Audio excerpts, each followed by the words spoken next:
Chapter 1. Invincible Nirvana Body from the start. Yumeng Mountain. On a steep cliffside perched high above the ground, there sat a massive bird's nest. Inside the nest lay an egg the size of a grapefruit, its shell covered in fine crimson scales. Beside it rested a blood-soaked man. Suddenly, the man opened his eyes. Didn't I already die? How do I still have consciousness? Where is this place? Why am I here? The man scanned his surroundings within the nest, utterly bewildered. At that moment, a flood of unfamiliar memories surged from the depths of his mind. Heir of the Xianxian tribe, Xianhao, recently ambushed by the Blood Wolf tribe, severely injured. Have I been reincarnated? Sorting through the sudden influx of memories, he quickly grasped his current situation. He had once been a carefree youth from modern society. While crossing the street, he'd saved a little girl from being hit, only to be crushed beneath a freight truck himself. When he regained consciousness, he found himself reborn into this body. His current identity was heir to the Xianxian tribe, named Xianhao. A few days prior, while hunting outside the tribe, Xianhao had been ambushed by enemies from the Blood Wolf tribe and left near death. In order to save their son, Xianhao's father had led a group of elite warriors deep into Yunmeng Mountain in search of powerful medicinal herbs. Just half an hour ago, experts from the Blood Wolf tribe had forcibly dragged the wounded Xianhao up to the Xuanhuan's nest, planning to use him as bait, to lure the Xianxian rescue team here, and then wipe them out with the power of the Xuanhuan. I didn't have any attachments back in my previous life. Since fate has given me another chance, I should live this life properly. From this day forward, I am Xianhao. After brief contemplation, he swiftly accepted his new identity. But this Xuanhuan's nest is built on a sheer cliff hundreds of feet high. In my current state, escaping is impossible. And once the Xuanhuan returns and sees me here, I'm finished. What should I do? Am I really going to die again right after being reborn? As twilight fell, Xianhao grew increasingly anxious, racking his brain for any possible escape plan. Ding. The Supreme Devouring System is binding. 1%, 23%, 66%. Ding. Supreme Devouring System successfully bound. Suddenly, a mechanical voice echoed in Xianhao's mind, startling him, but he quickly regained his composure. As a laid-back teenager from the modern era, passing time by reading novels had been his favorite pastime. So the concept of a protagonist receiving a divine cheat system, one so common in stories, was far from foreign to him. Ding. Detecting devourable object. Xuanhuan egg. Devour? Yes/no. Yes. Without hesitation, Xianhao made his choice immediately. Instantly, a thread of black light appeared out of nowhere, wrapping around the grapefruit-sized egg covered in red-scaled shell inside the nest. Within just 2 breaths, the Xuanhuan egg vanished into thin air. Ding. Devouring successful. Xuanhuan egg. Congratulations, host. You have obtained the Invincible Nirvana Body. Hardly had the system's announcement faded when a mysterious energy enveloped Xianhao, transforming his very constitution. In less than 3 breaths, his physical body underwent a complete metamorphosis. Alongside this change came new knowledge flooding into his mind, detailed information about the Invincible Nirvana Body. Among rare innate physiques, the Invincible Nirvana Body stood at the absolute peak. With it, no matter how grave the injury, so long as even a single breath remained, one could undergo Nirvana rebirth, emerging fully restored to peak condition. Nirvana rebirth. Understanding the power of this physique, Xianhao wasted no time activating it. Instantly, green flames erupted around him, swallowing him whole. Blazing fiercely, the emerald fire radiated intense vitality, pouring into Xianhao's body and mending every wound. 10 breaths later, Xianhao rose like a phoenix reborn from fire. Every injury completely healed, strength restored to its zenith. Clenching his fist, he felt overwhelming power surge through every limb. The rush of blood in his veins roared like dragons roaring in unison. He had always been the #1 genius of the Xianxian tribe. Though only 15 years old, he had already reached the pinnacle of physical cultivation, just one step away from breaking into the divine ability realm. Precisely because of such shocking talent did the Blood Wolf tribe grow fearful. They risked provoking full-scale war with the Xianxian tribe, ambushing him and leaving him on death's door. Sherfone, go check the Xuanhuan's nest, see if Xianhao is still there. Why bother, brother? Xianhao is gravely injured. He can't wake up that soon. Even if he did, what could he possibly do? In his current state, there's no way he could escape the Xuanhuan's nest. It's a matter of great importance. We should be careful. The Xianxian tribe people will arrive soon, and we absolutely cannot afford any slip-ups. Go check right away. Fine. Xianhao, his injuries fully healed, was just preparing to leave the Xuanhuan's nest when suddenly 2 men arrived below it, talking as they approached. Xianhao instantly recognized them as members of the Blood Wolf tribe, the very ones who had dragged him here by force. After a brief moment of thought, Xianhao quickly lay back down in the nest, pretending to be unconscious. Soon, one of the men climbed up the cliffside and leapt into the nest. Seeing Xianhao lying motionless, the man curled his lips into a cold smirk and turned to speak to his companion below. But the instant he turned, Xianhao abruptly sprang up and struck him with a palm directly at the back of his head. The man had no defense at all. By the time he sensed the rushing wind behind him, it was already too late to react. Bang! Xianhao's palm slammed into the man's skull. Having reached the peak of physical cultivation, every move Xianhao made carried strength exceeding 10,000 jin. Even a boulder weighing several thousand jin would shatter into pieces under such force, let alone a body of flesh and blood. A pained cry rang out as the man's head exploded. Blood and brain matter splattered across the fire yuan's nest, covering Xianhao's face and making him look ferocious and savage. Xiuxian, what happened? What's going on? Hearing the scream, the man beneath the nest grew alarmed and shouted in panic. He immediately leapt upward, bounding swiftly like a hare chased by a hawk, and in moments landed atop the hundreds of feet high cliff. Xianhao. The moment he rushed into the nest, he saw Xianhao covered in blood and brains, and his expression changed drastically, shock and disbelief flooding his eyes. Kill. But Xianhao didn't waste words. He lunged forward furiously, attacking without hesitation. Like a starving tiger pouncing on prey, overwhelming and fierce. Still dazed by shock, the man stood frozen, but Xianhao was already upon him, throwing a punch straight at his face. Chapter 2. Diverting the disaster, framing the Blood Wolf tribe. Bang. Just as Xianhao's fist was about to smash into the man's face, in that life or death instant, the man finally reacted. He instantly summoned all his strength and threw a punch of his own, meeting Xianhao's blow head-on. Yet despite the man's power, he was no match for Xianhao. At the moment their fists collided, Xianhao stood firm like an immovable mountain, completely unmoved, while the man screamed in agony as his entire arm exploded on impact. Letting out a pained cry, the man staggered backward several steps before barely managing to steady himself. Xianhao, how did you recover? The man stared at Xianhao in terror, disbelief flooding his face. The dead don't need to know, Xianhao coldly replied. With that, he stepped forward, closed the distance, and swung his right fist again toward the man's face. The man's expression twisted in panic, but it was too late to dodge. Thud. Xianhao's punch landed square on target. The man's features grotesquely distorted, his entire face caved inward, as if punched clean through the skull. He didn't even have time to scream before dropping dead. Xianhao tore off the beast-hide clothing from the corpse and used it to wipe the blood from his hands and face. Xiao. At that moment, a piercing cry echoed from afar, a shriek so sharp it split the clouds. Crap, the fire yuan is returning to its nest. I must leave now. Xianhao jolted upright, his expression changing drastically. Without hesitation, he leapt down from the fire yuan's nest. To him, in his current state, the hundreds of Zhanghai sheer cliff posed no danger. After landing without injury, Xianhao turned to return to the Qingtian tribe. Yet just after dashing less than 100 meters, he suddenly halted. The Blood Wolf tribe forcibly brought me to the Fire Yuan's nest, so they could lure my clansmen here into conflict with the Fire Yuan. Now Father has taken the tribe's elite deep into the Yunmeng Mountains. Those left behind aren't strong enough to fight. The clash would be catastrophic. And once weakened, if the Blood Wolf tribe attacks, our Qingtian tribe will be finished. Xianhao thought carefully. The Fire Yuan egg has already been consumed by the system. When the Fire Yuan returns and discovers its egg gone, it will go berserk, and my scent remains inside the nest. Despite the urgency, Xianhao forced himself to stay calm, analyzing the situation thoroughly. From what those two men from the Blood Wolf tribe said earlier, my people will arrive soon. I must draw the Fire Yuan away before my clansmen get here. Otherwise, disaster is inevitable. But where can I lead the Fire Yuan? Somewhere that ensures I survive. Frowning deeply, Xianhao racked his brain. Suddenly, a flash of insight lit up his eyes. He had an idea. If the Blood Wolf tribe plans to use me as bait to lure my Qingtian clansmen into a deadly battle against the Fire Yuan, why can't I turn the tables? Why not divert this disaster eastward and lead the Fire Yuan straight to the Blood Wolf tribe? An excellent plan formed in his mind. Decisive as ever, Xianhao immediately spun around and dashed furiously toward the direction of the Blood Wolf tribe. Sure enough, within the span of a dozen breaths after his escape, furious cries of the Fire Yuan rang out from the nest behind him. Xianhao glanced back. The sky above the nest blazed with crimson light, reflecting the evening glow like the heavens themselves were enraged. Xiao! The Fire Yuan screeched furiously, wings spreading wide as it took flight, instantly giving chase. Though Xianhao had reached the peak of physical cultivation, his sprinting speed rivaling many fierce beasts, this was no ordinary opponent. The Fire Yuan was an ancient relic species, immensely powerful, its flying speed exceeding even the sound barrier. Though Xianhao had already been running for over a dozen breaths, and was more than a kilometer from the nest by the time the Fire Yuan gave pursuit, it quickly closed the gap. Its blood-red eyes locked onto Xianhao as he raced through the forest. Beating its massive wings, the Fire Yuan unleashed torrents of flame that morphed into countless blazing blades, pouring down like a storm upon Xianhao. In an instant, hundreds of meters of surrounding woodland burst into a sea of fire. Yet Xianhao moved like a nimble and agile leopard, darting, twisting, slipping through the inferno, and continuing his sprint toward the Blood Wolf tribe. Enraged beyond reason, the Fire Yuan relentlessly attacked. Though it ruled the skies with overwhelming advantage, the dense mountain forest, towering ancient trees, thick vines, and lush canopy, constantly obstructed its view and movements, making it difficult to capture Xianhao directly. Moreover, Xianhao possessed the undying nirvana body, granting immunity to ordinary flames. Thus, even when engulfed repeatedly by searing fires, he emerged unscathed every time. The Blood Wolf tribe resided in Lang Valley, to the east of the Yunmeng Mountains, not far from here. After half an hour of sprinting through the wilds, Xianhao finally approached the valley. But he didn't rush straight into it. When he was still a few thousand meters away from Lang Valley, Xianhao suddenly changed direction and circled around to the rear of the valley.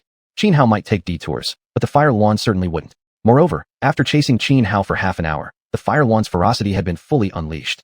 Wherever it passed, flames surged into the sky, igniting the forests below. The enormous commotion caused by the Fire Yuan naturally drew the attention of the Blood Wolf tribe in Lang Valley very quickly. What's going on? Isn't that the Fire Yuan from nearby? This morning, didn't the chief send Shilin and Shifeng to capture Xuanhuan from the Xianxia tribe, using him as bait to lure the Xianxia people into conflict with the Fire Yuan? Why is it flying toward our Blood Wolf tribe? The Fire Yuan looks furious. We must stop it immediately, or our Blood Wolf tribe will face total annihilation. Seeing the Fire Yuan heading straight for Lang Valley, everyone in the tribe was shocked. Coming to their senses, the young and able-bodied men of the Blood Wolf tribe quickly grabbed their weapons and launched an attack on the Fire Yuan, attempting to halt its advance. They had no time to think deeply. The current state of the Fire Yuan made it clear that if it flew over the valley, Lang Valley would instantly become a sea of fire. A dense hail of arrows, spears, and boulders shot into the air, crashing toward the Fire Yuan like a roaring tidal wave. Geo, Geo, Geo. Suddenly attacked by the warriors of the Blood Wolf tribe, the Fire Yuan shrieked in fury. In an instant, the blazing flames surrounding its body coalesced into a massive dome that encased it completely. Arrows, spears, and boulders rained down upon the fiery shield, only to be burned to ash upon impact, unable to harm the beast in the slightest. With a powerful flap of its wings, the Fire Yuan exploded the flaming dome outward. Waves of fire surged in all directions, transforming the forest below into an inferno. The very warriors who had attacked it moments before were blasted backward by the heat wave, flying through the air before crashing onto the ground several meters away, their skin scorched bright red, hair and clothing smoking. Chapter 3. Devouring the Fire Yuan. While the Fire Yuan was clashing with members of the Blood Wolf tribe, Xuanhuan had already hidden himself atop a mountain several thousand meters away from Wolf Valley, watching everything unfold from afar. He didn't dare get too close, afraid of being discovered by the Blood Wolf tribe. The Blood Wolf tribe was one of the 3 major tribes near Yunmeng Great Mountains, and they had no fewer than 5 cultivators who had reached the divine realm. Although Xuanhuan had reached the peak of physical body refinement, only one step away from entering the divine realm, he knew he stood no chance against anyone who had already crossed that threshold. The Fire Yuan was an ancient bloodline descendant, fierce and powerful. It hadn't been able to easily kill Xuanhuan earlier mainly because he possessed the undying nirvana body, making him immune to ordinary flames. Otherwise, he would have died hundreds of times over by now. Though the young warriors of the Blood Wolf tribe were strong, none among them had entered the divine realm. Thus, they were utterly no match for the Fire Yuan. After severely injuring dozens of the tribe's strongest men in a single strike, the Fire Yuan raised its head and shrieked furiously. Wings flapped wildly as torrents of fiery rain poured down from the sky, aiming to turn Wolf Valley into a blazing inferno. But at that moment, crimson light erupted violently, sweeping away the storm of fire. Beast, you've gone too far. Simultaneously, a thunderous roar rang out as an elder shot up from within Wolf Valley, soaring into the air where he hovered mid-sky, confronting the Fire Yuan head-on. Chirp! The Fire Yuan screeched in rage. Flames surged around its body, condensing into countless blade-like energy beams that shot toward the elder. The elder raised his right hand and struck forward with a palm strike. Instantly, a massive blood-colored palm shadow burst forth, effortlessly shattering wave after wave of flaming blades. But the Fire Yuan shrieked again, its surrounding flames roaring higher as they formed 3 towering flame tornadoes, each dozens of meters high, that spiraled toward the elder. If you're so eager to die, then today I shall end you. With a furious shout, surging blood-colored yuan power erupted from the elder's body. As he formed hand seals and summoned a bone from storage, the blood-colored energy wrapped tightly around it. In mere moments, the energy coalesced in midair into a several-meter-tall blood wolf. A woo! A howl pierced the heavens. The blood wolf raised its front paw and slashed. Crimson claw shadows swept across the sky, instantly obliterating all 3 gigantic flame tornadoes. Then, with a leap, the blood wolf lunged into the air, attacking the Fire Yuan. Bird and wolf clashed fiercely in the sky. Furious cries echoed without pause, mingled with endless wolf howls. Beneath the setting sun, flames and crimson light intertwined, creating a scene both dazzling and beautiful. Standing on the distant mountaintop, Xuanhuan watched the battle between the blood wolf and the Fire Yuan, deeply shaken. People in the divine realm are truly overwhelming. To think someone can fight an ancient bloodline beast like the Fire Yuan all alone, it's incredible. I must grow stronger quickly, enter the divine realm as soon as possible. Only then can I survive in this vast wilderness. Xuanhuan clenched his fists, his eyes filled with determination. Chirp! Suddenly, the Fire Yuan let out a sorrowful cry. The blood wolf leapt violently, landing on its back. It bit down hard on the Yuan's neck while its claws tore open the creature's back, spraying blood everywhere, a gruesome sight. At that moment, dense arrays of flaming symbols appeared around the Fire Yuan's body. Flaring brightly, these symbols condensed in midair into the true form of the Fire Yuan, which lunged directly at the blood wolf. With a sweep of its claws, it ripped the blood wolf's head apart. Inside the shattered skull lay a bone covered in crimson markings, the very same bone the elder from the blood wolf tribe had summoned earlier. Letting out a final enraged shriek, the spirit of the fire yuan struck the bone with its beak. The moment impact came, the bone shattered into pieces. The instant the rune-covered bone broke, the elder from the Blood Wolf tribe screamed in agony, plummeting from the sky like a severed kite. At the same time, the Blood Wolf dissolved back into streams of blood-colored yuan power and vanished. Though the fire yuan had critically wounded the divine realm elder of the Blood Wolf tribe, its own neck had been torn open by the wolf's bite. Its life force was rapidly fading. Turning its gaze toward the mountain where Xianhao stood, the fire yuan let out a final furious cry, one filled with bitterness and helplessness. Then, abandoning any pursuit of Xianhao, it turned and flew away. The Blood Wolf tribe only sent one divine realm expert? It seems their elite forces must be absent. Otherwise, there's no way that elder could have been injured, let alone allowed the fire yuan to escape. After all, the fire yuan is an ancient bloodline creature. Every part of it is priceless treasure. Where could the Blood Wolf tribe's elites possibly be? Xianhao frowned, his heart brimming with suspicion. Forget it. No use dwelling on it now. His eyes gleamed faintly as he murmured to himself, that fire yuan has suffered a fatal wound. It won't live much longer. Maybe I can reap a great reward here. Without hesitation, Xianhao set off in pursuit of the retreating fire yuan. An hour later, Xianhao discovered the corpse of the fire yuan in a forest. Although the fire yuan was already dead, it was an ancient bloodline descendant, and its aura of ferocity still lingered. As a result, not even the fiercest beasts or birds dared approach its body within the woods. Xianhao squatted down not far from the fire yuan's corpse for a while, making sure it was truly dead before finally walking over to it. Ding, detection, devourable object, fire yuan. Devour? Yes/no. The moment Xianhao stepped beside the corpse, a system voice rang inside his mind. Yes. There was no hesitation. Xianhao made his choice immediately. Though every part of the fire yuan was a priceless treasure, Xianhao knew clearly that the benefits gained by letting the system devour it would far surpass anything he could obtain by scavenging the remains himself. A thread of black energy wrapped around the fire yuan's body, and in moments, the corpse vanished into thin air. Ding, devouring complete, fire yuan. Congratulations, host. Obtained, fire spirit pill, red flame thunderblade, skyfire bow. As the system voice echoed in Xianhao's mind, detailed information about the fire spirit pill, red flame thunderblade, and skyfire bow flooded into his consciousness. At the same time, a bow and a brocade box materialized out of nowhere before him. Inside the box lay a small red pill, about the size of a peanut. Xianhao glanced at the skyfire bow and the fire spirit pill lying before him, then quickly reviewed all the newly acquired knowledge about them stored in his mind. The fire spirit pill was a top-grade spirit pill. With his current cultivation level, consuming it would allow him to instantly advance to the divine realm. The red flame thunderblade was an extremely powerful divine ability, one that summoned lightning and fire from the heavens to form a blade of immense destructive power. Once Xianhao entered the divine realm, he could use it without issue. The skyfire bow was a top-tier spiritual artifact, capable of imbuing arrows with the effect of heavenly fire upon release.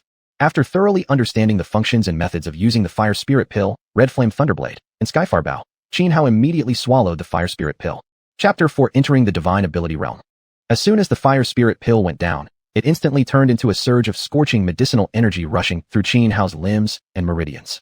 Right away, he sat cross-legged on the open ground nearby, eyes closed, breath steady, focusing inward on his body. He activated the xiuxian art, which he had practiced since childhood, to refine the roving medicinal power of the fire spirit pill within his body. The path of cultivation was arduous and perilous, divided into stages: flesh body, divine ability, transcendent, sovereign. The flesh body stage involved consuming large amounts of nourishing foods, especially blood-rich meats, to strengthen flesh, organs, tendons, and bones, boosting vital energy. Then, through physical training such as running and frog jumps, one enhanced strength, agility, and other physical capabilities. At the peak of the flesh body stage, one could possess strength exceeding 10,000 jin, fast enough to outpace birds, strong enough to tear beasts apart with bare hands. Beyond flesh body lay the divine ability realm, in which cultivators opened their Ming Palace within the Qi Sea through various means. Upon entering the divine ability realm, depending on individual talent, one would awaken one or more unique innate abilities. These were known as innate divine powers. Once this stage was achieved, one could draw heaven and earth's primal energy into the Ming Palace, refining it, according to the cultivation technique practiced, into true energy of different elemental attributes. The divine ability realm consisted of 8 minor stages: life opening, true energy, symbol transformation, qi gathering, golden core, nascent soul, yin-yang 5 elements, and wind-fire tribulation. Beyond that came even higher realms such as transcendent and sovereign. While refining the fire spirit pill's power, Xianhao carefully sensed the location of his Ming Palace in his Qi Sea, continuously channeling the refined medicinal energy to strike at it. Time passed minute by minute. After 2 hours, Xianhao finally fully refined all the medicinal energy from the pill. In his Qi Sea, where the Ming Palace should form, the refined energy surged like mighty waves, pounding repeatedly against an invisible barrier. Crack! Suddenly, a sound like shattered porcelain echoed from within his Qi Sea. Xianhao immediately focused inward, observing closely. and saw a hairline fissure appearing in his chi where the Ming Palace resided. From the crack seeped golden specks filled with vibrant life force. Seeing this change, Xianhao's heart leapt with joy. He directed more refined energy to continue assaulting the Ming Palace. The crack widened steadily, releasing ever more golden motes, until, boom, a tremendous burst erupted. His Ming Palace had been fully opened, as if an inner world had manifested within his chi. His consciousness entered the palace, stepping into what felt like an endless golden realm. Though vast beyond measure and teeming with vitality, it was otherwise completely empty. With a mere thought, the refined medicinal energy from the fire spirit pill flowed into his newly formed palace. At the very moment the Ming Palace opened, Xianhao also sensed profound changes within himself. Suddenly, he felt an extraordinary connection with water. It was as if all water in the world had become part of his body, fully obedient to his will. Even the invisible moisture in the air answered his command. This ability to freely control water was the innate divine power awakened upon entering the divine ability realm. Stepping into the divine ability realm and awakening an innate power, this sent waves of excitement through Xianhao. However, night had now fallen. Fierce birds and wild beasts stirred throughout the wilderness, their roars echoing across the mountains.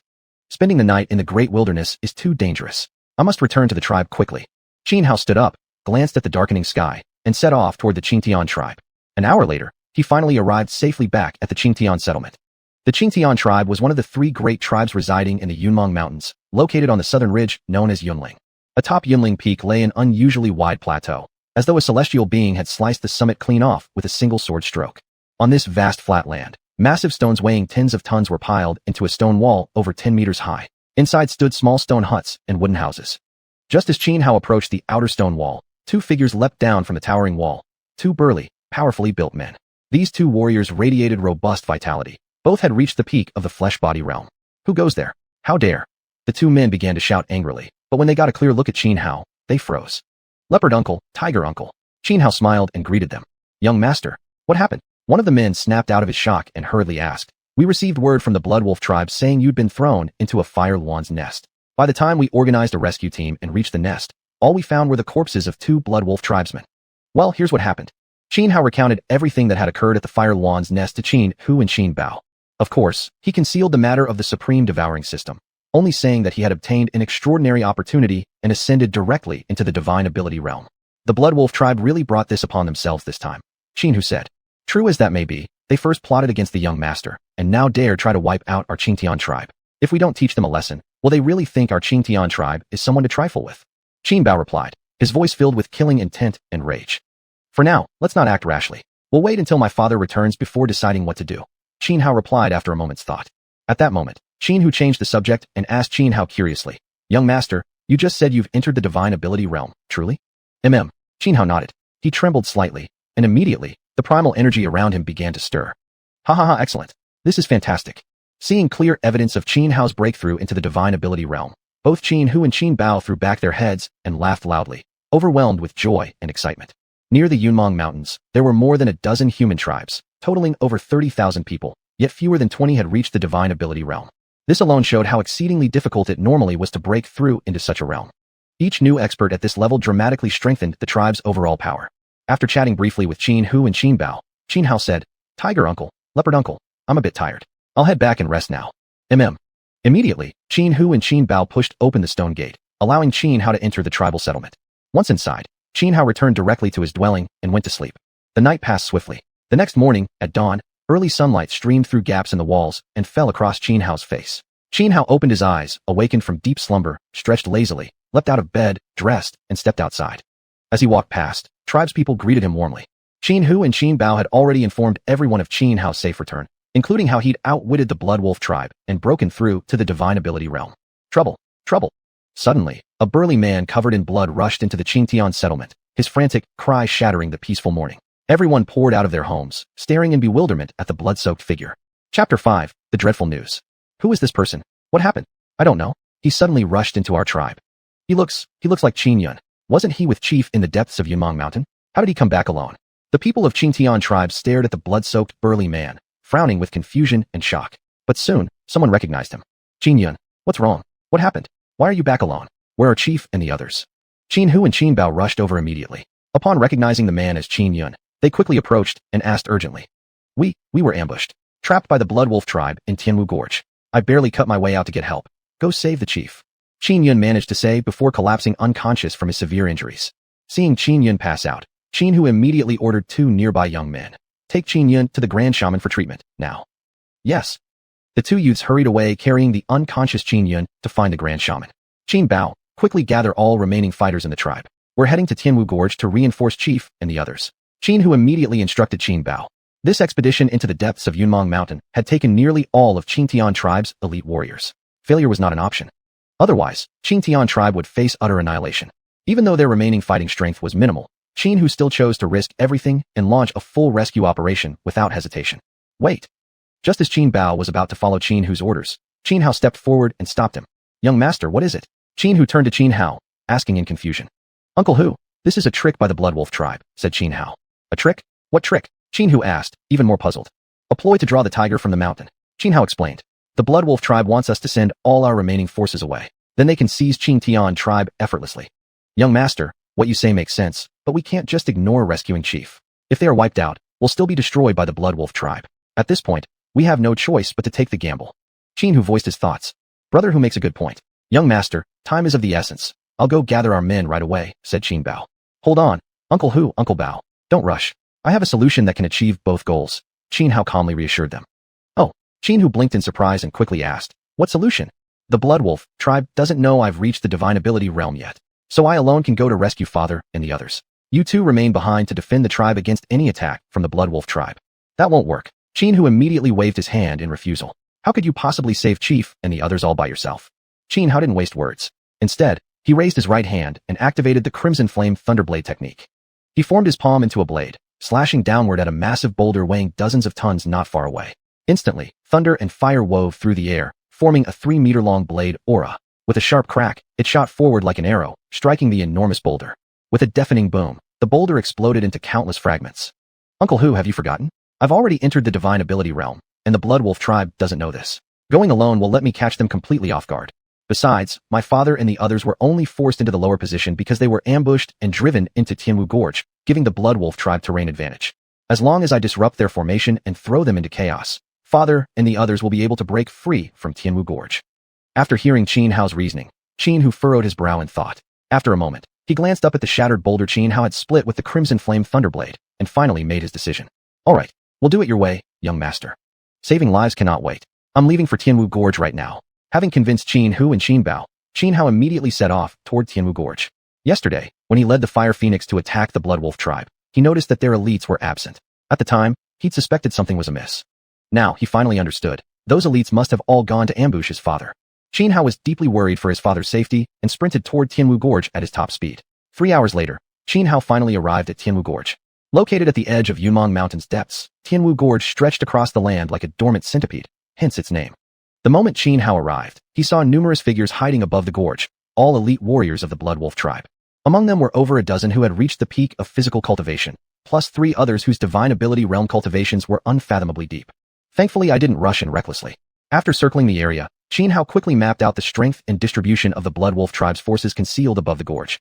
Then, he began planning how to rescue the people of Qingtian tribe trapped inside. He well understood that under fair combat conditions, the Qingtian tribe warriors would not be inferior to their Blood Wolf counterparts. The problem was the current terrain, which gave the Blood Wolf tribe an overwhelming advantage. Who's there? Just as Qin Hao was pondering how to save his tribesmen, a cold shout rang out beside him, startling him. Qin Hao whirled around to see a middle-aged man glaring at him, radiating a terrifying aura of murder. Kill. Qin Hao instantly recognized the man as one of the Blood Wolf tribe. Without hesitation, he lunged forward. The man was no weakling. He had achieved the pinnacle of physical cultivation. How dare you? The man roared, shaking his body. His blood surged like molten mercury, creating a loud, sloshing sound within. Veins bulged across his forehead, his eyes widening with fury. As Qin Hao closed in, the man threw a powerful right punch straight at his face. But Qin Hao executed a swift backflip, easily dodging the blow. In the same motion, he closed the distance, raised his right leg, and drove a brutal knee strike into the man's lower abdomen. Ah! The man shrieked like a slaughtered pig, curling into a shrimp-like shape, hands clutching his stomach as his face twisted in agony, alternating between green and white. This commotion immediately alerted the surrounding Blood Wolf tribe ambushers. Chapter 6. Slaughter in all directions. Qin Hao was calm by nature, never acting indecisive or sluggish. Although the middle-aged man's screams had already alerted others lying in wait nearby, Qin Hao didn't panic, nor did he flee immediately. Instead, he seized the opportunity to finish off the man. His eyes narrowed sharply, radiating cold, icy glints as he shot forward like a leopard pouncing on its prey. The middle-aged man had already been severely wounded by him moments ago. While you're weak, end your life. Ruthless and decisive, Xianhua attacked without mercy. Blood surged through his body with a roar like that of a dragon. He had already been close to the man, so it took less than 2 breaths before he closed the distance and stood before him. In an instant, his right hand clenched into a fist and smashed toward the man's face. The man was shocked, unable to react in time. Xianhua's fist grew larger and larger in his vision. Boom! The punch landed squarely on the man's forehead. Even though the man had also reached the peak of physical cultivation, he couldn't withstand the terrifying force behind Xianhua's strike. His head exploded like an overripe watermelon. Blood and brain matter splattered across Xianhua's face, making him appear savage and monstrous, a demon risen from the depths of hell. Just as Xianhua killed the middle-aged man, others hiding nearby, having heard the commotion, rushed over rapidly, more than 10 figures sprinting toward the scene. These people were all elites of the Blood Wolf tribe, 3 of whom had reached the pinnacle of physical cultivation. What happened? Who are you? Why did you kill one of our Blood Wolf tribe members? He's Xianhua, the young master of the Xiuxian tribe. I took part in the ambush against him a few days ago. I saw him myself.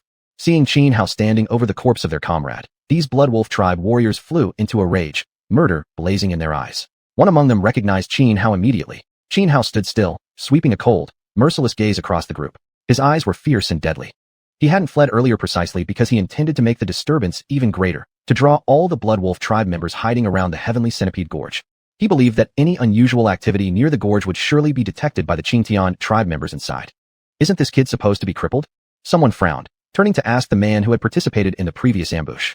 We truly crippled him back then. Unless he consumed some miraculous life-saving medicine, not only could he not recover completely, he wouldn't have lived more than 2 or 3 months at most. That man replied firmly. Doesn't matter how this brat recovered. Weren't the elders just worried about how to force Qianlong and the others out of hiding in the gorge? Let's capture this kid and use him to threaten Qianlong. He won't dare resist. One man, who had reached the peak of physical cultivation, spoke up sharply. His eyes were keen as an eagle's as he locked on to Xianhua. As the dozen or so Blood Wolf warriors came to an agreement and prepared to attack together, Xianhua, who had stood silently glaring at them, suddenly spoke. Finish saying your last words? Then let me send you straight to the Western Paradise to meet the Buddha. Before the echo of his voice faded, Xianhua launched his attack first. The Blood Wolf tribe warriors froze in shock. They'd actually been afraid Xianhua would run. Never had they imagined he wouldn't retreat, but instead charged directly at them, seeking death. The man who had proposed capturing Xianhua sneered coldly, then leapt high into the air, spreading his arms like an eagle taking flight, rushing straight at Xianhua. Xiuxian, be careful. This kid is strong. Last time we ambushed him, both Ming and Zhan were critically injured by him. Xiuxian, who had taken part in the earlier ambush, shouted urgently. But it was already too late.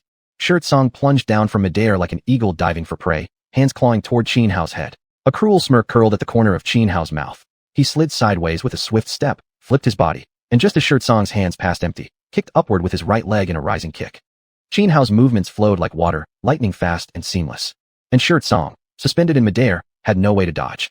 The full force of Qianhua's foot slammed into Xiuxian's chest. His ribcage collapsed inward instantly, accompanied by the cracking sound of shattering bones. With a blood-curdling scream, Xiuxian's body shot backward like a broken kite. He crashed into a tree, snapping it in half, then slammed onto the ground several meters away, vomiting mouthfuls of blood. He lay there, barely breathing, on the verge of death. Witnessing this scene, Xiuxian and the others turned deathly pale. None of them had expected Xiuxian, ranked among their strongest, to be reduced to the brink of death by a single kick. This was truly fucking shocking. Yet before they could recover from their shock, Xianhua was already charging at them again. Xianhua was like a ferocious tiger bursting from its cage, fierce and violent. Xiuxian and the others were terrified. In panic, they roared and engaged Xianhua in battle. Though fighting alone against many, Xianhua dominated effortlessly. After all, he had already entered the spiritual passage realm. Had he not wanted to make more commotion and deliberately avoided using techniques of his true realm, he could have slaughtered Xiuxian and the rest within no more than 2 breaths. Boom! Xianhua threw a punch, sending one peak physique cultivator staggering backward, spewing a large mouthful of blood into the air. Before the man could steady himself, Xianhua rushed forward again, delivering a brutal kick directly to his head. The skull exploded instantly, scattering blood and brains in a gruesome mess. Now, among those present, only Xiuxian remained as the sole warrior at the peak of physical cultivation. Blow the horn, call for help. Terror filled Xiuxian's eyes as he shouted, while hastily retreating. He wasn't a fool. He had already realized that Qianhua's current combat strength far surpassed what it had been during their previous ambush. At Xiuxian's command, one of the fighters immediately broke away from the wuvong, ran aside, pulled a horn from inside his clothes, placed it to his lips, and blew with all his might. Woo woo woo. The deep, powerful horn blast quickly echoed throughout Heavenly Centipede Gorge. Hearing the sound, Qianhua's lips curled into a cold smirk. This was exactly what he wanted. I'm done playing with you, Qianhua said coldly. Then, he ceased holding back.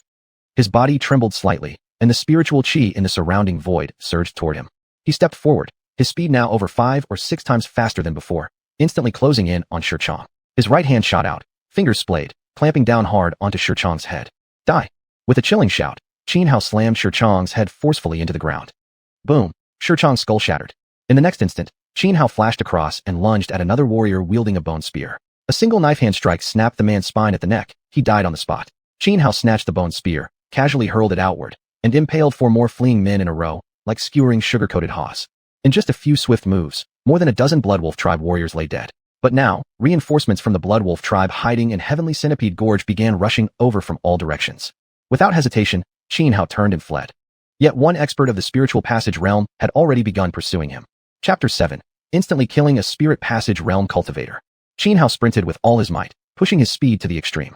Like an agile leopard, he bounded forward in swift leaps, covering over 100 meters in mere moments.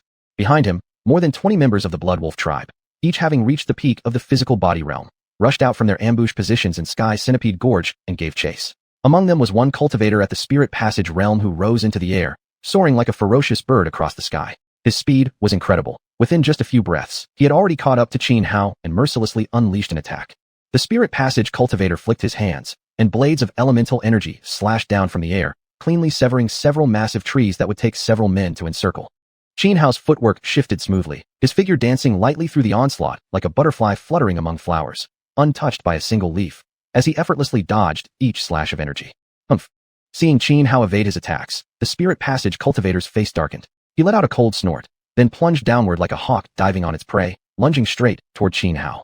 His name was Xiuxian, the young master of the Bloodwolf tribe, 11 years older than Xuanhuan and having broken through to the spirit passage realm 2 years ago. Now he stood only one step away from cultivating true essence. Facing Xiuxian's furious charge, Xuanhuan executed a quick roll, narrowly avoiding the attack before continuing his escape. It's you. Xiuxian recognized Xuanhuan and was visibly shocked. Xuanhuan glanced back but said nothing, immediately resuming his desperate flight into the distance. Think you can run? Not a chance. Only after Xuanhuan had fled another dozen meters did Xiuxian snap out of his astonishment, roaring as he launched into pursuit once more. The 24 elite warriors of the Bloodwolf tribe, all at the peak of the physical body realm, followed closely behind Xiuxian, chasing Xuanhuan with lethal intent. Xuanhuan channeled elemental energy around his body to boost his speed. However, he deliberately held back, not running too fast, because his goal was to draw Xiuxian and his group away. Only then could the Azure Heaven tribe members left inside Sky Centipede Gorge have a chance to counterattack the Bloodwolf tribe. Xiuxian's expression turned grim. Despite giving his all, he couldn't immediately catch up to Xuanhuan, an outcome he never anticipated. Forget the fact that Xuanhuan had been gravely injured by their ambush just days earlier. Even at his prime, Xuanhuan had only been at the peak of the physical body realm, incomparable to Xiuxian's level, like dirt beneath the clouds. In theory, even if Xuanhuan were given a head start of hundreds of meters, Xiuxian should still easily overtake him. Yet now, as Xiuxian continued his relentless pursuit, battle cries suddenly echoed from Sky Centipede Gorge. Disaster! This is a ploy to lure me away. Upon hearing the shouts, Xiuxian instantly grasped Xuanhuan's plan. He quickly called out to the 24 warriors behind him. You all hurry back and reinforce the gorge. I'll handle Xuanhuan myself. Yes, young master. The 24 warriors had also heard the sounds of combat and realized something was wrong. Immediately following Xiuxian's order, they turned and rushed back toward Sky Centipede Gorge. Seeing those 24 warriors attempting to return and support the gorge, Xuanhuan naturally wouldn't allow it. He abruptly stopped, grabbed a colossal boulder weighing dozens of tons from the ground, and hurled it straight toward them. The boulder roared through the air with tremendous force. Had it struck, even these peak physical body realm warriors would have been crushed into pulp.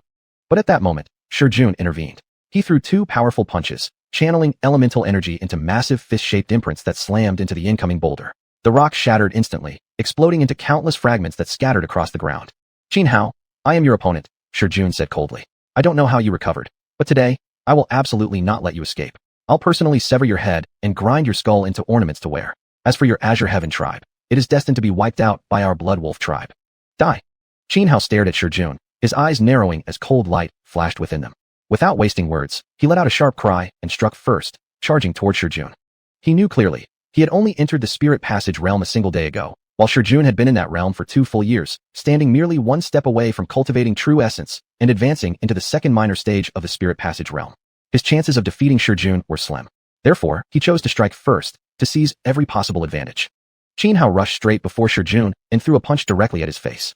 He held nothing back. This punch carried his full strength, elemental energy rolling off his fist like surging waves. Fool, courting death, Xiuxian growled, throwing his own punch in response. Boom.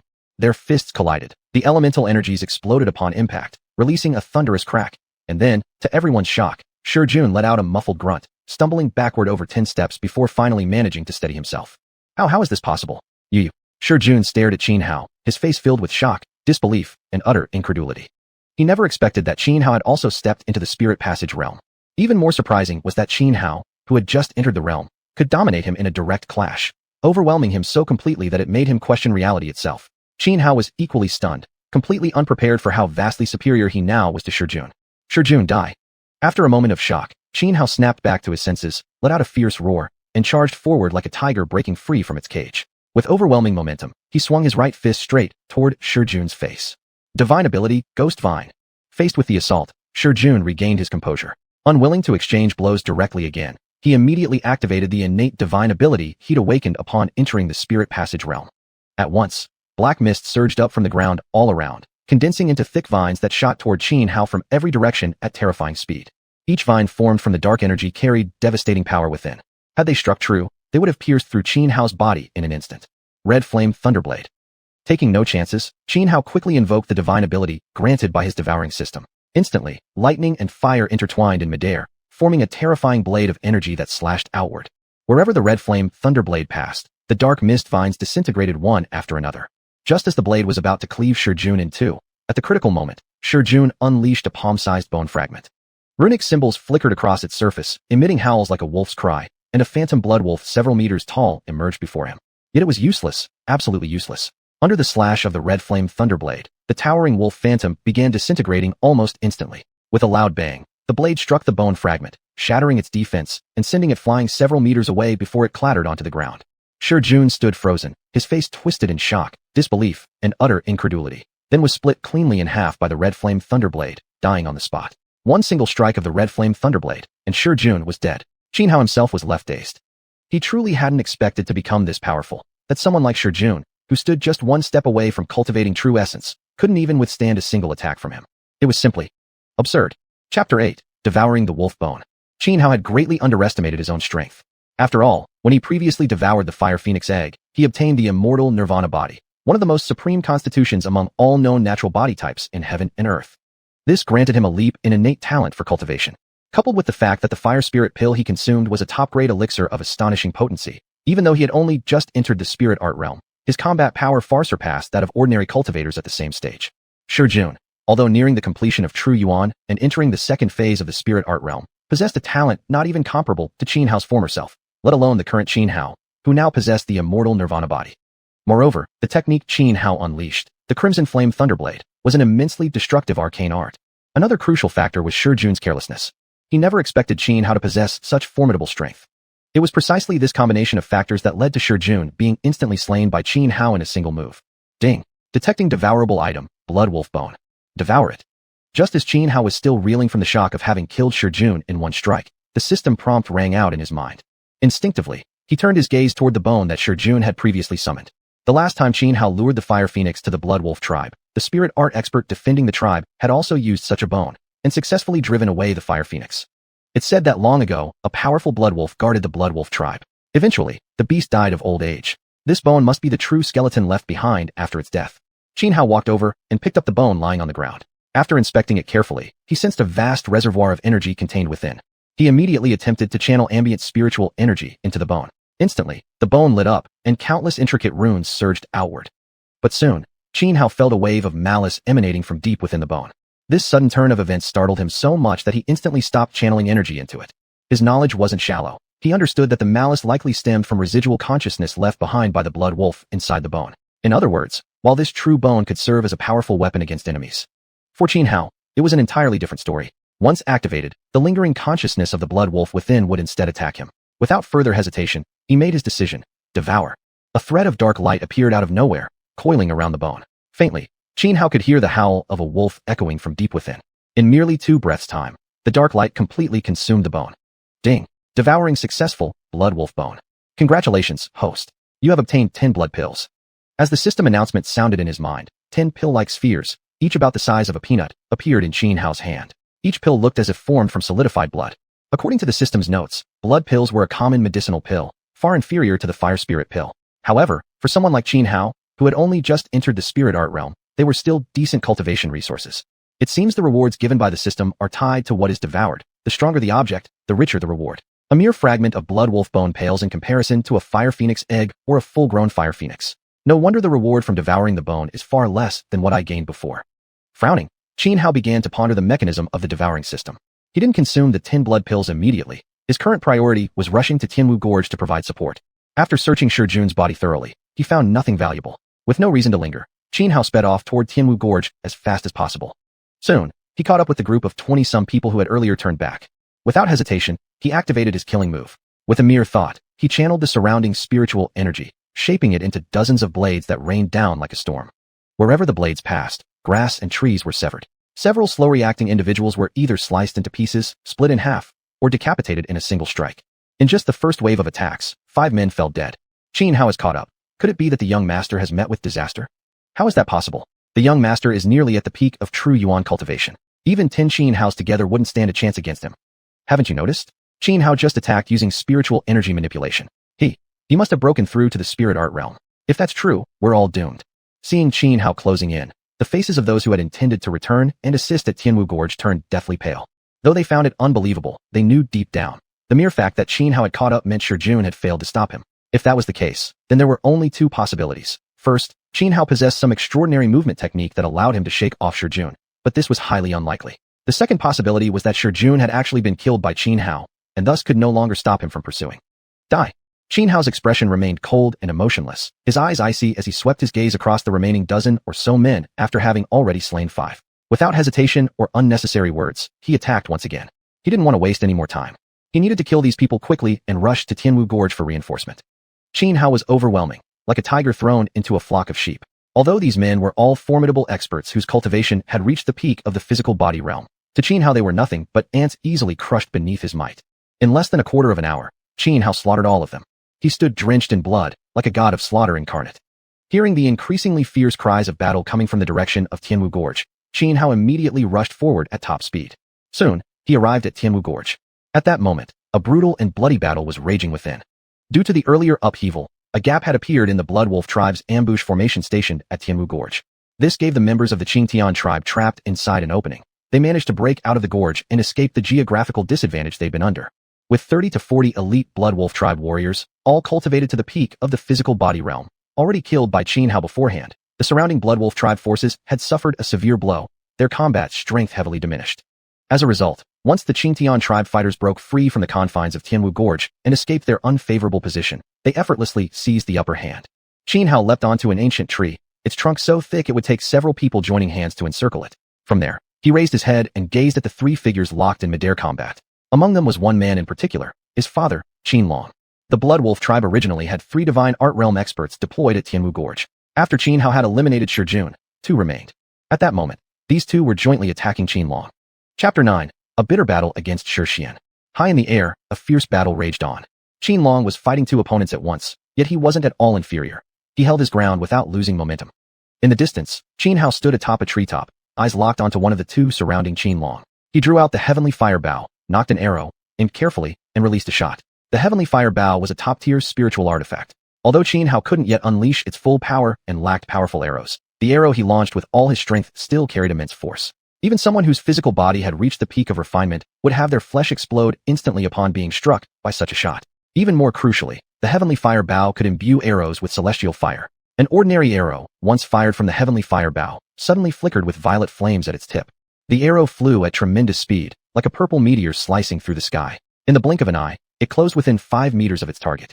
Meanwhile, far away, xiuxian was launching a relentless assault against Xianlong, when suddenly, a chill ran down his spine and a life-threatening sense of danger flared in his heart. Immediately afterward, he heard the sharp whistling of a projectile piercing the air from behind.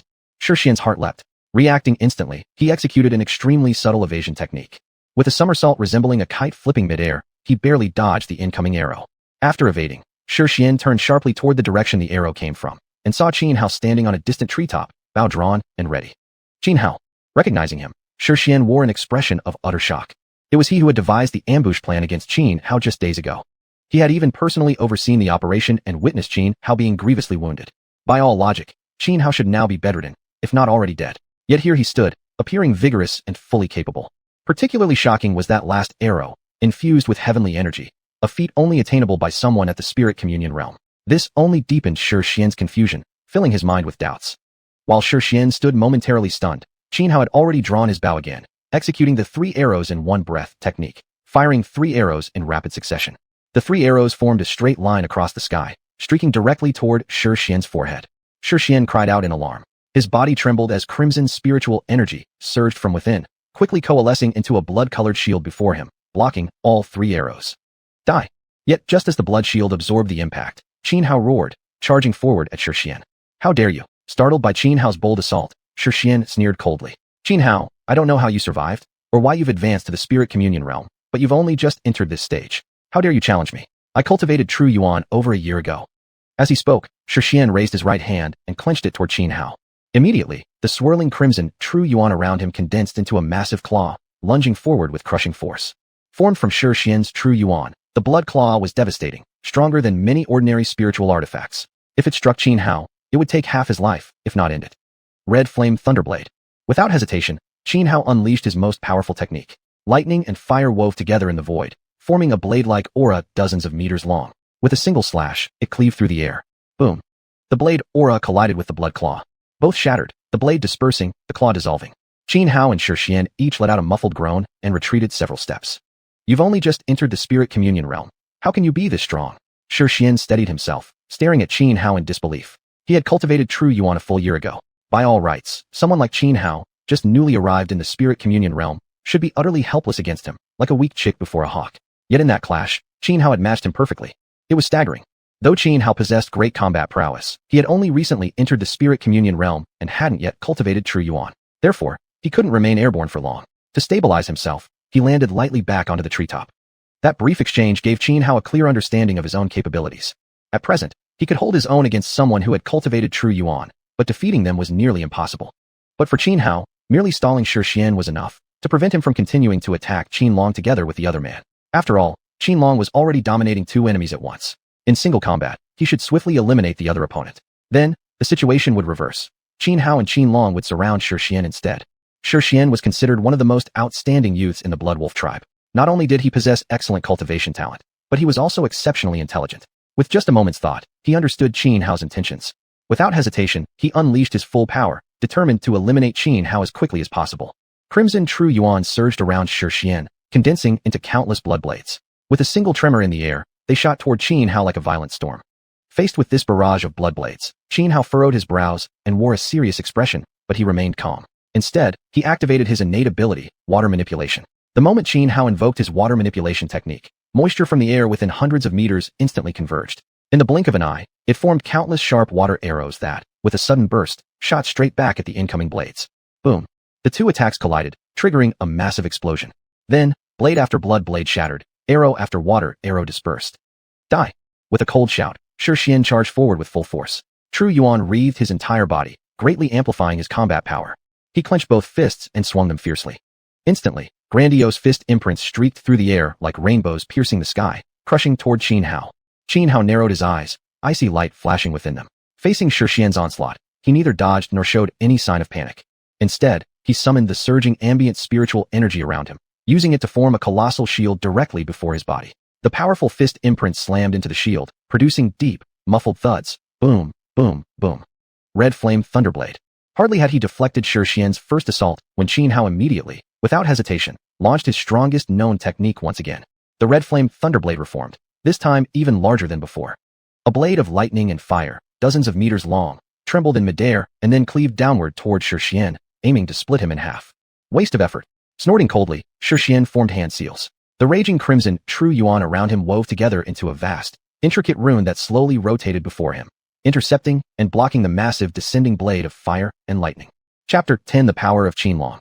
Qianhuan narrowed his eyes, shooting out a cold, icy glare. Activating his innate divine ability, he immediately manipulated the surrounding moisture, forming countless blades of water. The water blades spiraled violently, merging into a massive whirlwind over 10 meters high, crushing toward xiuxian. Xiuxian was already fully occupied defending against the Crimson Flame Thunderblade. Faced with this onslaught of the water blade vortex, his brow furrowed and his expression turned grim. Inwardly, he was deeply shocked. Qianhuan had only just entered the divine realm, still at the pixie level, Whereas xiuxian had reached the xuanhuan level over a year ago, the gap between them should have been enormous. Yet now, Xianhao's combat strength appeared not inferior to his at all. Damn it! Xiuxian shot Xianhao a venomous look. Then he went all out. Crimson true yuan gushed wildly from his body, channeling into the intricate runes hovering before him. Boom! With a deafening explosion, the vortex of water blades slammed into the complex runes. Both the crimson flame thunderblade and the water blade vortex were immensely powerful. Under relentless assault, the runes flickered erratically, seemingly on the verge of collapsing. But then, xiuxian shook his arms violently. Crimson true yuan boiled around his body, surging madly into the runes. Almost instantly, the wavering runes stabilized and began eroding both attacks. With a loud pop, under continuous pressure, both the crimson flame thunderblade and the water blade vortex disintegrated simultaneously. Due to spiritual resonance, Xianhao let out a muffled groan. Die! Xiuxian roared like a caged tiger released, lunging fiercely toward Xianhao. Strike while the iron is hot, finish him off when he's down. But just then, a shadow abruptly appeared directly above Xiuxian. Before he could react, the figure stomped downward toward his crown. The sudden attack shocked Xiuxian. He knew the crown of the head was one of the most vulnerable points in the human body. Injury here could lead to lifelong idiocy or instant death, with skull burst open.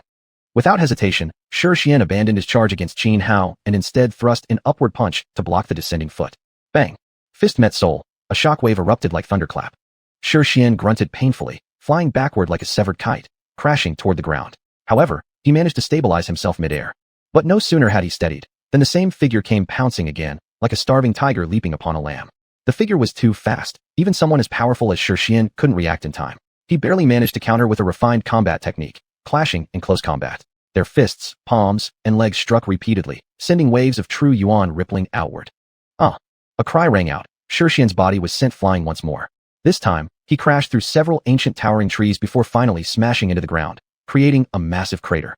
Cough cough. Xiuxian struggled up from the rubble, coughing violently, spitting copious blood. His face turned ashen pale, completely drained of color. Glaring up hatefully at the figure who ambushed him, he clenched his teeth and spat. Qianlong. Today's humiliation. I swear I'll repay you tenfold, 100-fold. High above, the very figure who had ambushed Xiuxian stood floating in midair, majestic as a celestial god, sneering coldly. Humph, brat Xiuxian. If even your father has already been slain by me, do you really think you can walk away alive today? The figure was none other than Qianhao's father, Qianlong. As he spoke, Qianlong flicked his right hand.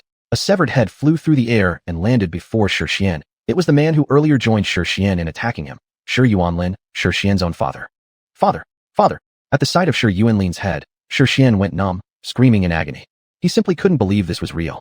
Although he had known from the beginning that his father was no match for Qianlong, he never expected such a swift and total defeat.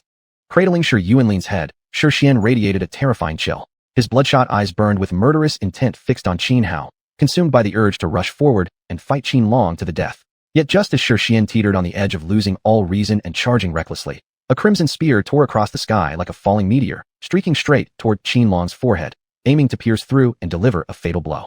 Father, watch out! Qianhao shouted urgently. But Qianlong didn't need the warning. He had already sensed the incoming spear and reacted instantly. He formed seals with both hands. An emerald true yuan surged violently from his body. Behind him, a hazy dragon shadow coalesced, claws bared, roaring so loudly the heavens trembled. In the next moment, Qianlong pressed both hands down toward the blood spear. The blurry dragon shadow shot forth and collided head-on with the crimson weapon. Boom! The clash of true yuan triggered an explosion. A thunderous boom erupted across the area, like a bolt from the clear sky, deafening and overwhelming. Both the hazy dragon shadow and the blood spear were formed purely from condensed true yuan, not physical objects. Upon impact, they disintegrated simultaneously under the violent force of colliding energies. Blood Wolf Tribe, retreat. At the very instant the dragon shadow and blood spear dissipated, a middle-aged man appeared in the distant sky, shouting loudly. Hearing his command, the members of the Blood Wolf Tribe immediately began to withdraw. Xiuxian, who had nearly lost all reason and charged at Qianlong in blind fury, snapped back to awareness. Without the slightest hesitation, he launched himself into the air and fled toward the horizon. You want to escape? Seeing Xiuxian fleeing, Qianhao instantly drew the Heavenfire bow, knocked an arrow, took aim, and released in one fluid motion. The arrow shot forward like lightning tearing through the sky, blazingly fast, with flickering purple heavenly flames blazing at its tip. Xiuxian sensed the incoming arrow the moment it was fired. He quickly channeled his inner true yuan, causing blood-red energy to surge around him, forming a massive blood shield that sprang up behind him. Bang! The arrow shot by Qianhao was blocked by the blood shield. Yet this brief delay was all Qianlong needed. He struck again at Xiuxian without pause. Die! Qianlong roared, raising his right hand high. An emerald green spear materialized in his grip. As he poured energy into it, one rune after another flared a light along the spear's shaft. Then, with full force, Qianlong hurled the spear forward. With a sharp swoosh, the green spear shot forth at supersonic speed, leaving rolling white vapor from the sonic boom in its wake. Xiuxian's face paled dramatically. He immediately poured all his power into forming once more the intricate, rune-laden defense he had used earlier against Qianhao's attacks. The complex runes shimmered, radiating formidable defensive energy. But Qianlong's thrown spear was terrifying. It was utterly unstoppable, shattering everything in its path. Before the might of that spear, the blood-red rune barrier Xiuxian conjured was nothing more than brittle paper. It was crushed effortlessly, pierced clean through without even slowing down. Chapter 11 Treasure Art, Sky-Piercing Divine Spear. The azure spear was incomparably sharp. After piercing through the complex runes in front of Xiuxian, its force remained undiminished, impaling straight through Xiuxian's chest in an instant. Ah! Xiuxian let out a shrill, agonizing scream. The power contained within the azure spear was immensely devastating. The moment it pierced his chest, it also shattered his internal organs. Even though Xiuxian had reached the true energy level of the spiritual ability realm, he couldn't withstand such a fatal injury. He died on the spot. In the distance, the middle-aged man who had been shouting for the Blood Wolf tribe members to retreat witnessed Xiuxian being killed by Qianlong. His eyes narrowed sharply, radiating terrifying coldness, while intense killing intent surged violently from his body. He was xiuxian, chief of the Blood Wolf tribe. Though fury burned inside xiuxian, desperate to fight Qianlong to the death immediately. In the end, he still restrained himself. The current situation was extremely unfavorable for the Blood Wolf tribe. If they didn't retreat quickly, their losses would grow even greater, possibly leading to total annihilation. Therefore, considering the bigger picture, xiuxian suppressed his rage and swiftly led the remaining members of the Blood Wolf tribe into retreat. The members of Azure Heaven tribe had originally intended to pursue them, but were stopped by Qianlong. Although the Blood Wolf tribe had suffered heavy casualties during the previous battle, Azure Heaven tribe had also sustained significant losses. Should they truly force the Blood Wolf tribe into complete extermination, it wouldn't bring any benefits to Azure Heaven tribe. On the contrary, it would pose enormous danger. Near Yunmong Great Mountain, apart from the three major tribes, the Blood Wolf, Azure Heaven, and Silver Fox, there were dozens of smaller tribes large and small. If Azure Heaven tribe weakened itself drastically trying to wipe out the Blood Wolf tribe, then the other tribes would surely pounce like vicious beasts catching wind of blood, mercilessly tearing Azure Heaven tribe apart. Thus, to preserve Azure Heaven tribe's fighting strength, Qianlong forbade further pursuit. After assigning several clansmen to clean up the battlefield, Qianlong approached Xuanhuan and asked, "Howard, what exactly happened? How did your injuries heal so suddenly? Also, I saw you exchange blows with Xiuxian earlier. You've already stepped into the spiritual ability realm?" "Yes, father," Qianhao replied, slightly adjusting the truth of what had happened to him before telling Qianlong. Qianlong furrowed his brow slightly. He wasn't an ordinary man. Although Qianhao's explanation seemed logically sound, Qianlong could sense that his son was hiding something. Nonetheless, he chose not to press further. "As long as you're safe, that's all that matters," Qianlong said, patting Qianhao's shoulder. Not long after, the members of Azure Heaven tribe finished securing the battlefield, gaining considerable spoils that excited everyone greatly. Return to the tribe. Qianlong barely glanced at the loot. Despite this overwhelming victory, he remained calm and composed. On the journey back to Azure Heaven tribe, Qianhao fully disclosed the Blood Wolf tribe's conspiracy against them. Upon hearing this, Qianlong's expression turned grave. "Father, now that the Blood Wolf tribe has been severely crippled, we should seize this opportunity to eliminate them once and for all." Qianhao voiced his opinion. However, Qianlong shook his head, speaking with deep concern. "If the Blood Wolf tribe remains subdued, there's no need for us to annihilate them completely. Maintaining peace as before would be sufficient, and that is precisely what I hope for most. What I truly fear is the Blood Wolf tribe resorting to desperate measures." "Father, I don't think we need to be afraid," Qianhao argued. This time, the Blood Wolf tribe not only lost many elites, but also 3 cultivators from the spiritual ability realm. How much fighting strength can they possibly have left? Even if they go all in, they pose little threat to our Azure Heaven tribe. Qianlong frowned slightly as he looked at Qianhao. "Howard, there are some things I cannot tell you yet. But remember this, whether for you and me as father and son, or for the entire Azure Heaven tribe, the best path forward is one of humility and tranquility." "I understand." Qianhao glanced at Qianlong with great surprise. He couldn't comprehend why Qianlong wouldn't take advantage of this chance to eradicate the Blood Wolf tribe. Especially after seeing how effortlessly Qianlong had slain Xiuxian earlier, it made Qianhao realize his father's strength far exceeded anything he had imagined. He even believed that if Qianlong had wished, xiuxian might not have escaped successfully with the remnants of his tribe. Still, though he couldn't fathom Qianlong's way of handling things, Qianhao didn't insist on asking more. "Howard, since you've entered the spiritual ability realm, it's time you learned our Azure Heaven tribe's treasure art." Qianlong clearly wanted to change the subject, steering away from further discussion. "You mean, passing on the sky-piercing divine spear?" Qianhao's heart leapt in shock. Qianlong nodded solemnly. "Thank you, father." Qianhao responded quickly. Treasure arts were among the combat techniques used by experts of the spiritual ability realm, and not every expert at that level had the chance to obtain one. Because treasure arts were extremely precious. Among the more than 100 large and small tribes near Yunmong Great Mountain, Only Azure Heaven Tribe and Bloodwolf Tribe truly possessed treasure arts. Even Silver Fox Tribe, one of the 3 great tribes of Yunmong Great Mountain, did not have a treasure art.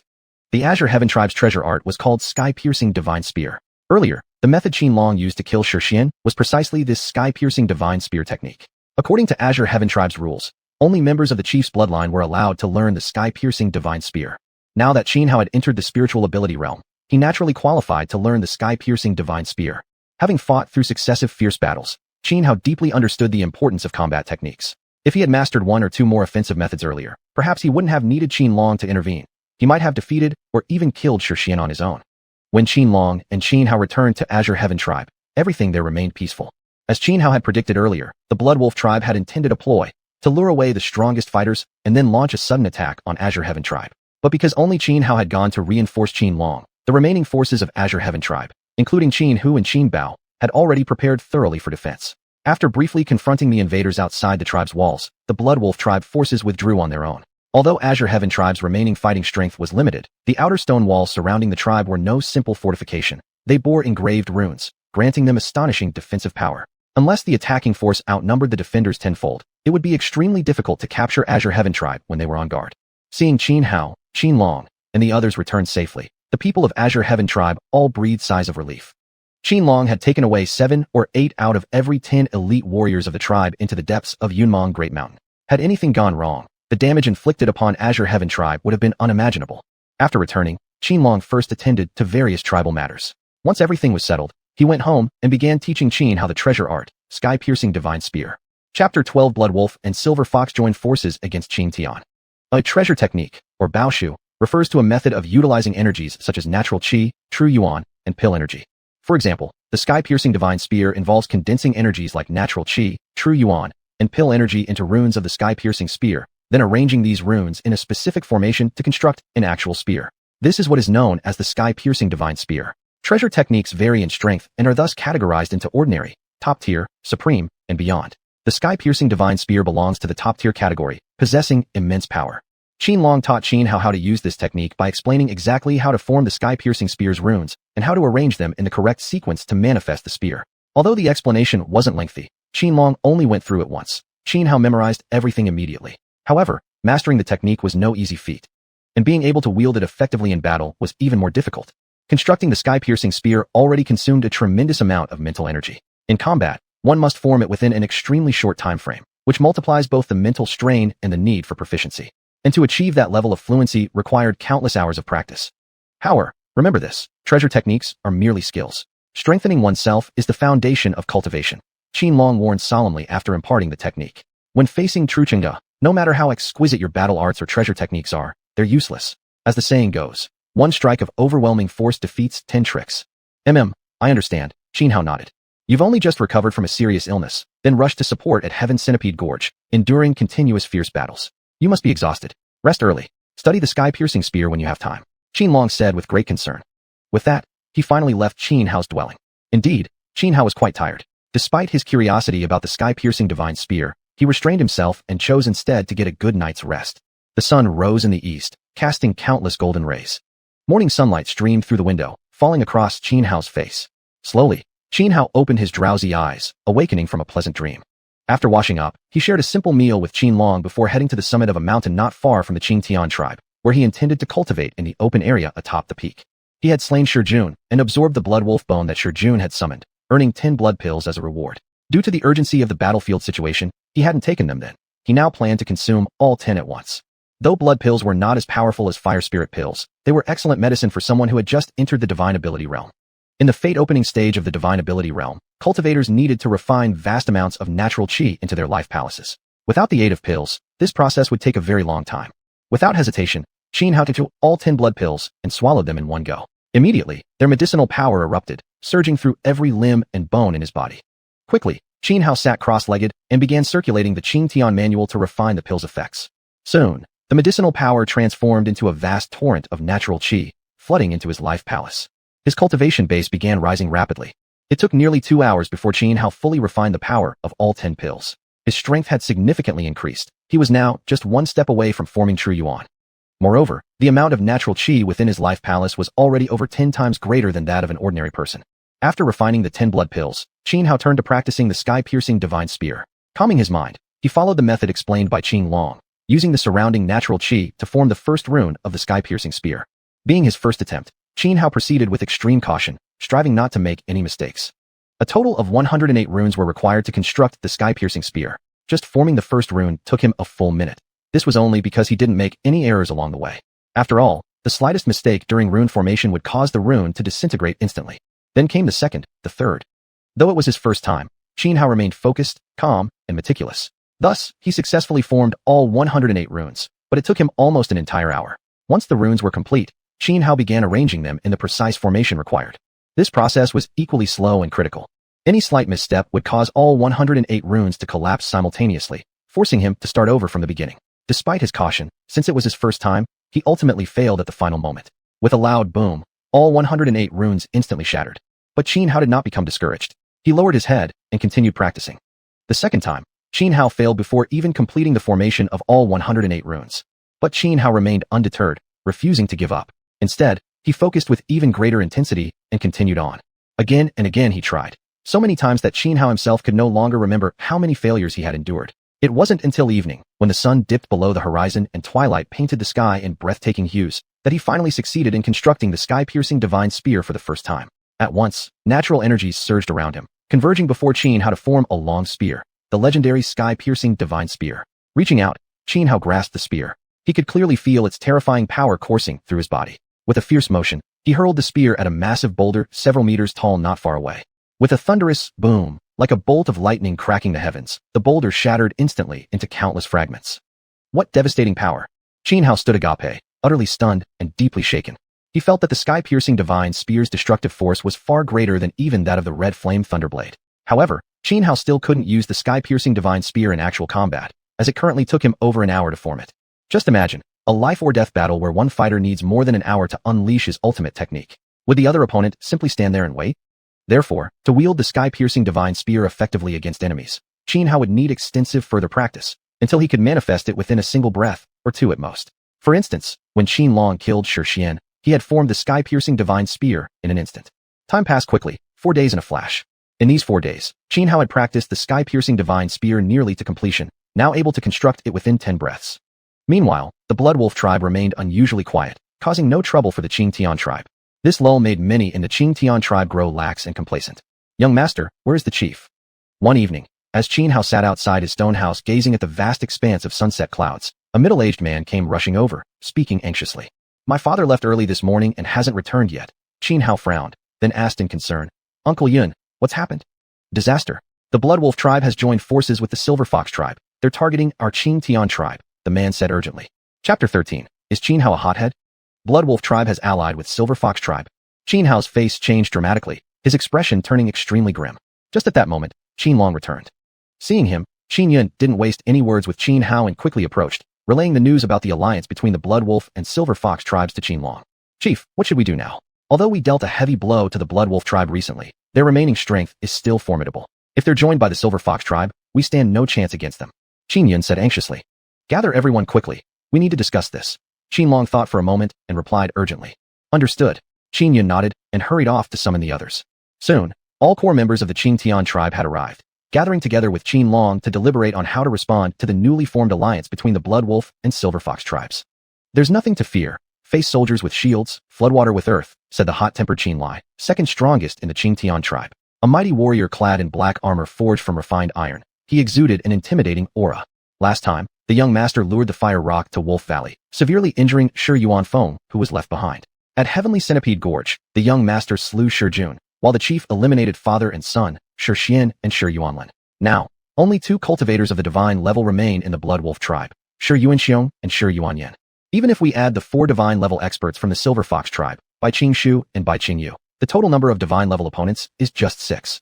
Meanwhile, the young master has now reached the divine level as well. With the chief, Lai Brother, and the great shaman, we also have 4 divine level experts on our side.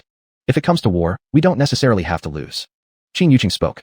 As the strategist of the Xianxian tribe, he had long served alongside Qin Lai to protect the tribe under Qinlong's leadership, one representing martial strength, the other wisdom.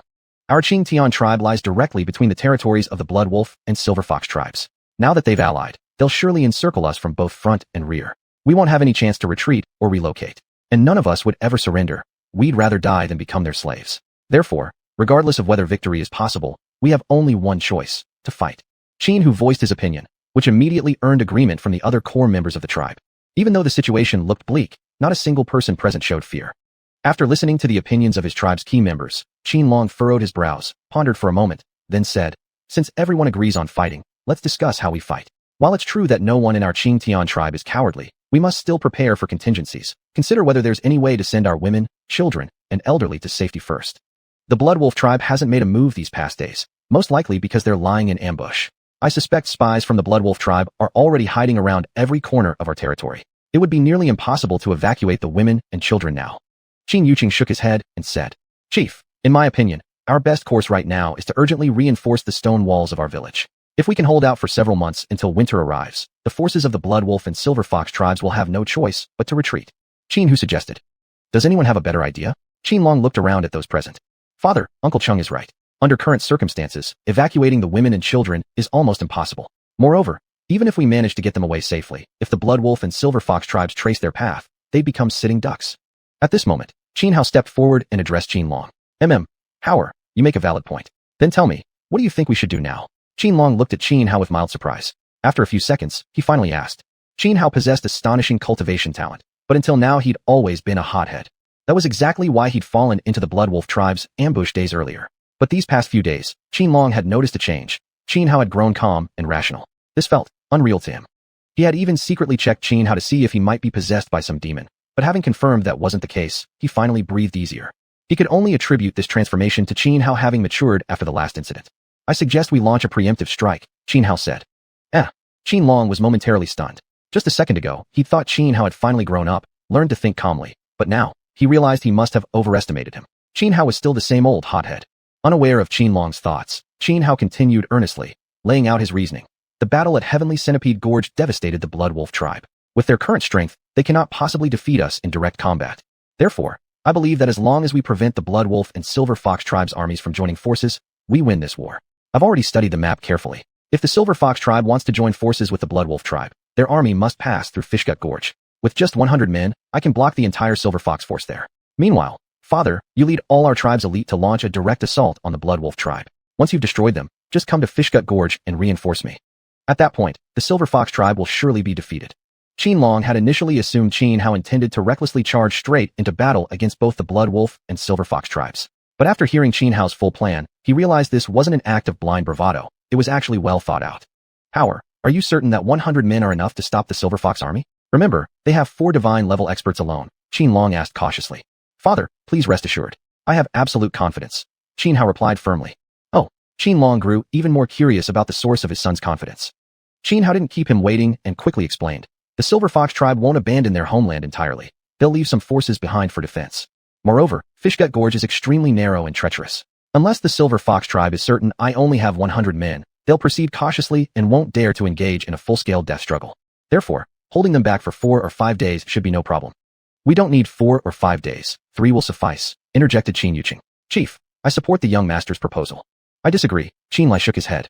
"If the young master fails to stop the Silver Fox army, we'll not only face attacks from both front and rear, but also lose the defensive advantage of our village's stone walls." "I support the young master," Xianhu said after a moment of thought. Last time, he single-handedly turned the tide at Heavenly Centipede Gorge.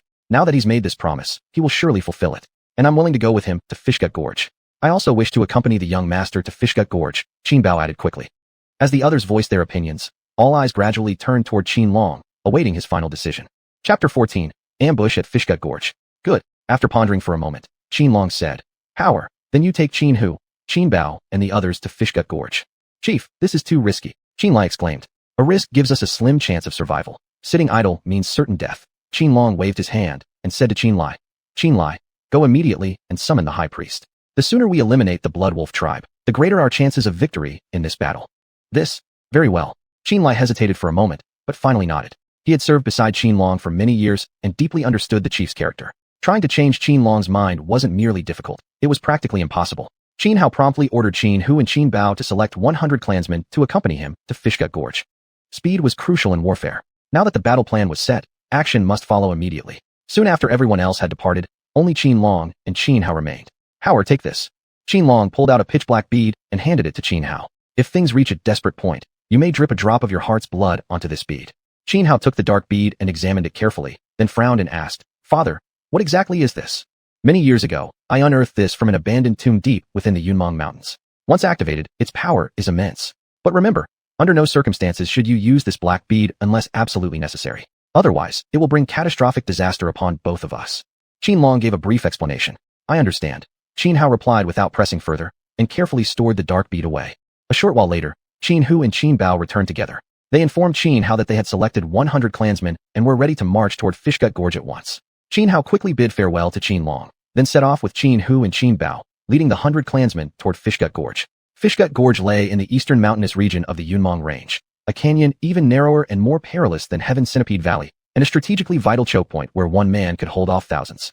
The narrow pass of Fishgut Gorge was less than 2 meters wide, flanked by sheer cliffs nearly 1,000 meters high. Even for those whose physical bodies had reached their peak, let alone cultivators at the Divine Passage realm, scaling these cliffs would be extremely difficult.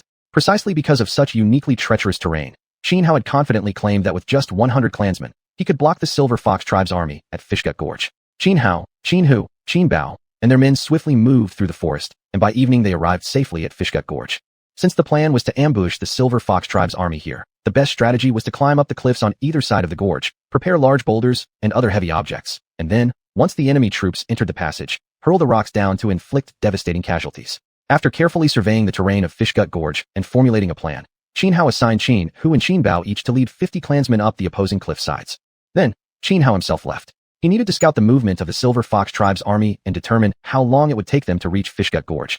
Xianhao's cultivation had surged dramatically. He was only one step away from forming true yuan. Now, primordial energies within his life palace surged powerfully, enabling him to remain airborne for extended periods.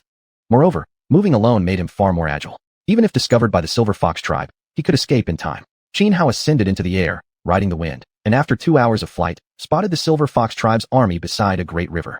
This time, the alliance between the Silver Fox tribe and the Blood Wolf tribe was determined to eradicate the Xianxia tribe completely.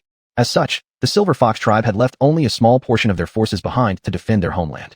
Standing atop a distant peak, Xianhao concealed his presence and gazed far into the distance, estimating the strength of the approaching army. The Silver Fox tribe's force numbered about 500, emanating the aura of 3 Divine Passage cultivators. At present, the troops had built dozens of campfires along the riverside and were roasting fresh meat, clearly planning to spend the night here. Traveling through mountain forests at night was extremely dangerous, unsuitable for marching large forces.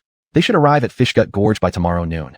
Xianhao calculated silently, then quietly withdrew back toward Fishgut Gorge. He had originally considered launching a surprise attack before retreating, but decided against it, lest he startle the enemy prematurely. When Xianhao returned to Fishgut Gorge, Xianhu and Qinbao had already led their respective 50 clansmen up the cliffs on both sides and prepared a vast number of massive boulders. After confirming that Xianhu and Qinbao had everything ready, Xianhao informed them of the details he had gathered about the Silver Fox tribe's army. He stressed to the 2 men the importance of staying well hidden on the cliffs on both sides of Fishgut Gorge, and made clear that they must wait until every last soldier of the Silver Fox tribe had entered the gorge before launching their attack. Xianhao himself took position on an excellent vantage point atop the left cliff of Fishgut Gorge. The night passed quickly. The next day, around noon under a blazing sun, the Silver Fox tribe's army arrived at Fishgut Gorge exactly as Xianhao had predicted. Although the terrain of Fishgut Gorge was treacherous and ideal for ambushes, the Silver Fox tribe never imagined the Xianxian tribe would dare send troops here. As a result, they marched straight into the gorge without conducting any thorough inspection. Boom, boom, boom. The moment the entire Silver Fox army had entered Fishgut Gorge, Xianhu and Qinbao launched their simultaneous assault. One massive boulder after another plummeted from the cliffs on both sides, crashing down like a storm upon the enemy soldiers trapped within the narrow passage. Danger, ambush. The 3 Divine Passage cultivators among the Silver Fox forces reacted instantly. But the sheer number of boulders raining down from the 1,000-meter-high cliffs was overwhelming, and each falling stone carried devastating force. In mere moments, nearly 100 Silver Fox warriors were crushed to death. Witnessing this carnage, the 3 Divine Passage experts were enraged beyond measure. They immediately joined forces, using heavenly energies and true yuan to erect a protective dome in an attempt to shield themselves and their troops from the barrage. At that very instant, Xianhao, lying in wait at his elevated position on the left cliff, drew his bow, nocked an arrow, and took careful aim at the weakest among the 3 Divine Passage experts of the Silver Fox tribe. Swoosh, swoosh, swoosh. 3 sharp twangs echoed in quick succession as Xianhao released 3 arrows in rapid succession, a seamless chain of shots piercing the air. Bai Qinghe, the weakest of the 3, saw the 3 arrows streaking toward his forehead and turned deathly pale. Desperately, he summoned heavenly energy to condense a defensive shield in a frantic bid to block the incoming arrows. Chapter 15. 3 arrows seal Fishgut Pass. 3 arrows shot forth in rapid succession, piercing the sky. Because faint threads of celestial fire flickered upon their shafts, the 3 arrows resembled a bolt of purple lightning slashing down from above, an awe-inspiring, terrifying sight. Bai Qinghe tried to resist with all his might, but the shield he had formed from heavenly yuanqi could only block the first arrow. The second arrow shattered the yuanqi shield effortlessly. Yet just as it was about to pierce through his forehead, the fox fur cloak draped over his body suddenly glowed, radiating numerous intricate golden runes. These golden runes flashed brightly, drawing upon hidden mystical forces from the void. Instantly, primal yuanqi surged behind Bai Qinghe, coalescing into the true form of a silver fox, 4 or 5 meters tall. With an angry roar, the silver fox sent out a violent wave of energy that shattered the second arrow midair. But in the very moment the second arrow was destroyed, the third arrow arrived undeterred, and plunged straight into Bai Qinghe's forehead. Ah! Bai Qinghe screamed and died on the spot. Witnessing Bai Qinghe's death, Bai Qingshu and Bai Qingyu, 2 other spirit communion experts from the Silver Fox tribe, turned pale with shock. Retreat! Retreat now! They shouted frantically. Both were seasoned veterans of the tribe, having survived countless life-or-death trials throughout their lives. Though stunned and furious at seeing Bai Qinghe slain by Qin Hao, they did not lose their composure or reason. Instead, they instantly regained clarity and made the immediate decision to withdraw. But those of the Blue Sky tribe who had lain in ambush along both sides of Fishgut Pass weren't about to let the Silver Fox tribe escape so easily. Each warrior exerted themselves to the fullest, hurling boulder after boulder down into the gorge. Another storm of falling rocks rained down like torrential rain. Dozens more members of the Silver Fox tribe were crushed to death beneath the onslaught. Only due to the swift intervention of Bai Qingshu and Bai Qingyu, who unleashed waves of true yuan to shatter many incoming boulders, was further loss of life minimized. The retreat of the Silver Fox tribe turned into a desperate scramble. They suffered devastating casualties. If not for the fact that Qin Hao had brought only 100 men, though perhaps unable to annihilate them entirely, he might have killed at least 2/3. By the time Bai Qingshu, Bai Qingyu, and the rest finally escaped from Fishgut Pass, more than half their number had already fallen. Most critically, they had lost Bai Qinghe, a spirit communion cultivator. As the survivors retreated, the warriors of the Blue Sky tribe did not pursue. Instead, they quickly began gathering fresh supplies of boulders to replenish what they'd used. Qin Hao leapt down from the cliffside and walked toward Bai Qinghe's corpse. He clearly remembered how the fox pelt worn by Bai Qinghe had proven extraordinary, so much so that it had shattered one of his arrows at a critical moment. True, Qin Hao was only at the life-opening stage, but his combat strength far surpassed others of the same level. He could even fight against true yuan cultivators, and had roughly a 30% chance of victory. If he encountered someone comparable in strength to xiuxian again, he could likely inflict serious injury, if not outright kill him. That the fox fur cloak had managed to repel one of his arrows in such a dire situation clearly meant it was no ordinary item. Ding. Detecting absorbable item, silver fox pelt. Absorb? Yes or no? No sooner had Qin Hao approached the body than the system voice rang in his mind. Absorb. Without hesitation, Qin Hao immediately confirmed. At once, wisps of black mist appeared out of thin air, wrapping around the fox pelt worn by Bai Qinghe. In less than a breath's time, the silver fox pelt vanished. Over these past few days, Qin Hao had studied his system thoroughly. He discovered that only items directly connected to him could be absorbed. For instance, the fire phoenix he'd absorbed perished because he lured it into Wolf Valley. Likewise, the wolf bones came from Jun, whom he himself had slain. Ding. Absorption successful, silver fox pelt. Congratulations, host. You have obtained 1000 fox cloak. As the system announcement sounded, a luxurious fur coat materialized in Qin Hao's hands. Simultaneously, complete data about the 1000 fox cloak flooded into his consciousness. The 1000 fox cloak was a top-tier spirit artifact, crafted from the hide of a 1000-year-old silver fox, with 1000 runes drawn upon it using the essence blood of 1000 silver foxes as ink. Should Qin Hao one day capture the soul of a 1000-year-old silver fox and seal it within the cloak, its quality would rise another rank, dramatically increasing its defensive power. Overjoyed, Qin Hao quickly donned the 1000 fox cloak. With such a top-tier spirit artifact protecting him, he wouldn't just stand a chance against true yuan-level beings. He could even defend himself against those at the Heaven Talisman level. Although made from the skin of a millennium silver fox, the presence of the 1000 runes, painted with the essence blood of 1000 silver foxes, rendered this cloak impervious to fire and water, immune to blades and spears, generating cool breeze when hot, and warmth when cold. After walking around Fishgut Gorge and finding no other items to absorb, Qin Hao leapt up onto the cliffs on both sides of the pass and located Qin Hu and Qin Bao. Uncle Hu, Uncle Bao, please have everyone rest as quickly as possible. Although we've just won a great victory, the Silver Fox tribe will likely launch a counterattack soon, Qin Hao said. All right. Both Qin Hu and Qin Bao nodded simultaneously. Originally, because of the previous battle at Heavenly Centipede Gorge, they had already deeply trusted Qin Hao. Now, after today's overwhelming triumph, their admiration for him had grown even stronger. They also felt much greater confidence in completing this mission to block the Silver Fox tribe. After exchanging a few words with Qin Hu and Qin Bao, Qin Hao left Fishgut Gorge and went after the retreating army of the Silver Fox tribe, which had fled in disarray. Now protected by the 1000 fox cloak, even if Bai Qingshu and Bai Qingyu joined forces to kill him, he could still withdraw calmly. Therefore, he decided to launch a sneak attack against the main force of the Silver Fox tribe. Though his power alone was limited, he could still create considerable chaos and delay their counteroffensive against Fishgut Gorge. As long as he held out until Qin Long, Qin Lai, and the others wiped out the Blood Wolf tribe and came to reinforce him, the Silver Fox tribe's army would be decimated, losing at least 70 to 80% of their numbers, even if not entirely annihilated. After withdrawing from Fishgut Gorge, the main force of the Silver Fox tribe stopped within a forested mountain area not far away. Though they had suffered heavy losses, more than 500 reduced to only 300 plus, and had even lost by Qing'e, a spirit communion cultivator, they had no immediate plans to retreat all the way back to their tribal lands. I never expected that even after learning about our alliance with the Blood Wolf tribe, the Sky Heaven tribe still dared ambush us here at Fishgut Gorge. Bai Qingshu spat bitterly. I noticed the ambush party wasn't large, at most about 100 people. If the two of us rushed the cliffs without hesitation, we could probably wipe them out completely. The only concern is that we still don't know who fired the arrow that killed Qing'e, Bai Qingyu said, frowning, his eyes flickering with unease. Chapter 16. Alone into the enemy camp. Within the Qingtian tribe, only Qin Long and Qin Lai are capable of killing Qing He with an arrow. Bai Qingshu said after a moment of thought. It's not them. Bai Qingyu shook her head. Though the situation was urgent earlier and I couldn't clearly see that person's face, judging by their build, it definitely wasn't Qin Long or Qin Lai. But aside from Qin Long and Qin Lai, who else in the Qingtian tribe could kill Qing He with a single arrow? Bai Qingshu asked. First, arrange for our clansmen to set up camp here. The two of us will go investigate Yuchang Gully and find out exactly who killed Qing He. Once we eliminate that person, we can wipe out the Qingtian tribe ambush hidden there. Bai Qingyu said after a period of contemplation. Agreed. Bai Qingshu nodded. Just as Bai Qingyu and Bai Qingshu finished discussing their plan and were about to act, deep within the nearby forest, Qinhao stood atop the treetop of an ancient towering tree. He drew the skyfire bow, nocked an arrow, and aimed directly at a member of the Silver Fox tribe. The instant Qinhao released the bowstring, whoosh, the arrow shot forward. Purple heavenly flames flickered along the arrowhead. The target, a young man of the Silver Fox tribe whose cultivation had merely reached the peak of the physical body realm, stood no chance against Qinhao's arrow. He didn't even have time to react before the arrow pierced straight through his forehead. With a dull thud, he collapsed lifelessly to the ground, not even managing a scream. Enemy attack! Enemy attack! Others nearby, witnessing the youth's sudden death, turned pale and immediately began shouting in panic, scrambling to take cover behind obstacles. Whoosh! Whoosh! Whoosh! In the split second after the first youth fell, Qinhao fired off several more arrows in rapid succession. The whistling arrows cut through the air like streaks of purple lightning splitting the sky.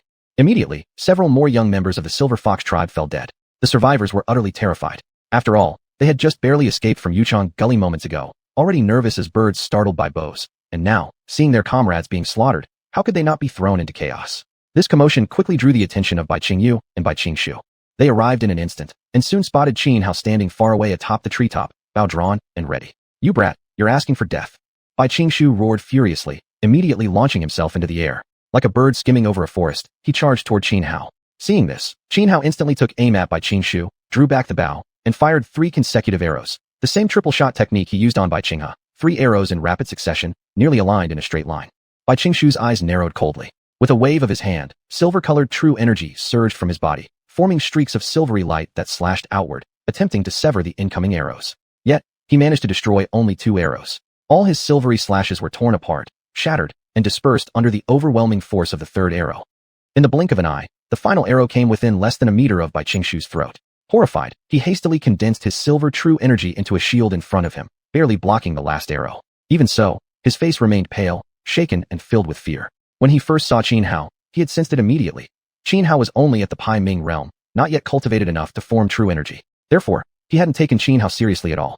But now, facing those 3 arrows, he had nearly failed to defend himself, something completely beyond his expectations. Had he not reacted quickly enough, he would have met the same fate as Bai Qinghe. Though shocked to his core, Bai Qingshu didn't hesitate. After deflecting the arrows, he smoothly closed the distance, rushing to within 30 meters of Qinhao. Silver light cross slash. With a cold shout, Bai Qingshu thrust his palm like a blade, striking downward at Qinhao. Instantly, surging silver true energy burst from his body, forming 2 intersecting crescent blades, shaped like a cross, slashing fiercely toward Qinhao. The cross-shaped blades moved incredibly fast, over 30 meters covered in just 2 breaths, already closing in on Qinhao. Qinhao remained calm and composed, clad in his Thousand Fox robe, even though he couldn't fully activate its power at the moment. Stopping this incoming cross-slash was no difficult task. Boom. The moment the cross-shaped blade struck, intricate runes on the Thousand Fox robe suddenly lit up. Not only did they block the attack, but the vibrating runes shattered the cross-shaped blades completely. Then, without hesitation, Qinhao turned and fled. Even with the Thousand Fox robe protecting him, there was no way he'd foolishly stay and fight Bai Qingshu, Bai Qingyu, and their entire group. Once surrounded by hundreds of enemies, Even with the Thousand Fox robe, he might not escape unscathed. He wasn't stupid. He didn't enjoy suicide. Seeing Xuanhuan turn and flee, Bai Qingshu let out a loud shout and immediately gave chase with full force. At the same time, Bai Qingyu also sprang into action, pursuing Xuanhuan alongside Bai Qingshu. From the arrows Xuanhuan had fired earlier, they were now certain that he was the one who had killed Bai Qinghuan. Although Xuanhuan's combat prowess had shocked Bai Qingshu, both Bai Qingshu and Bai Qingyu believed him to be merely at the Pai Ming realm. Together, they were confident they could kill Xuanhuan. Once Xuanhuan was dead, they could wipe out the Qingtian tribe forces lying in ambush on both sides of Yuchang Gully. When Xuanhuan saw Bai Qingshu and Bai Qingyu rushing toward him, he didn't panic. Instead, a cruel, cold smile curled at the corner of his lips. His earlier use of the Thousand Fox robe to withstand Bai Qingshu's attack had been deliberate, a test to gauge just how much defensive power he could currently unleash through it. The result, naturally, left him deeply satisfied. With the Thousand Fox robe, attacks from true Yuan-level beings like Bai Yushu were now almost negligible to him. Therefore, even facing two opponents at once, he still had complete confidence in defeating both Bai Qingshu and Bai Qingyu.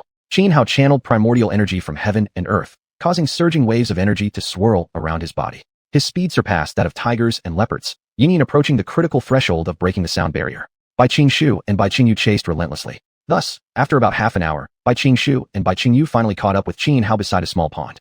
"You brat, you're Xuanhuan, the young lord of the Qingtian tribe, aren't you?" Bai Qingshu carefully examined the youth before him, frowned slightly, and guessed. "Correct, that is me," Xuanhuan replied. Though cornered by Bai Qingshu and Bai Qingyu, he remained utterly calm and composed, his eyes completely free of panic. "Good, very good. Today, I will cut you down, sever your head, and force your father to lay down his life in exchange," Bai Qingshu said coldly, emitting a terrifying aura of murder. Chapter 17. Annihilating a powerful foe with overwhelming force. "Just you? Huh?" Xuanhuan sneered, his face filled with utter contempt. Crack. Insulted by Xuanhuan, Bai Qingshu's expression turned extremely grim, his eyes seething with furious rage, so intense it seemed he wished to hack Xuanhuan into pieces 1,000 times over. "Qingshu, calm down. This kid isn't simple." Seeing Bai Qingshu on the verge of losing control, Bai Qingyu beside him quickly tried to reason. Compared to Bai Qingshu, Bai Qingyu had a much more gentle temperament. However, Bai Qingshu completely ignored Bai Qingyu's warning. With a cold snort, he lunged at Xuanhuan once again. Although Xuanhuan had shown far greater combat strength than expected in their previous clash, Bai Qingshu still refused to believe that someone merely at the Pai Ming realm could possibly be his match. After all, he had been in the xuanhuan realm for over 5 years now, a seasoned expert among cultivators of this level. As Bai Qingshu charged toward Xuanhuan, silver-colored true yuan surged around his body, transforming into countless silvery blades of energy. Like autumn winds sweeping through fallen leaves, they converged upon Xuanhuan with overwhelming momentum. Xuanhuan remained perfectly calm. Raising his right hand, he activated a divine art, causing vast amounts of primordial energy from heaven and earth to gather, gradually forming the sky-shattering spear. Boom! The waves of silvery blade energies slashed against Xuanhuan's body, but were entirely blocked by defensive runes emitted from the Thousand Fox robe, failing to harm him in the slightest. By now, the sky-shattering spear had fully taken shape. Die! Wielding the sky-shattering spear forged from primordial energy, Xuanhuan let out a cold shout and charged forward like a caged tiger unleashed, launching a direct assault on Bai Qingshu. Before Bai Qingshu could react, Xuanhuan was already in front of him. The spear in Xuanhuan's hand flickered as it thrust straight toward Bai Qingshu's heart. The power of the sky-shattering spear was terrifying. Even before making contact, its piercing aura caused Bai Qingshu intense pain in his chest, turning his face pale. He quickly poured his full strength into defense. Silver true yuan surged around Bai Qingshu, condensing dozens of swirling vortexes in midair before him. These rotating vortexes radiated grinding force, attempting to wear down and destroy the sky-shattering spear. Yet Xuanhuan was no ordinary opponent. With a sharp tremor of the spear, he shattered all the vortexes in an instant, allowing the spear to pierce directly into Bai Qingshu's chest.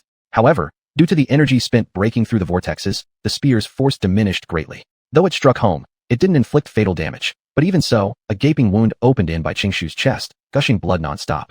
Bai Qingshu was utterly shocked. He could hardly believe that within moments of combat, he'd already suffered such a grievous injury. Without hesitation, he stomped hard on the ground and rapidly retreated, avoiding the spear driving deeper into his body. Almost simultaneously, Bai Qingyu seized the opportunity and launched his own attack against Xuanhuan. But Xuanhuan was prepared. He didn't panic at Bai Qingyu's assault. Instead, he gave a quick flick of the sky-shattering spear and hurled it like a projectile. The spear flew forward like a razor-sharp arrow, hurtling straight toward Bai Qingyu. Bai Qingyu was cautious. He had anticipated a counterattack when moving against Xuanhuan earlier. Thus, facing the incoming spear, he instantly formed a shield from condensed silver true yuan, successfully blocking the strike. Kill. Though injured just now, Bai Qingshu did not retreat in fear. Instead, his murderous intent grew even fiercer. Taking advantage of the moment when Xuanhuan was forced back by Bai Qingyu, he attacked once again. This time, Bai Qingshu held nothing back. He activated his innate divine ability. In addition to the surging silver true yuan around him, crimson flames suddenly emerged from thin air, scorching crimson fire blanketing heaven.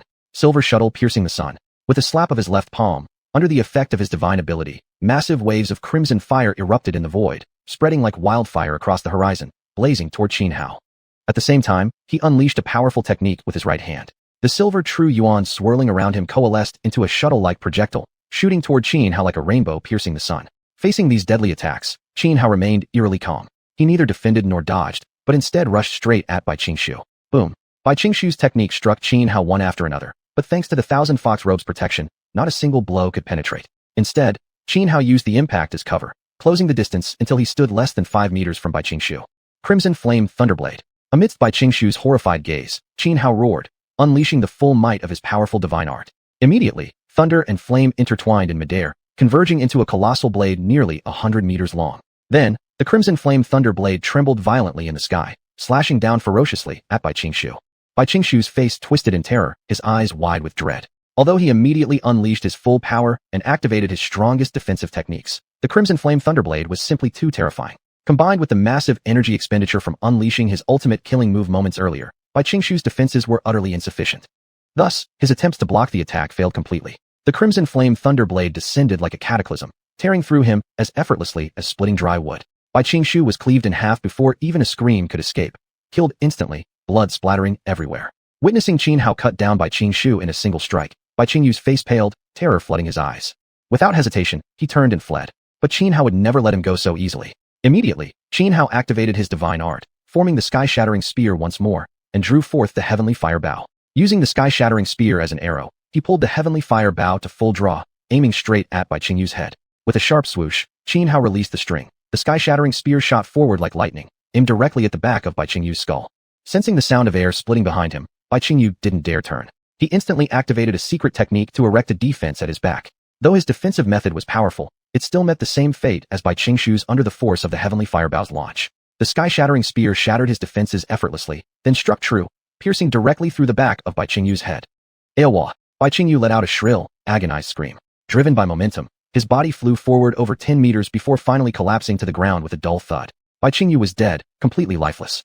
Having so easily slain both Bai Qingshu and Bai Qingshu, Xianhao himself was momentarily stunned by the sheer magnitude of his own combat strength. At that moment, dozens of members from the Silver Fox tribe rushed over from a distance. Upon seeing the gruesome corpses of Bai Qingshu and Bai Qingshu lying on the ground, each one of them turned deathly pale. Chapter 18 The Silver Fox Tribe Defeated. Kill. Xianhao's expression was cold, his eyes devoid of mercy, as he charged straight toward the dozens of pursuers from the Silver Fox tribe. More than half of these warriors from the Silver Fox tribe had reached the peak of flesh-body cultivation. Yet against Xianhao, they were completely helpless. Arg! Arg! Screams echoed across the area. Xianhao wielded the sky-piercing divine spear like a slaughterful azure risen from the depths of hell. With each sweep of his spear, enemy bodies were easily pierced through. Moreover, he activated his innate divine ability and the Crimson Flame Thunderblade. Around him, moisture in the air condensed into countless arrow-like projectiles that shot in all directions, while the tens of meters-long Crimson Thunderblade slashed repeatedly, each strike felling one or even several enemies at once. When did such a powerful expert emerge in the Qingtian tribe? How could he kill Bai Qingshu and Bai Qingshu alone? I've seen him before. He's Xianhao, the young master of the Qingtian tribe. Just a brat with milk still on his lips. How can he possess such strength? Run, run for your lives. The dozens of Silver Fox tribe members were utterly dumbfounded. At first, they had intended to surround and kill Xianhao, but soon, terror gripped their hearts at his overwhelming might, shattering their courage completely, causing them to scatter in panic. But Xianhao had no intention of leaving survivors. His sky-piercing divine spear thrust again and again, killing every fleeing member of the Silver Fox tribe. In less than half a quarter hour, all the Silver Fox tribe warriors lay dead beneath Xianhao's feet. Soaked in blood, Xianhao stood tall, spear in hand, surrounded by corpses strewn in disarray, the ground drenched red. He wiped the blood from his face and turned his gaze toward the encampment of the main Silver Fox army, his eyes growing sharp and icy. This time, by consuming the Silver Fox hide, he had unexpectedly obtained the Thousand Fox Robe, a top-grade defensive spirit artifact. After battling Bai Qingshu and Bai Qingshu, he had already tested the Thousand Fox Robe's defensive power. It was practically impervious to attacks from cultivators at the Yuan realm level. Thus, when facing Yuan realm opponents, Xianhao was virtually invincible. With Bai Qingshu and Bai Qingshu gone, the rest of the Silver Fox tribe are nothing but disorganized rabble, no real threat, Xianhao murmured thoughtfully. Then, picking up the corpses of Bai Qingshu and Bai Qingshu, he headed toward the Silver Fox tribe's campsite. At the Silver Fox tribe's encampment, over 200 tribe members were resting. Having suffered ambushes earlier at Yuchang Gully, each had been deeply terrified, as if having brushed past death's door, leaving them mentally exhausted.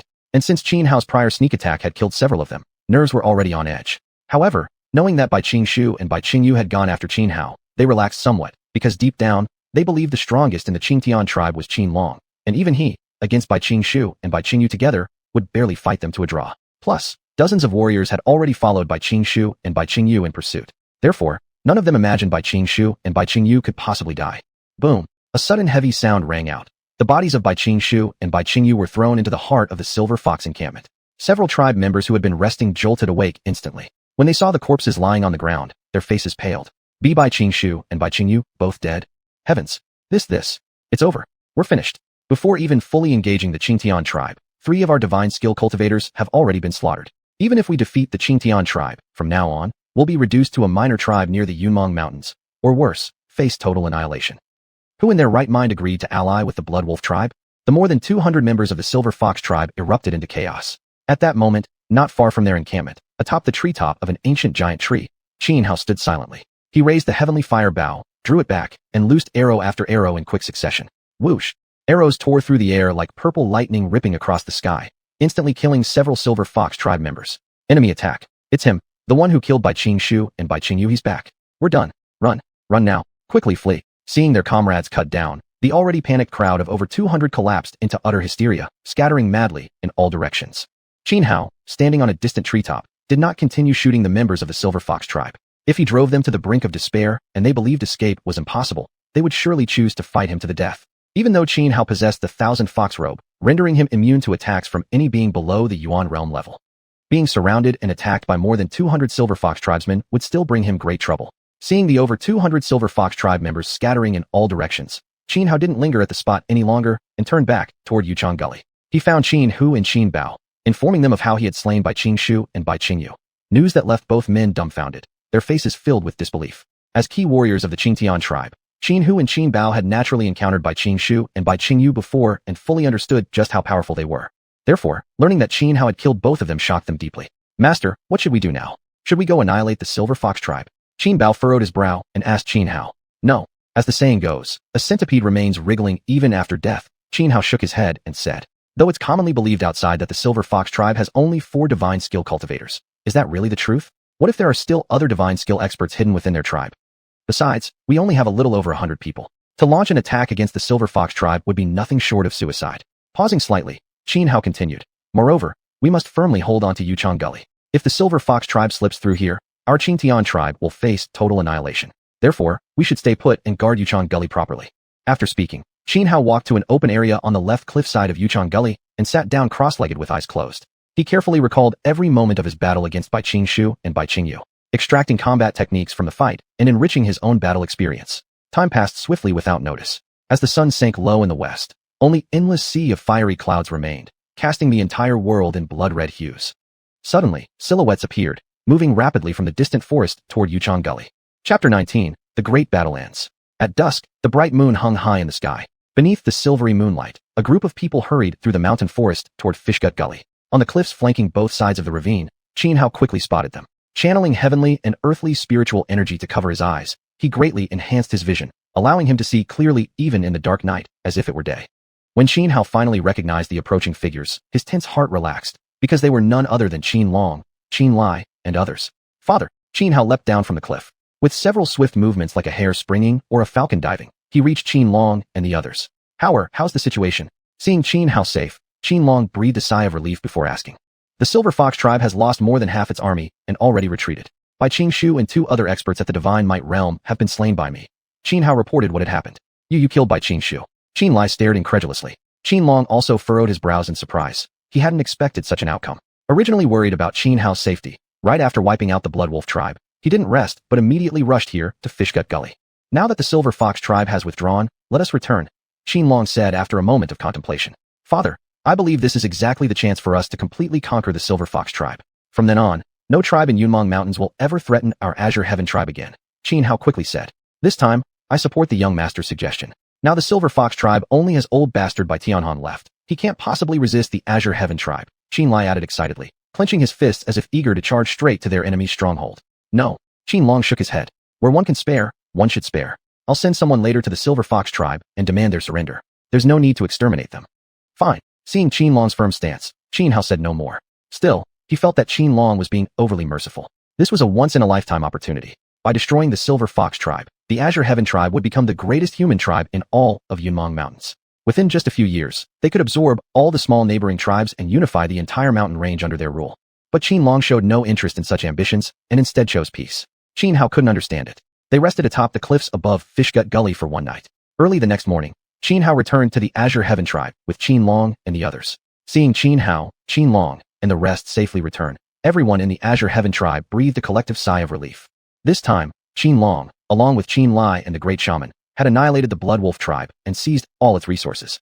Qin Long dispatched Qin Xiuxian and Qin Lai to visit the Silver Fox tribe. With the Blood Wolf tribe destroyed and the Silver Fox tribe severely weakened, resistance was no longer possible. Surrender was now the best option for the Silver Fox tribe, and so they accepted Qin Long's terms, officially submitting themselves as vassals of the Azure Heaven tribe from that day forth.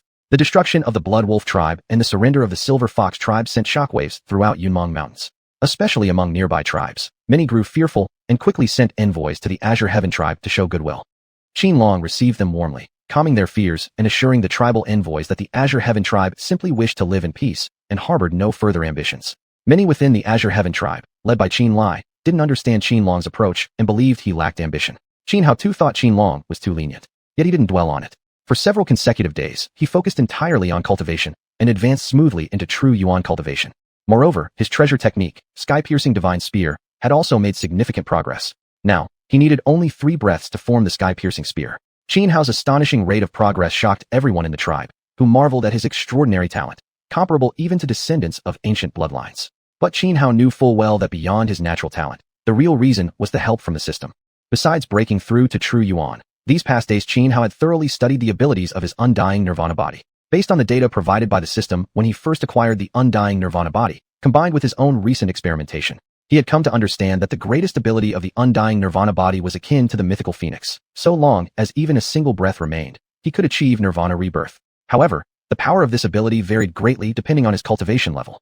Currently, Qin Hao's undying nirvana body could undergo 1 rebirth cycle every 9 days. As he grew stronger in the future, the interval between his nirvanas would shorten, evolving from once every 9 days, gradually to 9 times a day, and ultimately reaching a state with no cooldown at all. Moreover, when he became strong enough, each nirvana would not only instantly restore him to peak condition, but more importantly, allow his body and soul to undergo a transformation. The more times he underwent nirvana, the more powerful he would become. This was the most extraordinary aspect of the undying nirvana body. Precisely because of such an overwhelmingly powerful ability, the undying nirvana body ranked among the highest tier of special constitutions. In the evening, the sun set behind the mountains, painting the sky with glowing clouds. Qin Long and Qin Hao were sitting by the doorway of their house, chatting. For the past few days, Qin Long had been extremely busy and only today found time to relax. Just as father and son were talking and laughing together, Qin Hu came rushing over, saying to Qin Long, "Chief, the hunting squad that went out this morning has returned, and they've brought back dozens of game animals. Enough for our tribe to eat for half a month." Oh, Qin Long was taken aback. What happened? How could they have such a massive haul? According to the hunting squad, they saw a xiuxian dragon pung. Qin Hu replied, "A xiuxian dragon pung? That's a descendant of divine birds." Qin Long exclaimed in shock. For some unknown reason, the xiuxian dragon pung seemed to go berserk. It slaughtered many vicious birds and beasts, yet didn't consume any of them. Our hunters just followed behind it, collecting corpses, gathering dozens of fresh kills. Qin Hu explained. Beside him, upon hearing that the xiuxian dragon pung was a descendant of divine birds, Qin Hao immediately grew interested. He turned to Qin Hu and asked, "Uncle Hu, where exactly is that xiuxian dragon pung now?" "It's at the south side Lingshire Peaks. A few tribesmen are keeping watch on it." Qin Hu said. "Howard, what are you thinking?" Qin Long frowned, looking at Qin Hao. "Father, I want to hunt down that xiuxian dragon pung." Qin Hao did not hide his thoughts. He spoke directly. Chapter 20 Hunting the Divine Bird's Offspring. Young Master, the violet lightning dragon pung is a descendant of divine birds, immensely powerful. To hunt it, this will be far too difficult. Qin Hu said in shock and disbelief upon hearing Qin Hao's intention, quickly snapping back to reality and urging him against it. "Uncle Hu, from what you've said, that dragon pung isn't in its normal state. After killing so many fierce beasts and birds, it must be injured. If we seize the right moment, hunting it won't be impossible." Qin Hao replied calmly, laying out his reasoning. "All right, Howard, since you've thought this through, go ahead and act, but be cautious. Don't rush and recklessly, and above all, protect our clan's people." Qin Long paused for a moment before speaking. After the battles at Heavenly Centipede Gorge and Fish Intestine Ravine, Qin Long's opinion of Qin Hao had completely changed. He no longer saw him as the reckless hothead he once was. Now, every action Qin Hao took was backed by careful planning. He wouldn't do anything rash. Thus, Qin Long felt certain that if Qin Hao proposed hunting the violet lightning dragon pung, He must have some chance of success. Uncle Hu, gather a few capable clansmen. I'll lead them to Chaos Rock Peak, Xianhao said immediately after receiving Qianlong's approval. This? Xianhu hesitated briefly, but finally nodded. All right, I'll gather everyone now. Not long after, Xianhu returned with over 100 elite warriors from the Azure Sky tribe. Then, Xianhao led Xianhu and more than 100 tribesmen toward Chaos Rock Peak. Upon arrival, they met up with several scouts who had been monitoring the dragon Peng and learned more about its current condition. Just as Xianhao had suspected, the creature's behavior was highly abnormal, and indeed, amid its massacre of countless vicious beasts, it had sustained injuries. After considering the situation for a while, Xianhao did not launch an immediate assault. Night had fully fallen, and launching an attack in darkness would be too dangerous. He refused to sacrifice the lives of his people simply to hunt one beast. Screech. As Xianhao and his group rested beneath the trees at the foot of Chaos Rock Peak, the dragon Peng suddenly let out a piercing cry from above. The sound cut through the sky like thunder, causing unbearable pain in their eardrums. Xianhao looked up sharply. There, soaring and circling high above the peak, was the colossal figure of the dragon Peng, many times larger than an elephant. Its golden feathers shimmered even in the dark night, and atop its head stood a pair of dragon horns crackling with terrifying violet lightning. The violet lightning dragon Peng was a descendant of divine birds, carrying the bloodline of the golden-winged great Peng. Legend held that the pure-blooded golden-winged great Peng were immensely powerful, among the heavenly divine birds, capable of preying even on dragons. Thus, some of their offspring inherited draconic traits. These variants were known as dragon Pengers. There were many types of dragon Pengers. The violet lightning variant was merely one among them. Retreat. Quickly leave the area around Chaos Rock Peak. Xianhao's expression changed abruptly as he watched the dragon Peng circle overhead. He urgently turned to Xianhu and the others still resting. Young master, what's wrong? Xianhu asked, confused. Another ferocious beast must be approaching. This place will soon become a battlefield, Xianhao explained. Now at the true Qi realm, his senses had sharpened dramatically. He could feel the rising battle intent emanating from the dragon Peng, which led him to deduce the arrival of another powerful enemy. Without another word, Xianhao and his team swiftly evacuated the vicinity of Chaos Rock Peak.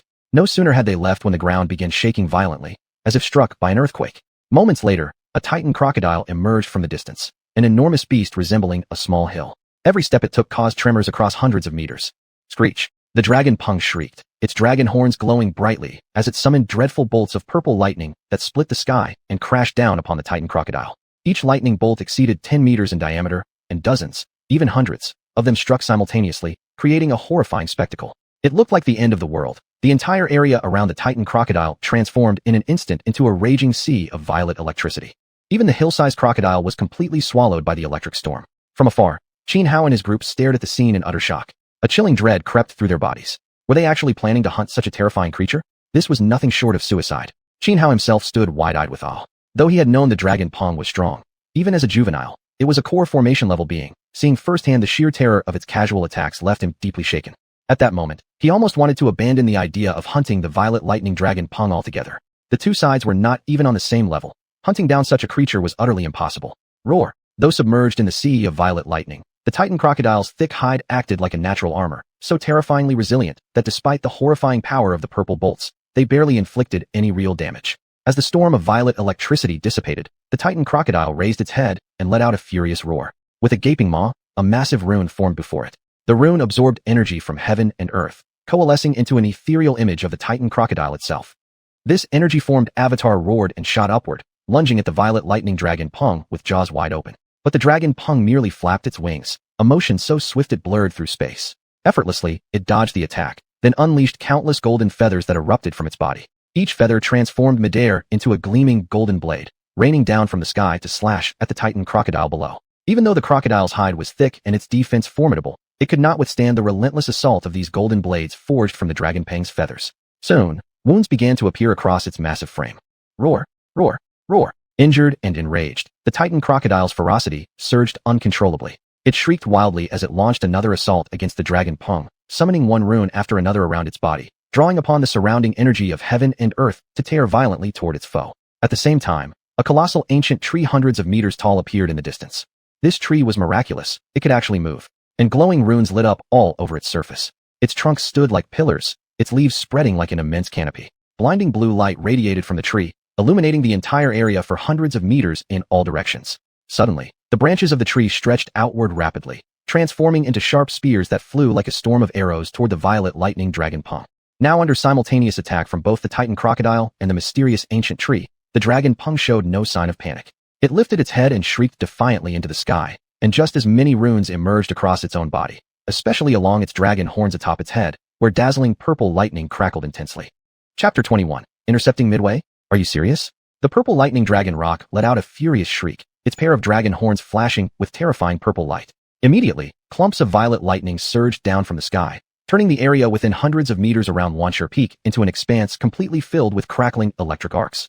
The Titan crocodile's attack disintegrated instantly, while the countless wooden spears unleashed by the mysterious ancient tree shattered into splinters. Chirp. After shattering the attacks of the Titan crocodile and the ancient tree, the purple lightning dragon rock raised its head and screamed once more before flapping its wings to soar upward. Golden feathers shimmered as numerous runes emerged across them. The runes flowed along the golden plumes, drawing in terrifying energy from the void, until two nearly kilometer-long golden blades formed in the heavens. With a tremor through the air, the two golden blades slashed downward with overwhelming force toward the Titan crocodile and the ancient tree. Each blade carried unimaginable power. As they descended, even the sky itself seemed to split apart. Roar! The Titan crocodile roared furiously. A massive rune appeared above its body, gathering energy from the void to form a gigantic hammer, which it swung directly against the descending golden blades. The ancient tree responded likewise, emanating a sacred glow. As it swayed, its leaves transformed into sharp blades, and its branches became countless spear shadows. Blade and spear merged together, rushing forward with mountain-crushing momentum straight at the purple lightning dragon rock. Boom! Clashing techniques triggered a massive explosion of energy. The golden blades proved unstoppable, smashing through the energy hammer and cleanly severing the Titan crocodile's head. A piercing scream echoed across the land as the Titan crocodile died. Blood gushed violently, drenching the area in a crimson rain for hundreds of meters around. The ancient tree fared no better. Its blade storms and spear illusions were shattered by the golden blades, and it was cut cleanly in half. Yet it did not perish immediately. Its roots suddenly burst from the ground like a barrage of spears, stabbing upward toward the airborne purple lightning dragon rock. The dragon rock, already slightly injured from the earlier clash, had not anticipated such a counterattack. Completely unable to block or dodge, its body was impaled by the tree's roots. Chirp! A mournful cry escaped its beak as its body plummeted from the sky like a broken kite. Meanwhile, the distant ancient tree seized this chance to retreat underground and escape. Not far from Xuanhuan Peak, Xianxia and his companions had witnessed the entire battle between the purple lightning dragon rock, the Titan crocodile, and the ancient tree. They stood stunned, practically petrified. They couldn't help but feel grateful that earlier, Xianxia hadn't ordered them to gang up on the purple lightning dragon rock. Otherwise, a single strike from it could have wiped them all out without a trace. The Titan crocodile is dead. Uncle Hu, take some men and bring its corpse back to the tribe. Xianxia snapped out of his daze and quickly said to Qin Hu, I'll go after the purple lightning dragon rock. Master, the purple lightning dragon rock is too powerful. It's too dangerous for you to go alone. Qin Hu said. Uncle Hu, don't worry. I know what I'm doing. Xianxia replied, then dashed off in the direction where the beast had fallen. He hadn't gone far when he heard the mournful cries of the purple lightning dragon rock. Then, to his surprise, he saw the creature somehow lift off into the air again and fly eastward. Without hesitation, Xianxia gave chase. Though the purple lightning dragon rock had displayed terrifying combat power that even shocked Xianxia himself, he also noticed that the beast was severely wounded and nearing death, just like the fire Yuan back then. Xianxia pursued relentlessly until, dozens of miles eastward, he finally located the purple lightning dragon rock deep inside a valley. The creature lay atop a huge boulder in the valley, still alive, but barely breathing. Seeing this, Xianxia didn't rush in for the kill. For divine avian descendants like the purple lightning dragon rock, their final counterattacks before death could be absolutely devastating. Minute by minute passed. Morning broke, yet the creature still hadn't died, but its breath grew weaker and weaker. Xianxia remained hidden, exercising incredible patience.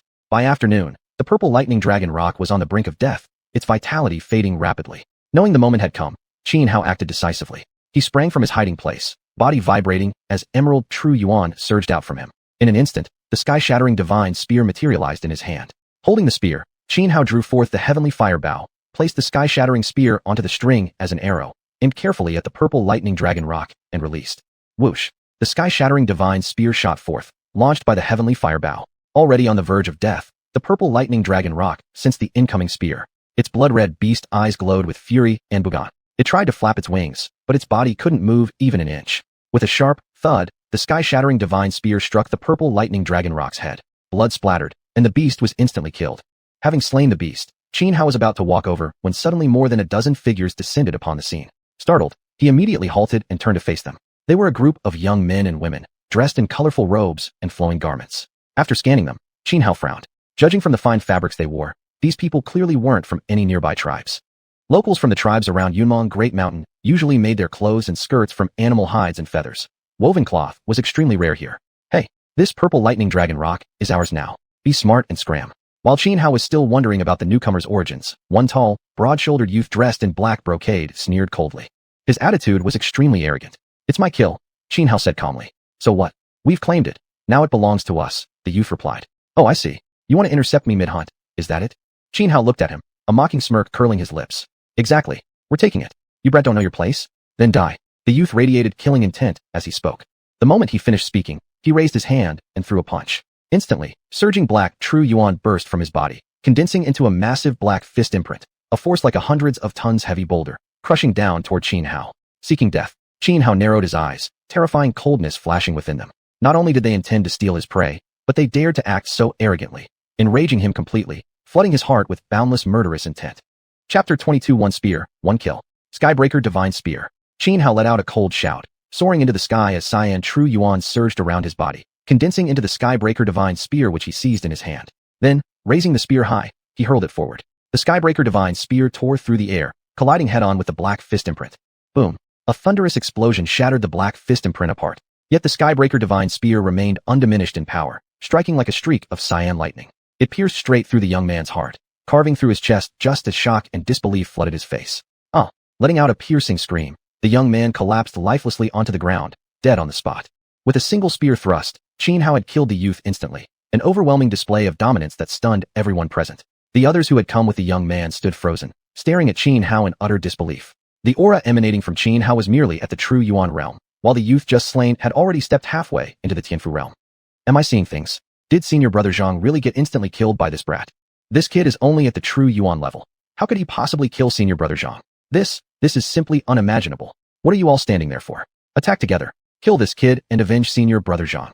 Right? Capture and execute him first. Coming to their senses, the remaining group members roared in fury and launched attacks against Xianhao. Among them were two others at the true yuan level, while the rest were either at the bimming level or physical perfection stage. Faced with the assault of more than a dozen youths surrounding him, Xianhao remained calm and composed, not showing even a trace of panic. Raising his right hand high, he summoned raging fire and lightning in the sky, merging them into a massive blade aura over dozens of meters long, which slashed down upon the encircling attackers. Scarlet Flame Thunderblade. After advancing to the true yuan realm, the power of Scarlet Flame Thunderblade had multiplied several times over. As the blade swept horizontally across, even the two opponents at the same true yuan level were forced backward. The bimming and physical perfection cultivators suffered grave injuries. 3 of them were cleaved clean in half and died instantly. Kill. Having landed the first blow, Xianhao showed no mercy, rapidly forming the Skybreaker Divine Spear once again. Holding the spear, he descended like a heavenly god among mortals. Heavenly Wolf Break, Star Spear. Immortal Path, Star Stream Palm. At that moment, the 2 other true yuan level youths simultaneously roared, unleashing their most powerful techniques directly toward Xianhao. One of them was enveloped in shimmering black true yuan, which formed into a long spear tipped with brilliant starlight. With both hands thrust forward, a howling wolf cry echoed through the air, and the spear, forged from condensed black energy, shook violently before shooting toward Xianhao like an arrow loosed from the bow, aiming to pierce straight through his throat and end his life. At the same time, the second youth struck with both palms, emitting palm prints infused with starlight that pressed down like Mount Tai collapsing from above. Xianhao stirred his mind, activating his innate ability. Instantly, moisture within hundreds of meters condensed into a colossal spiral water pillar over 10 meters in diameter, completely shielding him from view. Boom. The 2 deadly attacks slammed into the water vortex, but their terrifying force was effortlessly worn away. Then, like a caged tiger breaking free, Xianhao burst out from the column of water with incredible speed, closing the distance in a flash until he stood right before the 2 youths. His Skybreaker Divine Spear lashed out, swift as lightning tearing through endless night. One of the youths hadn't even reacted before the spear pierced straight through his throat. The other, seeing this, turned pale with terror and tried to flee, but Xianhao flicked his left hand. The Scarlet Flame Thunderblade flashed once more, cleaving the fleeing youth cleanly in two. Standing amidst blood and carnage, Xianhao resembled a slaughterful azure risen from the depths of hell, his aura ferocious, terrifying, and awe-inspiring. Run now. This is only the edge of Xuanhuan. Just barbarians living here. How could this kid be so strong? Hurry up and escape. I don't want to die here. The remaining few youths, terrified by Xianhao's might, finally snapped back to reality and scrambled to flee. 3 of their companions, all at the true yuan level, had already been slaughtered. What chance did they have, mere bimming and physical perfection cultivators, against such a foe? Fighting back would be nothing short of absurd. So they chose to run. But Xianhao wasn't going to let any of them go. Drawing the heavenly fire bow, he knocked arrows one after another and released them in quick succession. Each shot found its mark, killing every fleeing enemy mid-stride. Only one woman remained alive, spared because Xianhao intended to extract information from her. Now that all her companions lay dead, the woman's face was deathly pale, trembling uncontrollably from sheer terror. As long as you answer my questions honestly, I'll spare your life, Xianhao said indifferently as he walked toward the woman, advancing steadily. Thud. The woman immediately dropped to her knees, kowtowing frantically before Qin Hao, trembling and stammering. "Oh, only if you spare my life. I'll answer anything you ask. I'll cooperate with whatever you want me to do. I don't want to die. I really don't want to die." "Who are you people? Why did you come to Yunmong Great Mountain?" Qin Hao asked. "We're disciples of the Tianqing immortal sect. We came to Yunmong Great Mountain because a great treasure is set to emerge deep within it in the near future," the woman quickly answered. As she spoke, she searched the body of senior brother Zhang and retrieved a map, one that marked the precise location of the treasure deep inside the Yunmong Great Mountain. An unexpected gain, the treasure map, sent a surge of excitement through Qin Hao's heart. After further questioning the woman about the Tianqing immortal sect, obtaining related information and details, Qin Hao suddenly flicked his right hand. The Skybreaker divine spear instantly materialized, and with a swift thrust, pierced straight through the woman's heart, killing her in one move. It wasn't out of cruelty. Rather, according to what she had revealed, the Tianqing immortal sect was a powerful force far beyond his capacity to challenge. If he spared her and allowed her to return and report back to the sect, the Tianqing immortal sect would undoubtedly seek revenge. That could bring catastrophe not only upon himself, but also upon the entire Qingtian tribe, potentially wiping them out completely. "You." The woman stared at Qin Hao with hatred and began, spewing blood from her mouth, before finally collapsing to the ground with a dull thud, completely lifeless. After killing the woman, Qin Hao walked over to the corpse of the Xidian Dragon Pong. Ding, detectable entity available for absorption, Xidian Dragon Pong. Proceed with absorption? The system prompt sounded clearly in Qin Hao's mind as expected. Absorb. Without hesitation, Qin Hao made his choice immediately. Ding, absorption successful, Xidian Dragon Pong. Congratulations, host. Acquired 5-colored divine talisman art, 1 drop of golden-winged Peng True Blood, and devouring heaven art. Chapter 23. Condensing the supreme heavenly rune. As the emotionless system voice echoed in Qin Hao's mind, he immediately received the rewards for devouring the violet lightning sky rock. Among them, the 5-color divine rune manual was a cultivation technique of extremely high rank that allowed one to condense heavenly runes, specifically, the 5-color divine rune, one of the most powerful types among all supreme heavenly runes. Even more extraordinary was the golden-winged Peng True Blood. Once refined, it would allow Qin Hao to break through from the Yuan realm directly into the heavenly rune realm. And then there was the devouring heaven art, a treasure art even more formidable than the sky-shattering spear. When cultivated to its peak, it could literally swallow the heavens in a single bite. This golden-winged Peng True Blood is difficult to preserve. Its vitality is fading rapidly. I must find a place quickly to consume and refine it, or else I'll suffer a huge loss, Qin Hao murmured, gazing at the vial of precious blood in his hand. He immediately steadied his thoughts, ready to seek out a secluded spot to begin refining it.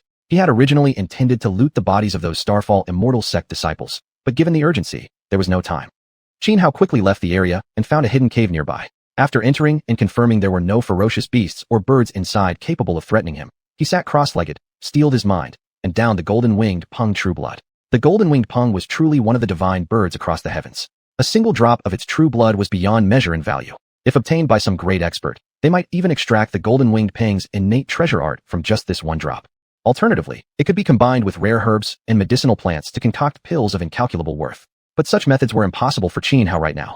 He couldn't even preserve the blood properly. Left with no choice, he had to resort to what amounted to wastefulness, consuming it immediately to boost his strength. The moment the golden-winged Peng True Blood entered his body, surging energy exploded within him, flooding every limb, bone, meridian, and vital channel. At the same time, Qin Hao felt as though his entire body was being set ablaze. His skin turned bright red, and the searing pain became nearly unbearable. Yet he gritted his teeth and held on, beginning to circulate the Azure Heaven Manual. The true blood was swiftly refined, transforming into vast amounts of Yuan energy that surged into his life palace. Simultaneously, following the instructions of the 5-color divine rune manual, Qin Hao began directing his Yuan to condense the 5-color divine rune. The heavenly rune realm involved forming runes from internal Yuan. There were countless types of heavenly runes, each differing in power, ability, and characteristics. Under normal circumstances, most cultivators followed in the footsteps of the ancients, not only because these established runes were proven strong, but more importantly, because it avoided dangerous detours. Condensing a heavenly rune was an extremely perilous process. The slightest mistake could result in complete loss of cultivation, at worst, instant death. Qin Hao didn't consider himself a peerless genius capable of creating a new, superior rune from scratch. Moreover, the 5-color divine rune recorded in the manual was already among the strongest known. Thus, he firmly chose to condense the 5-color divine rune. The process of rune formation was similar to forging the sky-shattering spear, first using Yuan to shape individual runes, then binding them together in a precise sequence and structure to form the complete heavenly rune. Once successfully formed, his cultivation base would skyrocket, and his Yuan would be transformed into rune energy. Compared to ordinary Yuan, rune energy was like gold compared to dirt, entirely different in quality. Qin Hao focused intently, guiding the Yuan in his life palace to form rune after rune. It was an incredibly long and Yuan-intensive process. Fortunately, the golden-winged Peng Trueblood provided more than enough energy to sustain him. The 5-color divine rune belonged to the highest tier of runes, making it exceptionally difficult to form. The number of individual runes required alone reached tens of thousands. Yet, drawing from his experience forging the sky-shattering spear, Xianhao remained calm and composed. With meticulous care, he shaped each rune, never rushing. For every single rune, he gave his absolute best, striving for perfection without flaw. Only a flawless formation could produce a perfect heavenly rune, one that would be truly supreme in power. In recent days, Xianhao had consulted Qinlong extensively about cultivation matters. He had arrived at a crucial realization. To advance far on the path of cultivation, one must walk steadily and firmly. Every step of cultivation must be executed as perfectly as possible, for even the smallest imperfection, no matter how minor, might one day become a fatal weakness. Just as the old saying goes, "Echenli, long dike collapses from a single ant hole." This mindset allowed Xianhao to remain calm throughout, neither hasty nor restless, patient and meticulous in perfecting each rune without flaw. Time passed continuously, and the golden-winged Peng Trueblood that Xianhao had consumed was gradually depleted. Nevertheless, he successfully condensed tens of thousands of individual 5-color divine runes. Now, all that remained was to arrange these runes in a precise sequence and structure to form the complete 5-color divine rune. This process was equally long and even more perilous than forming the runes themselves, requiring utmost caution. For any mistake could damage the runes, resulting in either starting over from scratch, or worse, sustaining severe damage to his foundational essence, ending his cultivation path forever. Xianhao cast aside all distractions, focusing entirely as he arranged the tens of thousands of runes according to the prescribed order and formation. It took him 7 full days and nights before he finally completed this step, and the moment he succeeded, within his life palace emerged a resplendent 5-color divine rune. Waves of mysterious power radiated outward, transforming the yuan energy inside his life palace into radiant 5-color rune energy. Instantly, Xianhao felt his combat power surge dramatically. Huff, huff. Xianhao exhaled deeply, opened his eyes, stood up from the ground, and then stepped out of the cave. It was early morning. The proud sun shone high, its warm rays gently caressing Xianhao's face, bringing an indescribable comfort. He had been sealed inside the cave for nearly half a month, without food, water, or sunlight, leaving him visibly gaunt, his face pale and drained of color, giving off a frail, sickly impression. "I'm a bit hungry. I should find something to eat first, then return to the tribe as soon as possible. Having been gone for so many days, father and the clan's people must be worried." Xianhao rubbed his stomach, muttering to himself. Though he had reached a level where he could abstain from food for months without harm, the sensation of hunger still existed. Yet before seeking food, Xianhao first returned to the valley where he had slain the Starfall Immortal sect disciples. Last time, fearing the degradation of the golden-winged Peng Trueblood's vitality, he had left the battlefield untouched. When Xianhao arrived at the valley, he froze completely. Chapter 24, A Father-Son Heart-to-Heart, drinking under the moon for 3,000 bowls. In the valley, the scattered corpses had all vanished. Only dried bloodstains remained. If some fierce beast had devoured their bodies, there should still be limbs or bones left behind. Could it be that someone came to collect the bodies? Who would do such a thing? Were they also from the Xianxia sect? Xianhao carefully inspected the valley but found nothing, causing him to frown with growing confusion. Never mind. I should leave this place first. After a moment of thought, Xianhao quickly exited the valley and soon found a wild boar in the nearby woods. He killed it, roasted it, and feasted heartily, restoring his strength before heading back to the Xianxian tribe.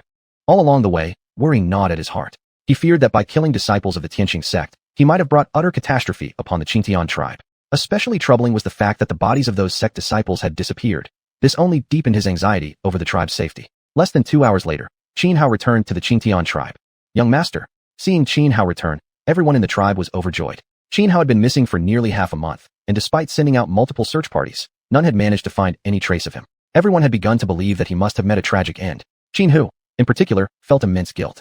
He had accompanied Xianhao on the hunt for the zigzag lightning rock, and he couldn't help thinking, if only he'd insisted on staying with Xianhao, perhaps this disaster could have been avoided. While chasing the zigzag lightning rock, I accidentally discovered a rare natural treasure, so I found a secluded spot to refine it. That's why I returned so late. Xianhao casually made up an excuse, brushing it off easily. Only Qinlong, upon seeing Xianhao return unharmed, remained unusually calm. However, after examining Xianhao closely, Qinlong frowned, surprised as he asked, "How have you reached the Tianfu realm?" "Yes." Xianhao nodded. He hadn't planned to hide it from Qinlong and the others. "Haha, excellent. Wonderful." Qinlong was ecstatic, clapping Xianhao on the shoulder. Near the Yunmong Mountains, whether among humans or fierce beasts, the strongest beings barely reached the Xuanhuan realm. Now that Xianhao had entered the Tianfu realm, it meant that no creature in the vicinity of the Yunmong Mountains could ever harm him again.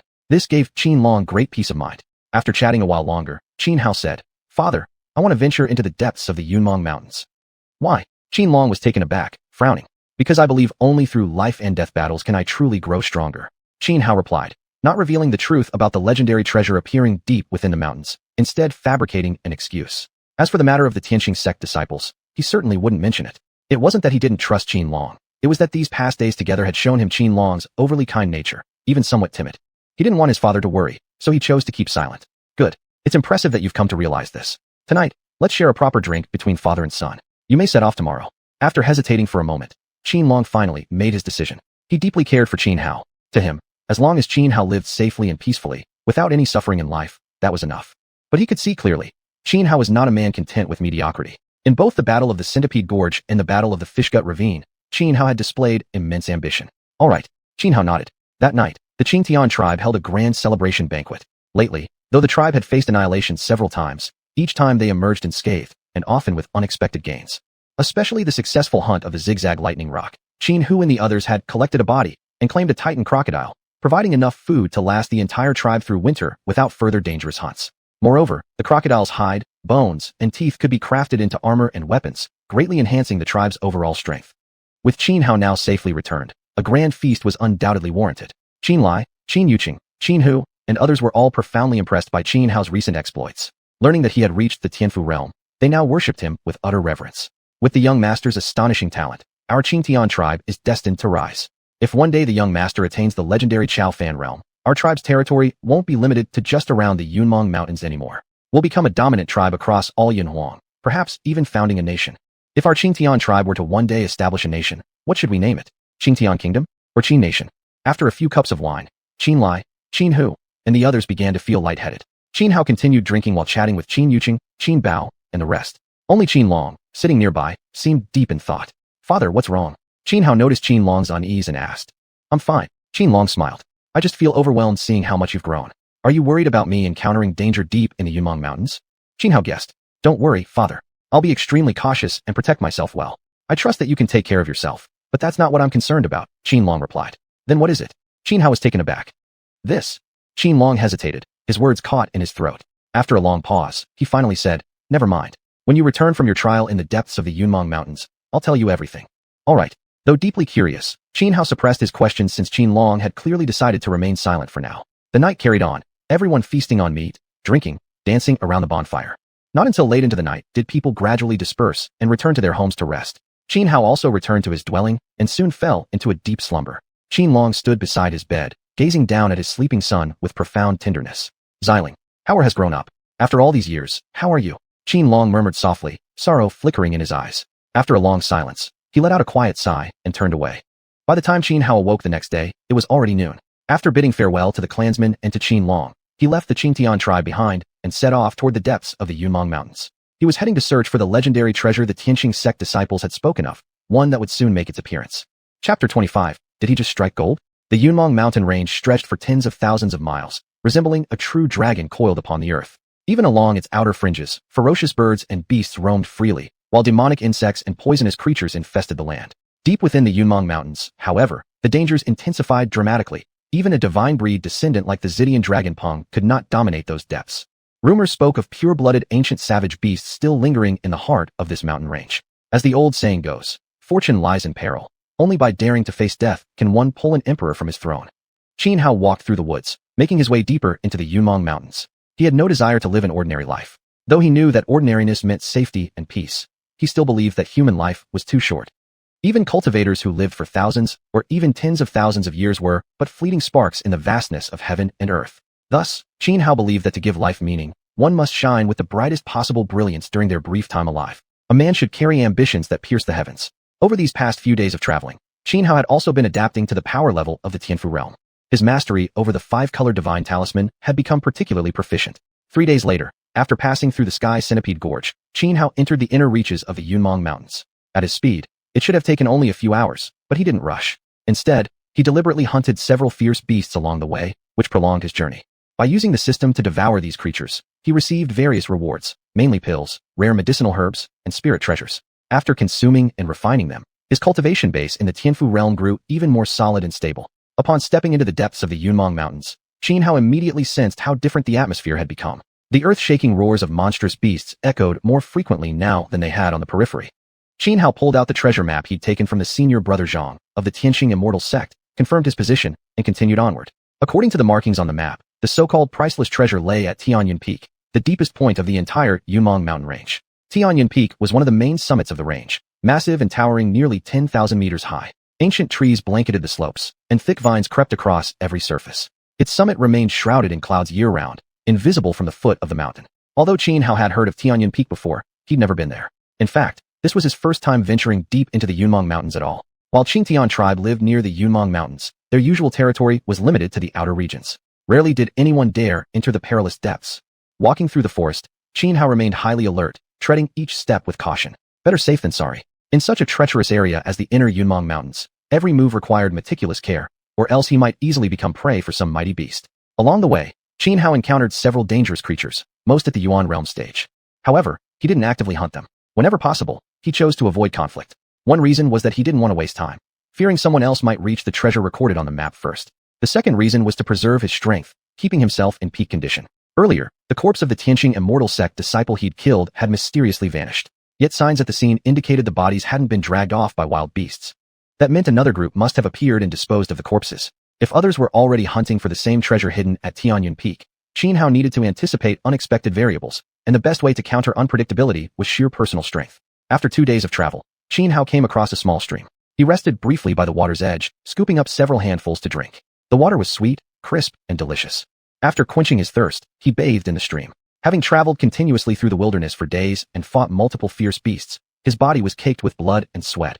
Uncomfortable and unpleasant. Once finished bathing, Qin Hao felt refreshingly light and comfortable all over. Just as he finished dressing and prepared to resume his journey, a fierce bird suddenly tumbled down from the sky above the distant woods, crashing to the ground not far from him.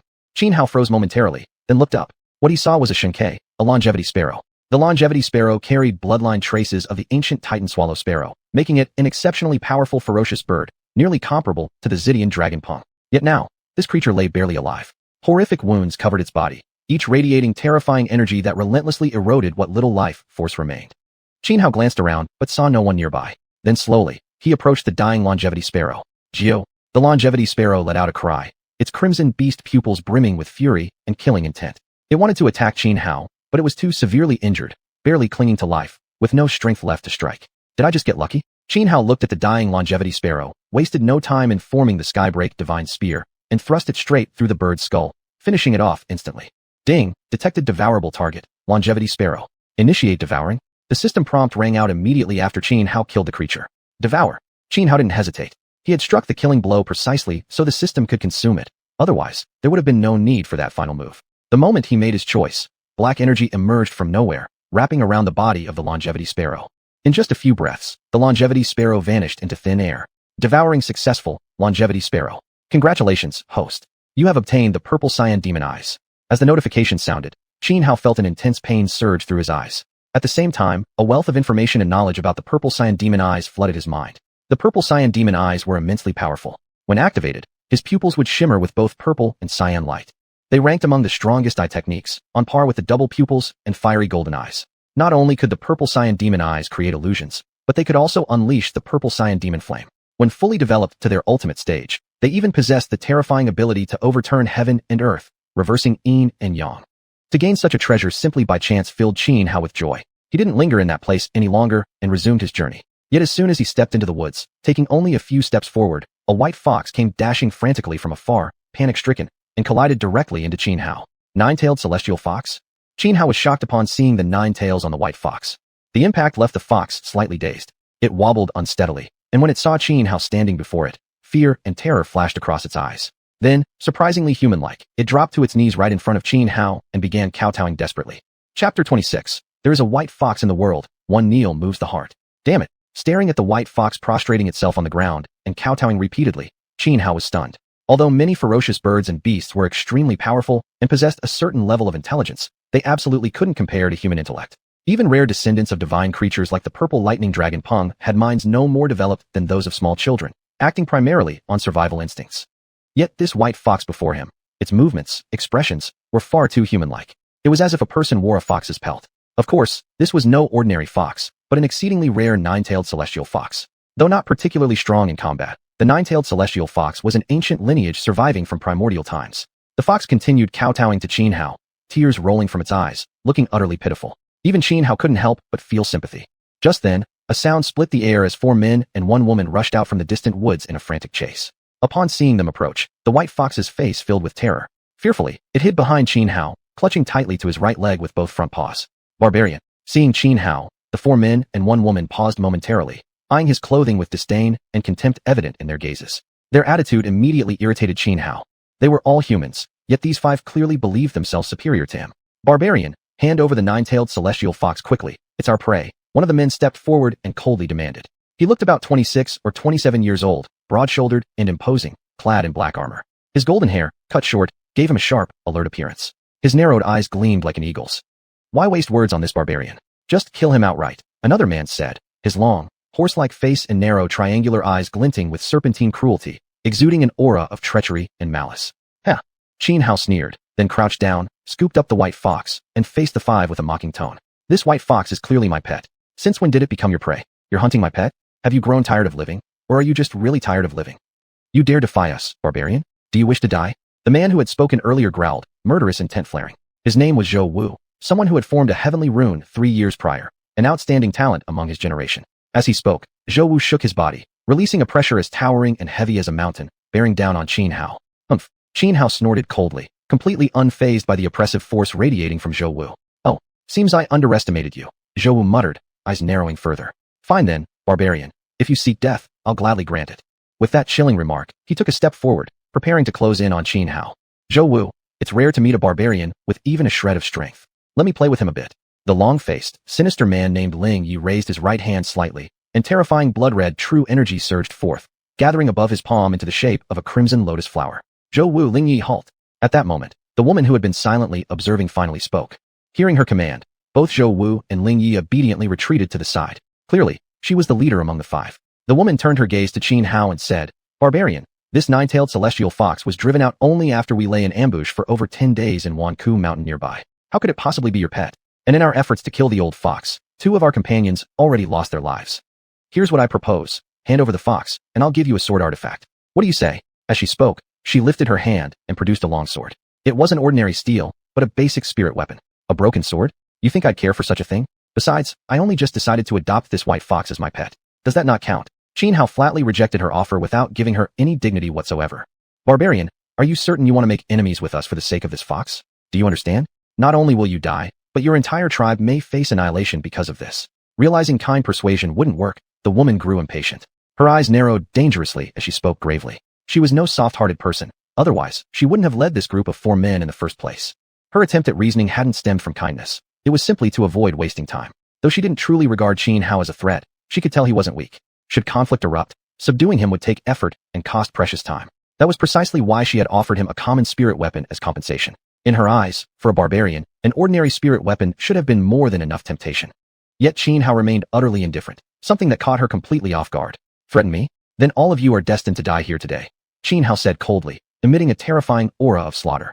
You barbarian, you truly know nothing of wisdom or gratitude. Before the woman could finish, Ling Yi had already lost patience. With a vicious sneer, he launched an attack against Xianhao. His right hand flicked, and a blood-red lotus flower shot forward like a blade. The crimson lotus carried devastating destructive power. Trees thick enough that 2 or 3 people would need to link arms around them shattered instantly in its path. But just then, a streak of sword light slashed in from another direction, cleaving the blood-red lotus apart midair. Immediately after, another group emerged from the nearby woods. 10 in total, 7 men and 3 women. Ling Yi, you're an inner disciple of Wando Valley, yet you resort to attacking a mere barbarian. Aren't you ashamed? Asked a white-robed man, smoothly sheathing his longsword. Clearly, it was he who had just destroyed the blood-colored lotus hurtling toward Xianhao. A sharp and chilling sword intent radiated from his body. Xuanhuan, I'd advise you not to meddle. Ling Yi glared hatefully at the white-clad youth. How can it be meddling? This 9-tailed celestial fox belongs to us now. Xuanhuan declared assertively. Miss Kaidai, please let go of this fox. I humbly request you cede it to me. Should the opportunity arise, I shall repay you handsomely, spoke a young man stepping forward from Xuanhuan's group, addressing the woman accompanying Ling Yi and Zhou Wu. Zhongjian, there's nothing to discuss. We've already lost 2 comrades hunting this fox. If you insist on taking it by force, then it will end only when one side is exterminated. The woman replied firmly, staring straight at the youth. She was a true disciple of Wu Du sect, named Lan Kaidai. Zhongjian, Lan Kaidai, this 9-tailed celestial fox is mine. I, Muanji, claim it. Just as Zhongjian and Lan Kaidai stood locked in confrontation, teetering on the brink of open conflict, yet another group arrived. Chapter 27, The Wildest Barbarian, Xianhao. Another group arrived at the scene, led by a man clad in crimson battle armor. This man was Muanji, the one who had just spoken earlier. Beside him followed more than a dozen young men and women. Whoever dares to seize the nine-tailed celestial fox today shall become the sworn enemy of Wudu Valley, Lan Kaidai said coldly, her expression dark. Lan Kaidai, do you really think that you, along with Zhou Wu and Ling Yi, stand any chance against us for the nine-tailed celestial fox? How presumptuous, Muanji declared arrogantly. Is that so? Then why don't you go ahead and try it, Muanji? Lan Kaidai narrowed her eyes and replied in a low voice. As she spoke, she immediately summoned forth a black jar, which hovered high in the air above 10 meters. Dark miasma poured out from its opening, giving off an eerie and sinister aura. Seeing this, Zhou Wu, Ling Yi, and 2 other men quickly took positions around Lan Kaidai, according to a specific formation. The 5 poisons jar. Muanji recognized the black vessel instantly and frowned. Kaidai, as far as I know, once the 5 poisons jar is unleashed, every living being within 10 miles will perish. You're being too extreme, Xiuxian said grimly. Lan Kaidai snorted coldly. I was the one who discovered the nine-tailed celestial fox. If you want to snatch it away, why should I be polite? Lan Kaidai, do you truly believe I fear you just because you have the 5 poisons jar? Muanji retorted icily, flames of terrifying energy flaring up around his body. Kaidai, if you insist on using the 5 poisons jar, then I'll have no choice but to join forces with Brother Mu to deal with you first, Xiuxian said, his sword intent erupting into the sky like a blazing pillar. Wait. Just as the 3 factions led by Lan Kaidai, Xiuxian, and Muanji were about to clash, Xuanhuan spoke up. Everyone present froze momentarily and turned to look at Xuanhuan. To the groups of Lan Kaidai, Xiuxian, and Muanji, Xuanhuan was nothing but a barbarian, someone utterly beneath their notice. Thus, they had completely ignored him until now. Even though the nine-tailed celestial fox was currently in Xuanhuan's possession. Are you all misunderstanding something? I already said clearly. This nine-tailed celestial fox is my spirit companion, treating my familiar as prey. Have you grown tired of living? Xuanhuan spoke with complete seriousness. Though his tone remained calm, his words carried immense arrogance. He was openly challenging the combined forces of Lan Kaidai, Xiuxian, and Muanji. How outrageously bold. Ha ha ha. Upon hearing Xuanhuan's words, Muanji was the first to burst into laughter. Soon after, everyone else joined in, throwing their heads back in scornful amusement, staring at Xuanhuan as if he were some fool. Is this barbarian trying to joke with me? I've long heard that these barbarians aren't civilized, they're utterly ignorant. Seeing him now, it's truly proven true. This is the first time I've seen such an arrogant barbarian. Honestly, I almost find him adorable. The crowd mocked openly, none of them taking Xuanhuan seriously. Barbarian, Muanji said once he stopped laughing, turning sharply toward Xuanhuan. If you kneel down right now and count out to me 3 times, I might let you die with your body intact. What do you say? He had a domineering personality and an aggressive, overbearing style. Earlier, he'd even intended to take on both Lan Kaidai and Xiuxian alone. So Xuanhuan's show of arrogance deeply irritated him, as if he'd been personally challenged. It stirred up a killing intent within him. If you are willing to grovel on the ground and beg me, I might indeed consider letting you keep your corpse whole. Xuanhuan replied with a slight smirk, standing firm without backing down, shooting back just as fiercely. You're asking for death. Provoked, Muanji flew into a rage. With a cold shout, he raised his hand and slapped toward Xuanhuan. Crimson flame flared like fire, forming a palm as large as a millstone, crushing through the air toward Xuanhuan. This strike appeared simple, yet its power was devastating. An ordinary true Yuan-level being would likely be killed outright by this single blow. Onlookers watching this scene sneered, certain that Xuanhuan would be smashed to death instantly. Yet in the face of Muanji's attack, Xuanhuan wore an expression of utter calm. He didn't dodge, not at all. Instead, he simply raised his own hand and slapped back. 5 colored flame surged violently, forming a millstone-sized palm of equal size, striking forward with overwhelming, mountain-shaking force. With a thunderous boom, the 2 giant palms collided. A wave of elemental energy exploded outward in a massive blast. Then, everyone watched in shock as the crimson Fuyuan palm shattered apart instantly, while the 5-colored Fuyuan palm continued onward without losing momentum, smashing directly into Muanji. Muanji let out an agonized scream, his body flying backward like a broken kite, smashing through several ancient trees, each as thick as multiple people could wrap their arms around, before crashing to the ground in a pitiful heap. Moreover, the left side of his face was now a bloody, unrecognizable mess. This scene stunned everyone present. Even Lan Kaidai and Xiuxian were left dumbfounded, their eyes filled with disbelief. They both knew Muanji's strength well. Though all 3 stood at the heavenly inscription level, they were clearly inferior to him in combat power. But what had just happened? The barbarian Xuanhuan, someone they hadn't even deemed worth noticing, had slapped Muanji away with a single blow. This was too surreal. Unbelievable. No, beyond unbelievable. Yeah. Muanji screamed in pain as he struggled to rise from the ground. He glared furiously at Xuanhuan, his eyes blazing with murderous intent. Enduring the excruciating pain on his face, he gritted his teeth and roared, "Barbarian, you deserve death. If I don't skin you alive, tear apart your tendons, and hack your corpse into 10,000 pieces today, I, Muanji, shall no longer be human." He was furious. He was a true inheritor of Zhu Rong Ridge, having entered the heavenly inscription realm years ago. Now he stood only a step away from gathering chi success and cultivating it within himself. Even someone as strong as Lan Kai-dai or xiuxian barely registered in his sight. He was that arrogant. Yet now, he felt utterly humiliated. To have been swatted aside by a mere barbarian, that would surely become the darkest stain on his entire life. If he didn't kill Xuanhuan, his hatred would never subside. Flame Blade. With a piercing cry, Mu Anji unleashed one of Zhu Rongridge's most powerful arcane techniques. Crimson Fang surged violently, coalescing into a blade of energy nearly 100 meters long. With a single tremor through the air, it slashed down toward Xuanhuan. The power of the blade was terrifying. Waves of intense heat radiated outward, instantly igniting every ancient tree nearby. Xuanhuan narrowed his eyes, his gaze flashing with deadly killing intent. Raising his right hand high, he instantaneously condensed the heaven-piercing divine spear. Clutching it firmly, he hurled it forward without hesitation. Chapter 28 Crushing the Tianfu Realm. The sky-shattering divine spear shot forth like an arrow loosed from a bowstring. Now that Xuanhuan had entered the Tianfu realm, the five-colored fun forming his sky-shattering divine spear made it several times more powerful than before, far beyond its previous might. Boom. The spear clashed against the blade.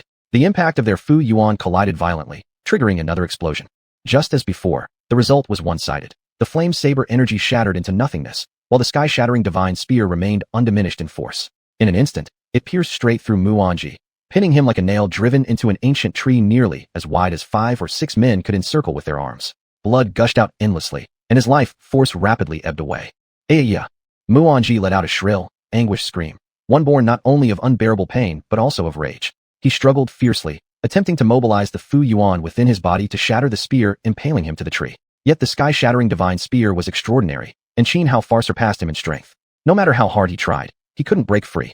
Witnessing this scene, the onlookers were once again stunned into silence, their backs crawling with cold dread. Zhou Wu and Ling Yi especially felt as if they'd plunged headfirst into an icy abyss when they recalled how they'd challenged Xuanhuan earlier.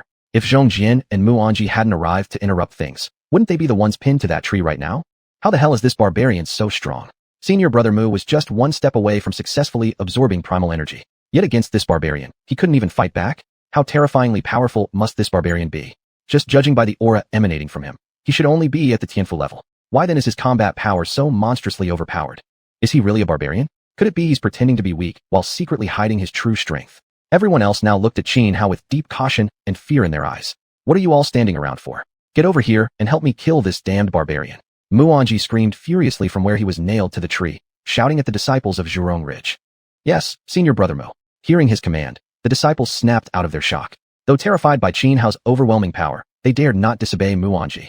Moreover, they still believed Xuanhuan's strength seemed almost unreal. Surely, if they combined forces, they could defeat him. Immediately, all of them charged toward Xuanhuan, 3 at the Xuanhuan realm and 9 at the Biming realm. This fighting force alone would have been enough to utterly crush any human tribe near the Yunmeng Mountains. Yet before Xuanhuan, these 12 were nothing.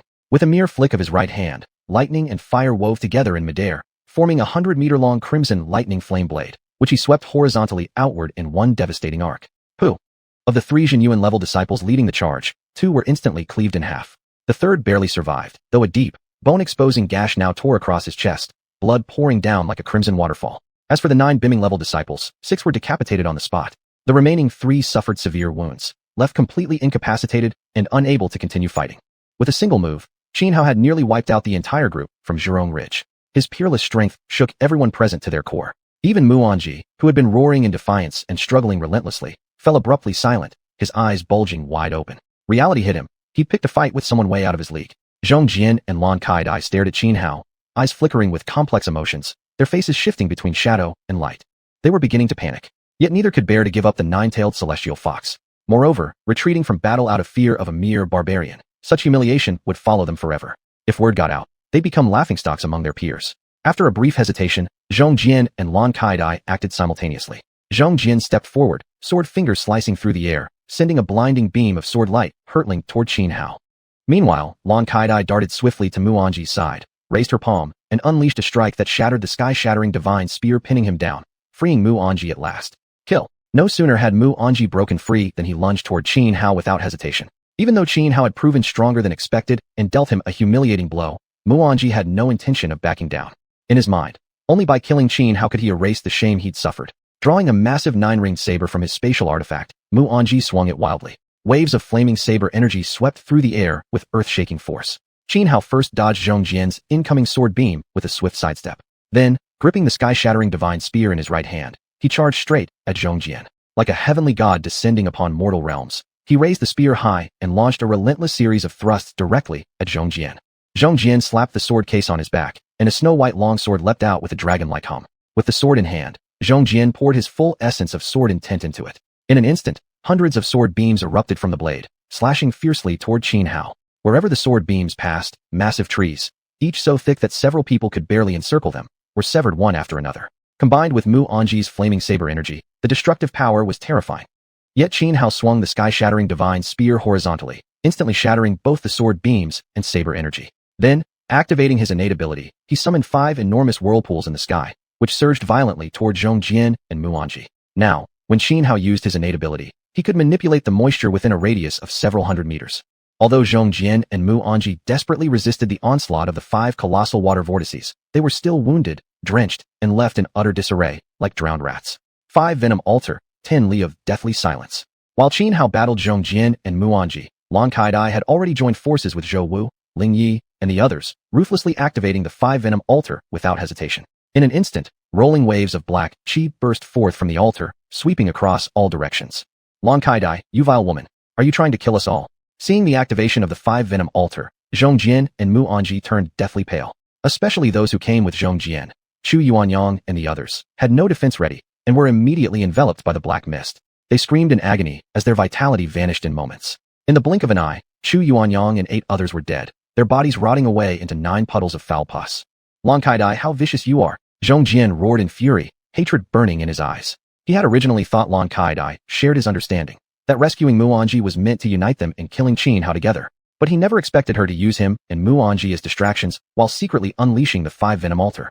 This directly led to xuanhuan and the others being caught completely off guard and poisoned to death. Even the remaining 3 disciples from Zhurong Ridge perished miserably beneath the toxic black gas unleashed by the altar.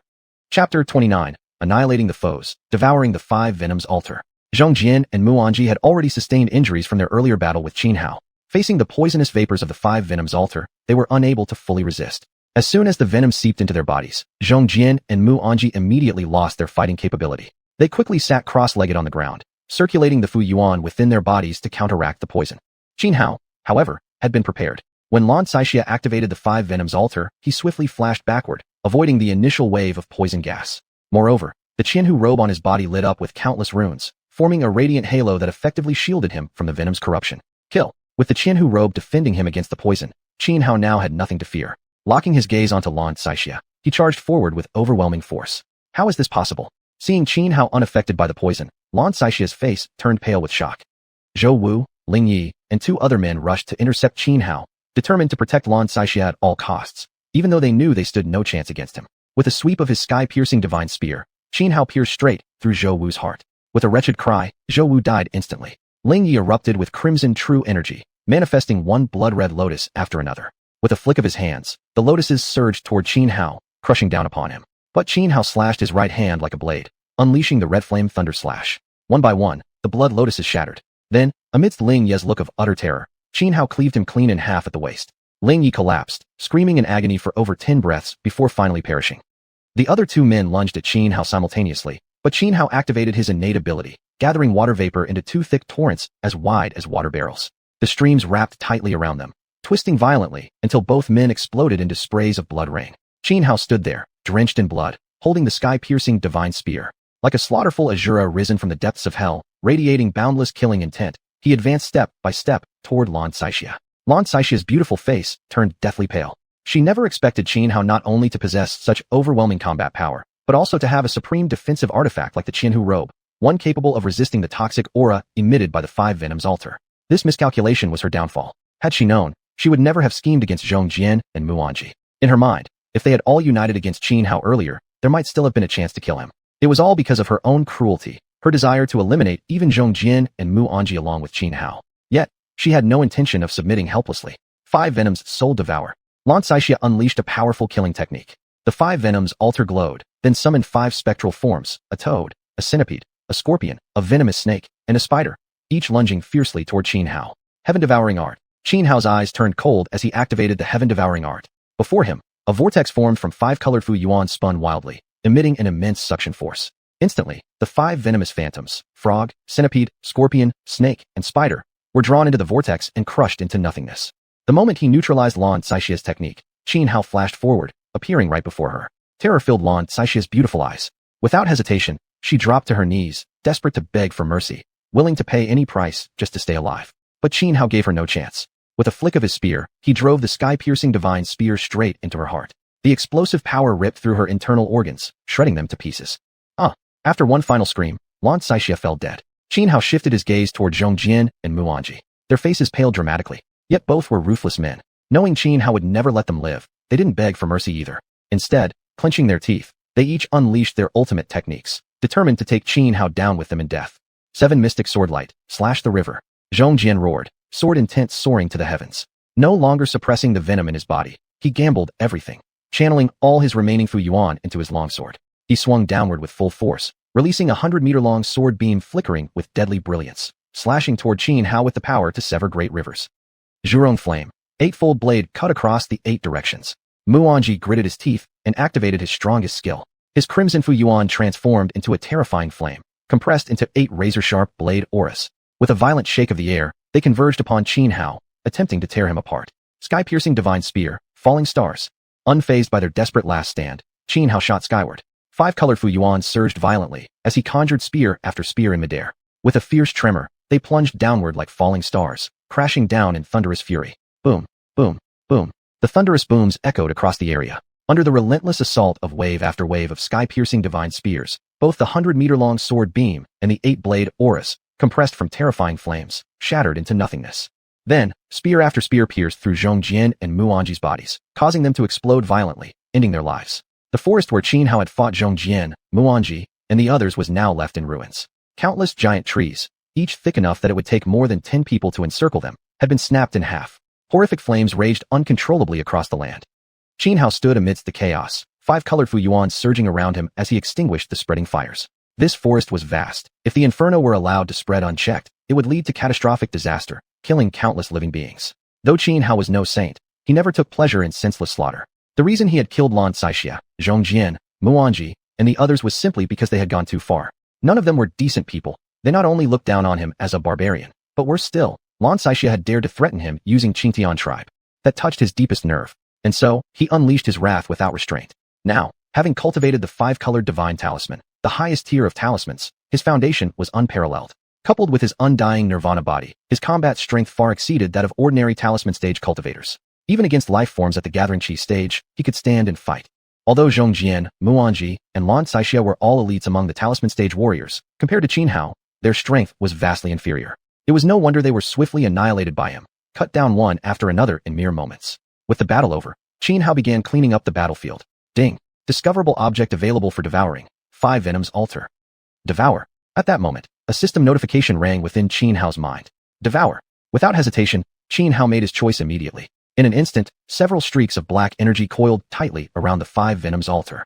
The 5 Venoms Altar was extraordinary. It was Lan Xixia's ultimate trump card. If not for the Qianhu robe protecting him against the poison, Xuanhuan might have suffered a serious setback this time. The fact that even Xiuxian and Muanji feared the 5 Venoms Altar spoke volumes about its terrifying power. Chapter 30 Good Stuff for Backstabbing. Ding! Absorption successful. 5 Venoms Altar. Congratulations! Host has obtained the 10,000 Poisons Pearl. As the system notification rang in Xuanhuan's mind, a pearl the size of an egg appeared in his hand. At the same time, his mind was flooded with information about the 10,000 Poisons Pearl. The 10,000 Poisons Pearl was a top-tier spiritual artifact. Carrying it rendered one immune to all poisons, and it was also the natural predator of venomous insects and ferocious beasts. Once activated, even the most fearsome creatures would instantly behave as docile as kittens. Moreover, the 10,000 Poisons Pearl itself was extremely toxic. Any object or foodstuff that came into contact with the pearl would become lethally poisonous upon being touched by any living being. Depending on the target's cultivation level, the poison would take effect after varying lengths of time, and there was no antidote for this toxin. The only way to remove it was through profound cultivation energy, forcibly expelling the poison from the body. This pearl is truly excellent gear for screwing people over. After thoroughly understanding the functions and uses of the 10,000 Poisons Pearl, Xuanhuan was ecstatic. He then began looting Xiuxian and Muanji. From Xiuxian, he found a special piece of iron ore. After the system absorbed it, Xuanhuan was rewarded with a mid-grade pill that could enhance his cultivation upon consumption. On Muanji, he discovered an ancient box containing a ball of strange white flame. After the system devoured the white flame, it rewarded Xuanhuan with a spatial artifact, a rather handsome ring. For Xuanhuan, a spatial item was incredibly practical. Once finished looting, Xianhao finally noticed the nine-tailed sky fox not far away. Earlier, he had forcefully tossed the little white fox aside to prevent it from getting injured during battle, assuming it would have fled afterward. But to his great surprise, the little white fox had actually returned, something he never expected. As soon as the white fox saw Xianhao, it immediately dashed over and stood beside him, making gestures so human-like they were almost comical. Do you want to stay by my side? Xianhao frowned slightly. Goo. The little fox, as if understanding Xianhao's words, nodded rapidly. Seeing the pitiful, teary-eyed expression on the little fox's face, Xianhao hesitated briefly before saying, "All right then. From now on, you can stay with me. I'll call you Xiaobai." Xianhao decided to take in the little white fox and gave it a simple yet fitting name, Xiaobai. Goo. The little fox chirped several times, seemingly in response. "I'll treat your wounds first," Xianhao said, picking up Xiaobai and carefully attending to the few injuries on its body. Clearly, Xiaobai had been hurt while being chased earlier by Lan Cade, Zhongjian, Muanji, and others. Fortunately, the injuries weren't severe. After finishing the treatment, Xiaobai suddenly looked at Xianhao with tear-filled eyes and started making loud calls. Goo. It waved its paws around dramatically while calling. "You want me to help bury your mother?" After a long moment, Xianhao finally understood what Xiaobai meant. Goo. The little fox nodded vigorously. "All right, lead the way," Xianhao said. Immediately, Xiaobai ran forward. Xianhao followed closely behind. An hour later, Xiaobai led him to the foot of a large mountain. This mountain was strange, riddled with numerous caves. At the base, Xianhao saw the corpse of a skinned fox, bloody and mangled, a horrifying sight. Clearly, after Lan Cade killed Xiaobai's mother, she had stripped the pelt. However, earlier, Xianhao hadn't found the mother fox's fur on Lan Cade. Xiaobai approached the skinned elder fox and burst into tears. Xianhao walked over and gently patted Xiaobai's head, then began burying the skinned fox at the mountain's base. He propped up a few stones as a tombstone and carved onto them the words, "Grave of Xiaobai's mother." Only after this did Xiaobai reluctantly leave, turning back 3 times before following Xianhao away. Now accompanied by Xiaobai, Xianhao's journey toward Tianyan Peak was no longer so lonely. Xiaobai truly lived up to being a nine-tailed sky fox, exceptionally intelligent, with wisdom rivaling that of an adult human. Unlike Xianhao, who cultivated each morning, Xiaobai practiced every night, basking under moonlight and absorbing its essence. After several days together, Xianhao and Xiaobai had grown very familiar with each other. Thus, man and fox continued onward until they finally arrived at Tianyan Peak. Standing beneath it, Xianhao tilted his head upward but could not see the summit. The peak was simply too high, its top entirely shrouded within the sea of clouds. According to the treasure map, the fabled treasure lay at the very top of Tianyan Peak. And just as Xianhao had anticipated, he wasn't the only one who knew about this treasure. In these past few days, he'd already encountered several groups heading the same way. However, he didn't get into any conflict with those people. As for the other groups, they judged from his clothing that he was a barbarian living near the Yunmeng Mountains, so they simply ignored him. Xiaobai also retracted its 9 tails, now appearing to have only 1 tail. Thus, no one realized Xiaobai was a 9-tailed sky fox, mistaking it instead for an ordinary fox kept by a barbarian. Xianhao rested briefly at the foot of Tianyan Peak before beginning the ascent with Xiaobai. It took a full 5 xiuxian, but eventually, he successfully reached the summit. The peak of Tianyan Peak resembled a vast platform. At its center stood a pool, several dozen meters wide, filled with rippling water that shimmered like golden clouds, utterly mystical in appearance. At this moment, over 100 people had already gathered at the summit. Among them, 10 were at the Kai Chi level of cultivation. Seeing such a scene, Xianhao had no choice but to keep a low profile. Quietly, he sat down beside an inconspicuous boulder, waiting silently alongside everyone else for the fabled treasure to emerge. Yet Xianhao's appearance made it impossible for him to truly remain unnoticed. Many around him spotted him immediately, each frowning in response. How did this barbarian get here? I saw him nearby earlier. Never expected he'd come all the way to Tianyan Peak. Could he be here to compete for the great treasure? A barbarian dreaming of seizing the treasure? Completely deluded. What's the point in paying attention to him? Let's just focus on preparing ourselves and wait quietly for the treasure to appear. After noticing Xianhao, many in the crowd cast disdainful glances his way, looking down on him. To them, barbarians were no different from monkeys, not even fully human. Cold flashes flickered in Xianhao's eyes. Being looked down upon was never easy to bear. But remembering that there were 10 cultivators at the Kai Chi level present, he ultimately suppressed his rage and endured. Chapter 31, The Gathering of Heavenly Talents. Xianhao sat cross-legged, eyes closed, mind centered, completely oblivious to the whispers and murmurs around him. He wasn't afraid of the 10 chi-collecting cultivators present, nor was he backing down out of fear. Though those 10 chi-collecting experts were formidable, one-on-one, Xianhao feared none of them. Even facing 3 at once, he still believed he could hold his ground. He held back not out of cowardice, but because apart from himself, the so-called barbarian, everyone else here seemed to come from civilized nations, not native-born of the 8 wilds. If he lashed out now due to their taunts and ridicule, he would instantly become a common enemy, attacked by all in unison. That was precisely what he wanted to avoid. Hence, he chose restraint. Retreating wasn't shameful. Often, knowing when to yield was an intelligent way to bide one's time and avoid unnecessary confrontation. Besides, as the old saying goes, *, who hasn't spoken ill of others behind their backs? And who hasn't been gossiped about themselves? *. The words muttered around him couldn't harm him in any real way. He had no need to care. Seeing that Xianhao ignored them completely, the onlookers soon lost interest, growing lazy in their mockery. They turned their attention instead to the mysterious pool, silently waiting for the rumored treasure to appear. While they waited, more people arrived, one after another. Among them were no shortage of heaven fu and chi-collecting cultivators. Within half a day, nearly 200 people had gathered here. Xianhao remained quietly seated in meditation. Little White, being well-behaved as ever, stayed close beside him. Man and fox blended into the crowd, becoming inconspicuous, gradually forgotten by all. As the numbers swelled, the area grew increasingly noisy, even sparking minor conflicts here and there. Yet everyone atop Xuanhuan Peak had come for the same reason, the legendary, precious treasure. Personal grudges or feuds meant nothing compared to that. Thus, despite occasional clashes, no serious bloodshed occurred. Everyone exercised restraint. No one wished to waste strength on petty disputes, only to find themselves weakened when the true battle for the treasure began. Roar! Suddenly, a tiger's roar thundered through the mountains and forests, shaking the very air as if space itself trembled.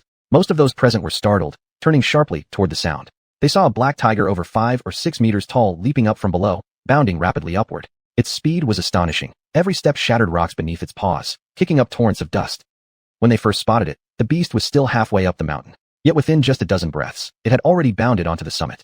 Only then could they see clearly. A young girl was seated sideways across the tiger's back. She wore a long-sleeved jacket in deep blue and indigo, with a pale purple pleated skirt below. On her clothes were embroidered intricate patterns of flowers, birds, insects, and fish using a unique technique. At her right hip hung a short flute, made of some unknown material. On her left side dangled a small black jar, faintly emanating an aura that sent chills down one's spine. She looked about 16 years old. Though her figure was still flat, lacking any curvaceous allure, her face was exceptionally beautiful, her delicate features like carved jade or powdered porcelain. A single crimson mole at her brow added a touch of bewitching charm to her otherwise innocent appearance. Many men present couldn't help but think, once this girl matures, she'll surely be a beauty capable of toppling kingdoms. It's actually a violet-eyed demon tiger, a descendant of an ancient ferocious beast. An adult violet-eyed demon tiger would force even transcendent-level experts to keep their distance. How is this little girl riding a juvenile one as her mount? She must have quite the background. Look at her clothing. It resembles the style of the 10,000 Great Mountains. This girl is probably around 15 or 16, yet her cultivation has already reached the chi-collecting realm. What? This young girl is actually this powerful. There's something eerie about her entire presence. Clearly someone dangerous. Better stay far away. Many in the crowd turned their gaze upon her. A few men had initially considered approaching her for conversation, but upon hearing her cultivation level, they awkwardly rubbed their hands together and abandoned the idea. Seated atop the demon tiger, the girl swept her eyes over the assembled crowd, then calmly took out a bag of dried fruits from a spatial artifact and began eating leisurely. Geo! At that moment, another ear-piercing cry split the sky. A fire phoenix soared across the horizon, wings flapping mightily as it descended upon Xuanhuan Peak. This was an adult fire phoenix, far stronger than the one Xianhao had devoured days earlier. Riding upon its back were 2 women and 1 young boy. The 2 women wore fiery red dresses, their figures voluptuous, but their faces concealed behind veils, hiding their true appearances. Accompanying them was a boy, seemingly 8 or 9 years old. Though just a little boy, his manner was unusually solemn and haughty. He cradled a sword in his arms, strutting as if he were someone important, looking at everyone sideways, so much so that many thought he was born with crossed eyes. It's the 3 from Linglong Sword Sect, the Murong siblings. Never expected they'd come too. This truly proves the treasure said to have emerged on Xuanhuan Peak must be extraordinary. I heard it's an extremely high-grade spirit herb. Whoever manages to harvest it could use its power to break through into the transcendent realm. Several people recognized the trio who had arrived riding the Fire Phoenix and were utterly astonished.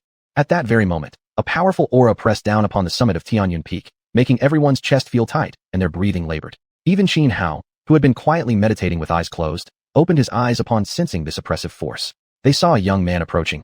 Each step he took sending specks of golden light flowing from the void into his body, a sight both majestic and surreal. His aura was like a mountain, heavy and unyielding, suffocating all present beneath its weight. He looked to be in his early 20s, dressed in a white battle robe, expression cold and stern, lips sealed without a word. His sharp, eagle-like eyes radiated a chilling ruthlessness that sent shivers through onlookers. With every step, he draws spiritual energy from heaven and earth into himself for internal cultivation. This man has reached the absolute peak of the chi-collecting realm, just one step away from forming a golden core. Many around him gazed in awe and dread. He was far too young, barely past 20, yet already standing at the brink of golden core formation. Such cultivation talent was nothing short of astonishing. I know him. He's Ling Wushuang, one of the top 10 disciples of the White Emperor City. What? Him? Ling Wushuang?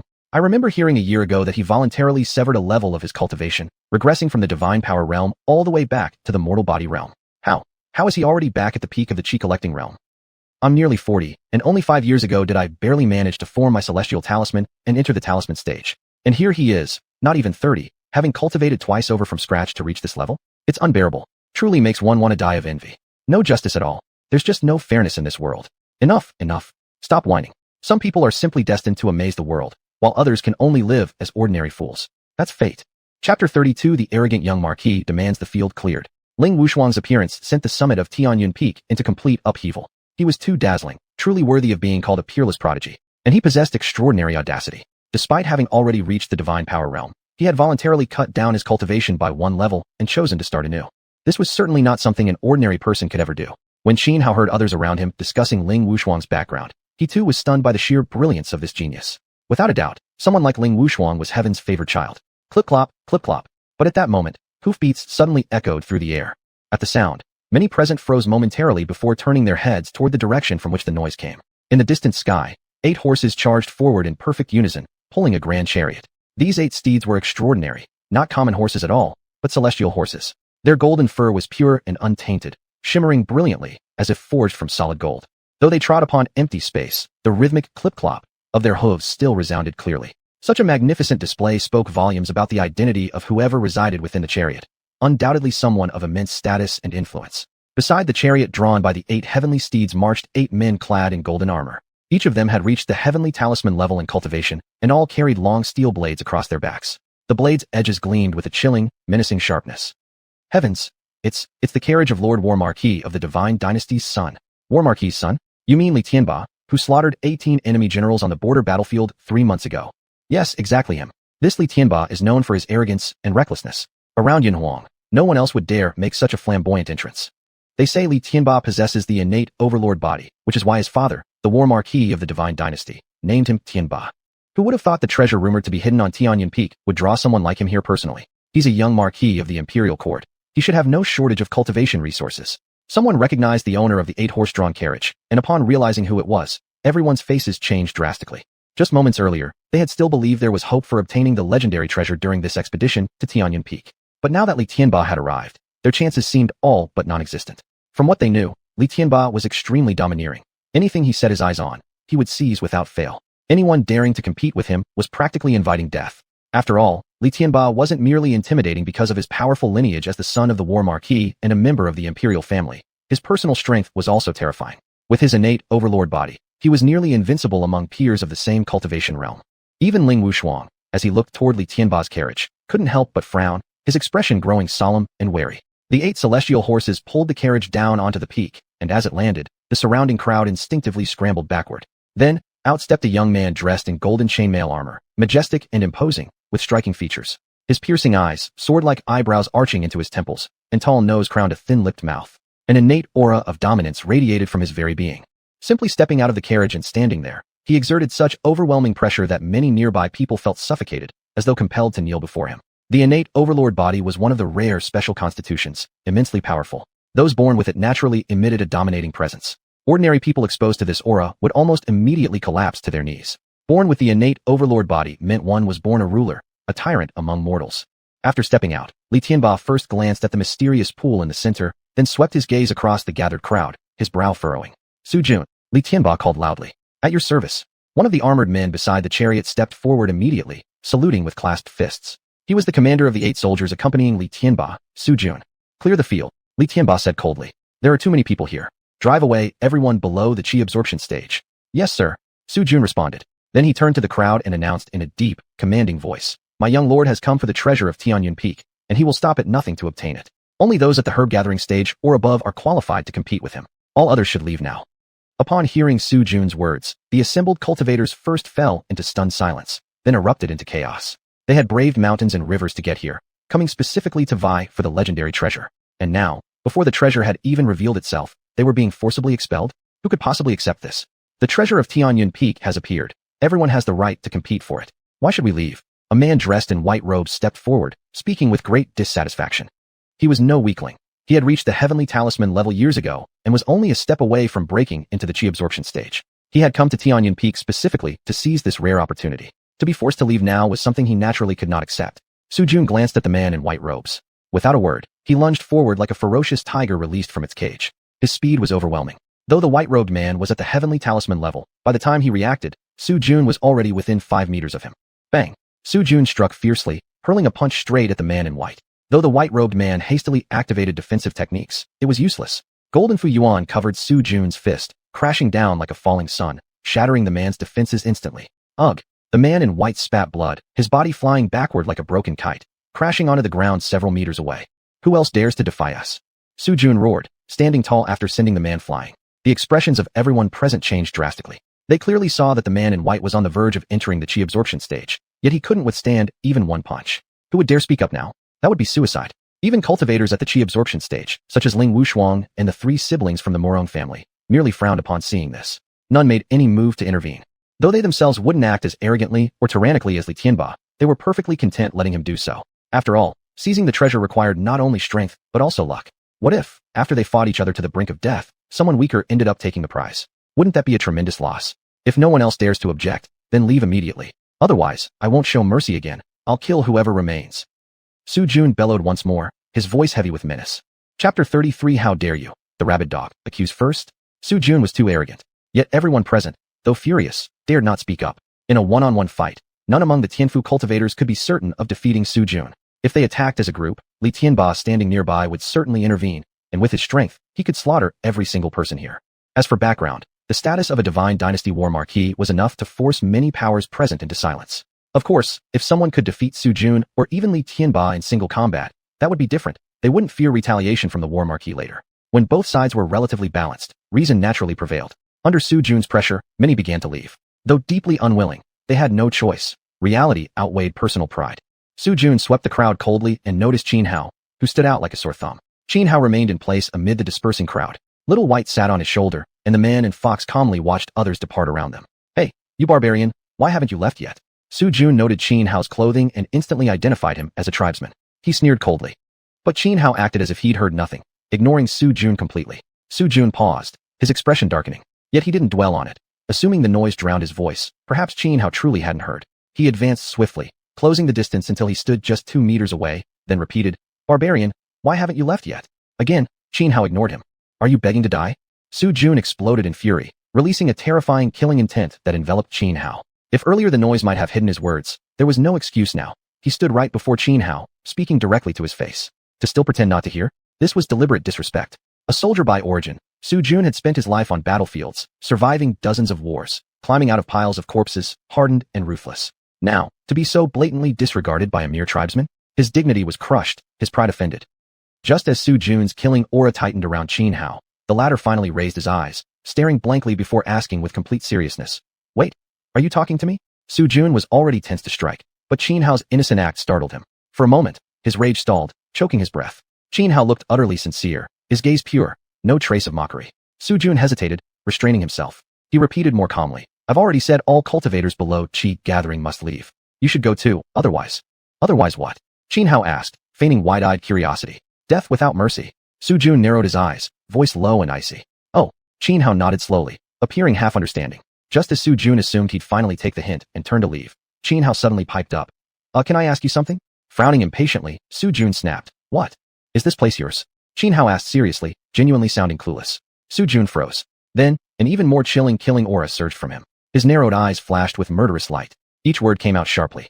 So you are deliberately provoking me, barbarian? Isn't it you who's provoking? How dare you, the rabid dog, accuse first? Qin Hao declared, righteous indignation filling his voice. He sounded absolutely genuine. You. Su Jun's face turned crimson. Rage shook his body uncontrollably. Gritting his teeth, he roared. You're begging to die. No longer able to hold back, he raised his right fist and swung downward at Qin Hao. His knuckles glowed, golden runes flickering and circling his fist. Consumed by fury, Su Jun held nothing back. This punch carried enough power to kill a true Yuan cultivator instantly, and even a Tianfu expert would suffer severe injury. Yet facing such a devastating strike, Qin Hao remained calm, utterly unperturbed. Only when the fist nearly brushed his nose did he finally move. His right hand shot out like lightning, clamping tightly around Su Jun's wrist. It was like being gripped by iron pliers. The moment Qin Hao seized his wrist, Su Jun's punch halted dead. Snap! No mercy given. With a brutal twist, Qin Hao shattered Su Jun's wrist. A piercing scream tore from Su Jun's throat. His right wrist was broken clean through. Then, Qin Hao lifted his right leg and kicked hard into Su Jun's abdomen. Su Jun's body immediately arched into a roasted shrimp and flew backward like a broken kite, crashing onto the ground over 10 meters away. This scene stunned everyone present. Some who had already turned to leave froze in place, staring at Qin Hao in utter disbelief. Some even thought their eyes were playing tricks on them and rubbed their eyes hard. This barbarian is way too strong. He's clearly only at the Tianfu level, yet he handled Su Jun as if it were child's play. This is absurd. Su Jun just took down Ouyang who was nearly at the Qi gathering realm, with a single move. Sure, there was an element of surprise, but even in a fair fight, Ouyang probably wouldn't stand a chance against Su Jun. Yet this barbarian nearly crushed Su Jun? Barbarians come from small tribes struggling to survive in the great wilderness. What cultivation resources could they possibly have? How could they produce someone so powerful? 99% of those present found it utterly ridiculous. They couldn't believe Xianhao had defeated Su Jun so easily. It felt unreal. They weren't being unreasonable in underestimating the barbarians. Life in the great wilderness was brutal enough. Where would these tribes find any real cultivation resources? Even if by some miracle they obtained a rare elixir or divine medicine, they'd still need advanced cultivation techniques and supreme arts to make use of them. How many of the small tribes in the great wilderness actually possessed high-level cultivation methods or powerful ancestral arts? If they did, outside great powers would have long ago seized them, and likely wiped out the entire tribe in the process. Under normal circumstances, no true expert could ever emerge from among the barbarians. Yet here stood undeniable proof. Xianhao had beaten Su Jun, and not just that, he was still only at the Tianfu level. To defeat Su Jun, who was among the elite of the Tianfu cultivators, was nothing short of shocking. Aoic.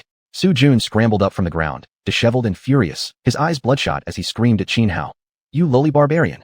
Today I will tear you apart limb from limb, crush your bones and scatter your ashes. Only then can I relieve this hatred burning in my heart.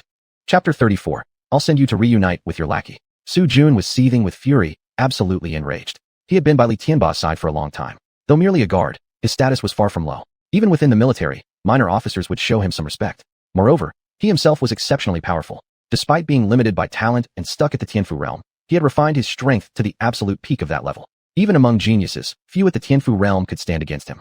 Take Ouyang who had been injured by a single punch earlier, a youth of considerable talent who rarely met his match at this realm. Yet against Su Jun, he was instantly defeated. It wasn't that Ouyang was weak, it was simply that Su Jun was too strong. And Su Jun wasn't some mere show-off, he was battle-hardened, forged in real warfare. Yet even after taking the initiative just now, he still lost to Xianhao. Such an outcome was truly unbearable. Die! With a furious roar, Su Jun charged at Xianhao once again, violent and ferocious, like a tiger breaking free from its cage. This time, he immediately unleashed his ultimate technique. His body trembled, and the long blade on his back shot into the air, caught firmly in his hand. Swinging the blade, he executed a highly sophisticated combat art. Dozens of razor-sharp damang erupted in an instant, aimed to shred Xianhao to pieces. Xianhao originally hadn't intended to kill, but since Su Jun sought his life, he no longer held back. With a flick of his right hand, the Skybreaker Divine Spear instantly materialized. Clutching the spear, Xianhao hurled it forward. The Skybreaker Spear tore through the sky with immense power and blinding speed, creating a sonic boom. Wherever the spear passed, space thundered. The dozens of damang Su Jun had launched first cracked open, then shattered, finally disintegrating completely. Yet the Skybreaker Spear remained undiminished, plunging straight towards Su Jun's chest. Su Jun's face turned deathly pale, horror flooding his eyes. Desperately, he raised his blade vertically to block the incoming spear.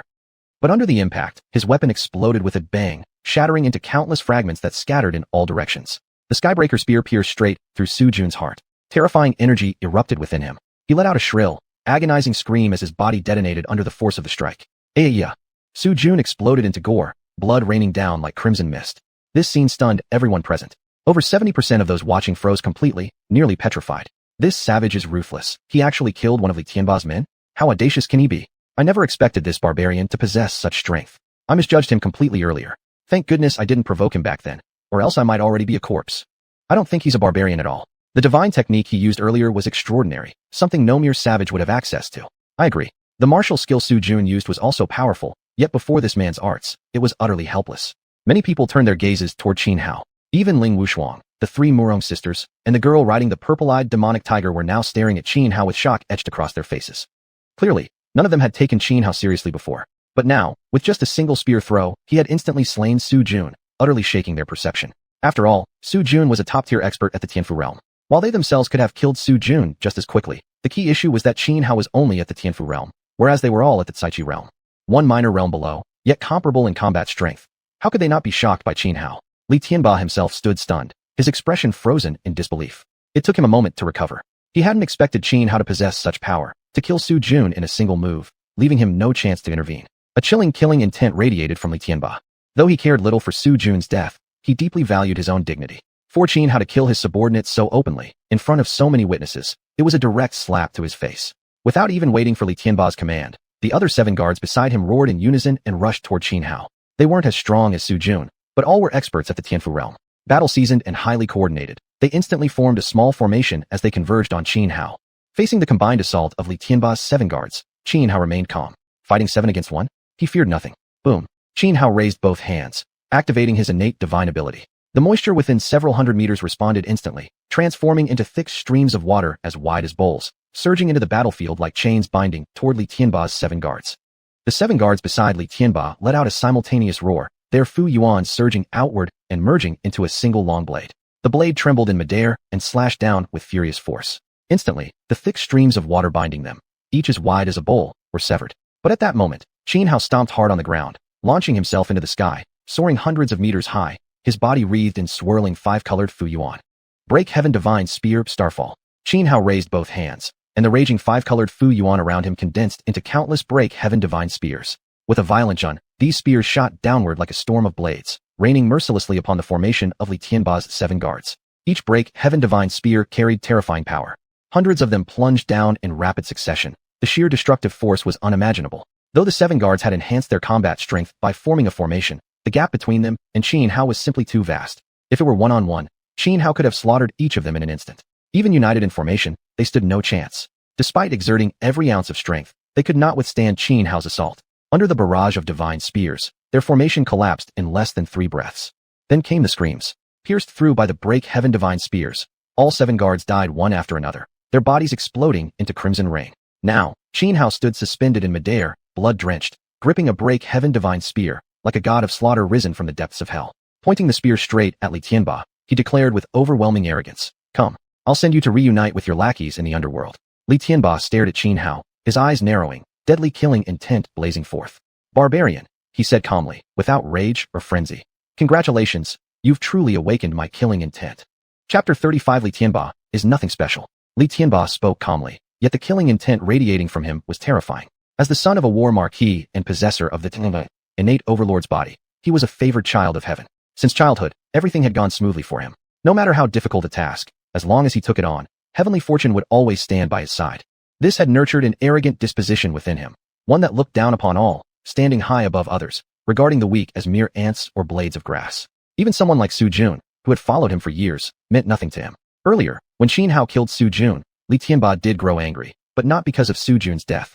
Rather, he was furious that one of his own subordinates had been instantly slaughtered by a barbarian, humiliating him. Yet Qin Hao showed no fear toward the murderous aura emanating from Li Tianba. He stood proudly, meeting Li Tianba's cold gaze with equal indifference. People around them quickly backed away, wisely clearing out ample space for the impending clash between Qin Hao and Li Tianba. All held their breaths, silently anticipating the battle about to erupt. This barbarian is truly outrageous. How dare he provoke Li Tianba like this? Has he simply grown tired of living? Li Tianba possesses the innate overlord's body and extraordinary cultivation talent. Even a heaven-defying genius like Ling Wuxuang wouldn't have much chance against him. One born with the innate overlord's body is destined to become a peerless overlord among mortals, someone who will rarely meet their match in life. Still, this barbarian doesn't seem simple either. I think the outcome of this fight remains uncertain. Whispers spread through the crowd. Everyone hoped to see the confrontation between Qin Hao and Li Tianba. For one thing, witnessing such a high-level battle could broaden their horizons and improve their combat understanding. For another, the priceless treasure of Tianyuan Peak was about to emerge. If Li Tianba and Qin Hao weaken each other in battle, they'd eliminate 2 formidable rivals at once. Ling Wuxuang glanced briefly at Li Tianba before shifting his attention fully onto Qin Hao. His narrowed eyes gleamed sharply, as if trying to pierce through every secret hidden beneath Qin Hao's exterior. Though Li Tianba was powerful, Ling Wuxuang found himself far more intrigued by Qin Hao. Because while he confidently believed he could defeat Li Tianba in a full-scale battle, he wasn't certain he could overcome Qin Hao, a thought so perplexing that it only deepened his curiosity. "Sister, how many moves do you think this barbarian can last against Li Tianba?" Mu Rong Yunyan, the second of the 3 Mu Rong sisters, asked Mu Rong Tianyu beside her. Mu Rong Tianyu frowned slightly, but remained silent. Instead, Mu Rong Xiaolong, standing nearby, disdainfully glanced at Qin Hao and said to Yunyan, "Second sister, you're overestimating that barbarian too much. It's not that he's especially strong, it's just that those he killed earlier were exceptionally weak. As for Li Tianba, although he's nothing special, dealing with that barbarian should still be effortless." Humph. The young girl riding the purple-eyed demon tiger turned sharply toward them. "You brat, your mouth sure is big. Calling someone with the innate overlord's body nothing special? Then tell me, what do you think of this lady here?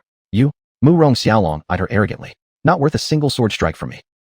To be so blatantly disrespected made the girl instantly furious. Not satisfied? Want to try it out? Mu Rong Xiaolong challenged provocatively. "Xiaolong, don't be foolish.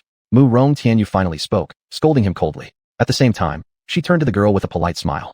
My brother is still young and speaks without thinking. If he offended the holy maiden of Bulecheng, please forgive his rudeness. Don't hold it against him. Oh, you recognize me. The girl blinked, clearly surprised as she stared at Mu Rong Tianyu. 3 years ago, during the sky-burning ritual at the Longevity Hall, I was fortunate enough to witness the holy maiden's peerless grace, Mu Rong Tianyu replied. The girl furrowed her brows, studying Mu Rong Tianyu closely again. After a pause, she nodded. All right, today I'll let this little fool off. But I still advise you not to spoil him too much. What you're doing isn't kindness, it's harming him. One day when he ventures out into the world alone, failing to understand how misfortune stems from loose lips, he might die without even knowing why. As she spoke, she gently waved her right hand. A nearly invisible thread-thin red line slid silently away from Mu Rong Xiaolong's neck. Mu Rong Xiaolong turned pale, terror flashing in his eyes. He hadn't sensed it at all. When exactly had she wrapped that red thread around his neck? If Mu Rong Tianyu hadn't intervened just now, wouldn't a slight twitch of her hand have instantly severed his head from his body? Onlookers who had witnessed the brief tension between Mu Rong Xiaolong and the girl now gazed at the girl with deep apprehension and fear. In their eyes, this girl was simply too ruthless. Mu Rong Xiaolong was merely a child, yet the girl had just been ready to kill him. Her heart was truly chilling. What was most unsettling was that she appeared so pure and innocent, making it extremely difficult to associate her with words like ruthless or malicious. This small incident didn't draw much attention, because at this moment, everyone's focus was fixed on Qin Hao and Li Tianba. Qin Hao and Li Tianba stood locked in cold confrontation, neither making the first move, both remaining eerily calm. In Qin Hao's hand, the Skybreaker Divine Spear pointed steadily at Li Tianba. The sharp spear tip seemed capable of tearing apart the heavens with just the slightest flick. Li Tianba stood composed and serene. Though his murderous intent toward Qin Hao had reached its peak, he did not rush into action. After all, while he was indeed arrogant by nature, he was far from a foolish brute incapable of self-control. Quite the contrary, beneath his proud and domineering exterior lay a deeply calculating mind. No matter the situation, he could always maintain absolute rationality. He was a lion, and even when facing a rabbit, a lion attacks with full strength. He looked down on Qin Hao, dismissing him entirely, yet when it came to actual combat, he would still give his all, never underestimating his opponent, even slightly. This mindset ensured he rarely made mistakes. Seconds ticked by, and the surrounding spectators felt increasingly heavy and suffocated by the tension between Qin Hao and Li Tianba. Screech. Suddenly, a distant cry of an eagle pierced the air. At the very instant the cry echoed, Qin Hao and Li Tianba moved simultaneously, dashing toward each other at blinding speed, like tigers leaping from cages, radiating ferocious momentum. Die! With a thunderous roar, Qin Hao thrust the Skybreaker Divine Spear straight at Li Tianba's throat. Knowing full well that Li Tianba was immensely powerful, he showed no mercy in his attack, aiming to cripple him with a single decisive strike. Chapter 36. Battle against Li Tianba. Qin Hao made his move with overwhelming momentum. His full power strike carried the force of thunderous might, so powerful that even the tip of the sky-piercing divine spear seemed to tear through empty space itself, so sharp it could pierce the heavens. Under normal circumstances, any cultivator facing such an attack would choose to temporarily evade its peak force. Yet Li Tianba showed no intention of dodging. A chilling aura of slaughter emanated from him, his eyes cold and disdainful, exuding utter arrogance. Just as the tip of Qin Hao's sky-piercing divine spear was about to pierce Li Tianba's throat, Li Tianba suddenly clenched his right hand into a fist and smashed it directly forward. A beam of fist light shot out like a rainbow, divine runes covering his right arm as he forcibly blocked the sky-piercing divine spear in Qin Hao's hands. Even though the spear was incomparably sharp, it could not break through Li Tianba's fist. Boom! Li Tianba's fist trembled, unleashing an explosive surge of power that shattered the sky-piercing divine spear in Qin Hao's grasp, causing it to burst apart violently. Qin Hao let out a muffled groan, staggering backward more than 10 meters before finally stabilizing his footing. He looked at Li Tianba, brow furrowed. Li Tianba was an outstanding genius among the Qi absorption realm, far surpassing ordinary cultivators of this level. Although Qin Hao had mentally prepared himself for this, only now after their clash did he truly grasp just how powerful Li Tianba really was, indeed slightly stronger than himself. Qin Hao's strength allowed him to defeat ordinary Qi absorption cultivators, but compared to monstrous prodigies like Li Tianba, there remained a significant gap. Only if he himself entered the Qi absorption realm might he stand a chance against Li Tianba. But even knowing he couldn't win, Qin Hao didn't panic or back down. Being unable to win didn't mean he lacked the ability to protect himself. You savage, how dare you challenge me? Li Tianba said coldly after driving back Qin Hao with a single punch. As he spoke, he took one step forward. That single stride covered 5 or 6 meters instantly, as if teleporting, a speed so fast it gave the impression of shortening distance itself. Then, once again, he swung his right fist toward Qin Hao. Alarmed, Qin Hao quickly reacted, raising both arms overhead and crossing them in front of his body. Bang! Li Tianba's fist slammed into Qin Hao's crossed arms. The immense force sent Qin Hao flying backward another 10 meters. Before he could even steady himself, Li Tianba lunged forward in a swift dash, closing the gap in an instant. He raised his right leg and swept it horizontally across Qin Hao's waist. Unable to dodge in time, Xianhua was struck by the whip-like kick on his ribs. Several ribs snapped instantly. His body soared backward like a broken kite, crashing onto the ground more than 10 meters away. Cough, cough. Xianhua struggled to rise, spitting out a large mouthful of blood. His face turned deathly pale. The look he gave Li Tianba grew serious. Yet still, there was no fear in his expression. If anything, he appeared calmer and more composed than before. The surrounding crowd, witnessing the brief exchange between Xianhua and Li Tianba, were all stunned by Li Tianba's strength. Li Tianba is truly worthy of being the son of War Marquis and born with the supreme overlord body. He's ridiculously strong. To effortlessly crush that ferocious savage without giving him any chance to fight back, absolutely invincible within the same cultivation realm. This savage thought he was something special and dared to challenge Li Tianba. What arrogance, utterly unaware of heaven and earth. Yes, Li Tianba is indeed powerful, but I don't like this guy at all. His behavior is too domineering. How dare he demand everyone below chi absorption level leave and forbid them from competing for the treasure this time. Far too arrogant. I also dislike Li Tianba. So even though this savage has almost no chance of winning, I still hope he wins. I'd love to see him knock Li Tianba down and beat him senseless. Among the spectators, many harbored resentment toward Li Tianba. Even though Xianhua had been nearly crushed just now, they still clung to hope, praying for a miracle where Xianhua would utterly dominate Li Tianba. Wiping the blood from the corner of his mouth, Xianhua lifted his head, looking straight at Li Tianba. A cold smirk curled at the edge of his lips. I thought you were actually strong, but now that I've seen it, you're pretty average. Ha ha ha. Upon hearing Xianhua's words, Li Tianba froze for a moment, then threw back his head and laughed wildly. Only after several breaths did he finally stop laughing. He stared at Xianhua and said, "Savage, you really are bold. Average am I? Good. Very good. Now I'll show you exactly how average I am." Heh. Provoked beyond tolerance by Xianhua's mockery, Li Tianba's voice dropped into a growl. The moment he finished speaking, he launched himself forward like a hunting beast at full sprint, hurtling straight toward Xianhua. But at this moment, a cold sneer curled at the corner of Xianhua's mouth. He immediately activated his innate divine ability, and thick streams of water, each as wide as a rice bowl, began to gather around him. Under his control, these torrents writhed like frenzied serpents and lunged toward Li Tianba. Li Tianba, however, merely shook his body. Golden rune energy surged outward, instantly shattering every one of those thick water streams. Then, he charged straight at Xianhua, and the two launched into a series of close-range exchanges. Clearly, Xianhua lacked Li Tianba's experience in hand-to-hand combat. Yet he chose to ignore Li Tianba's attacks entirely, opting instead to trade blows, willing to take damage himself as long as he could land hits in return. Li Tianba landed several consecutive kicks on Xianhua's abdomen, jarring his internal organs out of place. Though Li Tianba dodged some of Xianhua's strikes, he still took 2 solid punches right in the chest. Xianhua's attacks were far from weak. Even though Li Tianba was stronger, he couldn't suppress a pained grunt as the blows struck home. You actually dare to trade injuries with me? Li Tianba's expression turned extremely dark. He hadn't expected Xianhua to adopt such a reckless tactic, enduring powerful attacks just to land a few hits of his own. That was why he had taken those 2 punches. And even though it was only 2 punches, Li Tianba found the very idea intolerable, an immense humiliation.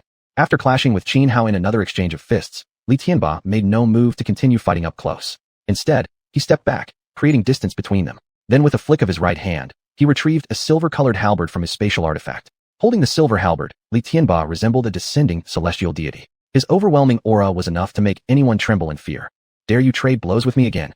Li Tianba roared as he swung the halberd straight toward Xianhua's chest. This strike held nothing back. He was giving it his full power. And once again, he left himself completely undefended. He believed that unless Xianhua was insane, there was no way he'd attempt such a reckless strategy under this attack. Yet to his shock, Xianhua actually chose to trade injuries once more. "Fine, I'll grant your wish," Xianhua said coldly. Chapter 37. A supreme treasure emerges.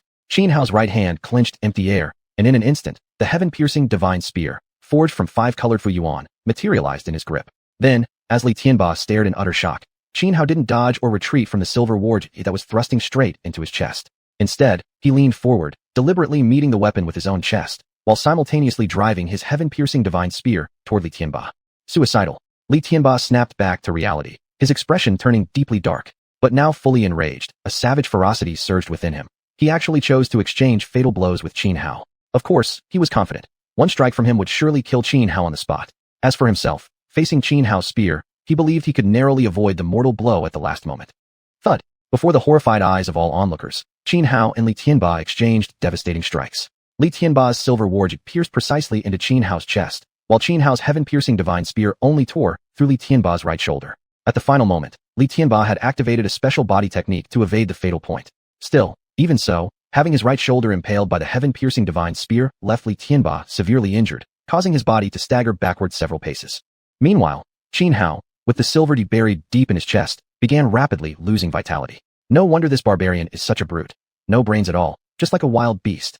Actually resorting to such a suicidal tactic? Pure foolishness. Well, you can't entirely blame him. Maybe he knew he couldn't defeat Li Tianba anyway, so instead of being crushed helplessly, he chose to go down fighting. Even if it meant death, at least he preserved his dignity. This barbarian has seriously wounded Li Tianba. That's fantastic news for us. With Li Tianba injured and his combat power sharply reduced, he won't stand a chance competing for the supreme treasure later. Speaking of which, this Li Tianba isn't much smarter than the barbarian either. Both of them are fools. The onlookers chattered among themselves, especially those chi-absorbing level cultivators, who wore cold, sinister smirks. They cared nothing for Xianhao's life or death, only whether he could cripple Li Tianba enough to diminish his strength. That would significantly increase their own chances of seizing the great treasure. Barbarian, you're indeed ruthless, but also incredibly stupid. Now, take your stupidity straight down to hell. Li Tianba glared at Xianhao, whose chest was still pierced by his silverge and whose life force was swiftly fading. He sneered. Wounding me can be considered the greatest honor of your entire wretched life. Is that so? Yet at this moment, Xianhao's face suddenly curled into a strange, eerie smile. Seeing that smile, Li Tianba froze momentarily, a vague sense of unease creeping over him. Just then, mysterious green flames suddenly erupted across Xianhao's body. Fierce and violent, the emerald fire surged instantly, completely engulfing Xianhao. What in the world is happening? The crowd looked on in bewilderment. The green flame. It looks exactly like the legendary flame of rebirth. Upon seeing the green fire surrounding Xianhao, the Saintess of Bulicheng paused, frowning slightly as she strained her memory. That must be it. It's the immortal nirvana body. Beside her, Morong Tianyu murmured after a brief pause. When Li Tianba saw the green flames swallowing Xianhao, his face twisted in shock. It took him several breaths before realization dawned, and then his expression turned extremely grim. He possessed a natural overlord body, and thus had knowledge of certain rare physiques in the world. Therefore, he quickly recognized what Xianhao truly was, the immortal nirvana body. Now he understood why Xianhao had willingly traded injuries. It was because he relied on the regenerative power of the immortal nirvana body. As the green flames faded, Xianhao stood fully recovered, his wounds completely healed in an instant. Speak, Xianhao said, forming the heaven-piercing divine spear once more.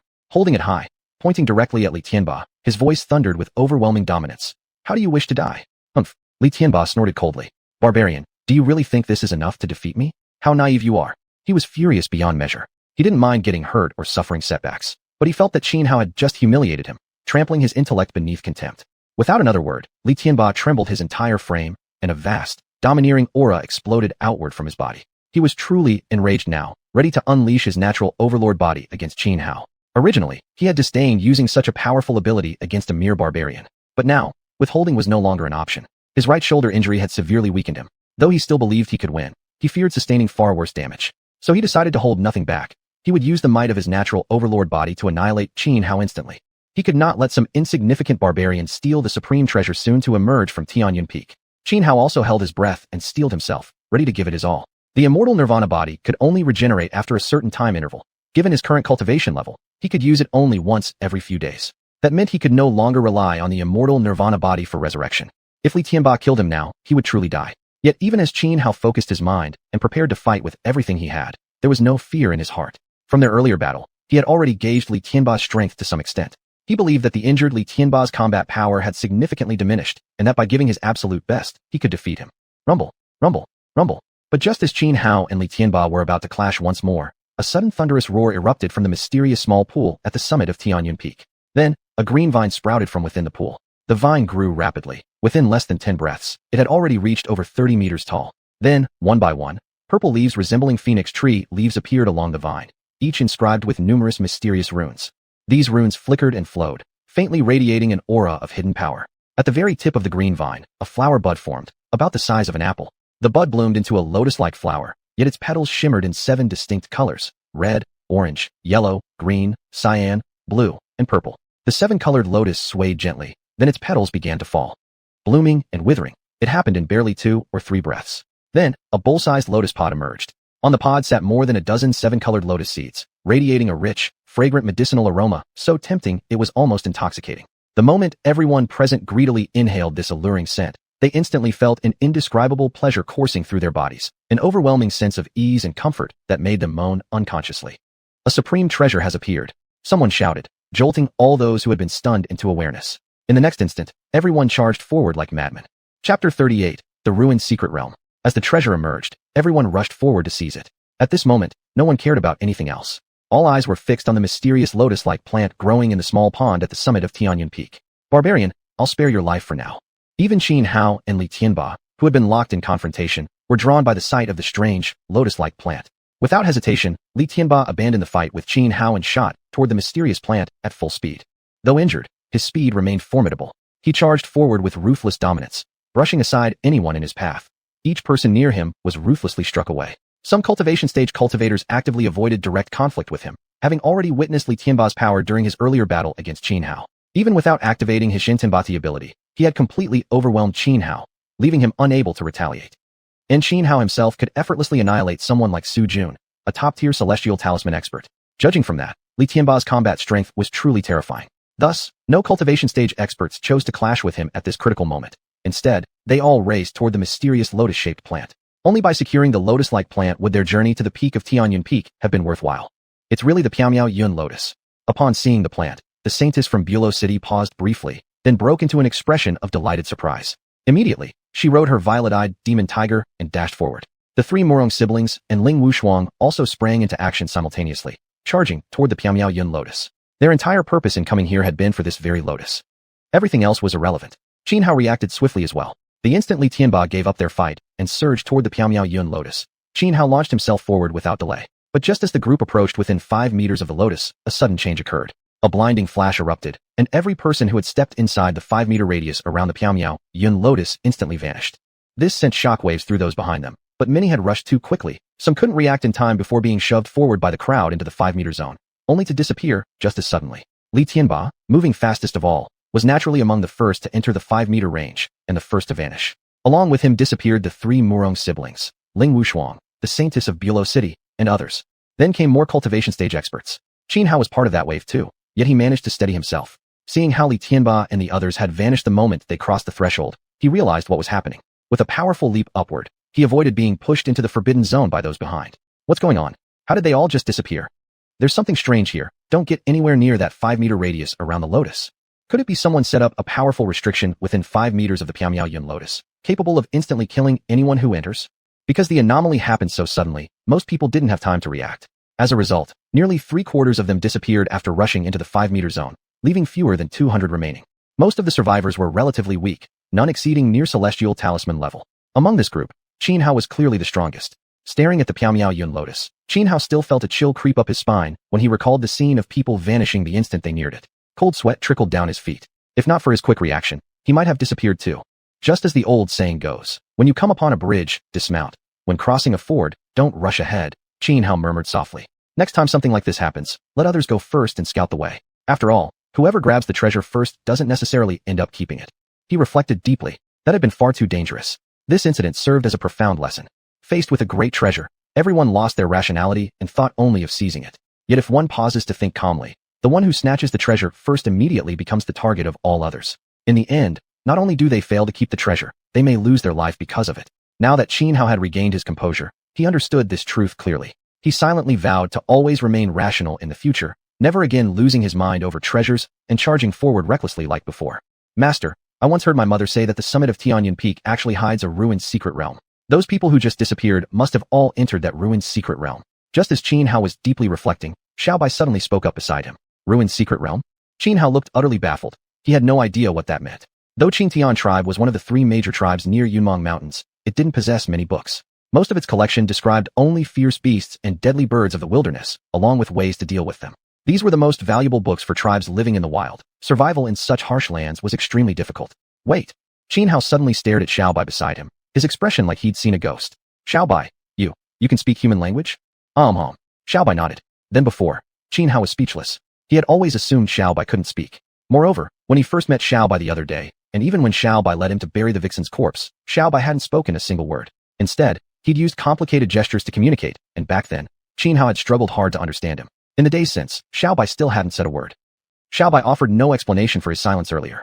He merely drooped his ears, looking like a child caught doing something wrong, helpless and pitiful. Xiaobai, it's okay. I'm not blaming you. You being able to speak human language is great. This way, communication won't be so exhausting. Xianhao comforted gently, then shifted the topic. Now tell me, what exactly is a ruined secret realm?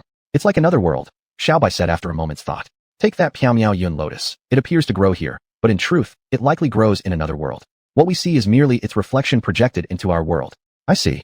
So what you mean is, those people didn't die, but instead entered the world where the Piaomiao Yun lotus truly exists? Is that right? Qin Hao pondered briefly and asked.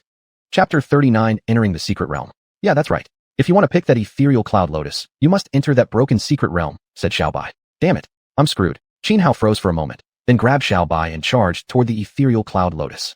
Just moments ago, he had been relieved that his quick reaction spared him from stepping within 5 meters of the ethereal cloud lotus, saving his life. Now, knowing that entering the so-called broken secret realm was the only way to obtain it, he deeply regretted hesitating. By now, someone else might have already seized the ethereal cloud lotus. Everyone around had overheard Qin Hao's conversation with Xiaobai. Though shocked that Xiaobai could actually speak human language, nobody cared about that right now. All they cared about was the ethereal cloud lotus. Realizing this, they rushed after Qin Hao without hesitation.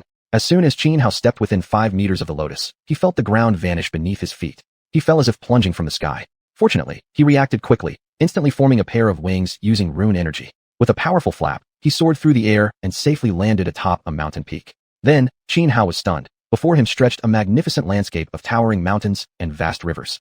This big.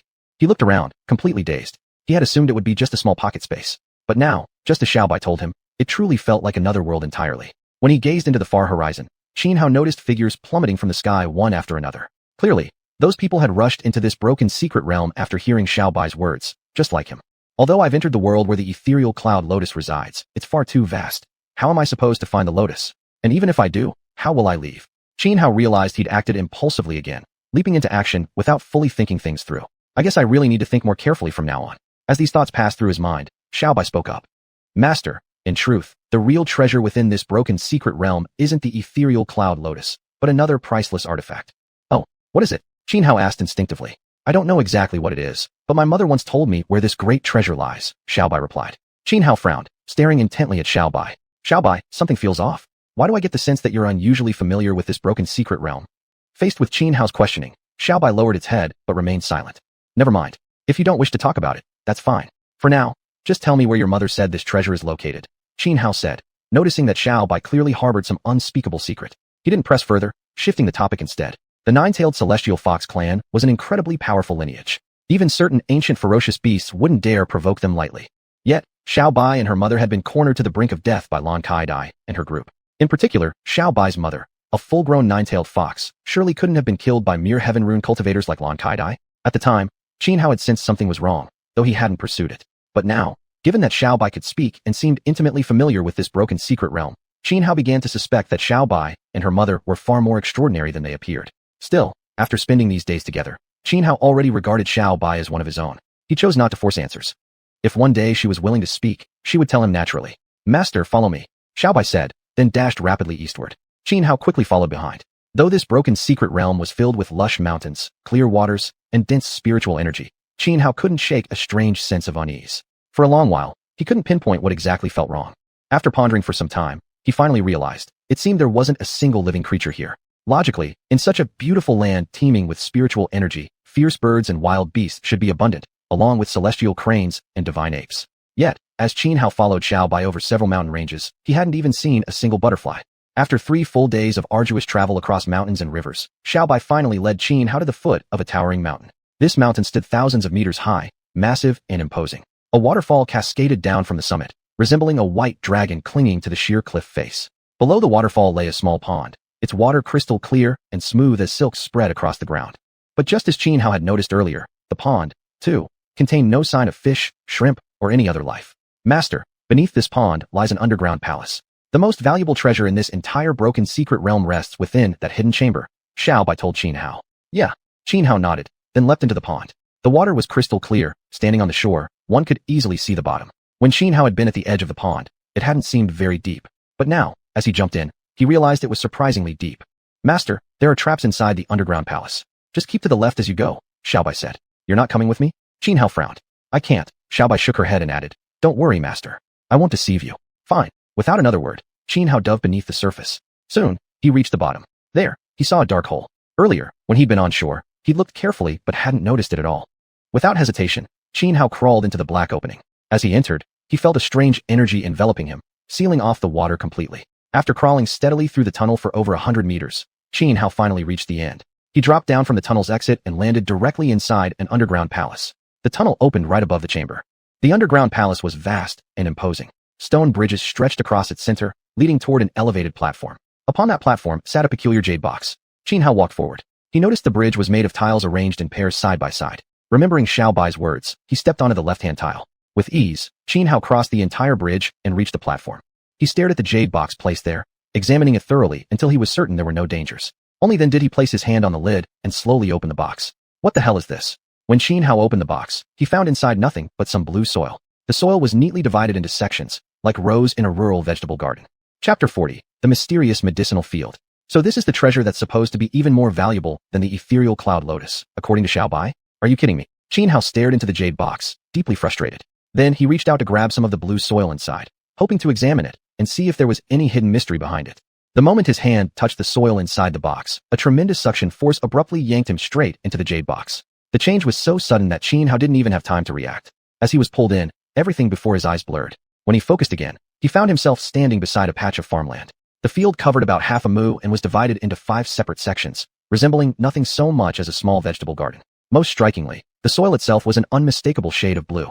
Damn, am I actually inside the jade box? Xianhao stared in shock at the field of blue soil before him. He recognized the scene immediately. It was exactly what he'd seen inside the jade box earlier, only now it was full-sized. To confirm his suspicion, Xianhao quickly looked around and saw walls made entirely of jade, rising 4 or 5 men high. This is bad. Am I shrunk? How the hell do I get out? Panic crept into his voice. He no longer cared about investigating the strange properties of the blue soil. Desperately, he jumped upward and instantly felt a pulling force from above. Everything blurred again. When his vision cleared, Xianhao stood back upon the raised platform in the underground palace. Just like that. I'm out. He froze, utterly stunned. At first, he had feared he might never escape. After all, myths were full of similar artifacts, famous ones like the xianxia too. Once you entered such a treasure, there was often no return. Yet this jade box wasn't nearly so powerful. Just a single jump, and he was free. Relieved, Xianhao exhaled deeply. Then he cautiously reached toward the blue soil inside the jade box once more. Sure enough, the suction returned, dragging him back in. This time, however, he remained calm. Carefully scanning the interior, he confirmed it was identical to the scene outside. Except for this one stretch of blue-soiled farmland, there was nothing else here. Xiao Bai wouldn't deceive me. Besides, this box clearly contains its own hidden realm.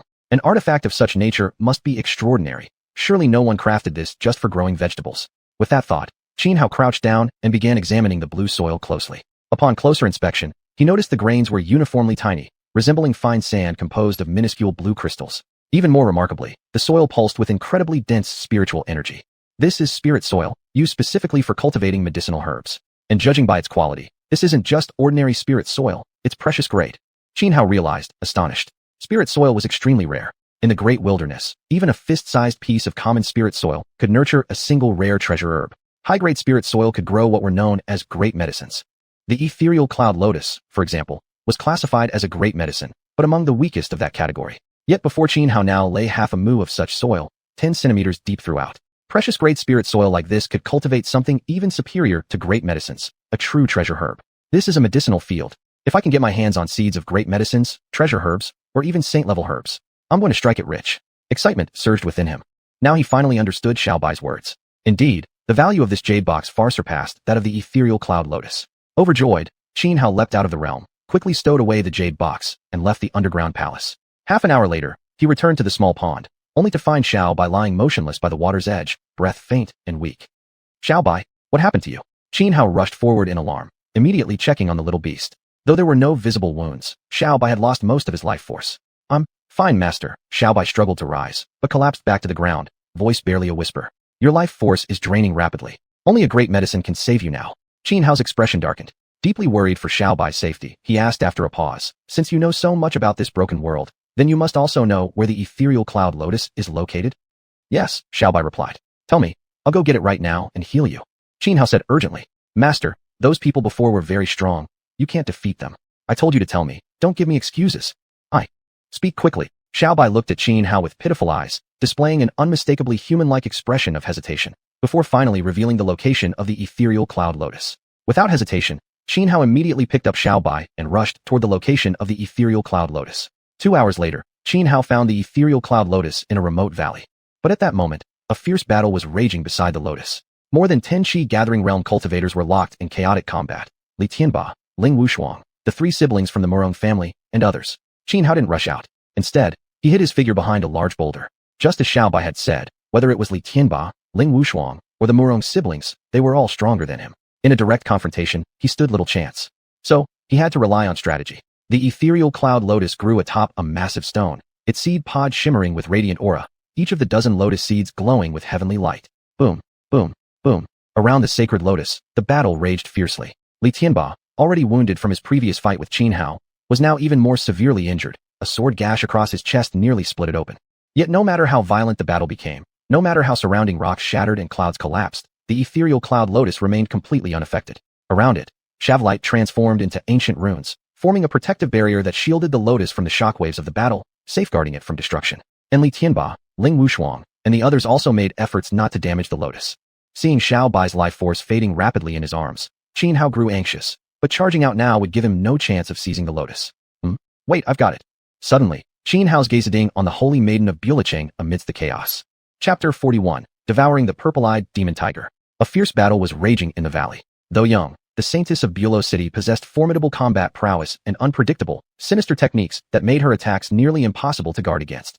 With the aid of the purple-eyed demon tiger, she had already defeated several Qi gathering-level cultivators one after another. She was now on the verge of seizing the ethereal cloud lotus. At this critical moment, Ling Wuxuang struck her. Not only was Ling Wuxuang a peerless genius, he also possessed extraordinary courage, having severed his own cultivation level and then fought his way back to the Qi gathering stage. As a result, his combat strength far surpassed that of any other cultivator at the same realm. Earlier, 3 Qi gathering cultivators had attempted to stop him, but in a single clash they were sent flying, vomiting blood, and severely injured. Now, as he attacked the Saintess of Bulo City, even she furrowed her delicate brows and wore a grave expression. Die! Ling Wuxuang roared. Vast waves of fang transformed into countless blade rays, swirling into 2 tornadoes of blades that spiraled toward the Saintess.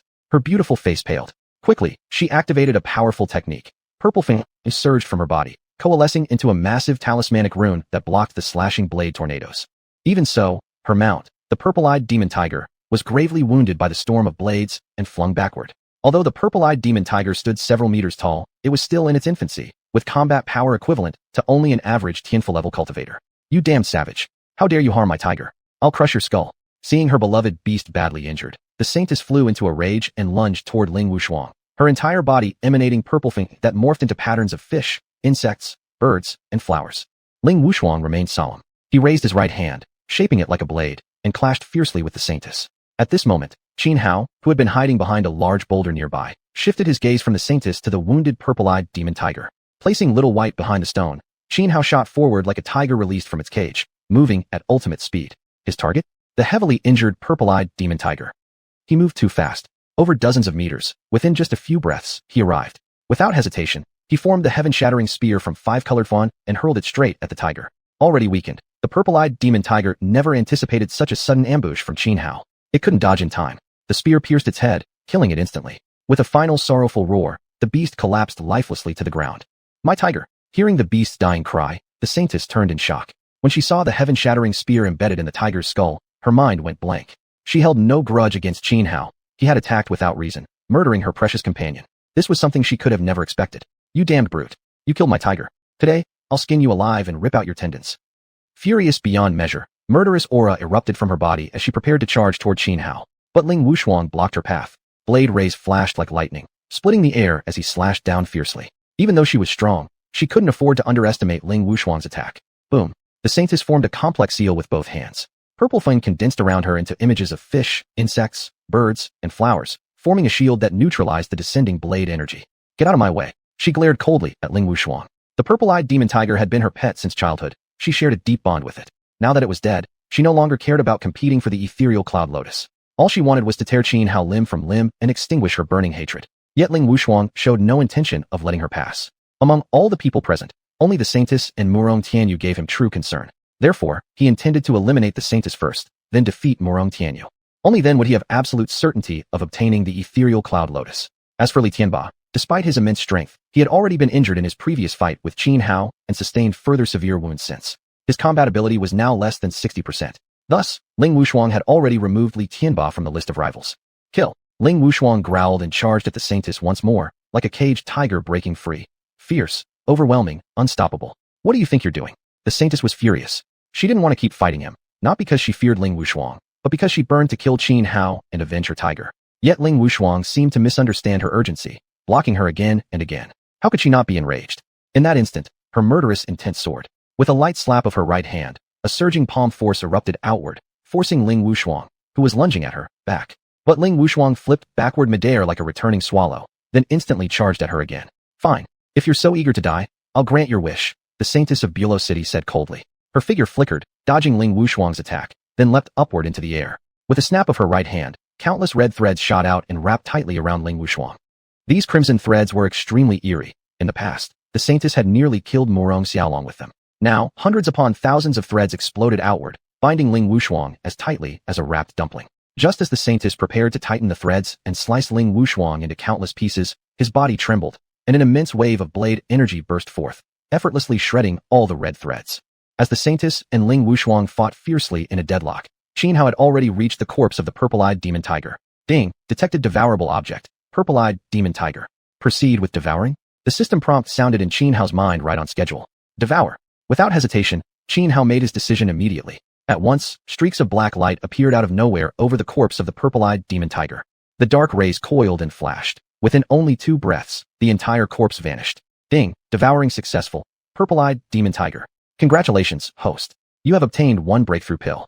No sooner had the tiger's body disappeared than the system notification rang in Xuanhuan's mind. Then, a pill the size of a thumb suddenly appeared in his hand. Simultaneously, all related information about the breakthrough pill flooded into his consciousness. Instant breakthrough to the next minor realm. After understanding the effect of the breakthrough pill, Xuanhuan was stunned, his face filled with disbelief. Chapter 42. Stole 3 lotus seeds. A breakthrough pill, as the name suggests, is a gone medicine that allows one to break through to the next minor realm upon consumption.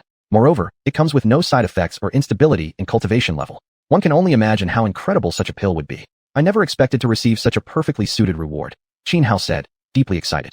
The reason he chose to target the purple-eyed demon tiger was precisely to leverage the system and obtain a powerful reward, something that could boost his strength and increase his chances in the race for the ethereal cloud lotus. Yet even he hadn't anticipated that the reward would be so perfectly timed. The purple-eyed demon tiger was a descendant of an ancient ferocious beast. Even fully grown, it was feared by cultivators at the transcendental level. Given its immense value, when the system devoured it, the resulting reward was naturally extremely generous. Without hesitation, Xuanhuan immediately consumed the breakthrough pill. Instantly, he felt the Fu Yuan within his fate palace grow vastly more abundant and powerful. At the same time, he discovered that with each breath, he could draw special particles from the void itself. These particles were extraordinary, capable of nourishing his physical body. Have I already broken through to the chi absorption stage? Xuanhuan marveled, feeling the surge of power in his fate palace. Each breath now pulled vast amounts of these unique particles from the air, strengthening his body, enhancing longevity, and making him feel younger. This was the hallmark of the chi absorption stage, drawing spiritual essence from the void to refine the flesh. By having the system devour the purple-eyed demon tiger, Xuanhuan had obtained the breakthrough pill as a reward. After consuming it, he successfully elevated his cultivation to the chi absorption stage. Meanwhile, chaos still raged in the valley. The weaker fighters had already been eliminated, leaving only the strongest among the chi absorbers locked in fierce combat. For instance, the 3 siblings from the Murong family were battling Li Tianba. Though it appeared to be 3 against 1, in truth only Murong Tianyu fought actively, while Murong Xiaolong and Murong Yin merely watched from the sidelines. Elsewhere, Ling Wuxuang and the Holy Maiden of Bulecheng were engaged in a heated battle reaching its climax. The Holy Maiden was still furious over the death of the purple-eyed demon tiger, yet Ling Wuxuang showed no sense of caution. He clung to her relentlessly, which only ignited her killing intent. Thus, she no longer held back, unleashing mysterious and eerie techniques. In moments, the area brimmed with intricate talismanic patterns of flowers, birds, insects, and fish, illuminating the sky as bright as day. But Ling Wuxuang was truly formidable, his sword aura pure and peerless. With every movement, blades of energy erupted like meteors plummeting from the heavens. Each strike carried immense power, shattering the countless floral and avian runes across the sky into fragments. Other chi-absorbing cultivators were also fighting fiercely nearby. None of them had rushed straight for the ethereal cloud lotus, for they knew well, whoever touched it first would instantly become the target of all others. Not only would they have no chance to claim it alone, but their end would be brutal. However, now that Xuanhuan had ascended to the chi absorption stage, his gaze turned toward the ethereal cloud lotus. He leapt forward, moving swiftly with agile bounds until he reached the lotus's location. His speed was so sudden that most present didn't react in time. More importantly, there existed an unspoken understanding among the crowd. No one would go for the lotus until the battle settled. Therefore, when Xuanhuan charged toward the flower, no one intercepted him. Unimpeded, he advanced straight through and easily reached the spot. Xuanhuan flicked his hand and reached out for the lotus seed pod. Barbarian, you won't get away with this. Li Tianba was the first to react. He roared, swinging his silver halberd with tremendous force. Layer upon layer of weapon shadows surged forward, aimed to shred Xuanhuan apart in a thunderous assault. But Xuanhuan had now entered the chi absorption stage. The leap in combat power was staggering. Before, although Xuanhuan could hold his ground against Li Tianba, defeating him was nearly impossible. Now, things were different. With his newfound cultivation, even someone as elite as Li Tianba was beneath his concern. He could crush him effortlessly. Feeling the incoming wave of halberd shadows, Xuanhuan wasn't afraid, but he couldn't ignore them either. Thus, reluctantly abandoning his attempt to grab the seed pod, he formed the sky-piercing divine spear in his hand and hurled it directly at Li Tianba. Boom! A thunderous explosion rang out. The halberd shadows shattered under the spear's overwhelming impact. Xuanhuan let out a muffled grunt, stumbling backwards several steps before barely managing to steady himself. Although he failed to pluck the seed pod, the violent impact of the halberd shadows had caused it to sway. 3 lotus seeds flew out, and Xuanhuan managed to snatch them into his hand just in time. After Li Tianba attacked Xuanhuan, many others finally realized what was happening. They immediately abandoned their own battles and charged toward Xuanhuan, intending to gang up on him and take him down together. This barbarian is going too far. He actually tried to seize the ethereal cloud lotus while we were all fighting. Let's strike together first. Kill this barbarian. Right. A supreme treasure like the ethereal cloud lotus would be wasted in the hands of a brute like him.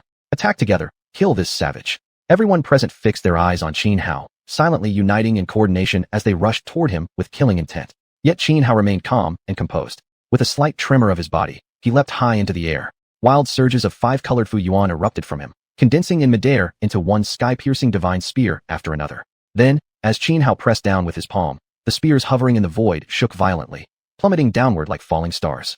Sky-piercing divine spear, starfall. Xuanhuan unleashed his deadly technique. Under the devastating barrage of spears, the combined attacks of the crowd instantly disintegrated. And before anyone could react, Xuanhuan activated an extremely sophisticated movement skill. His figure flickered through space, evading everyone effortlessly, until he flashed behind the large boulder where Xiaobai was hidden, and quickly stuffed all 3 lotus seeds into Xiaobai's mouth.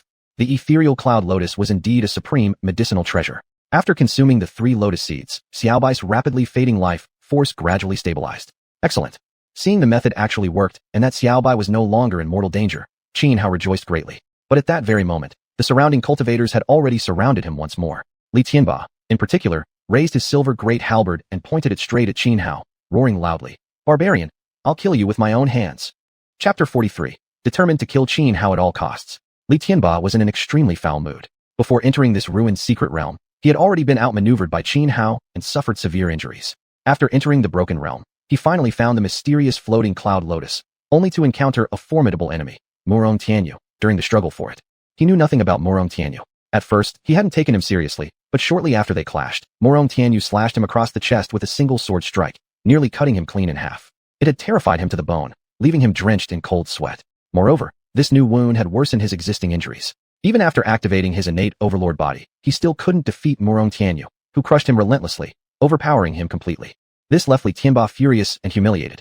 He believed that every misfortune he now faced originated from Xuanhuan. Thus, the moment he laid eyes on Xuanhuan, all composure vanished. He was consumed by an overwhelming desire to flay Xuanhuan alive, to finally ease the hatred burning inside him. At this point, his chances of seizing the mysterious floating cloud lotus were gone anyway. With nothing left to lose, he no longer held back. He would strike directly. Die! With a low roar, Li Tianba charged straight at Xuanhuan, his silver halberd thrust forward like a dragon erupting from the sea, unleashing terrifying momentum. Yet Xuanhuan remained unfazed. His right hand clenched empty air, and in an instant, the Skybreaker divine spear appeared in his grasp. Only when Li Tianba's silver halberd neared did Xuanhuan thrust his own weapon forward. Boom! A tremendous explosion erupted as the Skybreaker divine spear collided with the silver halberd. Waves of surging flame burst forth, triggering a series of deafening booms. Massive boulders around them shattered spontaneously into countless fragments that floated between Xuanhuan and Li Tianba. Xuanhuan's strength had now advanced to the Qi collection level, vastly enhancing his combat power. Meanwhile, Li Tianba, further weakened from his earlier battle against Murong Tianyu, saw his fighting capability drastically diminished. Even with the activation of his innate overlord body, his strength had dropped significantly. With a loud crack, Li Tianba stumbled backward more than 10 steps before barely stabilizing himself. The force had split the skin around his palms, blood pouring out and staining the shaft of his silver halberd crimson. Come dot! Having forced Li Tianba back, Xuanhuan pressed his advantage without hesitation. With a thunderous shout, he lunged forward like an eagle piercing the sky. His right hand swung sharply, summoning multiple swirling vortexes that materialized in midair and surged toward Li Tianba with deadly intent. Li Tianba's eyes turned icy. Swinging his silver halberd, he unleashed devastating force, shattering one vortex after another. He pushed his innate overlord body to its limit, radiating waves of overbearing aura. This aura transformed into energy, amplifying the might of his fun. Right now, his hatred for Xuanhuan was absolute. No matter the cost, he would kill him and erase his shame. One step forward, he emerged like a peerless celestial god crossing the void. He raised his silver halberd high overhead, condensing vast quantities of fun into countless glowing runes. Arranged in a special formation, these runes coalesced into the phantom image of an ancient ferocious beast. Treasure art, fierce overlord halberd technique. Li Tianba unleashed a powerful arcane art. His raised silver halberd now resembled a colossal axe plunging downward toward Qin Hao. Simultaneously, the phantom of the ancient beast trembled in midair and lunged at Qin Hao. Blazing Thunderblade. Sensing the immense power behind Li Tianba's technique, Qin Hao didn't dare slacken his guard. Immediately, he activated his divine ability, weaving thunder and fire together in the void to form a blazing crimson lightning blade stretching dozens of meters long. Infused with terrifying destructive force, the blazing Thunderblade slashed straight forward, colliding head-on with the charging phantom of the ancient beast. The beast and the blade crashed together, their clashing fin detonating violently. Boom! An enormous explosion rang out. The blazing Thunderblade and the phantom both shattered simultaneously. Wild, uncontrollable energy surged outward like floodwaters breaching a dam, obliterating nearby boulders weighing tens of tons each, turning them into dust and gravel. Both Qin Hao and Li Tianba grunted in pain, each forced back over 10 steps. Qin Hao stabilized his stance calmly, his expression composed. Li Tianba also stopped his retreat, but his face turned deathly pale, his chest wound oozing blood steadily, his aura greatly diminished. His injuries were simply too grave. His innate overlord body could no longer sustain him. Come dot. Qin Hao's eyes flashed coldly as he growled. Then, clenching his right hand once more, he manifested the Skybreaker Divine Spear anew. At the same time, his eyes began to change, his pupils flickering with eerie violet blue light. He had activated the purple-blue demon eyes. Though Qin Hao didn't particularly hate Li Tianba, the two of them had already become irreconcilable enemies. If he didn't eliminate Li Tianba now, it would be like leaving a thorn in his back, an ever-present threat. Thus, taking advantage of Li Tianba's severely weakened state, killing him was undoubtedly the best choice for Qin Hao. Burning with killing intent, Qin Hao gripped the Skybreaker Divine Spear and advanced step by step toward Li Tianba, his eyes flickering with eerie violet blue light. Unsettling and terrifying. Li Tianba's face twisted with fury, feeling utterly humiliated. If not for the consecutive injuries that drastically reduced his combat strength, what difference would it make even if Qin Hao had reached the Qi Collection realm? He never believed he'd lose to Qin Hao. But now, weakened as he was, he truly couldn't match Qin Hao. Facing Qin Hao's relentless advance, he felt death closing in.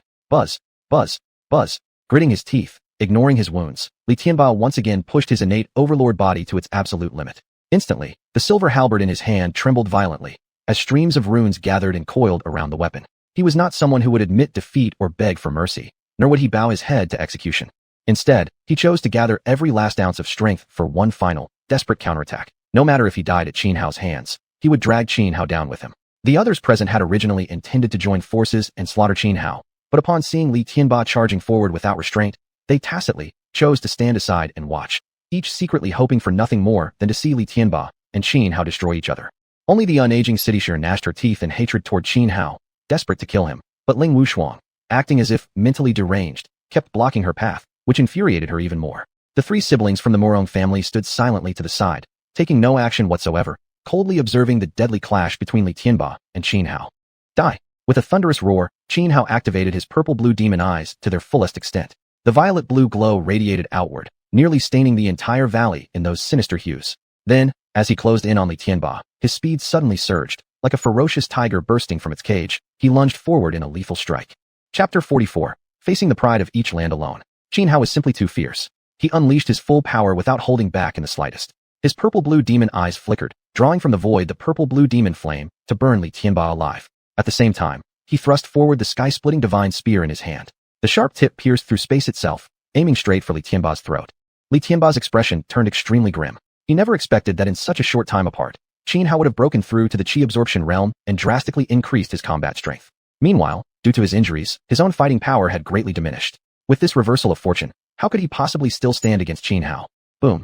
Li Tianba's body trembled violently as his overbearing aura erupted outward, dispersing the purple-blue demon flame with explosive force. Then, he swung the silver great halberd in his hand, clashing it directly against Qin Hao's sky-splitting divine spear. Although the sky-splitting divine spear in Qin Hao's hand was formed from 5-colored xuanhuan, it was extraordinary, no less formidable than the real silver great halberd held by Li Tianba. When spear met halberd, a thunderous roar immediately rang out. The sky-splitting divine spear, composed of 5-colored xuanhuan, unleashed terrifying might, continuously assaulting Li Tianba's silver great halberd. Li Tianba's silver great halberd was no ordinary weapon. It was a spiritual artifact. Under Li Tianba's full exertion, countless intricate runes flared across its surface. Yet, Li Tianba himself was in poor condition now. With such a vast disparity in combat power, under the relentless assault of the sky-splitting divine spear, the glowing runes on his silver great halberd began to dim. Cracks split open at the tiger mouth of Li Tianba's grip, blood gushing forth uncontrollably. Bang! As Xianhao surged forward with another powerful thrust, the sky-splitting divine spear knocked Li Tianba's silver great halberd flying away. Li Tianba let out a stifled groan, staggering backward several steps before barely managing to steady himself. But Xianhao seized this chance instantly, dashing forward like an arrow and closing the distance in one leap. With a flick of his wrist, the sky-splitting divine spear lashed out like a dragon emerging from the sea, aimed once again at Li Tianba's throat. Take advantage of your enemy's weakness in their life while they're vulnerable. This strike carried Xianhao's absolute fullest force, intended to kill Li Tianba in one move and eliminate this major threat forever. Li Tianba's face twisted in shock, eyes flashing with fury, resentment, and humiliation. He could never have imagined ending up defeated by someone like Xianhao, a mere brute. It felt unbearably shameful. Just as the tip of Xianhao's sky-splitting divine spear came within 3 inches of Li Tianba's throat, a jade pendant hanging around Li Tianba's neck suddenly emitted a soft glow, forcefully stopping the spear dead in its track. This sudden turn startled Xianhao, making him pause in bewilderment, his brows furrowing. He gave a shake of his arm, increasing the force of the spear thrust by nearly 30%. But even so, he still couldn't break through the gentle light radiating from the jade pendant around Li Tianba's neck. Humph, do you really think a mere jade pendant can save you? Xianhao narrowed his eyes. With a flick of his wrist, the sky-splitting divine spear disintegrated into particles. Then he pulled out the Heavenfire Bow. No sooner did he grasp the Heavenfire Bow than he drew it taut, knocked an arrow, took precise aim at Li Tianba, and loosed it in a single fluid motion.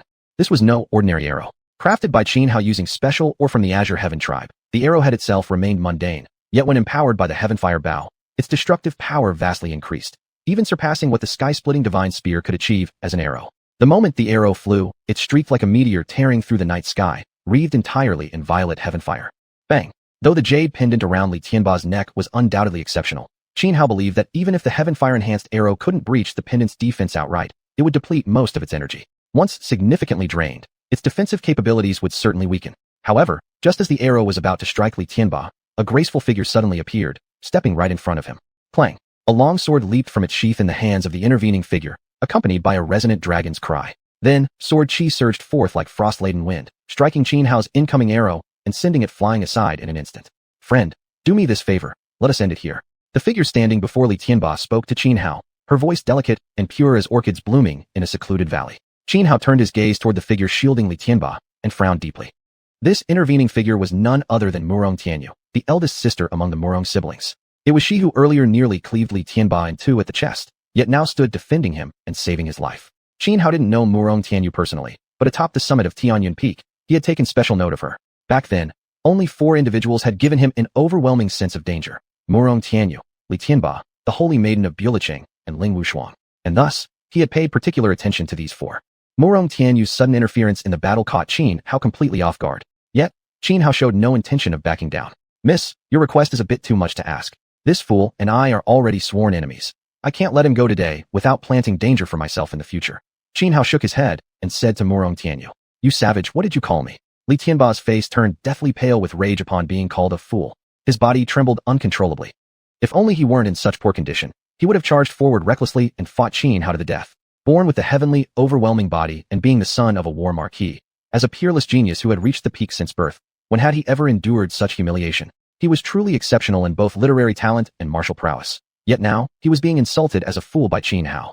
The most intolerable part was that Xianhao was merely a brute. It was like being mocked for lacking intelligence by a monkey. Such mockery was unbearable. Murong Tianyu frowned. Xianhao's words were justified. She couldn't find any ground to refute him. Yet, she didn't abandon Li Tianba. Instead, she raised her long sword and pointed it at Xianhao, saying, "If that's the case, then I shall have to fight you. If you seek battle, then so be it." Xianhao replied fiercely, showing not the slightest fear. In fact, he swept a cold gaze across the surroundings and loudly declared, "You're all welcome to come together. If so, I'll crush every single one of you trash today." Seeking death. How arrogant. Upon hearing Xianhao's words, many people present instantly couldn't remain seated. They had already been dissatisfied with Xianhao earlier for breaking the rules and attempting to seize the mysterious drifting lotus while everyone else was fighting. Now, Xianhao dared to act even more brazenly, scorning them all. How could any of them tolerate this? After all, these individuals were all considered rising elites. Young men and women barely in their late teens or early 20s, yet they had already entered the chi absorption realm. That was extraordinary indeed. Anyone who dares to interfere, my sword will show no mercy. However, Murong Tianyu waved her sword, forcefully silencing those who intended to attack Xianhao. Chapter 45. A petty sword formation dares to trap me? Though Murong Tianyu carried herself with grace, humility, and approachability, she was still someone proud and ambitious. She naturally wouldn't allow others to interfere in her battle against Xianhao. Xianhao remained calm, uttering no unnecessary words. because he truly didn't care whether they all attacked him at once. After stepping into the xiuxian realm, his combat power had surged rapidly. Combined with the various techniques he possessed, he was confident he could fight multiple enemies alone and slaughter everyone present.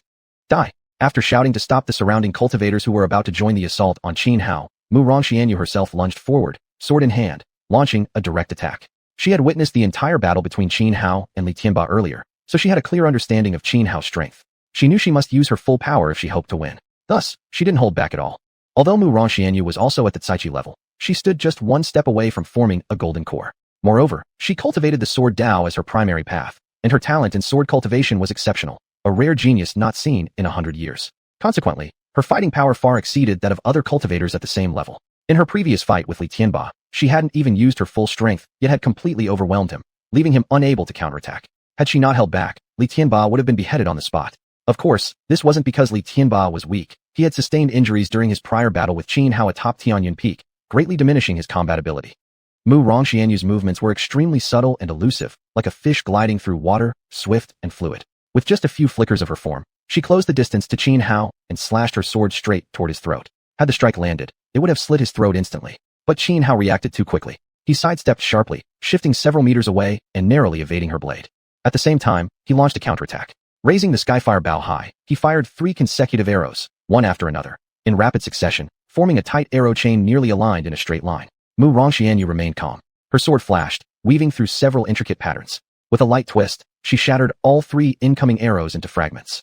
Yet Xianhao ignored her completely. Turning around, he dashed toward the distant forest. For an archer like him, only within the cover of trees could he fully leverage his advantages.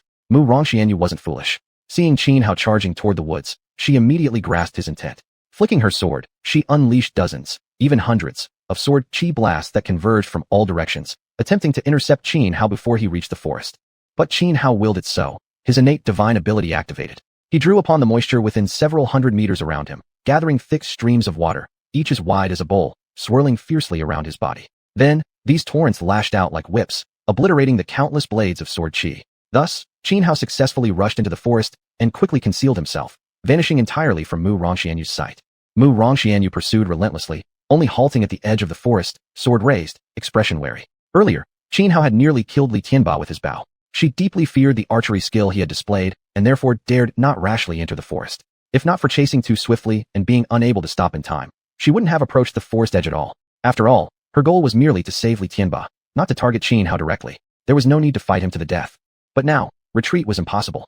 She had already entered Xianhao's range. Fully aware of this, she chose to stand precisely at the forest's edge. Even within Xianhao's range, staying near the edge gave her a chance. If she spotted his position, she could attempt an immediate counterattack.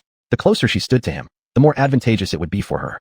Swoosh! As Xiuxian stood alert at the forest's edge, the sound of an arrow slicing through air rang out. An arrow shot toward her from the left, like a meteor tearing across the sky. Xiuxian didn't underestimate Xianhao's arrows, not when they were enhanced by skyfire. Skyfire was too unique. Once burned by it, wounds became incredibly difficult to heal. With a subtle shift of her footwork, she effortlessly dodged the incoming arrow from the left. But at that very instant, 3 more arrows flew at her from directly ahead, arranged in a pin formation. Just as her feet touched ground, the 3 arrows were already less than 2 meters from her chest. In haste, she crossed her sword before her torso, barely blocking them. Yet the terrifying force contained within the arrows shook her violently. The impact split open the tiger's mouth grip of her sword hand, and blood began dripping down. Injured, Xiuxian's beautiful eyes flickered with a trace of fury and killing intent. Based on the directions from which the 4 arrows had just flown, she locked on a Xianhao's position and instantly stomped the ground, her body shooting upward like a cannonball. Midair, Xiuxian stabilized her posture and swung her long sword, executing a powerful sword technique. Deadly linked sword. With a soft cry, terrifying sword intent radiated from her body. As her sword swept through the air, sword chi erupted in sweeping ribbons, slashing into the forest. Under the onslaught, towering ancient trees shattered one after another, reduced to mere debris. At the same time, Xianhao's figure was finally revealed. Skyren's spear. Slightly startled, Xianhao found Xiuxian's combat prowess exceeding his expectations, but he felt no fear. Sheathing the skyfire bow, he conjured the Skyren spear into his grip. Brandishing the Skyren spear, Xianhao resembled an invincible general charging through 10,000 armies, fearless and unstoppable. He kicked off the ground, leaping high, swinging the spear repeatedly to shatter the ribbon-like waves of sword chi. Yet just as Xianhao dispelled Xiuxian's relentless sword attacks, she struck again. Xiuxian released her grip on the long sword, but instead of falling, it hovered before her. Then, with both hands forming seals, she poured pure sword intent and vast energy into the floating blade. Buzz! Buzz, buzz. The sword quivered violently in midair, then in a flash, it tore across the sky, abruptly appearing above Xianhao. Before he could react, countless sword beams erupted from the blade like floodwaters bursting a dam. These sword beams formed a formidable sword formation, instantly trapping Xianhao within. A petty sword formation dares to trap me? Utter delusion. Xianhao glanced at the formation enclosing him, sneering coldly with utter contempt. Chapter 46. Beating the brat out of Murong Xiaolong. Xianhao, trapped inside the small sword formation, showed no panic at all. Instead, he remained calm and composed, treating the array that bound him as nothing more than a minor nuisance. Above Xianhao floated the sword that Murong Tianyu had wielded earlier, while a dense net of sword qi surrounded him like a cage, launching continuous waves of attacks, sometimes dozens at once, from every direction. Yet with just a single tremor of his body, Xianhao shattered each incoming blade of sword qi, dispersing them into nothingness. You brute are really bold, sneered Murong Xiaolong, stepping forward with his chin raised high. My eldest sister's formation is immensely powerful. A qi-gathering cultivator would never escape it. Just kneel down and beg her for mercy now. Otherwise, she can kill you with a mere thought. Is that so? Xianhao's lips curled into a cold smirk. Then, with a clench of his right hand, he summoned the heaven-shattering divine spear. He thrust it straight upward toward the hovering sword above him. The spear's razor-sharp tip was said to pierce even the heavens. It should have been devastating. But the strike failed to damage the suspended sword in any way. Instead, upon impact, the sword formation flared to life. Layer after layer of sword qi surged violently, launching a renewed assault on Xianhao. Foolish. Your attacks can't break through the formation, Murong Xiaolong declared smugly, now playing the role of commentator. Not only will they fail, but the formation absorbs your energy and turns it against you. The more you resist, the faster you die. Utterly confident in his sister's art, he wore an expression of absolute certainty. The surrounding crowd, having long resented Xianhao's earlier arrogance and disdainful attitude, now clapped and cheered at his predicament. Seeing the haughty outsider finally brought them great satisfaction. Yet Murong Xiaolong's own brash taunting quickly turned many of their frowns toward him. His obnoxious behavior stirred unexpected sympathy for Xianhao. Some spectators even began hoping Xianhao would break free and beat the smug boy senseless. At first, such thoughts were merely fleeting feelings among a few observers. But no one expected that very scene to unfold before their eyes, right then and there. Just as Murong Xiaolong assumed Xianhao was finished, Xianhao activated his violet flame thunderblade technique. Bolts of lightning and blazing fire coalesced in the sky, forming a colossal blade tens of meters long. With a thunderous stun, it cleaved downward, aimed directly at the sword formation imprisoning him. Simultaneously, Xianhao charged forward, wielding the heaven-shattering spear and launching a relentless barrage against the formation from within. Boom. Under this dual assault, the crushing external blow and the furious internal strikes, the sword formation exploded. The sword hanging above Xianhao went flying backward. From the swirling dust and debris, Xianhao burst forth like a caged tiger finally unleashed, charging straight at Murong Xiaolong before him. Murong Xiaolong froze, utterly dumbfounded. He never imagined Xianhao could possibly break free from Murong Tianyu's formation. Paralyzed with shock, he stood motionless, not even attempting to dodge or fight back, as Xianhao lunged toward him. Fueled by ferocity, Xianhao showed no mercy, despite Murong Xiaolong being just a child. With one hand gripping the boy's collar, he cocked his other fist and began pummeling Murong Xiaolong's face like a training dummy, unleashing a merciless flurry of punches. Aha! Piercing screams, like those of a slaughtered pig, erupted across the area. In an instant, Murong Xiaolong's entire face was distorted and swollen, his nose crushed, blood gushing out in torrents. Both eyes turned black and purple, puffing up like a panda's. His lips were torn open, missing large chunks of flesh. Even when closed, his teeth remained grotesquely exposed. Half of his teeth had been completely shattered. This sudden turn of events stunned everyone. Even Murong Tianyu and Murong Yunyan failed to react in time. By the moment they realized what was happening and moved to save him, it was already too late. The onlookers stood agape, unable to process the brutality unfolding before them. Good heavens, this savage is truly ruthless, beating a young boy like Murong Xiaolong so viciously? How vile! How dare you speak? You wretched ancestor! That brat Murong Xiaolong was insufferably arrogant and disrespectful. If I weren't outmatched by Murong Tianyu and Murong Yunyan, I'd have beaten him even harder than this savage, until not even his parents could recognize him. Murong Xiaolong is indeed a terrible brat, arrogant, reckless, and utterly impolite. 3 years ago, when I visited the Murong family, he humiliated me. I've sworn never to set foot in their estate again. The brat deserves the beating. Hope this savage doesn't hold back and beats that Murong Xiaolong to a pulp until there's nothing left. Murong Xiaolong had always been so outrageously arrogant that hardly anyone present felt sympathy for him. Instead, as they watched Xianhao pummeling him mercilessly, not a single person showed pity. Some even clapped in delight. Stop! Let go of my brother now. Murong Tianyu and Murong Yunyan finally snapped out of their shock and simultaneously shouted coldly at Xianhao. Ever since childhood, Murong Xiaolong had been spoiled beyond measure by the two of them. How could they bear seeing him beaten like this? Both women felt searing pain in their hearts. Yet Xianhao completely ignored Murong Tianyu and Murong Yunyan, continuing to rain punch after punch into Murong Xiaolong's face. The boy shrieked like a slaughtered pig. At first he cursed and threatened Qin Hao, but soon his voice turned into desperate pleas for mercy. But Qin Hao remained as unyielding as stone, never wavering once despite the insults, threats, or begging. Seeing that Qin Hao refused to let Murong Xiaolong go, Murong Tianyu's beautiful eyes shot forth icy glints, and killing intent began to gather within her. She hadn't truly wanted him dead before, but now, she did. Murong Yunyan was even more direct. Seeing Qin Hao unwilling to release her brother, she let out a cold shout and lunged straight at him. Though her cultivation wasn't quite as strong as Murong Tianyu's, she was still no weakling, one of the finest among qi-gathering cultivators. With a flick of her right wrist, an azure longsword appeared in her hand. With a violent swing, she unleashed countless blades of sword qi that surged toward Qin Hao like a deadly storm. Yet facing Murong Yunyan's assault, Qin Hao didn't flinch. Instead, a faint, sinister smirk curled up at the corner of his lips. Then, without hesitation, he lifted Murong Xiaolong high, using the sobbing, blood-soaked boy as a human shield held directly in front of himself. Chapter 47 You trash can all come at once. Murong Yunyan was momentarily stunned. She never expected Qin Hao to use Murong Xiaolong as a shield. Her expression changed drastically, and she quickly retracted her attack. However, the moment she pulled back, Qin Hao seized the opportunity. In a flash, he closed the distance, his Skybreaker Divine Spear lunging like a dragon emerging from the sea, aiming straight for Murong Yunyan's throat and forcing her to block with her cyan sword held across her chest. Boom. The Skybreaker Divine Spear struck the flat of her blade with a dull thud. The immense force sent Murong Yunyan stumbling backward, her grip on the sword shattered, blood spraying from her torn palm.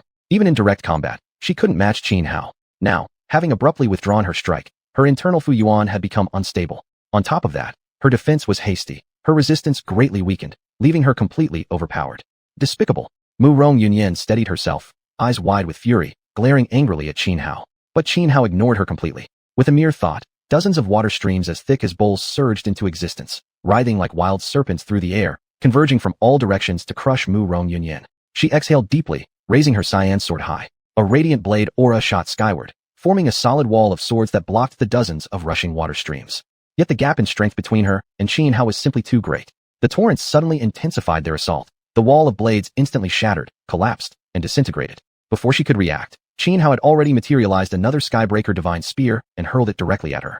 Like an arrow loosed from a bow, the spear tore through the air, aimed straight at Murong Yunyan's head. Qin Hao intended to pierce her skull with a single thrust, killing her outright. Seeing the Skybreaker Divine Spear hurtling toward her, Murong Yunyan's face paled.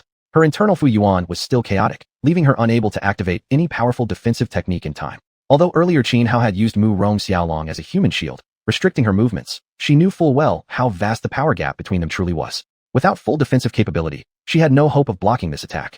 Just as Murong Yunyan's life hung by a thread, Murong Tianyu rushed forward. Swinging his sword, a sword beam shaped like a dragon erupted forth, shattering the incoming spear. Skybreaker Divine Spear, Starfall. But Qin Hao had clearly anticipated Murong Tianyu's rescue.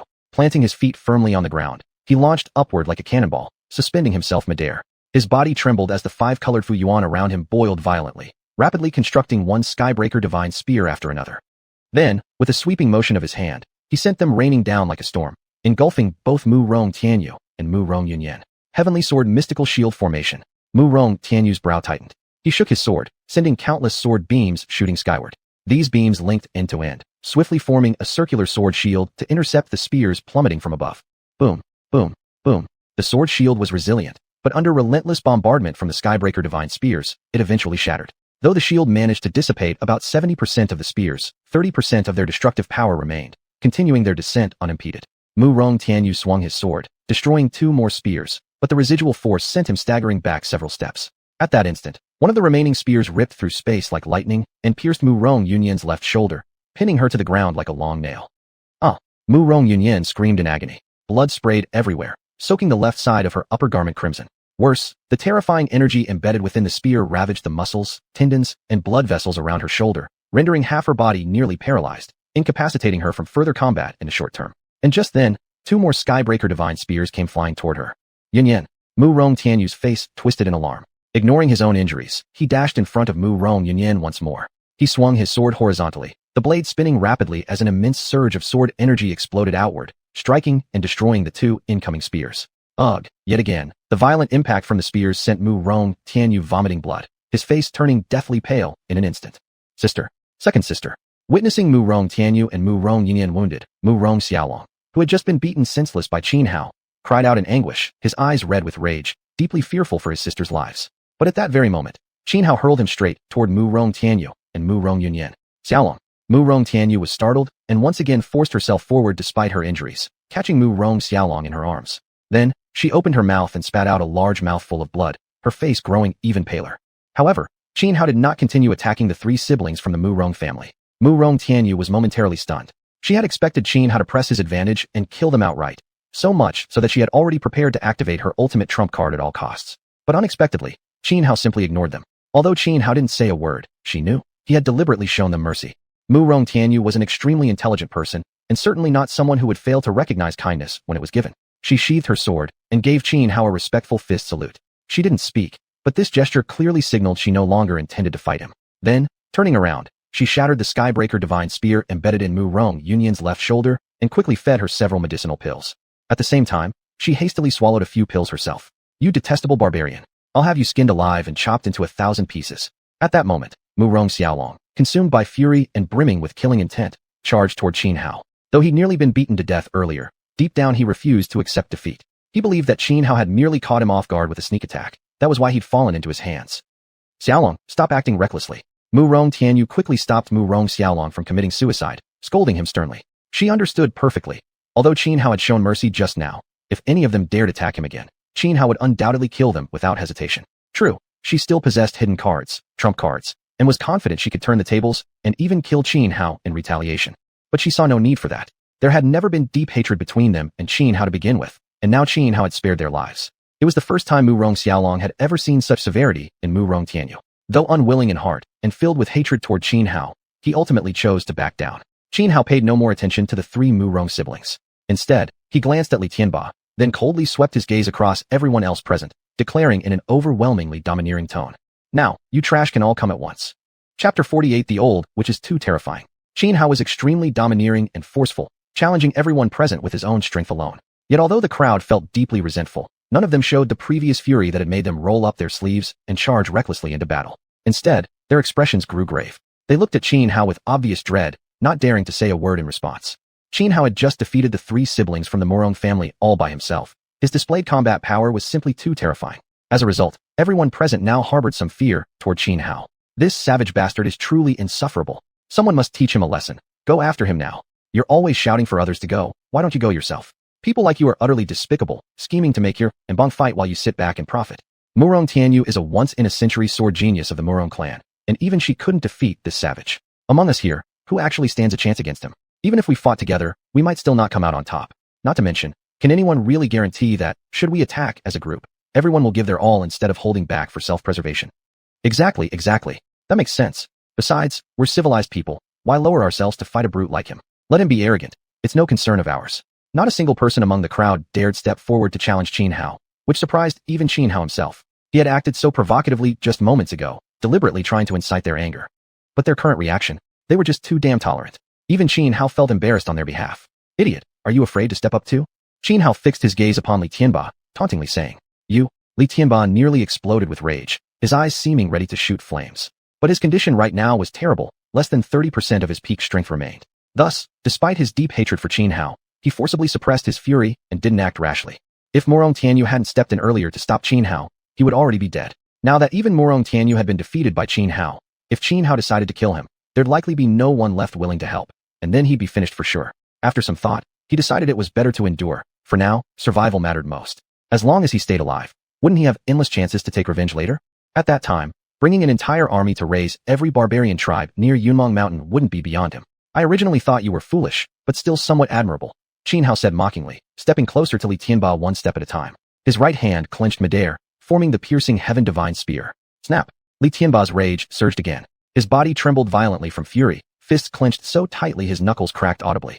Not far away, Mu Rong Tianyu watched Xuanhuan advancing on Li Tianba, her delicate brows furrowed. After a moment of hesitation, she chose not to intervene any further. She had done all she could. Just as Xuanhuan steadily approached Li Tianba, and conflict seemed imminent, sudden disaster struck. "Ayya!" A shrill, blood-curdling scream came from nearby. Everyone froze in shock, turning toward the source of the sound, only to see Ling Wuxuang's arm torn clean off by the Holy Maiden of Bulow City. The Holy Maiden now wore a grotesque expression, radiating terrifying murderous aura, a stark contrast to her earlier image of beauty, innocence, and bewitching charm. Even Xuanhuan felt a chill run down his spine when he saw the Holy Maiden's current appearance. Ling Wuxuang was covered in horrific wounds. Once projecting resilience and strength, he now wore a look of pure horror, his eyes wide with terror fixed upon the holy maiden. "I told you not to get in my way, you fool, but you wouldn't listen," the holy maiden spat coldly, casually tossing aside Ling Wuxuang's severed arm. "Since you insist on dying, I'll gladly oblige." Her voice alone sent shivers through listeners' scalps, like the wail of a vengeful ghost rising from hell, utterly different from her previously melodious, bell-like tone. This old witch is just too. Even Mu Rongxialong, who feared neither heaven nor earth, stared at the holy maiden in fright, his voice trembling uncontrollably. But before he could finish speaking, the holy maiden glanced his way, terrifying him into clamping both hands over his mouth instantly, falling deathly silent. Ling Wuxuang was a young prodigy of extraordinary cultivation talent, possessing immense willpower. He wouldn't have been able to sever his own cultivation otherwise. He had faced brutal life-or-death battles before, yet never known fear. He was someone who dared stare death in the face. But this world held things far more frightening than death itself, and standing before him now was precisely one such thing, the Holy Maiden of Bulow City. The Holy Maiden of Bulow City glanced coldly at Xianhao and said with a chilling smile, "Savage, wait until I deal with this ungrateful fool. Then I'll settle accounts with you slowly. You harm my tiger. I will make sure you suffer so greatly that you'll beg for death, but won't even be allowed to die." Xianhao's brow furrowed as he instinctively tightened his grip on the piercing heaven-divine spear. Since entering the Qi gathering realm, he had feared no one present, not even Ling Wuxuang, whom he believed he could defeat. But now, facing the Holy Maiden of Bulow City, he felt uncertain. The aura emanating from her was bizarre and unsettling, sending shivers through his very soul. Clearly, she had activated some powerful forbidden technique or secret art. "Don't even think about running," the Holy Maiden sneered, baring rows of tightly packed sharp teeth in a grotesque grin. Her eerie expression sent chills down Xianhao's spine as she added in a distorted voice, "Because you can't escape. No matter where you go." With that, she turned her gaze toward Ling Wuxuang and began advancing toward him step by step. Ling Wuxuang's eyes were now filled with terror. As the Holy Maiden approached, he stumbled backward awkwardly, his face revealing an expression of utter helplessness. He looked desperately at the others present, silently pleading for someone, anyone, to come to his rescue. But who among them wasn't terrified by the Holy Maiden's current appearance? Who dared intervene? Moreover, none of them had any personal connection with Ling Wuxuang. "You damn fool, die." A cruel glint flashed in the Holy Maiden's eyes as she suddenly lunged forward, moving at extreme speed. Trails of afterimages streaked through the air behind her as she closed in. Just as Ling Wuxuang seemed destined to perish beneath her assault, a sudden beam of sword light slashed down from afar, forcing the Holy Maiden to retreat abruptly. "You demonis Yura, why dare you stir trouble here instead of staying put in the 10,000 great mountains?" At the same time, a cold shout rang out. Everyone turned to see a young man dressed in golden white robes soaring through the sky on a flying sword, arriving swiftly. Chapter 49. Are you ready to die? A young man soared in on a flying sword, his white robes fluttering and golden sash waving, giving him an ethereal presence, like a celestial immortal descending into the mortal world. He appeared to be around 24 years old. His jet black hair, partially tied into a Taoist topknot secured with a golden jade hairpin and the rest cascading down to his waist, streamed behind him as he flew, enhancing his unearthly aura. His brows were sharp like swords, his eyes bright as stars, his nose tall and straight, and his lips thin and well-defined. Handsome and graceful in appearance, his bearing was lofty and transcendent. The moment this young man arrived, everyone present was stunned, so much so that even Xianhao was momentarily taken aback. He felt as though the youth before him was exactly what he had imagined a celestial being to look like in his past life. Compared to people like Li Tianba or Ling Wuxuang, this man radiated far more of an otherworldly quality. Without comparison, Li Tianba and Ling Wuxuang could be considered prodigies of heaven and earth, but against this young man, even without considering talent or cultivation potential, he would leave them far behind. If one did include innate cultivation aptitude, then figures like Li Tianba and Ling Wuxuang might as well be labeled as mere good-for-nothings. As soon as the youth arrived, he first administered a pill to Ling Wuxuang and stabilized her condition. "Thank you, Daozi," Ling Wuxuang said upon regaining consciousness, bowing respectfully. "Rest over there for now. Leave the rest to me," the young man replied gently, his voice carrying a warmth that made everyone present feel as if they were basking in a gentle spring breeze. Almost everyone developed an instant favorable impression of him, feeling an urge to befriend such a person. Even Xianhao found himself inwardly drawn to forming a connection with the young man. Who is this guy? He gives off such a pleasant vibe. White Emperor City is subordinate to the Yuanxia sect, and since Ling Wuxuang called him Daozi, if I'm not mistaken, he must be Ling Taishu, the disciple sovereign of the Yuanxia sect? What? No way. That can't be right. Ling Taishu is the #1 genius among the younger generation in the Eastern Wasteland. With his status, why would he come here? I think the same thing. Though the floating cloud lotus is an extremely valuable heavenly treasure, someone of Ling Taishu's standing could obtain as many such treasures as he wanted. The Yuanxia sect would supply them endlessly. No, it really is him. I once saw him before. The crowd recognized the youth's identity and wore expressions of shock, their admiration and excitement barely concealed. Ling Taishu paid no mind to the murmurs around him. Stepping forward, he walked toward the saintess of Bulow City. While earlier he had been gentle and refined with Ling Wuxuang, like a noble gentleman with jade-like virtue, now, Facing the saintess, his expression turned icy cold, his voice laced with killing intent. Yao Roma, demoness of you harmed my friend. Are you ready to die? Heh, Ling Taishu, you're just as arrogant as when I saw you back in the 10,000 mountains.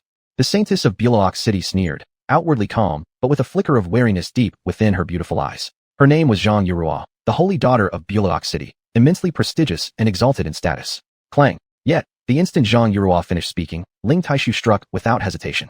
With a pointed finger, a long sword inlaid with purple and gold abruptly leapt from its sheath, its chilling radiance bathing the area within hundreds of meters in a purplish hue. Wielding the sword, Ling Taishu surged forward like a celestial swordsman from the heavens, thrusting once, like a dragon emerging from the sea, or lightning splitting the night sky. It seemed like a simple strike, yet it was executed to perfection, leaving the onlookers awestruck. Even Morong Tianyu, a master of the sword path, couldn't help but raise his eyebrows, visibly shaken by Ling Taishu's technique. Ling Taishu, Xianxua's face changed dramatically. She never expected him to be so ruthless and decisive, attacking immediately at the slightest provocation. It left her speechless, furious, and afraid. But Xianxia was no easy opponent. Otherwise, she wouldn't have defeated Ling Wushuang so easily. She swiftly crossed her hands before her chest, fingers dancing as fluctuating indigo light formed layered protective barriers meant to block Ling Taishu's strike. Unfortunately, though the sword move looked plain, it carried unimaginable power. The multiple defensive layers Xianxia wove with her fingers shattered as easily as paper.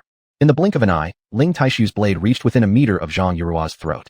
Xianxua's delicate face turned pale. Gritting her teeth, she forcibly shifted sideways by 4 or 5 meters, narrowly evading Ling Taishu's deadly strike. Yet even so, as Ling Taishu's sword thrust past her, the sword chi still left a thin red wound across Xianxua's neck. Had the blade been just half an inch closer, that razor-sharp chi would have severed her head entirely, not merely grazed her throat. Dao sword, never forgotten. Ling Taishu murmured softly, raising his long sword toward the sky. His fingers splayed open, revealing a Taiji diagram forming in his palm, channeling energy into the blade and causing it to spin at blinding speed. In an instant, sword chi erupted in all directions, shooting through the air like countless arrows aimed straight at Xianxia, intent on piercing her heart from 10,000 angles. Heavenly demon binding spirit art. Facing this rain of lethal sword chi, Xianxia sealed her hand signs, activating a mysterious forbidden technique. In response, countless black chains shot out from behind her, and chained to the ends were disheveled, humanoid creatures, howling madly as they lunged forward, their bodies wreathed in dark aura, shattering the incoming sword chi before charging wildly at Ling Taishu. Yet Ling Taishu remained completely calm, not even sparing a glance for the shrieking humanoids bearing down on him. Without making any further movement, the previously shattered sword chi suddenly regenerated midair. Swoosh, swoosh, swoosh. One after another, fresh streams of sword chi shot forth, all aimed directly at Xianxia, forcing her to swiftly redirect the creature back to her side for defense. As the humanoid returned before Xianxia, using its surging waves of black chi to crush each incoming slash of sword energy, Ling Taishu suddenly leapt high into the heavens. Hovering in midair, he was surrounded by a dense storm of glowing runes erupting around his body. Then, with one decisive motion, he brought his long sword down in a vertical slash. Rumble, rumble, rumble. An astonishingly terrifying sword beam erupted outward, a single strike hundreds of meters long, its blade width spanning over 10 meters. It was as if an entire mountain was crushing downward. Boom. Though Xianxia immediately commanded the creature to sacrifice itself in defense. Under this single blow, every iron chain binding it shattered into pieces. Then, the creature itself exploded apart beneath the overwhelming force of the sword chi. Yet the momentum of the strike did not cease. 1 moment later, the devastating wave continued its descent, hurtling straight toward Xianxia. Chapter 50. The True Prodigy, the 9-character secret talisman. Ling Taishu's sword strike was overwhelming, utterly unstoppable. Xianxia's delicate face turned deathly pale, her body trembling with fear. At the critical moment, the bracelet on her right wrist erupted with golden light, forming a protective dome that enveloped her. Boom. The surging sword energy crashed into the golden dome. The terrifying force instantly covered the barrier with countless cracks, yet it ultimately held against the strike. However, part of the sword energy still pierced through the shield and slammed into Xianxia. Pooh! She spat out a large mouthful of blood instantly, her face turning even paler than before. She could feel countless strands of sword chi rampaging inside her body, ravaging her internal organs, meridians, muscles, and flesh, rapidly draining her life force. In that moment, Xianxia was horrified. She couldn't believe it. Even the treasured artifact bestowed upon her by an elder from Bulo City had failed to completely block Ling Taishu's single sword strike.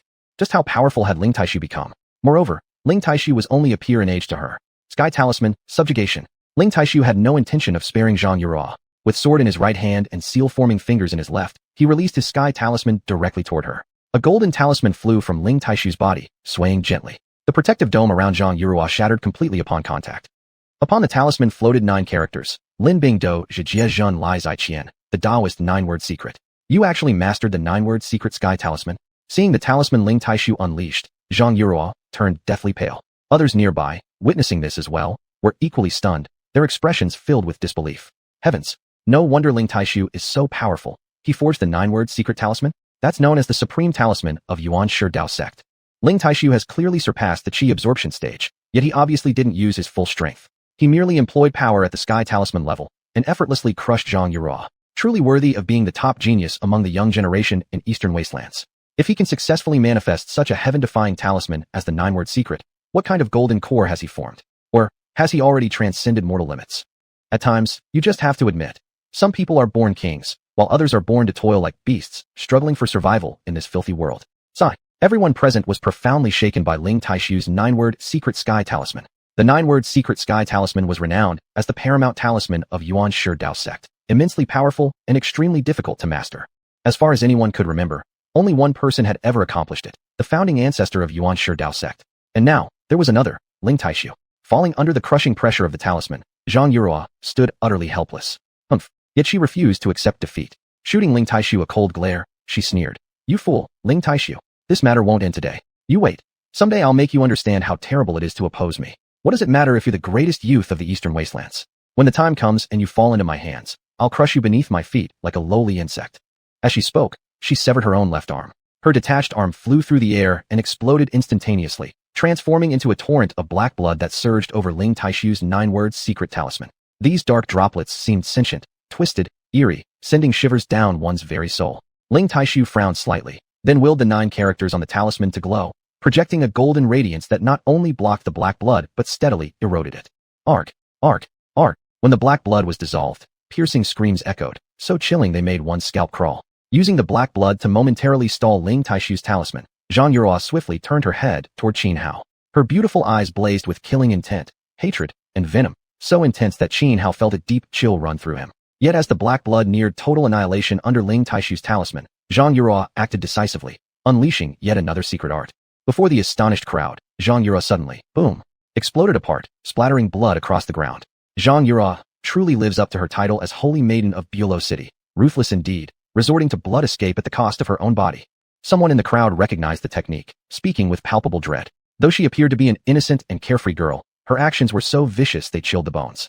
Most crucially, Zhang Yuruo wasn't just vicious toward her enemies. She was equally cruel to herself. Earlier, to resist Ling Taishu's 9-word secret sky talisman, she had severed her own arm without hesitation. Now, she used blood escape, a technique that demanded an enormous price, to flee. This truly left many utterly dumbfounded. Boom! Ling Taishu activated the 9-word secret sky talisman, burning the black blood to complete annihilation. As for Zhang Yuruo, who had escaped via blood escape, he could do nothing to pursue, because blood escape was the most mysterious among all Den techniques. Once someone fled using blood escape, no matter how powerful their enemy, tracking them became impossible. Of course, blood escape wasn't only extremely brutal and inhumane to cultivate, but every use exacted a tremendous toll on the user's body. Demonis Yuruo, do you really think I'll let you go? Just wait. Even if I have to slash down every mountain across the 10,000 li range, I swear I will cut you down. Ling Taishu sneered coldly. Then, turning to the others present, he declared, I'm taking this floating cloud lotus. Anyone who dares oppose me may challenge me, but to be fair, I'll only fight at the sky talisman level. Although Ling Taishu had clearly stated he would only use power at the sky talisman level to fairly contest for the floating cloud lotus, not a single person among the crowd dared raise a hand against him. To most people present, Ling Taishu alone, armed merely with the 9-word secret sky talisman, could slaughter everyone here. Qin Hao couldn't help frowning. Though he deeply desired to engage Ling Taishu in battle, to test whether Ling Taishu's 9-word secret sky talisman was superior or his own 5-colored sky talisman would prevail, he thought it over and ultimately gave up. After all, he had already obtained a fortune far greater than that of the floating cloud lotus. Struggling now for the lotus, even if he succeeded, would make him the target of all. And if he actually fought Ling Taishu and won, it would undoubtedly be a Pyrrhic victory. His condition afterward would be severely weakened, and if attacked by a group, he'd surely die. After carefully weighing the gains and losses, Qin Hao abandoned the idea of fighting Ling Taishu. Yet at that very moment, Ling Taishu turned his gaze directly toward him. Chapter 51 Returning to Qingtian Tribe. When Qin Hao noticed Ling Taishu looking at him, he froze for a moment. Without overthinking, he immediately grew alert, every nerve in his body tensing up. Although he didn't want to make an enemy of Ling Taishu, if Ling Taishu made a move against him, he would not hesitate to strike back the very instant it happened. However, Ling Taishu only glanced at him briefly before calmly withdrawing his gaze. With a mere wave of his hand, a surge of arcane energy acted upon the floating mist lotus, plucking its seed pod clean. Seeing Ling Taishu claim the lotus pod, everyone present felt a pang of envy, their fists clenching, eager to rush forward and seize it by force. But recalling Ling Taishu's overwhelming dominance earlier, 99% of them quickly backed down. To them, life was far more valuable than any treasure. After obtaining the lotus pod, Ling Taishu summoned his flying sword once more, carried Ling Wuxuang onto it, and soared into the sky, departing from the ruined secret realm. Sigh, what a wasted trip. What can we do? We just ran into that monster Ling Taishu. For someone like Ling Taishu, a heavenly treasure like the floating mist lotus isn't even worth mentioning. I bet he's doing this all for Ling Wuxuang. And both share the same surname. There must be something special between them. Now that you mention it, you might be right. As Ling Taishu left, many people began whispering among themselves. Originally, they had hoped that even if they couldn't claim the entire lotus pod, they might at least get a small share. But with Ling Taishu appearing out of nowhere and taking everything away, all of them ended up gaining nothing from this journey. Xuanhuan remained calm and composed. After all, he had acquired a medicinal field of extremely high quality, and its total value far surpassed that of the floating mist lotus by dozens of times. Seeing Ling Taishu take the lotus pod, most others were disheartened. In no time, their thirst for battle vanished completely. Many who had been so furious at Xuanhuan earlier, swearing to fight him to the death, now fell silent and quietly left the shattered world. If it had been about claiming the lotus pod, they wouldn't have hesitated to fight Xuanhuan to the end. But now, they saw no reason to bother with a barbarian like him. It simply wasn't worth their dignity. Xuanhuan, too, lost interest in fighting. He didn't even bother with Li Tianbai anymore, letting him leave freely. Soon, Xuanhuan was the only one remaining at the scene. Unbothered, he quickly walked toward a large boulder nearby to check on Xiaobai. After consuming several seeds from the floating mist lotus, Xiaobai's condition had greatly improved. Its rapidly fading life force had now stabilized under the effect of the lotus seeds. Xiaobai, how are you feeling? Xuanhuan asked, deeply concerned. Thank you for your concern, master. I'm fine now, Xiaobai nodded. That's good. Let's leave this ruined world quickly. Xuanhuan said, then carried Xiaobai away with him. Emerging from the ruined realm, Xuanhuan and Xiaobai reappeared atop Tianyuan Peak. At this moment, the peak was nearly deserted. Ling Taishu had taken the floating mist lotus, leaving behind nothing else of significant value. Xuanhuan didn't linger on the peak. Instead, he descended with Xiaobai, heading back to the Qingtian tribe. This journey had been highly rewarding. Not only had he obtained an invaluable medicinal field, but he'd also devoured the violet-eyed demon tiger raised by the sacred maiden of Bulow City, allowing his cultivation to skyrocket and successfully enter the Qi gathering stage. The Qi gathering stage involved absorbing the essence of heaven and earth to nourish the flesh, soul, and bodily functions, preparing the body in optimal condition for core formation. Only upon reaching the core formation stage could one truly be said to have embarked on the path of cultivation. Several days later, Xuanhuan and Xiaobai safely returned to the Qingtian tribe. The Blood Wolf tribe had been wiped out, and the Silver Fox tribe had submitted to the Qingtian tribe. Across Yimeng Mountains, no other human tribes posed a threat to Qingtian anymore.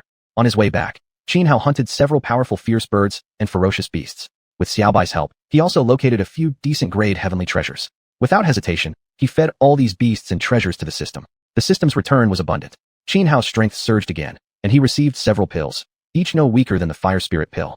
After returning to the Qingtian tribe and properly settling Xiaobai, Xuanhuan immersed himself in cultivation. He had calculated that as long as he refined the pills rewarded by the system, he would surely form his core and step into the core formation stage. Over these past few days, he had studied many related ancient texts, such as the 5-Color Alchemy Sutra, that matched his 5-colored celestial talismans, and the Pure Yang Alchemy book, which was said to record the supreme golden pill technique.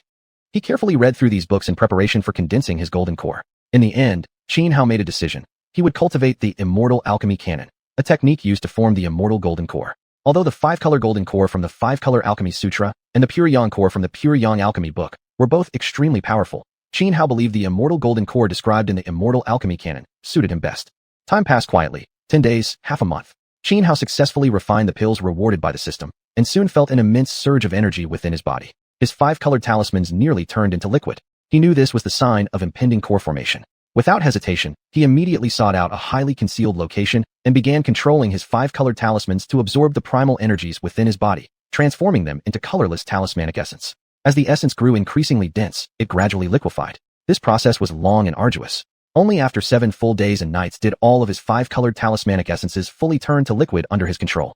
Then, following the methods recorded in the immortal alchemy canon, Xuanhuan began constructing one talismanic rune after another using the liquid essence. In truth, forming a golden core wasn't so different from forging the sky-shattering divine spear or creating talismans. It involved first shaping special runes from liquid essence, then arranging and combining those runes in precise configurations until a golden core was formed. For cultivators, the golden core was immensely important, tied directly to life and death. Therefore, core formation demanded extreme caution. There could be no carelessness or negligence. Every single step, every single rune constructed, required his utmost focus and vigilance. Chapter 52. Bring out Xianhao to die. Xianhao concentrated intently, guiding the five-colored fund to coalesce into one rune after another. Soon, Xianhao completed the formation of all the runes. Then came the next step, arranging and combining these runes in a specific pattern, drawing them together gradually to form an immortal golden core. This process was equally perilous. The slightest mistake could lead to shattered core and death. Xianhao did not dare relax even a little, meticulously shaping the core with utmost caution. Time passed second by second. 10 days later, Xianhao finally succeeded in condensing his golden core. The moment his core solidified, heaven and earth responded. Sun and moon trembled in resonance. Then, a phantom of a true dragon emerged, swirling around Xianhao as dragon roars echoed through the air. Immediately after, the illusion of a fierce tiger appeared behind him, lifting its head to let out a sky-shaking roar that made the heavens quiver. Dragon and tiger revealed, golden core formed. Within Xianhao's life palace, the core floated and sank, stirring terrifying energies. Feeling the power surging within, Xianhao sensed that with a single full-powered punch, he could now shatter a ferocious bird as mighty as a fire xuanhuan into bloody pieces. Suddenly, Xianhao opened his eyes, rising from the ground. His strength had ascended to the golden core realm, boosting his combat power by several levels overnight. When the people of Xianxian tribe learned that Xianhao had reached the golden core realm, they were all stunned. Across the entire Yunmeng Mountains, no one had ever advanced to the golden core realm before. Yet in such a short time, Xianhao had first broken through to divine art, then progressed rapidly through true yuan and heavenly rune realms, and now stood in the golden core realm. Such cultivation speed was truly shocking. Haha, excellent. Truly, heaven protects our Xianxian tribe. From this day on, we Xianxian tribe has a great cultivator. No other tribe in Yunmeng Mountains can stand against us. Young Lord is mighty. Young Lord is invincible. But, ever since the young Lord was ambushed by the Blood Wolf tribe, his cultivation has skyrocketed so suddenly. Could there be something wrong? The members of Xianxian tribe whispered among themselves, buzzing with discussion. That very night, several families approached Qianlong, hoping to betroth their daughters to Qianhao. Qianlong sought out Qianhao, carefully inspecting him once more to ensure no hidden mechanisms or seals had been planted upon him. Only after confirming everything was normal did he finally breathe easy. Then, he brought up the marriage proposals and asked for Qianhao's opinion. Father, I have no thoughts about romance or marriage right now. Qianhao immediately refused. I understand. Qianlong nodded, fully respecting his son's decision. However, your cultivation has advanced too quickly. That isn't necessarily good. These days, you should focus on consolidation. Stabilize your current realm before moving forward. Only then can you walk far. After some thought, Qianlong said solemnly. As Qianhao's father, he deeply cared for him. Even though he had personally examined his son and found nothing amiss, he still couldn't shake his unease. Because Qianhao's progress was simply too fast. As the saying goes, when something is abnormally strange, there must be a demon behind it. Father, rest assured, I know my limits. Qianhao nodded. He fully understood the importance of being grounded. Thus, every step he took in cultivation was done with extreme care, ensuring no flaw remained before advancing to the next stage. His rapid progress wasn't due to extraordinary talent or unparalleled genius. It was primarily because of the devouring system. For the following days, Qianhao focused solely on consolidating his cultivation base. At dawn, the sun rose. Golden morning light spilled across every corner of the land, shimmering brilliantly, beautiful, dreamlike, warm, and filled with hope. Over Xianxian tribe, wisps of blue smoke curled upward as tribespeople prepared breakfast. Everything seemed just like any ordinary day. Yet suddenly, an old man arrived at Xianxian tribe accompanied by 3 men and 1 woman. On the walls of Xianxian tribe, Qin Hu, the sentry on watch, immediately spotted the elder and the 4 newcomers. He swiftly jumped down from the wall and blocked their path. Who are you? What business do you have in our Xianxian tribe? Qin Hu demanded sternly. Get out of my way. One of the young men snapped back instantly, his tone arrogant and overbearing. And without waiting for a reply, he acted. With one stride, he shot forward like lightning. In the blink of an eye, he closed the distance to Qin Hu, raised his right leg, and kicked viciously. Before Qin Hu could even comprehend what was happening, a tremendous force slammed into his abdomen. Bang! Qin Hu was instantly sent flying like a broken kite, crashing into the wooden gate of Xianxian tribe and shattering it before slamming to the ground, coughing up large mouthfuls of blood. What happened? Hearing the commotion, members of Xianxian tribe rushed over. Someone quickly lifted Qin Hu up, but he was already gravely injured. Before uttering a single word, he collapsed into unconsciousness. At that moment, everyone turned their eyes toward the old man who had just walked in with 3 men and 1 woman. Seeing the elder and his companions, the people of Xianxian tribe frowned. They weren't fools. They clearly understood that this group must have been the ones who brutally wounded Qin Hu. After stepping into the tribe, the old man halted. The young man who had earlier kicked Qin Hu aside swept his gaze across the gathered tribespeople. Cold and arrogant, he barked, "Bring out Qianhao right now. Let him come die." Hearing the man's words, the crowd wrinkled their brows, glancing at one another in confusion. What's going on? Why are these people looking for the young lord? They're clearly here with ill intent. Surely they mean harm to the young lord. Their clothes are completely different from ours. They can't be from any tribe near Yunmeng Mountains. While the people of Xianxian tribe whispered among themselves, the young man took action again. With a clenched fist raised into the air, he unleashed a mighty force. yanking a young child of the tribe helplessly forward. Then, without hesitation, he reached out and gripped the child's throat. I'll say this one more time. Bring out Xianhao immediately and let him come die. If not, I'll start killing one person per count, and I'll begin with the children. His voice was low and menacing, exuding an aura of extreme brutality. But just then, the man suddenly felt an ominous chill ripple through his heart, shocking him deeply. In the next instant, he saw 3 arrows streaking through the sky like violet meteors, aligned in a straight line, aimed directly at his forehead. Chapter 53. Clash of Core-Forming Cultivators. On top of the stone pillar in the Qingtian tribe's plaza, Xianhao stood holding the heaven fire bow, his gaze cold and sharp. He had just finished his morning training and was about to return for rest when he heard the anguished cry of Qin Hu. Immediately, he leapt onto the pillar's summit to see what was happening. When he saw the man who had injured Qin Hu now attacking the children of the Qingtian tribe, Xianhao swiftly drew his bow and nocked an arrow, aiming straight at the man. At the critical moment, he released 3 consecutive arrows, 3 beads on a string, all aimed to kill. Since the other party had come with ill intent, Xianhao naturally wouldn't hold back. Although the man was a core-forming cultivator, Xianhao was absolutely confident he could kill him. Having refined the 5-colored heavenly talisman and condensed an immortal golden core, his combat strength far surpassed that of ordinary cultivators at the same level. The man who had injured Qin Hu sensed the 3 arrows rushing toward him, and his face changed drastically. He immediately released the child he'd seized and activated a powerful defensive technique. Golden core energy surged from his body, transforming into countless runes. These runes whirled and fused together, forming a golden shield made of interlocking tortoiseshell-like plates. The golden shield possessed immense defensive power. Yet, with a loud bang, when Xianhao's 3 arrows struck it, the first arrow caused visible cracks to spread across the shield. However, as the shield released its counterforce, the first arrow shattered into dust. But the instant the first arrow disintegrated under the shield's rebounding energy, the second arrow struck.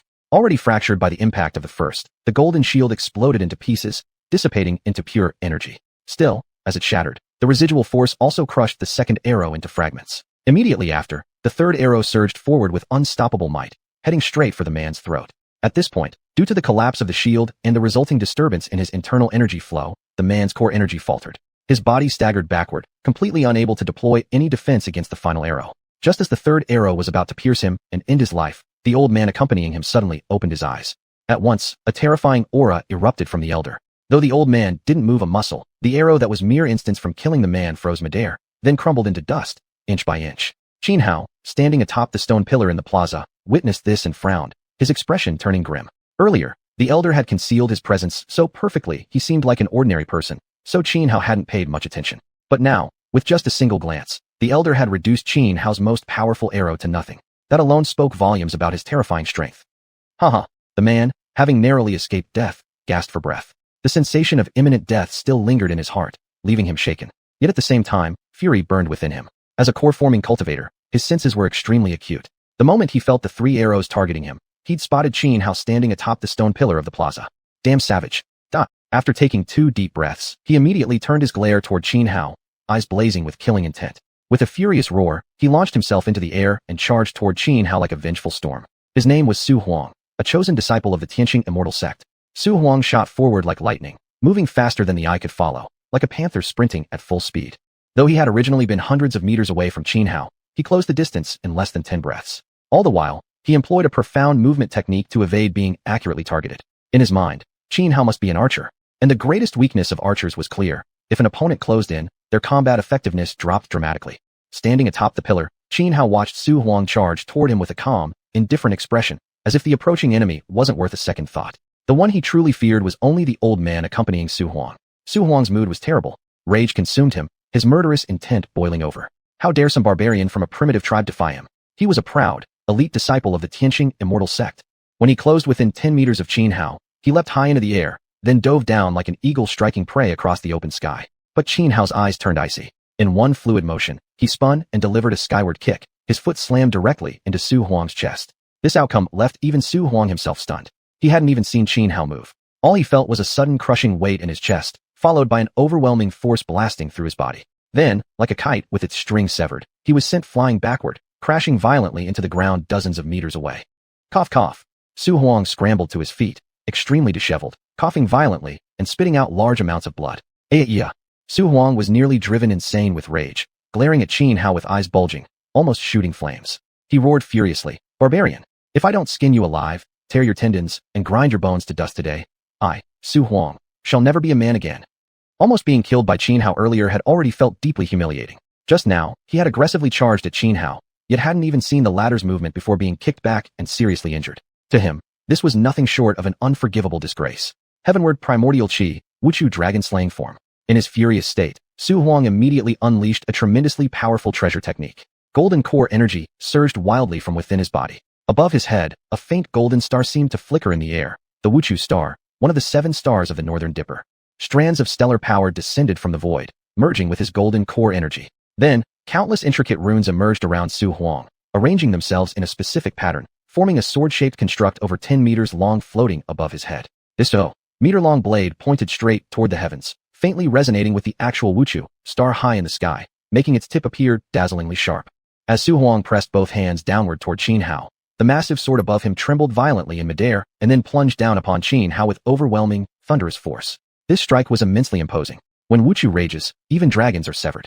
Facing Xuanhuan's assault, Xianxia couldn't help but frown, because the treasure technique Xuanhuan had activated felt somewhat familiar. Yet, for a moment, Xianxia couldn't recall exactly where that sense of familiarity came from. Sky-piercing divine spear. Unable to remember, Xianxia decided not to waste any more time pondering. Instead, he raised his right hand and lightly clenched it. Instantly, golden core energy gushed from his body, rapidly condensing into the sky-piercing divine spear, which he grasped firmly in his grip. Chapter 54, Descent of the Extraordinary. Holding the sky-shattering divine spear, Xianxia radiated an eerie and terrifying aura, like a war azure risen from the depths of hell. In an instant, he thrust forward with his spear, clashing against the 10-meter-long sword beam slashing down upon him. Boom! A deafening explosion erupted. The shockwave from the collision sent boulders flying in all directions within a 10-meter radius around Xianxia and Xuanhuan. Xuanhuan was a highly talented cultivator, young, yet already at the golden core realm, something few could match. Yet compared to Xianxia, Xuanhuan seemed utterly ordinary. Though both were at the golden core level, and Xianxia had only just entered it days ago, Xianxia's combat strength far surpassed Xuanhuan by many folds. This wasn't merely due to Xianxia having obtained the undying nirvana body, which had greatly enhanced his cultivation talent beyond Xuanhuan's. More importantly, the cultivation techniques Xianxia practiced were overwhelmingly superior. Whether it was the 5-colored heavenly talisman or the immortal golden core, they both belonged to the highest echelon of existence. For example, even compared to Ling Taishu's 9-word secret heaven talisman, the 5-colored heavenly talisman was not clearly inferior.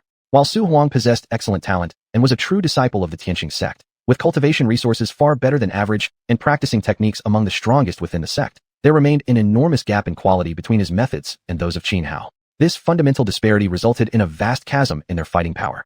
With a loud bang, the 10-meter-long sword form shattered under the impact of the sky-shattering spear. Driven by residual energy, Xuanhuan let out a muffled groan, staggering back over a dozen steps before barely managing to steady himself. How dare! Xuanhuan stared at Xianxia in disbelief, his face twisted in fury, his fists clenched so tightly that the knuckles turned bloodless white.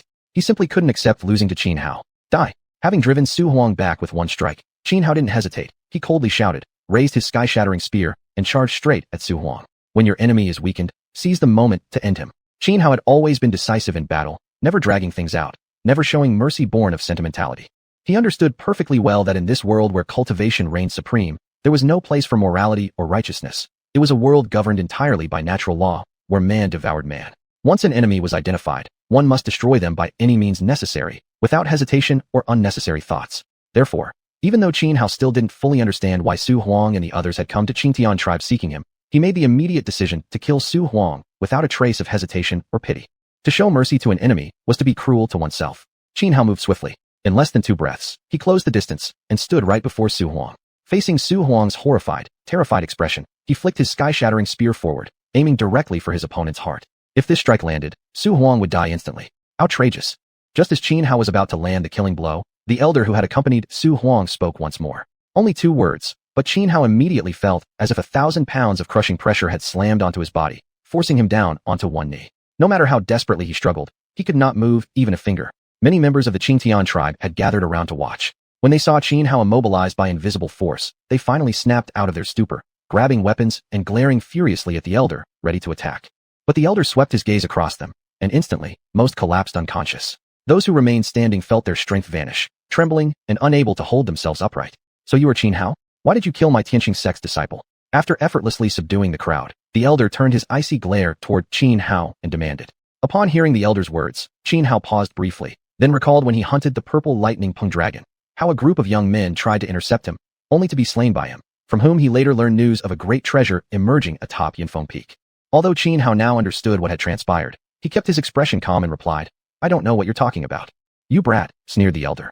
Do you really think denying it will save you? Whether you admit it or not makes no difference. Today, you will surely die, and your entire tribe will be wiped out, down to every dog and chicken. Is that so? Then I'd like to see exactly how you plan to exterminate everyone in our tribe. Before Xianhao could respond, a powerful, authoritative voice rang out. Then, right beside Xianhao, Qianlong appeared. Qianlong made no movement at all, yet the invisible force pressing down on Xianhao instantly dissipated. Oh, seeing Qianlong, the elder couldn't help but raise his eyebrows, speaking with evident surprise. Unexpected. This insignificant barbarian tribe actually has a transcendent. Hearing the elder's words, everyone present froze in shock. Snapping back to their senses, they all turned their gazes toward Qianlong in unison. What did that old man just say? Is he saying Chief Qin is a transcendent? This can't be possible, right? The chief is strong, yes, but at most around the divine art realm. How could he possibly be a transcendent? I also find it impossible. The chief is powerful, but definitely not a transcendent.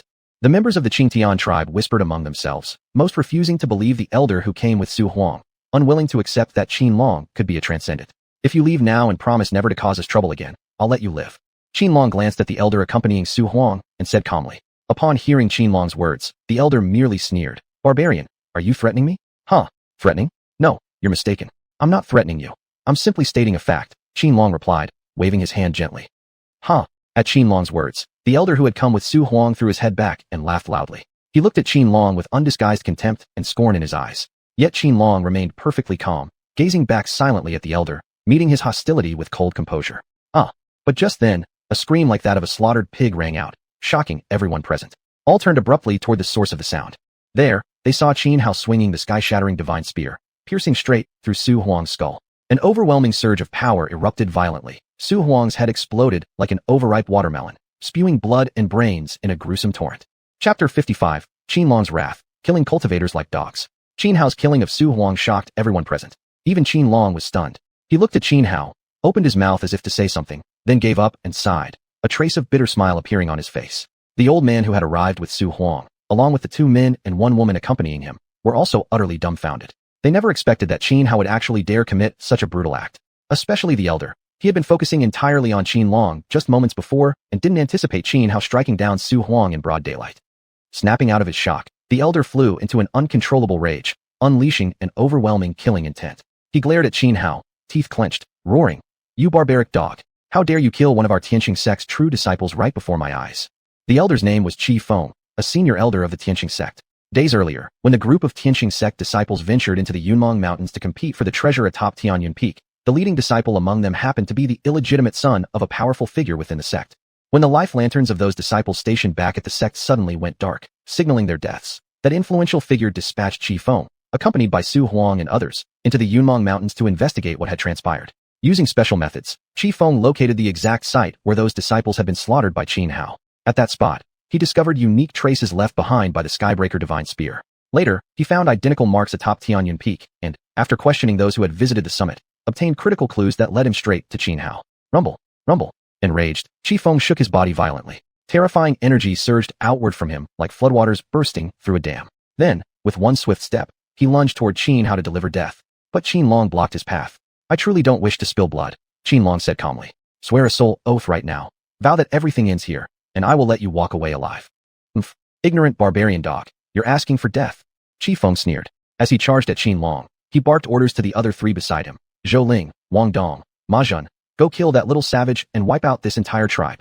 Yes, Elder Qi. The trio nodded in unison and immediately turned their attack toward Qin Hao. All 3 were elite disciples of the Tianxing sect, possessing cultivation at the Golden Core realm.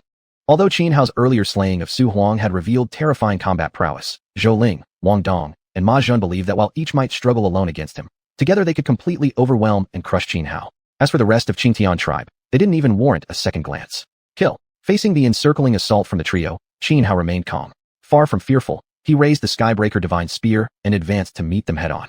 Boom. The 4 clashed fiercely. Fierce techniques collided, core energies rippled violently, creating deafening booms. Massive boulders around them were sent flying, some shattered instantly into dust by devastating fist strikes. Qin Hao swung his Skybreaker Divine Spear again and again, its deadly tip pierced through space itself. Though fighting 3 opponents alone, he showed no sign of disadvantage. Instead, his relentless barrage left Zhou Ling, Wang Dong, and Ma Zhun struggling desperately, nearly overwhelmed. Cursed! How is this savage capable of such monstrous power? I thought Su Huang lost because he underestimated him, but now it's clear. Su Huang was utterly outmatched. After several successive attacks were all effortlessly countered by Qin Hao, the expressions of Zhou Ling, Wang Dong, and Ma Zhun grew increasingly grim. They were all proud true disciples of the prestigious Tianqing sect, men of noble status. Yet now, the three of them combined couldn't defeat a single Qin Hao. The humiliation burned deep within their hearts. Earlier, the people of Qingtian tribe had been extremely worried that Qin Hao wouldn't stand a chance against the trio. But now, seeing him clearly dominating the battle, they breathed sighs of relief, and their admiration for Qin Hao soared even higher. The young chief is incredible. Not only has he reached golden core cultivation in such a short time, but even facing 3 enemies at once, he isn't just holding his ground. He's completely overpowering them. This is beyond unbelievable. If it weren't for Chief Qin's order forbidding us from interfering, I'd have rushed in to help already. Wonder what the chief is thinking. Why stop us from joining the fight? Don't worry. The chief has always been composed and farsighted. If he says not to act, there must be a reason. Let's trust his judgment. Besides, given our level of strength, even if we joined, we wouldn't make much difference. The members of Qingtian tribe whispered among themselves, baffled by Qin Long's order to stay out of the battle. Zhou Ling, Wang Dong, and Ma Zhun launched repeated attacks, only to have each one effortlessly dismantled by Qin Hao, making them grow increasingly agitated. Qin Hao, however, remained calm throughout. As he shattered their fierce assaults, he seized the opportunity to launch a counterattack against Zhou Ling and the others. With a powerful stomp on the ground, Qin Hao shot upward like a cannonball, then hovered in midair. His body trembled as golden core energy surged violently from within him, rapidly forming one Skybreaker divine spear after another in an instant. In the blink of an eye, dozens, no, hundreds, of Skybreaker divine spears had gathered around Qin Hao. Skybreaker divine spear, Starfall. With a thunderous roar, Qin Hao slammed his palm downward toward Zhou Ling and the others. Immediately, the multitude of spears surrounding him quivered and then shot forward like arrows released from bows, streaking down at high speed. Zhou Ling and the rest turned deathly pale. They activated their strongest defensive techniques and simultaneously summoned various defensive artifacts. Boom, boom, boom. A series of dull explosions echoed as the barrage of dozens upon hundreds of Skybreaker divine spears crashed down with terrifying force. Yet, through their respective special means, Zhou Ling and the others barely managed to withstand the onslaught. 7 killings, Overlord Blade Slash. Greedy Wolf, 10,000 wolves howling at heaven. Break Army, Lightning Venom Dragon Spear. While resisting Qin Hao's attack, Zhou Ling and the others roared out their moves simultaneously, seizing the chance to strike back. This time, they didn't hesitate. They unleashed their ultimate killing moves immediately, hoping to kill Qin Hao in a single blow. Only then would they feel they had reclaimed their dignity. Thus, holding nothing back, the 3 disciples simultaneously activated immensely powerful arcane arts. In an instant, the primal energies of heaven and earth in this region began to boil, surging with vast waves of core energy that nearly drowned the entire area. Chapter 56: The Origins of Qin Long and his son, the Shitty Clan. Zhou Ling and the others each activated their mystical techniques, creating a terrifying spectacle. Above their heads, 3 ancient, eternal stars faintly materialized in the void, pouring down surging energy that empowered Zhou Ling and her companions. Wang Dong let out a long roar toward the sky, then as if performing magic, drew forth a massive 9-ringed saber. He raised the weapon high, pointing it directly at the heavens. Then, gripping the saber with both hands, he slashed downward fiercely at Qin Hao. This strike alone was already immensely powerful, not to mention it was enhanced by the star force of Qixia, one of the 3 slaughter stars. It was so devastating that even another golden core cultivator of equal strength would have no choice but to retreat temporarily. Meanwhile, Zhou Ling cupped her hands together, gathering rapidly until she formed a long black spear imbued with the force of Pujuan, the Breaker Star, another of the 3 slaughter stars. The spear's power instantly surged more than tenfold, crackling with terrifying arcs of lightning. Lifting the black spear, Zhou Ling hurled it at Qin Hao. The weapon streaked through the air, flashing with electric light like an arrow loosed from a bow, racing straight toward Qin Hao. Then came Ma Zhun. Above his head, Taolang, the wolf devourer star, the 3rd of the 3 slaughter stars, appeared in the sky. As Zhou Ling and the others unleashed their techniques, the region's Danyuan boiled violently, creating a dazzling array of mystical phenomena, beautiful yet awe-inspiring. Yet in the face of these deadly attacks, Qin Hao remained calm, showing not the slightest trace of panic. Lotus of the Saints transforms the 10,000 realms. Qin Hao trembled slightly, unleashing a torrential wave of Danyuan. Petal after petal emerged, coalescing into a large, blooming lotus flower, his most powerful defensive technique acquired recently through the system. Layer upon layer of golden petals unfurled around him, shielding his core within the heart of the blossom. Boom! A deafening explosion erupted as Zhou Ling's attacks crashed against the golden lotus. Waves of destructive energy surged outward, triggering a chain reaction of violent blasts. Hundreds of tons of boulders nearby were shattered into dust. Despite the immense power behind Zhou Ling's assault, Qin Hao remained completely unharmed.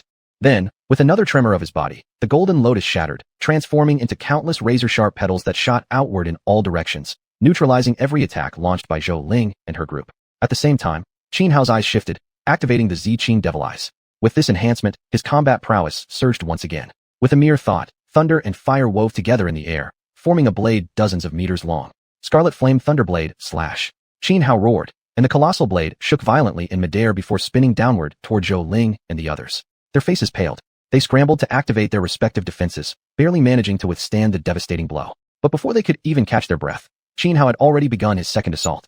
His purple-blue devil eyes glowed ominously, and suddenly, violet-blue flames burst into existence around Zhou Ling and her companions, blazing fiercely as though intent on reducing them to ash. Horrified, they quickly mobilized powerful countermeasures and managed to extinguish the surrounding inferno. Kill! In that instant, Xianhao roared once more. Then he charged forward, rushing toward them alone, determined to crush all three by himself. This time, he held nothing back. He unleashed his strongest techniques immediately. Soaring upward, countless heaven-shattering divine spears materialized around his body. Then, bringing both hands down, he sent them raining down in a storm aimed directly at Zhou Ling and the others. Their faces twisted in fear. Once again, they joined forces, activating their most powerful skills and deploying potent defensive artifacts, just barely surviving the onslaught. But even as they caught their breath, Xianhao summoned the Scarlet Flame Thunderblade once more. Vast reservoirs of xuanhuan poured into it, and in moments, a monstrous blade hundreds of meters long took form, more than twice the size of any previous version he'd created. Boom! With a mighty shake of his hands, the colossal blade descended like a falling mountain, aiming to annihilate them all. Though they responded instantly with every defense and artifact at their disposal, this hundreds of meters long Scarlet Flame Thunderblade was simply too powerful, a force far beyond anything they could resist. Pooh-pooh. Though they avoided immediate death, all three were gravely wounded. They spat out mouthfuls of blood, their faces turning deathly pale, drained of all color. How can this barbaric dog be so powerful? He only just entered the Golden Core realm not long ago. Logically, he shouldn't even have stabilized his cultivation level yet. We're no match for him. We should retreat immediately. Zhou Ling and the others were completely shaken by the power Xianhao had displayed, each of them now wearing expressions of deep wariness. Earlier, they had looked down on Xianhao with contempt. Now, they had been utterly defeated by him. This enormous disparity left them feeling humiliated and miserable. Having injured Zhou Ling and the others with a single move, Xianhao once again condensed a heaven-shattering divine spear in his hand. Then, step by step, he advanced toward them. At this moment, the life-and-death battle between Qinlong and Qifeng had also escalated from its fierce peak into the final stage. Originally, Qifeng had been arrogant and dismissive of Qinlong, but after their earlier exchange, he realized that Qinlong's cultivation was unfathomably profound. Kill! With a cold roar, Qinlong charged forward like a ferocious tiger breaking free from its cage, lunging straight at Qifeng. Facing Qinlong's onslaught, Qifeng narrowed his eyes, icy murderous intent flashing in his gaze as a chilling aura surged from his body. Then, as if performing a trick, he drew from within his robes a green-long sword. This green-long sword was extraordinary, an advanced-grade spiritual artifact. Wielding the blade, Qifeng's combat power instantly increased several times over. Against Qinlong's charge, Qifeng slashed repeatedly with the green-long sword, releasing countless streams of sword energy. These sword beams crisscrossed midair, weaving together into a sword formation that descended ruthlessly to crush Qinlong. Undeniably, Qifeng was a formidable expert. If it had been Xianhao facing him, he would have been slaughtered in an instant. Boom. Faced with the crushing sword formation, Qinlong didn't panic. His eyes blazed like torches. With a stomp of his feet, he shot upward into the sky, gathering all his strength into his fist, then drove it straight into the descending sword formation. Instantly, a magnificent fist imprint erupted forward, slamming into the sword array, shattering it, dismantling it, and causing it to collapse entirely. Chapter 57, Qinlong's Kindness. Boom. The sword formation shattered, and violent energy swept in all directions, hurling massive boulders weighing dozens of tons high into the air. Due to their interconnected energies, Qifeng let out a muffled groan, staggering backward over 10 meters before barely stabilizing himself. He stared at Qinlong in shock. Although he had immediately recognized Qinlong as a transcendental being, the level of combat power Qinlong displayed far exceeded his expectations. His sword array had failed to injure Qinlong in the slightest. Instead, it was Qifeng himself who had been hurt. As long as you swear a soul oath never to reveal what happened here today, and your Tianqing immortal sect promises not to trouble this place again, I will spare your life. What do you think? Qinlong stood with his hands behind his back, speaking calmly to Qifeng. He was sincere. He truly did not want to kill. But in Qifeng's eyes, such behavior was nothing but provocation, mockery, and arrogance. Savage dog, I admit I underestimated you. But if you think you can kill me all by yourself, you're dead wrong. Qifeng sneered at Qinlong. I only need to hold you off long enough to buy time for my people. Once they've wiped out your entire tribe, they'll come to assist me. Then you'll know exactly how this ends. Sigh, since you insist on walking this path, I won't waste any more words with you. Qinlong sighed, looking genuinely regretful. Then, he attacked Qifeng again. At that moment, Xianhao held the sky-piercing divine spear like a war-hungry azure emerging from hell, exuding a chilling, blood-soaked aura. He stepped forward slowly, advancing relentlessly toward Zhou Ling and the others. Zhou Ling and the rest turned pale. All three were at the Golden Core stage. Yet even outnumbering Xianhao, they still couldn't defeat him. It was simply unbearable to accept. Facing Qin Hao's relentless advance, Zhou Ling and the others gritted their teeth, exchanging glances. Each of them had a fierce and resolute gleam in their eyes. They knew clearly that continued retreat would get them nowhere. Qin Hao would never let them go. Thus, their only chance at survival lay in fighting him with every ounce of strength they possessed. Kill! With a roar, spurred by Qin Hao's pressure, Zhou Ling and the others lunged forward, attacking ferociously. Dare you! Qin Hao's eyes turned icy cold. Activating his innate ability, streams of water surged and coiled around his body. The torrents lashed outward violently, like a divine dragon swinging its tail, instantly forcing Zhou Ling and the others back. Then, Qin Hao locked his gaze onto Ma Zhen, the weakest among them. Die! Abandoning Zhou Ling and Wang Dong, Qin Hao charged directly at Ma Zhen. The sky-piercing divine spear thrust forward like a sea-born Zhao dragon, overwhelming in momentum. Ma Zhen's face changed drastically. He never expected Qin Hao to target him alone. Instantly, he focused all his concentration, unleashing every technique he had. His core energy surged violently, clashing repeatedly with Qin Hao's golden energy. In less than 10 breaths, they had already exchanged over a dozen strikes. Zhou Ling and Wang Dong froze, shocked that Qin Hao had suddenly switched to a strategy of eliminating them one by one. By the time they snapped back to reality, Qin Hao had already broken through Ma Zhen's defenses, driving the spear straight through his chest. Aoard! Ma Zhen let out a piercing scream. The sky-piercing divine spear unleashed its power, instantly shredding his internal organs. Mortally wounded, he hovered on the brink of death. After nearly killing Ma Zhen with a single strike, Qin Hao turned and lunged once more at Zhou Ling and Wang Dong. Hearing Ma Zhen's agonized cries, both men trembled in fear. Already weakened, their morale now crumbled completely. They no longer believed they could defeat Qin Hao. An urge to flee stirred in their hearts. Yet the situation was complicated. Even if they wanted to escape, they couldn't. First, Qifeng hadn't ordered a retreat. Second, they were trapped deep within the Qingtian tribe, surrounded on all sides. Over 1,000 tribal members had taken position, forming at least 4 or 5 layers of encirclement. While Zhou Ling and Wang Dong hesitated, Qin Hao was already upon them, slashing with the sky-piercing divine spear so fiercely that they could barely keep up. Scarlet Flame Thunderblade.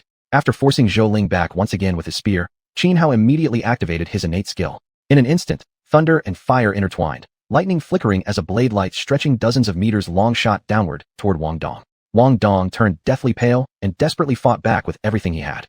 However, under the slash of the crimson flame thunderblade, Wang Dong let out a muffled groan and flew backward like a broken kite.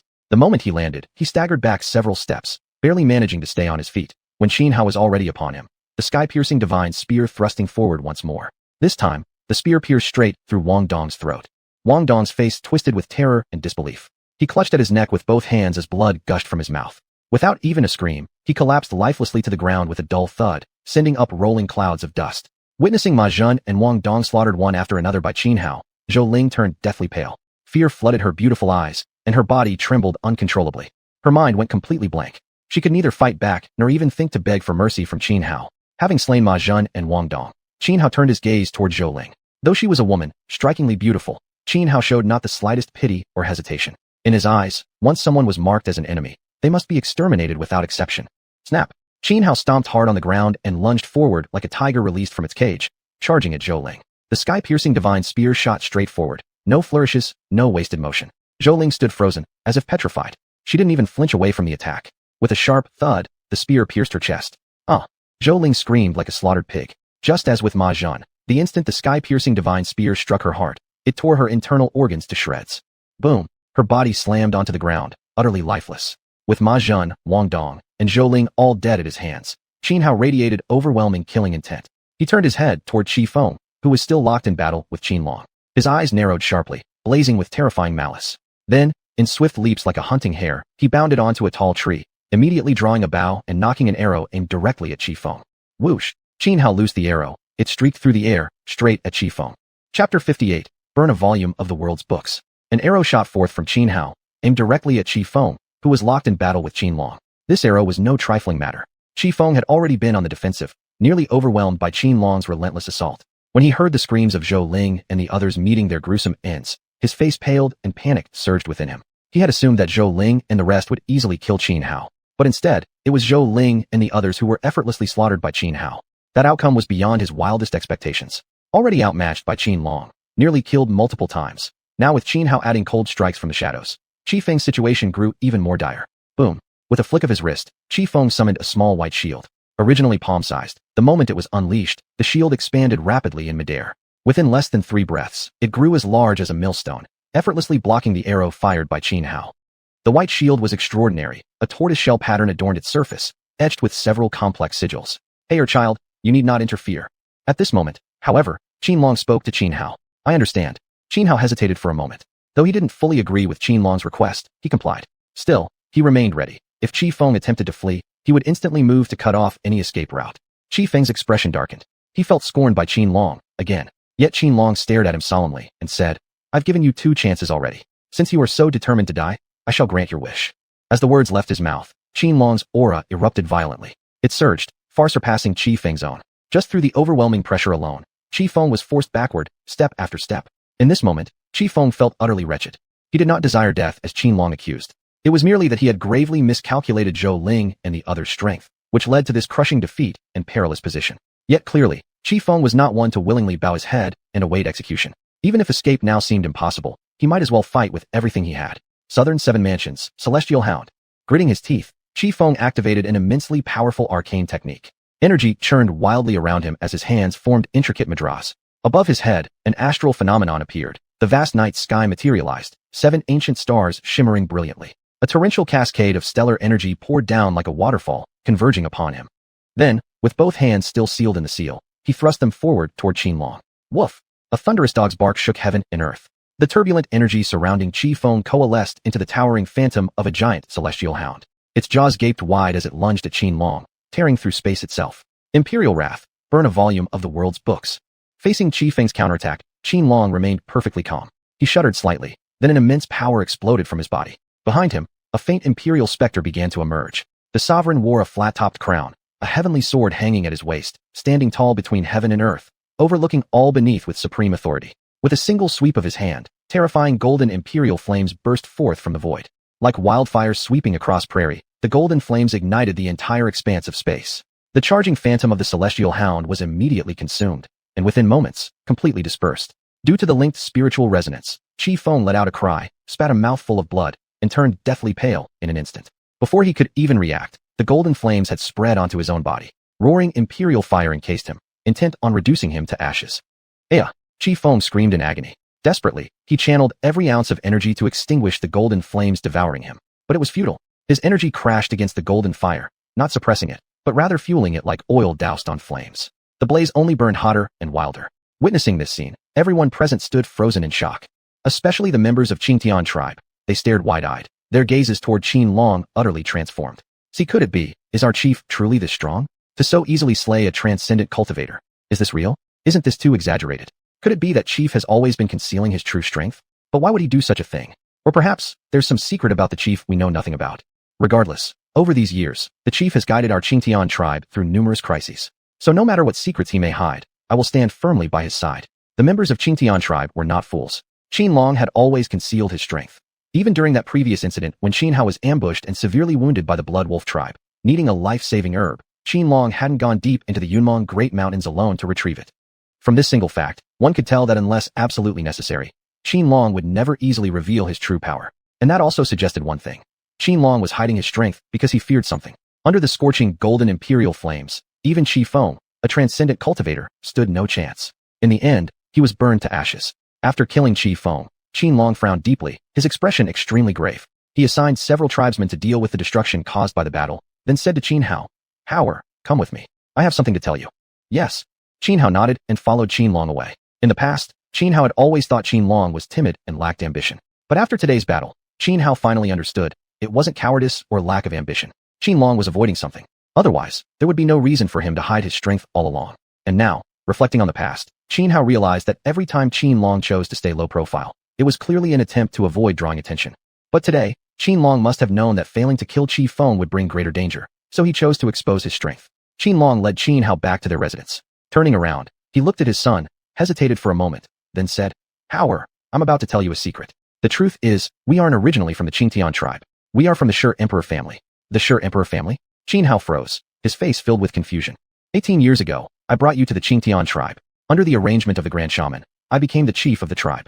All of this was only to help us evade those who hunt our family. That's exactly why, for these 18 years, I've concealed my power and stayed as low-key as possible, fearing the Shi Emperor family might detect our whereabouts. Qianlong took a deep breath and continued. Chapter 59, Qin Hao's Origins. "Father, since we are part of the Emperor clan, why have you been hiding from them?" Qin Hao frowned, voicing the question that had long weighed on his mind. Because you are the current mortal body chosen by our ancestral emperor. Xianlong hesitated before replying. Our ancestral emperor seeks immortality, and every lifetime he must transfer into a new body from among his descendants. This time, he has chosen you. This has always been the tradition passed down through generations in our emperor clan. I never thought to defy it, until your mother. Xianlong's voice grew hoarse, pain etched across his face. When Xianhao was first born, he was immediately selected by the ancestral emperor as his vessel for this lifetime. Bound by the clan's ancient customs, Xianlong hadn't dared resist. But Xianhao's mother had defied fate itself. To save her son, she disrupted the ancestral emperor's immortality ritual, plunging him into a coma, and provoking the fury of the entire emperor clan's upper echelons. For the sake of his wife and child, Xianlong turned against the clan. Yet the emperor clan was overwhelmingly powerful. Despite his strength, Xianlong suffered grave injuries, losing several cultivation realms in the process. In the end, it was Xianhao's mother who sacrificed her life, unleashing a forbidden technique of immense power to hold back every expert the emperor clan sent after them. Xianlong escaped with Xianhao, fleeing relentlessly until they reached the Yunmeng Mountains. The great shaman of Xiantian tribe shared a deep bond with Xianlong.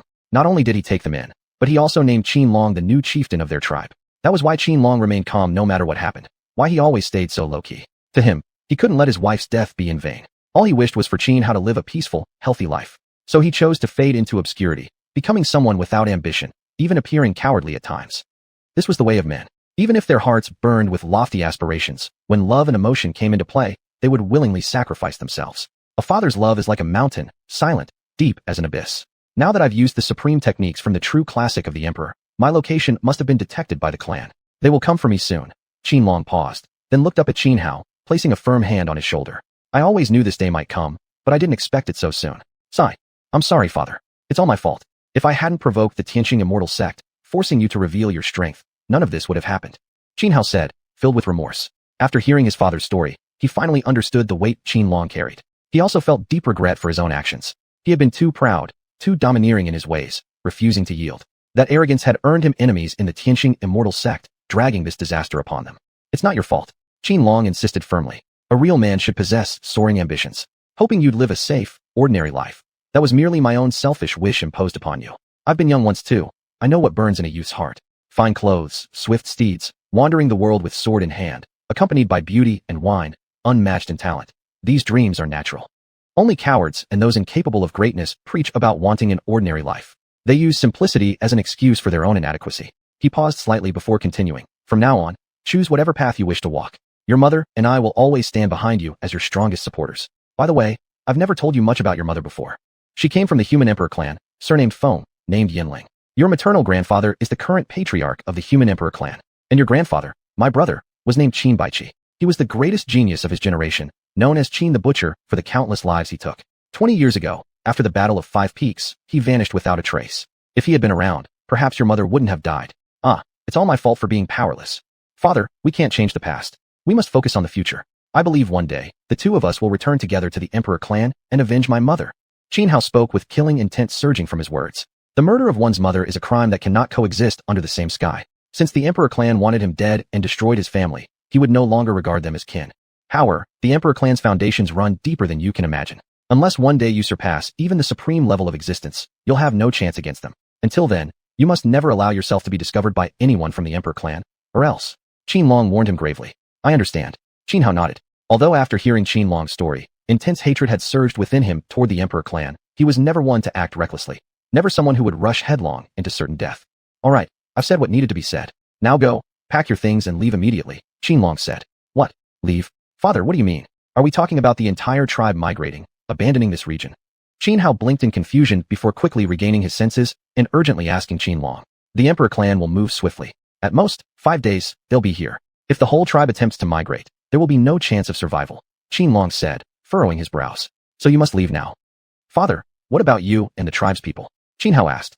I'm staying behind. Only then can I ensure the Xiantian tribe won't be implicated, Xianlong replied. No, father, if we leave together. If we stay together. So what if it ends in death? What's there to fear? In 18 years, I'll be back as another valiant man. Xianhao declared. Having already died once, he no longer feared death.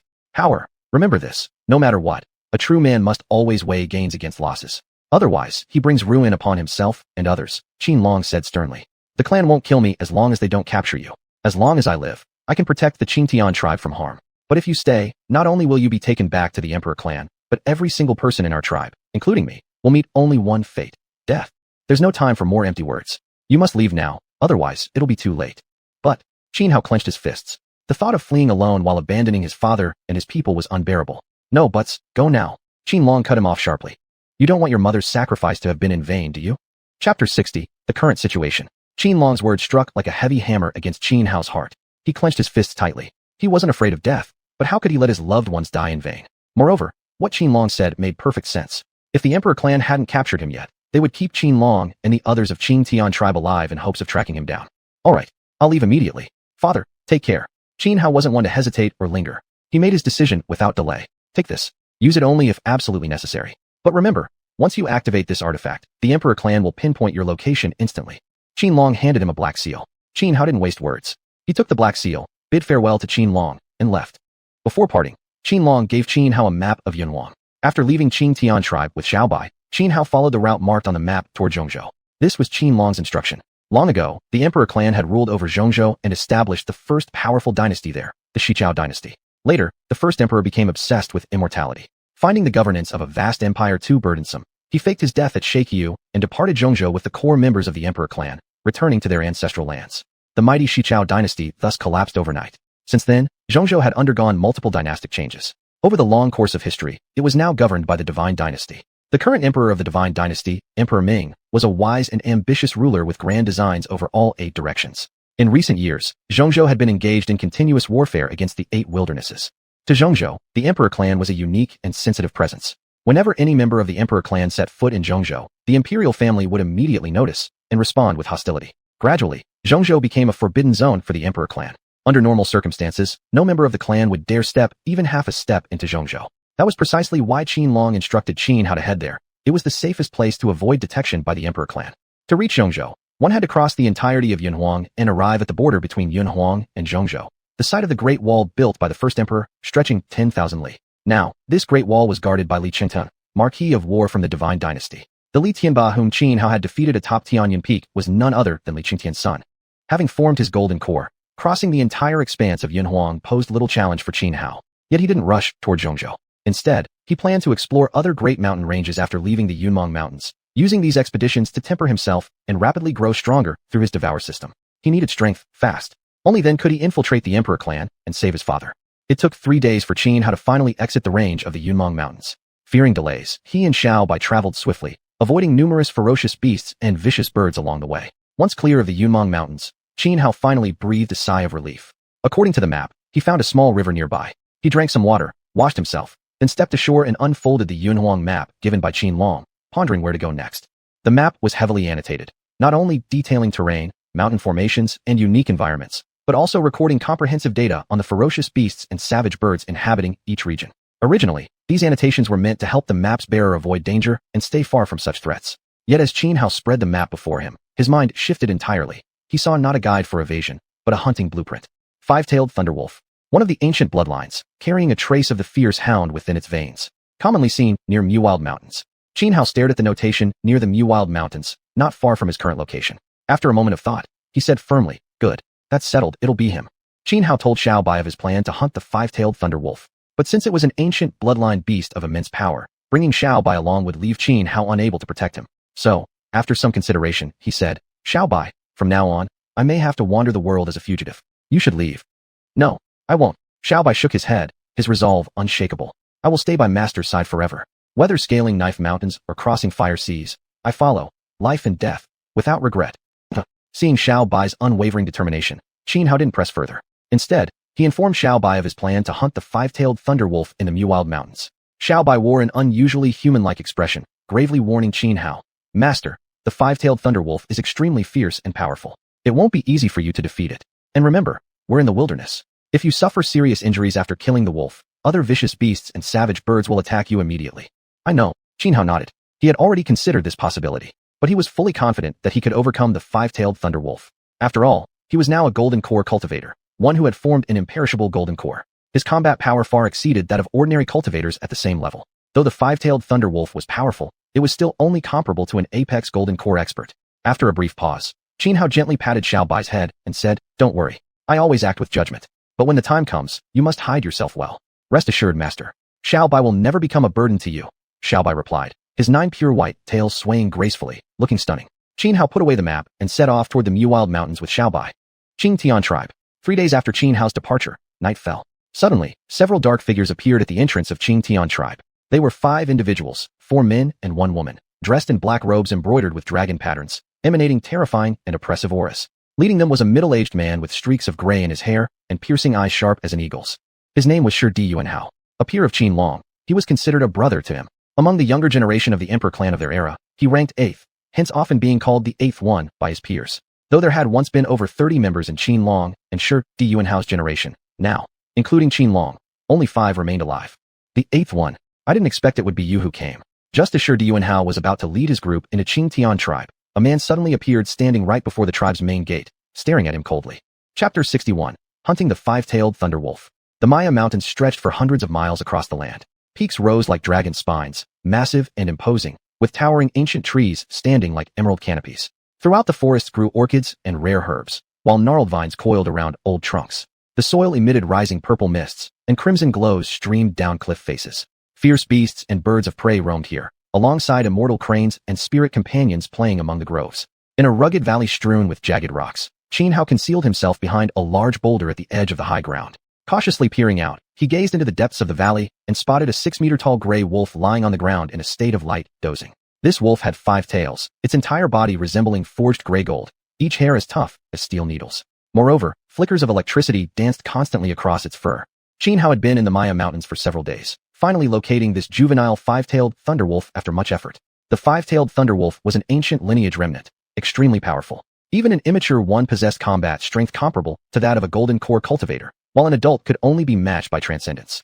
Xianhao had observed this juvenile for 2 days. He hadn't attacked immediately upon discovery, fearing it might still be living with its parents. Taking on a single juvenile was already his limit. If 2 adult thunderwolves joined the fight, even 10,000 lives wouldn't be enough to pay the price. After careful observation over 2 days, he confirmed that this young wolf lived alone. Only then did Xianhao decide to strike without further hesitation. He moved aside, wrapped his arms around a boulder weighing dozens of tons, and hurled it straight down toward the resting beast in the valley below. The falling rock created a tremendous roar as it plummeted. Although the thunderwolf was merely dozing, it sensed the danger instantly, but evasion was no longer possible. Oh woo! The wolf howled toward the sky, its deep cry shaking the entire valley. A surge of violent lightning erupted from its body, shattering the boulder into pieces. Rocks exploded into dust and debris. Yet at that very moment, Xianhao, standing above the valley, already raised the heavenly flame bow. He drew the string back, aiming directly at the thunderwolf. Swoosh, swoosh, swoosh. With a single twang of the bowstring, 3 arrows shot through the air in formation, forming a triangular pattern as they raced toward their target. The chaotic aftermath of the explosion masked the sound of the incoming arrows. Thus, the thunderwolf failed to notice them until they were less than 10 meters away. Oh woo! It howled again, currents surging wildly across its body. Then, a bolt of lightning as thick as a baby's arm burst from its mouth, slashing toward the 3 arrows. Empowered by the heavenly flame bow, the arrows blazed like 3 violet meteors streaking through the night sky, only to collide head-on with the thunderwolf's lightning. Though the arrows carried immense power, the lightning cleaved them into fragments mid-flight. Kill! At that instant, Xianhao leapt down from the cliffs above, diving straight toward the thunderwolf like a tiger descending from the mountains, fierce, overwhelming, and terrifyingly fast. This time, the thunderwolf sensed Xianhao immediately. It lifted its head, red eyes blazing with murderous intent and fury. It was a creature of ancient bloodline. Even as a juvenile, its sheer aura could drive ordinary ferocious beasts far away. Attacks like this were rare, and now it had been assaulted without warning, twice. Its innate savagery and bloodthirst surged uncontrollably. Roar! Enraged beyond measure, the thunderwolf threw its head back and roared furiously. Then, it sprang up and charged toward Xianhao, refusing to back down. Man and beast clashed head-on in brutal combat. The 5-tailed thunderwolf employed no elaborate techniques, only raw, instinctual hunting prowess. Xianhao, too, intentionally refrained from using mystic arts or divine abilities. Instead, he fought purely with his physical body, seeking to refine his fighting skills through direct confrontation. While human clans possessed many sophisticated battle techniques, the most effective close combat strategies often originated from the primal hunting instincts of fierce beasts. In fact, many advanced human martial arts had evolved from studying such animal behaviors. To Xianhao, engaging in pure physical combat with a monstrous beast was the most effective way to cultivate true mastery in hand-to-hand warfare, cutting straight to the root, exploring the origin of all combat techniques. Bang, bang, bang. The savage clash between man and beast caused massive destruction. Large sections of the surrounding valley walls cracked and collapsed, stones tumbling everywhere, leaving the landscape ravaged and scarred. Xianhao was wounded. His chest had been slashed open by the 5-tailed thunderwolf's claws, leaving 5 deep gashes that reached bone. Blood flowed steadily from the wounds, but the injury wasn't too severe for him. The real danger came moments ago when he slipped up and the beast bit down on his neck. If he hadn't reacted instantly by driving a fist into the Thunderwolf's ribs and sending it flying, he would have been killed. Even so, 4 of the wolf's fangs had pierced through his neck, leaving behind 4 gruesome, bleeding holes, horrifying to behold. That said, the 5-tailed Thunderwolf wasn't unscathed either. Its back, struck by Xianhua's punch, had its spine nearly shattered. And worse, Xianhua's fingers had plunged into its abdomen like hooks, tearing away a large chunk of flesh and skin, almost disemboweling it completely. Oh woo! The Thunderwolf roared in fury, its voice brimming with boundless rage and killing intent. In all its life, it had never suffered such grave injuries, and this enraged it beyond reason. Its crimson beast eyes flickered savagely, radiating ferociousness and overwhelming bloodlust. Xianhua, too, was fighting like a man possessed, bathed in blood, exuding an aura of slaughter, his face twisted into a terrifying grimace. On a giant boulder far away, Xiaobai watched the battle between Xianhua and the 5-tailed Thunderwolf, its expression showing unmistakable, almost human-like concern. Yet it couldn't help Xianhua. The latter had made it clear he wanted to temper himself through this fight. Otherwise, Xianhua wouldn't have removed his 1000-fox robe. Although the robe couldn't fully block the Thunderwolf's attacks, it could reduce their force by 70 to 80%. Besides, Xianhua had not once used powerful divine techniques like the sky-shattering divine spear or the crimson flame thunderblade. Xianhua gasped heavily, drawing endless strength and vitality from the immortal golden core within him, continuously healing his wounds and restoring his energy. Kill. Staring at the 5-tailed Thunderwolf, Xianhua showed no fear, only boiling battle intent. With a thunderous shout, he charged forward once more, rushing toward the beast. Awoo! The 5-tailed Thunderwolf howled toward the sky, lightning flickering across its body as it lunged forward once more, clashing fiercely with Xianhua again. Xianhua was like an unkillable cockroach, growing more vigorous and ferocious with every passing moment. Driven by an intense desire to become stronger, he was willing to endure any hardship, face any danger, and bear any pain without hesitation or regret.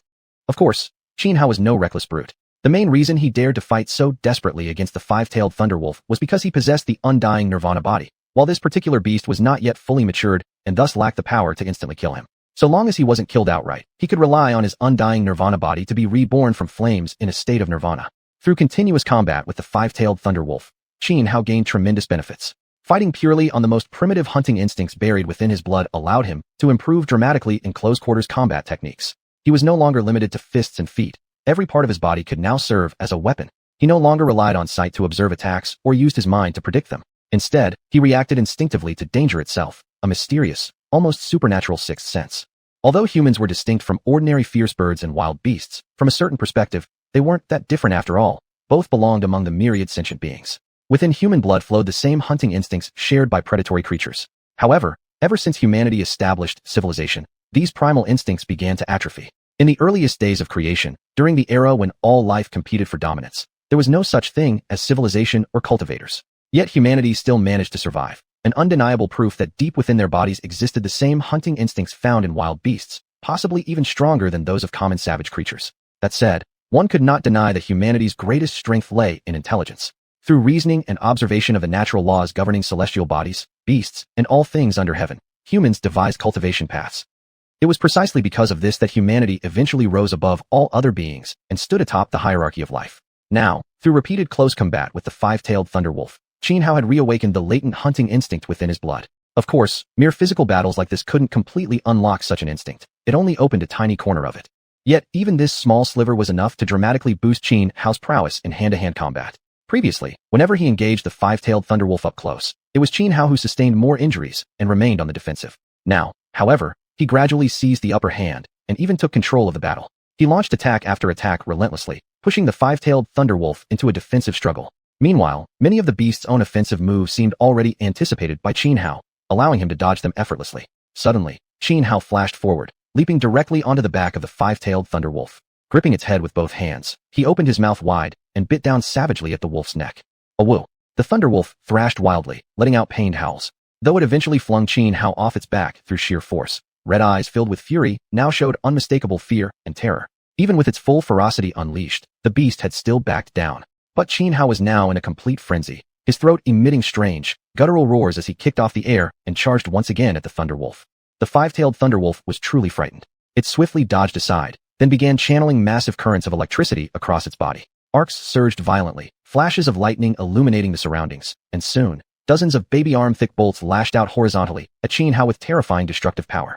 Yet Xianhua weaved through midair with incredible speed, evading strike after strike until he rapidly closed the distance, arriving right before the Thunderwolf. Then, leaping high, he clenched his right hand into the air and instantly condensed a heaven-piercing divine spear. Gripping the spear tightly, Xianhao thrust straight at the Thunderwolf's head. The strike came too fast. The beast had no time to react. The spear pierced clean through its skull. A woo! The Thunderwolf let out a final mournful cry. With its head impaled by the heaven-piercing divine spear, even though it was an ancient remnant species carrying the bloodline of the mythical hack, it could not survive. Its vital energy was rapidly eroded and extinguished by the spear. Finally, the corpse of the five-tailed Thunderwolf plummeted from the sky. With a loud boom, its body crashed onto the ground, kicking up swirling clouds of dust. Ding! Detecting absorbable entity, five-tailed Thunderwolf. Do you wish to absorb? As soon as Xianhao landed beside the corpse of the five-tailed Thunderwolf, a system prompt rang out in his mind. Absorb. Without any hesitation, Xianhao immediately made his choice. Instantly, mysterious strands of black light wrapped around the body of the five-tailed Thunderwolf. After just a few breaths' time, the corpse vanished into thin air. Ding! Absorption successful, five-tailed Thunderwolf. Congratulations, host, on acquiring the supreme arcane art, Myriad Thunder Prison Array. As the system announcement faded, a flood of information about the Myriad Thunder Prison Array surged into Xianhao's mind. The Myriad Thunder Prison Array was a supreme-level arcane art with area of effect capabilities. Thus, even among other supreme arcane arts, its power surpassed that of heaven-piercing divine spear due to its devastating crowd control effect.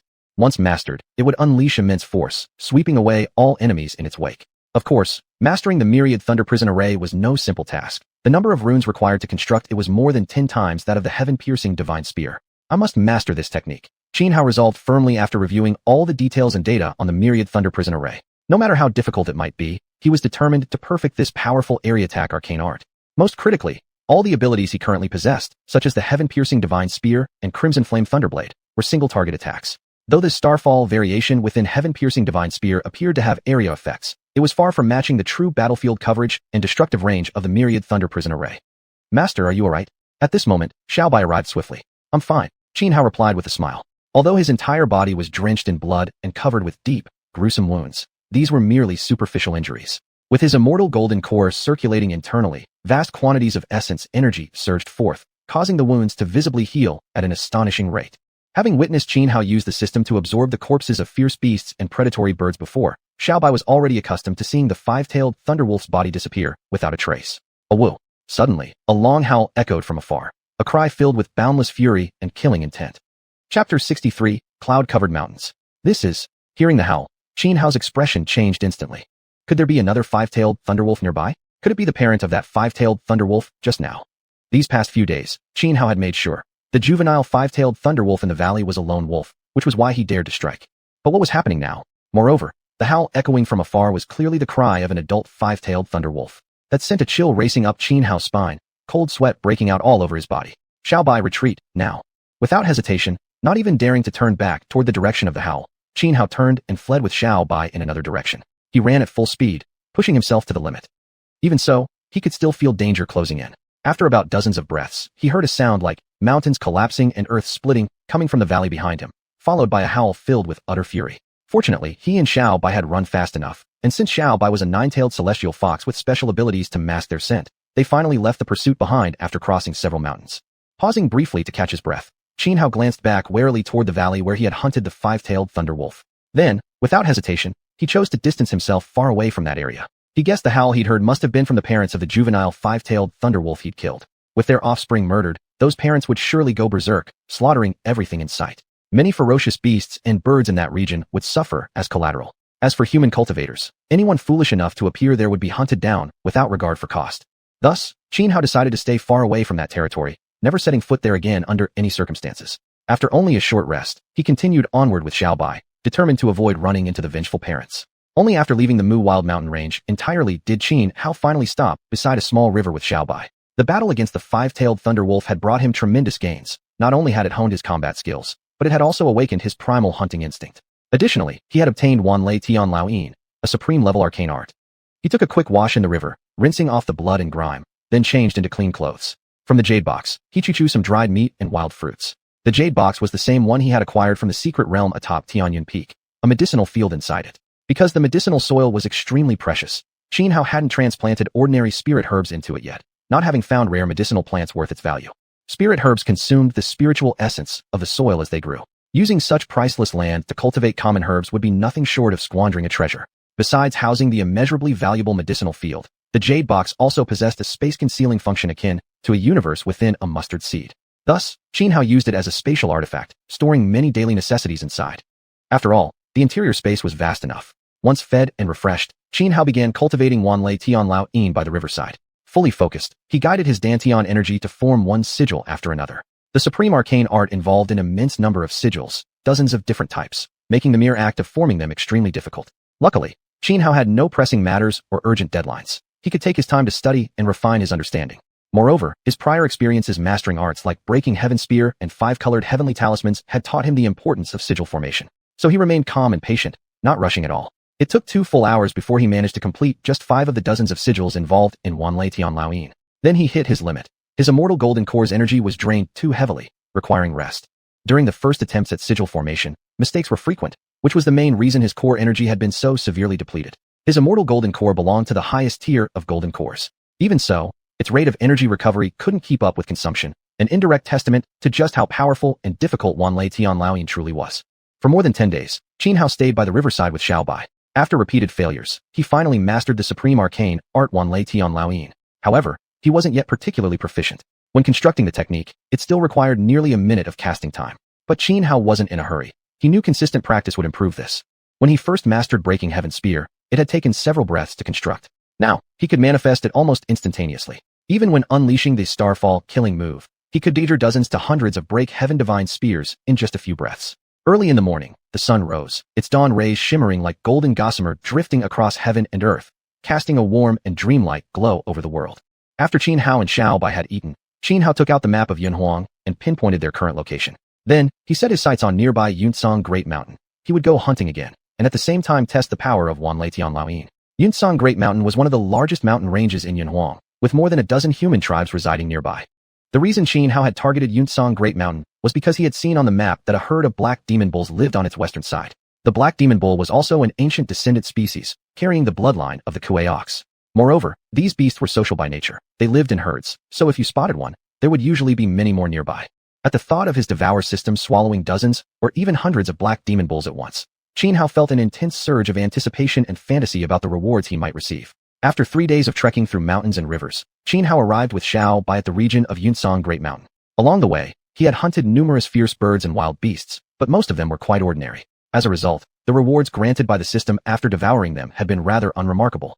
Although Xianhao's cultivation had improved to a certain extent, the increase was not significant. Now that he had reached Yunsong Great Mountain, Xianhao's objective was clear. He headed straight for the areas recorded on the Yunhuang map, where the black demon bulls frequently appeared. Despite there being more than 10 human tribes near Yunsong Great Mountain, these tribes were much like the Qingtian tribe, each likely possessing no more than 10 cultivators at the Divine Tongue realm. Therefore, none of them dared hunt this herd of black demon bulls. Instead, they chose to keep a wide distance. Precisely because of this avoidance, the number of black demon bulls had steadily increased, and their appearances within their roaming territory had grown ever more frequent. It didn't take long before Xianhao found traces of the black demon bull herd. Chapter 64. The One Who Sends You to Hell. Xianhao stood atop the mountain peak, gazing into the distance. Not far ahead, by the lakeshore, a herd of black demon bulls drank water and grazed. Although the black demon bulls were ancient remnants with bloodline of Kuei cattle, they were herbivores, albeit ones that fed exclusively on spirit grass. Spirit grass was one of the most common types of spiritual herbs, quite ordinary and abundant throughout Yunhuang. Some human tribes often harvested it to feed their livestock. Livestock raised on spirit grass had exceptionally delicious meat. Seeing the herd of black demon bulls by the lake, Xianhao felt a surge of excitement, but he didn't immediately make his move. He had realized that the number of bulls far exceeded his initial estimate. He'd expected no more than 100, but after counting them just now, he found there were over 300.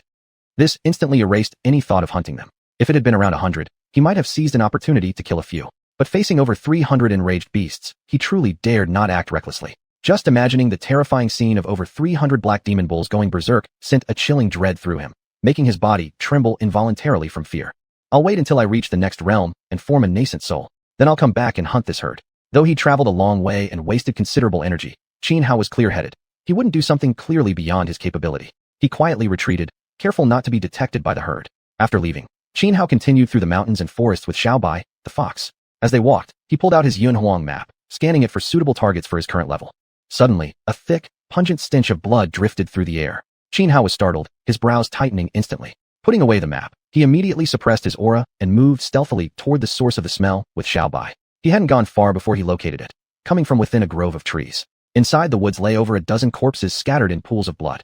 At that moment, four soldiers clad in black armor surrounded a girl who appeared to be about 15 years old. She had fallen to the ground, staring up at the four armored men with sheer terror in her eyes. "Hey brothers, don't say I didn't warn you. This barbarian girl ain't half bad," one of the armored soldiers said as he leered at her, a wicked grin spreading across his face. "Her looks are decent, but she's still too young, not fully matured," another soldier added while eyeing her up and down. "Haha, that's exactly what I like. The fresh, unripe flavor. Makes it all the more exciting." A third soldier laughed nastily, even reaching out a hand toward the girl's cheek. "Enough wasting time. Let's finish her quickly, then regroup with the others. Don't forget, back in that barbarian tribe, there are plenty more fun things waiting for us." Haha, the apparent leader among the four soldiers sneered.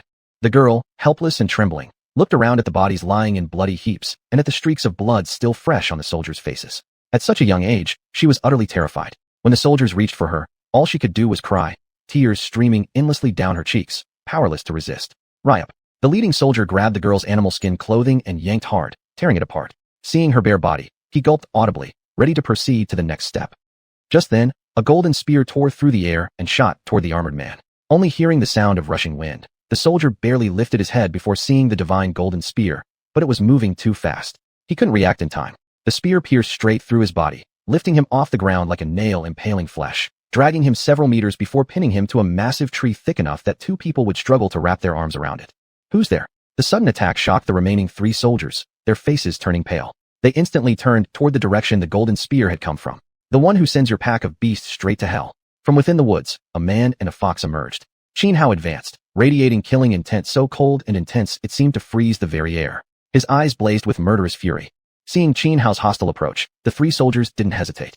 Without a word, they charged at him simultaneously. Each had reached the peak of the physical body cultivation stage, and with their iron-black armor enhancing their strength, their combat power was formidable. But unfortunately for them, they had encountered Xianhuan.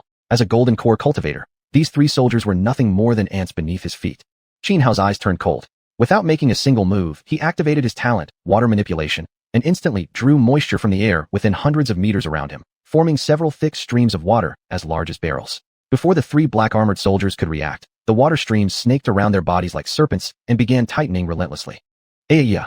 Piercing screams echoed across the area. Xianhuan showed no mercy. Under the crushing force of the water, all three soldiers were crushed simultaneously, their bodies bursting apart like overripe watermelons. Blood splattered everywhere, flesh scattered wildly. The scene was horrific beyond description. As Xianhuan finished off the three soldiers, he calmly walked toward the girl and took out a piece of clothing to cover her. The girl stared blankly at Xianhuan, her eyes wide with timidity, still filled with fear. "Don't be afraid. It's over now," Xianhuan said gently. "Where's your home? I'll take you back." The girl gazed at him, dazed. After hesitating for a long time, she finally stammered. I can't go home. There are so many bad people there. They killed my father and mother. Only Grand Elder managed to send me and my brothers away. He told us to keep running forward, never stop, never return home." Her voice trembled as she spoke. Hearing her words, Xianhuan furrowed his brow and said, "You've seen it yourself. Big brother here is very strong. Those evil men earlier weren't even a match for me. Take me to your home. I'll drive away all those villains and save your clan's people." "Oh really?" the girl asked timidly. "Of course. We can seal it with a pinky promise," Xianhuan said. "Okay. I believe Big Brother." The girl looked at Xianhuan, hesitated briefly, then firmly nodded. Chapter 65. A heart filled with murderous hatred. The little girl quickly dressed herself and led Xianhuan forward. Soon, Xianhuan arrived with the girl at the edge of a valley. Immediately, an overwhelming stench of blood surged into his nostrils. "Xiaobai, take care of her." Xianhuan handed the girl over to Xiaobai. "Yes, master." Xiaobai replied promptly. "Stay here quietly and don't go anywhere, understand?" Xianhuan told the girl. "Okay." The girl nodded. Without another word, Xianhuan turned and strode toward the valley. Though he was decisive and ruthless in killing, that was only when it came to his enemies. Deep within him still burned the passionate heart of a young man. He carried a strong sense of justice. That was why he had intervened earlier to save this little girl. As Xianhuan entered the valley, he was met with a scene of utter devastation. Bodies scattered everywhere in disorder, blood soaking the soil red. Stone huts and wooden houses were destroyed, some even set ablaze. Clearly, this small human tribe had suffered a catastrophic massacre not long ago. A group of marauders had raided it, slaughtering and looting without mercy. Xianhuan's face darkened, his murderous aura growing increasingly terrifying. At that moment, he thought of Xianxian tribe. He wondered whether, after his departure, the Shudi family had already reached Xianxian tribe, and whether Qianlong truly had the means to protect the entire tribe. If not, then the fate of Xianxian tribe might very well mirror that of this tribe before him. At this thought, the hatred inside Xianhuan intensified even further.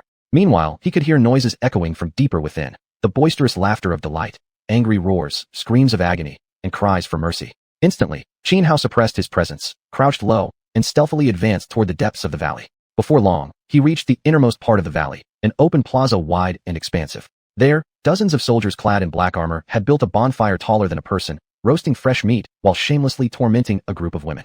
The eldest among these women was barely in her 20s, the youngest only about 11 or 12 years old. Surrounding the plaza lay countless corpses, males, older women, and even infants. The black-armored soldiers reveled in their celebration, while the women endured inhuman torment. At a glance, the broad plaza resembled nothing less than a vision of hell itself. Xuanhuan clenched his fists tightly, murderous intent boiling inside him to its absolute peak. Although recently he had come to witness the cruelty of the great wilderness, where strength ruled all and lives were worth no more than blades of grass, he had never expected such horror. Just like these black-armored soldiers, power emboldened them to act without restraint, indulging in pleasure and frenzy. And as for those women, facing the murderers who slaughtered their loved ones, they could not even seek revenge. They were instead subjected to relentless cruelty and suffering. How utterly hopeless their world must be. A flood of murderous rage surged through Xuanhuan until he could no longer contain it. He ceased hiding and stepped forward openly, walking slowly yet steadily toward the plaza, radiating killing intent with every step. The leader among the black-armored soldiers was merely at the chi gathering stage, no threat to him. Among the reveling soldiers on the plaza, someone soon spotted Xuanhuan. "Who's there?" The soldier paused in surprise, immediately shouting at Xuanhuan. Yet Xuanhuan remained silent, continuing to walk toward the group of black-armored soldiers, one step after another. "Must be a survivor from this barbarian tribe. You two go kill him." The leader glanced at Xuanhuan and ordered two nearby soldiers. "Yes." The two soldiers responded instantly, drawing long iron blades and approaching Xuanhuan with cruel grins. "Foolish barbarian. Heaven offers you a path, yet you choose to walk into hell yourself," sneered one of the soldiers. He raised his blade and slashed downward at Xuanhuan with full force. But at that instant, Xuanhuan moved. A sidestep easily evaded the soldier's cheap downward strike. Then, fluidly executing an empty-hand disarm, he seized the soldier's blade, spun around, and swept it horizontally across. The blow cleanly decapitated the soldier. Thud! His headless body collapsed onto the ground, dead before he could even comprehend what had happened. Seeing his comrade slain, the second soldier turned pale with shock. Instinctively, he swung his own blade at Xuanhuan. But again, Xuanhuan vanished with a flicker, dodging the attack and closing the distance in an instant. "Die!" With a cold shout, Xuanhuan brought down the blade. The black-armored soldier split in half from head to waist. Blood splattered in all directions. Xuanhuan stood drenched in crimson, like a war-torn azure risen from the depths of hell, radiating such overwhelming killing intent that it chilled the bones and struck terror into every onlooker. The leader of the black-armored soldiers had initially paid no mind, but now his expression changed. He realized they might have encountered a truly dangerous opponent. Still, he wasn't overly concerned. In his view, among the human tribes near Yunzong Great Mountain, the strongest cultivators were only at the Tianfu level, no one worth fearing. "What are you all cowering for? It's just another savage dog. Charge together and hack him to pieces." The leader glared at his men, who were frozen in fear by Xuanhuan's presence, and barked his order with disdain. The dozens of black-armored soldiers exchanged uneasy glances, then suddenly let out a unified roar, drawing their long blades and rushing toward Xuanhuan in a frenzied wave. Though genuinely frightened, they were trained soldiers, disciplined to obey orders without hesitation, even if it meant death. Facing the onslaught of dozens, Xuanhuan showed not a trace of fear. With a flick of his right hand, the iron blade he had seized shattered into fragments. Then, in a flash of energy, the Pation divine spear materialized in his grip. Although Xuanhuan possessed far greater powers, enough to instantly obliterate all these soldiers, he chose not to use them. Instead, he opted for close combat. Because right now, he was utterly enraged.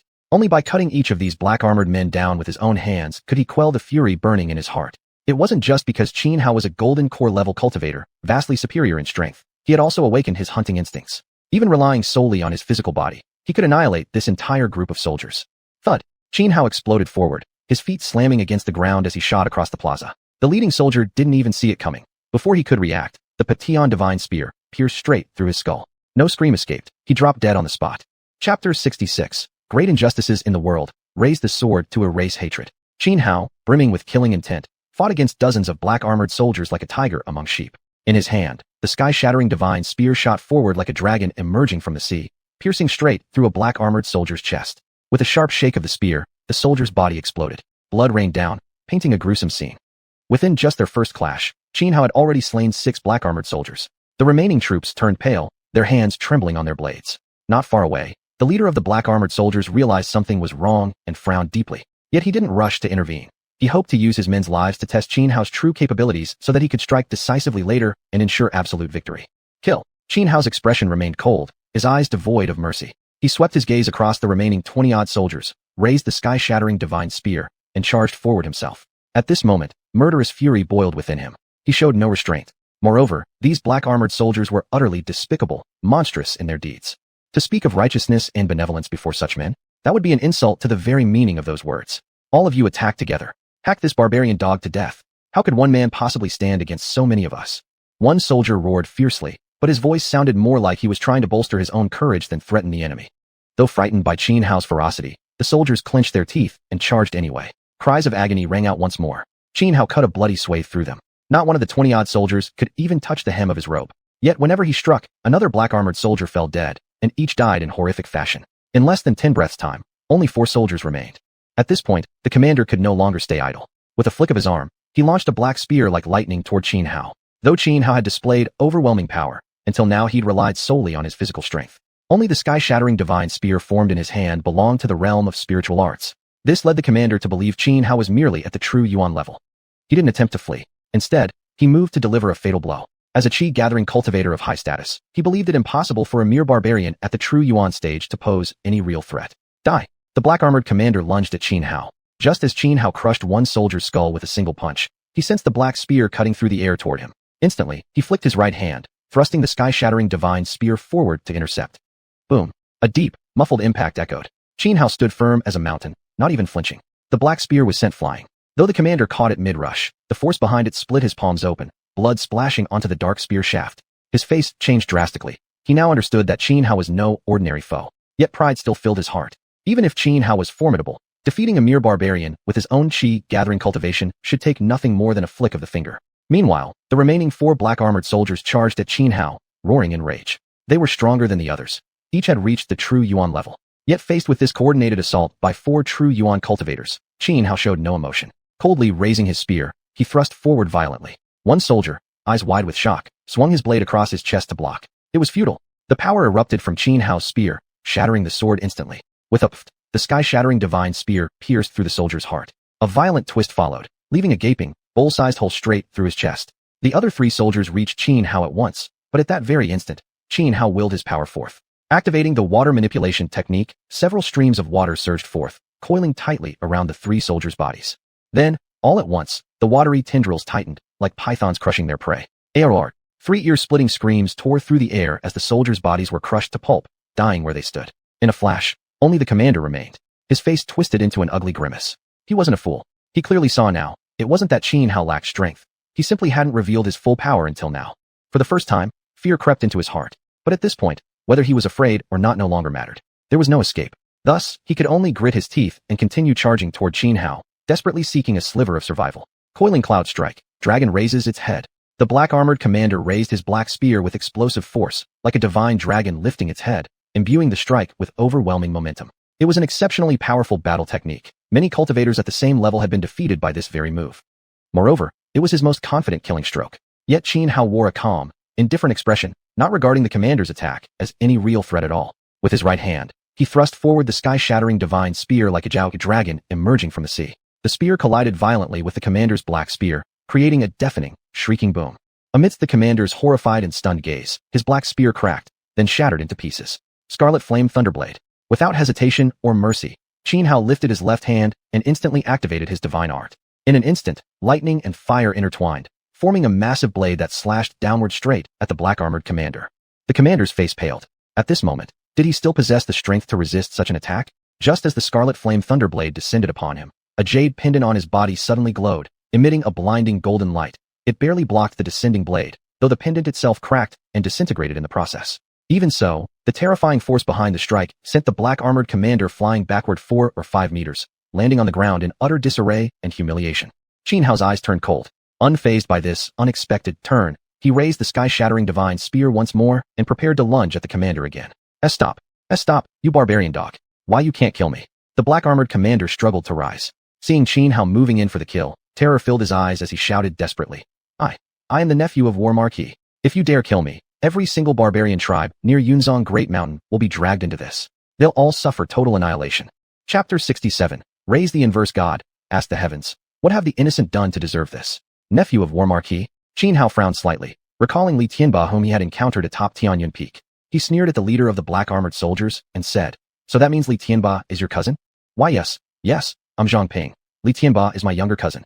Hearing Xianhua mention Li Tianba, the black-armored soldier leader paused in surprise, then mistakenly assumed that Li Tianba's fearsome reputation had already intimidated Xianhua. But what Qin Hao said next plunged him into despair. Qin Hao strode toward Zhang Ping, speaking indifferently as he approached. A few days ago on the summit of Tianyun Peak, I thoroughly beat your cousin senseless. If not for unforeseen circumstances, I'd have already severed his head. Meeting you today is fortunate. I'll take yours as interest. Next time I meet him, I'll make sure he dies. You. Zhang Ping was stunned, stammering in disbelief. Yet Qin Hao didn't waste another word. With a flick of his hand, the Skybreaker Divine Spear shot forward, piercing straight through Zhang Ping's skull. Zhang Ping let out a muffled groan and dropped dead on the spot. In the plaza, the women who had previously suffered torment and abuse stared at Qin Hao like frightened birds startled from hiding after witnessing him single-handedly slaughter Zhang Ping and dozens of other black-armored soldiers. Qin Hao glanced at them, speaking gently. You don't need to fear. I'm not an evil man. Ging, detecting consumable object, 9 nether pearl. Initiate consumption? Y/N. At that moment, the system prompt suddenly echoed inside Qin Hao's mind. Following its guidance, Qin Hao quickly spotted a black, egg-sized bead tightly gripped in Zhang Ping's left hand. Clearly, Zhang Ping had intended to secretly use this bead to assassinate Qin Hao. However, he never expected Qin Hao to act so decisively, eliminating him before he could activate it, despite having the 9 nether pearl within reach. Consume. Without bothering to consider what the 9 nether pearl might do, Qin Hao chose instantly. Immediately, several wisps of dark mist emerged from nowhere, coiling around the black bead. After 2 breaths' time, the 9 nether pearl vanished into thin air. Ding! Consumption successful, 9 nether pearl. Congratulations, host, obtained top-tier spirit artifact, Inverse God. The system's voice chimed in Qin Hao's mind. Instantly, a pitch-black sword materialized before him. The entire blade was jet black, yet its cutting edge glowed a sinister crimson, terrifying to behold. Along its surface ran scale-like patterns, making it appear as if forged from the actual scales of some unknown beast. Qin Hao lifted the Inverse God, testing its weight in his hand. As he channeled Dantian energy into the sword, the scale patterns flared open and unleashed terrifying blades of scarlet light. Awe-inspiring and immensely powerful. Obtaining a top-tier spirit artifact was certainly cause for celebration, but Qin Hao's expression remained grim. Staring at the devastation across the village, his heart sank with deep concern for the state of Qingtian tribe. So this is Inverse God. Qin Hao raised the newly acquired weapon toward the heavens, shouting aloud. If heaven values life, why does endless tragedy plague the world? I challenge the sky itself. What sins have the innocent committed? Having lived 2 lifetimes, Qin Hao carried profound insights about existence. At this moment, sorrow swelled uncontrollably in his chest. The nearby women, still uncertain of the situation, couldn't fully trust Qin Hao, even though he'd just slain their oppressors. Though he claimed no ill intent, they remained wary, helplessly and fearfully watching him. But just then, Xiao Bai entered with the little girl. Witnessing the ruinous scene of the tribe, the girl broke into sobs. Upon spotting her surviving clanswomen, she instinctively ran forward and threw herself into the arms of one woman. That woman and the young girl had always shared a close bond. Xiao, how did you return? Didn't the chief sacrifice himself to get you out? Why are you so foolish? Why come back? The woman recognized the girl immediately, speaking with anxious urgency. Though Zhang Ping and his men were dead, they still couldn't be certain Qin Hao was truly benevolent. Fujia, big brother is good. He saved me, the girl quickly told her. Her name was Zhongxiu. The woman was Zhongfu. The tribe they belonged to was called the Purple Maple Tribe, long protected by a sacred purple maple tree. But the tree, powerful only at the level of a heavenly talisman cultivator, had been split in 2 when Zhang Ping and his forces invaded and laid waste to their home. Only after Zhongxiu recounted every detail of how Qin Hao rescued her did the other women finally believe he was trustworthy. Their eyes softened, fear fading at last. What are your plans from here? Qin Hao glanced at the near ruins of the Purple Maple Tribe and couldn't help but frown as he asked Zhongfu. The Purple Maple Tribe is destroyed. We're all women, and on our own, we can't survive in the great wilderness. We could be discovered by other tribes at any moment and captured as slaves, Zhongfu said with a furrowed brow and deep sorrow. Our only option now is to seek refuge with the Green Jujube tribe. According to Zhongfu, the Green Jujube tribe had long maintained friendly relations with the Purple Maple tribe. In the past, the 2 tribes frequently intermarried, so many women from the Purple Maple tribe had already married into the Green Jujube tribe. Given the current situation, the Green Jujube tribe was their only possible destination. Though they expected cold stares and some ostracism upon arrival, it was still far better than being enslaved. Still, the journey from here to the Green Jujube tribe is long and perilous. With just us, I'm afraid we'd never make it there alive, Zhongfu voiced her concerns. I'll escort you there myself, Qin Hao said after a brief pause. He didn't have any urgent matters at hand anyway. Having come this far, he might as well see it through to the end, helping fully and thoroughly. Really? Zhongfu asked, eyes wide. Of course, Qin Hao nodded firmly. Thank you, benefactor. Thank you so much. Zhongfu exclaimed gratefully, and all the other women present joined her, overwhelmed with tears as they expressed their deepest thanks to Qin Hao. Without Qin Hao, their fate would have been tragic beyond words. At best, after suffering endless torment and abuse at the hands of Zhang Ping and his men, they'd be sold as slaves to some remote border garrison city, ending up as servants in military barracks. Thankfully, Qin Hao appeared, killing Zhang Ping and his soldiers. Now he was even willing to personally escort them to safety. The kindness he showed meant everything. It was nothing short of divine salvation to Zhongfu and the others. Rest easy for tonight. We'll set off early tomorrow morning, Xianhao told Zhongfu. Chapter 68, The Qingzhao Tribe. We want to properly bury our tribespeople, Zhongfu said. All right, I'll help you, Xianhao replied, beginning to assist these women in burying the dead of the Hongfeng tribe. It took several hours before all the deceased from the Hongfeng tribe were finally laid to rest. After some thought, Xianhao used fire to burn the corpses of Zhang Ping and the others. From Zhongfu and the rest, he had learned that Zhang Ping and his men were soldiers from the Divine Dynasty's border garrison of Wanli City. Recently, a member of the Hongfeng tribe had somehow offended Zhang Ping, bringing utter catastrophe upon their entire tribe. Xianhao burned their bodies to prevent the border garrison from tracing them back and putting Zhongfu and the others in danger again. The night passed quickly. At dawn the next day, Xianhao led Zhongfu and the others toward the Qingzhao tribe. The journey from the Hongfeng tribe to the Qingzhao tribe was far from short. Though both tribes resided near the Yunzang Mountains, the Hongfeng tribe lay on the northern side, while the Qingzhao tribe was located on the southern side. Without Xianhao, it would have been impossible for Zhongfu and the others to complete this journey on foot. But with him escorting them, the situation changed entirely. As a core formation-level cultivator, even if they encountered ancient relics carrying bloodlines of primordial ferocious beasts, Xianhao could still ensure their safety. Had he been traveling alone, Xianhao could have reached the Qingzhao tribe in just 2 days. However, the women were physically weak, and such rugged mountain travel was extremely taxing for them. They progressed slowly, pausing often, and it took a full 3 days before Xianhao finally brought Zhongfu and the others safely to the Qingzhao tribe. Upon arrival, Zhongfu and her companions approached the people of the Qingzhao tribe to negotiate shelter. To their dismay, the Qingzhao tribe refused to take them in. Although many women within the Qingzhao tribe originally came from the Hongfeng tribe, the tribal chief made his stance clear. Chief Qingzhao, your tribes have long maintained friendly relations. Now that the Hongfeng tribe has suffered such devastation, only these few women surviving, truly with nowhere else to turn. You turning them away is no different than condemning them to death. Are you not afraid of breaking the hearts of those among your own people who once belonged to the Hongfeng tribe? Xianhao said angrily, his tone sharp as he addressed the chief. AI. The chief of the Qingzhao tribe sighed deeply, seemingly wanting to speak, but hesitating. At that moment, a young man standing beside the chief stepped forward. You misunderstand. It's not that the chief doesn't wish to shelter you. It's just that we ourselves are like clay Buddhas crossing a river. We can barely save ourselves. What do you mean? Xianhao frowned, asking the youth. Recently, we clashed with the nearby Golden Lion tribe. Their chief's son not only killed our young master, but also made outrageous demands. He wants to marry our young master's widow and force everyone from our Qingzhao tribe to become slaves in their Golden Lion tribe. The young man spoke bitterly. The tribal chief looked on helplessly, glancing at Zhongfu and the others before saying to Xianhao, young friend, I won't lie to you. We've already resolved to fight the Golden Lion tribe to the bitter end. Taking them in now would merely doom them alongside us. I see. Xianhao mused for a moment, then said, in that case, let me handle the problem with the Golden Lion tribe. In return, you must promise me 2 things. Accept Zhongfu and her people, and treat them well. Young friend, our Qingzhao and Hongfeng tribes have been allies for generations. We would naturally treat them kindly. But the Golden Lion tribe is no easy opponent. Please don't recklessly throw your life away, the chief of the Qingzhao tribe replied. The Golden Lion tribe was one of the most powerful human tribes around the Yunzang Mountains. Naturally, the chief found it hard to believe that Xianhao alone could resolve such a threat. Don't worry, Chief Qingzhao. If I've dared to make this claim, I must have the means to fulfill it. Besides, wouldn't it be better to place your hope in me rather than just wait here for death? Xianhao insisted. This? The Qingzhao chief furrowed his brow. Xianhao's words made sense. After a moment of hesitation, he quickly nodded. Fine, I will trust you this once. Without further delay, he immediately ordered his people to arrange accommodations for Zhongfu and the others. From the chief, Xianhao learned that the son of the Golden Lion tribe's chief would arrive the next day to take the bride. He told the chief not to panic. Tomorrow, he would have a way to deal with the arrogant heir. Though the chief still felt uneasy and doubted Xianhao's ability, given their desperate circumstances, he had no choice but to place his faith in him now. He could only pray in his heart that Xianhao truly had the ability to resolve the trouble with the Golden Lion tribe. The next day, at dawn, the sun rose and morning glow spread across the land. Xianhao leisurely ate a meal, informed the chief of the Qingzhao tribe that he would go to intercept the son of the Golden Lion tribe's chief along the route he must take, then finally set off. The chief of the Qingzhao tribe seemed worried that Xianhao might run away, so he arranged for 2 members of the tribe to follow alongside him.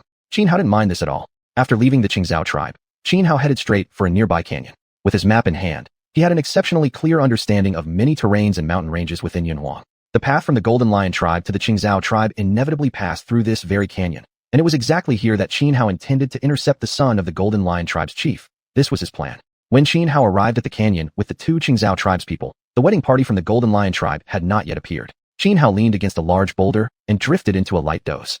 The 2 Qingzhao tribespeople watching him felt extremely exasperated, yet dared not say anything. After all, their hopes rested entirely on Xianhao actually being able to save the Qingzhao tribe from the crisis brought by the Golden Lion tribe. Otherwise, their entire tribe would be destroyed.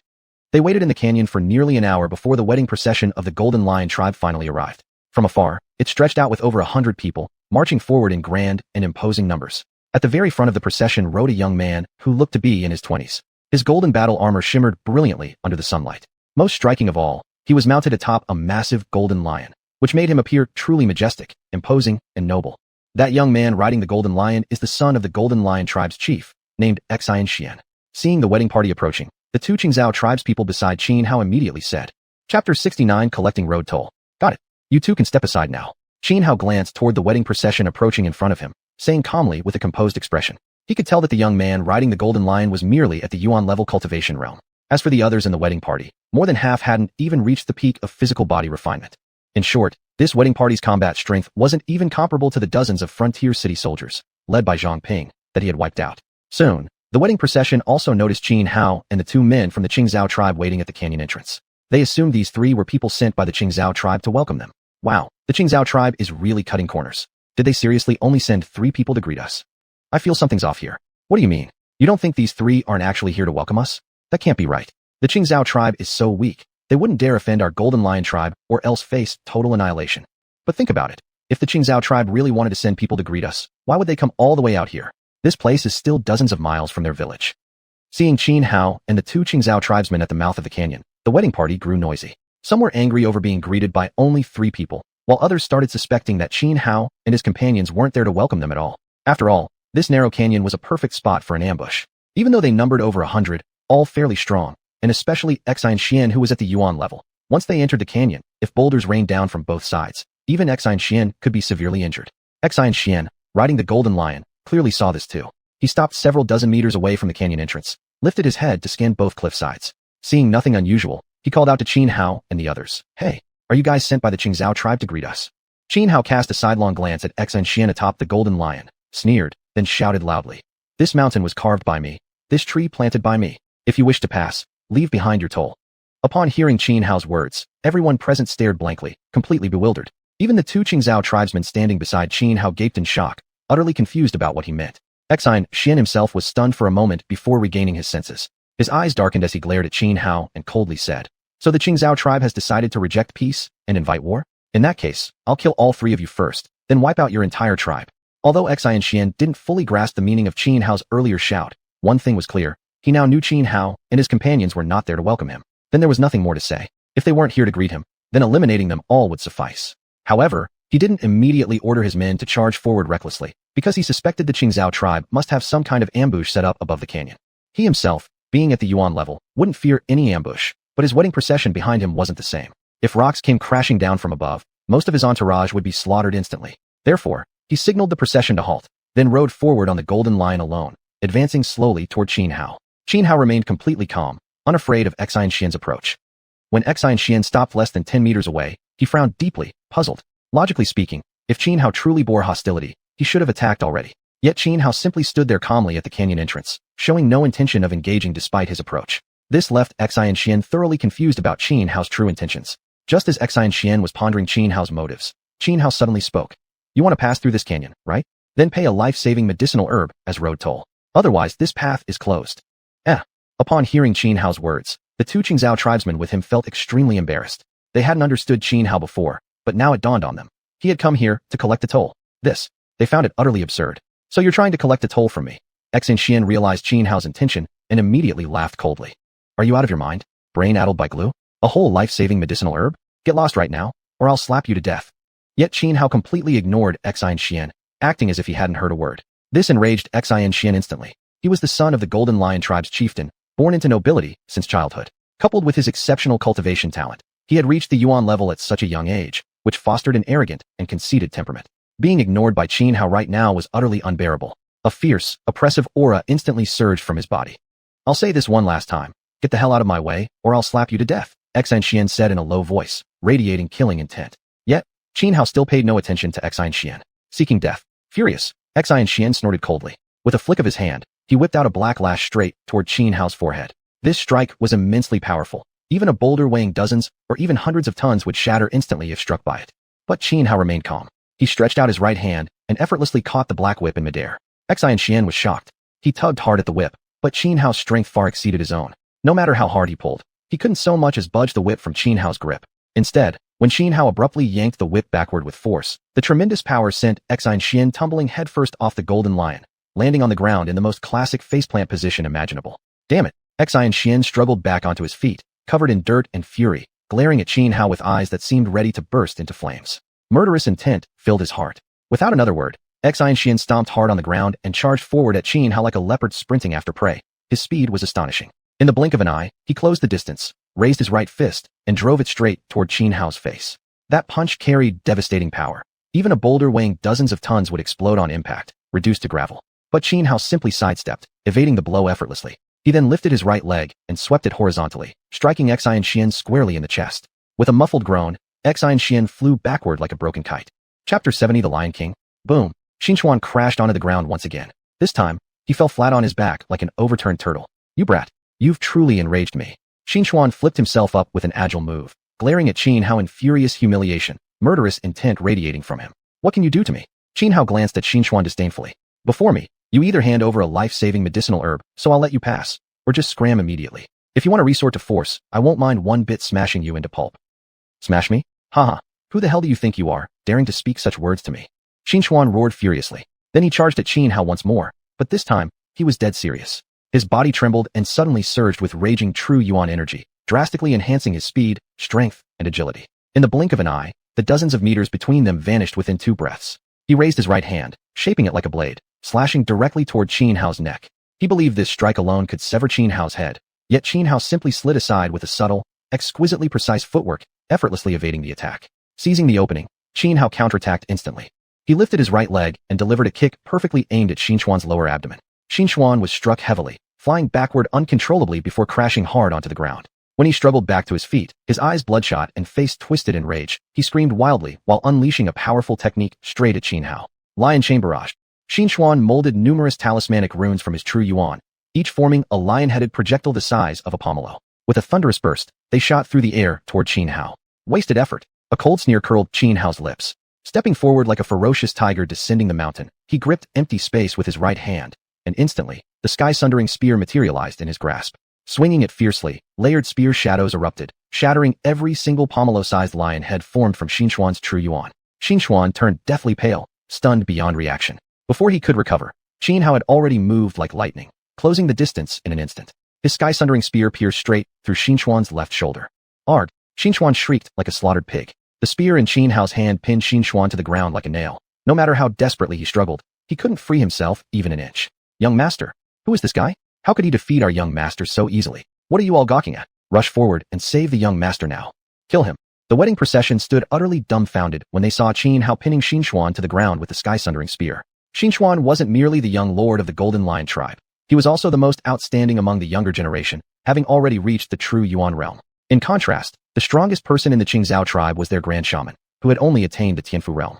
That meant Xianhuan shouldn't have been defeated so easily even if fighting against the grand shaman of the Qingzhou tribe. But what was happening now? A mere ordinary youth from the Qingzhou tribe, who even looked several years younger than Xianhuan, possessed overwhelming strength, defeating Xianhuan effortlessly? It was absolutely shocking beyond belief. Roar! Just as Xianhuan lay pinned by the spear, the golden lion he'd been riding earlier let out a furious roar and lunged savagely at Xianhua. The golden lion was an ancient remnant species, carrying within its bloodline traces of the primordial ferocious beast known as the azure lion. However, this particular golden lion hadn't yet reached adulthood. Its strength was merely equivalent to that of a true yuan cultivator. Even an adult golden lion would possess combat power comparable only to a golden core cultivator, for despite carrying diluted blood of the primordial ferocious azure lion, the lineage had become too faint. Otherwise, it wouldn't have mutated into the so-called golden lion. Xianhua feared no adult golden lion. How much less would he fear a juvenile one? With a flick of his left hand, several streams of water appeared out of thin air, twisting like chains and instantly binding the charging golden lion. Without hesitation or mercy, Xianhua clenched his fist tightly. The flowing water tightened violently, crushing every bone in the golden lion's body. Ruh! The golden lion wailed mournfully and was instantly killed by Xianhua. This scene petrified everyone present. Ding! Detected a consumable, golden lion. Do you wish to consume it? The moment Xianhua killed the golden lion, a prompt rang inside his mind. The system notification had triggered immediately. Devour. Without hesitation, Xianhua immediately made his choice. Instantly, several streaks of black mist coiled around the golden lion's corpse. At this moment, the wedding procession that had come with Xianhuan, originally charging toward Xianhua with fierce momentum, was utterly stunned when they saw Xianhua slaughter the golden lion in an instant. Every one of them froze like statues, halting abruptly as fear surged through their hearts at Xianhua's brutality and overwhelming power. Xianhua glared coldly at the entire procession and said, "If you don't want me to kill your young master right now, hurry back and deliver the message. Call all the powerful figures from your Golden Lion tribe." Upon hearing Xianhua's words, the members of the procession exchanged glances, completely at a loss for what to do. "Quick, go back and summon my father to save me." Just as the group stood indecisive, xuanhuan, pinned to the ground by Xianhua's sky-sundering spear, shouted desperately. He had no intention of dying here. Right now, only his father could save him. His father, known as the Lion King, was the strongest among the human tribes near Yunzong Great Mountain, with cultivation reaching the Caichi realm. Hearing Xianhuan's cry, the procession quickly dispatched someone to rush back to the Golden Lion tribe for reinforcements. The rest kept a distant watch on Xianhua, Ogon coming too close or making any moves against him, fearing Xianhua might kill Xianhuan.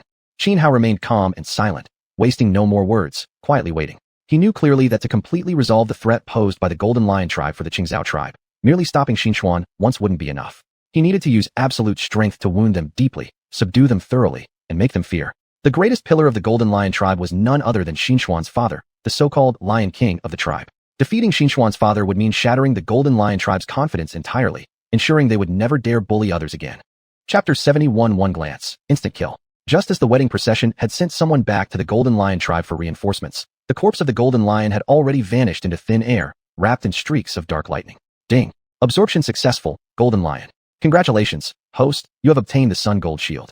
The moment the Golden Lion's body disappeared, Xianhua's mind rang with the system notification right on cue. Then, a golden round shield the size of a millstone materialized in Xianhua's hand, engraved with a blazing sun motif upon its surface. According to information provided by the system, the Sun Gold Shield was a top-tier spirit artifact with tremendous defensive power. When infused with energy, the runes on the shield would fully activate, radiating like a miniature sun and unleashing terrifying flames. After examining the Golden Divine Shield for a short while, Xianhua stored it inside a jade box. Then he walked over to a nearby boulder and waited quietly for Xuanhuan, father of xianxian. "Brother Qin, since you've already captured xianxian, why not simply use him to force Xuanhuan to swear a soul oath never to target our apricot tribe? Staying here waiting for Xuanhuan is suicide. Remember, Xuanhuan is the strongest human warrior among all the tribes around Yunzong Mountains. He reached the Qi gathering realm years ago." At this moment, the two clansmen from the apricot tribe who had accompanied Xianhua approached him and whispered anxiously. They hadn't witnessed Xianhua fighting and thus had no idea about his true strength. When Xianhua had first clashed with xianxian, they'd been terrified. But what they never expected was that Xianhua was absurdly powerful, subduing xianxian effortlessly. For a moment, they were completely stunned. By the time they regained their senses, Xianhua had already ordered messengers from the wedding party to seek reinforcements from the Golden Lion tribe. This left them utterly baffled. They couldn't make sense of Xianhua's bizarre strategy at all. Sending your enemy to call for backup. How is this different from courting death? Xianhua cast a glance at the two apricot tribe members and calmly said, "If you're scared, just head back to the apricot tribe now and tell your chief to prepare a victory banquet." The two men were left speechless by Xianhua's words. They had met arrogant people before, but someone this brazen? This was their first. They exchanged glances, then fell silent, obediently standing a short distance behind Xianhua. Yet from their eyes, one could see clearly that although they remained, they truly didn't believe Xianhua stood any chance against Xuanhuan. Xuanhuan was both the chieftain of the Golden Lion tribe and Xianxian's father. Originally, Xuanhuan hadn't been particularly remarkable, but several years ago, through sheer fortuitous circumstance, he accidentally consumed a rare heavenly treasure, which caused his cultivation to skyrocket overnight. He broke into the Qi gathering realm and became the strongest human warrior among all surrounding tribes near Yunzong Mountains. Who the hell is this kid? I've never heard of such a figure in the apricot tribe before. His attitude is outrageously arrogant.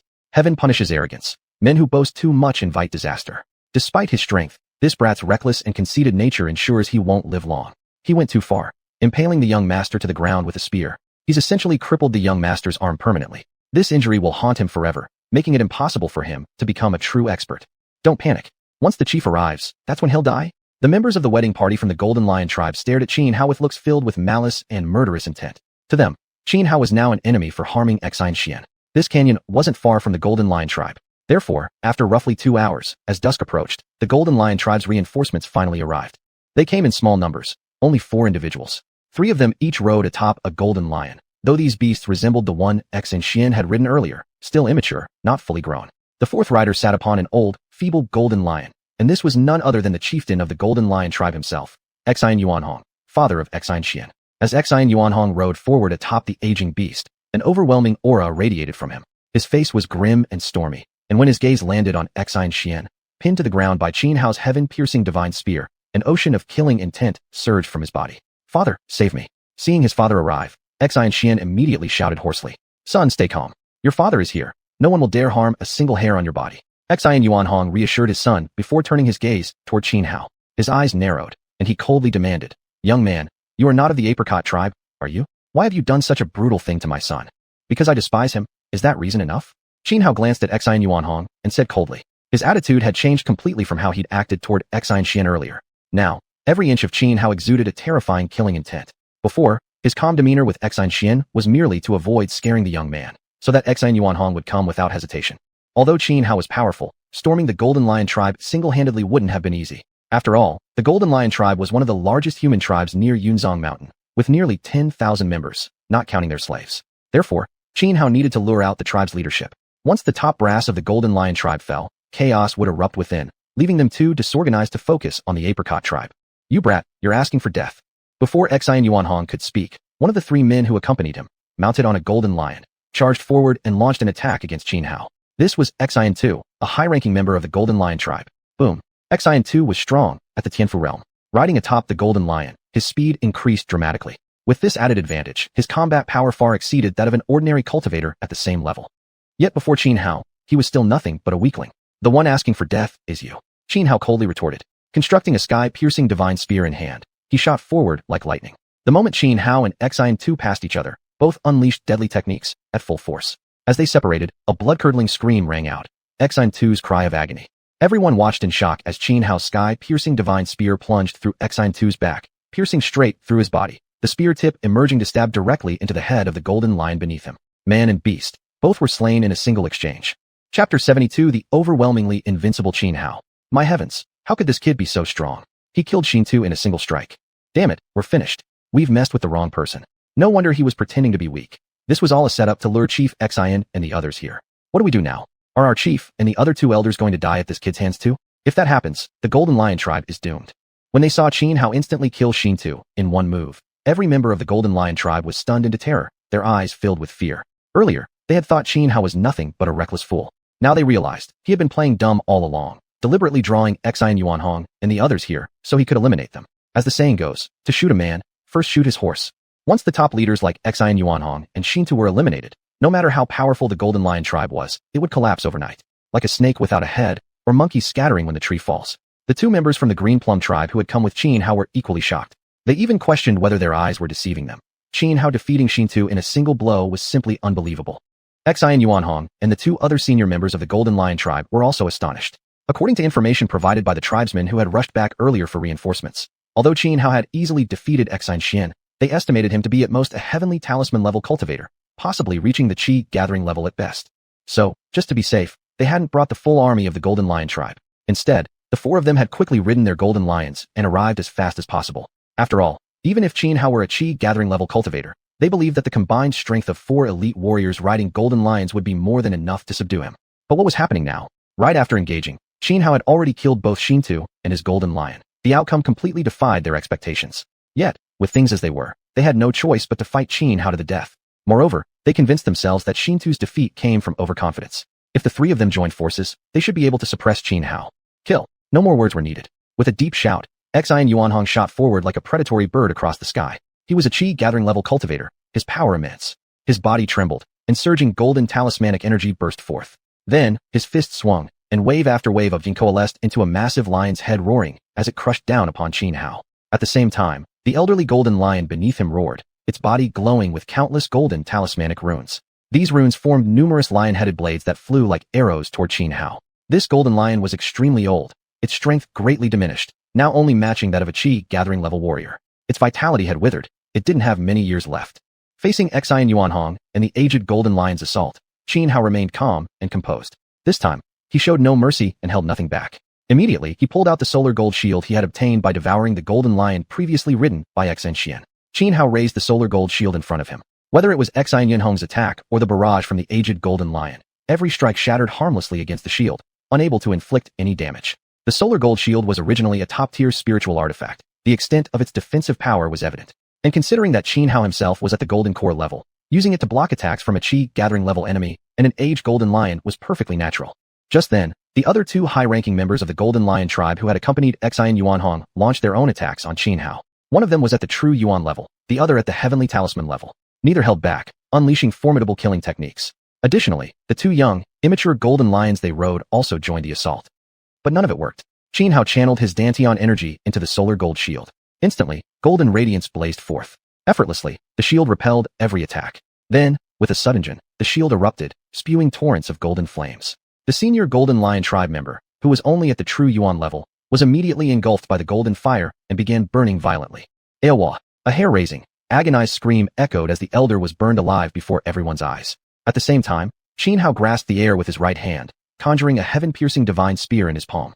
With a forceful throw, he hurled it forward. The body of an immature golden lion was pierced straight through, collapsing to the ground, slain instantly.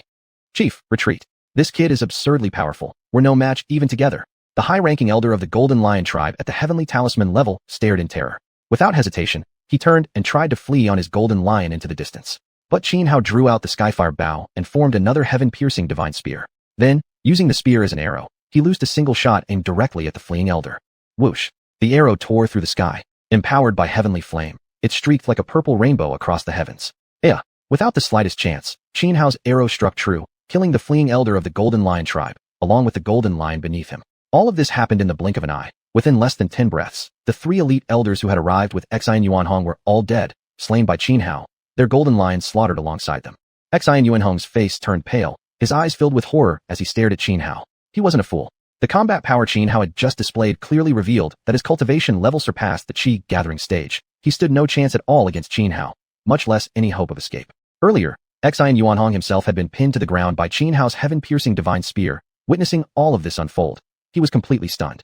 Just what kind of monstrous figure had he provoked? In the span of a mere instant, 3 golden lions and 3 top elders of the golden lion tribe were all slaughtered. This was the beginning of the annihilation of the golden lion tribe. Realizing this, Xianxian's intestines twisted with regret. He truly shouldn't have sent someone back to summon reinforcements from the golden lion tribe. It was tantamount to directly bringing about the tribe's doom.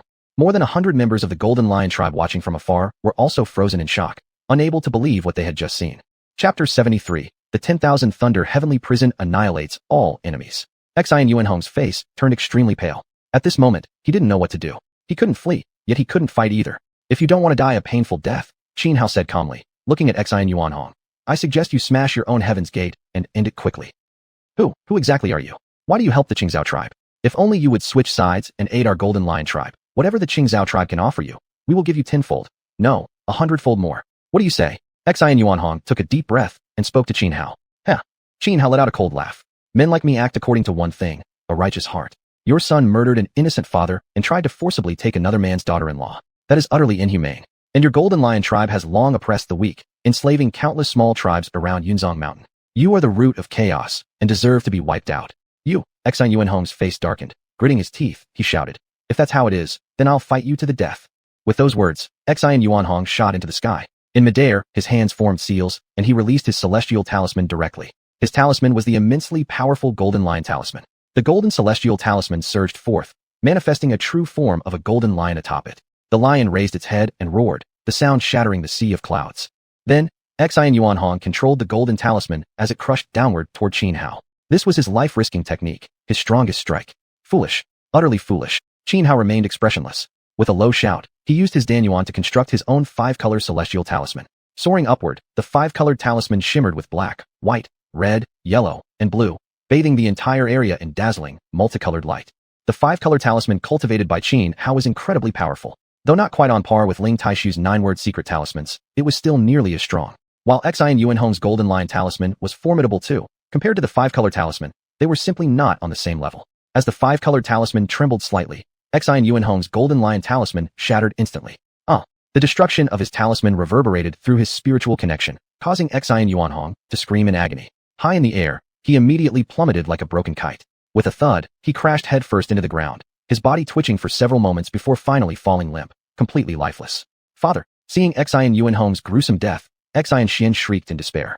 At this moment, he regretted everything. If only he hadn't indulged in such vile desires, coveting other men's wives. How could he have brought about this catastrophe?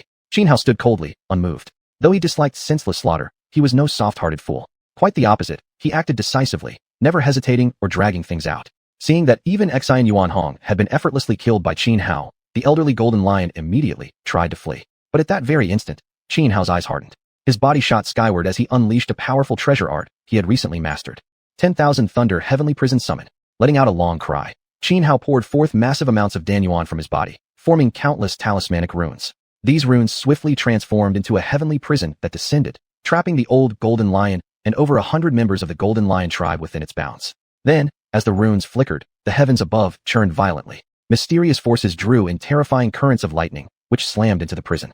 Crackle, pop. With a sharp clap of thunder, torrents of lightning split the skies and came crashing down. In an instant, the entire prison became a raging ocean of thunder and electricity, completely engulfing the ancient Golden Lion and over 100 members of its tribe. Ayya! Piercing, agonized screams echoed, making one's scalp crawl. This entire region seemed mercilessly bombarded by lightning. Only after more than 10 breaths did the storm finally subside, and the room-constructed heavenly prison collapsed and vanished. Below, scattered across the ground, lay countless charred corpses. Even the ancient Golden Lion had been reduced to nothing but cinder-like carbon. Asterisk beep. Detecting absorbable entities. Golden Lion. Asterisk. Would you like to proceed with absorption? At that moment, the system's notification sounded in Xianhao's mind. Earlier, when Xianhao had slain the 3 juvenile Golden Lions, the system prompt had already appeared, but he'd ignored it. Now that everything was settled, he immediately made his decision. Absorb. The moment Xianhao confirmed, several strands of dark light wrapped around the 3 juvenile Golden Lions and the carbonized remains of the elder lion. After roughly 10 breaths, the bodies of the 3 young Golden Lions and the charred corpse of the old lion all vanished into thin air. At the same time, the system notification sounded in Xianhao's mind as expected. Beep. Absorption successful, Golden Lion. Congratulations, host, on obtaining the gold fruit, 12 Jia sword scripture, and black magnetic compass.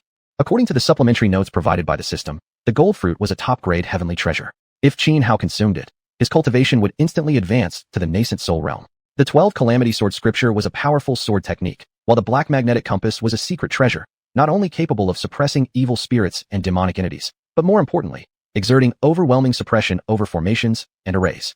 In short, if one accidentally stepped into a deadly formation, deploying the Black Magnetic Compass could prevent the array from activating its lethal power. Of course, this depended on the level of the formation. The compass could suppress formations laid by artificers below the master rank. Against formations set up by master level or higher artificers, however, it would be ineffective. Still, this was already astonishingly valuable. Spell formation masters were extremely rare to begin with. Those who reached the master level were even scarcer, true outliers among outliers. As for grandmasters and divine masters, who stood above masters, they were virtually mythical figures, rarely seen in the world, if they existed at all anymore. I previously obtained the anti-god needle, and now I've acquired the 12 Calamity Sword Scripture. Perfect timing. Xianhao was extremely satisfied with these 3 rewards from the system. Naturally, though each of these items was priceless, they had been granted only after absorbing 4 Golden Lions at once. Recently, Xianhao had discovered through observation that the more things the system absorbed, the lower the value of subsequent rewards became. In short, he needed to absorb higher quality entities in order to receive increasingly greater rewards. If he continued absorbing ordinary tier ancient relic beasts, the value of future rewards would keep diminishing. Placing the gold fruit and the black magnetic compass into jade boxes, Xianhao turned and began walking slowly toward xianxian, whose face had gone deathly pale. Chapter 74. I have a promise with Xianxia. Seeing Xianhao walking toward him, xianxian snapped back to reality. He glared at Xianhao with deep hatred, wishing he could tear him apart and grind his bones to dust. What? You really hate me? Xianhao stopped in front of xianxian and said calmly. Then perhaps you should reflect on the pain and tragedies your actions have caused. Humph. If you're going to kill me, just do it. Don't waste my time with these words. The law of nature has always been survival of the fittest. Since I was stronger, of course I had the right to decide life and death for others. Of course I could seize their wives and daughters. Xianxian sneered bitterly. Even now, not a trace of remorse. Then there's nothing more to say. It doesn't matter whether a dead man repents or not. Xianhao felt no pity for xianxian. With a flick of his right hand, the shattered sky-piercing divine spear embedded in the ground suddenly erupted. A terrifying force exploded outward, tearing xianxian's body apart until he burst into pieces and died instantly. Xianhao stood beneath the showering blood, like a slaughterful azure emerging from the depths of hell. The 2 men from the Qingzhou tribe nearby were completely petrified by what they had just witnessed. They never imagined that someone who appeared so calm and composed could be so ruthlessly brutal. Even as allies, they trembled uncontrollably, their hearts gripped with fear. Let's go back. Xianhao glanced coldly at the 2 from the Qingzhou tribe and said lightly. He had intentionally shown them this cruel side of himself, to serve as a warning. This way, the Qingzhou tribe would think twice before ever betraying their agreement or mistreating Zhongfu, Zhongqiu, and the others in the future. With such a vicious image now planted in their minds, if they ever dared harm Zhongfu or Zhongqiu, they'd have to consider whether Xianhao might retaliate. When Xianhao returned to the Qingzhou tribe, its people were already filled with anxiety. It wasn't that they lacked confidence in him. They simply knew how overwhelmingly powerful the Golden Lion tribe was. That one person could single-handedly defeat the entire Golden Lion tribe seemed utterly impossible. Only when they saw Qin Hao return safely did they finally breathe a sigh of relief.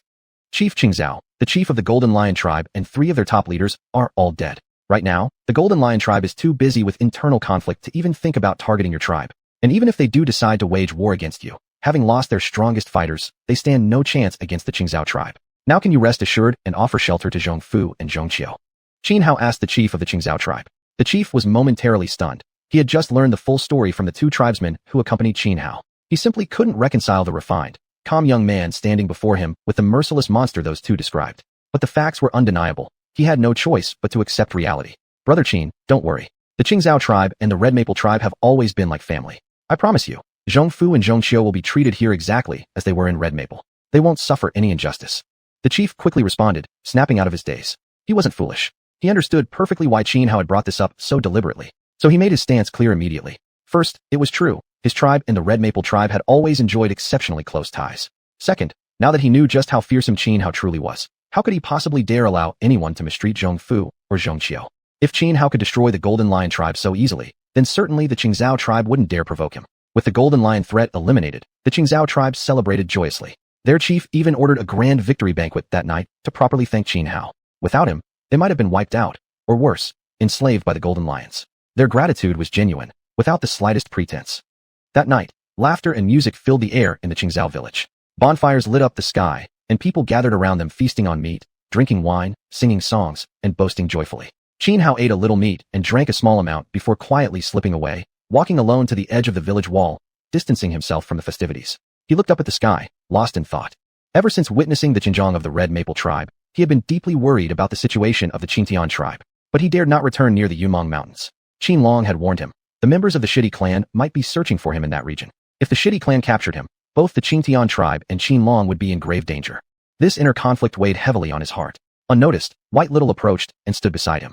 No ordinary creature. Its intelligence rivaled that of a human. It could clearly sense that Qin Hao was troubled. It sat down beside Qin Hao, quietly keeping him company. At that moment, Zhongqiu arrived as well. Pure-hearted and unreserved, she called out to Qin Hao. Big brother, what are you doing? Why aren't you going to eat meat and drink wine? Hee, I just want to enjoy the moon by myself, Qin Hao replied with a smile. But where's the moon? Zhongqiu tilted her head. She noticed that although the night sky was filled with stars, there was no moon at all, and she frowned in confusion. Qin Hao hesitated for a moment, then smiled helplessly and reached out to gently ruffle Zhongqiu's hair. Big brother, did I hear right from Fujia that you're leaving tomorrow? Zhongqiu asked. Yes, Qin Hao nodded.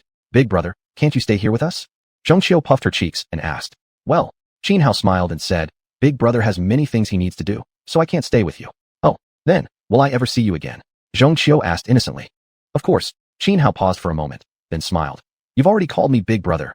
How could I not come visit my little sister often? Besides, I still have to spoil you like a princess. What's a princess? A princess is the happiest little girl in the whole world. Do princesses get lots of delicious food? Of course, Qin Hao laughed. When big brother finishes his business and comes to see you, I'll definitely bring you tons and tons of yummy treats. Really? Then, can we pinky swear on it? Zhongqiu asked seriously. She clearly remembered the pinky swear Qin Hao had mentioned the day he saved her, even if she didn't fully understand what it meant. Come here, let's pinky swear. Qin Hao looked at Zhongqiu. In that instant, the gloom in his heart lifted. He extended his finger and hooked it with hers, saying, I promise, I'll definitely spoil Xiaoqiu like a princess from now on. Beside them, White Little watched Qin Hao and Zhongqiu making their pinky swear, its expression strikingly human-like. Its fox eyes curved upward like 2 crescent moons. Chapter 75, Cultivating the Indestructible Nascent Soul. Early in the morning, Qin Hao left the Qingzhao tribe. He was setting off on a long journey, to travel and train. He needed to grow stronger as quickly as possible so he could return to the Qingtian tribe and save his father from the Shidi family. After reviewing the map of Xuanhuan once more, Qin Hao decided to head toward Zhongzhou. Qin Long had told him about Zhongzhou before. Vast and rich in resources, it flourished with human civilization and hosted many powerful cultivation sects and sacred lands. Though Qin Hao possessed a system that allowed him to kill fierce beasts and feed them to the system, by far the fastest way to grow stronger, this method remained unorthodox. To become a true expert, he needed to join a reputable cultivation sect or sacred land, where he could receive comprehensive and systematic guidance, allowing him to advance further and become truly formidable on the path of cultivation. To Qin Hao, the system primarily served as an auxiliary tool, providing sufficient cultivation resources, nothing more. This was the main reason he now aimed for Zhongzhou.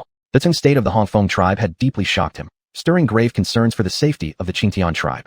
Originally, he hadn't planned to enter Zhongzhou so soon, but now he resolved to depart immediately. To enter Zhongzhou, one must first cross the 10,000 li border wall. Legend has it that the border wall was built by Emperor Shi during the Xichao dynasty. After the dynasty's sudden collapse, successive dynasties poured effort into reinforcing the wall until it became nearly impenetrable, effectively separating the 8 wilds from Zhongzhou. In earlier times, the Zhongzhou dynasties relied heavily on this wall to repel invasions from the barbarian tribes of the 8 wilds. But the current Divine Dynasty, under the brilliant leadership of Emperor Ming, had long set its sights on conquering the 8 wilds. In recent years, Divine Dynasty troops frequently ventured beyond the wall to exterminate the barbarian tribes.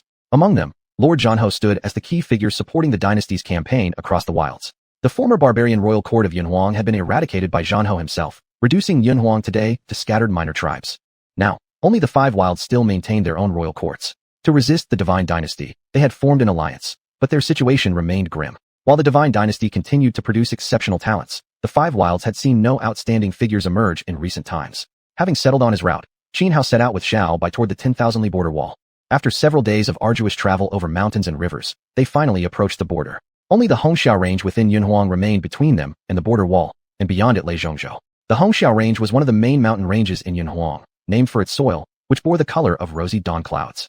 Deep within the forest, Xianhao and Xiao Bai pressed forward. By a small stream, they paused to rest and collected some fresh, clean water. Sitting atop a large boulder, Xianhao flipped through a book about the nascent soul stage. These books were rewards from his system. Like talismans and golden cores, nascent souls came in many types, each differing in nature, attributes, and strength. There was the 9-child nascent soul, an eerie type capable of forming 9 nascent souls at once. Since one could reincarnate through soul transmigration as long as the nascent soul survived, cultivating 9 meant possessing 9 lives. Then there was the profound nascent soul, which instantly filled the cultivator's body with profound energy. Every movement sent waves of chilling force rippling outward, truly terrifying. There were also the pure yang nascent soul, the mother-child nascent soul, the 3 corpses nascent soul, and others. Ever since obtaining the golden fruit, Xianhao had already reached the threshold of breaking into the nascent soul realm. Yet he hadn't consumed it, because he hadn't yet decided what kind of nascent soul to cultivate. Currently, he possessed cultivation methods for 3 types: the indestructible nascent soul, the chaotic nascent soul, and the 3 calamity nascent soul. Judging from all the information I've gathered about the nascent soul realm these past few days, I believe the most suitable choice for me is the indestructible nascent soul. Once formed, it would synergize perfectly with my undying nirvana body. Frowning, Xianhao pondered deeply. As the name suggested, the indestructible nascent soul was impervious to death and destruction. With his undying nirvana body already granting him incredible resilience, adding an indestructible nascent soul would make killing him nearly impossible. Sigh. The real problem is the lack of comprehensive reference material and limited options. I'm forced to choose among just these 3. Xianhao sighed, increasingly aware that to advance further on the cultivation path, he needed proper guidance and access to abundant cultivation knowledge. In short, he needed to join a strong cultivation sect. Having decided on the type of nascent soul to cultivate, Xianhao hesitated no longer. He immediately searched for a highly concealed spot nearby, sat in meditation, and prepared to consume the golden fruit to break through into the nascent soul realm. Xianhao placed the golden fruit in his mouth and took a bite. Instantly, a rich, fragrant sweetness filled his mouth. The sweet juice flowed down his throat into his body, transforming into a gentle medicinal force that nourished every part of him. Immediately, his cultivation base began to stir restlessly. Over these past days, Xianhao had hunted fierce beasts to temper his body, and he had also consumed various ordinary spirit medicines awarded by his system. As a result, his foundation had long been sufficient for breaking through to the nascent soul stage. Now, with the golden fruit ingested, his barrier finally began to loosen. Xianhao closed his eyes and turned his awareness inward, guiding energy into his indestructible golden core. This was a lengthy process, for just as one needed to form specific talismanic symbols when cultivating the golden core or forming heavenly talismans, he now had to condense his core chi into runes corresponding to the kind of nascent soul he wished to cultivate. These runes would then be infused into the indestructible golden core to gestate the nascent soul. Xianhao remained extremely patient, carefully controlling the flow of core chi to form one rune after another, which he steadily injected into his golden core. Time passed second by second. After 9 days and 9 nights, Xianhao finally succeeded in embedding all the required runes for the indestructible nascent soul into his golden core. Then, profound changes occurred within the golden core. Threads of a unique energy began to seep out. Xianhao could clearly sense that something was beginning to form inside his indestructible golden core. Yet throughout this process, he continued feeding more runes, formed from condensed core chi, into the golden core. Another 3 days and 3 nights passed. Deep, alarming cracks began to spread across the surface of Xianhao's golden core, resembling the moment just before a chick hatches, ready to break free from its shell. Under Xianhao's careful protection and guidance, his golden core let out a sharp crack and finally shattered open. Then, a miniature version of Xianhao appeared within his dantian cavity. This tiny figure sat cross-legged, eyes tightly shut, its body covered with countless glowing runes. These were the unique, undying runes of the indestructible nascent soul. I've done it. Haha. Filled with joy at having successfully formed his nascent soul, Xianhao opened his eyes and exhaled a long stream of turbid air. With his cultivation level advanced, he could feel his combat power had skyrocketed. His vitality, too, had become far stronger than before.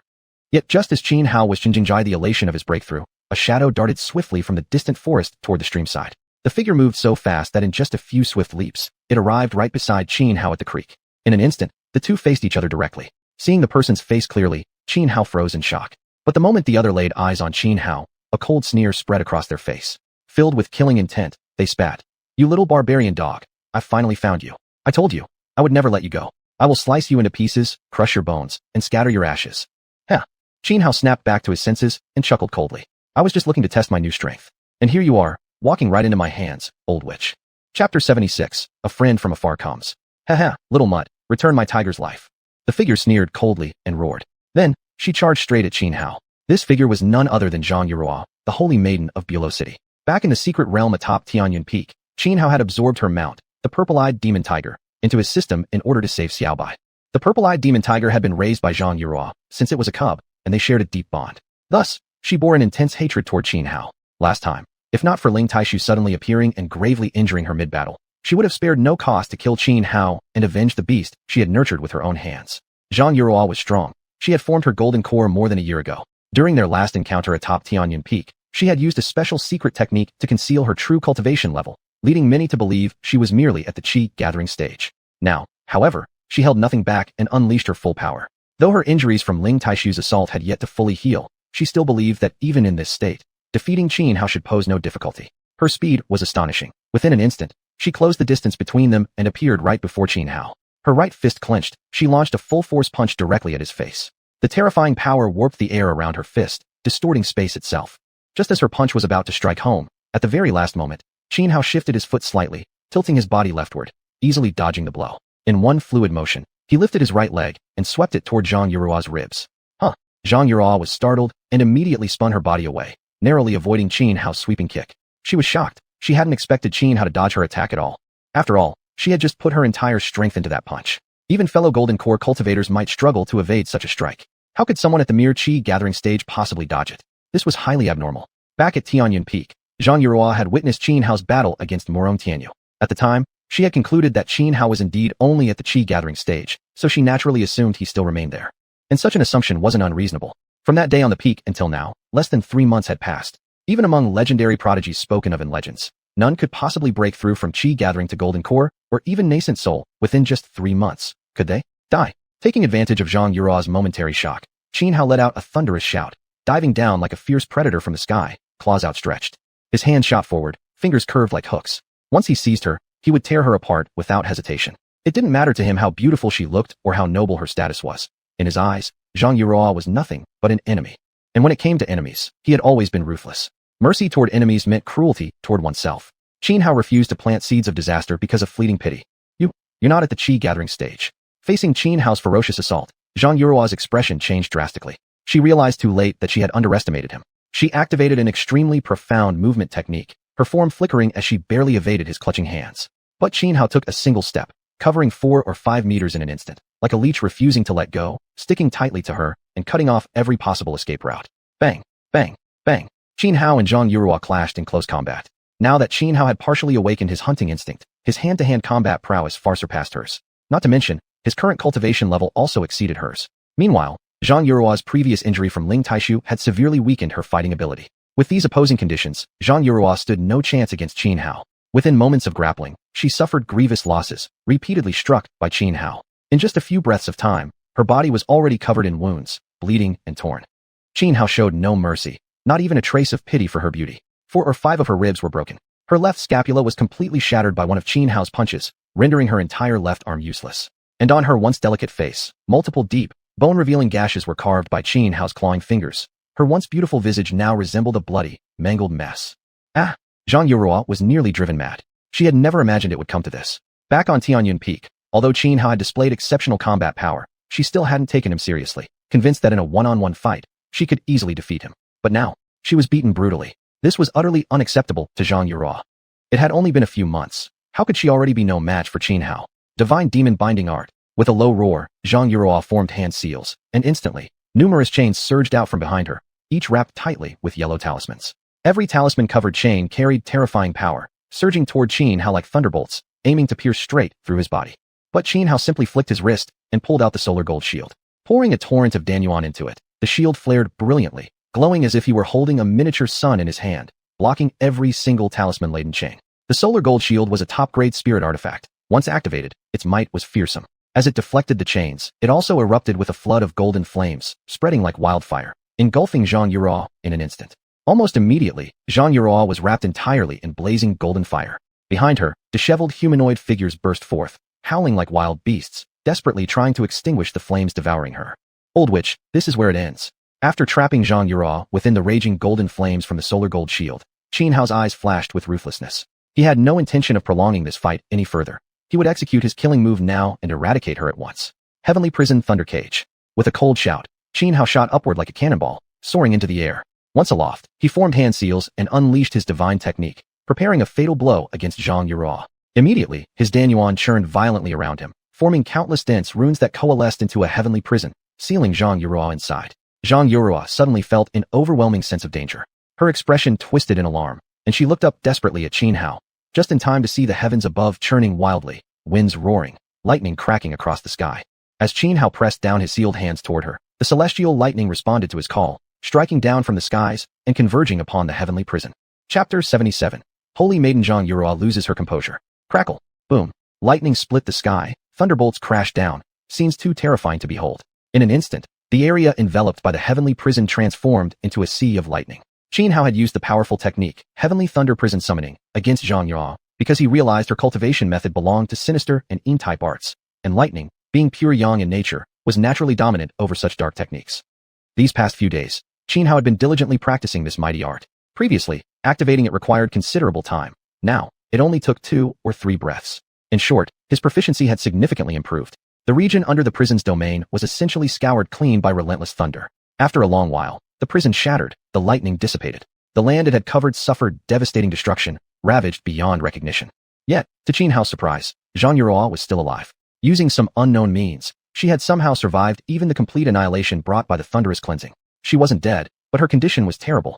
Her entire body had been charred black, looking almost like a piece of burnt charcoal. You're still alive after that? Seems I truly underestimated you, old witch. Xianhao stared in astonishment. Then, with a flick of his right hand, he formed the sky-piercing divine spear from his xuanhuan and gripped it tightly. Just as he raised the spear, preparing to hurl it at her, Xianxia mustered what little strength she had left and shouted, "Wait, what? Does the old witch have final words to leave behind?" Xianhao frowned slightly. "Today, I admit defeat at your hands." Xianxia inhaled deeply, gritting her teeth. "If you spare my life and let me go, I'll pay any price." "Oh." Xianhao paused thoughtfully, curiosity piqued. "Then tell me, what exactly are you willing to offer?" Xianhao had already reached the nascent soul realm.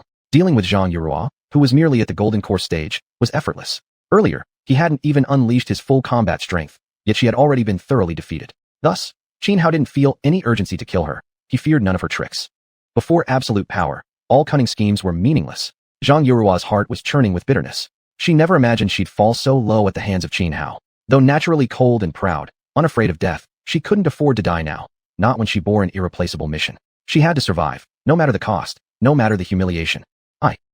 I. Clenching her fists until the knuckles cracked audibly, she summoned every ounce of courage and declared, "As long as you spare me, my body is yours." "Your body." Xianhao blinked in confusion. He eyed the soot-covered, charcoal-like figure before him several times, utterly unable to muster any reaction whatsoever. Under any circumstances, could any man possibly feel desire toward a piece of charcoal? He scoffed, face twisted in disdain. "I'm not interested in taking a holy maiden for breeding purposes. Besides, how would that benefit only me?" At first, Xianxia froze, then exploded. Who did she think she was? The Holy Maiden of Bulao City. The most exalted figure across the entire 10,000 mountains, without equal. Naturally beautiful, she had not even fully matured, yet already surpassed most peerless beauties in charm and grace. In her eyes, no man in this world should be able to resist the allure of her body. Yet here Xianhao stood, openly repulsed. And worse, she had only meant to give herself to him once. But was he thinking of taking her as a concubine? Planning to have heirs with her? But the worst part, the very last thing he said, asterisk, how would that benefit only me? Asterisk, how shameless. Her fury surged uncontrollably. This was undoubtedly the greatest humiliation she had ever endured in her life. If she still possessed any way to save herself, she would never have bowed to Xianhao, let alone offer her own body. For someone as proud and aloof as her, this was more painful than death itself. But recently, after suffering severe injuries from Ling Taishu, she had been forced to use blood escape, a forbidden evasion technique. Although her severed arm had regrown, she couldn't activate blood escape again in such a short time. And all her other life-saving treasures had already been consumed resisting the heavenly thunder prison summoning moments ago. At this moment, she had truly become a fish on Xianhua's chopping block, helpless at his mercy. Stay calm, stay calm, stay calm. Xianxia repeatedly urged herself inwardly to remain rational, not to provoke Xianhua at such a critical moment. She wasn't afraid of death, but she couldn't die now. Old witch, if you can't show me any other value, then die. I don't have time to waste with you.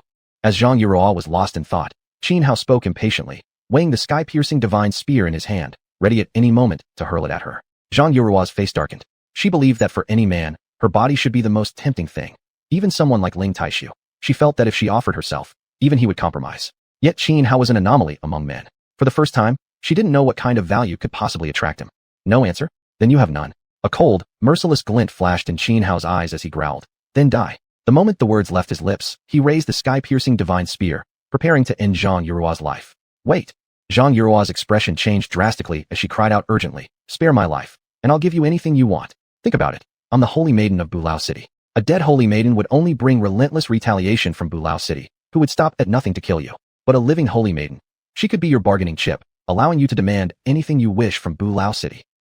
That does sound somewhat reasonable. Xianhua furrowed his brows, pondering briefly, then lowered the spear. Seeing the weapon descend, Xianxia instantly exhaled in relief. Yet just then, with a flick of his right hand, Xianhua sent the lowered spear shooting toward her like a golden arrow.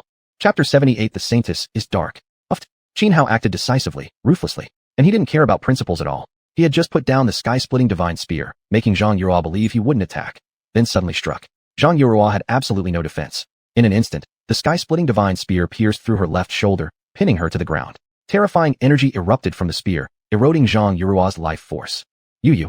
Xianxia was both shocked and furious. Glaring at Xianhua, she spat hatefully. You little savage dog. What exactly are you trying to prove? Huh. Xianhua sneered coldly. Old witch, I must admit, your offer really tempted me. But keeping you alive is too great a threat. After all, I can't guard against you every single moment. If you stab me in the back when I'm off my guard, wouldn't I die even more wrong than Doi? Such a massive risk. Even if you offered me an even greater reward, I'd never take it. Hearing this, Xianxua's face turned ghastly pale, her beautiful eyes blazing with murderous intent and hatred. If possible, she wanted to kill Xianhua thousands upon thousands of times just to relieve the fury in her heart. She had been sincere just now. So long as Xianhua spared her life, she would obediently become his bargaining chip, without plotting anything behind his back. Even assuming one might worry about treachery, they could have discussed terms. To attack like this outright, this was simply too much. Enough. Stop wasting your breath scheming against me. With your intelligence. Xianhua looked at Xianxia with utter disdain. You're not even close to my level. I could crush you effortlessly. Xianxia was seething with rage and resentment. She desperately wanted to shout, is this really about intelligence? You're suffering from paranoia. She took a deep breath, ceasing further argument with Xianhua, then closed her eyes, resigned to fate. She wished only to preserve her final dignity, dying with grace. She felt she simply couldn't communicate with someone as foolish as Xianhua. A savage dog is a savage dog.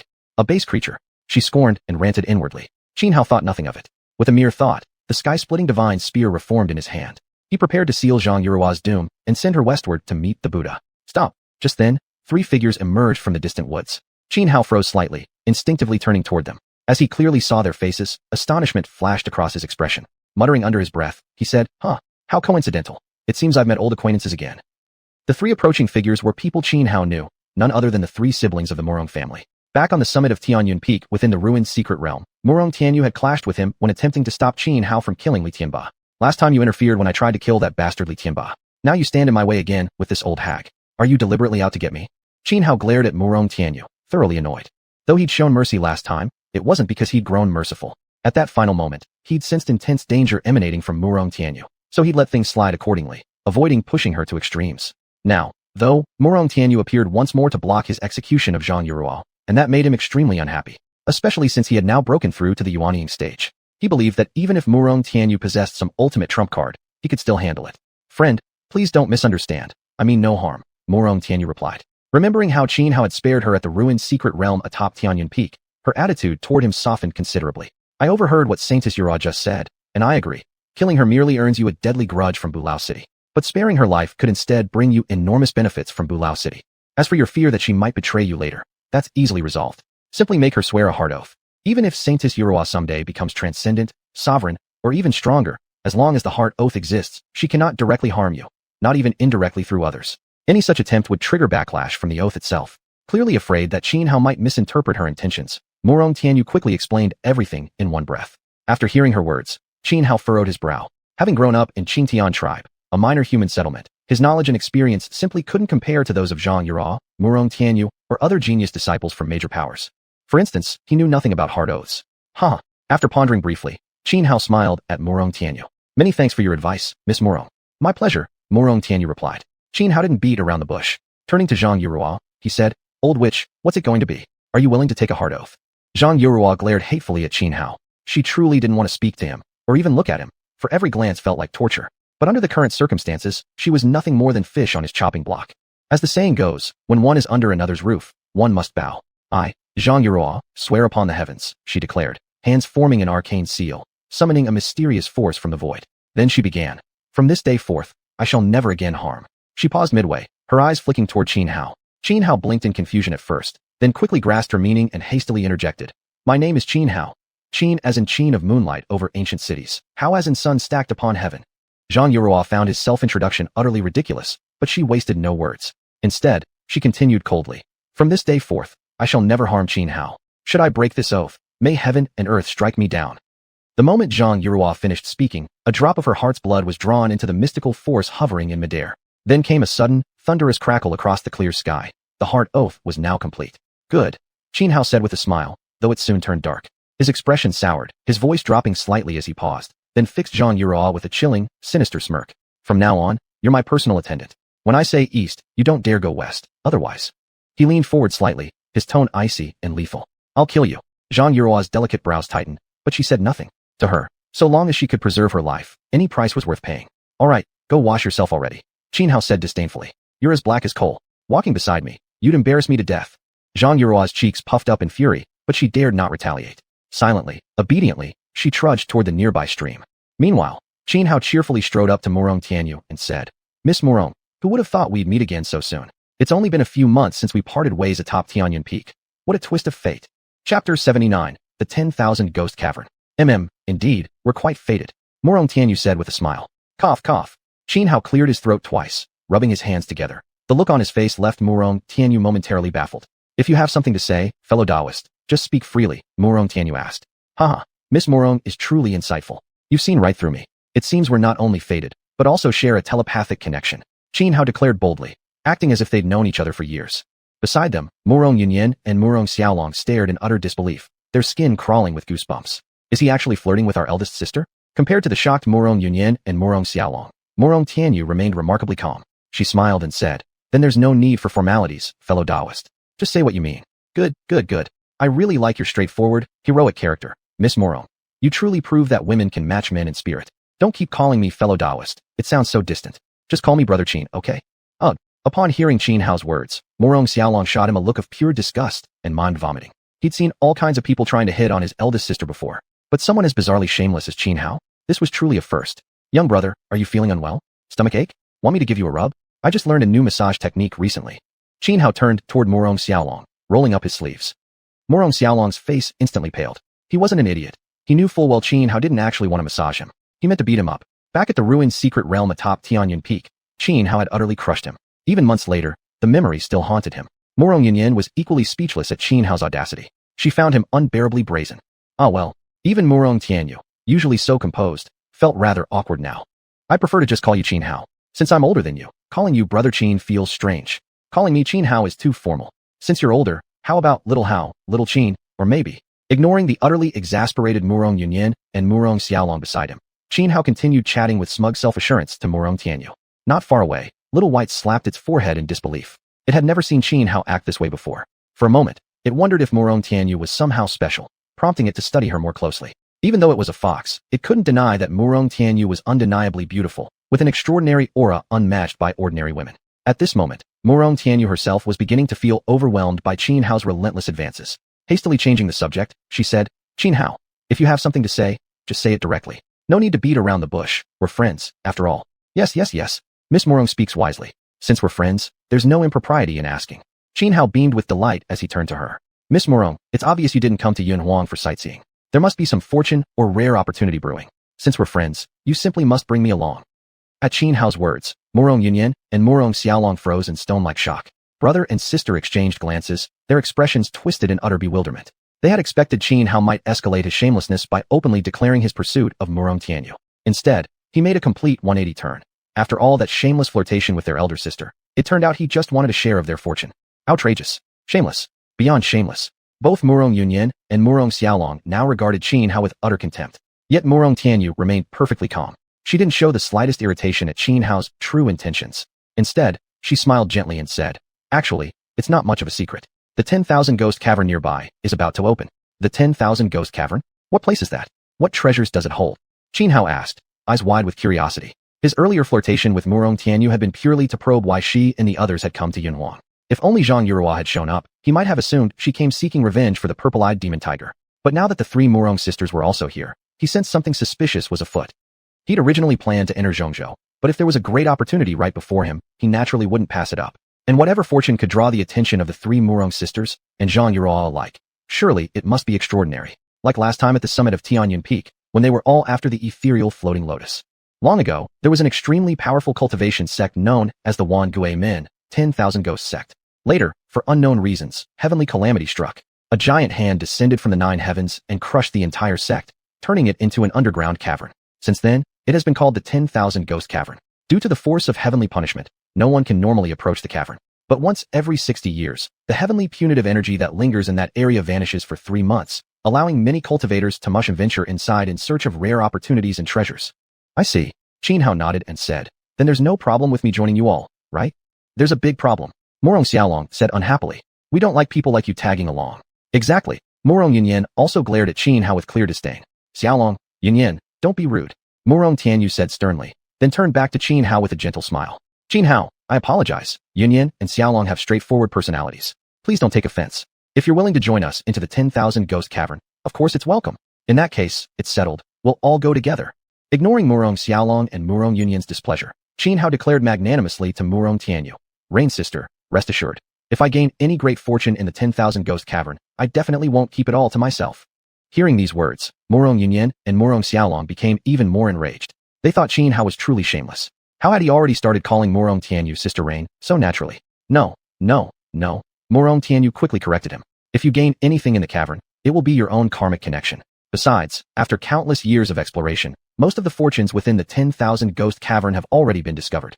This time, the most important treasures are 3 Taichu ancient keys. During the last cycle, 3 cultivators who each possessed a Taichu ancient key entered the cavern but died unexpectedly inside. If we can locate their remains and recover those keys, it would be an enormous gain." "Taichu ancient keys? What are they?" Xianhao asked curiously. "The primordial key is the entrance token to the primordial secret realm." Xuanhuan, now freshly washed and groomed, walked over and said to Xianhao, "There are 10 supreme cultivation sanctuaries in the world. Every 12 Jiazi cycles, they hold the primordial trial. Those who pass the trial earn the qualification to cultivate within one of these 10 great sanctuaries." "Oh," Xianhao furrowed his brow and asked, "How long until the next primordial trial?" "1 year, Murong Tianyu interjected. "And precisely because of that short time frame, it's nearly impossible to obtain a primordial key through other means. That's why the 3 primordial keys hidden within the Wangu Ravine have become exceedingly precious, and are already targeted by many. This expedition into the Wangu Ravine will be extremely dangerous, with fierce and brutal competition." Upon hearing the explanations from Xuanhuan and Murong Tianyu, Xianhao remained outwardly calm, but inwardly, he was ecstatic, his heart blossoming with joy. He had wanted to go to Zhongzhou specifically to join a powerful cultivation sect. Until now, he'd been struggling with how to achieve that goal. But now, learning that as long as he could seize a primordial key and participate in the primordial trial, he could gain access to train in one of the 10 great sanctuaries. It was like someone handing him a pillow just as he began to feel sleepy. This was a once-in-a-lifetime opportunity. He absolutely could not afford to miss it. "I have a question." Xianhao turned to look at Xuanhuan. Xuanhuan blinked in surprise. "What is it? How old are you really?" Xianhao asked seriously. She had expected Xianhao to ask about the primordial trial, but his mind had taken such a wild leap. Out of nowhere, he was asking about her age. Regaining her composure, she replied, 16. 16? I don't buy it. If you're 16, then why does everyone call you old demon hag? Xianhao looked deeply skeptical. Hearing this, Xuanhuan turned deathly pale with rage, glaring daggers at Xianhao. If she weren't utterly outmatched by him, she would have skinned him alive on the spot. She'd met annoying people before, but never anyone as insufferably irritating as Xianhao. "Xianhao, Holy Maiden Yurua isn't deceiving you. She truly is only 16, Murong Tianyu stepped in to explain. However, there's a legend surrounding the immortal city's holy maidens, that they possess infinite reincarnation. So those unfamiliar with the truth mistakenly believe that Holy Maiden Yurua has lived for an immeasurably long time. Infinite reincarnation? Xianhao asked, intrigued. Yes. It means that whenever the holy maiden of the immortal city perishes, she doesn't truly die. She reincarnates as the next generation's holy maiden. Murong Tianyu nodded. Zhang Yurua stared at Murong Tianyu in astonishment. Little girl, you seem remarkably well informed about the affairs of the immortal city. But unless I'm mistaken, your Murong family has no ties or history with our immortal city. Holy maiden, please don't take offense. I merely happened upon an ancient manuscript written by one of your immortal city's sages, a record containing certain details about your lineage. Murong Tianyu replied with a faint smile. Is that so? Zhang Yurua eyed her suspiciously, clearly unconvinced, but she didn't press further. After exchanging a few more words, Xianhao set off toward the Wangu ravine together with Murong Tianyu and the others. Zhang Yurua seemed to be heading there as well, so she didn't protest much. Of course, even if she did object, it wouldn't matter. Right now, she was completely under Xianhao's control. Xianhao had no intention of letting her go, not until he had reaped substantial benefits from the immortal city. Of course, so long as Zhang Yurua harbored no ill intentions, he wouldn't harm her. Their conflict back on the summit of Tianyun Peak, when he destroyed her violet-eyed demon tiger within the ruined secret realm, had been entirely initiated by him. Truthfully, he owed her that one, but Xianhao didn't regret it, because if he hadn't eliminated the violet-eyed demon tiger, he couldn't have saved Xiaobai. He wasn't an evil man. He even carried a sense of justice and chivalry. But he wasn't a saint either, lacking the noble heart that would sacrifice itself for the greater good. This wasn't due to poor character. Rather, he simply refused to become that kind of great person. He was someone ruled by emotion and instinct. If forced to choose between his loved ones and righteousness, he would choose his loved ones without hesitation. Even if doing so brought eternal infamy or led to endless suffering among the innocent, he wouldn't flinch. That was his nature, deep in his bones. He would plunge the entire world into chaos for the sake of those beside him, but he would never sacrifice a single person close to him for the sake of the world. The Wangu sect lay deep within the rugged mountain ranges of southern Yunhuang. Once a mighty cultivation sect, it had even counted beings beyond the mundane among its ranks. Surrounding the Wangu sect were towering mountains, rising and falling like dragon spines stretching endlessly, natural fortifications as grand as city walls. Xianhao stood atop a mountain peak, gazing into the distance, where he saw ahead a gigantic sinkhole over 10 li in diameter, the ruins of the Wangue sect, now known as the Wangue Abyss. Judging by the size of the abyss, the former Wangue sect must have spanned several hundred mu of land. With palaces and pavilions standing densely across hundreds of mu, one could only imagine how magnificent and awe-inspiring the site must once have been. Thinking that such a powerful sect had been erased by a single slap from an unseen hand, Xianhao felt chills running down his spine. At the same time, curiosity stirred within him, and he turned to Murong Tianyu, asking, Rain Sister, do you know who exactly destroyed the Wangue sect? It was a calamity descended from heaven, not the work of mortal hands, Murong Tianyu replied. I don't believe that. Xianhao shook his head, leaving aside whether heaven itself truly has consciousness. Even if it did, to heaven all things are like sacrificial dogs, so it would never interfere with worldly affairs. Oh, I truly didn't expect a barbaric mutt like you to possess such insight, Zhang Yurua said, genuinely surprised upon hearing Xianhao's words. What did you call me? Xianhao turned toward Zhang Yurua with an icy glare. Cough cough. Realizing she'd misspoken, Zhang Yurua cleared her throat twice and quickly changed the subject. You're right. The destruction of the Wangue sect wasn't due to offending the heavens. It was because they provoked a Yuhua immortal. Do beings as powerful as Yuhua immortals really exist in this world? Murong Tianyu frowned. Little Murong girl, stop pretending ignorance. Whether or not Yuhua immortals truly exist, your Murong family would surely know. Zhang Yurua gave Murong Tianyu a sidelong glance. I don't understand what you mean. Murong Tianyu shook her head, her expression genuinely puzzled. Zhang Yurua curled her lips slightly, but said nothing further. Instead, she looked around at the surrounding mountain peaks, her delicate brows furrowing as she remarked, there are quite a few people gathered here at the Wangue Abyss this time. Xianhao also turned his gaze toward the neighboring peaks and noticed figures scattered across them, some in small groups of 3 or 5, others standing alone, all waiting silently for the Wangue Abyss to open. Chapter 81. He is my eldest sister's husband. Around the peaks surrounding the demon abyss, numerous people had already arrived. Yet at this moment, the divine punishment force lingering above the demon abyss had not yet dissipated, so everyone remained quietly waiting. Although the heavenly punitive force above the demon abyss vanished once every 60 years, this was only an approximate cycle. No one could pinpoint the exact day it would disappear.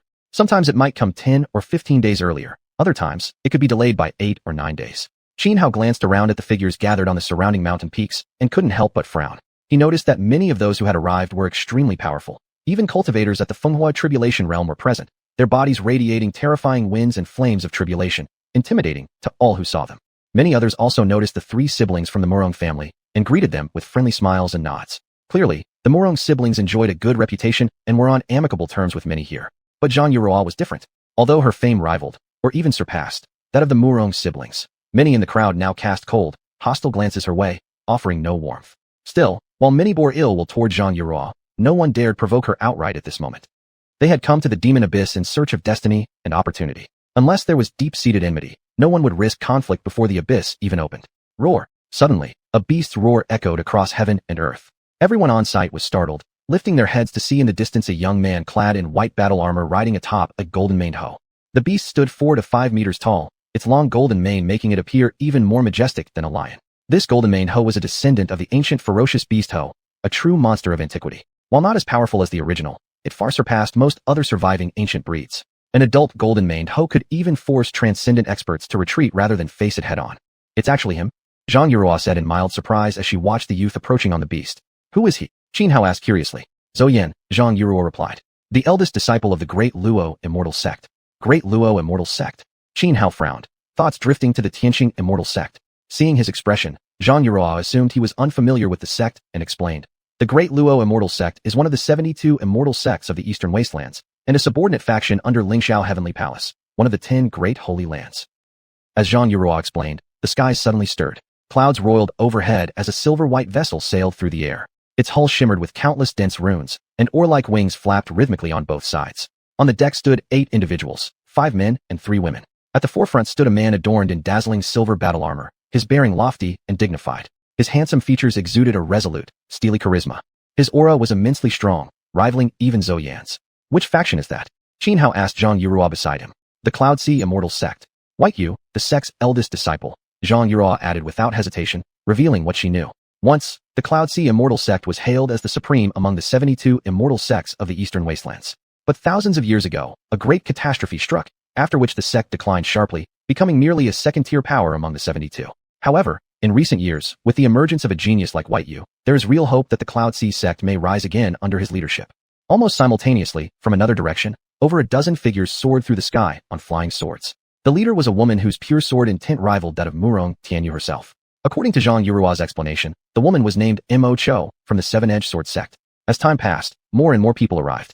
Xuanhuan stayed with Xianxia and the 3 Murong sisters atop their original mountain peak. Through introductions from Xianxia and the Murong siblings, Xuanhuan gradually gained understanding of many of these factions. Additionally, he spotted members from the Tianqing Immortal Sect.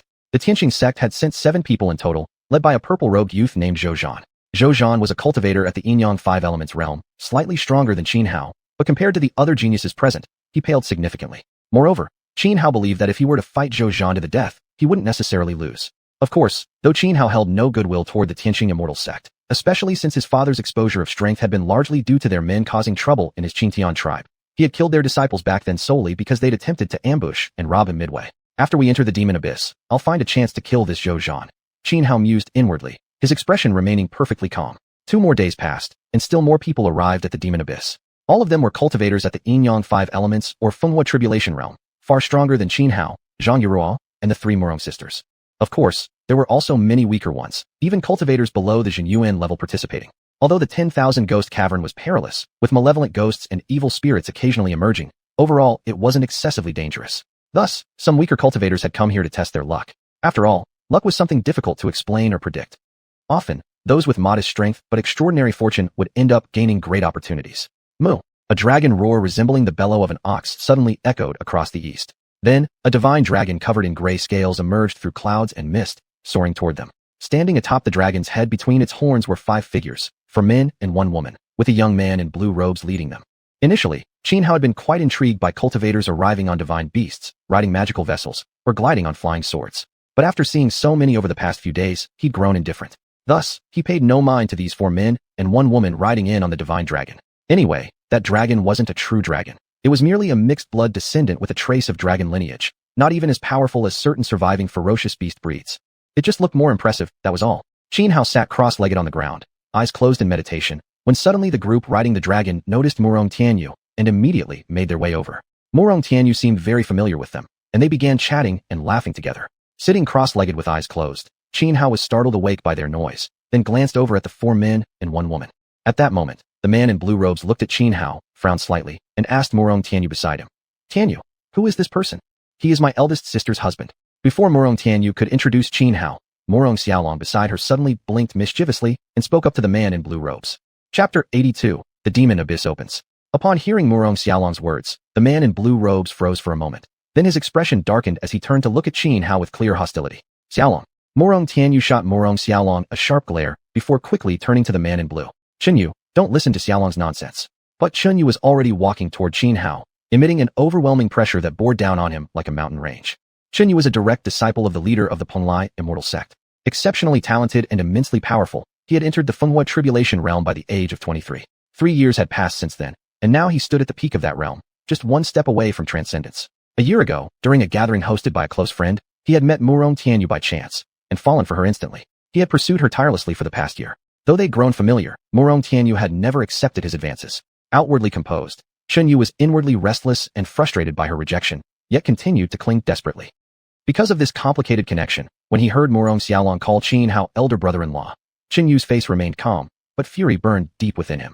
At first, Qin Hao hadn't paid attention to Chunyu or the others. Only when Chunyu approached him, unleashing that crushing pressure, did he finally take notice. Frowning, Qin Hao looked up, utterly bewildered. He hadn't heard Murong Xiaolong introduce him as elder brother-in-law. Thus, Chunyu's behavior made no sense to him. Although Chunyu was stronger in cultivation level, Qin Hao wasn't intimidated. His own battle prowess wasn't far behind, and even if he couldn't win, he could defend himself well enough. Without hesitation, he tensed his body, shattering the oppressive force pressing down on him. At that moment, Murong Tianyu hurried forward to block Chunyu. Chunyu, you know how Xiaolong is. He says whatever comes into his head. This is just my ordinary friend, Qin Hao. We're simply traveling together to seek fortune in the demon abyss. Yet Chunyu said nothing to Murong Tianyu. A jealous man has zero intelligence. Still, he didn't want conflict with her, so he didn't press further. With one last furious glare at Qin Hao, he turned and walked away. Sigh. Watching his retreating back, Murong Tianyu let out a helpless sigh. She knew Chunyu's feelings were genuine, but she felt absolutely nothing for him in return. This was love destined to be unrequited. Murong Tianyu didn't wish for such an outcome, yet found herself powerless to change it. Rain sister, who was that just now? Qin Hao furrowed his brow, asking Murong Tianyu. He's called Chunyu. Murong Tianyu hesitated slightly, then explained Chunyu's identity and what had just happened. Her expression grew serious as she continued. Qin Hao, I think we should enter the demon abyss separately. Otherwise, Chunyu might misunderstand more, and that could put you in danger. He may appear gentle and refined, but in truth, he's passionate and extreme. Qin Hao cast a cold glance at Murong Xiaolong. Murong Xiaolong stuck out his tongue mischievously, then playfully moved beside Murong Yunyan. Rain sister, for Little Dragon's single shout of elder brother-in-law, I'd fight not just once, but for a lifetime, and still think it worth it. Qin Hao's eyes sparkled with amusement as he grinned. Besides, I'm not some soft persimmon anyone can squeeze at will. Murong Tianyu was stunned, completely taken aback by his words. She opened her mouth to speak, then stopped, eventually shaking her head with a bitter smile. After spending these days with him, she'd come to understand Qin Hao somewhat. She knew clearly that he harbored no romantic feelings for her, so she didn't take his words too seriously. However, upon hearing Qin Hao's remark, both Murong Xiaolong and Murong Yunyan paused, then simultaneously mimicked a gagging motion, their eyes filled with disdain. They'd seen many greasy suitors pursuing Murong Tianyu before, but none as shamelessly smooth as Qin Hao. The strange thing was, although Qin Hao's words seemed meaningless on the surface, once reflected upon, they revealed themselves to be incredibly sweet, cringy yet heartfelt rustic confessions. Unfazed, Qin Hao ignored the siblings completely. Xuanhuan, standing nearby, glanced at Qin Hao thoughtfully, her beautiful eyes shimmering with unreadable emotion. In her arms, she held Xiaobai. Over the past few days, Xuanhuan and Xiaobai had become fast friends. There was something about her that drew animals close naturally. Xiaobai had already become spiritually awakened and could even speak human language. It seemed to have understood Qin Hao's words to Murong Tianyu just now, its large fox eyes blinking incessantly. At that moment, Wan Guiku began to change. Originally, Wan Guiku was extremely quiet, completely silent, because the heavenly punishment force lingering above it completely isolated the place from the outside world. But now, wailing and howling sounds suddenly rose from within Wan Guiku, while thick waves of energy drifted upward like swirling mist, creating a terrifying spectacle.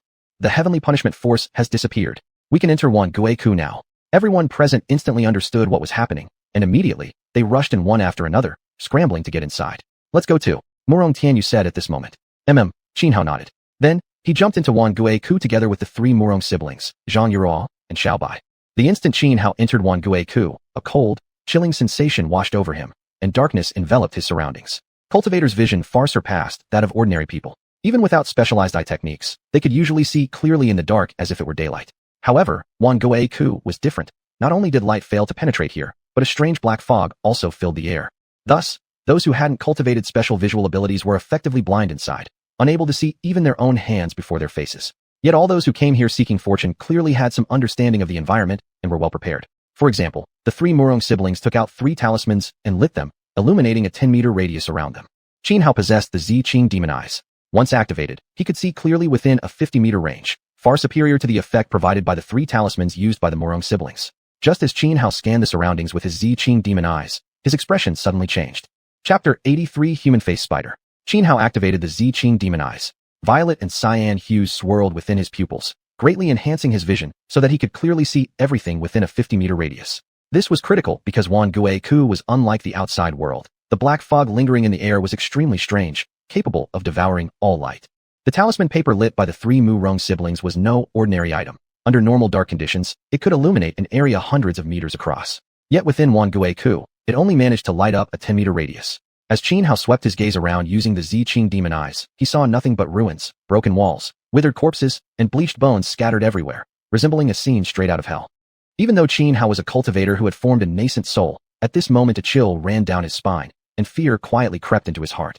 Xianhao, the heavenly light talisman already illuminates enough within 10 meters. There's no need for you to waste energy activating the xiuxian demon eyes. Mu-Rong Tianyu said upon noticing the violet cyan glow in Xianhao's eyes, immediately recognizing his possession of the xiuxian demon eyes. Activating the xiuxian demon eyes consumed tremendous spiritual energy.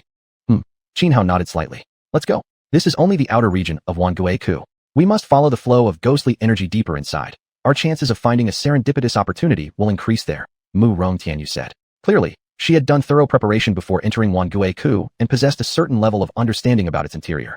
Places like Wangui usually had intelligence networks where such information could be bought, for those with connections and sufficient wealth. This was also the main reason why Xianhao chose to team up with the three Mu-Rong siblings. Otherwise, he would have definitely chosen to go solo. It wasn't because he wanted to claim any treasure exclusively for himself, but rather because he carried many secrets. Going alone suited him better. However, he knew absolutely nothing about the insides of Wangui. If he ventured alone, he would surely suffer setbacks, or worse, stumble into a death trap. After careful consideration, he decided it was wiser to stick with the Mu-Rong siblings for now. Wait a second, that old witch seems to have disappeared. Just then, Mu-Rong Xiaolong suddenly spoke up. Hearing this, Xianhao was startled. He had jumped into Wangui together with xuanhuan. After landing, his attention had shifted entirely to surveying the surroundings, inadvertently neglecting xuanhuan. What bothered him more was that Bai Xiao had been with her. Xianhao thought that if xuanhuan intended anything suspicious, Bai Xiao would definitely alert him. That both xuanhuan and Bai Xiao had vanished without a trace was something Xianhao never expected. Mu-Rong Tianyu also furrowed her brows. When they landed, she clearly remembered seeing xuanhuan right beside them. How could she disappear so completely in the blink of an eye? TCH, if I ever run into that old hag again, I'll skin her alive. Xianhao growled angrily, deeply worried about Bai Xiao's safety. After all, he had killed the purple-eyed demon tiger to save Bai Xiao. What if xuanhuan sought revenge for the tiger by harming Bai Xiao? At this moment, Xianhao felt intense guilt. He had been careless. Don't worry, Xianhao. Since Saintess Yuruo has taken a solemn soul oath, she cannot seek vengeance against you. Therefore, she won't harm Bai Xiao. Still, she carries many secrets. Her silent departure likely means she has her own matters to attend to. Mu-Rong Tianyu instantly understood Xianhao's concerns and quickly offered reassurance. Let's hope so, Xianhao replied. Even though Mu-Rong Tianyu made perfect sense, he still couldn't shake off his anxiety.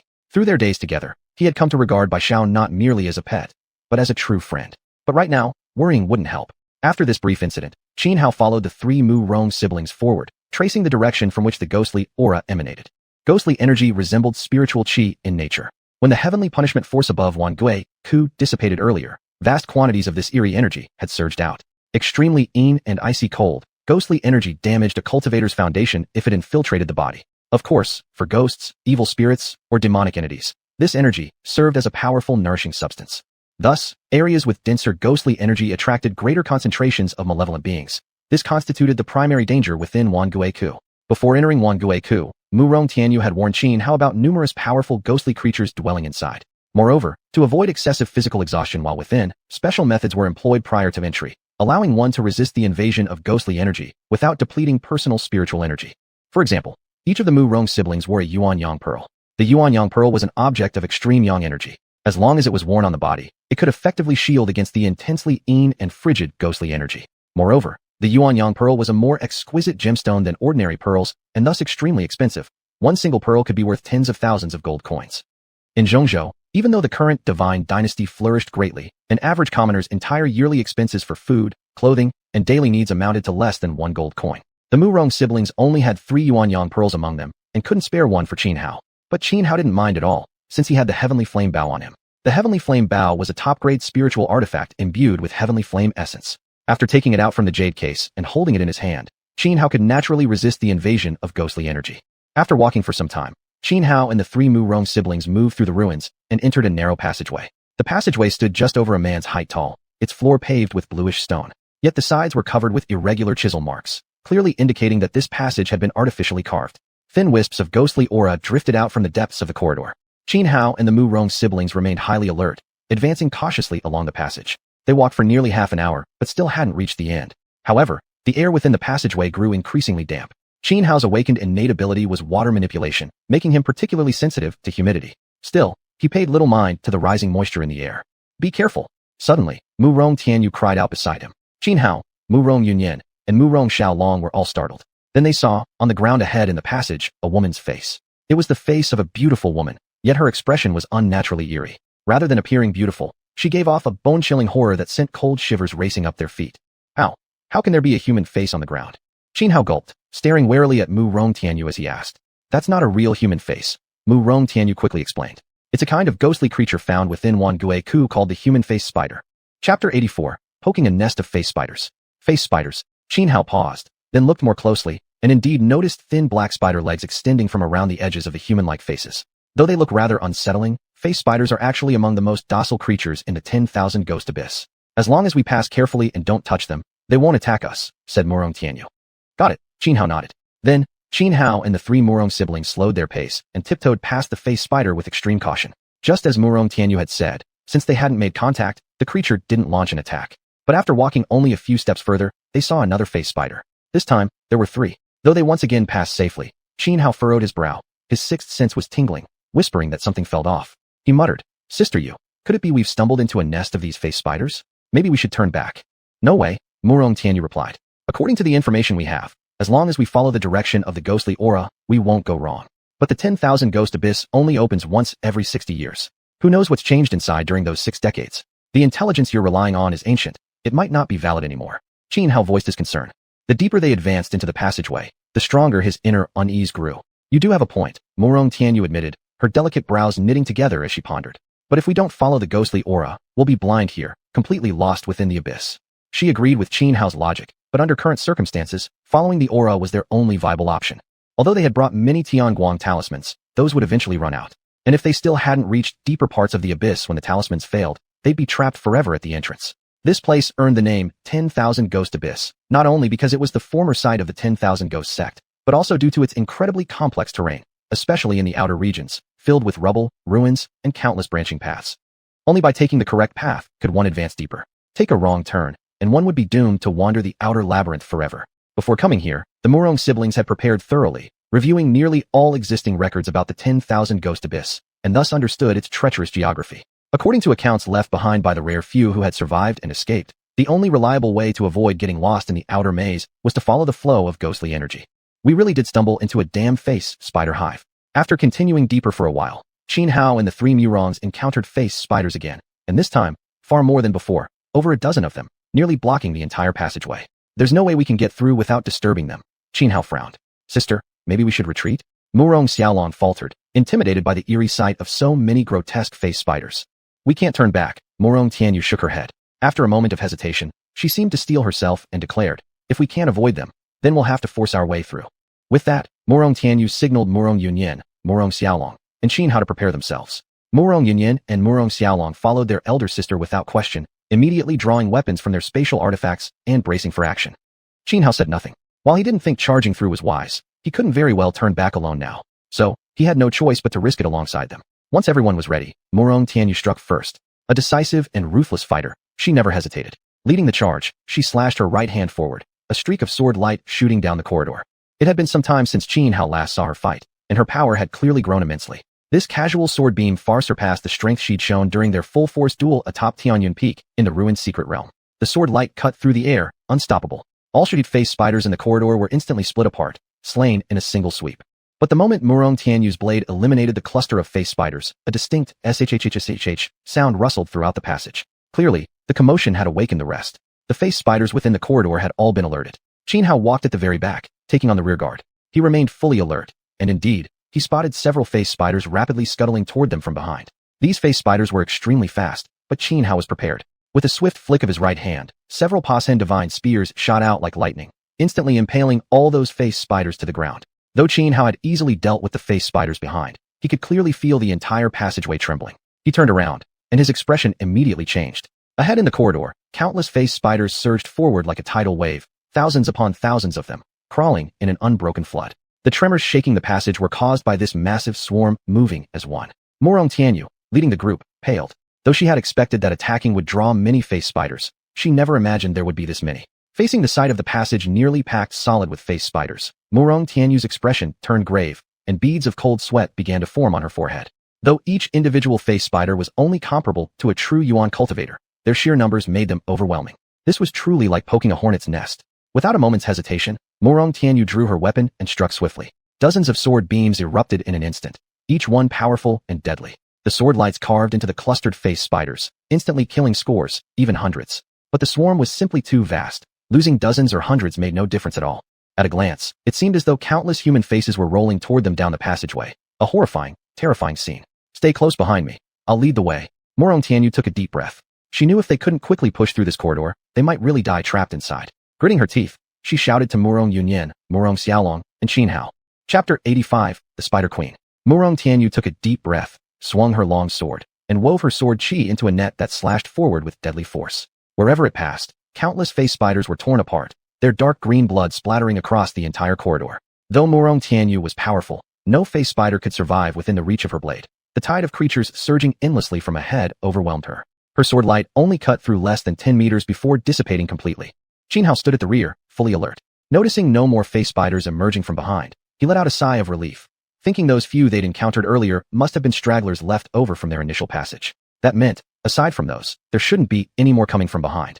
But just as he prepared to rush forward and help Morong Tianyu clear the way, a human face suddenly appeared at the far end of the passage behind them. Then 2, 3, 5. In the blink of an eye, thousands upon thousands of face spiders began swarming in from the rear. Damn, where are all these face spiders coming from? Could they be living among the rubble where we first landed? Seeing the endless wave pouring in from behind, Qinhao's expression turned grim. Now they had no retreat. Whoosh, whoosh, whoosh. Without hesitation, Qinhao raised his heavenly flame bow, drew back the string, and released arrow after arrow. The arrows not only killed the leading face spiders, but also carried divine flame, a property of the bow, that ignited the corpses on impact. Soon, heaps of purple heavenly fire blazed across the ground.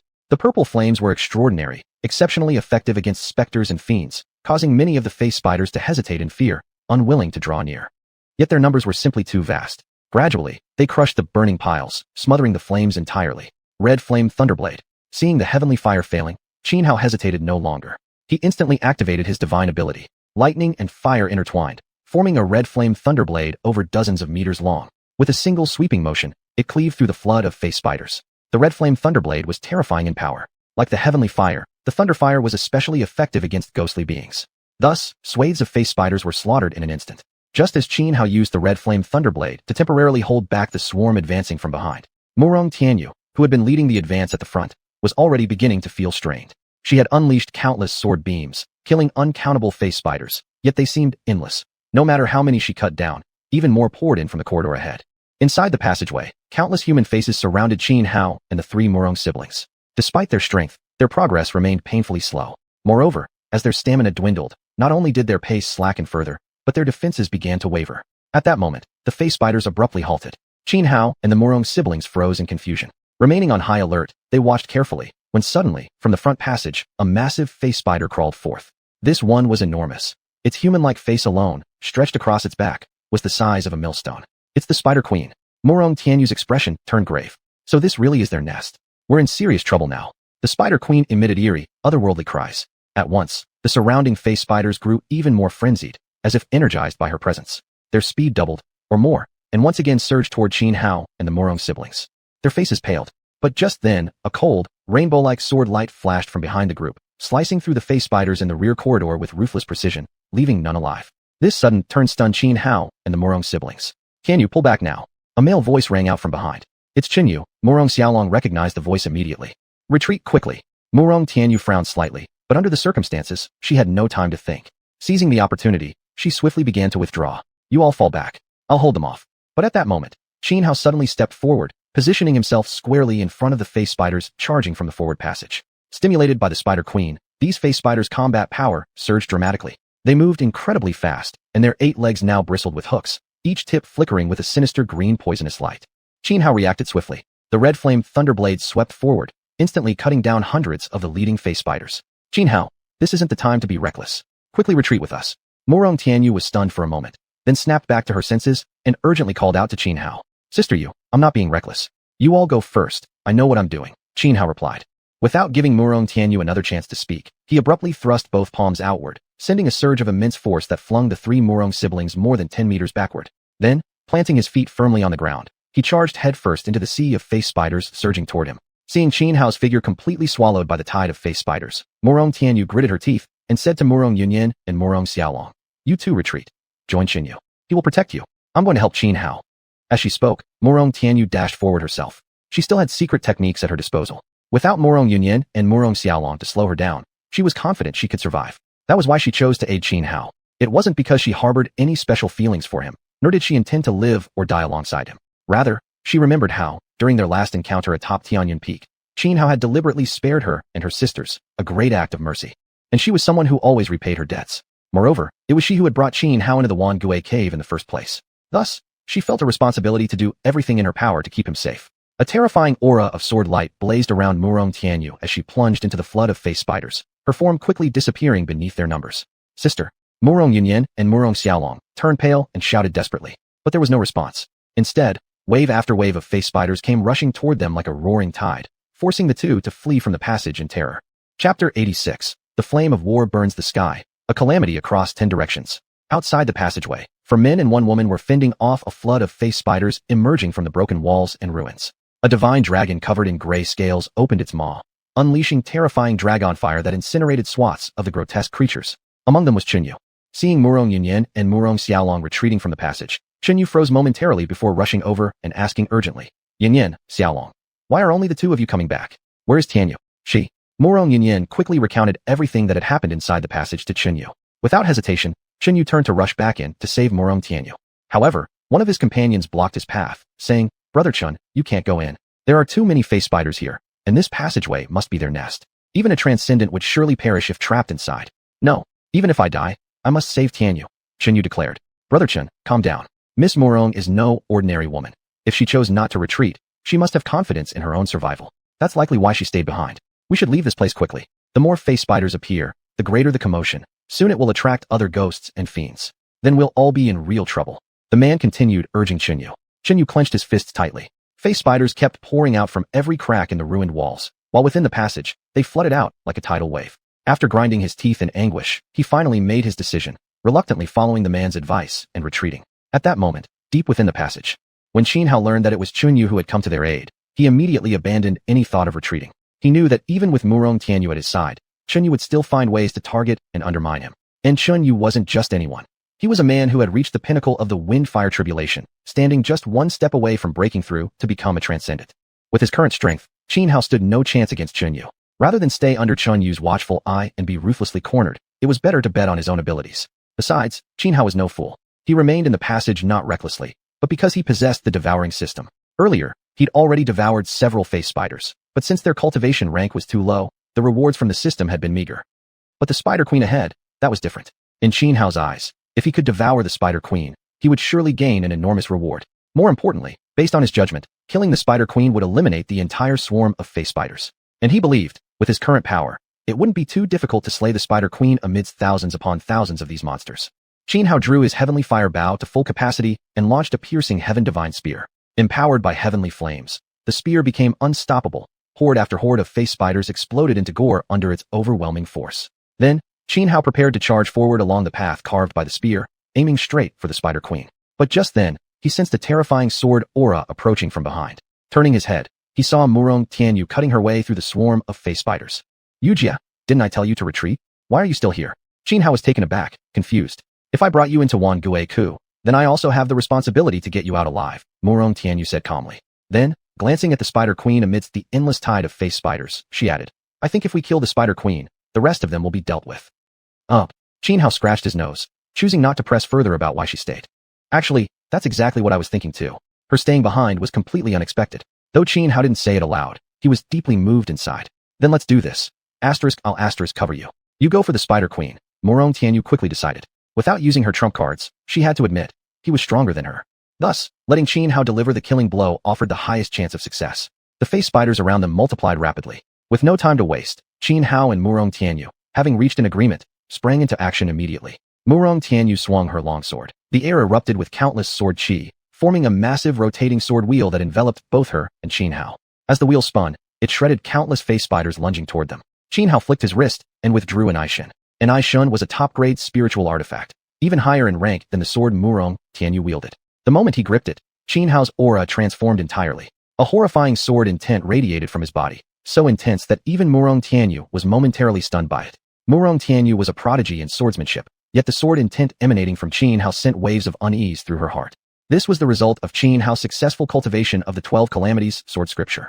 These past days, Qin Hao had been meticulously studying the scripture, and now he had nearly mastered this peerless sword art. Under Murong Tianyu's cover, Qin Hao surged toward the Spider Queen, his surrounding sword qi erupting violently, carving a bloodied path through the tide of face spiders. When Qin Hao successfully reached the Spider Queen, he unleashed a fatal technique from the 12 calamities sword scripture to ensure absolute victory. Fenghua Funtian Shi Fangjia. As Qin Hao swung in xiuxian, torrents of flame-infused sword qi burst forth. In an instant, sword beams of fire shot skyward, like raging beacons incinerating everything around.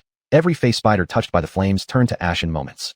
Plus, the power of Qin Hao's strike was immense. Even though the Spider Queen immediately spat out layer upon layer of webs in defense, it was still not enough. Under the impact of the flame's sword qi, web after web was severed and burned away. Finally, the blazing sword energy struck the Spider Queen herself. Though formidable, with strength equivalent to a golden core cultivator, the Spider Queen stood no chance against Qin Hao, who had already broken into the nascent soul realm. Her body simply could not withstand his assault. In one flash, the Spider Queen was split cleanly in two by the flame sword qi. Almost the moment Qin Hao killed the Spider Queen, a system notification rang within his mind. Detecting devourable entity, Spider Queen. Proceed with devouring? Devour. Without hesitation, Qin Hao instantly confirmed. Then, wisps of black light coiled around the Spider Queen's corpse. At the very instant Qin Hao slew the Spider Queen, all the remaining face spiders emitted eerie, unnatural cries, and then they fled. Seeing the flood of face spiders scattering like retreating tides, Murong Tianyu let out a quiet breath of relief, then turned her gaze toward the Spider Queen's remains. Chapter 87. Seal of Suppressing Evil. Where's the corpse of the Spider Queen? Murong Tianyu looked toward where the Spider Queen's body had been, only to find it gone. She frowned, her delicate brows knitting together in confusion. At that very moment, a system notification sounded in Qin Hao's mind. Ding, consumption successful, Spider Queen. Congratulations, host, you have obtained the Seal of Suppressing Evil. A black seal, about the size of a palm, appeared in Qin Hao's hand. It looked ancient and plain, its material unknown, but it was heavy and inscribed with dense, intricate runes resembling mysterious glyphs. Subtle waves of hidden power pulsed across its surface. According to the description provided by the consumption system, the Seal of Suppressing Evil was a top-grade spiritual artifact. However, unlike ordinary top-grade artifacts, when used against ghosts or evil entities, its power would increase 3 to 4 times, or even more, beyond normal levels. Conversely, against non-evil or non-spectral foes, its strength would drop drastically, performing at only about 30% of a typical top-tier spiritual artifact's capacity. After reviewing the system's detailed introduction, Qin Hao felt immense joy. This artifact was perfect for use in the Wonderland coup. Without hesitation, he stored the seal inside a jade box. As for Murong Tianyu's question about the disappearance of the Spider Queen's body, Qin Hao merely furrowed his brow slightly and replied, "It must have been burned to ashes." Murong Tianyu didn't doubt him. Earlier, Qin Hao had indeed slain the Spider Queen using sword energy infused with flame, and not just any flame, but tribulation fire. Ordinary face spiders had turned to ash instantly upon even brushing against that flame. The Spider Queen is dead. We can keep moving forward along the path of ghostly aura, Murong Tianyu said after a brief pause. Although their battle against the Spider Queen seemed smooth, it had taken nearly half an hour. In that time, Xunyu, Murong Union, and the others were sure to have moved far ahead. Turning back now wouldn't help them find their companions. In fact, they might lose themselves among the ruins and rubble. Moreover, when Murong Tianyu sent Murong Union and Murongxi along the way earlier, she'd given all essential supplies, including heavenly light talismans, needed within one Gue Ku to Murong Union, leaving herself with nothing. Thus, she and Qin Hao had only one option, to continue forward through the passageway. Perhaps deep within one Gue Ku, they'd meet up again with Xunyu and the others. Otherwise, without talismans like the heavenly light, surviving here would be extremely difficult. Qin Hao nodded. He definitely wouldn't turn back. He hadn't retreated earlier precisely because he didn't want to stay with Xunyu. From their previous conversation, he already knew Xunyu was pursuing Murong Tianyu romantically, and outside Wan Gue Ku, the murderous, cold gaze Xunyu had fixed on him. Qin Hao was certain that even if Xunyu later realized Murong Xialong had been deliberately inciting conflict, he'd still fall for it. Especially now, after seeing Murong Tianyu risk her life to save Qin Hao. That would only deepen Xunyu's hatred toward him. And right now, Qin Hao was no match for Xunyu. Qin Hao and Murong Tianyu continued down the passage. Nearly 2 hours passed, yet they still hadn't reached the end. Fortunately, they encountered no further dangers, except near where they'd fought the Spider Queen, where they discovered what appeared to be the nest of the face spiders. The massive spider nest completely filled the corridor, blocking it like a wall. Surrounding the structure were countless face spider eggs scattered everywhere, an alarming number. Xuanhuan and Mu Rongxianyu broke straight through the nest, but deliberately avoided destroying the eggs inside. They feared provoking unnecessary trouble. If those spiders were enraged and swarmed them, the two of them would be in dire straits. We're down to just one heavenly light talisman, Mu Rongxianyu said anxiously, staring at the single talisman left in her hand. If we can't get out of this passage within the next 2 hours, we'll be plunged into endless darkness, completely lost, maybe forever trapped here. Don't panic, Rain's sister. Xianhao comforted her. Didn't you forget I have the purple-blue devil eyes? Oh, I actually did forget. Mu Rongxianyu blinked in surprise. Once she remembered Xianhao possessed the purple-blue devil eyes, her anxiety eased instantly. Even if the talismans ran out, they'd still be able to see. Within Wonderland, as long as one wasn't blinded, there wasn't much danger. That was a conclusion reached by everyone who'd ever explored this place. Though many ghostly creatures and evil beings had been seen, they were mostly similar to the face spiders, menacing perhaps, but not highly dangerous. The truly dangerous aspect of the Wonderland wasn't its creatures, but rather the sheer complexity of its terrain. Many who entered never made it out alive, simply because they got lost within its endless maze. Someone ahead? After walking for a while longer, Mu Rongxianyu suddenly stopped. At the end of the passageway, a shadowy figure had appeared. However, since the figure stood over 10 meters away, the light from the heavenly light talisman only illuminated a vague silhouette. Seeing an actual person startled Xianhao. This passage had no side routes, and earlier, when they'd broken through the face spider nest, they'd been certain no one else had entered after them. That someone now stood in front of them could mean only two things. Either the person had come from the other end of the passage, or they had already been inside all along. The first possibility was acceptable. The second, however, was troubling. It might be the remains of some past explorer who had died mysteriously in the corridor. Snapping back to awareness, Xianhao grew highly vigilant. He quickly activated his purple-blue devil eyes and fixed his gaze on the figure. He almost regretted looking. At the far end of the passage floated a woman. She wore a long red dress, her feet dangling off the ground. Her pitch-black hair fell down to her knees, hanging loosely over her face, completely obscuring her features. She stood facing Xianhao and Mu Rongxianyu, motionless. Gurgle. The sight sent chills racing across Xianhao's skin. His Adam's apple bobbed as he swallowed hard, cold sweat instantly soaking through his clothes. Even though he was a cultivator, and even though he had lived 2 lifetimes, he still felt overwhelming fear grip his heart. A bone-deep chill surged from his soul straight up into his skull. Xianhao, what's wrong with you? Beside him, Mu Rongxianyu noticed his odd reaction. Her delicate brows furrowed, and she asked, puzzled. Ghost. Xianhao stammered, his voice trembling. Ghost. Mu Rongxianyu paused, glancing toward the faint silhouette ahead, her entire body tensing with alertness. In her eyes, anything capable of frightening Xianhao to such an extent must be far from ordinary. Xianhao felt as if he had plunged into an icy abyss. His legs turned weak and rubbery, barely able to support him, let alone take a single step forward. Though he had already accepted his current identity and adapted to life in this world, he was still, at heart, a soul from the modern era, one that harbored deep, instinctual fear toward grotesque specters. Of course, much of it also stemmed from his past life obsession with horror films. Now, confronted with reality that mirrored those terrifying scenes, his imagination ran wild, amplifying his dread. Just then, Xianhao watched in frozen terror as the female ghost slowly lifted her head, just like in those old horror movies. As she did, a deathly pale face emerged, accompanied by 2 bloodshot eyes filled with hatred. And those eyes were weeping blood. This sight utterly drowned Xianhao's heart in terror. At this moment, he wished more than anything that fear would knock him unconscious. But ironically, his mind had never been sharper. The female ghost, fixed her gaze on Xianhao, her lips curling upward until they stretched all the way beneath her ears, revealing rows of small, sharp teeth. Her expression was horrifying beyond words. Due to the restriction of the Tianguang talisman, Mu Rongxianyu still couldn't clearly see the figure ahead. But she heard the eerie laughter distinctly. Without hesitation, she slashed her right hand forward, the flick of a sword finger, and a blade of light shot forth, slicing through the air toward the hazy form. She hadn't acted earlier because she'd assumed the silhouette belonged to the group that had entered before them. She didn't want any misunderstandings. But now, that strange laugh confirmed it. Only a spirit could produce such an unnatural sound. No longer holding back, Mu Rongxianyu struck without mercy. The sword beam cut through like a rainbow, swift and sudden. The female ghost clearly hadn't anticipated this. By the time she reacted, the blade was already within 3 meters, far too close to dodge. A flash, and the ghost's head was severed. The head tumbled to the ground like a ball, rolling straight to Mu Rongxianyu's feet. Woo-woo. After being beheaded so suddenly by Mu Rongxianyu, a bizarre sound like an infant crying echoed down the passageway. Hearing it, Mu Rongxianyu furrowed her brows, her expression growing grave. But Xianhao's face had turned even paler, because he saw that after losing its head, the female ghost's body began to transform. Countless tentacles sprouted from its form. The scene was surreal, deeply unsettling. Yet at that moment, Mu Rongxianyu glanced at the severed head lying before her, hesitated slightly, then said, Xianhao, It's just a guaying. Not much of a threat. No need to be so afraid. Indeed, the female ghost's head before her was nothing but a tangled mass of greenish tentacles woven together. From the severed ends, thick streams of dark green fluid oozed out, wounded by the burst of sword light moments earlier. Guaying. At Murong Tianyu's explanation, Xianhao looked down as well, at the severed head now resting near her feet. Seeing that the head was merely made of intertwined green tentacles, the fear inside him instantly vanished, only to be replaced by a surge of indignation rising rapidly within his chest. He felt utterly humiliated. A grown man, completely paralyzed by fear from a mere guaying? This would surely become the greatest embarrassment of his life.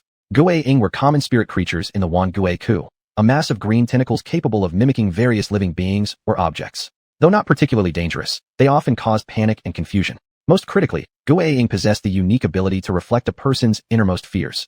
That was what made them so deceptive.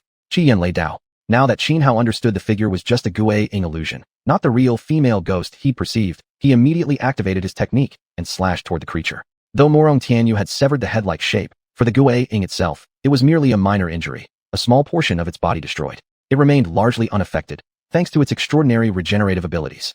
But Xianhao couldn't let go of the fact that he'd just been frightened by a guaying, so he struck directly, determined to exterminate it completely. Whether it was because part of its body had been severed by Murong Tianyu's sword light or not, the remaining mass of the guaying, though still pulsing with life force, moved much slower than before. Faced with Qi Yan laid down, the wounded guaying clearly couldn't dodge or block.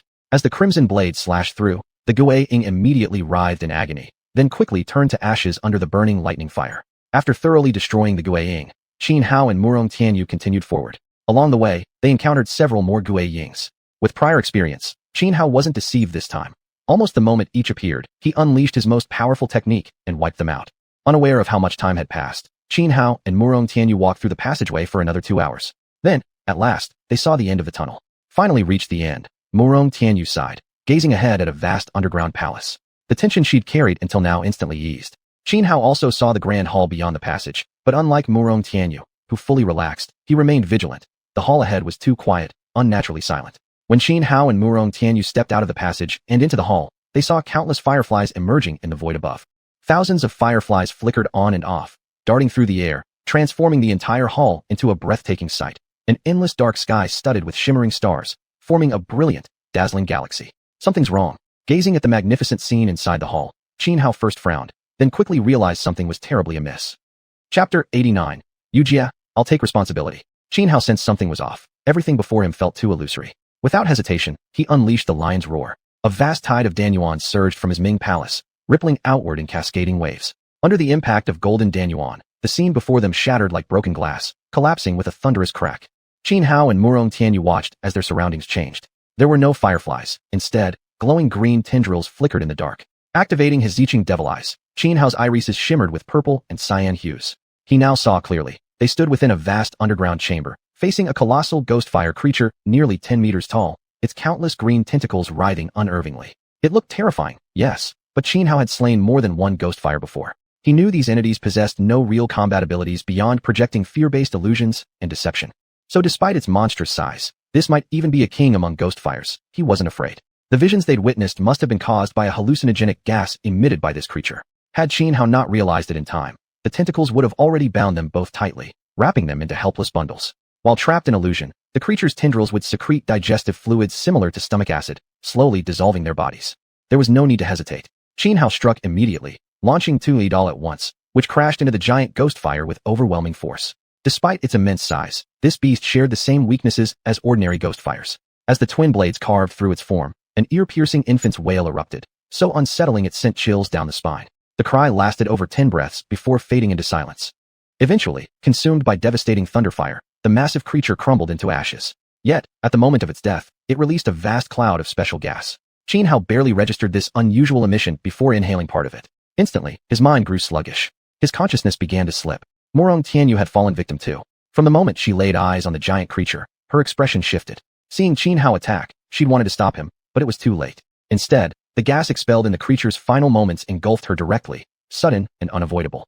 As soon as she absorbed the gas, Murong Tianyu also felt her thoughts slowing, her mind numbing as if drunk. Her ability to reason faded gradually. Both Xianhao and Murong Tianyu, having inhaled the enormous quantity of special gas released by the dying creature, entered a state of mental blankness, drunk not by alcohol, but by supernatural influence. They gazed at each other with glazed eyes, and then, inexplicably embraced. Xianhao, looking into the eyes of Murong Tianyu in his arms, boldly leaned forward and kissed her crimson lips. Time passed, minute by minute. No one could say how long it was until Murong Tianyu finally regained consciousness, emerging from the haze. She awoke to find herself half undressed on the cold ground. Beside her, Xianhao lay fast asleep, breathing deeply. Murong Tianyu froze in shock. Even with her exceptional composure and discipline, she nearly screamed out loud. As she struggled to piece together what had happened, Xianhao suddenly rolled over and pinned her beneath him. Already disheveled, being pressed down under him in such a compromising position made her breath hitch instantly. At that very moment, horrifying images flooded her mind. Her gaze toward Xianhao turned deadly, filled with killing intent. Seemingly sensing danger, Xianhao slowly opened his eyes. When he realized he was pinning Murong Tianyu underneath him, his mind went completely blank. Where am I? What am I doing? In that moment, Xianhao truly wished he could die. He never imagined this would happen. Though he didn't dislike Murong Tianyu. In fact, his impression of her was quite good. He absolutely hadn't wanted things to end up like this. Yujia, I am sorry. I didn't mean to. Xianhao stammered helplessly. HSS. Murong Tianyu inhaled sharply and said, nothing happened. Don't get the wrong idea. Nothing at all occurred between us. Just hurry up and get off me. Oh. Xianhao scrambled to his feet immediately, but then paused, suddenly feeling something was off. He looked back at Murong Tianyu and asked, Yujia, how do you know nothing happened between us? Murong Tianyu had just gotten up when she heard this. She nearly collapsed onto the ground again. Even though she knew Xianhao didn't mean anything by it, the way he said that made it sound as if he wanted something to have happened. She shot him a fierce glare and snapped, because I wasn't completely unconscious before. I still have vague memories of what took place, and according to those memories, nothing happened between us at all. All right, well, Xianhao hesitated, then said, to be honest, I don't remember anything. But Yujia, I'm not the kind of person who avoids responsibility. If anything did happen between us, just say so. I'll take full responsibility. Enough. Murong Tianyu huffed angrily. I told you nothing happened, so nothing happened. Don't keep talking about it, or I really will get mad. Her impression of Xianhao had always been quite good, but right now, she felt he truly was insufferably dense. An absolute steel-hearted blunt man. I understand. Seeing that Murong Tianyu was genuinely furious, Xianhao swallowed back the swirl of questions in his heart and said nothing more. Still, he couldn't help feeling uneasy. He lowered his head, trying hard to recall what had actually happened. But just as he stood there with his head down, a hand suddenly landed atop his skull, as if someone had casually given him a condescending pat. At first, Xianhao assumed it was Murong Tianyu. But quickly, he realized something was terribly wrong. The hand touching his head was icy cold, and it felt as if it were leaking water, soaking nearly half his head with a damp, dripping chill. Chapter 90. What the hell? When Xianhao realized that the hand petting his head wasn't belonging to Murong Tianyu, he panicked instantly. His entire body froze as if turned to stone. Yujia, there's an immortal caressing my crown. Xianhao stammered to Murong Tianyu. What? Murong Tianyu was momentarily stunned, her face filled with confusion as she instinctively looked toward Xianhao's head. There, she saw a skeletal, emaciated hand gently patting Xianhao on the head. It's a xiuxian.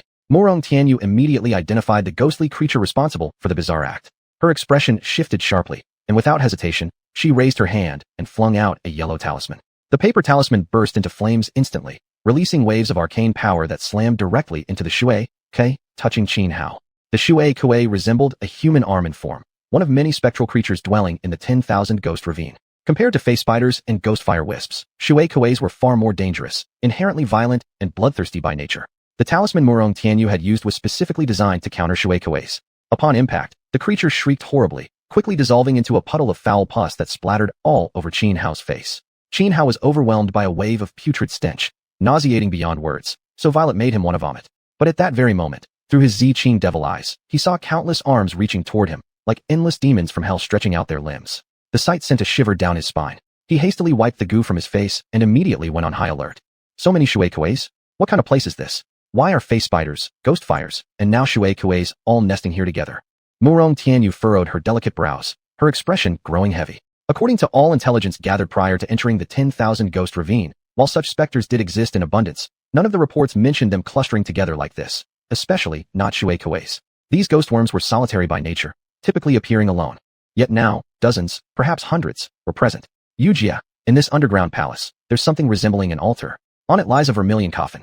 Those xiuxians seem to be crawling out of a hole beneath that coffin. Using his xiuxian devil eyes, Xianhao spotted the source, the den of the xiuxians hidden within the crimson coffin atop a distant altar. Xiuxians are naturally savage and blood-crazed. We must eliminate them all quickly, or one misstep could leave us their next meal, Murong Tianyu said gravely. Without further delay, she launched her attack. With a flick of her wrist, dozens of sword beams swept forward, slicing through scores of xiuxians ahead. One after another, the creatures exploded into greenish mist. Xianhao didn't hold back either. His red flame thunder blades slashed horizontally, obliterating over a dozen xiuxians kueis in one sweep. Furious at the assault, the shui kueis went berserk. They shrieked wildly and lunged en masse at Xianhao and Murong Tianyu. These creatures fought with suicidal ferocity. Their bodies emitted eerie, ink-green ghost fire, bathing the entire subterranean chamber in a sinister glow. Worse still, each finger-like appendage, resembling twisted human arms, sprouted sharp, barbed spines. Although Xianhao and Murong Tianyu had already slain many, the number of shui kueis only grew. More and more crawled out from the vermilion coffin, now swarming into the hundreds. Xianhao, I'll hold them off. You go destroy that vermilion coffin. If it truly is their nest, then inside there must be a shui mu, the mother parasite. It usually latches onto ancient corpses. Kill the shui mu, and all these shui kueis will die with it. Seeing the overwhelming numbers, Murong Tianyu urgently called out. Got it. No hesitation, no unnecessary words. Xianhao nodded firmly and bolted toward the crimson coffin at top speed. Along the way, any shui kuei that attacked him were effortlessly cut down, while the majority were kept occupied by Murong Tianyu. Reaching the vermilion coffin, Xianhao snapped his palm outward. An xiuxian materialized in his grip, its icy blade radiating terrifying killing intent. In one swift motion, he brought an xiuxian down with full force. The coffin split cleanly in two. Yet despite the powerful strike, the inner sarcophagus remained untouched, and inside lay a female corpse dressed in traditional red wedding attire, completely unharmed. Not even a supreme spiritual weapon like an xiuxian could leave a mark on her. Xianhao was utterly shocked. Moreover, the attack had alerted the shui kueis. Hundreds more began pouring out from within the broken vermilion coffin. The shui kueis instantly became extremely frenzied, thrashing like countless arms reaching toward Xianhao's face. Without a moment's hesitation, he swung an xiuxian, and one after another, circular sword energies materialized in midair, immediately shredding every lunging shui kuei into pieces. Yet when he realized the corpse couldn't be damaged, meaning he couldn't destroy the shui mu parasitizing it, Xianhao frowned, feeling deeply troubled. But just then, a system notification suddenly echoed inside his mind. Ding! Detecting consumable target, ancient corpse. Proceed with consumption? Xianhao was momentarily stunned. He never expected this possibility. Consume. Without the slightest hesitation, he made the choice instantly. By consuming the corpse, the shui mu parasitizing it would naturally be devoured as well. Once that happened, all nearly 1,000 shui kueis would perish at once. Otherwise, even if he and Murong Tianyu managed to kill all these shui kueis through combined efforts, they'd still likely suffer injuries. And this underground palace already appeared bizarre and perilous. Should they become injured and encounter further danger later, the consequences would be dire. Immediately, dark, shadowy tendrils wrapped around the female corpse. The corpse began trembling violently, struggling as if sensing imminent danger. Alas, the tendrils radiated terrifying power. It was utterly impossible for the corpse to break free. After about 10 breaths' time, the corpse was completely consumed, vanishing into nothingness. Ding! Consumption successful. Ancient corpse. Congratulations, host. You have obtained Yinyang Zhaohua pill and xuanhuan stone. The system alert rang within Xianhao's mind, and instantly, a pill modeled black and white, along with a stone displaying 5 different colors, appeared in his hand. According to system notes, the black and white pill was the Yinyang Zhaohua pill, an item ranked 1 tier higher than even top-grade spiritual medicines. The 5-colored stone was the xuanhuan stone, containing potent elemental energies of the 5 phases. Chapter 91. Devouring the mysterious ancient corpse. The Yinyang creation pill and the 5 elements origin stones were both extraordinary treasures. In particular, the Yinyang creation pill not only possessed immensely potent medicinal power, but also contained the essence of yin and yang. For Xianhao, whose cultivation had reached the nascent soul realm, consuming this pill while refining the 5 elemental energies within the origin stones would allow him to elevate his strength once more, ascending from the nascent soul level to the yin-yang 5 elements realm.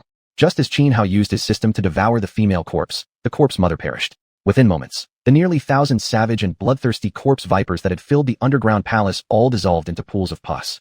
At that moment, Murong Tianyu took out 2 flint stones and directly ignited a pit in the underground palace that was filled with black oil. Earlier, when the corpse vipers went berserk, their emerald green glow had illuminated the entire chamber, allowing Murong Tianyu to notice this oil-filled pit. The black oil was a highly flammable substance. Once lit, it burst into a flame over 2 or 3 meters high, flooding the underground palace with bright light. Only then could Xianhao and Murong Tianyu clearly see the full scope of the vast chamber. This underground palace was enormous, far larger than several hundred square meters. Even when Xianhao had used his purple-blue demon eyes earlier, he hadn't been able to fully perceive its extent. At the center of the underground palace, where Xianhao had laid the vermilion coffin upon an altar, stood a strange structure. The altar was eerie, its surrounding stones engraved with dense, intricate runes, through which strange arcane energies subtly flowed. The vermilion coffin had already been split open by Xianhao, revealing 2 layers, an outer casing and an inner sarcophagus. Inside the sarcophagus lay many chewed-up burial items. These included gold, silver, jade artifacts, and some rare heavenly treasures and earthborn materials. Xianhao noticed, for instance, a piece of Hongmeng violet vine that had been gnawed down to less than a quarter of its original length. The Hongmeng violet vine was an exceptionally rare treasure, no less valuable than the ethereal cloud lotus he had once encountered within the secret realm atop Tianyun Peak. Unfortunately, this vine had been devoured by the corpse vipers. All that remained was a section barely as long as a human fingertip. Still, Xianhao collected the fragment, intending to plant it within the medicinal field inside his jade box. He hoped to seize whatever slim chance there might be to revive it. At that moment, Morong Tianyu walked over. Seeing Xianhao carefully storing the mangled fragment of Hongmeng vine, she frowned slightly and said, "Xianhao, that piece is useless now. It must have been consumed by the corpse mother. The spiritual energy has almost entirely been drained. That's probably why only this tiny remnant remains. Ordinary corpse vipers wouldn't dare touch anything the corpse mother has fed on." "I know," Xianhao nodded. "I'm just wondering if there's any chance I can grow it in the medicinal field and see if it might sprout roots again." "That seems unlikely. If its spiritual essence is gone, there's no life force left at all," Morong Tianyu replied. Upon hearing her words, Xianhao realized she had a point. Still, he tucked the fragment away. After all, space inside his jade box was more than sufficient. Morong Tianyu didn't press further.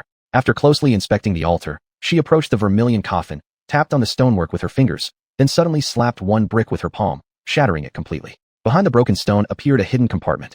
Inside sat a brocade box, quietly resting in the dark recess. Morong Tianyu lifted it out, opened it, and found within a small sword. The blade was only about the length of a middle finger, shaped like a black dagger without a handle, made of some unknown material. Across the surface of the black blade were densely inscribed runes. So it's actually a flying sword, and one of transcendent quality. Morong Tianyu examined the tiny blade inside the box, her face breaking into ecstatic delight. Her Morong family was no ordinary lineage. They were a renowned sword cultivation clan. Thus, she had exceptional insight and instantly recognized the small sword as a flying sword, and not just any one. It had reached the level of a transcendent artifact.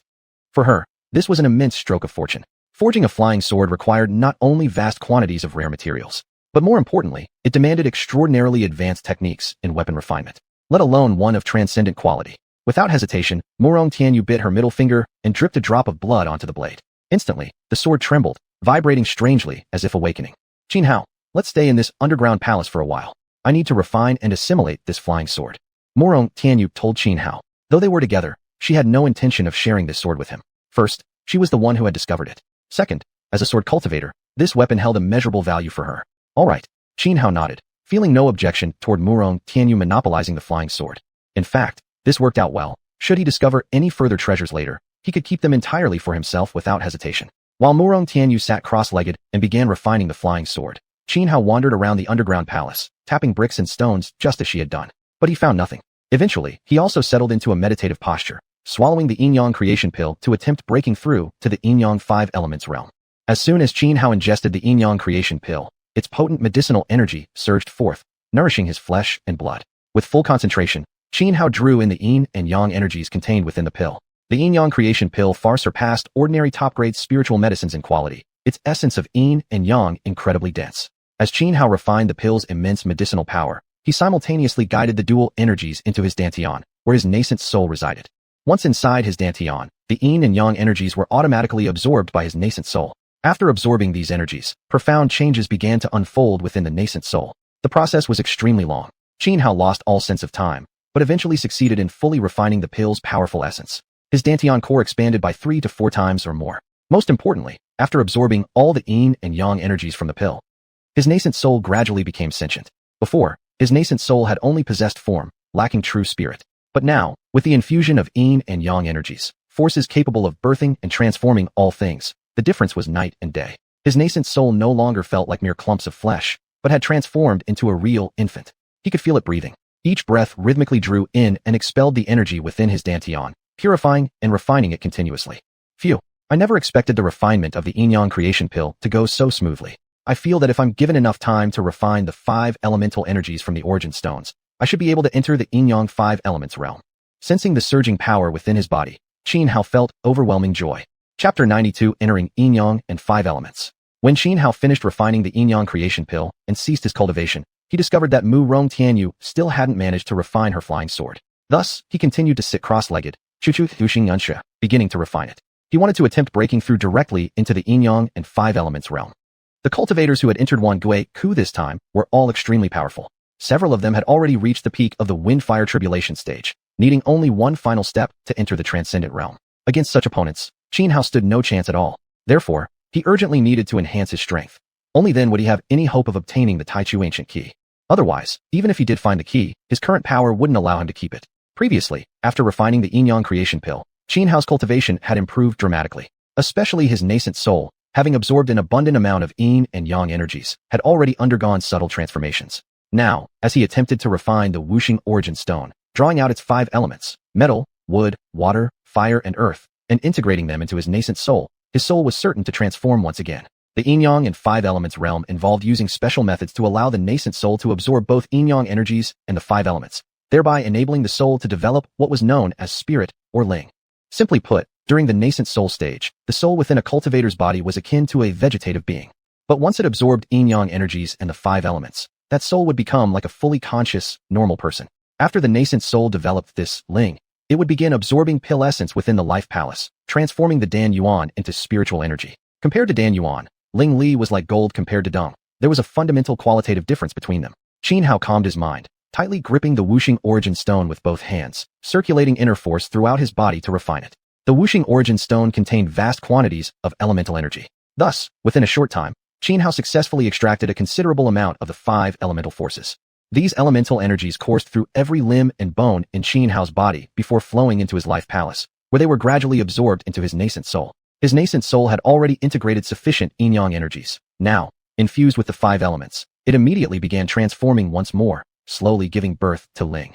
According to Taoist theory, the foundation of all things in heaven and earth consisted of yin-yang energies combined with the 5 elements. Hence, when these forces merged into the nascent soul, internal organs and bodily structures would naturally form. Originally, when a nascent soul emerged from the golden core, it possessed only outward form without flesh, bones, or internal organs similar to those of a human. But once yin-yang energies and the 5 elements were introduced, they catalyzed the soul, prompting the development of muscles, bones, and vital organs inside. Now, as Xianhua infused the 5 elements into his nascent soul, muscle and bone began forming internally, followed by vital organs.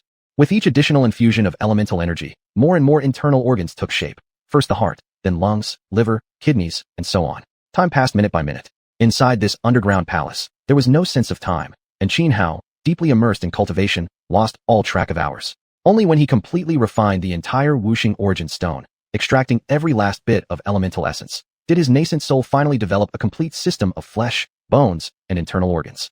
At that moment, a pair of closed eyes on the nascent soul slowly opened. The instant the nascent soul opened its eyes, Xianhua realized his consciousness had synchronized perfectly with it. Over recent days, he had consulted Mu Rong Tianyu on many cultivation matters, gaining a thorough understanding of the yin-yang and 5 elements realm. So, with a mere thought, the nascent soul in his life palace immediately sat cross-legged, commencing the cultivation technique. Inhaling and exhaling the Dan Yuan within the life palace, steadily transforming the Dan Yuan into spiritual energy. To break into the yin-yang and 5 elements realm, giving birth to Ling within the nascent soul was merely the first step. Only after the nascent soul completely transformed every particle of Dan Yuan within the life palace into Ling Li could one truly be said to have entered this realm. This breakthrough came smoothly, naturally, as if water flowing downhill. Though thrilled inside, Xianhua remained remarkably calm and composed. He stilled his thoughts, patiently continuing the transformation of all remaining Dan Yuan within his body into spiritual energy. Who knew how much time passed before, at last, all the Dan Yuan within his life palace had been converted into pure Ling Li. Huff huff.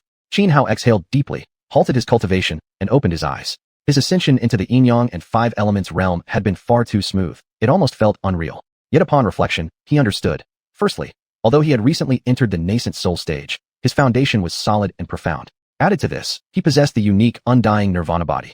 Another reason was that the yin-yang creation pill and the wuxing origin stone were extraordinary beyond measure. During ordinary cultivation, although cultivators could absorb trace amounts of yin-yang energies and 5 elements from the air, these essences were extremely scarce. Precisely because of this scarcity, the transition from nascent soul to yin-yang and 5 elements realm often required considerable time for most cultivators. But the yin-yang creation pill and wuxing origin stone contained such dense concentrations of yin-yang energies and 5 element essence that they could easily propel a cultivator directly from the nascent soul stage into the yin-yang and 5 elements realm. That was exactly why Xianhua's breakthrough had been so smooth and swift. When Xianhua awoke this time, Mu Rong Tianyu was also nearing completion of her sword refinement. Xianhua wandered around the underground palace for a while, searching thoroughly once again. But unlike Mu Rong Tianyu, he lacked her fortune and found nothing at all. Several hours later, Mu Rong Tianyu finally succeeded in fully refining the flying sword. The sword itself was incredibly extraordinary. During the process of her refinement, her cultivation base actually improved, allowing her to smoothly advance into the nascent soul realm. Even more shockingly, she seemed to be on the verge of breaking through into the yin-yang and 5 elements realm. This deeply astonished Xianhua, who stood nearby. After all, Mu Rong Tianyu had only been at the golden core stage before. Now, merely refining a single flying sword had elevated her by an entire cultivation level. This was simply too absurd. Oh, Xianhao, you've actually broken through into the yin yang and five elements realm. After sealing the refined flying sword within her body, Mu Rong Tianyu finally turned to look at Xianhao. Sensing the change in his aura, she was utterly shocked. In Mu Rong Tianyu's eyes, Xianhao's growth and strength was happening far too quickly. Back at the secret realm atop Tianyuan Peak, Xianhao had still been at the Qi gathering stage. And now, in such a short time, he had already reached the yin yang and five elements realm. Was his cultivation speed riding on an airplane? Xianhao nodded briefly, choosing not to dwell on the matter. Instead, he changed the subject. Yujia, earlier I discovered a hidden door in this underground palace. Let's go inside together and take a look. All right. Mu Rong Tianyu nodded in agreement. Chapter 93, You Will All Die. Xianhao pressed the hidden panel, and a doorway opened in the wall on the eastern side of the underground palace. Behind the doorway lay a passageway. Xianhao stepped into the passage together with Mu Rong Tianyu, advancing cautiously. Although Mu Rong Tianyu had used up all her Tianguang talismans, Xianhao possessed the Xiqing Devil Eyes, so he wasn't worried about getting lost. They walked through the passageway for an entire hour without reaching its end. However, Xianhao spotted 3 skeletons along the way. He quickly approached to inspect them, and upon searching the 3 bleached bones, he discovered 3 token-like keys on their remains. The material was highly unusual, neither metal nor wood. Holding the 3 key-shaped tokens and examining them closely, Xianhao frowned and asked Mu Rong Tianyu, Yujia, could these really be the primordial ancient keys you mentioned? Let me see. Mu Rong Tianyu took the 3 key-shaped tokens from Xianhao, then activated a special technique. Her pupils glowed as she scrutinized them carefully before saying in astonishment, Indeed, they are the primordial ancient keys. Xianhao hesitated for a moment. The main reason he'd come to the 10,000 Ghost Grotto was precisely to obtain the primordial ancient keys. He'd originally thought they'd be extremely difficult to find. Yet now, he'd stumbled upon them so easily. It felt unreal. Xianhao, quickly hide these 3 ancient keys. Don't let anyone else know. Otherwise, you'll become the target of everyone. Mu Rong Tianyu handed the 3 keys back to Xianhao and warned him seriously. I only need 1. The other 2 can go to you. Yujia. Xianhao considered briefly before accepting just 1 key and putting it away. This. Mu Rong Tianyu's delicate brows furrowed as she said, All right, I truly do need a primordial ancient key, so I won't stand on ceremony. But I won't take them from you for nothing. After we leave the 10,000 Ghost Grotto, I will give you something of equivalent value. Consider these 2 keys as items exchanged between us. There's no need. Xianhao waved his hand dismissively. If you refuse, then I won't take them at all. Mu Rong Tianyu replied firmly. This. After a brief hesitation, Xianhao relented. Fine then, I'll follow your words, Yujia. But just as Xianhao and Mu Rong Tianyu were about to store away the keys, a streak of starlight shot through the passageway like a rainbow, rushing straight toward them with deadly intent. Under sudden attack, Mu Rong Tianyu reacted instantly. Her left hand formed a sword seal and slashed horizontally. A blade of light burst forth, intercepting the incoming starlight. With a loud boom, the sword light and starlight exploded simultaneously, dissipating into pure energy. At that very instant, the flash illuminated the entire corridor. Xianhao and Mu Rong Tianyu looked up and saw 7 figures stepping out from the far end of the passage. Both of them immediately frowned. They recognized them. The 7 people approaching were xiuxian and his companions from the Star Heaven Immortal sect. Miss Mu Rong, surrender the primordial ancient keys, and I shall spare your lives. Xiuxian, dressed in purple robes, glanced at Mu Rong Tianyu and spoke calmly. Xiuxian, if we refuse to hand over the keys, will you kill us for the treasure? You should know that those of the Mu Rong family always repay their enemies. Mu Rong Tianyu narrowed her eyes, her beautiful gaze flashing coldly. Xiuxian sneered lightly, a cruel glint flickering in his eyes as he said sinisterly. Miss Mu Rong, do you really think your Mu Rong family would ever learn I'm the one who killed you here? In that case, there's nothing more to say. Let's fight. Mu Rong Tianyu declared resolutely. With a subtle tremor of her body, a sharp sword aura surged outward from her form. Yujia, wait a moment. Just then, Xianhao, who had been silent, spoke to Mu Rong Tianyu. What is it? Mu Rong Tianyu turned to Xianhao, puzzled. I have some personal grievances with these people, so please step aside and watch. Don't get involved. Leave them to me. Xianhao said firmly. All right. Mu Rong Tianyu's brows tightened. Although she was worried that Xianhao alone might not be able to handle the situation, she could see how determined he was. After a brief hesitation, she agreed to his request. After all, she would be right there. If Xianhao ever appeared overwhelmed, she could intervene at once. Oh, Xiuxian looked at Xianhao in surprise, frowning slightly. He couldn't understand why Xianhao harbored such intense hatred toward them. Still, he didn't dwell on the thought. In his mind, both Xianhao and Mu Rong Tianyu were already dead men. There was no need to waste time pondering the concerns of the dying. Although Xiuxian himself was only at the yin-yang 5 elements realm, they had 7 people against 2, an overwhelming numerical advantage. Most critically, among the other 6 people, 2 possessed the same yin-yang 5 elements realm cultivation as Xiuxian, while the remaining 4 were at the Yuaning realm. In terms of overall strength, they held an overwhelming advantage over Xianhao and Mu Rong Tianyu. At this moment, Xianhao swept his gaze across Xiuxian and the others, his eyes radiating unrestrained killing intent as he declared coldly, Today, you will all die. Insolent. Xianhao's arrogance instantly enraged Zhou Zhan and his companions. One of the men at the same cultivation level as Zhou Zhan immediately stepped forward and roared at Xianhao in fury. Moreover, he struck first. His right hand shot out, surging with immense spiritual energy that condensed within less than 2 breaths into a starlight palm as large as a millstone. With a shake of the air, it slammed down from above toward Xianhao. The starlight palm carried terrifying power. Had it landed directly, even a boulder weighing several dozen tons would have shattered instantly into countless fragments. Yet Xianhao remained completely calm. With a mere wave of his right hand through empty space, a golden break heaven divine spear instantly took form, which he then hurled forward. The spear shot through the air like a golden lightning bolt, moving so fast that it pierced straight into the center of the starlight palm, without any resistance, tearing clean through it. The instant the starlight palm was pierced, it exploded apart, rapidly dissolving and scattering into nothingness. But the break heaven divine spear did not slow in the slightest. It continued onward at full force, streaking toward the man who had attacked Xianhao. The man's face twisted with shock, horror, and disbelief, but before he could react, the spear pierced straight through his forehead. A piercing scream rang out. Even though the man was a cultivator at the Yin-Yang 5 Elements realm, with vitality far surpassing ordinary humans, he could not withstand the might of the break heaven divine spear. His life force was utterly extinguished in an instant. Chapter 94. First Calamity, Storm of Cold. Silence. Absolute silence. So silent that even the dropping of a needle could be heard. Originally, Zhou Zhan and the others hadn't given Xianhao the slightest regard, but now, their hearts were trembling. Even Zhou Zhan himself was trembling slightly, his atoms apple bobbing as he gulped down a mouthful of saliva. He could hardly believe what he had just seen. A fellow cultivator at the Yin-Yang 5 Elements level, slain in an instant by Xianhao. Though Zhou Zhan wasn't exceptionally gifted compared to the most outstanding talents, among his peers he was still considered a genius. Under equal conditions, he rarely met his match. Take the man just killed by Xianhao. Though also at the Yin-Yang 5 Elements level, he was weaker than Zhou Zhan. Yet Zhou Zhan knew he couldn't possibly kill such a person with a single move the way Xianhao had.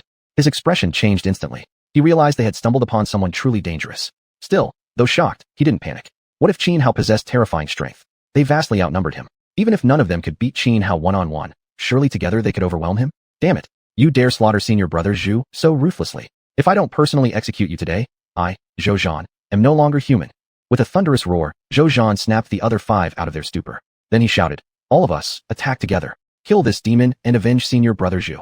The moment the words left his mouth, Zhou Zhan lunged forward first, charging headlong toward Xianhao like an unstoppable warrior. Yes. The remaining 5 recovered themselves, shouted back, and immediately followed Zhou Zhan in a united assault on Xianhao. Xianhao remained cold and expressionless, his eyes sharp and menacing, his aura of slaughter reaching its peak. There was no need for idle words. With a flick of his right hand, he drew in xiuxian from the jade case. Then, without holding back, he unleashed the killing techniques from the 12 Calamities Sword Sutra. First Calamity, Storm of Cold. As Xianhao swung in xiuxian, sword chi shot out in thread-like strands, forming a whirlwind that swept forward like a storm, forcing Zhou Zhan and the others back. In the next moment, he slid swiftly across the ground, moving like a ghost, vanishing and reappearing in an instant.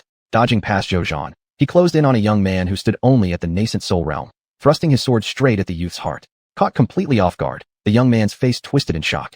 Though he reacted, it was far too late to raise any defense. He was pierced through the chest by Xianhao's sword in an instant. The sword's power erupted violently, crushing the youth's heart, while countless threads of sword chi surged into his life palace, annihilating his nascent soul. Another comrade dead. Zhou Zhan and the rest were filled with rage, their eyes bloodshot, roaring as they unleashed their own killing techniques toward Xianhao. In an instant, the corridor lit up with starlight, forming swords, blades, and crescents of energy that converged to tear Xianhao apart. But Xianhao waved in xiuxian, releasing wave after wave of devastating sword chi. It was as if a single sword barred the advance of a million soldiers. Boom. A tremendous explosion echoed throughout the corridor. The clashing attacks left the passage shattered and devastated. Though Xianhao had only just entered the Yin-Yang 5 Elements realm, his combat power was extraordinary. Even facing their combined onslaught, he merely let out a low grunt. Only his right hand, gripping the sword, suffered. The skin around his palm ruptured, blood spraying everywhere, staining the blade of an xiuxian crimson. Heaven-piercing divine spear, falling stars. With a deep, guttural shout, dozens of heaven-piercing divine spears condensed above Xianhao's head. The spears trembled in midair before shooting forward like arrows aimed at Zhou Zhan and the others. Having already witnessed Xianhao slay one of their companions with these spears, they all feared them greatly. No one dared to underestimate them now. Each poured every ounce of strength into defense.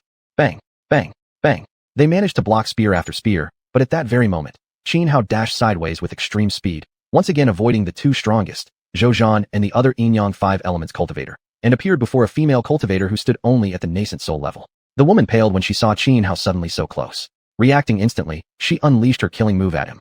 Yao Guang finger. She raised both hands, fingers flickering as blinding beams of white light shot directly toward Xianhua's face. At such close range, evasion seemed nearly impossible. Yet Xianhua remained utterly calm, not even deigning to acknowledge her attack. Activating his xiuxian devil eye, violet-green devil flames emerged out of thin air, swirling into a vortex that swallowed and eroded every beam of light. At the same time, he sharply raised an xuanhuan and slashed horizontally. With terror frozen on her face, the woman was decapitated in a single stroke. Witnessing her death, the two male youths standing beside her turned pale. Immediately, they activated their arcane body techniques, desperately trying to retreat and create distance between themselves and Xianhua. But it was too late. A faint, cold smirk curled up at the corner of Xianhua's lips. He raised his left hand high, and instantly, two heaven-piercing divine spears formed above it. With a flick of Xianhua's left hand, two heaven-piercing divine spears shot forward like lightning, instantly piercing through the bodies of the two young men. Then, terrifying power erupted from the spears, obliterating their life force in an instant. All of this happened in the blink of an eye. By the time Xiuxian realized what had occurred, Xianhua had already slaughtered 3 men. Now, only Xiuxian and the other cultivator at the Yin-Yang 5 elements level remained. Wait, just now, we truly failed to recognize your strength. We lost, and we accept that. Let's end it here. Xiuxian stepped back several paces, his eyes locked warily on Xianhua, his voice trembling as he spoke. Xianhua's combat power was simply too overwhelming. Xiuxian had already lost his nerve. I already said, Xianhua said coldly. You're all going to die. People say, leave a thread when you act, so paths may cross again. Don't push things too far. Ending it here is best for both of us. If you insist on taking this to the extreme, even if you kill us, you will bear the wrath and retaliation of our Tianqing immortal sect. That would bring you no benefit. Xiuxian thought for a moment and said, Ha ha ha, you still dare threaten me at a time like this?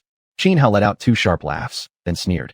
Even if your Tianqing immortal sect didn't come after me, one day I'd still go and wipe your entire sect off the face of the world myself. Who exactly are you? What deep grudge do you hold against our Tianqing immortal sect that you must exterminate us utterly? Xiuxian demanded. The dead don't need to know so much, Xianhua replied. The moment the words left his lips, he lunged toward Xiuxian, taking a single stride covering nearly 5 meters. Almost in the blink of an eye, he closed the distance and thrust an xiuxian straight at Xiuxian's forehead. But at that very instant, a flash of viciousness flared in Xiuxian's eyes. Tianshu locks the netherworld. With a cold shout, Xiuxian suddenly produced from his hand a black ruler, covered in densely inscribed star patterns. At once, the ruler glowed brightly, radiating intense orange starlight. Chapter 95 Xianhua's Strength. As Xiuxian summoned the black ruler, the young man beside him also activated an azure copper mirror. Instantly, the ruler and the mirror resonated with each other, forming an invisible force field between Xiuxian and the youth, which immediately pressed down upon Xianhua. Under the pressure of this field, Xianhua felt as if he were sinking into quicksand, his body suddenly unable to move. Frowning, he realized only then that the positions where Xiuxian and the young man stood subtly corresponded to the position of the Tianshu star. So all your previous chatter was just a ruse. This was your true intention? Although Xianhua was suppressed by the invisible force field, immobilized like a fish on a chopping block awaiting slaughter, he remained completely calm, not showing the slightest panic. Humph! Xiuxian let out a cold snort. Without wasting words, he clapped his hands together, causing a vast, illusory image of the cosmos to appear behind him. Within the endless expanse of stars, one particularly bright star blazed with radiant light, pouring down immense stellar energy that infused Xiuxian's body. Shoot the celestial wolf. Fully aware of Xianhua's terrifying strength, even though he had trapped Xianhua with special means, Xiuxian didn't dare let his guard down. Without hesitation or reservation, he immediately unleashed his ultimate technique, aiming to kill Xianhua in one strike. The overwhelming stellar energy converged instantly, forming a luminous arrow. With a sudden shake of Xiuxian's hands, the energy arrow shot forth like lightning, aimed straight at Xianhua's forehead. As the arrow flew, a howl echoed, a wolf's cry, and faintly, a blurry phantom of the celestial wolf could be seen hovering above the arrow. This was a killing blow, immensely powerful. And with Xianhua currently suppressed by the invisible force field, completely immobilized, there seemed to be no possibility of evasion. Yet, at the very moment when Xianhua was about to be struck dead by Xiuxian's arrow, the corner of Xianhua's mouth lifted into a cold smirk. Then, his body abruptly trembled. With a loud boom, the force field confining him shattered into nothingness. An overwhelming surge of spiritual energy exploded outward from Xianhua in all directions.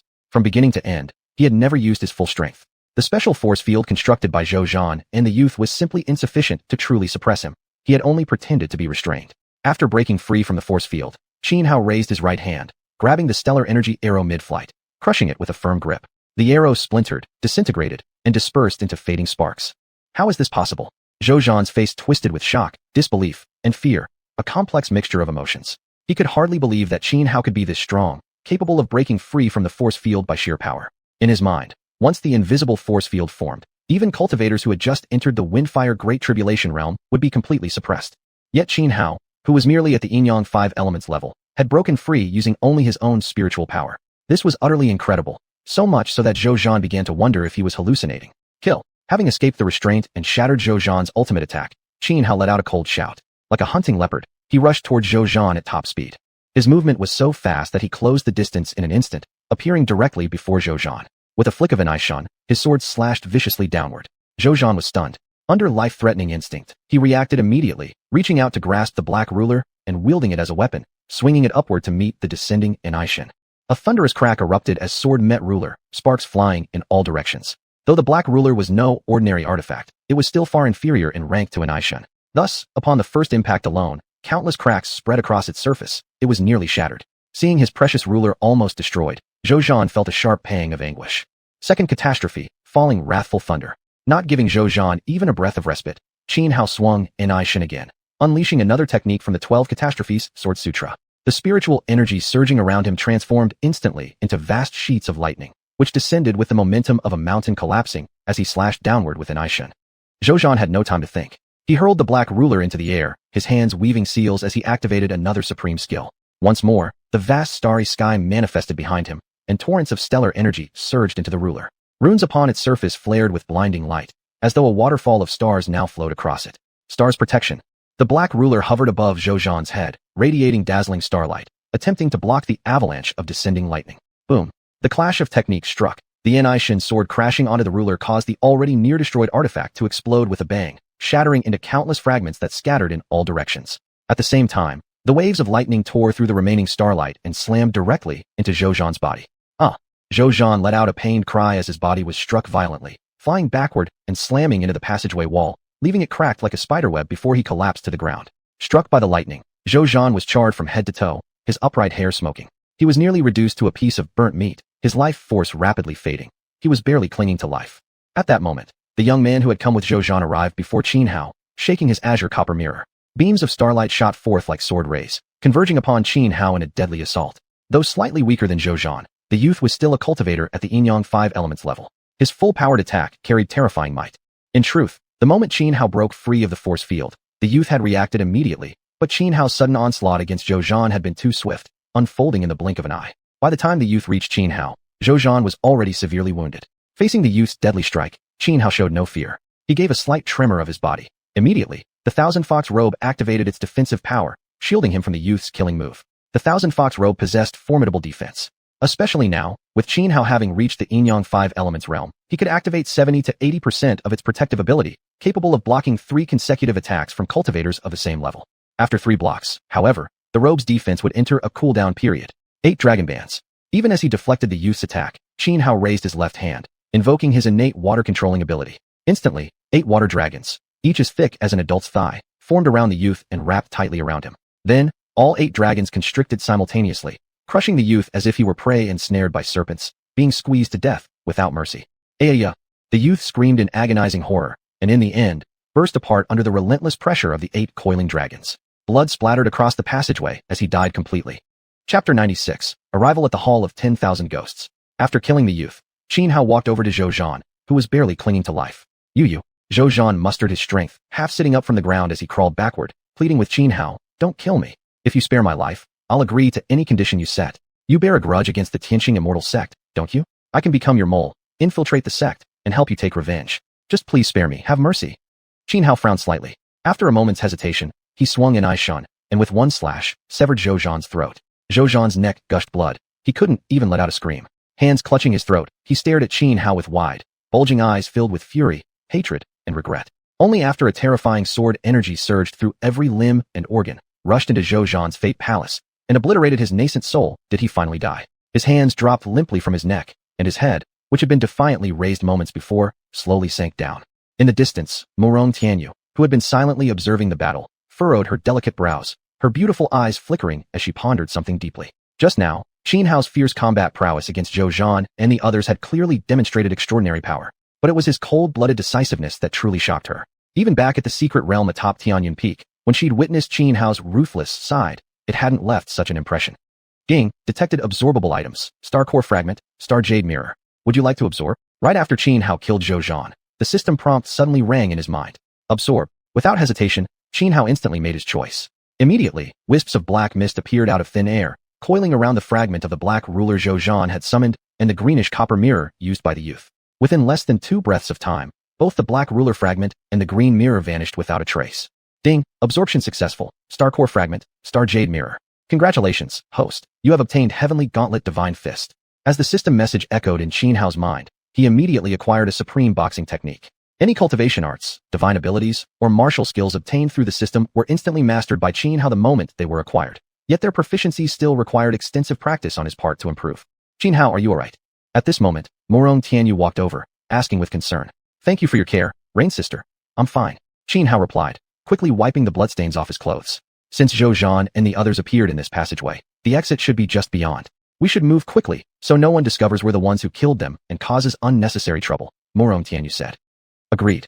Xianhao nodded, following Morong Tianyu further along the tunnel. This time, they walked for less than an hour before Xianhao and Morong Tianyu reached the end of the passage and arrived once more at a vast underground hall. The walls of this hall were embedded with glowing chunks of luminous stone, illuminating the entire chamber brightly. At the center of the hall lay a bottomless chasm, from which thick waves of ghostly aura continuously seeped upward. Currently, many people were resting within the hall. We finally reached the Hall of 10,000 Ghosts. Morong Tianyu sighed in relief upon seeing the hall before her. The passageway they traversed earlier had been far too eerie. Though she'd kept a calm exterior, deep down, she had been greatly afraid of getting lost in the 10,000 Ghost Caverns. The caverns opened only for a few months each time. If one failed to leave in time, they would be trapped for a full cycle of 60 years. Even though cultivators entering possessed long lifespans, especially those who formed a golden core enjoyed up to 200 years. Since the formation of the 10,000 Ghost Caverns, no one who'd ever gone missing within had survived even a single 60-year cycle. Not only was there no food inside, but countless ghostly creatures and malevolent spirits roamed the darkness. Additionally, the pervasive ghostly energy in the air relentlessly corroded both body and soul. To truly get lost here meant certain death. Surviving even 1 or 2 years would already be considered miraculous.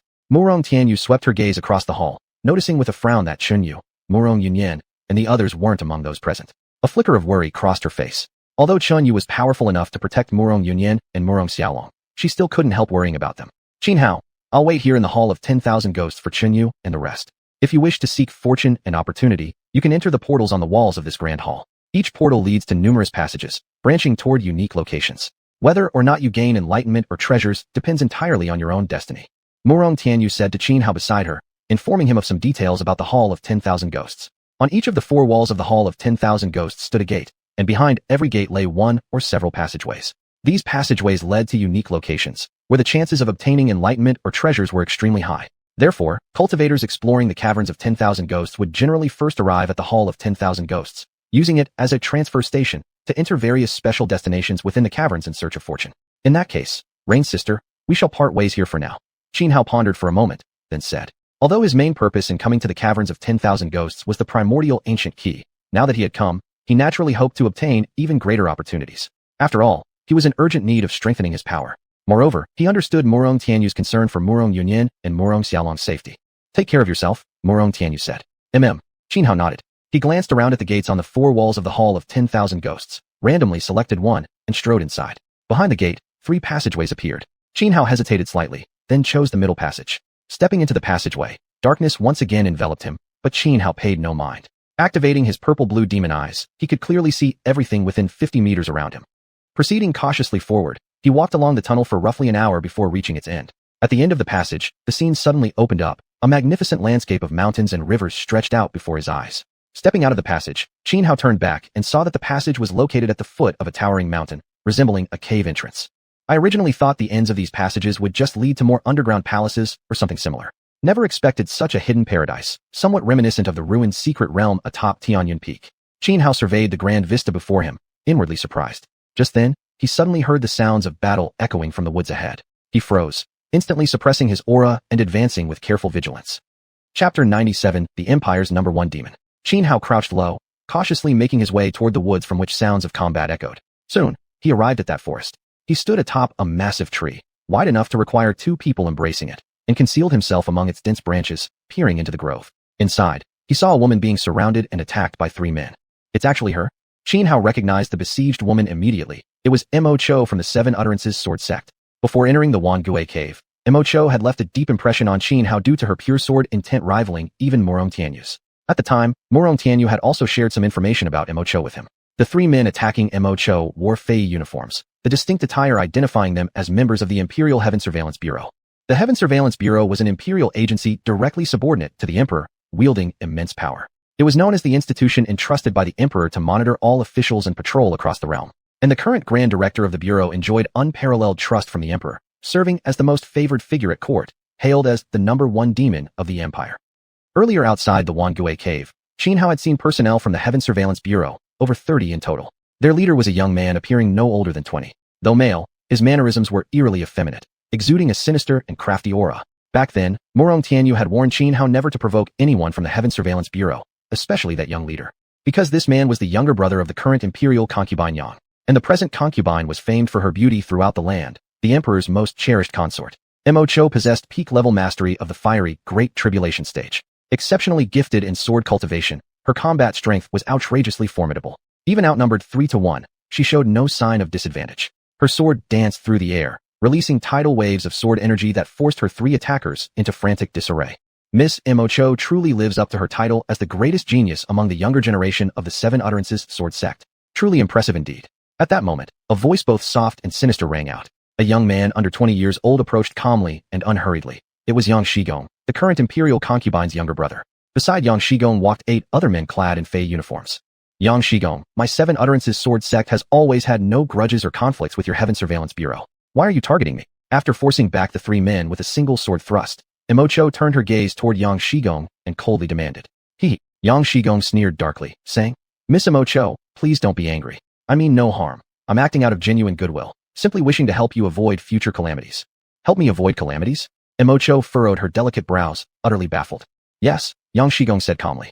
For women like you, beauty itself is the greatest disaster. Seeing how exquisitely beautiful you are, I wouldn't want you to someday suffer because of your looks. Therefore, I am willing to help you scar your face, to remove the source of your misfortune. Pervert. Mo Cho spat coldly, emanating a chilling murderous aura. Even Xianhao, hiding silently in the shadows, was momentarily stunned speechless by Yang Shigong's words, especially the twisted logic behind them. It was absolutely unbelievable. Xianhao couldn't help but curse Yang Shigong inwardly as a madman. No, more accurately, eunuchs were all insane. Then, Xianhao prepared to leave. He had no desire to get involved in such meaningless conflict. Earlier, when he'd rushed over, he'd assumed someone was fighting over hidden treasures, hoping there might be an opportunity to snatch something during the chaos. But for senseless disputes like this, carrying no real benefit, he held zero interest. Suppressing his presence completely, Xianhao slipped away silently. Exiting the forest, he leaped into the sky, soaring high above and scanning hundreds of miles around. Soon, not far to the east, he spotted ruins atop a mountain peak. Without delay, he sped toward that summit. It didn't take long for him to arrive. Though only broken walls, shattered bricks, and scattered tiles remained atop the peak, judging from the vast scale of the wreckage, this place must once have been magnificent and imposing. This indirectly suggested that it had once been an important site belonging to the Wangui sect. Thus, Xianhao immediately focused his mind and began meticulously searching the area. Despite seeing clear signs that it had already been combed over many times before, he remained patient. The Wangui cave had existed for countless ages, explored repeatedly by numerous groups across generations. There were virtually no corners untouched by human hands. Yet this did not mean every treasure had already been discovered. Treasures and fortunes often depended greatly on luck. Poor fortune, and even if a treasure lay right before your eyes, you might still overlook it. But with good fortune, even tripping over a random stone could lead you to discover an extremely rare mineral or luck, truly an inexplicable force. After carefully scouring the entire area, Xianhao found nothing. Just as he was preparing to leave, several men dressed in the Fei uniforms of the Heavenly Surveillance Bureau arrived on the scene. Xianhao had already concealed himself. With his cultivation, after fully suppressing his aura, unless someone stronger than him came by, there was no chance of being detected. He watched as the several Heaven Surveillance Bureau men arrived and took out a blueprint, carefully comparing it with the remaining ruins. Soon, one of them exclaimed in delight. So it really is this place. We were too careless earlier, almost missed it. Thank goodness Director Shigong reminded us. Enough talk, start digging, urged another. That woman Mo Cho seems to be searching for the same thing. While she's kept busy by Director Shigong, we must hurry and avoid any complications. Reaching consensus, they immediately sprang into action, beginning to dig beside a broken stone tablet half buried in the ground. Hidden in the shadows, Xianhao heard every word clearly. Initially, he had planned to quietly slip away, unwilling to provoke trouble with the Heaven Surveillance Bureau. But now, judging from their conversation, it was evident that something significant lay hidden here. I'm about to strike a huge fortune. A surge of excitement rushed through Xianhao. The men before him weren't strong. 7 at the Kai Chi stage and 4 at the Golden Core stage. To Xianhao now, eliminating them would be effortless. Though thrilled beyond measure, Xianhao did not lose his composure or act rashly. Instead, he remained patient, waiting deliberately for them to unearth the object before making his move. Under their swift digging, the broken tablet soon emerged completely. Then, from beneath it, they pulled out a cloth-wrapped bundle. Even before the cloth was opened, thick waves of ghostly energy seeped out. "We've got it, leave now." They didn't even need to inspect the contents. The moment they saw it, they knew this was exactly what they had been seeking. Without hesitation, they turned to flee with the bundle in hand. At that very instant, Xianhao, still concealed in the dark, made his move. Chapter 98. The Sunluo Myriad Ghost Order. The few members of the Heavenly Supervision Bureau were about to leave, carrying a cloth-wrapped bundle, when suddenly Xianhao, who had been lying in wait in the shadows, struck without warning. Having decided on murder and theft, he hesitated not a moment, nor entertained any mercy. He launched straight into lethal attacks, aiming to eliminate them all as quickly as possible, lest the commotion alert Yang Shigong and Mo Cho. Though Xianhao was not afraid of Yang Shigong or Mo Cho at his current level of strength, his principle remained: avoid conflict whenever possible. True, he could defeat both Yang Shigong and Mo Cho, but only at great personal cost. Within the 10,000 Ghost Cavern, countless cultivators were searching for opportunities. He needed to conserve his strength as much as possible. Otherwise, he risked becoming the mantis in the mantis stalks the cicada, unaware of the oriole behind. He would never allow himself to become someone else's stepping stone. Whoosh! Xianhao moved with blinding speed, dashing through the air like a leopard lunging at its prey. Caught completely off guard, the Heavenly Supervision Bureau cultivators hadn't even registered Xianhao's form before two of their Golden Core experts had their foreheads pierced by the sky-shattering divine spear, instantly slain. "Who are you? How dare you ambush us? Do you wish to make enemies of the Heavenly Supervision Bureau of the Divine Dynasty?" The remaining 9 cried out in alarm, desperately raising defenses while shouting angrily at Xianhao. Yet Xianhao paid no heed to their shouts. His right hand clenched midair, and in an instant, an xiuxian sword appeared in his grasp. He charged toward the other 2 Golden Core cultivators. First Calamity, Frost Storm. With a sweeping motion of the xiuxian sword, sword chi erupted outward like a freezing tempest, engulfing the 2 Golden Core cultivators. Though they poured every ounce of power into defense, the gap between them and Xianhao spanned 2 entire cultivation levels, the disparity in combat strength obvious. Thus, their defensive techniques shattered easily. Just as they were gravely wounded, Xianhao launched another attack without giving them even a breath of respite. Strike while they're down, end them utterly. His xiuxian sword arced horizontally, releasing overwhelming sword chi. The 2 already mortally wounded Golden Core experts were decapitated instantly. Thud, thud. 2 headless corpses collapsed onto the ground. All of this unfolded in the blink of an eye. 4 Golden Core experts, eliminated in one swift stroke. The remaining 7 chi-gathering cultivators stood petrified in terror. Xianhao's sheer might had completely shaken them. Just who is this guy? How can he be so powerful? In less than 3 breaths, wiping out 4 Golden Core experts. This is insane. Even Lord Shigong couldn't pull that off, could he? In recent years, under His Majesty's wise rule, our divine dynasty has flourished. The Heavenly Supervision Bureau stands supreme, monitoring all cultivators across the realm. Even the 10 great sacred grounds tread carefully around us. Has this man grown tired of life, daring to attack us? Forget talking. Let's scatter and flee now, or we'll all die here. The remaining 7 panicked, reaching unanimous agreement. They must escape separately. But Xianhao had anticipated everything before making his move. He deliberately killed the 4 stronger Golden Core experts first to prevent exactly this scenario, them splitting up and fleeing upon being attacked. Though to him, killing Golden Core experts was no different from crushing ants. Among the chi-gathering cultivators, the 4 Golden Core ones had a far greater chance of survival if they scattered. 10,000 Thunder Heaven Prison Seal. Just as the 7 chi-gathering experts prepared to flee in different directions, Xianhao soared skyward, rising over 10 meters into the air. Sheathing the xiuxian sword, he joined his hands into a seal, immediately forming a cage of glowing runes that trapped all 7 inside.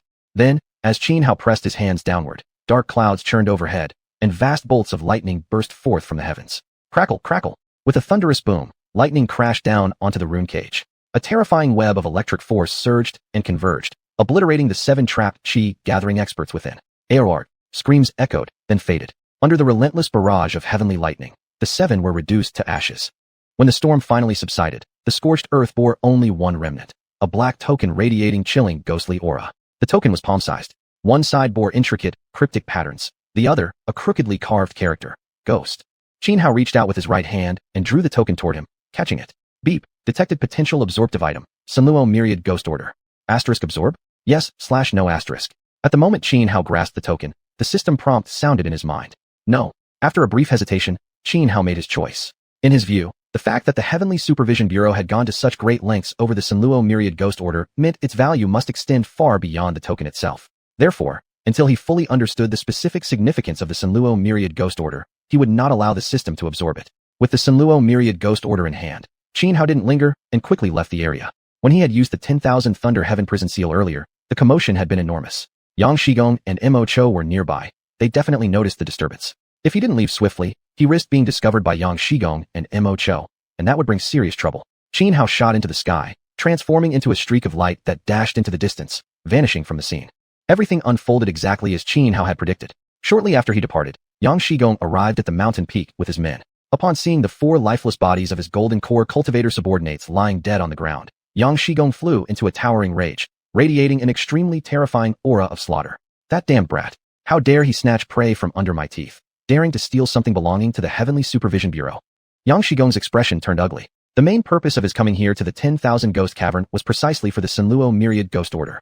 And now, someone had intercepted it. Worse still, he didn't even know who was responsible. This filled him with uncontrollable fury. He longed to start killing without restraint. Meanwhile, Xianhao had already exited the secret realm. However, after leaving the hidden realm, Xianhao did not return to the 10,000 Ghost Hall. Instead, he directly entered the passageway to the left of the portal. Just like before, once Xianhao reached the end of the corridor, the scenery shifted instantly, and he found himself standing within another secret realm. This hidden realm was an endless sea, but the water was dark gray, and the sky was covered in thick clouds. The entire environment felt oppressively gloomy, resembling the atmosphere just before a violent storm. Scattered across the sea were numerous jagged peaks piercing straight into the heavens. When Xianhao entered this realm, he emerged from a stone cave at the base of one of these mountains. He climbed up to the summit, raised his eyes, and looked far into the distance, only to spot a figure he never expected to see.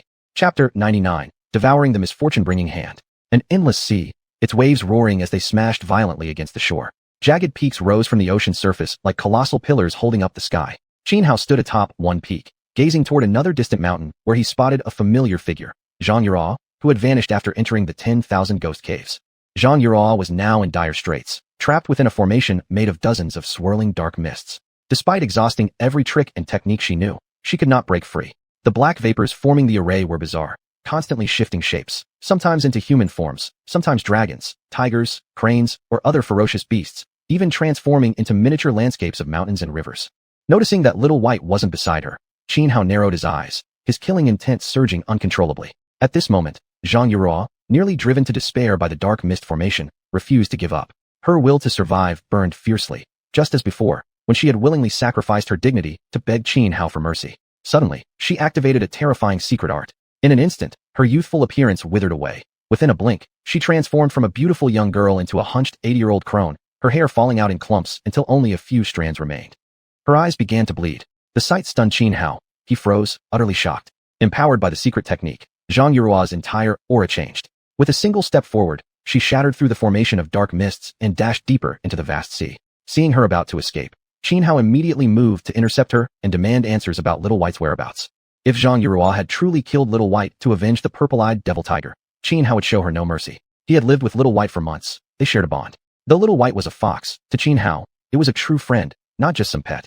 But just as Xianhao prepared to act, not only did Xuanhuan vanish into thin air, the entire jagged peak she had been standing on disappeared as well. What?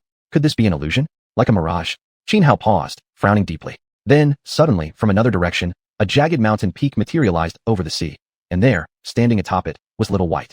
Just like Xuanhuan moments ago, Little White was trapped within a deadly formation of strange black mists. Yet Little White was far weaker than Xuanhuan. Facing the crushing assault of the eerie dark energies, Little White's situation was critical. Its pure white fur was drenched in blood, barely clinging to life.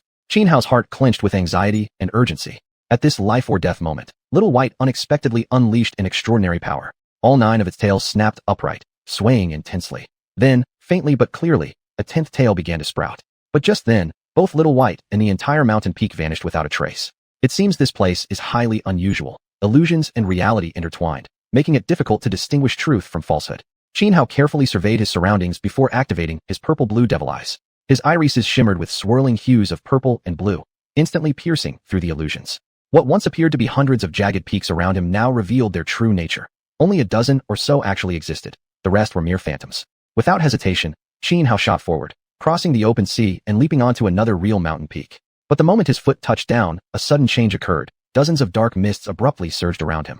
The black vapors churned wildly, radiating mysterious energy, making Xianhao extremely cautious. Furrowing his brows, Xianhao remained completely calm, showing no panic. From the earlier illusions, he had witnessed the fates of Xuanhuan and Little White.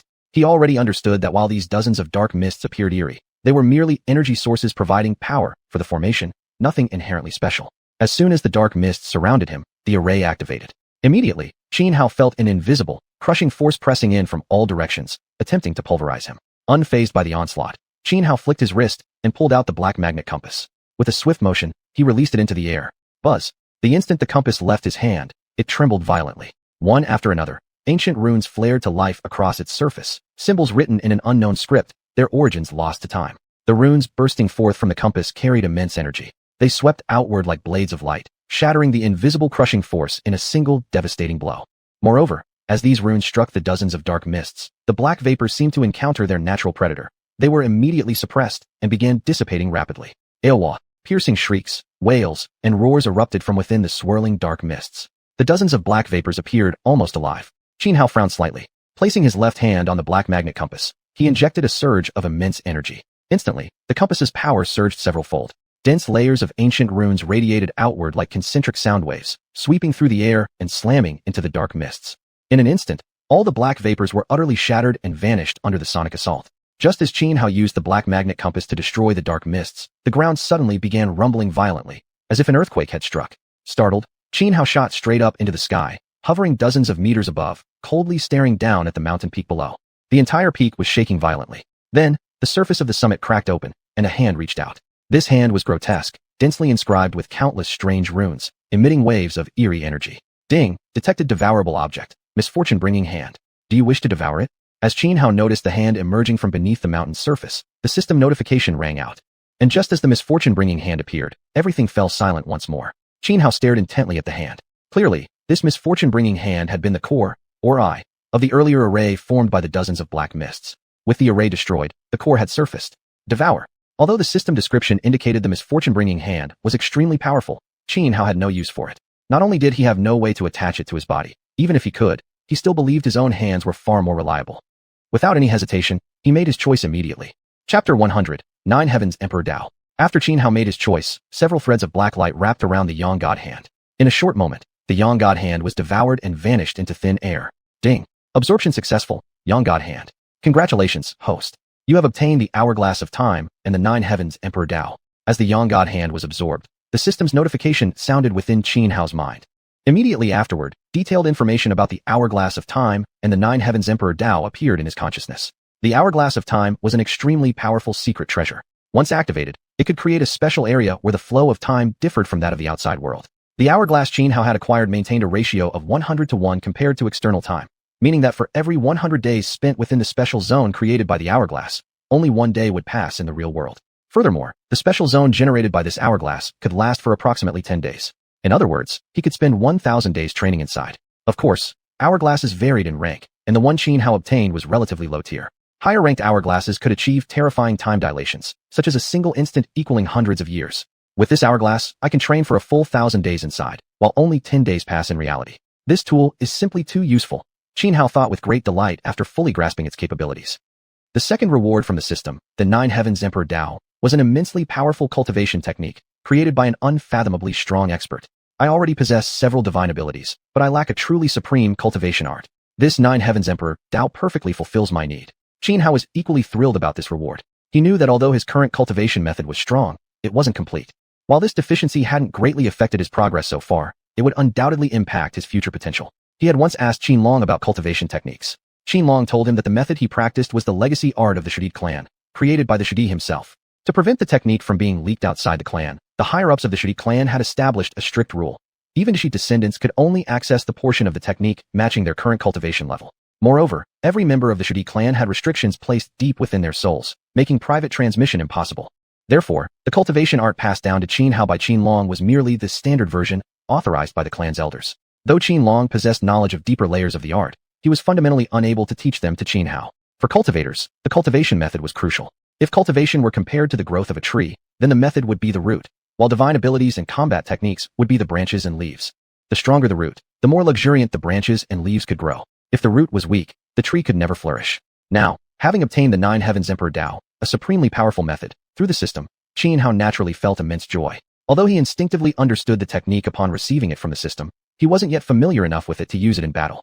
Unfortunately, his current situation didn't allow him to calmly study or practice it. What kept flashing through his mind was the image of Xiang, nearly dying under the crushing assault of the formation composed of dozens of streams of black qi. Thus, he reluctantly set aside the hourglass and postponed studying the Nine Heavens Emperor Dao, continuing forward instead toward the depths of the sea. Almost every time Xianhao stepped onto one of the mountain peaks rising from the ocean, he was attacked by a formation composed of dozens of dark chi strands. Yet, with the black magnet compass in hand, he effortlessly destroyed over a dozen formation arrays along the way. However, apart from the first peak, where the Yang God Hand appeared after the formation was broken, every other peak fell completely silent once its formation was shattered. This left Xianhao somewhat disappointed. After all, he had hoped for more items on par with the Yang God Hand, so he could keep gaining rewards through the system. With the purple-blue devil eye, Xianhao could see through all illusions, making this eerie stretch of sea far less dangerous for him. Several hours later, Xianhao reached deeper waters and saw a cluster of islands emerging ahead. Unlike the previous jagged peaks devoid of vegetation and life, these islands teemed with vitality. The most miraculous aspect was that above the islands, the sky was actually clear blue with white clouds drifting beneath a bright sun, bathing the entire archipelago in daylight. Using his purple-blue devil eye to examine the islands, Xianhao confirmed they were genuinely real. At that moment, he once again saw the figures of Xuanhuan and Xiaobai. Xuanhuan had just arrived on the island with Xiaobai and was resting by the beach, both of them looking extremely ragged, their bodies covered in countless wounds. Xiaobai's fur was stained with blood, yet it appeared to have gained significant benefits. It had grown a 10th tail, and its aura was far stronger than before. It seemed that Xiaobai had already formed a demonic core, possessing strength comparable to a golden core realm cultivator. Xuanhuan had returned to her youthful female form, but she was severely injured. The backlash from using forbidden techniques had left her spirit utterly shattered. She lay flat on the sand, motionless and barely breathing. Even though Xiaobai seemed unharmed and Xuanhuan hadn't killed it to avenge the purple-eyed demon tiger, Xianhao was deeply dissatisfied with how Xuanhuan had brought Xiaobai along upon entering the Wangui coup. He felt that Xuanhuan harbored hidden intentions. Therefore, he didn't hold back at all. Upon spotting Xuanhuan and Xiaobai on the island, he immediately made his move without hesitation. With his swoosh, Xianhao shot across like a meteor streaking through the sky. In the blink of an eye, he landed firmly on the island. Without any words, the moment Xianhao set foot on the land, he launched an immediate attack toward Xuanhuan. As Xuanhuan and Xiaobai rested on the beach, they suddenly sensed someone closing in. Xuanhuan reacted swiftly, instinctively gathering energy to form a defensive shield directly in front of her. But it was useless. With a single casual punch, Xianhao shattered the energy shield into fragments. At that instant, Xuanhuan finally recognized the attacker as Xianhao, and she froze in shock. Before she could react further, Xianhao clenched his right hand in midair. A golden sky-splitting divine spear materialized in his grip, which he then hurled forward with explosive force. The sky-splitting divine spear shot forth like a golden arrow, racing toward Xuanhuan. Powered by immense strength, the spear broke the sound barrier, creating a sharp sonic boom, while rolling waves of white mist-like energy surged violently around it. Chapter 101. The Holy Maiden Feels Wronged. Xianhao's strike with the sky-shattering divine spear allowed no room for mercy. Last time he spared Xuanhuan, it was only to avoid making too many enemies and inviting greater trouble. But if Xuanhuan harbored ill intentions and sought opportunities to secretly harm him, then there would be no reason to let her live. So even if this would provoke conflict with the power behind Xuanhuan, he feared nothing. Xuanhuan had to die. Only now did Xuanhuan finally realize what was happening. Xianhao, what on earth is wrong with you? Xuanhuan shouted furiously at Xianhao while desperately unleashing all kinds of techniques to block the incoming sky-shattering divine spear. She truly had an abundance of tricks. With a flick of her hand, she cast out a black jar covered densely in mysterious runes. The moment the black jar appeared, a terrifying suction force erupted from within, immediately drawing the sky-shattering divine spear aimed at her into its depths. Old witch, last time I mercifully spared your life, you didn't show gratitude. Instead, you plotted against me? Today, no matter what, I will kill you, Xianhao said coldly, brimming with killing intent. Then, without hesitation, he launched another attack at her. When have I ever tried to harm you? Xuanhuan cried angrily. Kill. Xianhao paid no attention to her words. He let out a sharp command, clenched both fists, and charged down at Xuanhuan. This time, he activated the heavenly constellation Divine Fist. He stepped through the constellations. Stars seemed to fall from the void as he swung his fists, merging their light into each punch. Each blow formed a massive starry imprint, like meteors crashing down from the heavens, hammering toward Xuanhuan. Xuanhuan was nearly driven mad with fury, her chest heaving violently. If she weren't certain she couldn't defeat Xianhao, she would have already flayed him alive to satisfy her hatred. Though she fought back desperately against those crushing fist imprints, her efforts were futile. Not only was her strength far inferior to Xianhao's to begin with, but she was also severely injured, already teetering on the brink of death.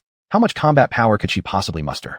After her defensive measures were shattered one by one, she gritted her teeth and hastily formed an energy barrier around herself. Yet it was all in vain. When Xianhao's fist slammed into the energy shield, its immense force instantly fractured, shattered, and dispersed the barrier. Pooh, pooh. As soon as the shield collapsed under Xianhao's blow, Xuanhuan let out muffled groans, spat 2 large mouthfuls of blood, and flew backward like a broken kite, crashing onto the ground more than 10 meters away. When your enemy is down, deliver the final blow. Seeing that Xuanhuan was gravely wounded, Xianhao immediately prepared his killing technique. Sky-shattering divine spear, Starfall. With a cold shout, Xianhao shot skyward, hovering tens of meters in the air. As he spread his arms wide, one after another, sky-shattering divine spears appeared around him, each radiating terrifying power. Master, wait. At that moment, Xiao Bai finally reacted and quickly called out to Xianhao. Hearing Xiao Bai's voice, Xianhao frowned slightly and immediately halted his killing move. He turned and asked, "What is it, Xiao Bai?" "Master, you've misunderstood. Holy Maiden Yuruo never intended to harm you. I can vouch for her," Xiao Bai hurriedly explained. Then, he recounted the entire sequence of events from beginning to end. It turned out that during their jump into the demon spirit abyss with Xianhao and the others last time, an accident occurred. Some strange force suddenly seized Xiao Bai and Zhang Yuruo, pulling them here unexpectedly. So that's how it happened. Xianhao furrowed his brows and decided not to continue attacking Zhang Yuruo. He trusted Xiao Bai absolutely. Moreover, when he had attacked just now, the expression on Zhang Yuruo's face clearly showed she hadn't expected either Xiao Bai or herself to vanish. It didn't seem like anything she had planned. Xianhao descended to the ground and walked over to tend to Xiao Bai's injuries with a spiritual herb, not even glancing at Zhang Yuruo. This made Zhang Yuruo, watching nearby, extremely angry and deeply aggrieved. Yet she bit her lip and endured, choosing not to confront Xianhao. She had no choice. When beneath another's roof, one must bow their head. After finishing treatment on Xiao Bai, Xianhao finally turned toward Zhang Yuruo. By now, Zhang Yuruo had once again collapsed onto the sand, completely drained. Already critically injured, she had suffered further attacks from Xianhao and expended every last ounce of strength. After hesitating briefly, Xianhao walked over, pulled out a spiritual herb, handed it to her, and without a word, began tending to her wounds. One way or another, he had misunderstood Zhang Yuruo. If Xiao Bai hadn't intervened in time, he might have killed her just now. Xianhao was a man who clearly distinguished between favors and grudges. Although he always felt that Zhang Yuruo harbored many secrets and wasn't a simple character. Keeping her alive might bring him great trouble. He also stood by his word. He had promised that as long as Zhang Yuruo didn't harm him, he would spare her life, and such a promise had to be honored. Moreover, while treating Xiao Bai's wounds earlier, Xiao Bai had already told him how Zhang Yuruo had saved his life multiple times within this secret realm. Otherwise, he would have already perished. "Xianhao, don't think I'll thank you for this," Zhang Yuruo said sharply, clearly caught off guard when Xianhao suddenly approached to tend her injuries. Snapping back to reality, she gritted her teeth. "Do you really think I care about your gratitude? I'm only ensuring this bargaining chip of mine remains unharmed so I can reap greater benefits later," Xianhao scoffed. "Humph." Zhang Yuruo snorted coldly and turned her head away, yet silent tears slipped down her cheeks. Her heart was a tangled mess. These past days had truly been brutal for her. First, in the secret realm atop Tianyuan Peak, she not only lost her beloved pet, the violet-eyed demon tiger, but also nearly got killed by Ling Taishu. Then she fell into Xianhao's hands. Truly, her luck couldn't have been worse. After tending to Zhang Yuruo's wounds, Xianhao sat down beside her, closed his eyes in contemplation, and waited for both Zhang Yuruo and Xiao Bai to recover their strength before advancing deeper into the island. This secret realm was extremely unusual, filled with all kinds of illusions, almost as if it were deliberately preventing anyone from reaching the heart of the island. Therefore, Xianhao believed there must be extraordinary fortunes hidden deep within. Since he'd already come this far, he naturally intended to uncover them. Boom, boom, boom. No sooner had Xianhao closed his eyes in meditation than a deafening explosion erupted from deep within the island. The entire landmass shook violently, as if struck by a massive earthquake. Chapter 102. The Mysterious Willow Tree in the Valley of 10,000 Ghosts. What's going on? The sudden change startled Xianhao. He shot into the air, soaring over 100 meters high, hovering midair as he looked deep into the island. There, at the heart of the island, 9 colored divine lights illuminated the sky, yet they were being suppressed by a dark veil spreading across the heavens like a canopy. "Come on, let's go see what's happening." Frowning slightly, Xianhao immediately signaled to Zhang Yuruo and Little White, rushing deeper into the island together. The trio, 1 man, 1 woman, and a fox, flew across the sky, reaching the island's core in just over 10 breaths. Before them stood a massive willow tree, so thick it would take several people to encircle it. The tree appeared to have suffered a terrifying lightning strike. It was reduced to only half its original height. Yet it had not died. Despite the hollowed-out base beneath, life persisted. Tender branches sprouted from the scarred, lightning-struck area, covered in lush green leaves. Natural patterns flickered upon the leaves, emitting wisps of thick, black vapor. The black mist surged violently, forming a vast, oppressive dark veil.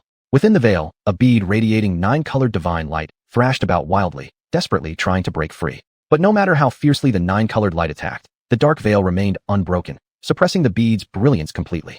Xianhao and Zhang Yuruo frowned almost simultaneously upon seeing this scene.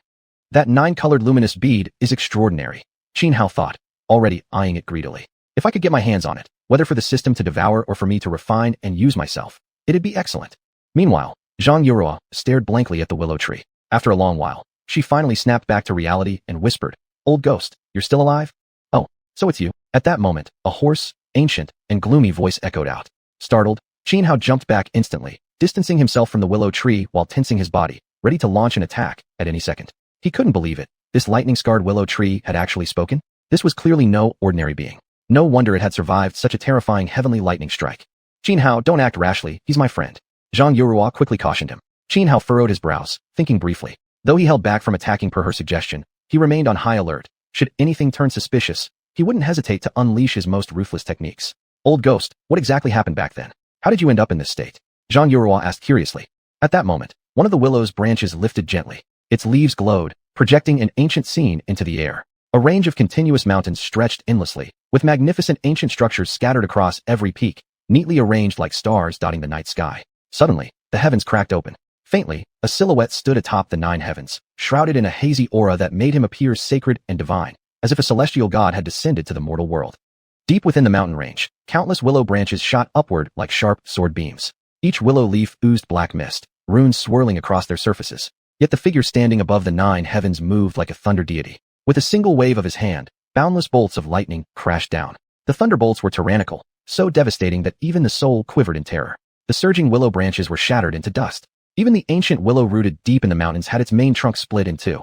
Then, the celestial figure raised his right hand and pressed downward. An enormous palm wreathed in lightning energy descended upon the mountain range. Though countless figures burst from the buildings within the peaks in desperation, against that thunder-laden palm, they were no different from ants. One by one, they exploded in midair. When the colossal thunderous hand fully slammed down, the entire mountain range vanished, leaving behind only a bottomless crater. Divine punishment energies sealed the crater's entrance, preventing any living being from entering. So it was him. Zhang Yuruo frowned, surprise flickering across her face, as if she recognized the towering figure from the 9 heavens. Just then, the vision faded. Xianhao instantly realized. The scene he had just witnessed was the destruction of the Xuanhuan sect back in ancient times. Recalling that celestial figure, whose mere gesture had eradicated the mighty Xuanhuan sect, Xianhao felt a deep sense of awe. Whoosh! While Xianhao was still lost in thought, a willow branch lashed out like a whip, swinging through the void and shooting straight toward him. Xianhao was shocked, wanting to resist, but the willow branch moved too fast. Within a flash, it reached his forehead. Thick strands of black energy seeped from the willow leaves, forming a complex, cryptic mark that flickered continuously upon Xianhao's brow. Instantly, Xianhao felt an odd force take effect on his body. The xuanhuan talisman he had stored inside the jade box flew out automatically. Having obtained the xuanhuan talisman, you are now the new Ghost King. A hoarse, somber voice emerged from the willow tree. Then, the willow branch coiled around the xuanhuan talisman, which immediately transformed. Within a blink, the palm-sized talisman evolved into an ancient scripture. On the cover of the book, 3 crooked archaic characters were written, Xianhuan Sutra. Xianhao had originally thought this ancient willow intended to kill him, but now realizing the tree seemed to have other intentions, he ceased resisting.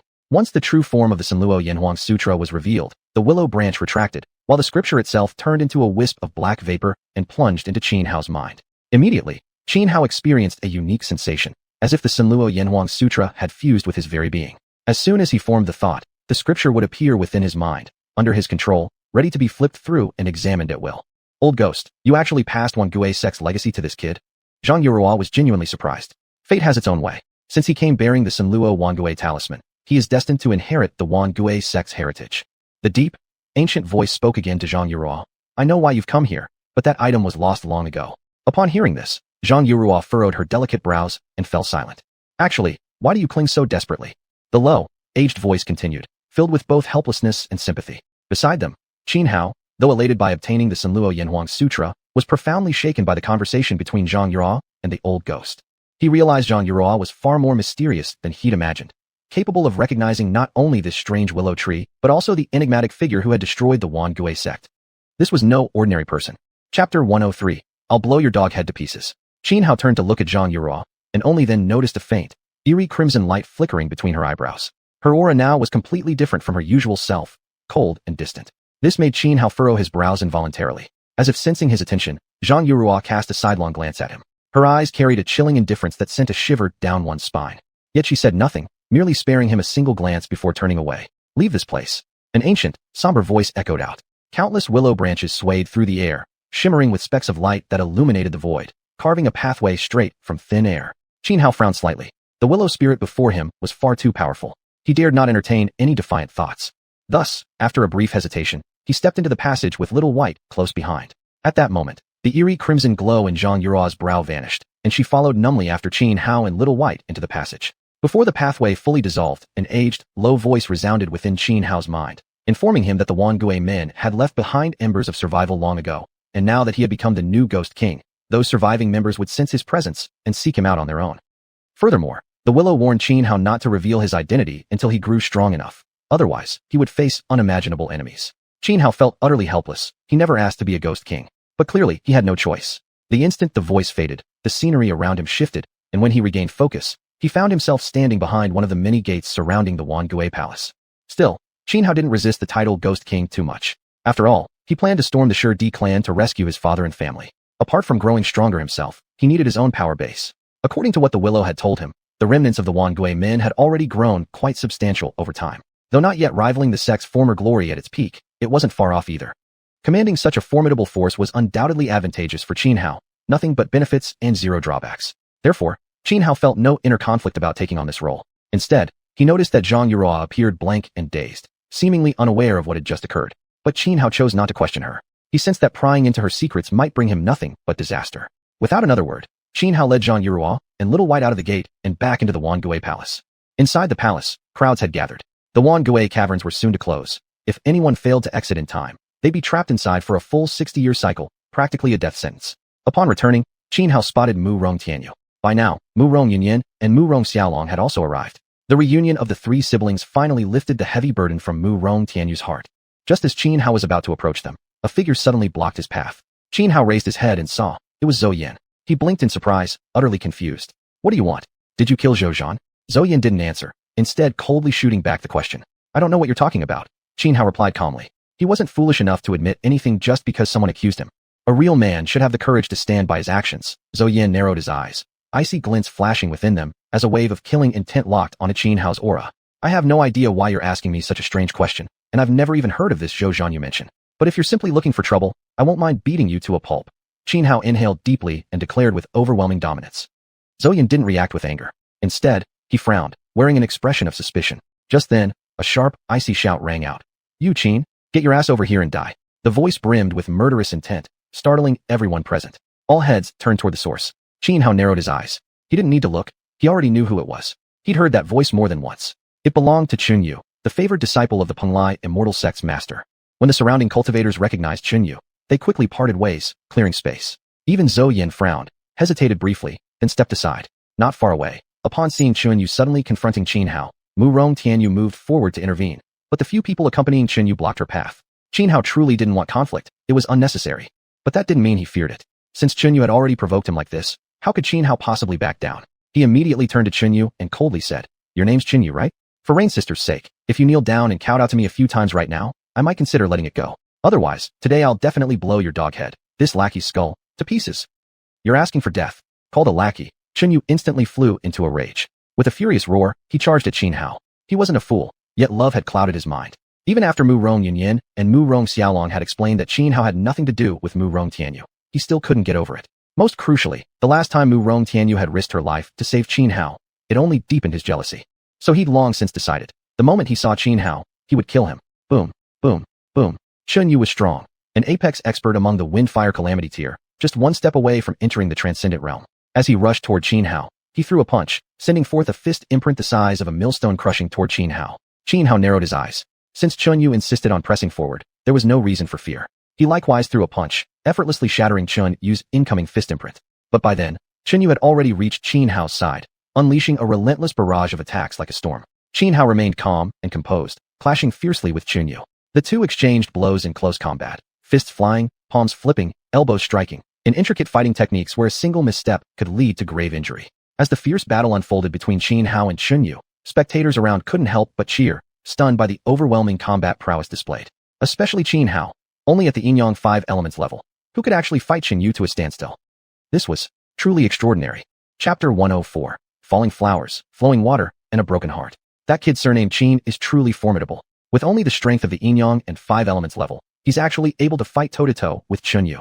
Overcoming someone above you in rank is only impressive when it's a genius defeating an ordinary person. But Chunyu is a top-tier prodigy. Rarely has anyone at his cultivation level ever stood against him. Yet today, he's being matched evenly by someone an entire realm beneath him. Who could have expected this? Just who is this Qin fellow? Such power. How come we've never heard his name before? I saw him once atop Tianyan Peak. He might be a barbarian tribesman. What? A barbarian? That can't possibly be true. The onlookers chattered among themselves, but when someone declared that Xianhao was a barbarian, many present were stunned into silence. To most people, the term barbarian carried nothing but contempt.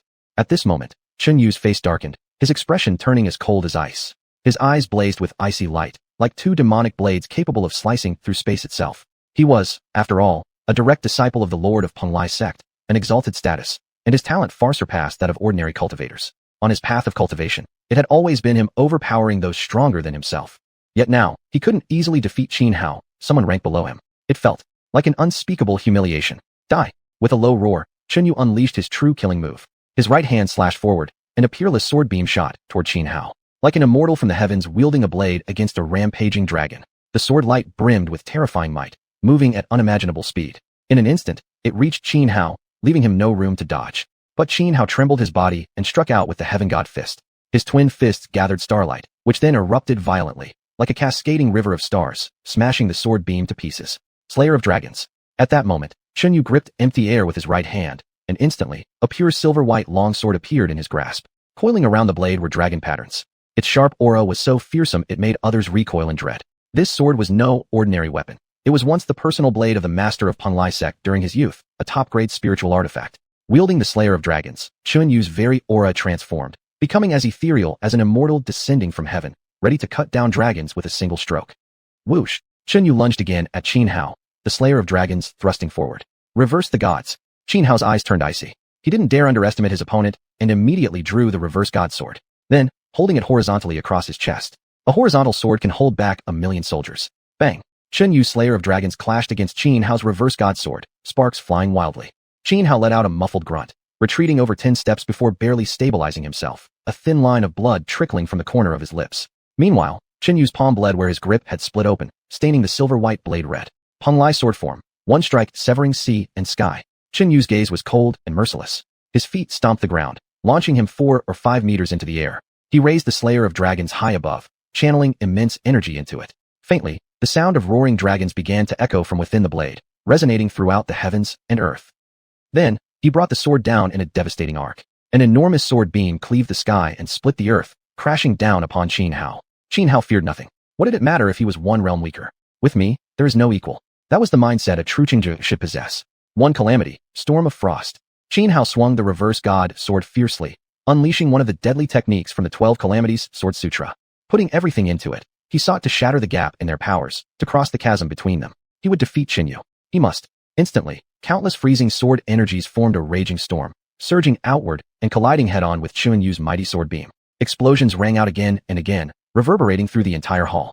Their ultimate techniques crashed together, canceling each other once more, yet leaving behind grotesque and terrifying slash marks across the floor and walls. Kill! With a furious roar, Xianhao burst forward like a tiger freed from its cage, reverse god's sword in hand, charging at Xianyu. This time, Xianhao held nothing back. He fought with full force, determined to slay Xianyu. Vast waves of spiritual energy surged around him, transforming into one rune after another. Within his life palace, his indestructible infant soul suddenly opened its eyes, surrounded by shimmering runes. His combat power soared dramatically. 7 calamities, falling flowers, flowing water, and a broken heart. Who weeps blood? Swinging the reverse god sword, Xianhao unleashed one of the ultimate moves from the 12 calamities sword sutra. In an instant, sword intent exploded from his body, reshaping the spiritual energy swirling around him. Illusory scenes of falling blossoms and flowing streams manifested all around. In the illusion, someone appeared heartbroken by love, their insides torn apart, eyes weeping blood. For a moment, everyone present was affected by this sword intent, a suffocating and agonizing sensation rising in their hearts. It was as if each and every one of them suffered the pain of unrequited love. The helpless, soul-shattering grief was simply too unbearable. Especially Xianyu. He had always been tormented by his failure to win Murong Tianyu's heart, and this emotion resonated perfectly with the sword intent now radiating from Xianhao. Under the influence of this sword aura, he momentarily froze. Tears welled up in his eyes, rolling down from the corners despite being a proud man. A man does not shed tears lightly. He only weeps when deeply wounded. The bitterness of loving but never obtaining. Too hard to endure. By the time Xianyu snapped out of the sword intense grasp, Xianhao's reverse god sword had already lashed out. That strike seemed to gather countless drops of blood and tears, forming a blood-colored sword beam over 30 meters long, and straight toward Xianyu. This was the sword of emotional tribulation. Among all beings in the world, who could truly let go of the word love? Penglai sword form, soaring on sword light, through empty skies. Xianyu's brows knitted tightly together, his expression turning grim. Without hesitation, he activated his ultimate technique. The Slayer of Dragons leapt into the air as he vaulted onto its blade. Pointing the sword forward, he rode it like a celestial steed, charging directly at the 30-meter-long blood-red sword beam. At that moment, Xuanyu resembled an immortal swordsman soaring between heaven and earth, terrifying sword intent surging around him, drawing vast waves of spiritual energy into a colossal blade of light that enveloped him. Standing within it, he looked invincible. Boom. Their techniques collided. Though immensely powerful, Xuanyu had just been shaken by the unique sword intent emanating from Xianhao. His combat strength severely diminished. His most devastating strike failed to fully manifest. With a crashing sound, the sword light shielding him shattered. In an instant, the blood-red sword beam struck him full on, sending him flying backward like a broken kite, crashing onto the ground several meters away. On Xuanyu's chest appeared a ghastly, horrifying sword wound, deep enough to reveal bone. Chapter 105 The Wrath of Xianxia. With a single move, Xianhao severely injured Xuanyu. Then, with his left hand clenching the air, he instantly condensed the sky-piercing divine spear and hurled it at Xuanyu. The sky-piercing divine spear shot forward like a golden meteor tearing through the sky, aiming to kill Xuanyu outright. Just as Xuanyu was about to be killed by Xianhao, a flying sword suddenly appeared out of nowhere, striking the sky-piercing divine spear midair. The divine spear immediately shattered, dissolving into pure energy that dissipated into nothingness. Xianhao, stop! At the same time, Murong Tianyu shouted from the side. Xianhao turned toward her, frowned slightly in hesitation, then said to Xuanyu, "For Rain Sister's sake, I'll spare your life today." Xuanyu's face darkened, his fists clenched so tightly they trembled, the knuckles turning bone white. He was none other than the personally cultivated disciple of the leader of the Penglai immortal sect, possessing extraordinary talent in cultivation. From birth, he had been a peerless prodigy blessed by heaven. Yet today, not only had he lost to Xianhao, someone whose cultivation level was an entire tier below his, but he owed his survival only to the intervention of the woman he loved. To him, this was a deep, soul-piercing humiliation. But he wasn't foolish. He understood the principle of bowing one's head when beneath another's roof. Fighting back now would mean losing his life, and worse, becoming a laughingstock for others to gossip over. But if he endured this disgrace and survived, he could still have a chance to turn the tables in the future. Thus, without uttering a word, he silently rose from the ground and walked away toward the corner of the hall. Xianhao watched Xuanyu's retreating back, cold glints flickering intermittently in his eyes. Though he had spared Xuanyu for Murong Tianyu's sake, he well knew that letting him live was like leaving a thorn lodged in his own back. Still, he understood clearly, given the relationship between Murong Tianyu and Xuanyu, if he truly killed Xuanyu, Murong Tianyu would stop at nothing to protect him. Likewise, he knew without doubt that if he were the one defeated, Murong Tianyu would fight just as fiercely to save him. So even though he deeply wished to eliminate Xuanyu once and for all to end the threat, after careful thought, he abandoned the idea, not wanting to risk a rift with Murong Tianyu over this matter. Just as Xianhao fully relinquished his intent to kill Xuanyu, he suddenly felt a surge of danger. Instinctively, his body shot sideways over 10 meters in a flash. The instant he moved, a streak of blade light slashed through the spot where he had just stood. Were it not for the fact that every tile and brick of the Wangu Hall bore powerful inscribed talismans, that slash alone would have split the earth open. Having dodged the strike, Xianhao felt a chill run down his spine. Had he not specially trained himself to awaken his hunting instinct, developing an exceptionally sharp sixth sense, he might not have escaped death or serious injury from that attack. Immediately spinning around, he glared toward the source of the blade chi, and saw more than a dozen men dressed in Feiyu uniforms surrounding Yang Shigong, who stared coldly at him. "What do you mean by this?" Xianhao demanded, eyeing Yang Shigong. "How dare you pretend ignorance?" Yang Shigong scowled darkly at Xianhao. With a sweeping wave of his arm, the dozen or so men in Feiyu uniforms instantly sprang into action, charging toward Xianhao and encircling him in moments. "Kill!" Without any further words, the dozen men roared in unison and launched their assault. These men were no weaklings. 5 among them had already reached the Yin-Yang 5 elements realm. Facing this coordinated assault, Xianhao's eyes turned icy cold. Without hesitation and showing no mercy, he struck back with merciless, lethal techniques. Earlier, when he questioned Yang Shigong, it had merely been an act, because he wasn't certain whether Yang Shigong was bluffing or actually knew that he was the one who had taken the Senluo Wangu command token. Now, as his reverse god sword swung, frigid sword energy erupted outward like a storm, forcefully driving back the attackers. "Die!" Letting out a fierce shout, Xianhao charged forward. His right hand thrust forward, the reverse god sword piercing the air, as countless sword beams converged like rivers flowing into the sea, forming a colossal sword beam over 10 meters long that crushed everything before it. Simultaneously, with a flick of his left hand, dozens of sky-piercing divine spears shot forth like golden arrows. Xianhao's counterattack was devastatingly fierce. Several of the Feiyu-clad men hadn't even reacted before being torn apart and disintegrated under the massive sword beam. Others were pierced straight through by the divine spears. Even though they were cultivators with strong vitality, under the overwhelming destructive power of the divine spears, their life force was eroded and extinguished within mere breaths. Moreover, with a mere thought, he activated his innate ability, water manipulation. Dozens of streams of water suddenly emerged out of thin air, twisting like colossal serpents that coiled around several men in Feiyu uniforms.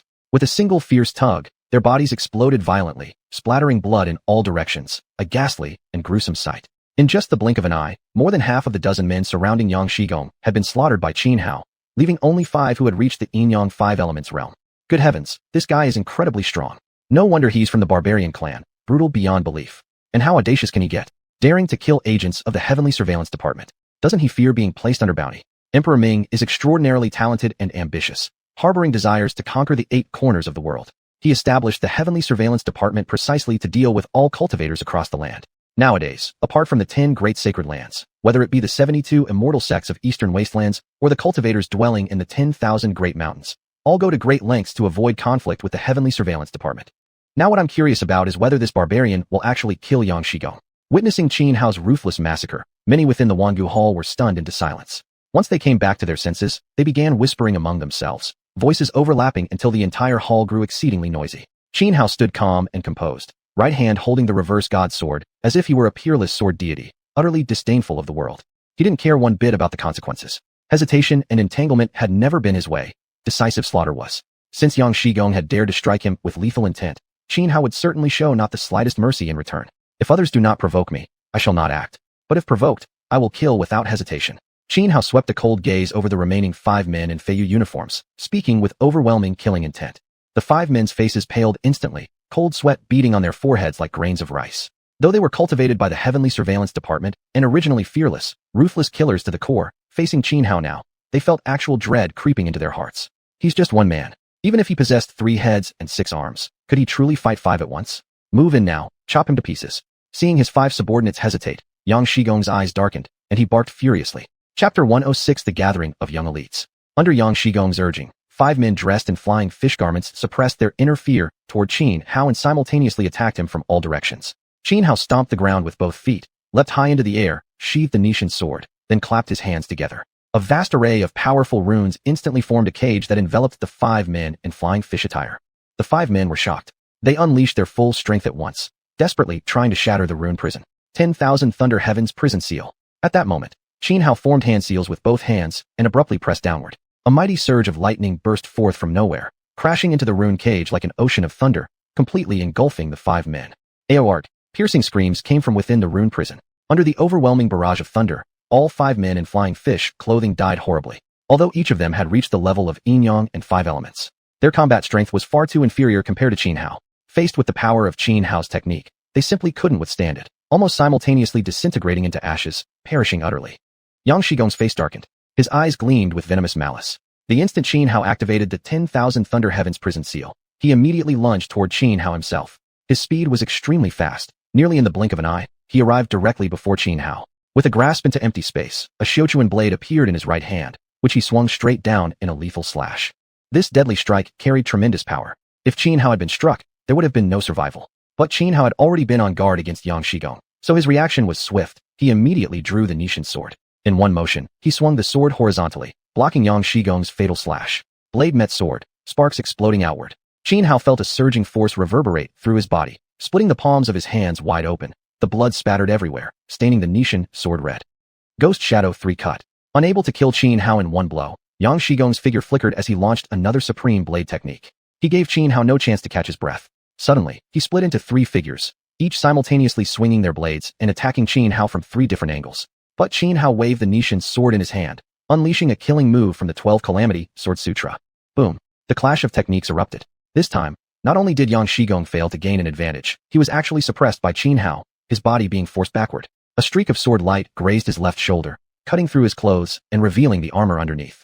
Yang Shigong held an extremely prestigious status. Not only was he an important figure within the Heavenly Surveillance Department, he was also the younger brother of the current imperial consort. The inner armor he wore was a defensive artifact surpassing even top-tier spiritual tools. As long as a trace of spiritual energy was infused, the armor would activate, capable of deflecting around 60% of the power from even a full-force attack by someone at the Windfire Calamity level. It was precisely because of this armor that Yang Shigong acted so recklessly and arrogantly. Do you really think a mere piece of defensive armor will save you? Today, I'll cut down your effeminate head. Qin Hao's gaze turned icy cold. From their previous exchange, he already had a decent understanding of Yang Shigong's capabilities. Although Yang Shigong had indeed reached the Windfire Calamity stage, his combat prowess was weak, actually even weaker than Qin Yu's. Therefore, Qin Hao didn't need to take him seriously at all. As for Yang Shigong's inner armor, though its defensive power was strong, Qin Hao had numerous methods to eliminate him without even needing to breach the armor. You barbarian dog, how dare you? Today, I'll not only kill you, I'll track down your tribe after leaving the 10,000 Ghost Abyss and slaughter every last one of your clansmen. Not a single soul shall remain. Yang Shigong sneered coldly, speaking with utmost cruelty. I am certain now, you're the one who killed Xiuxian. I will avenge him. At that moment, Xiuxian stepped forward again. Previously, he hadn't been entirely sure whether Xuanhuan had killed Xiuxian. He had only heard that Xuanhuan and Murong Tianyu emerged from the same passage where Xiuxian's group had entered, so suspicion arose. But he hadn't confronted Murong Tianyu, because without definitive proof, he didn't wish to make an enemy of her, knowing how dangerous it would be to provoke the Murong family. Xuanhuan, however, was different, merely a barbarian, unworthy of any concern. When choosing whom to bully, naturally one picks the weakest first. Xuanhuan merely cast a glance at Xiuxian, let out a cold laugh, and loudly proclaimed, "Who else wants to stand against me? Come all together. I'm tired of dealing with you one at a time. Count me in two." At that moment, Baiyu stepped forward. Though Xuanhuan didn't know why Baiyu was also targeting him, he didn't bother asking. If the other party wished to be his enemy, then killing him was enough. Why waste words? In an instant, Xuanhuan was surrounded by three formidable experts, Yang Shigong, Xiuxian, and Baiyu. Seeing this, Murong Tianyu immediately prepared to intervene and help Xuanhuan, but the 4 men and 3 women accompanying Baiyu blocked her path. Zhang Yurua furrowed her delicate brows. After a moment's hesitation, she stepped forward to assist Xuanhuan, but Xuanhuan shot her a glance and subtly signaled for her to take Xiaobai and stay far away. Although Zhang Yurua carried many secrets within her, her current combat strength wasn't strong. She was even weaker than Xuanhuan himself. So, whether or not she helped made little difference. Just as Xuanhuan was about to engage Yang Shigong, Xiuxian, and Baiyu, a woman suddenly appeared, stepping in front of Baiyu and saying, "Baiyu, let me be your opponent." Mo-cho, what do you mean? Baiyu looked at the woman, frowning involuntarily. Xuanhuan was also taken aback, staring at the woman in surprise. The one who had stepped forward to defend Xuanhuan was none other than Mo-cho from the Sevenfold Sword sect. No special meaning. I just can't stand seeing that dog Yang Shigong acting so arrogantly, Mo-cho said coldly. Meanwhile, Murong Tianyu had already broken through the 7 members of the Yunhai immortal sect blocking her way. She summoned the mysterious flying sword she had refined inside the underground palace. A terrifying aura surged out, making everyone present feel their scalps tingle. Her gaze locked onto Xiuxian as she declared word by word. Xiuxian, Xiuxian was killed by me. If you want to avenge him, then fight me. Xiuxian turned toward Murong Tianyu, his eyes narrowing, glinting with icy killing intent. Ever since he had confirmed Xuanhuan killed Xiuxian, he had suspected Murong Tianyu must have been involved too, but he hadn't planned on provoking her over it. Now, however, Murong Tianyu had openly admitted it. Even if he didn't want to become her enemy, there was no longer a choice. Sister Yu, and also Miss Mo-cho, your kindness is appreciated. But killing these 3 useless dogs is nothing more than a trivial task for me. Just watch from the side and enjoy the show. Xuanhuan said calmly to Murong Tianyu and Mo-cho. Chapter 107. Baiyu, who died with eyes wide open. When they heard Xuanhuan's words, both Murong Tianyu and Mo-cho were taken aback. Murong Tianyu, who had spent some time with Xuanhuan, naturally knew he wasn't a reckless brute. Therefore, seeing the confident look on Xuanhuan's face, she hesitated for a moment. Although worried about his safety, she ultimately chose to follow his lead. All right, be careful, Murong Tianyu said, then stepped aside. Mo-cho, seeing Murong Tianyu had backed away, didn't insist either and stood quietly at the side. This barbaric slave is so arrogant. He doesn't even want help and insists on fighting all 3 of us, saying that killing Yang Shigong, Xiuxian, and Baiyu would be as easy as slaughtering 3 useless dogs. This level of arrogance is simply beyond belief. Yes, this guy is incredibly arrogant. It was just like this last time at the summit of Tianyan Peak. Heaven strikes back when you're too boastful. Men who overreach will meet their downfall. Heh. I'm really looking forward to the scene where Yang Shigong, Xiuxian, and Baiyu beat him into pieces. This ignorant fool doesn't know his own limits. The crowd whispered among themselves, each convinced that Xuanhuan was impossibly reckless, only possessing strength at the yin-yang and 5 elements realm, yet daring to challenge 3 outstanding experts at the Windfire Great Tribulation realm. This was practically suicide. Yang Shigong's face darkened, his eyes flashing with malice and cruelty. Xiuxian was also visibly angered now, his powerful aura surging like an impending flood waiting to burst forth. If you're so arrogant, Xiuxian inhaled deeply, saying coldly, then pay the price for your pride. With that, he stepped forward and charged at Xuanhuan like a tiger freed from its cage, ferocious and overwhelming. He raised his right fist and struck straight toward Xuanhuan's face.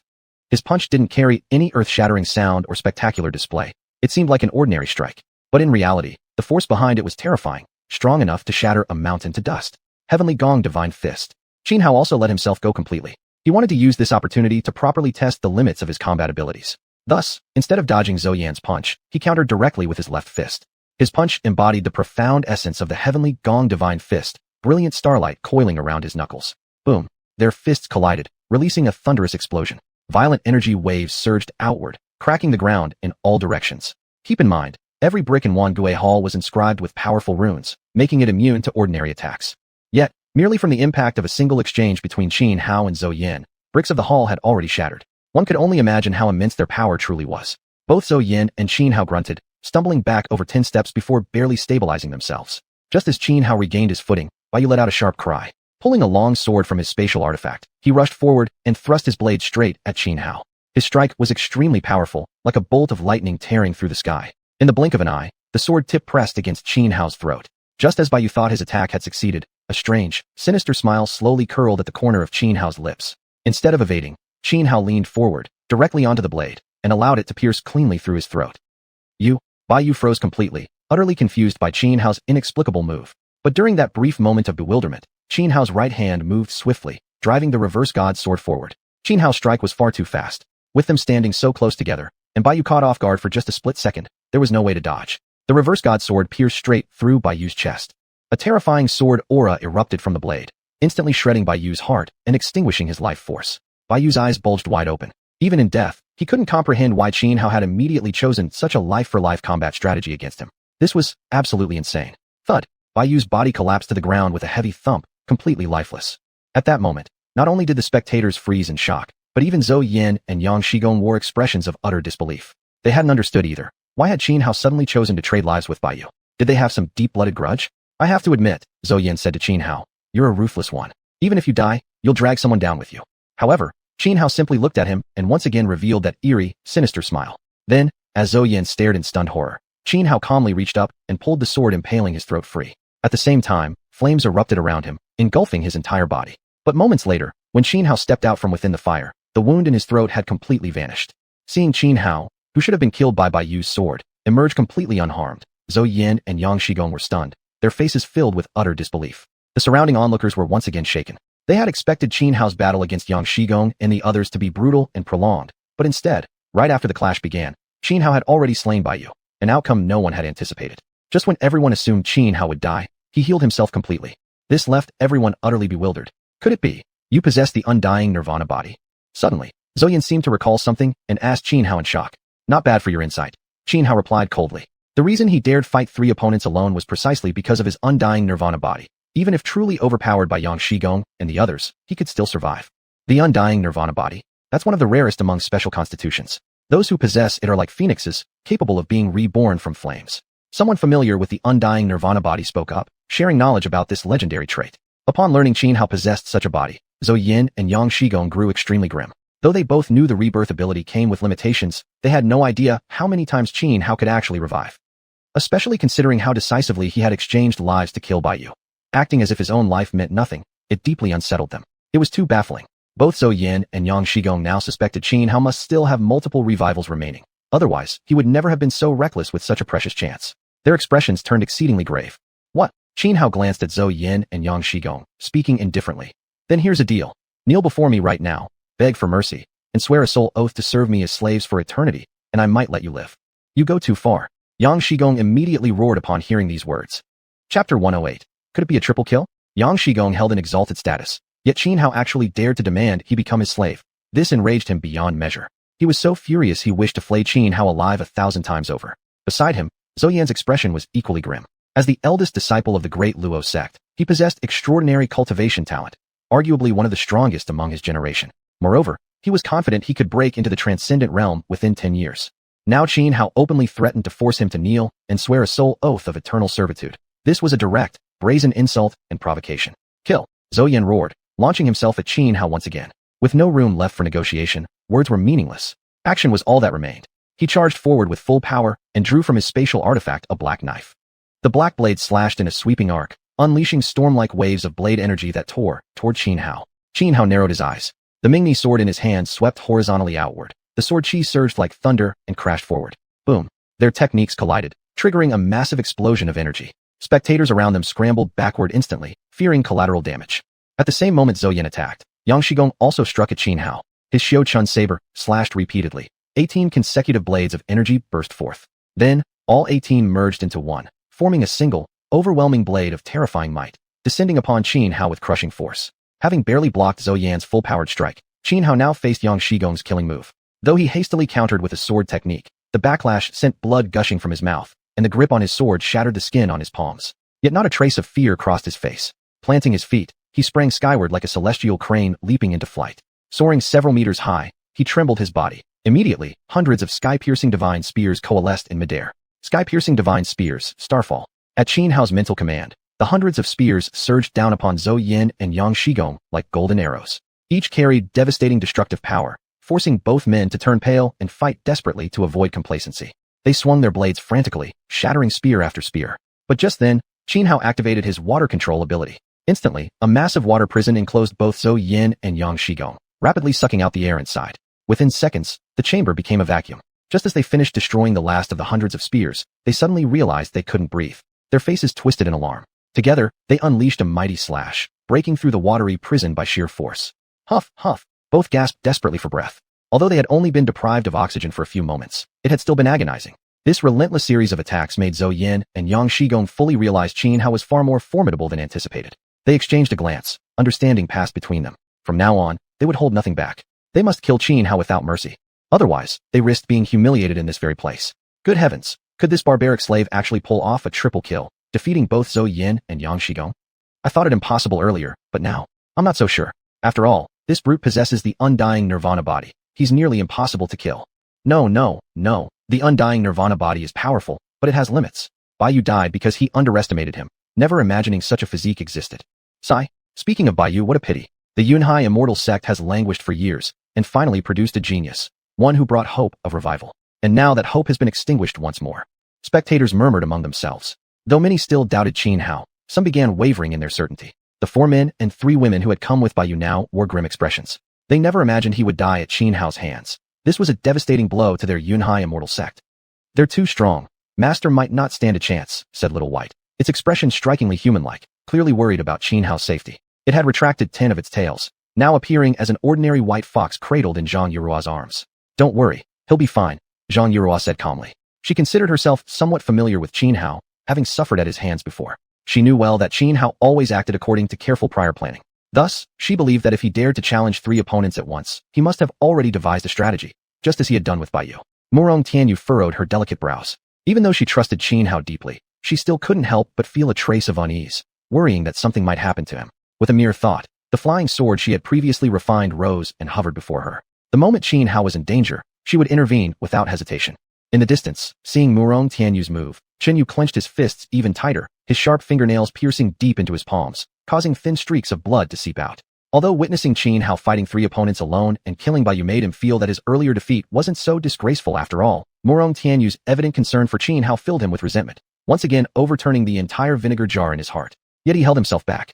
At his peak, he hadn't been Qin Hao's match, now severely injured. Even if he disregarded Qin Hao's previous mercy and shamelessly joined forces with Zhou Yin and Yang Shigong, his current combat strength wouldn't provide much aid, and he might instead be easily killed by Qin Hao. The battle between Qin Hao, Zhou Yin, and Yang Shigong had reached its most intense phase.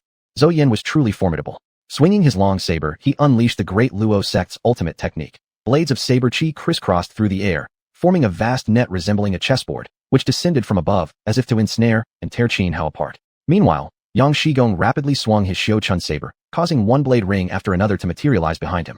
Then, with a single downward slash, dozens of spinning blade rings rolled forward, crushing toward Qin Hao. Confronted with this combined lethal assault from both Zhou Yin and Yang Shigong, Qin Hao's expression turned solemn. He focused every ounce of his attention, raising the Mingmi sword high and pouring immense spiritual energy into it. One after another, mysterious runes emerged from the surface of the sword.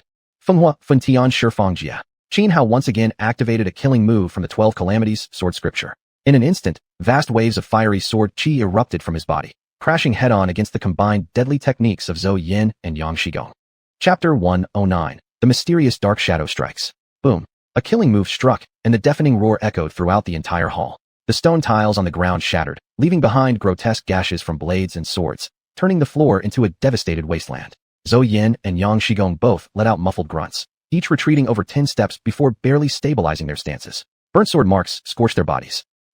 Qin Hao screamed in agony, flying backward like a broken kite, and crashing onto the ground several meters away. Too deep, bone-exposed slash wounds marred his chest, blood gushing steadily from the injuries. Although Qin Hao was formidable, capable of defeating opponents above his cultivation level, facing 2 cultivators at the Windfire Tribulation realm still created a vast gap. What's more, Zhou Yin was exceptionally powerful, standing at the peak of the Windfire Tribulation realm, merely 1 step shy of transcending into the extraordinary realm. Even Chen Yu paled in comparison to Zhou Yin. Kill. Seeing Qin Hao heavily wounded, Zhou Yin and Yang Shigong roared simultaneously and charged forward with full force. They knew Qin Hao possessed the undying nirvana body. Therefore, they couldn't afford to give him even a moment's respite. If they could kill him before he activated the regeneration ability of his undying nirvana body, it would be ideal. Witnessing Zhou Yin and Yang Shigong rushing toward Qin Hao, Morong Tianyu acted immediately, preparing to rescue Qin Hao. At this critical moment, the 4 men and 3 women who had been with Baiyu blocked Morong Tianyu once again. Qin Hao had killed Baiyu, effectively destroying any hope for Yunhai immortal sect's resurgence. Hence their hatred for Qin Hao ran bone deep. They desperately wanted to see Qin Hao slaughtered by Zhou Yin and Yang Shigong. No matter the cost, even if it meant fighting Morong Tianyu to the death, they were determined to stall her. Those who stand in my way die. Morong Tianyu exploded in rage, her killing intent palpable. She hadn't really wanted to make mortal enemies with Yunhai immortal sect. Earlier, when these people obstructed her, she simply broke through their blockade without harming them. But now it was different. If delayed, Qin Hao might die. So this time, she showed no mercy. With a flick of her sword finger, a flying sword shot forth like a meteor, instantly decapitating one of the men. At the same time, Zhang Yuruo and Murong Yunyan also moved, helping Murong Tianyu restrain the remaining 6 members of Yunhai immortal sect. However, several disciples from Penglai immortal sect stepped forward as well, likewise attempting to block Murong Tianyu from rescuing Qin Hao. This infuriated her even more. She glared angrily at Xinyu, who quickly turned his head aside, too afraid to meet her gaze. Just as Zhou Yin and Yang Shigong closed in on Qin Hao, though severely injured, Qin Hao showed no fear on his face. He immediately activated his undying nirvana body. Flames erupted, enveloping his body, and in an instant, he restored himself completely to his prime condition. Then, with his reverse god sword slicing horizontally, he powerfully forced back Zhou Yin and Yang Shigong who were charging at him. Zhou Yin and Yang Shigong looked extremely grim. They had attacked swiftly, yet still allowed Qin Hao enough time to activate his undying nirvana body. A regrettable failure. Humph. I'd like to see how many times you can revive. Zhou Yin sneered coldly, brimming with murderous intent. Yang Shigong also wore a frosty expression as he declared to Qin Hao, "Even if you resurrect 1,000 times today, you will still die." "Is that so?" Qin Hao mocked them with utter disdain, provocatively saying, "You 2 pathetic dogs think you can kill me, a true dragon? Utter fantasy." Hearing Qin Hao compare himself to a true dragon, while calling Zhou Yin and Yang Shigong mere useless dogs, the spectators watching couldn't help but feel bewildered. This barbarian slave is truly shameless. Just a savage. How dare he claim to be a true dragon? If I weren't so weak and unable to fight him, I'd smash his damn skull. Enough. Stop calling him a barbarian slave. I believe his bloodline isn't ordinary. It can't possibly be a barbarian lineage.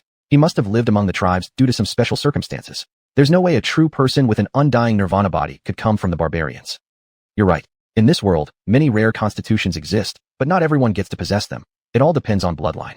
The onlookers chattered amongst themselves. Kill. Zhou Yin and Yang Shigong's faces turned dark with fury. They attacked again, holding nothing back, launching a full-force assault on Qin Hao. Both were outstanding young elites, proud and dignified. Being provoked so brazenly by Qin Hao now, there was no way they could swallow such humiliation. Now, they shared a single determination. No matter how many times Qin Hao revived, they would ensure he died today. Otherwise, if they allowed Qin Hao, an enemy with terrifying potential, to grow stronger, their future deaths would be extremely gruesome. But just as Zhou Yin and Yang Shigong launched their full assault toward Qin Hao, and Qin Hao himself had already braced for a life-or-death battle against them, an unexpected change occurred. A dark shadow suddenly burst forth from the crowd. This shadow moved far too fast, like a black meteor streaking across the sky. Before many present could even react, the shadow had already reached before Yang Shigong, then extended its right hand straight toward Yang Shigong's heart. The sudden attack left Yang Shigong utterly shocked. Yet the shadow was simply too swift. He had no chance to dodge. All he could do was hastily swing his xiuxian saber, slashing at the shadow's outstretched arm. But the shadow's hand weaved through the air with uncanny precision, executing a barehanded disarm, snatching the saber right from Yang Shigong's grip. Then, with a flick of the wrist, the shadow hurled the xiuxian saber like a dart directly at Zhou Yin, who had already closed in on Qin Hao. Forced to abandon his attack, Zhou Yin had no choice but to unleash an intricate evasive technique to narrowly avoid the flying blade. At the same moment, immediately after releasing the saber, the shadow's right hand lunged forward again like a black tiger ripping out a heart, aiming once more at Yang Shigong's chest.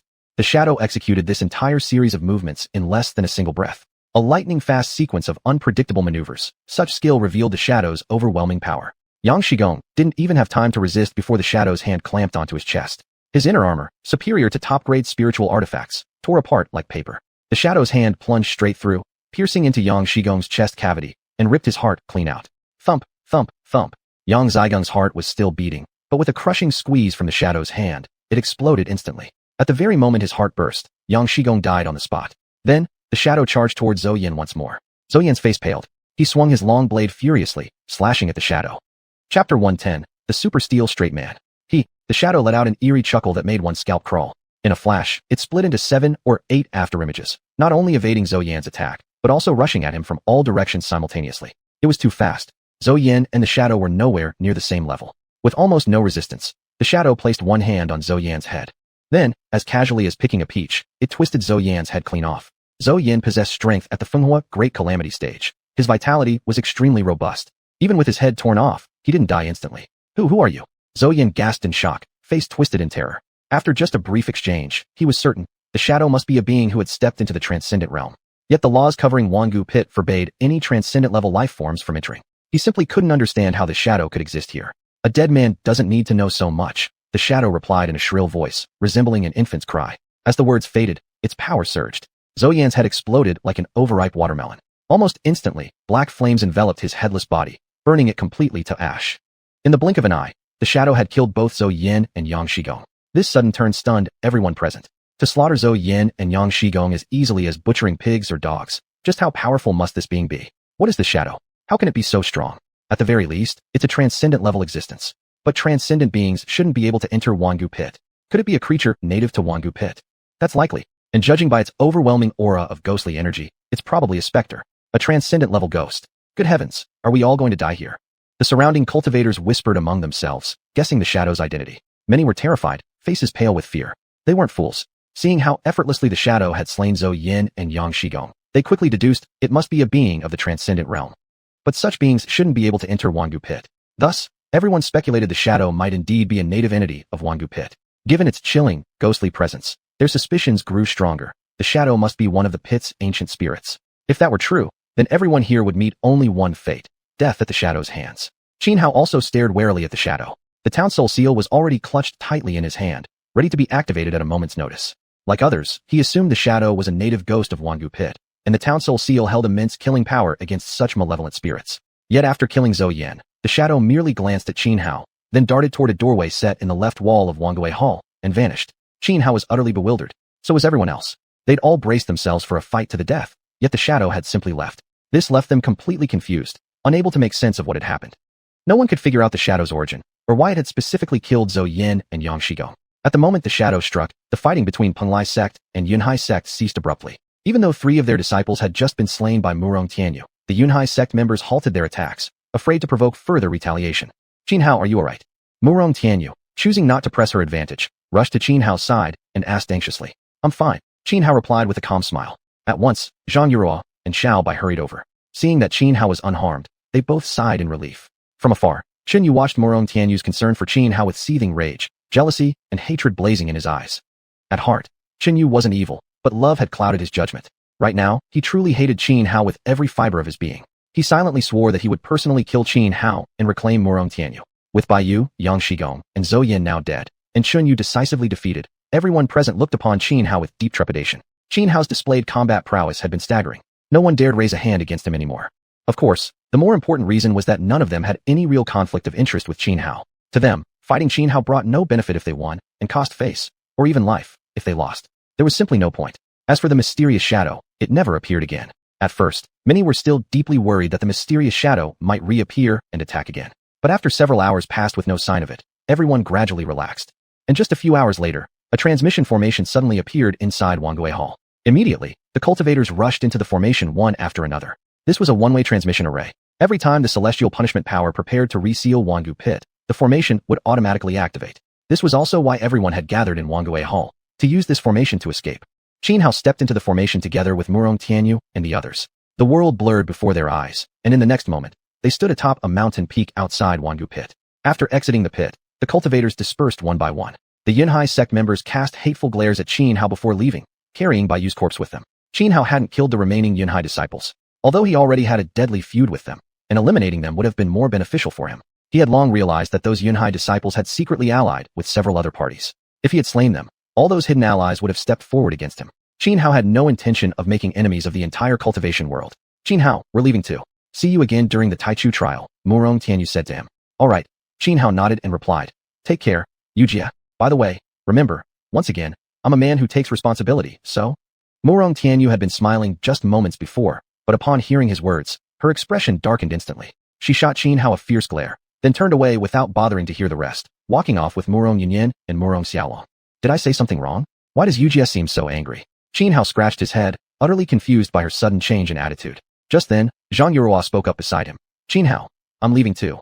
Chapter 111. So the fool was me all along. No way. Hearing that Zhang Yuru wanted to leave, Xianhao immediately waved his hand and solemnly said, I haven't received the ransom yet. I can't let you go. You'll stay right by my side, serving as my handmaiden until the ransom is paid. Xianhao wanted to be a man of principles. Even though he'd gotten along fairly well with Zhang Yuru these past few days, he wouldn't abandon his interests for sentimentality. Will this be enough to ransom myself? Zhang Yuru seemed to have anticipated Xianhao's response. She promptly produced a piece of blue crystal and handed it to him. What is this? Xianhao could tell the blue crystal was extraordinary, but he had no idea what it actually was. Seriously? You don't even recognize this? This is a transcendent spirit stone. With a chunk this big, if you took it to Zhongzhou and exchanged it, you could get an entire city with over 100,000 people. Zhang Yuru explained while simultaneously mocking Xianhao. Transcendent spirit stone? Startled, Xianhao hesitated not a second. He quickly snatched the blue crystal from Zhang Yuru's hand. He knew about spirit stones, though he'd never seen a transcendent one before. Spirit stones were rocks formed by absorbing natural spiritual energy. The higher their quality, the rarer they became. Transcendent spirit stones were practically priceless and immensely beneficial for transcendent cultivators. They were among the most essential cultivation resources available. For someone at Xianhao's level, balancing yin-yang and the 5 elements, a piece of transcendent spirit stone the size of a thumbnail could dramatically boost his cultivation. If his talent was sufficient, breaking through to the wind-fire tribulation realm wasn't out of reach. And the transcendent spirit stone Zhang Yuru had just given Xianhao was about the size of a duck egg. All right then, I'm off, Zhang Yuru announced, turning to leave. Wait, Xianhao called out urgently. What now?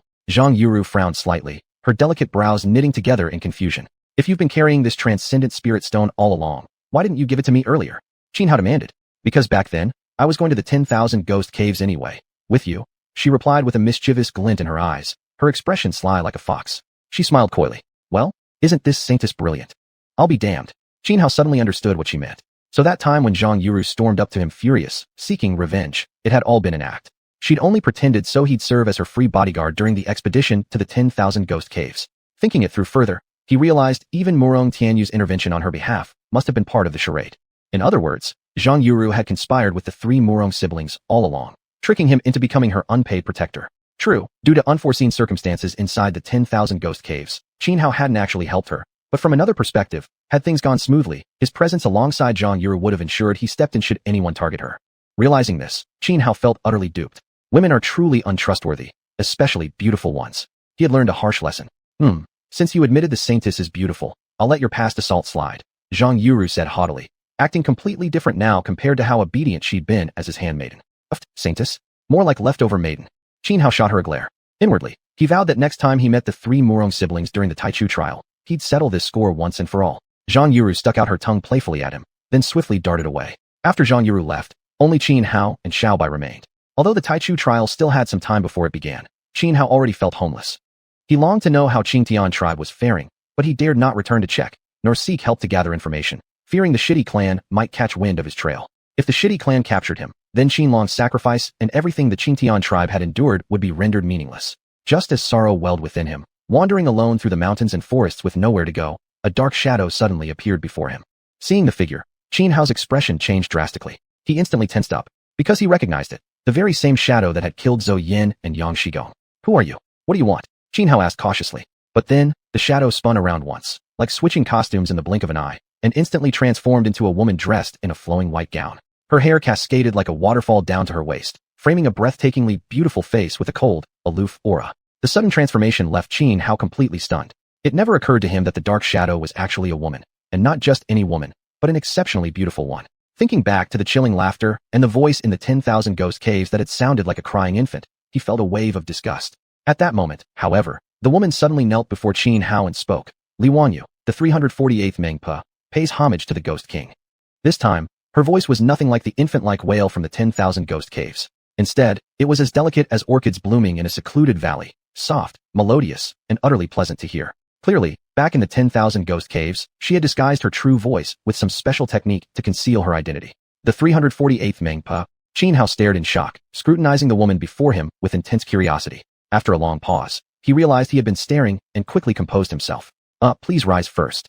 Thank you, Ghost King, the woman replied. As for the title of Ghost King, Xianhao had no real doubts. Back in the mysterious realm of the 10,000 ghost caves, the lightning-struck willow tree had already told him. He had become the new Ghost King. Moreover, within his mind rested the Sanluo Yanhuang Sutra, the sacred scripture symbolizing the authority of the Ghost King. Then, Mingpe, is that your codename? What's your real name? Xianhao asked after a brief thought. Li Wanyu, the woman answered. From now on, I'll call you Wanyu then, Xianhao said. Yes, Ghost King. Li Wanyu nodded. Her demeanor was cold and serene, her expression solemn, an image of absolute obedience, like a soldier following orders without hesitation. Her attitude, however, made Xianhao feel rather awkward. Wanyu, can you tell me about the current situation of the 10,000 Ghost sect? Xianhao asked carefully. He needed to understand exactly what kind of power he now commanded and how he could best leverage this force to his advantage. In reply to your majesty, before the 10,000 Ghost sect suffered its catastrophe, Old Master Lu had already arranged for a group of highly talented disciples to scatter and go into hiding across the world, concealing their identities. Li Wanyu proceeded to relay everything she knew to Xianhao, holding nothing back. Chapter 1, 12 Meng Po Li Wanyu. After listening carefully to Li Wanyu's explanation of the current situation of Wangu sect, Xianhao couldn't help but frown. According to Li Wanyu, the elite disciples of Wangu sect who had once lain dormant across various corners of the world had all grown strong. The 4 corpse kings, 10 Yama lords, water fire judges, black-white impermanents. Each position had been successfully inherited. And naturally, this included herself as the Meng Po. Among them, the most powerful were the 4 corpse kings, though exactly how strong they were even Li Wanyu wasn't certain. However, the 10 Yama lords, the water fire judges, and the black-white impermanents were all transcendents. Furthermore, they had already secretly gathered an army of 100,000 ghosts. Essentially, if Xianhao wished, he could rebuild the Wangu sect at once. Rebuilding the Wangu sect isn't urgent for now, Xianhao said after a moment's thought. Old Master Lu told me our enemy is extremely powerful. If we rebuild the sect now, they'll definitely strike against us, and with our current strength, it would be difficult to resist. Old Master Lu said the same thing to me, Li Wanyu nodded. You've seen Old Master Lu? Xianhao was momentarily taken aback. Li Wanyu replied. Actually, each time the Wangu cavern opens, one of us always enters to contact Old Master Lu. But doesn't the divine punishment power within the Wangu cavern repel transcendence? How did you enter? Xianhao frowned, asking her. Besides, I didn't see you come out with everyone else. Old Master Lu opened a secret passage inside the Wangu cavern. The White Fox by the Ghost King's side and Holy Maiden Yura entered Old Master Lu's secret realm by accident when they were swept into that hidden path. Li Wanyu explained. I see. Xianhao nodded slowly. After pondering for a while, he said to Li Wanyu, here's what we'll do. You'll stay by my side from now on. Also, I plan to participate in the Taichu trials and join one of the 10 great sacred lands to cultivate. Why must the Ghost King do such a thing? Li Wanyu asked. Our Wangu sect's inheritance isn't inferior to any of the 10 great sacred lands. Once the Ghost King fully masters the Xuanhuan Sutra, even facing the leaders of the 10 sacred lands, you'd still have a chance in battle. My intention to join a sacred land has nothing to do with which inheritance is stronger, but rather to utilize their resources, Xianhao explained. On that point, Ghost King needn't worry either. If you require any cultivation resources, just say the word. I'll give the order, and someone will provide them, Li Wanyu said. Hearing her say that, Xianhao found himself momentarily at a loss for words. Still, he felt safer having the backing of a major sacred land. Although according to Li Wanyu, the hidden strength of Wangu sect was formidable, Xianhao had personally witnessed the past destruction of Wangu sect. Recalling that mysterious figure standing atop the 9 heavens, who had casually wiped out the entire sect with a single gesture, he believed that if Wangu sect revealed itself now, it would be exterminated again without delay. Moreover, judging from the fact that Yang Shigong and Mo Cho had both searched for the Sanluo Wangu token, he suspected there might already be traitors among the hidden members of Wangu sect. Additionally, he didn't believe his current strength was enough to command the powerful figures within Wangu sect. If someone opposed him in the future, killing him to seize his position wasn't impossible. The only reason he trusted Li Wanyu to some degree was because she had slain Zhou Yin and Yang Shigong in the Wangu Hall, saving his life. Even though he was confident he could have protected himself even without her intervention, he still owed her for saving him. That's why he wanted to keep Li Wanyu close, to better determine whether she truly remained loyal to him as their Ghost King. Wanyu, you're thinking too simply. Many things I can't fully explain right now, but I can clearly tell you one thing. There is a traitor among us within the Wangu sect, Xianhao said after some thought. That's impossible. Li Wanyu immediately shook her head. During the opening of the Wangu cavern, both Yang Shigong and Mo Cho specifically searched for the Sanluo Wangu token. Moreover, Yang Shigong's people carried a map, meaning they already knew the token's location. And I'm certain that information was known only to high-ranking members of Wangu sect.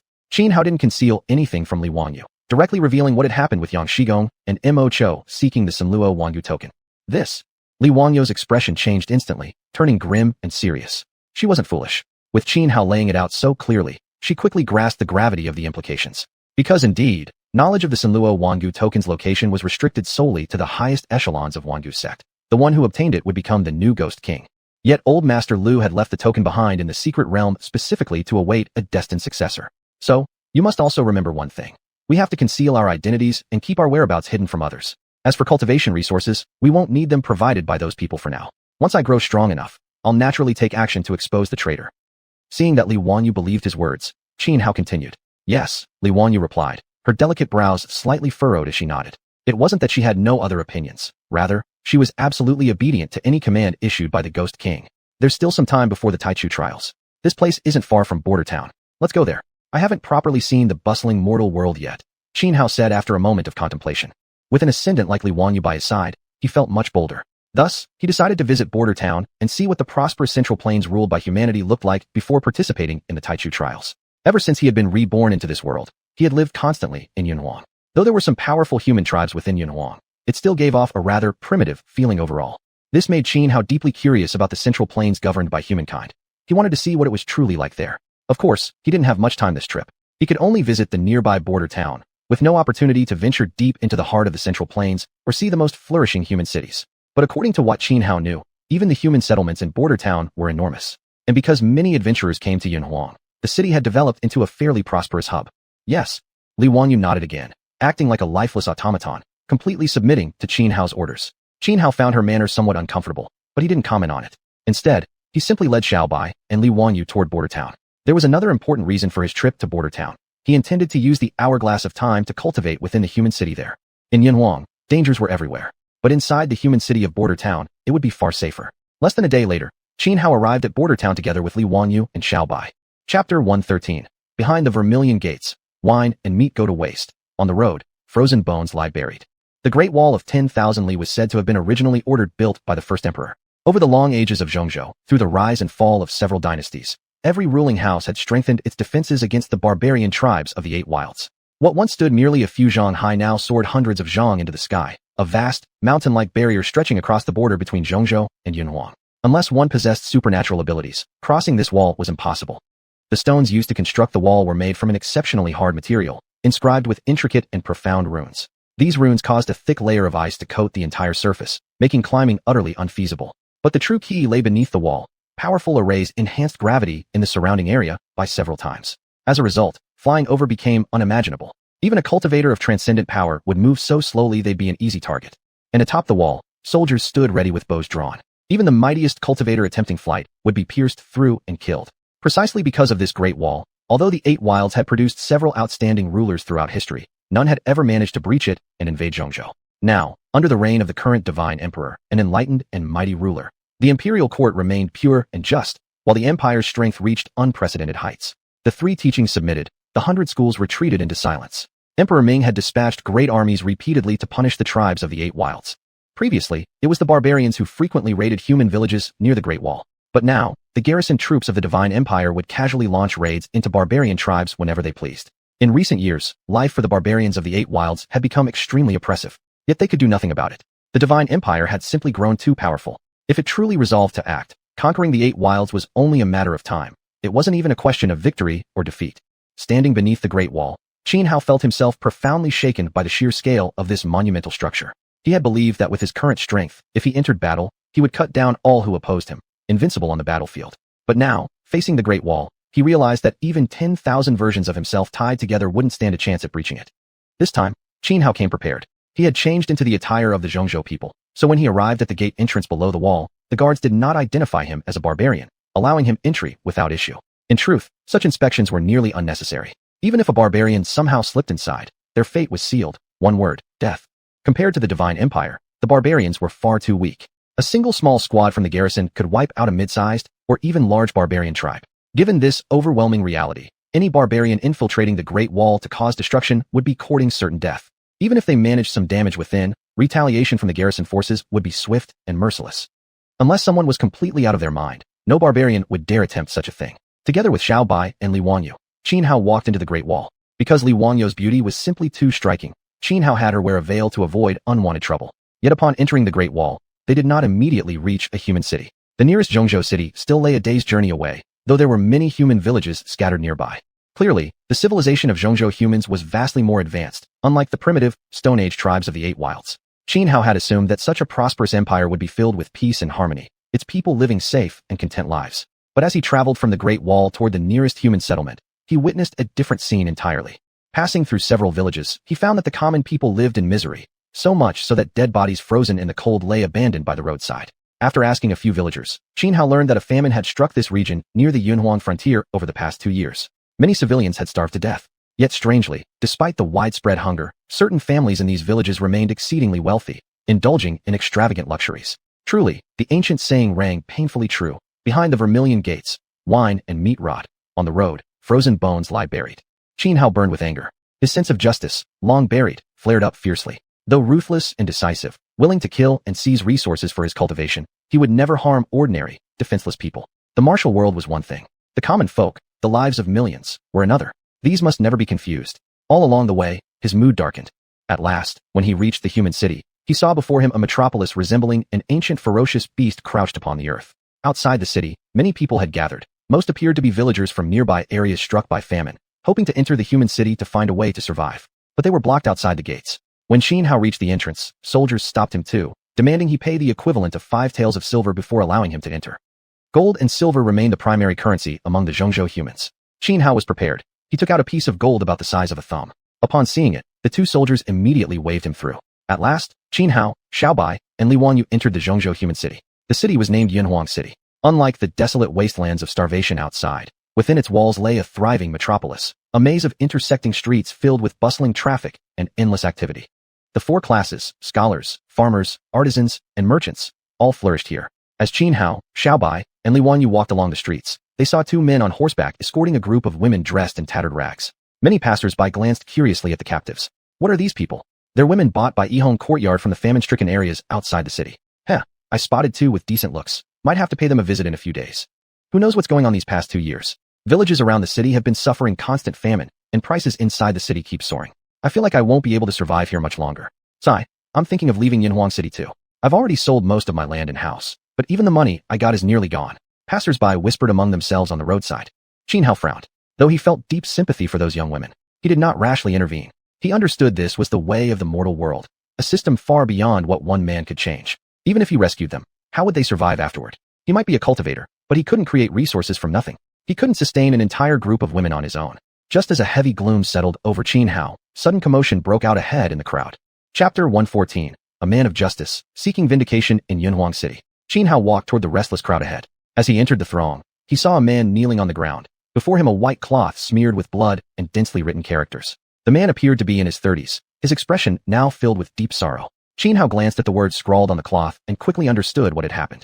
It turned out that this man's wife had been seized by Ma Yuanwei, one of the 4 wealthiest men in Yunhuang City. When the man went to confront Ma Yuanwei, not only was he refused justice, he was severely beaten instead. Worse still, Ma Yuanwei, beast that he was, had also abducted the man's daughter. In a desperate attempt to save her child, the man's wife fought back and was beaten to death by Ma Yuanwei. The man then reported the crimes at the prefectural office, but the prefect had taken bribes from Ma Yuanwei. Not only did he refuse to deliver justice, he ordered the man savagely beaten and warned him never to set foot in the prefectural office again, or else be thrown into a death cell. After reading this, Xianhao felt fury rising in his chest. Such an atrocity defied both heaven and humanity. He simply couldn't tolerate it. Yet as the crowd viewed the man's plight, no one stepped forward to speak for him. Some wore cold, indifferent expressions, others shook their heads sadly, while some even mocked him openly. This man is truly foolish. His wife being taken by Master Ma should be considered a blessing from past lifetimes. Instead of profiting from it, asking Master Ma for wealth, he dares to challenge him? Lost his wife and daughter alike. Serves him right. Sigh. In this world, human life is cheaper than grass. As far as I know, Master Ma's son-in-law holds an official post in the sacred capital. Not even the Marquis of War would dare cross him easily. If this man could just accept the situation and offer his daughter to Master Ma, he might receive compensation and live decently. But if he insists on resistance, there's only death awaiting him. Maybe in a few days, his corpse will rot outside the city walls. Listening to the surrounding murmurs, Xianhao clenched his fists tighter, his inner rage growing more intense. He could feel how utterly despairing this era truly was. What so-called prosperous age? What so-called prosperous age? All were lies fabricated by rulers to fool the common people. For ordinary folks, suffering was endless. Just as the ancient poem said, in times of prosperity, the people suffer. In times of collapse, the people suffer. Everything Xianhao had witnessed these past few days was the perfect embodiment of those words. This mighty divine dynasty, hailed as the strongest nation under heaven, yet its people lived in such misery and torment. At that moment, 2 soldiers clad in black armor pushed through the crowd and approached. Without saying a word, they grabbed the kneeling man to take him away. The man struggled desperately, but already injured. How could he resist 2 armored soldiers? Just then, Xianhao acted. With no hesitation, he raised his hand. A flash of sword light surged forth, and in an instant, the 2 black-armored soldiers were beheaded. K-killers. They've been killed. Upon seeing Qin Hao kill 2 armored soldiers with a mere wave of his hand, the crowd froze briefly before scattering wildly in terror. Even the kneeling man was frightened, staring at Qin Hao with wide, fearful eyes. You don't need to be afraid. I won't harm you.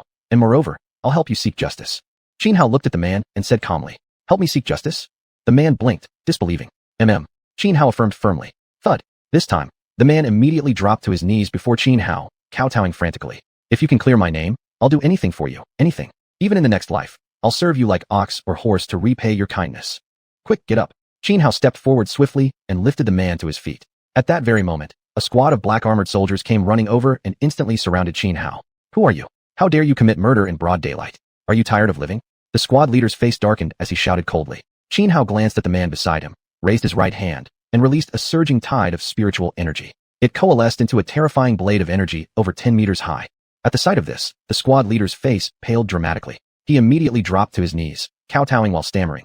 Forgive me. I didn't recognize your noble presence. Please spare my wretched life. Your life is easy enough to spare. Take me and him to the prefectural office so we can file our complaint. Qin Hao pointed at the man beside him and spoke to the trembling commander. Why, yes, of course. Right away, sir. I'll take you there immediately. The commander scrambled to respond. He himself was a cultivator, though only recently having entered the Divine Pass realm. Thus, someone like Qin Hao, who stood at the level of yin-yang 5 elements, was incomparably formidable in his eyes. So, faced with Qin Hao's demand, he truly didn't dare to resist in the slightest. Immediately, he led Qin Hao toward the prefectural office. The surrounding crowd had thought Qin Hao was about to be surrounded and killed by the soldiers, but when they saw Qin Hao casually display his power and instantly intimidate the squad leader, everyone was stunned. Upon seeing Qin Hao follow the commander toward the prefectural office, some thrill-seekers quickly rushed after them. They had clearly heard Qin Hao say earlier that he intended to seek justice for the man whose wife and daughter were seized by Master Ma. The prefectural office stood at the heart of Xuanhuan City. Led by the commander, the group arrived in a massive, imposing procession. The man whose wife and daughter were taken by Master Ma was named Huateng. Originally, he had been terrified, but after witnessing Qin Hao effortlessly subdue the soldier commander, his confidence surged. He felt, this time, he had truly found a reliable protector. He believed Qin Hao would help him reclaim justice. The guards at the prefectural office, seeing the massive group approaching, first froze in shock, then turned pale and hurried inside to report. 2 other guards stepped forward, attempting to block Qin Hao's party, but the commander swiftly apprehended them, allowing Qin Hao to advance unimpeded. Just before entering the prefectural office, Qin Hao flicked his mind, using spiritual energy to strike the large drum stationed at the entrance. The drum boomed, its sound reverberating throughout the entire office complex. Inside the prefectural office, a man in his 50s was indulging himself, surrounded by young beauties. The sudden drumbeat startled him greatly, shattering his pleasure. Which damn dog dares to beat the drum? Are they tired of living? The man roared in fury. At that moment, another guard from the prefectural office came rushing in, falling to his knees before the man and gasping, "Prefecting, tremendous trouble. A mob of civilians has stormed into the prefectural office." What? The man exclaimed, momentarily bewildered. He snapped at the guard. What exactly happened? Who has the guts to lead people here to cause trouble? This man was Jianlin, the current prefect of Xuanhuan City. I don't know, but the one leading them seems to be Commander Fong, stammered the guard. What? That dog Fong Yuan. Has he lost his mind? Jianlin grew furious. Hastily dressing himself, he barked at the guard. Go fetch young Marquis immediately. Tell him Fong Yuan is causing chaos. I'll go hold them off for now. Yes. The guard nodded and quickly left. Jianlin finished dressing, adjusted his official black-capped hat, and marched toward the main hall of the prefectural office. The main hall was where official matters were handled. By the time Jianlin arrived, Qin Hao and the others were already waiting. Assuming it was Fong Yuan's rebellion, the moment he saw Fong, he immediately demanded angrily, Fong Yuan, what is the meaning of this? Daring to bring people here to cause trouble, do you not fear losing your head? Fong Yuan stood there bitter and helpless, wanting to warn Jianlin, yet afraid of drawing Qin Hao's wrath. At that moment, Qin Hao turned his gaze toward Jianlin and asked, Are you the prefect of Xuanhuan City? Chapter 115. Who's the one tired of living? Who are you? Jianlin frowned at Qin Hao. Qin Hao didn't answer Jianlin. Instead, he pointed to Huateng beside him and asked, You should recognize him, right? Jianlin looked at Huateng with confusion. After a moment of thought, he finally remembered who Huateng was, and his expression instantly darkened. He coldly said to Huateng, You lowly commoner. I spared your miserable life last time. How dare you show up again? Have you truly grown tired of living? In Jianlin's eyes, someone like Huateng was beneath contempt. To him, killing Huateng would be as effortless as crushing an ant, if only he wished it. Sparing Huateng last time had been an act of extraordinary mercy. Yet this man dared to come back ungrateful? Faced with Jianlin's furious accusation, Huateng's face turned pale, his eyes filled with fear. Though he hated Jianlin to the core, he knew deep down that challenging him would be no different than an egg striking against stone. Not even mutual destruction could be achieved. I think it's you who's tired of living. Qin Hao barked sharply the moment Jianlin finished speaking. With a sudden tremor of his body, Qin Hao released an overwhelming aura, firm and heavy as a mountain, pressing directly onto Jianlin. In an instant, Lin felt as if hundreds of pounds of weight had crashed down on his shoulders. Thud! His legs buckled under him, and he dropped to his knees. You! Lin's face twisted in shock. He glared at Qin Hao, his voice low and trembling with rage. Who exactly do you think you are? How dare you lay hands on an official? Are you courting death?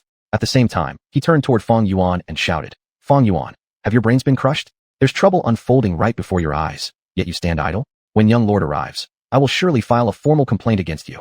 Feng Yuan glanced at him, but said nothing. Though he feared punishment from the young lord, he feared angering Qin Hao and losing his life, even more. Have your men bring me that Ma the wealthy gentleman. Qin Hao now told Feng Yuan. Yes. Feng Yuan quickly nodded and immediately ordered his subordinates to fetch Ma. At the same time, Qin Hao sent Li Wanyu along to ensure Feng Yuan's men didn't pull any underhanded tricks. Lin might be the prefect of Yunhuang City, but he wasn't some capable official. He'd purchased the position with a fortune. Any clear-eyed person could see something was terribly wrong with the situation. Yet Lin remained obstinate. Seeing Feng Yuan obey Qin Hao without question made him even angrier. He erupted into furious curses. Feng Yuan, you dare defy my orders and follow the commands of this wretched commoner? Are you staging a rebellion? I warn you, when the young lord. Slap, slap, slap. Before he could finish, an utterly fed-up Feng Yuan raised his hand and delivered 3 sharp, stinging slaps across Lin's face, whipping his head violently from side to side like a rattle drum. Ayya! Lin screamed like a slaughtered pig. Both cheeks swelled instantly, turning purplish blue, the vivid red imprint of fingers grotesquely visible. Blood foamed from his mouth, silencing him. After delivering the blows, Feng Yuan coldly said, Lin, shut your mouth, right now. If you're tired of living, that's your business, but don't drag me down with you. Feng Yuan. Lin glared at him, his eyes practically shooting flames. But he stayed silent, because the moment he tried to speak, a tearing pain shot through his jaw, agonizing and unbearable. Qin Hao watched coldly, making no move to stop Feng Yuan from striking Lin, because he didn't want to hear Lin's nonsense either. Soon after, Li Wanyu returned with Feng Yuan's men, dragging along a fat, middle-aged man. Master, we've brought him, Li Wanyu reported to Qin Hao. Humph. Qin Hao nodded, then turned his gaze to the overweight man, asking icily, Your Ma the wealthy gentleman? What do you have to say in defense for seizing Hua Teng's wife and daughter? Ma the wealthy gentleman was a shrewd man. A quick scan of the scene told him nothing concrete, but he clearly sensed danger, especially when he saw the battered condition of Lin kneeling on the ground. A dark cloud settled over his heart. And my lord, I'm related to the divine capital's Jinwu Guard, Ma began, hesitantly addressing Qin Hao. But before he could finish, Qin Hao raised his right hand and slapped him square across the face. Crack! The force sent Ma flying backward, spinning freely through the air before crashing into the ground several meters away, face first, dog-eating mud style. His nose and mouth smashed hard into the earth, instantly mashed into a bloody pulp. Since you have nothing to say in defense for seizing Hua Teng's wife and daughter, Qin Hao said, his expression utterly merciless, then there's no need for further words. Today, I shall uphold justice, and take your wretched life. As the words fell, Qin Hao didn't even move, but a blade of sword chi suddenly erupted from his body. The sword chi was incomparably sharp, capable of slicing through gold and jade alike. It merely grazed Ma the wealthy gentleman's neck, and in an instant, his head was severed clean off. Ma the wealthy gentleman shrieked. His head shot high into the air, while blood gushed violently from his neck, spraying several meters upward. Seeing Qin Hao so casually execute Ma the wealthy gentleman, Feng Yuan furrowed his brows, his expression growing grave. He knew Ma's background. It was formidable enough to make even War Marquis hesitate. Now he was dead by Qin Hao's hand, and Feng Yuan had been directly involved. In the future, Ma's son-in-law would likely take out his wrath on him. At the thought, panic flickered in his heart. Yet with no choice before him now, he could only focus on surviving this moment. As for what came after, he'd deal with it then. Kneeling on the ground, Lin stared blankly, utterly stunned. Though Qin Hao had already shown overwhelming force and struck him harshly, Lin still believed that Ma the wealthy gentleman's status would surely intimidate Qin Hao. Yet to his shock, Qin Hao clearly did not care one bit about Ma's identity. Who exactly are you? Ma's son-in-law is commander of the Jinwu Guard in the divine capital, one of Emperor Ming's most favored men. Kill Ma, and there won't be an inch of land left in this world where you can stand. Lin stammered as he glared at Qin Hao, his voice trembling. Qin Hao turned cold eyes upon Lin. You wretched corrupt official, holding the title of prefect, yet instead of serving your people, you collude with villains like Ma to prey upon them. You are far more deserving of death than Ma ever was. Don't you dare act rashly. I'm an imperial appointed official. Lin felt the killing intent radiating from Qin Hao and could barely speak straight. What does it matter if you're an imperial official? Even if you were a feudal lord, or the emperor himself on his throne, I will today cut off your dog's head and offer it to the heavens. Qin Hao declared with awe-inspiring arrogance, raising his hand as if to strike Lin down immediately. Outrageous! Who dares utter such treasonous words? Do you wish to be executed along with your 9 clans? At that moment, a group of people stormed into the prefect's residence. Chapter 116. A fierce surge of courage, protecting justice among mortals. A group of soldiers clad in black armor stormed into the prefect's mansion, their momentum ferocious and an aura of killing intent filling the air. At their head was a young man whose presence ran as deep and still as an abyss. Though he didn't yet know what had happened, the moment he heard Xianhua's words upon stepping into the mansion, his expression darkened instantly, a chilling murderous aura emanating from him that made everyone present feel a shiver run down their spines. Junior Marquis, you finally arrived. Feng Yuan conspired with others to rebel. He not only assaulted this official, but also killed Ma. Seeing the young man leading the group, Guanlin immediately perked up. He scrambled to his feet and shouted urgently, suddenly emboldened. But before he could finish speaking, a blade of sword energy burst forth from Xianhua, decapitating Guanlin on the spot. Outrageous. Seeing Guanlin slain, the junior marquis roared in fury, darting forward like a leopard sprinting at full speed, then lunging toward Xianhua, who had his back turned, with the ferocity of a starving tiger pouncing on prey. Yet at that instant, Xianhua whirled around and threw a punch straight ahead. Boom. Xianhua's fist met the descending junior marquis in a thunderous clash. Xianhua remained rooted firmly in place, immovable as a mountain, while the junior marquis grunted sharply, flying backward. After skidding several steps across the ground, he barely managed to steady himself, but a thin trail of blood already trickled from the corner of his mouth. It's been a while, junior marquis, Xianhua said coolly, eyeing the other man. You damn barbarian dog? The junior marquis froze when he recognized Xianhua's face, quickly snapping out of it. His expression turned livid, his murderous intent growing even thicker as he growled. How dare you cause trouble in Yinhuang City? You're clearly seeking death. Heaven offered you a path, you refused. Hell has no door, you came knocking yourself. The junior marquis was none other than Li Tianba, who had clashed with Xianhua before inside the ruined secret realm atop Tianyan Peak. Ha ha ha. Xianhua threw his head back in booming laughter. When he finally stilled, he stared at Li Tianba, eyes narrowing, speaking each word slowly and deliberately. Last time, because you Jia intervened, I spared your life. Today, I won't let you leave alive. A terrifying killing aura radiated from Xianhua, making it feel as if the temperature had plummeted several degrees for all present. Humph. Last time, I underestimated you and lost. But today, I'll show you just how vast the gap is between you, a filthy beast, and me. Li Tianba sneered coldly. Having lost to Xianhua in the ruined realm atop Tianyan Peak had tormented him ever since. Now, seeing Xianhua again, he was determined to wash away this shame. There were no more words needed. With a sudden tremor of his body, overwhelming energy surged outward from Li Tianba like a storm. His cultivation talent was extraordinary, and the defeat at Tianyan Peak had deeply humiliated him, driving him to near madness in training over recent days. Now, his strength had reached the peak of the Golden Core realm. Dark core energy raged around him like a swirling black tempest, exuding a fearsome, oppressive might. Heaven-shattering hammer, annihilation of 10,000 armies. With a roar, Li Tianba unleashed his most powerful technique. He clenched both hands in the air, summoning a long-handled black hammer into his grip. As he brought it crashing down, the power behind it seemed capable of smashing a small hillside into dust. Yet Xianhua stood there completely calm. Though Li Tianba's talent was indeed astonishing, compared to someone like him, who possessed the system as a cheat, it was hopelessly inadequate. Xianhua simply raised his right hand, palm open, catching the blow with nonchalant ease. As he exerted just a slight force, the long-handled black hammer in Li Tianba's hands shattered instantly. How is this possible? Li Tianba's face twisted in shock, utterly dumbfounded. That hammer was a spirit artifact. How could it have been destroyed so easily? Before he could react, Xianhua flicked his right hand and struck out with a palm. Overwhelming force slammed into Li Tianba's chest. Af! With a piteous cry, Li Tianba flew backward, leaving a trail of blood droplets through the air. Thud! He crashed onto the ground several meters away, spewing gouts of blood, his face turning paper white in an instant. Kill him. Seeing their leader struck down, the group of black-armored soldiers rushed at Xianhua without hesitation. These men were strong. Each had cultivated to the Qi collection realm, carefully trained by Li Tianba as his personal guard. Yet faced with the charge of dozens of armored warriors, Xianhua remained unruffled. Raising his right hand high, he summoned one after another sky-piercing divine spear into the air. Whoosh, whoosh, whoosh. With a mere flick of his wrist, dozens of divine spears shot forth like golden arrows. Immediately, over a dozen black-armored soldiers were pierced through the body by the sky-piercing divine spears, dying on the spot with gruesome final cries. The remaining Qi soldiers surged forward and reached Xianhua, forming a battle formation as they launched a deadly assault. Under the wuxia of these frigid black-armored soldiers, Xianhua seemed as if thrown into a massive meat-grinding machine. Yet Xianhua's eyes turned icy cold. In an instant, he drew the Inverse God's sword and unleashed a killing move from the 12 Calamities sword scripture. The Inverse God's sword swung in his hand, sword chi surging like tidal waves, layer upon layer. Not only did it deflect the combined formation attack of the black-armored soldiers, but it also struck down several more. Li Tianba, who had just crawled to his feet, stared at Xianhua in utter disbelief, his face turning extremely pale.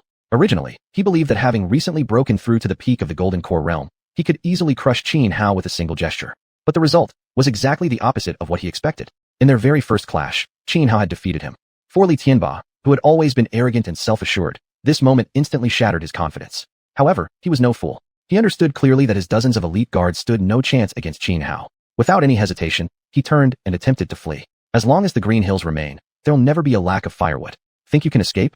Not a chance. Seeing Li Tianba trying to run, Qin Hao sung, slashing horizontally with the inverse god sword, forcing the remaining few black-armored soldiers back. Then, in a swift burst of movement, like a hare leaping or a falcon diving, he closed the distance and caught up to Li Tianba. Fifth calamity. Ancient path, sunset, no return. Who dares block my way? Qin Hao swung the inverse god sword, a unique sword intent radiating from his entire being. Affected by this sword intent, everyone present seemed to witness an illusory scene. A setting sun in the west, upon a bluestone ancient path, one man advancing toward the pass with the heart of a martyr. Such a spirit. Though thousands oppose me, I shall still press forward. Who dare stand in his way? A sword slashed down. Crimson splattered high, dyeing heaven and earth blood red like the setting sun. Aoaig. Faced with this slash, Li Tianba had no time to defend himself before being struck directly in the chest. He let out a shrill, anguished scream, then crashed to the ground with a thud, finally perishing. Chapter 117. The Eastern E Mountain Range, Peak of a Generation. Taish, the young Marquis was killed. We're done for. The young Marquis is the War Marquis's most beloved son. Once the War Marquis learns of his death, he will go into a rage and slaughter us all in retaliation. What should we do now? Run? Flee into the Xuanhuan wilderness, put thousands of miles between us and Wanjie frontier city. Witnessing Qin Hao cut Li Tianba down with a single sword stroke, everyone present turned pale, especially Feng Yuan and the others. They wore expressions of panic and utter despair. They were soldiers personally trained by the War Marquis, and they understood his temperament well. With Li Tianba murdered before their very eyes, the War Marquis would surely execute them all as retribution, forcing them to serve as escorts in death. Even the several black-armored personal guards of Li Tianba panicked. Abandoning their assault on Qin Hao without hesitation, they turned and fled. Qin Hao made no move to pursue Li Tianba's guards, nor did he bother with Feng Yuan. Instead, he took Hua Tung with him and soared skyward, leaving the governor's mansion behind. He wasn't stupid. He knew that once the War Marquis learned of Li Tianba's death, he would immediately lead men to the governor's manor. If Qin Hao lingered, escape would be impossible. He'd be trapped with no way out. So, Qin Hao didn't hesitate. He left at once.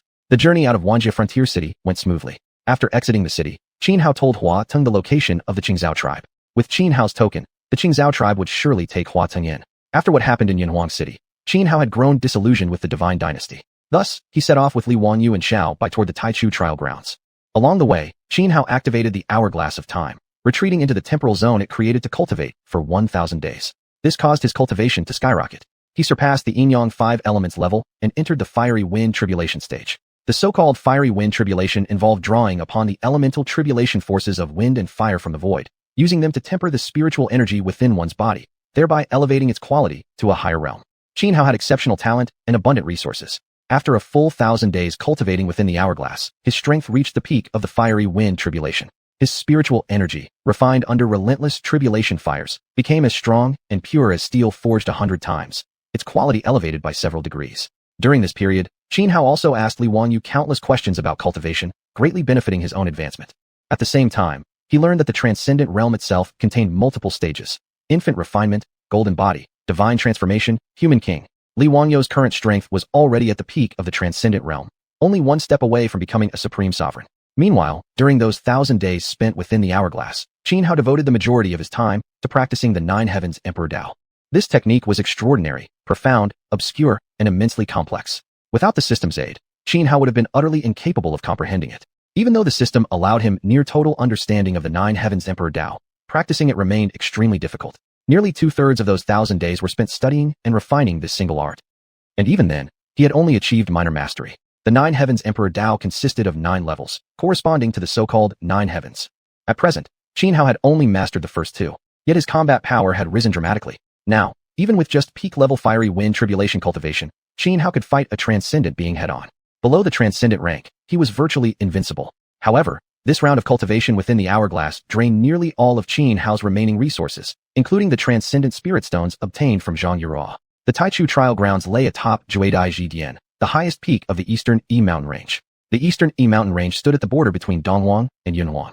Though Donghuang bore the character for wilderness, it was not one of the 8 wilds, but rather grouped with Nanyan, Beimao, and Xiyu as one of the 4 extremes.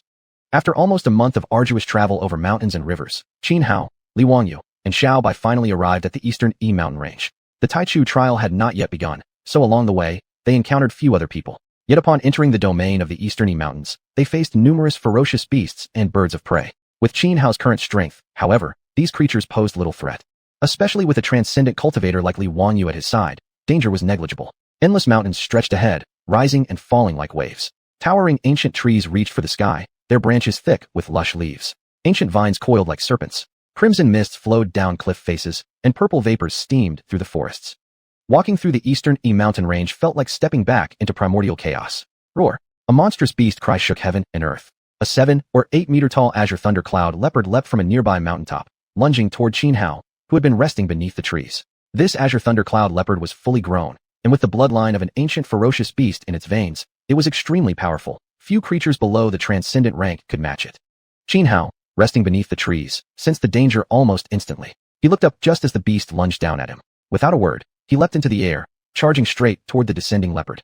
Boom, boom, boom. Man and beast clashed midair.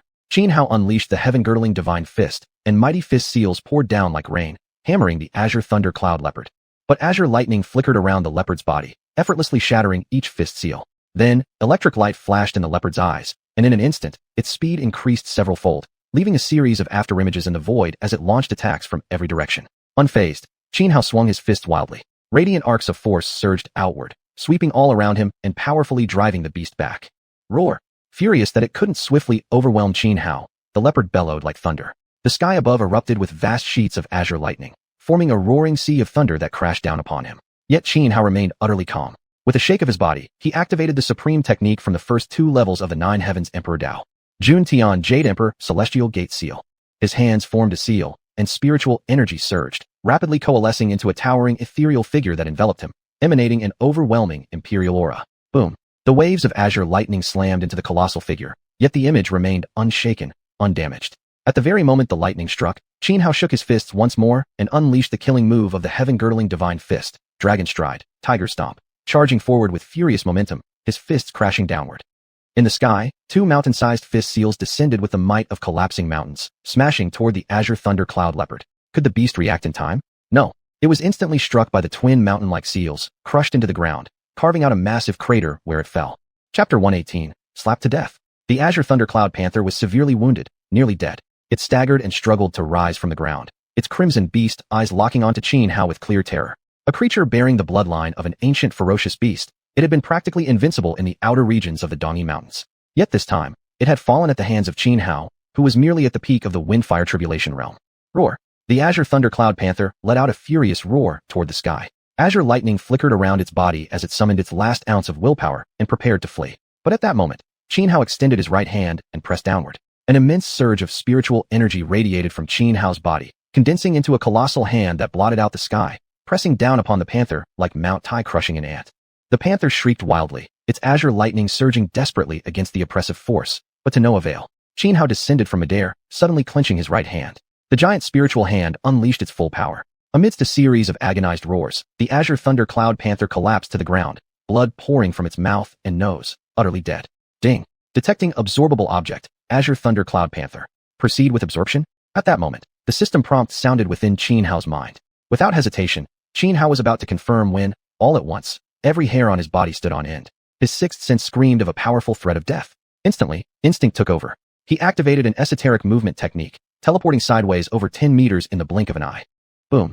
The instant he moved, a lightning-wreathed arrow shot from afar like a meteor across the heavens, striking precisely where Xianhao had just stood. It exploded instantly, releasing terrifying force that gouged a crater in the earth more than 10 meters wide. Thankfully, Xianhao had dodged fast enough. Had he not, he might not have died outright, but he would have suffered grave injuries. A murderous aura erupted from Xianhao's body. He raised his head and stared coldly toward the origin of the arrow, his narrowed eyes blazing with icy fury. Over a kilometer away, atop the treetop of a towering ancient tree, stood a man clad in silver-white heavy armor, holding a massive azure bow crackling with lightning. Sensing Xianhao's gaze, the man curled his lips into a mocking smirk, his eyes brimming with challenge. You're asking for death. Furious, Xianhao was about to strike back when suddenly an overwhelming pressure descended, startling him.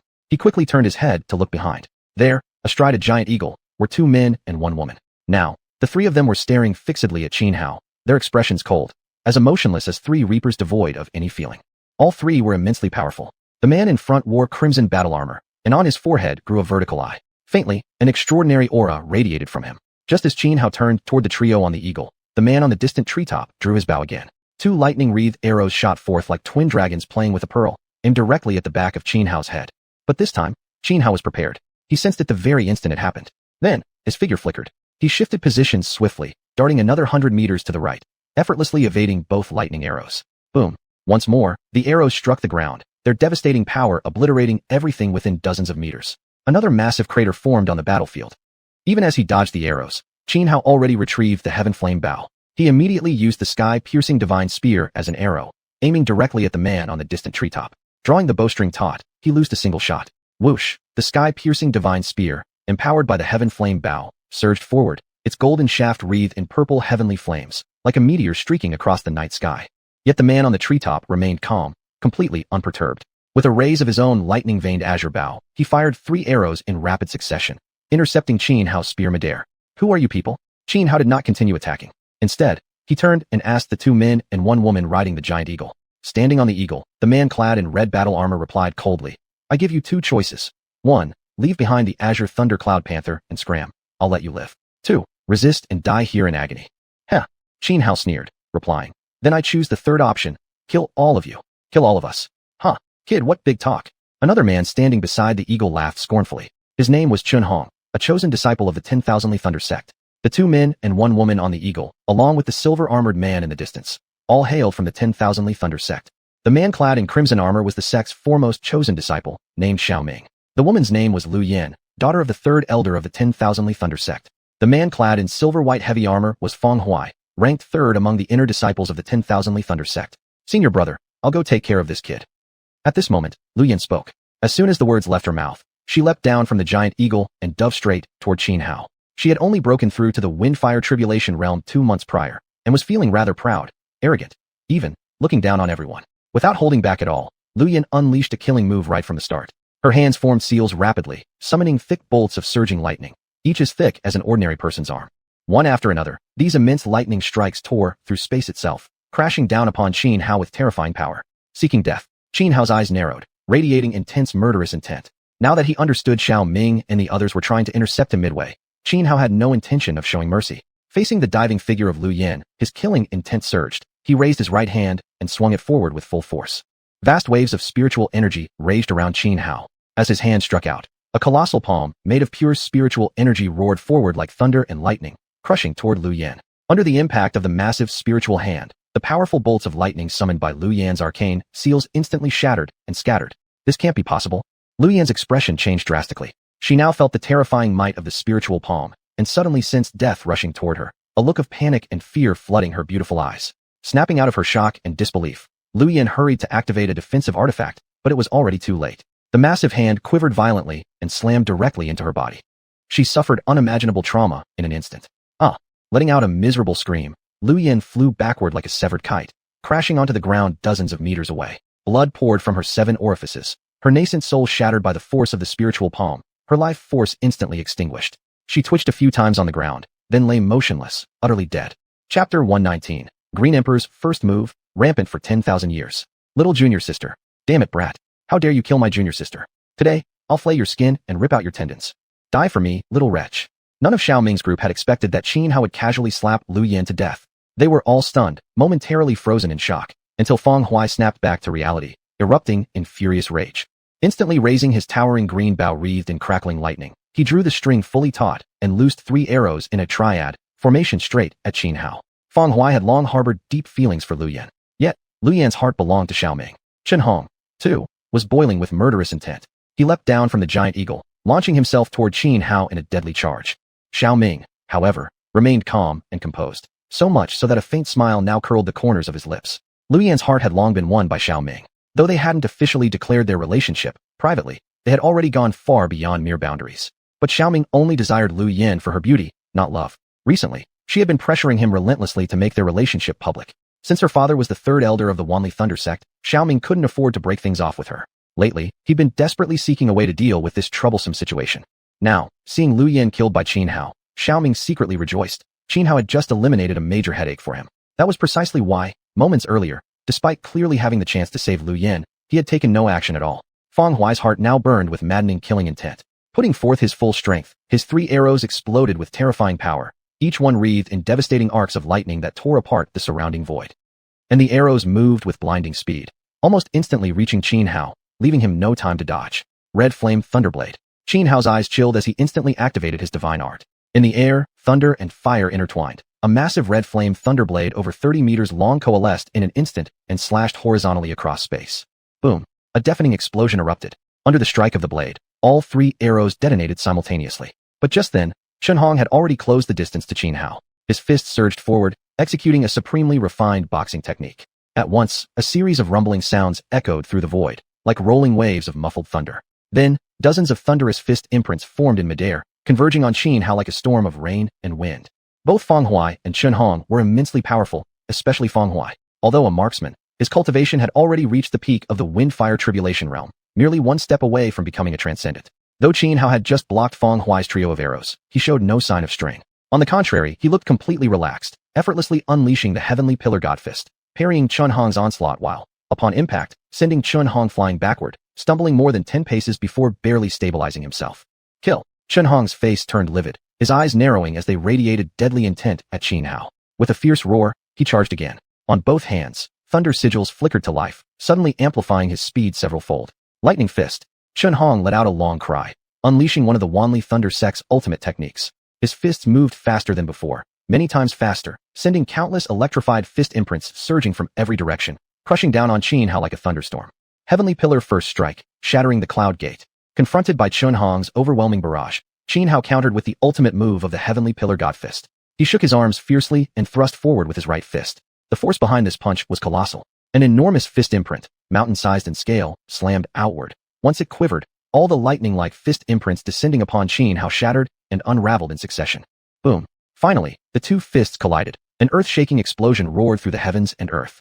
The blast wave of immense spiritual energy triggered a catastrophic eruption, obliterating everything within 100 miles centered on Xianxia and Xuanhuang, reducing the land to desolation. Xuanhuang groaned. His body flew backward like a broken kite, crashing hard onto the ground. Though not dead, he was utterly incapable of continuing the fight. Yet, even as Xianxia felled Xuanhuang with a single punch, Fenghuai had already struck again. Activating a profound movement technique, Fenghuai left afterimages scattered throughout the surrounding void, each illusion holding a great bow and simultaneously firing an arrow at Xianxia. Xianxia suddenly felt thousands upon thousands of arrows raining down from every direction, flooding him with an overwhelming sense of threat. First calamity, Frost Tempest. Without hesitation, Xianxia drew the inverse god sword and swung violently, unleashing a killing move from the 12 calamities sword scripture. Sword chi surged forth like a tempest, sweeping the area. Everything instantly froze. All arrows aimed at Xianxia, affected by the icy sword energy, became frozen in place and dropped lifelessly from the sky. But at this moment, Fenghuai had already leapt into the air. In midair, he drew out a specially crafted xian arrow, pulled his bow to full tension, aimed at Xianxia's forehead, and released. This was Fenghuai's most powerful shot yet. Even a near-transcendent being would have to pay a heavy price facing it. Xianxia felt the terrifying might of this arrow and instantly furrowed his brow, his expression turning extremely grim. Yet he did not panic. The cyan arrow streaked across the sky, cracking the void itself. Countless streams of cyan lightning emerged from the shin, wildly surging into the arrow, amplifying its power with every passing instant. Worse, the arrow had locked onto Xianxia's aura. That meant Xianxia could not evade it using any subtle movement technique. He could only confront it head-on. Sky, Green Emperor's first move, rampant for 10,000 years.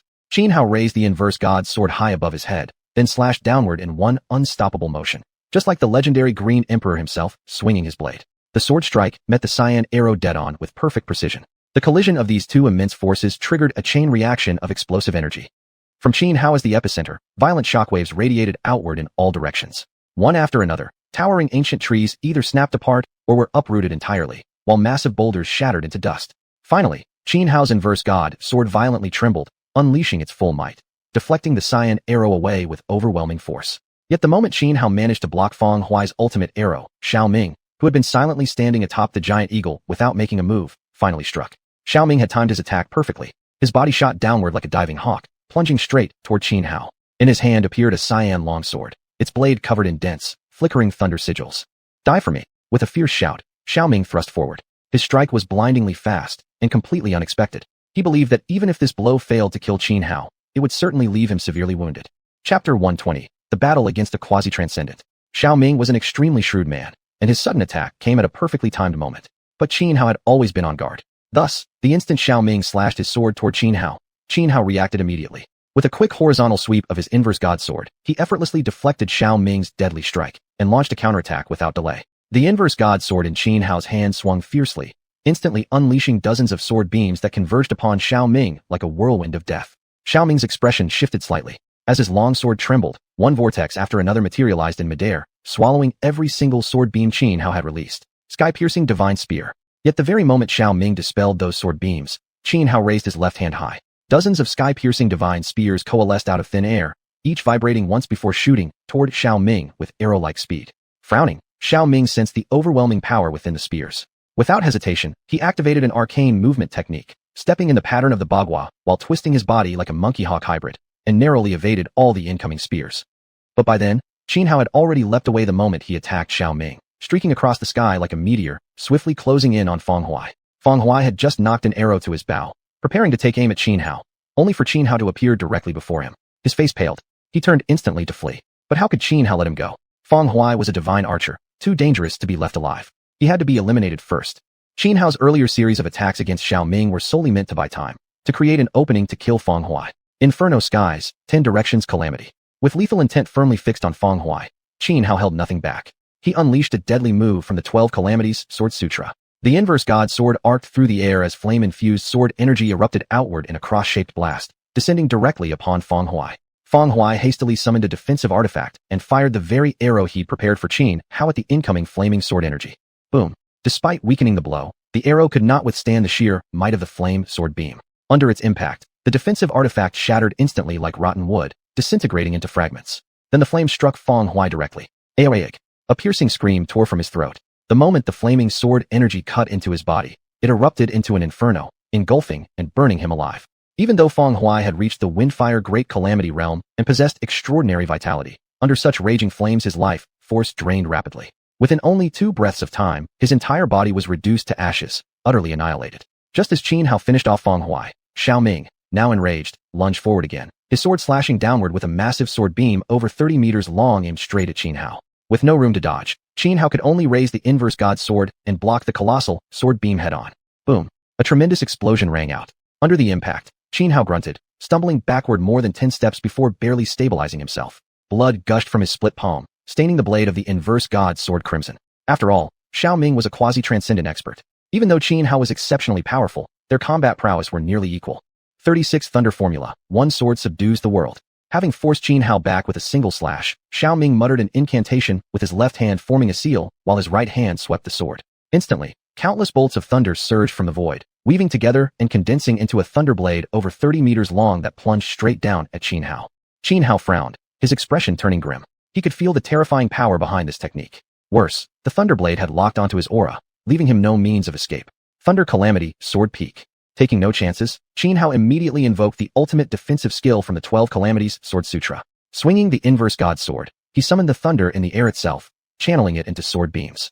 Dozens, even hundreds of sword beams aligned in formation, stacking together into a towering mountain of sword energy hovering above Xianhao. Boom. The 30-meter-long thunder blade crashed down, colliding violently with the mountain of sword beams. An enormous explosion erupted, shaking the heavens and earth. The resulting storm of energy swept outward in all directions, uprooting ancient towering trees and hurling them into the air before tearing them into sawdust. Giant boulders were lifted and pulverized into dust.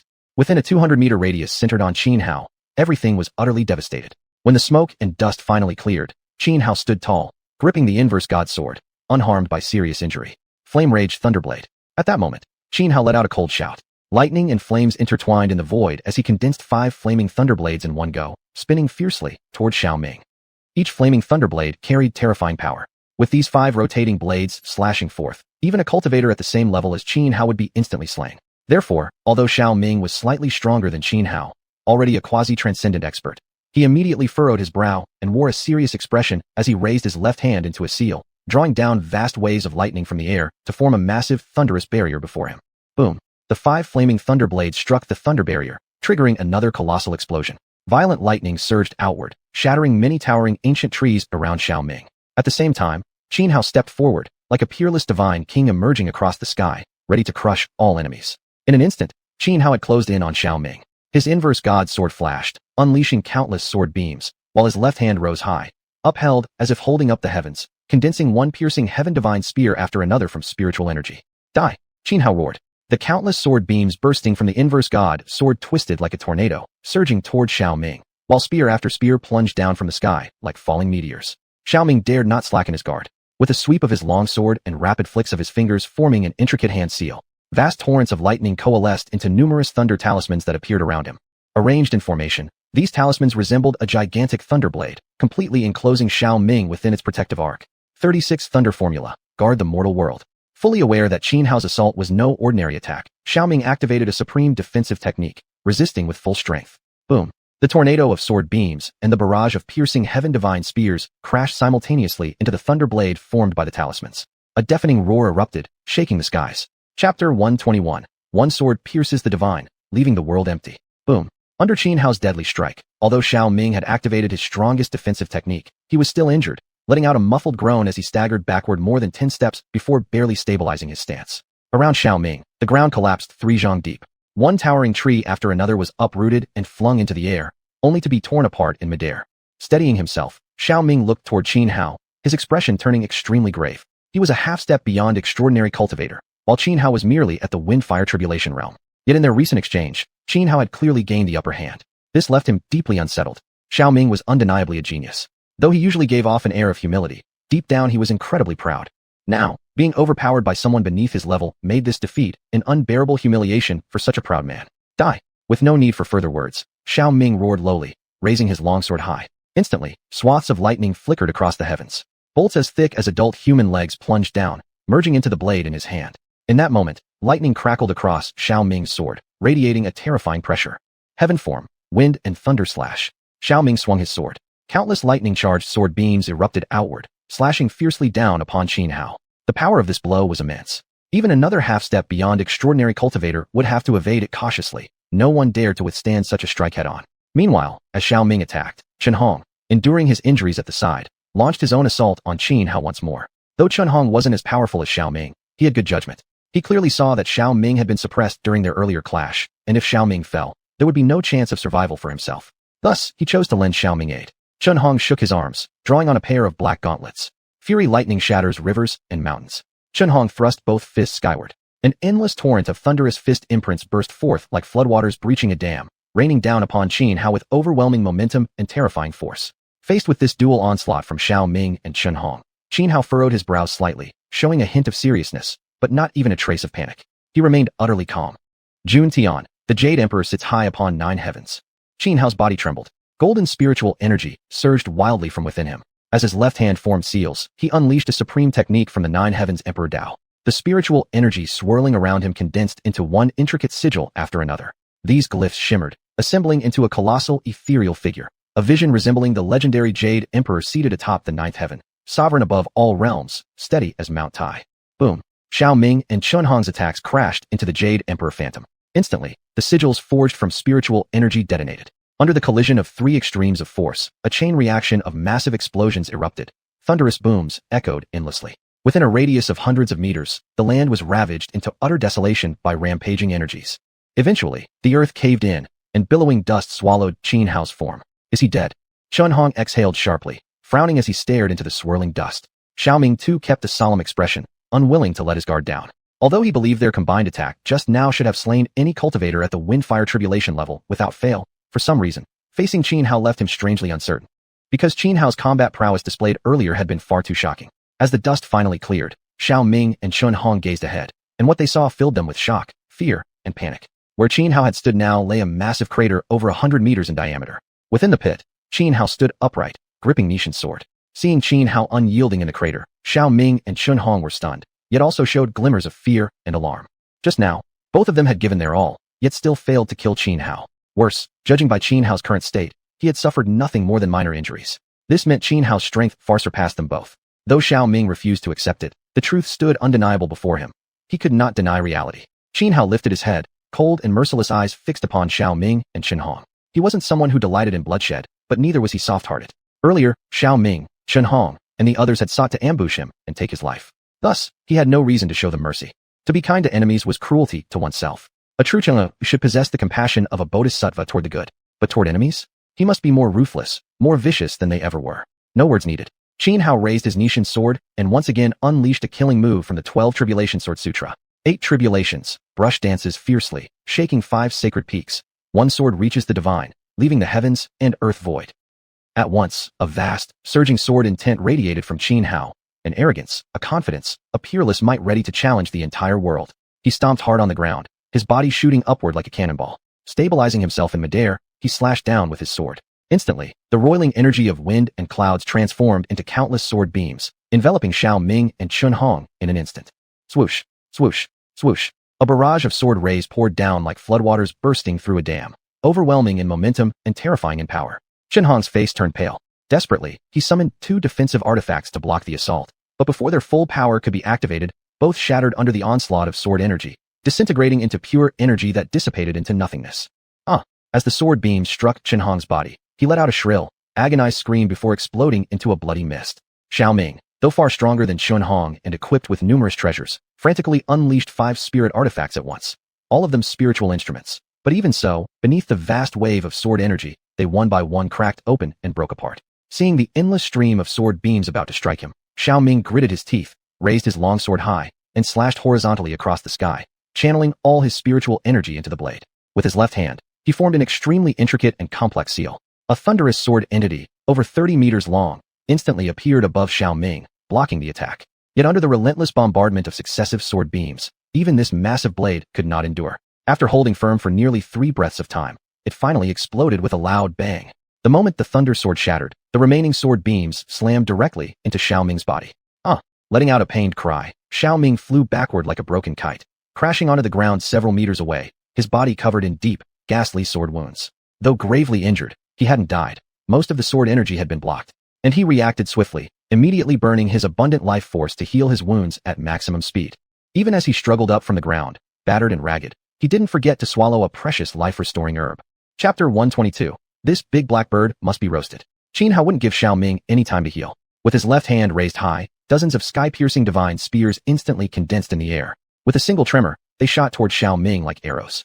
Although Xiaoming had swallowed a life-great medicine, his injuries healing visibly fast, his current condition was still far too weak. Faced with dozens of sky-piercing divine spears, he could barely resist. After barely shattering a few of the spears, Xiaoming was pierced through the body by one from above. The immense power unleashed then crushed his nascent soul completely. Regret and fury filled Xiaoming's eyes as he let out a final gasp, collapsing to the ground, truly dead. After the battle, Xuanhuan exhaled deeply and used the system to absorb the Azure Lightning Cloud Leopard.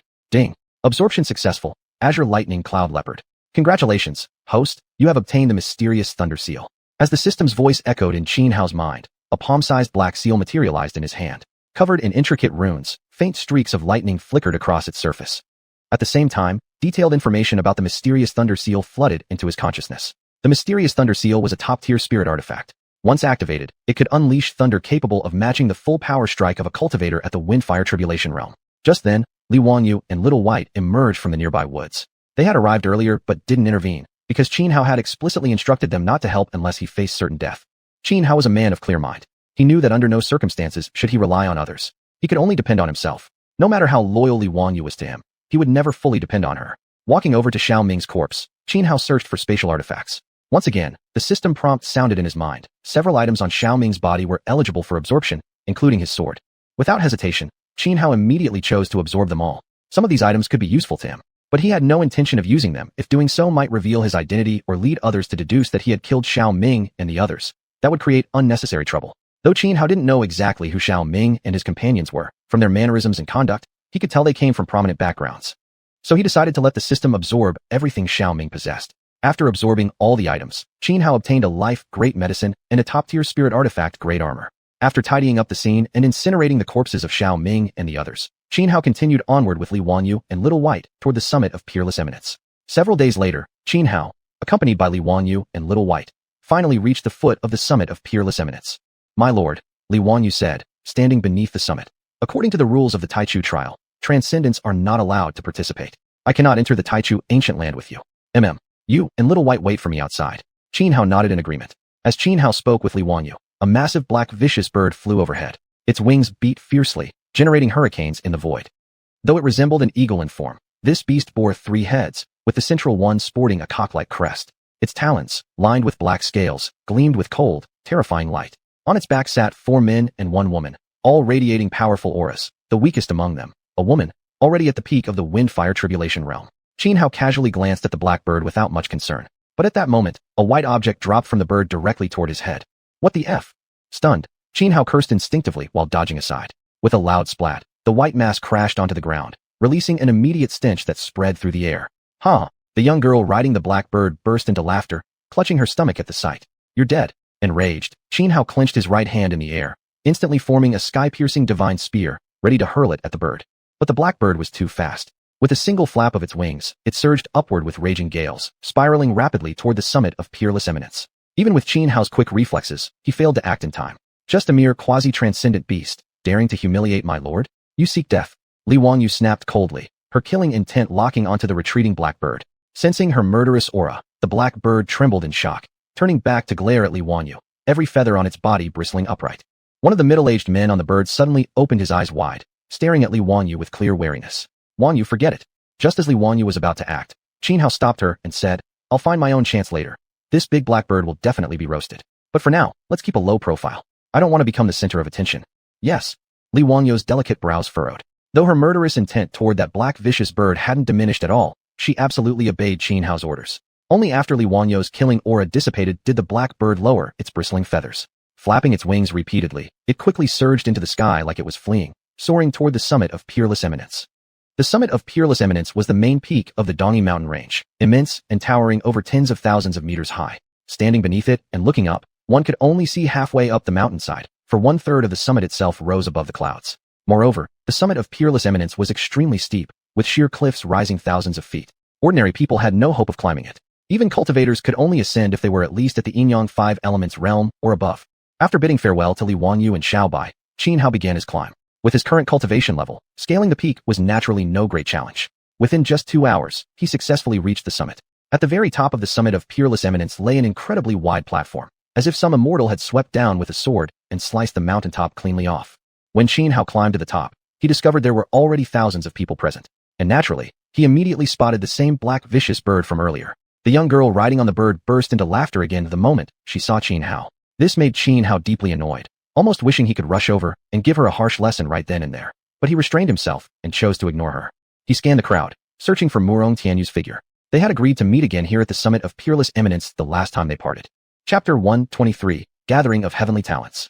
Xianhao searched through the crowd for a while, but didn't spot Murong Tianyu. He didn't think much of it, assuming Murong Tianyu hadn't arrived yet, and thus sat down on a smooth stone nearby. There was still 1 day left before the commencement of the Taichu trial. After sitting on the stone, Xianhao closed his eyes, calming his breath, centering his mind, and turning his awareness inward. Suddenly, the entire Zhu Dai Zhijian began to tremor violently. Everyone present was startled, and even Xianhao, who had just entered meditation, opened his eyes in surprise, glancing toward the distance with astonishment. They saw a golden divine ape, over 30 meters tall, climbing up the peak. This was what had caused the violent shaking of Zhu Dai Zhijian. On the shoulder of the golden ape sat a young girl dressed in a green gown, her face veiled by light gauze, only a pair of bright, lively eyes sparkling beneath. Seeing the girl on the golden ape's shoulder, Xianhao furrowed his brows, for he sensed an aura of danger emanating from her. Consider that, given Xianhao's current combat strength, under normal circumstances, only cultivators at the transcendent realm could possibly make him feel threatened. This alone showed how extraordinary the girl truly was. It's actually Mingnu? Who would have thought she'd come to participate in this Taichu trial too? Isn't there a rumor that an elder from Holy Flame sect wanted to take Mingnu as a personal disciple? Why is she still joining the Taichu trial? Isn't she asking for trouble? Although the Taichu trial is a gateway to enter cultivation within the top 10 sacred grounds, don't forget, the ancient Taichu lands hold countless astonishing opportunities. I suspect Mingnu is here seeking those rare fortunes. Some people recognized the girl on the golden ape's shoulder and began whispering among themselves. But just then, chanting voices suddenly rang out from the sky. Involuntarily, everyone raised their heads and looked upwards. In the sea of clouds, countless illusory images of Buddhas appeared, like a Buddhist paradise descending upon the mortal world. Roar! With a thunderous lion's roar, all saw an azure lion charging through the clouds from the horizon. Riding on the lion's back was a monk clad in white monastic robes. The monk had a refined, handsome appearance, his palms pressed together solemnly, his countenance dignified. But when he opened his eyes, there was no compassion, only an indescribable sinister aura that made him seem especially strange. The heartless monk from Hanshan Temple has arrived too. Looks like this Taichu trial is far from ordinary. Both Mingnu and the heartless monk don't need to rely on the Taichu trial to enter the top 10 sacred grounds. They must have other intentions for coming here. Xianhao turned his gaze toward the white-robed monk riding the lion. At that very moment, the monk atop the lion happened to glance back at him. Their eyes met. The white-robed monk lifted the corner of his lips into a faint smile, devoid of compassion, filled only with an unsettling wickedness. Instantly, a flood of visions surged into Qianhao's mind. The Qingtian tribe being slaughtered, Qin Long dying tragically in battle. The images stirred every kind of negative emotion within Xianhao, causing an explosive surge of vicious energy. he nearly succumbed to madness. But then, a hand gently rested on Xianhua's shoulder. The chaotic emotions erupted within him instantly settled, and his spirit felt an indescribable calm. "Venerable, are you all right?" A melodious voice whispered beside Xianhua's ear. He turned around and found that the white-robed monk, who had been riding the lion moments ago, was now standing right beside him without warning.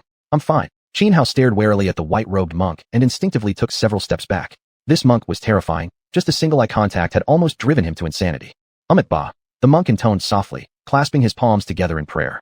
Then, returning to sit cross-legged atop the lion, he closed his eyes once more, sinking into deep meditation, uttering not another word. Soon after, several more individuals arrived at Xiuxian, one after another, each renowned prodigies in their own right. This only intensified the already chaotic noise filling the summit. So many genius talents have gathered. It seems this Taichu trial really is extraordinary. Yes, indeed. Normally, these heavenly geniuses wouldn't need the Taichu trial to gain entry into the top 10 sacred grounds. For them, participating in this trial is completely unnecessary. While everyone was discussing, the sea of clouds in the sky began churning once again. From the distant horizon flew a xiuxian immortal sword, radiating boundless sword chi. On the sword stood more than a dozen human figures. "Look, the people from xiuxian abode have arrived. The Taichu trial will finally begin." In previous trials, didn't each of the top 10 sacred grounds send only a single holy envoy? Why has xiuxian abode sent so many this time? Seeing the dozen or so figures arriving on the xiuxian immortal sword, many present wore looks of surprise. But just then, flames surged across the sky, engulfing the heavens as if the entire firmament had burst into fire in an instant. A 9-storied stone pagoda wreathed in blazing fire descended from the sky and landed upon Xiuxian. The pagoda's door opened, and an elder emerged accompanied by several young men and women. Even Holy Flame sect has sent so many. Witnessing the elder and the youth stepping out of the pagoda, the crowd was shocked once again. At that moment, a young man walking behind the elder cast a cold gaze over the assembled crowd, finally fixing his eyes upon a woman standing atop the xiuxian immortal sword. The woman wore a xiuxian soft armor that accentuated her graceful, alluring figure. She donned a xiuxian golden-laid mask, revealing only half her face. Her long black hair cascaded like a waterfall down to her waist. Her icy aura made others instinctively keep their distance. "So Li Xianhu has indeed come. It seems obtaining that item this time won't be easy," the young man muttered under his breath. His name was Xuanhuan, a direct disciple of the Holy Flame sect. Though he had long been capable of entering the transcendent realm, he had deliberately suppressed his cultivation, solely to participate in the Taichu trial. "Yenner, your greatest rival this time isn't that girl Li Xianhu. It's Lu Tai." The elder standing beside Xuanhuan said quietly. "Lu Tai is coming too." Xuanhuan was taken aback, his brows tightening. The elder nodded. "I didn't tell you earlier for fear it might shake your confidence. Uncle, you worry too much. Although I lost to Lu Tai 3 years ago, I'm not some worthless wretch who collapses after one defeat. His coming will only ignite my fighting spirit." Xuanhuan's eyes shimmered with purple flame as he declared firmly, "This time, I will defeat him and shatter his invincible reputation." Soon after, disciples from the other sacred grounds also arrived one by one at Xiuxian, each group representing their respective sects. Just as the sun sank beneath the western mountains, hoofbeats suddenly echoed through heaven and earth. Everyone atop Xiuxian froze, quickly lifting their heads to look toward the direction from which the sound came. "He's coming." Xuanhuan narrowed his eyes, hatred flashing within them. Chapter 124, The Man Known as Invincible. The rhythmic clatter of hooves echoed across heaven and earth. Everyone on Peerless Peak looked up, just in time to see the setting sun casting its golden light. They saw 108 golden celestial horses treading through empty space, pulling a gilded war chariot that charged forward with overwhelming might from the distant horizon. The golden war chariot was covered in dense runes. Wherever it passed, it carved out a golden path through the sea of clouds. It's the people from Yunshao Heaven Palace. What a grand entrance. I wonder who exactly has arrived from Yunshao Heaven Palace this time. I heard it's Lu Tai. Lu Tai? The man known as Invincible? It's said that ever since he stepped onto the cultivation path, he's never been defeated, acknowledged by the 10 great sects as the supreme expert below the transcendent realm. Upon seeing the golden war chariot drawn by 108 golden celestial horses approaching from afar, the crowd on Peerless Peak quickly realized who had arrived, and they were all stunned. Even elite disciples from other major sects could no longer remain calm, craning their necks eagerly toward the incoming chariot. Lu Tai's reputation among the younger generation of the 10 great sects was enormous. He was an idol admired by many. On the green immortal sword, xianxia, her aura cold and sharp, also turned her gaze toward the golden war chariot. Instinctively clenching her hands, vast waves of sword intent flickered faintly around her body. Behind her mask, her beautiful eyes revealed killing intent and raging fury. Among the crowd, Xianhua, who had been blending in quietly, also raised his head toward the golden war chariot. He had heard every word the others were saying. He felt deep curiosity about Lu Tai, this so-called number one genius beneath the transcendent level across the 10 great sects. At the same time, he grew even more vigilant. Before coming to Peerless Peak, he thought himself powerful, so much so that he believed he might be unbeatable beneath the transcendent realm. But now, he felt like Granny Lu entering the Grandview Garden. an overwhelming sense of how narrow his previous perspective had been. Let alone top geniuses like Li Xianhua, Huang Fuyan, and Lu Tai from the 10 great sects, even someone like Mingnu or the monk Wuxin from earlier. He wasn't certain he could stand against them. My unorthodox path really can't compare to those trained within sects with legacies stretching thousands upon thousands of years, Xianhua mused inwardly. And yet, he wasn't an ordinary rogue cultivator relying purely on talent. He had the system, a god-tier cheat ability. Still, even with such an advantage, within the same cultivation level, he still couldn't match figures like Li Xianhua, Huang Fuyan, or Lu Tai from the 10 great sects. One could only imagine how weak, ordinary, unaffiliated cultivators must feel standing before disciples of the great sects. The golden war chariot came to a halt above Peerless Peak. A man clad in golden armor stepped out, tall and imposing, his bearing noble and majestic. His handsome, stern face featured strikingly defined features. Especially his eyes, they were sharp as an eagle's. This man was none other than Lu Tai, the true disciple of Yunxiao Heaven Palace. Just as everyone's attention remained fixed on Lu Tai, sudden commotion erupted from within the crowd. You little brat. If I don't chop you into pieces and feed you to dogs today, I swear I'm not a man. A youth dressed in black armor roared with rage, dark spiritual energy boiling violently around him. Like a beast fully provoked, he chased after a boy who appeared no older than 10. This sudden disturbance immediately drew the attention of everyone present. What's going on? Isn't that Zhao Shi from xiuxian Immortal sect? Why is he chasing a child? Someone recognized the youth in black armor. Old Zhao, I'm warning you, the boy shouted while running. If you don't want me to expose your secret of peeking at your junior sister bathing, you'd better kneel down right now and beg me for mercy. Otherwise, I guarantee. Hearing the boy's words, everyone froze for a moment. Then, the entire crowd exploded. Damn it, Zhao Shi is truly a monster. How dare he, a true disciple of xiuxian Immortal sect, peep on his own junior sister bathing? Isn't his junior sister Fairy Lin Ro? She's my goddess. For Zhao Shi to do something like this, he deserves to be split in two by my blade. Many in the crowd began cursing Zhao Shi with utter contempt, and some even unsheathed their long blades, ready to attack him. Everyone, calm down. This is nothing but nonsense from this unruly brat. My senior brother, Zhao, did no such thing. A man in a purple robe stepped forward promptly, defending Zhao Shi. This finally stopped those who were about to take action against Zhao Shi. Meanwhile, Zhao Shi, who was still chasing the boy, was now utterly enraged, his face as dark as storm clouds, murderous intent blazing in his eyes. He knew that although the man in purple had defended him, this incident would still stain his reputation, distorted and spread further by hearsay. People love gossip. Few truly cared about the truth. The more Zhao Shi thought about it, the angrier he became, until he couldn't help but raise his head and roar toward the sky. But what frustrated him even more was that the boy's movements were incredibly strange. No matter how hard Zhao Shi chased, he couldn't catch up. Inexorable threads. Seeing the boy still running while turning back to make faces at him, a cruel glint flashed in Zhao Shi's eyes as he raised his hand and unleashed a black thread.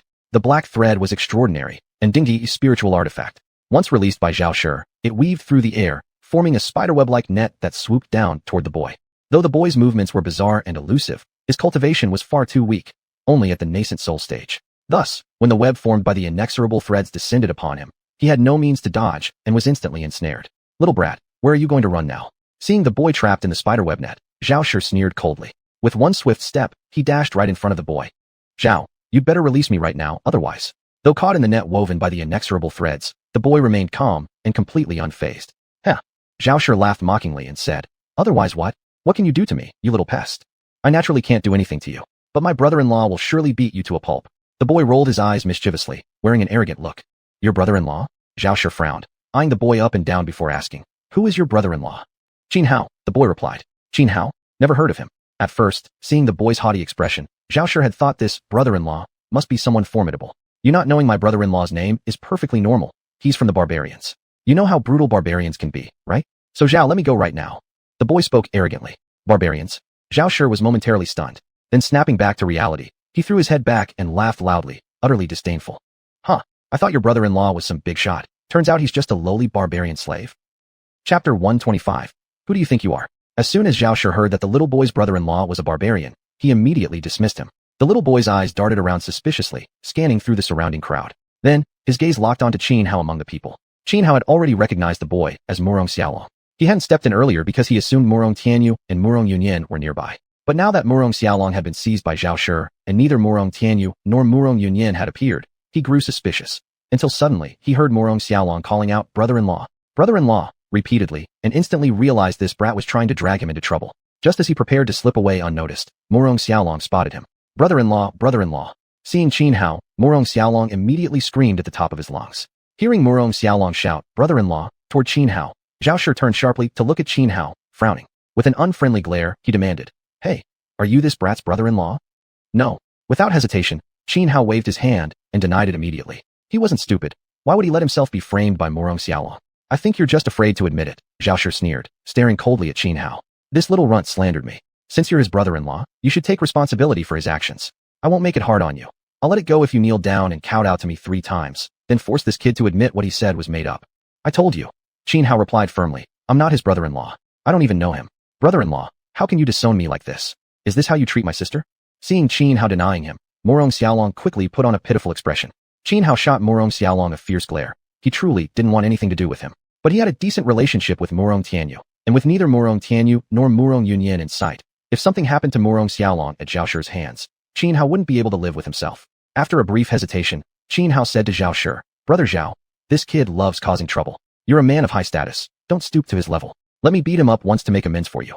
And he really did want to beat xiaolong. For the sake of staying low profile, he'd even endured being disrespected by that black ferocious bird earlier. But now, because of xiaolong's antics, many people's attention had turned to him. Just beating him up? You really think that settles things? Let me say it one more time, Zhao Shi growled. Either you kneel and kowtow to me 3 times, and make this little bastard admit he lied, or I won't mind beating both of you half to death first.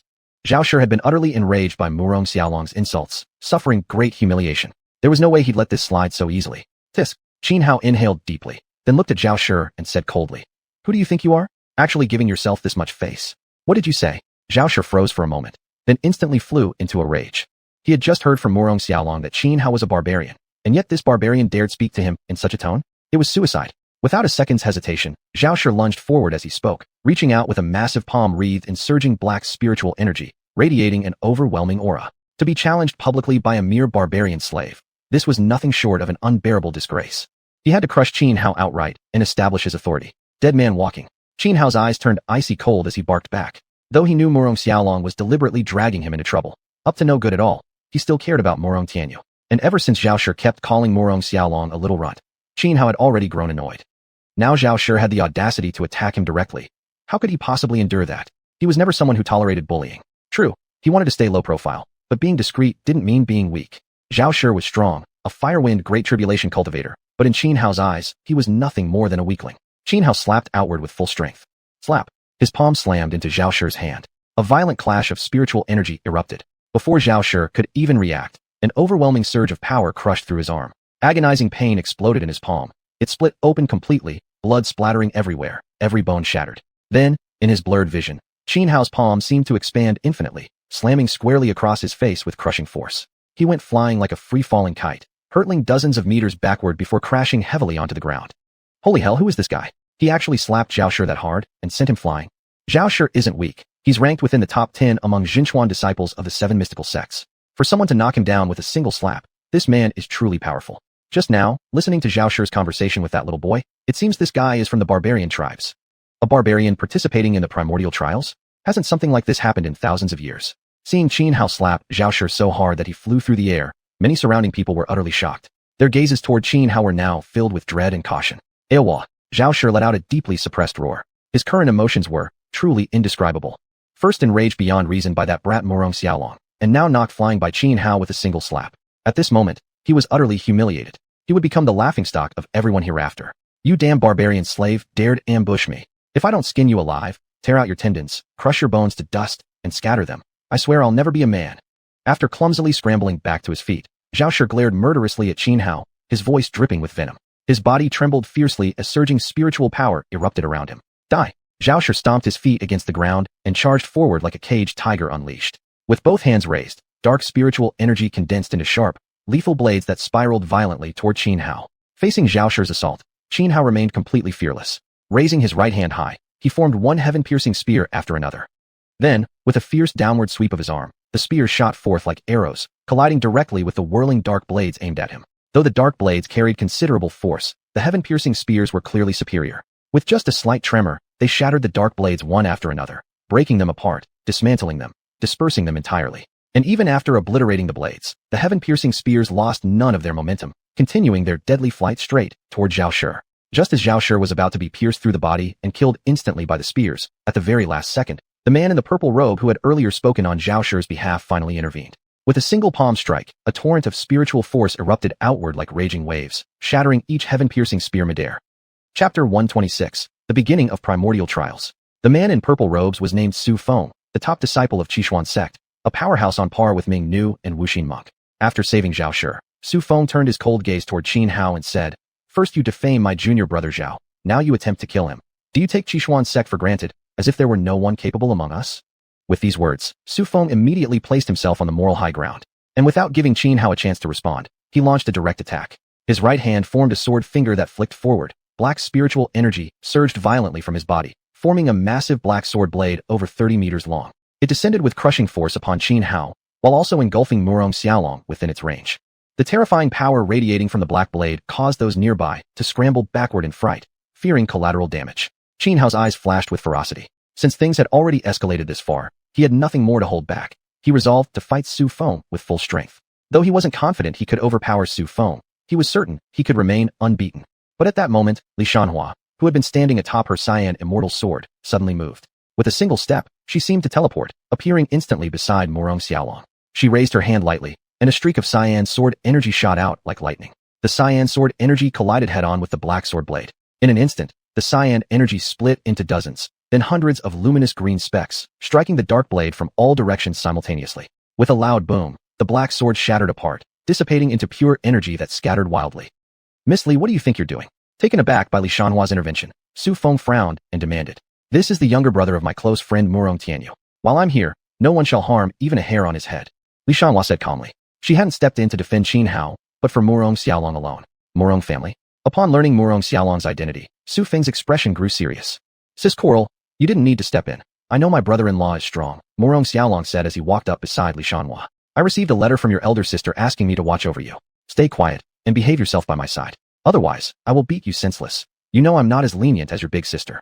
Li Shanhua gave Murong Xiaolong a stern glance. Murong Xiaolong pouted slightly, but chose to stay silent. Hearing Li Shanhua's words, Qin Hao finally understood the truth. This brat Murong Xiaolong had indeed tricked him. He'd found it strange earlier when Murong Xiaolong spoke. Although he shared some friendship with Murong Tianyu, he never imagined she would casually entrust her younger brother to his care.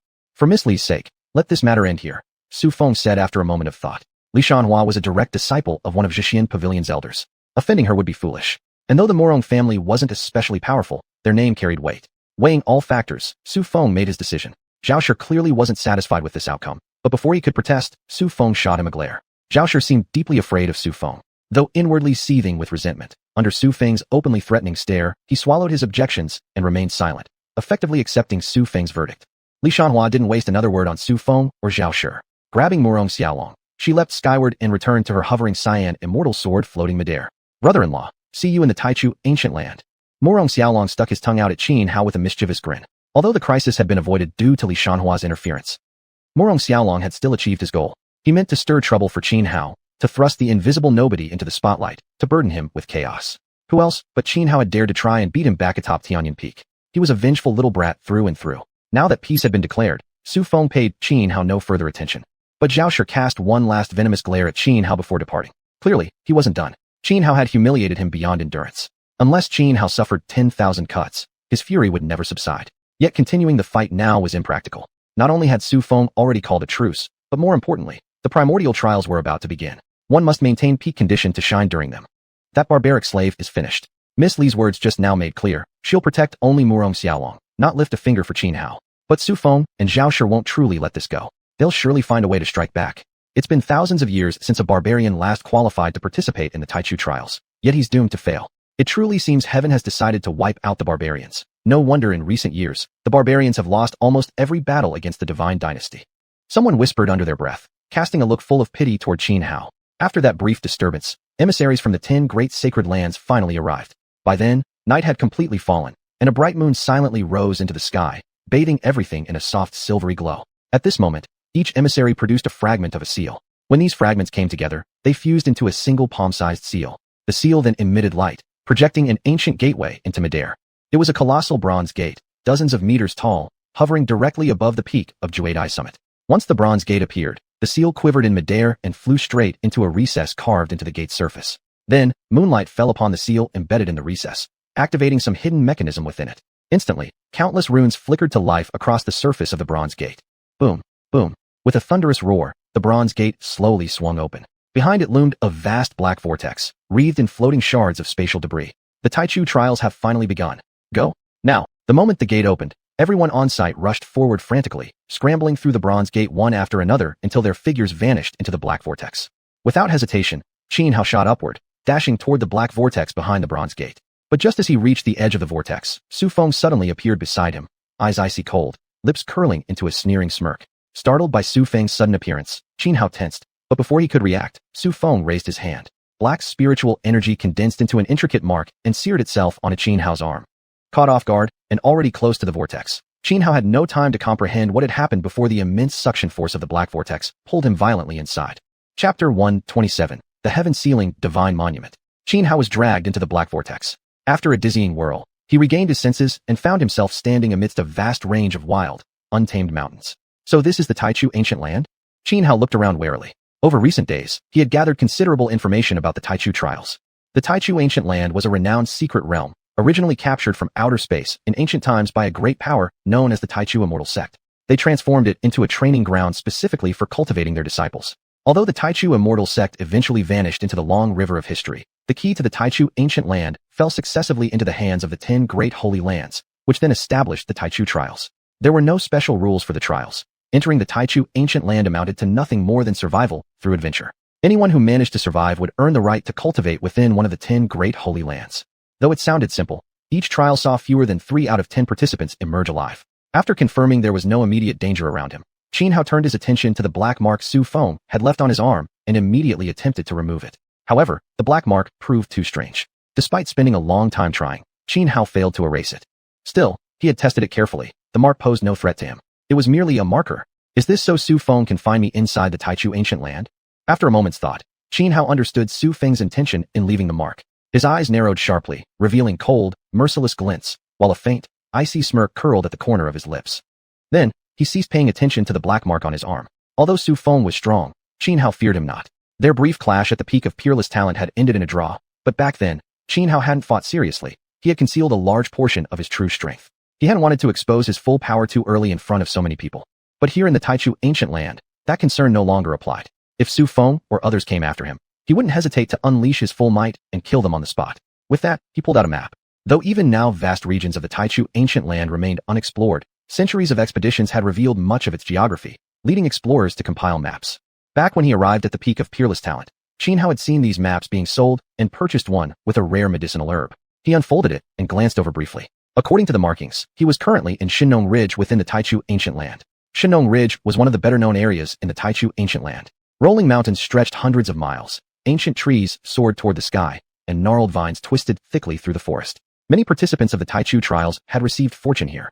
However, ferocious beasts and vicious birds roamed rampant throughout Xinnong Ridge, making it one of the top 10 most dangerous zones in the entire region. In fact, someone once discovered a pure-blooded ancient beast deep within the ridge. Because of that, though numerous candidates entered Xinnong Ridge seeking opportunities during each trial, almost none dared venture too deeply. Even a young pure-blooded ancient beast possessed strength comparable to an ordinary transcendent cultivator. An adult could rival legends, a true sovereign-level monster. After reading the details about Xinnong Ridge, Xianhua decided immediately to leave this place. He was bold, yes, but never reckless. With reports of pure-blooded ancient beasts roaming here, staying any longer risked meeting sudden death. Without hesitation, Xianhua headed northward out of Xinnong Ridge. To the north lay a vast desert. According to the markings on his map, someone had once discovered a rare medicinal plant called the seven-colored cactus in that desert. That was exactly why Xianhua chose to go. He wanted to try his luck finding a specimen. Throughout his journey, Xianhua moved with extreme caution. As he trekked through dense forests, he encountered many powerful beasts and birds of prey, some exuding threats so intense they made him wary. Several times, he was tempted to hunt those creatures for the system to absorb, but after carefully weighing the risks, he abandoned the idea.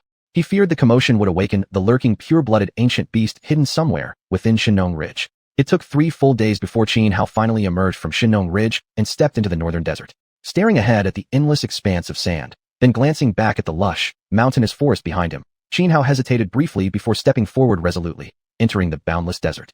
Above, the scorching sun blazed in the sky. Cautious and vigilant, Xianhua walked across the desert. According to the map markings of the Taichu ancient land, this desert was home to some extremely vicious poisonous creatures and ferocious beasts. For example, golden scorpions, sandworm behemoths, and so on. After walking for about half a day, the sun sank below the horizon, and flaming clouds turned the entire sky and earth a deep red. The crystalline golden sand also subtly shimmered with crimson light at this moment. Xianhua gazed into the distance and saw that on a sand dune not far from him, golden scorpions, previously camouflaged perfectly against the golden sand, began to reveal themselves. There were too many of them, countless in number, forming an orderly moving carpet of gold. The venom of these golden scorpions is extremely deadly. It can even injure a transcendent cultivator. Seeing the golden scorpions in the distance, Xianhao's expression grew solemn. He was well aware of these poisonous creatures known as golden scorpions. In order to hunt more ferocious beasts and birds for the system to absorb, he had necessarily studied various dangerous creatures in great detail. Without hesitation, Xianhao immediately crouched down and lay in wait, silently biding his time until the swarm of golden scorpions passed. Although individually the golden scorpions weren't particularly strong, their collective power was another matter entirely. Most critically, their poison was terrifyingly potent. Even the slightest accidental contact could mean death. Only after the swarm had moved away did Xianhao continue onward. Even when night fell, he didn't stop. Under starlight and moonlight, he pressed deeper into the desert. Thanks to his purple-blue demon eyes, he could see through the darkness as if it were daylight, allowing him to avoid numerous dangers. The next morning, as the sun rose above the horizon and a streak of golden light fell upon Xianhao's face, his already refined and handsome features appeared even more striking. Huh? A stone tablet buried here. 10 meters away, a black stone tablet, half buried in the desert, caught Xianhao's attention. He quickly stepped forward and approached the dark tablet. Ding! Detecting absorbable object, heaven-sealing divine monument. The moment Xianhao squatted down curiously and touched the black stone tablet with his hand, the system prompt sounded in his mind. Chapter 128, 9 Dragon Emperor Armor. Xuanhuan Divine Steel. Hearing the system prompt, Xianhao froze. Though he hadn't yet perceived anything extraordinary about the black stone tablet, upon hearing its name, he sensed that this slab was certainly no ordinary object. He didn't immediately make a choice. He noticed that the surface of the black steel was densely covered with ancient inscriptions. Placing one hand on the dark stone monument, Xianhao exerted all his strength trying to pull it out from the desert sand. He pushed himself to the absolute limit, even using every ounce of strength he could muster. But the stone tablet remained completely unmoved. After several failed attempts, Xianhao reluctantly gave up. Instead, he carefully memorized every visible character inscribed on the ancient black steel before finally making his decision. Absorb. Instantly, several strands of black light appeared out of thin air, winding themselves around the black stone tablet. After a dozen heartbeats, the black stone tablet vanished without a trace. Ding! Absorption successful. Xuanhuan Divine Steel. Congratulations, host, you have obtained the 9 Dragon Emperor Armor. As the system notification rang in Xianhao's mind, detailed information about the 9 Dragon Emperor Armor simultaneously surfaced within his consciousness. The 9 Dragon Emperor Armor was a top-tier treasure artifact, possessing incredibly powerful defensive capabilities. When fully activated, it could withstand a full-powered strike from a sovereign-level expert. Of course, at his current level, Xianhao could activate less than 2/10 of the armor's total defensive potential. With a mere thought, the 9 Dragon Emperor Armor materialized onto his body. The armor was primarily azure in color, intricately inlaid with golden dragon patterns, as if 9 true dragons coiled around the entire suit, exuding an overwhelmingly domineering aura. As Xianhao channeled his spiritual energy into the armor, the gilded dragon engravings began to glow, and 9 golden dragon shadows shot forth, circling around him and forming a protective barrier capable of shielding him from any incoming attacks. Good, excellent. With this armor, even if I encounter an extraordinary expert, I can retreat calmly and unharmed. Xianhao was extremely satisfied with the 9 Dragon Emperor Armor. Roar. But just then, a deep, guttural beastly roar abruptly tore through the silence. Before Xianhao could even react, the sandy ground beneath him rapidly began collapsing downward. Startled, Xianhao instantly leapt upward like a cannonball launched into the sky. Only after soaring nearly 100 meters into the air did he glance down, and saw a massive maw rising up from beneath the sands, devouring everything. The gaping mouth resembled an endless black abyss, lined with countless jagged fangs. Sands poured ceaselessly into it, swallowed without resistance. Sandworm Beast. Xianhao immediately recognized the monstrous mouth as belonging to the Sandworm Beast, an infamous predator unique to deserts. This Sandworm Beast wasn't a descendant of ancient primordial creatures, nor a lineage heir of divine birds. Yet with its thick hide, colossal size, and terrifying resilience, it posed a threat on par with, or even exceeding, that of primordial descendants. In fact, there were cases where even ancient inheritors or divine bird progeny had fallen prey to such beasts. Even someone as strong as Xianhao felt a chill run down his spine at the sight of this Sandworm Beast, his heart swelling with fear. Roar. Having missed its initial snap, the Sandworm Beast roared furiously, then erupted from beneath the sands with its enormous body. The creature looked like a giant earthworm, hundreds of meters long and as thick as dozens of men standing shoulder to shoulder, its dark black skin studded with bony spines.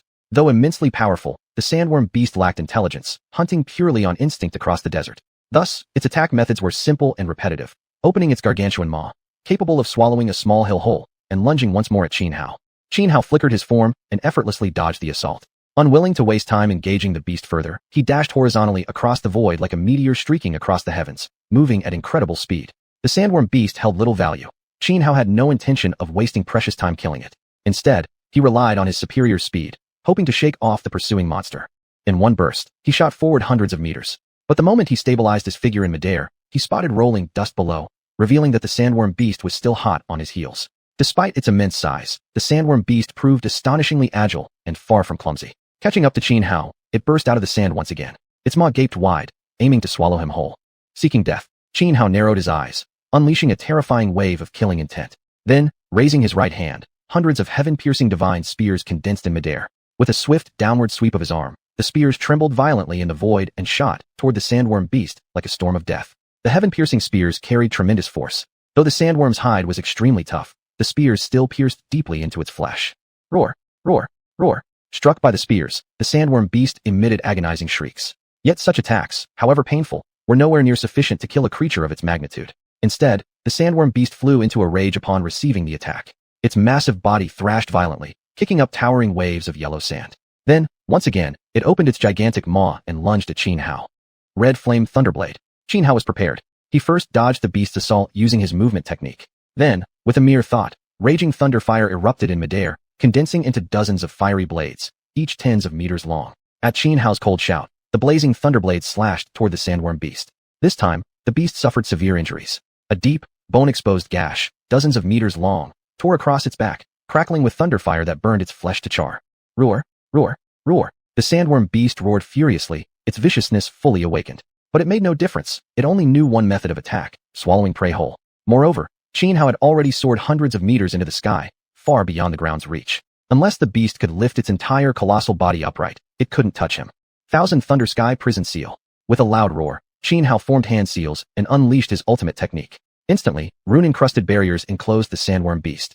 As Xianhuan pressed his hands downward, countless bolts of thunder surged from the void, crashing down upon the cage of runes. Crackle, boom. Thunder raged unceasingly, transforming the area within hundreds of meters into a vast sea of lightning. Though the sandworm beast possessed incredibly strong defenses, under such an overwhelming deluge of thunder, its resilience crumbled like rotten wood, utterly shattered. Roar, roar, roar. Piercing cries echoed out, until, after a dozen breaths, the sandworm beast perished within the sea of thunder. Ding. Detecting absorptive target, sandworm beast. Absorb? Yes or no? Absorb. Immediately after the system prompt sounded in Xianhuan's mind, he made his choice. Several strands of black light coiled around the sandworm beast's corpse. Moments later, the massive body vanished without a trace. Ding. Absorption successful, sandworm beast. Chapter 129, I want you to kneel and call me dad. Ding. Consumption successful, sandworm beast. Congratulations, host, for obtaining the 9-spirit herb. After the system's notification rang in Xianhuan's mind, he instantly gained access to detailed information about the 9-spirit herb. Although the 9-spirit herb was an extremely rare medicinal treasure, its true value lay in its unique, harmonizing property. This special trait allowed it to fuse the potent energies of multiple powerful herbs whose natures would normally clash, without losing even a shred of their potency. Because of this, the 9-spirit herb became one of the key ingredients in refining the xuanhuan pill. The xuanhuan pill belonged to the rank of precious pills. Consuming it could strengthen one's soul force. Thus, during the critical stage of advancing into the divine transformation realm, the supernatural state, it would not only double one's chances of success, but also stabilize cultivation after breakthrough. Among the dozens of rare herbs required to refine the xuanhuan pill, the 9-spirit herb was the rarest. Xianhuan thought for a moment, then planted the herb in the medicinal field inside the jade box. After that, he continued onward. After trekking through the desert for several days and nights, Xianhuan finally reached its center, where he discovered the ruins of an ancient structure. Though most of the site had long been buried beneath the sands, the crumbling walls and broken pillars still visible above ground revealed that this place had once been vast and magnificent. Xianhuan squatted down, picked up a piece of blue brick, and examined it closely. Judging by the marks of time etched onto it, the structure was at least tens of thousands, perhaps even hundreds of thousands, of years old. The surface bore deep scars from relentless wind and sand erosion. Xianhuan had inspected carefully. The material of the brick was extraordinarily special. If it were merely hundreds, or even 1,000 years old, even constant exposure to desert storms wouldn't have left such damage. Sensing that this ancient site had once been extraordinary, Xianhuan began meticulously searching the area. Places like this often concealed hidden opportunities. After more than an hour of searching, Xianhuan still found nothing. Just as he was about to give up and leave, his foot stepped onto the top of a stone carving half buried in the sand. Instantly, the ground shook violently with a rumbling roar. Golden ripples rippled outward in the air ahead, and out of nowhere, a stone pillar over 10 meters tall materialized. Atop the pillar sat a metal box. Xianhuan quickly leapt up and snatched the box into his hands, inspecting it closely. The metal box was strange, perfectly square, with each side engraved with dense, intricate symbols. He spent a long time studying it, yet couldn't find any way to open it. nor detect anything particularly special about it. Even the system showed no reaction to the box, which struck Xianhao as highly unusual. Under normal circumstances, the system could consume anything he obtained. Just as Xianhao stood there, frustrated after prolonged examination yielding nothing, a sudden sense of danger surged in his heart, and the black mark left by Su Feng on his right arm began to flicker. So you finally come? Xianhao immediately noticed the change in the mark on his arm. He lifted his head and looked toward the east, where sure enough, 5 men and 3 women were rapidly approaching. They moved swiftly, originally kilometers away, yet within mere breaths they stood before him, surrounding him in perfect coordination. Barbarian slave, we meet again, said one of the men, stepping forward with cold disdain. It was xiuxian. Standing beside him was Su Feng, his expression icy and detached. The other 3 men and 3 women were all disciples of the 7 Mysteries Immortal sect. That metal box in your hand seems quite unusual. Did you find it here? Hand it over. I might let you die quickly. Su Feng spoke now, voice laced with arrogance. Clearly, he was utterly hypocritical.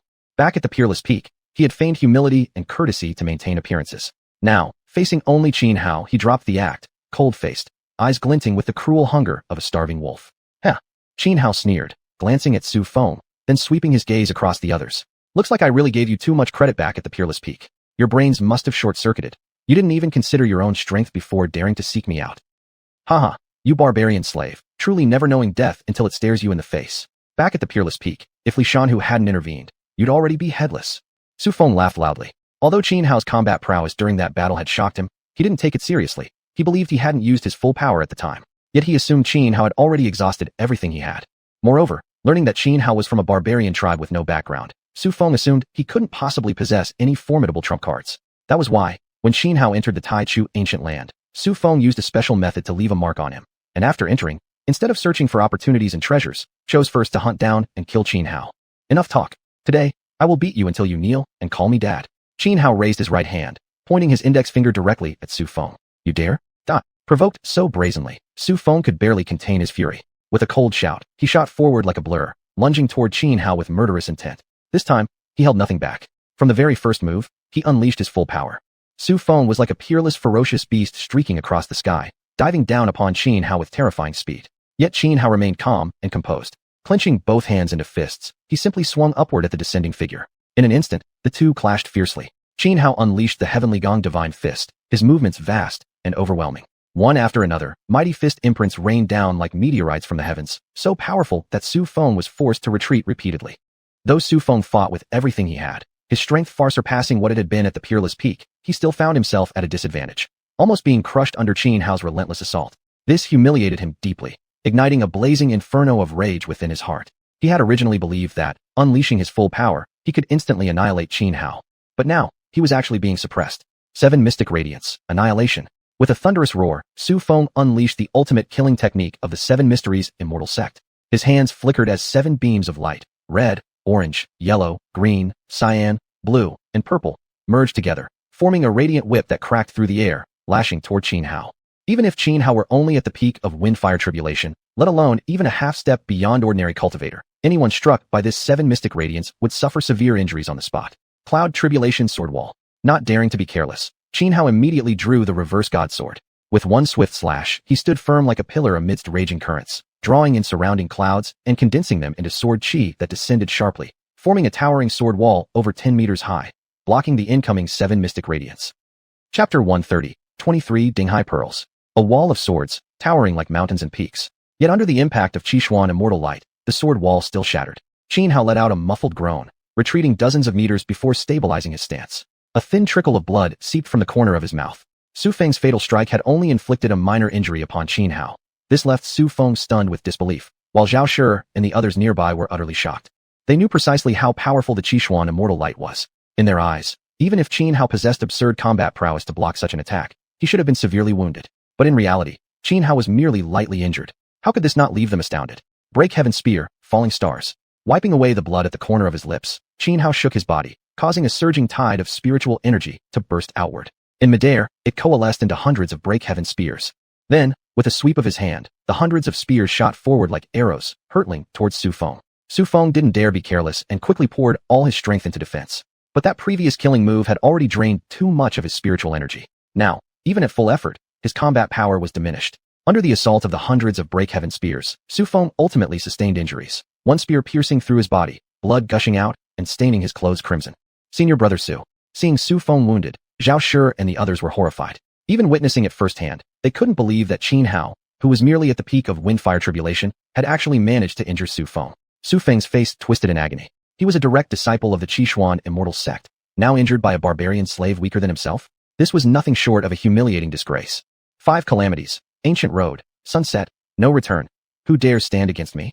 After wounding Su Feng, Qin Hao coldly roared, gripping the Nishan sword as he charged straight towards Su Feng. Strike when your enemy is weak. Seize the moment to end their life. Once Su Feng was eliminated, Qin Hao wouldn't spare a second thought for Zhao Shi and the rest. That was why, even though he knew the black mark on his arm could attract Su Feng and his group, he hadn't bothered with additional preparations. He had absolute confidence in victory. Qin Hao dashed forward like a divine king from ancient legends descending upon the world.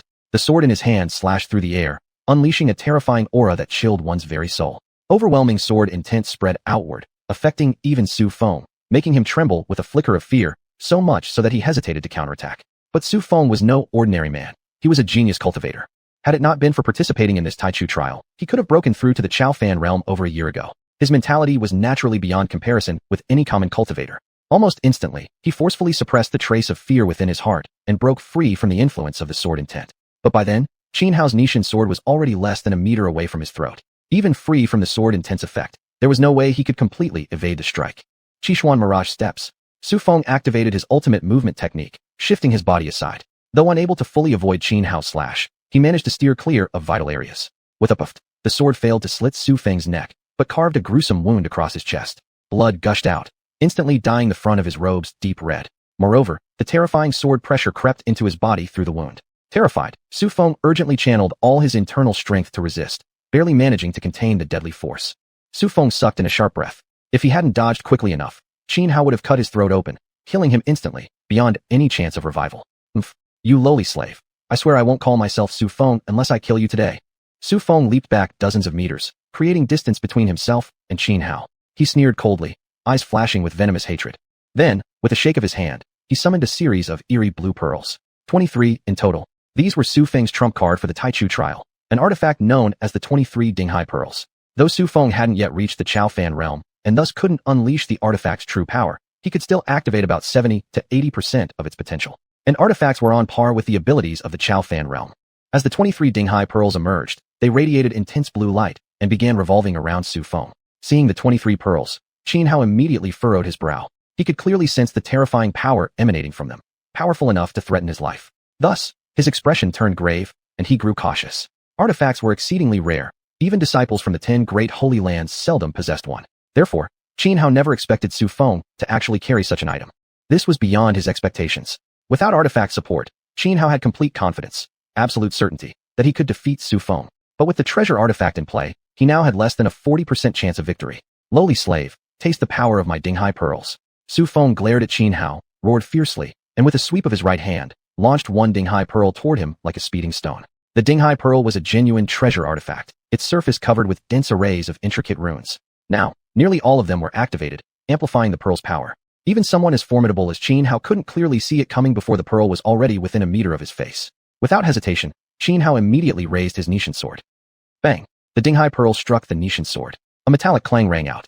Instantly, Qin Hao's grip on the sword shattered. His palms split open, blood spraying. The blade itself trembled violently, even developing cracks along its surface. After all, the Nishan sword was merely a top-tier spiritual weapon. That it hadn't shattered outright under the impact of a true treasure-class artifact like the Dinghai Pearl was already extraordinary. Heartbroken over the damage to his beloved sword, Qin Hao quickly sheathed it. Then, with a flick of his right hand, he drew forth the Tianhua bow. He swiftly condensed a break heaven divine spear into an arrow, knocked it, drew the bowstring tight, and fired directly at Su Feng. The break heaven spear was already immensely powerful. Combined with the celestial flames of the Tianhua bow, its destructive force was doubled. Yet facing this deadly attack, Su Feng remained calm and unperturbed. Ever since he summoned the 23 Dinghai Pearls, his demeanor had been one of complete composure. He simply didn't believe Qin Hao could possibly stand against him while wielding a treasure artifact. Spin. With a soft shout from Su Feng, the 23 Dinghai Pearls rapidly began revolving around him, forming an impenetrable defensive barrier 1 meter from his body. As soon as the break heaven spear entered that 1 meter radius, it began cracking inch by inch, finally shattering completely. Kill. After effortlessly deflecting Qin Hao's attack, Su Feng roared, flinging 3 Dinghai Pearls with a single motion straight toward Qin Hao's face. Chapter 131, Zhangjiaoshi. A single Dinghai Pearl was already difficult for Qin Hao to withstand. 3 Dinghai Pearls would definitely crush Qin Hao's head and kill him instantly. A cruel smirk curled up at the corner of Su Feng's mouth. Anyone who opposed him, Su Feng, would only meet one fate, death. Xianhao, a mere barbarian slave, had actually suppressed him in combat despite having lower cultivation. This was something he could never tolerate. Xianhao's expression turned extremely grim. He truly hadn't expected that Su Feng actually possessed 23 Dinghai pearls, such a powerful artifact. In this case, even if he still had many hidden moves unutilized, it seemed there'd be no chance of killing Su Feng. Therefore, Xianhao decided not to continue fighting Su Feng any further. Without hesitation, he summoned the 9 Dragon Emperor armor. With a slight tremor of his body, he activated it. The 9 illusory true dragons immediately emerged, coiling around him. Yulong Shield, clad in the 9 Dragon Emperor armor, Xianhao formed hand seals and channeled his energy into it. Instantly, the 9 illusory dragons circling around him twisted together, forming a circular shield that blocked directly in front of him. This barbarian slave dares to try blocking the impact of 3 Dinghai pearls thrown by Senior Brother Su? How utterly foolish. Each one of Senior Brother Su's Dinghai pearls weighs as much as 10,000 mountains and can even halt the sea. What kind of force must be behind a throw like that? How terrifying must its power be? And yet this slave still attempts to resist. He has absolutely no self-awareness. I heard that although Senior Brother Su possesses 23 Dinghai pearls, he can throw no more than 5 at once. This slave will undoubtedly be smashed into a bloody pulp by those 3 pearls. Zhao Shi and the others nearby saw Su Feng unleash 23 Dinghai pearls and began whispering amongst themselves. All of them had witnessed the terrifying power of Su Feng's Dinghai pearls before. None of them believed, not even slightly, that Xianhao, a mere barbarian slave at peak wind-fire tribulation realm, could possibly survive being struck by 3 Dinghai pearls thrown simultaneously by Su Feng. Impossible. Absolutely impossible. Just as Zhao Shi and the others were talking, the 3 Dinghai pearls hurled by Su Feng crashed into the Yulong shield. Boom, boom, boom. 3 heavy impacts rang out. Yet Xianhao stood tall and unmoved, his body completely steady. The shield before him remained intact, while the 3 Dinghai pearls flung by Su Feng were rebounded backwards. Although the Dinghai pearls possessed tremendous power, the 9 Dragon Emperor armor was even more extraordinary. Even though Xianhao couldn't yet fully unleash the armor's complete defensive capabilities, defending against 3 Dinghai pearls was still no issue whatsoever. Die! After blocking the pearls with the Yulong shield, Xianhao coldly roared. Instead of charging straight at Su Feng, he abruptly turned and rushed toward Zhao Shi and the others. Zhao Shi and the rest didn't expect Xianhao to suddenly shift his target onto them. They were all stunned. And Xianhao's first target was precisely Zhao Shi. His figure flickered like a ferocious bird across the sky, appearing instantly before Zhao Shi. Zhao Shi turned deathly pale, eyes filled with terror. He desperately tried to defend himself, but his reaction was far too slow, because even as the thought arose, Xianhao's palm was already pressed against his forehead. Die! With a fierce press, Xianhao unleashed an overwhelming surge of spiritual energy, causing Zhao Shi's skull to explode instantly. Zhao Shi let out a scream and died with eyes wide open, unable to accept his end. But Xianhao showed not a trace of mercy. To his enemies, he was always mercilessly ruthless. He was no saint. His actions had always been guided purely by emotion. When inspiration struck, he acted without restraint. That was simply who he was, decisive, swift in execution, never dragging things out. In his heart, everything was crystal clear. Why did Su Feng, Zhao Shi, and the others enter the Taichu ancient land, abandon their search for opportunities and destinies, and go to such great lengths to hunt him down? Was it really just because of their previous conflict at Zhudaizhidian? Certainly not. The real reason was that both Su Feng and Zhao Shi had seen how Xianhao, just a barbarian slave, possessed such formidable strength. They concluded that he must have obtained some unimaginably great fortune or destiny. Thus, Su Feng had secretly placed a tracking method on Xianhao. Their true goal was to capture Xianhao and seize whatever destiny he carried. If a mere barbarian slave could become so strong, how powerful would they become if they acquired that same fortune? Junior brother Zhao. Witnessing Zhao Shi's sudden assassination by Xianhao, Su Feng's eyes turned bloodshot, murderous aura erupting violently from his body. It wasn't that he chose not to save him. He simply hadn't anticipated Xianhao being so cunning. By the time he reacted, Zhao Shi was already dead.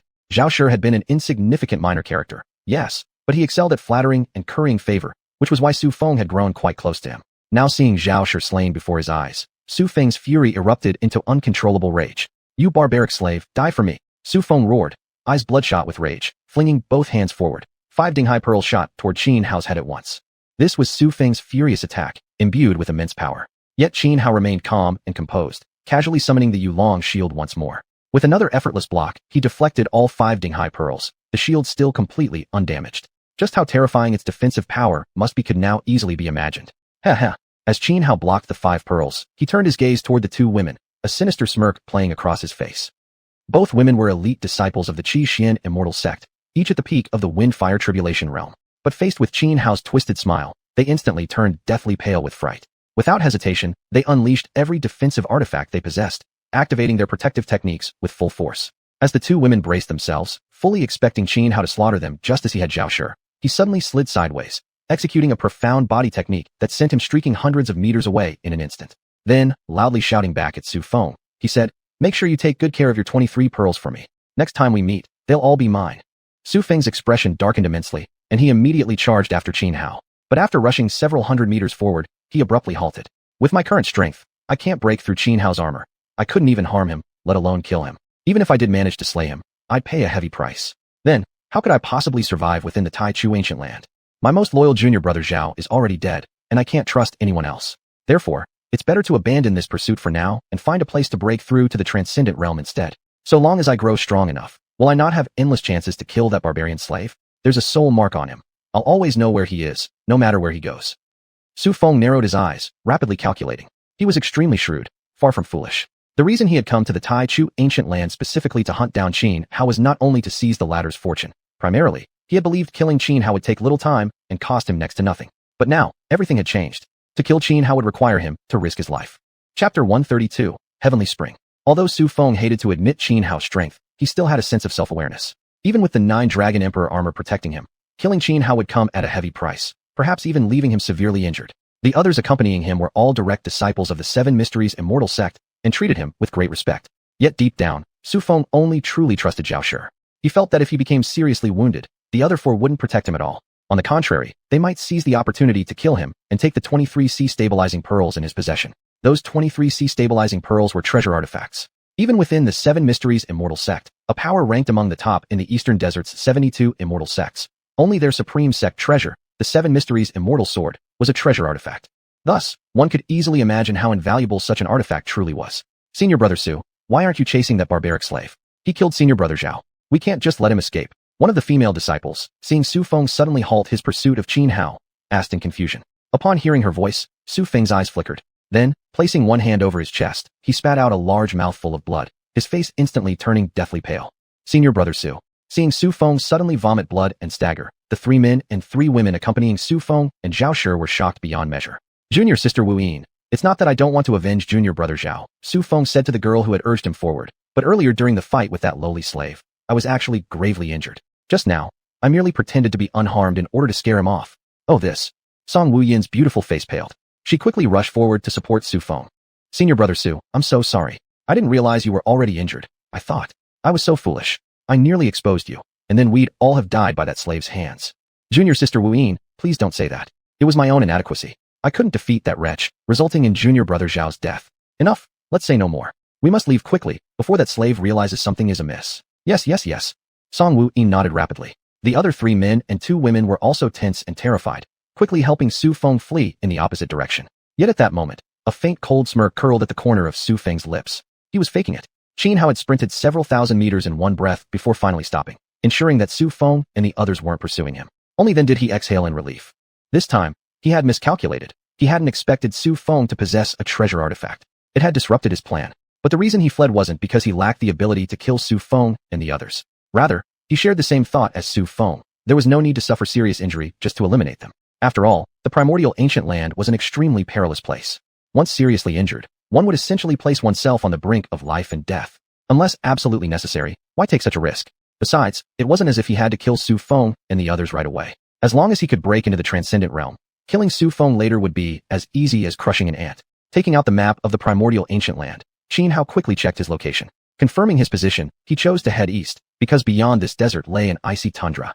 Deep within that frozen wilderness stood a palace, and inside that palace flowed a spring known as the Heavenly Spring. The Heavenly Spring was extremely valuable. Even a single sip contained energy comparable to that of a top-tier medicinal herb. According to information marked on the map, during each primordial trial, the spring could fill a cubic pool measuring 1 meter on each side. Therefore, this Heavenly Spring had become one of the most coveted treasures within the entire primordial ancient land. Many participants, upon arriving here, made it their first priority to collect its waters. Unlike uncertain opportunities scattered across other regions, the Heavenly Spring was a guaranteed blessing, far more reliable. Of course, everyone entered the primordial ancient land at random locations. Those born too far from the spring naturally abandoned the idea. Otherwise, after spending days rushing over, they'd find the spring already drained, making the journey completely futile. Moreover, apart from the Heavenly Spring, there were several other known sites of fortune scattered throughout the land. Fortunately, Qin Hao's current location wasn't far from the spring, which was why he decided to make the trip, to see if he could claim some of the water for himself. After traveling for nearly 2 days, Qin Hao finally exited the desert, and entered the vast icy tundra. The tundra stretched endlessly before him, a world of pure silver white. Glaciers sparkled beautifully, and majestic ice mountains rose with imposing grandeur. Moreover, after stepping onto the tundra, Xianhao looked up and noticed the sky here was different.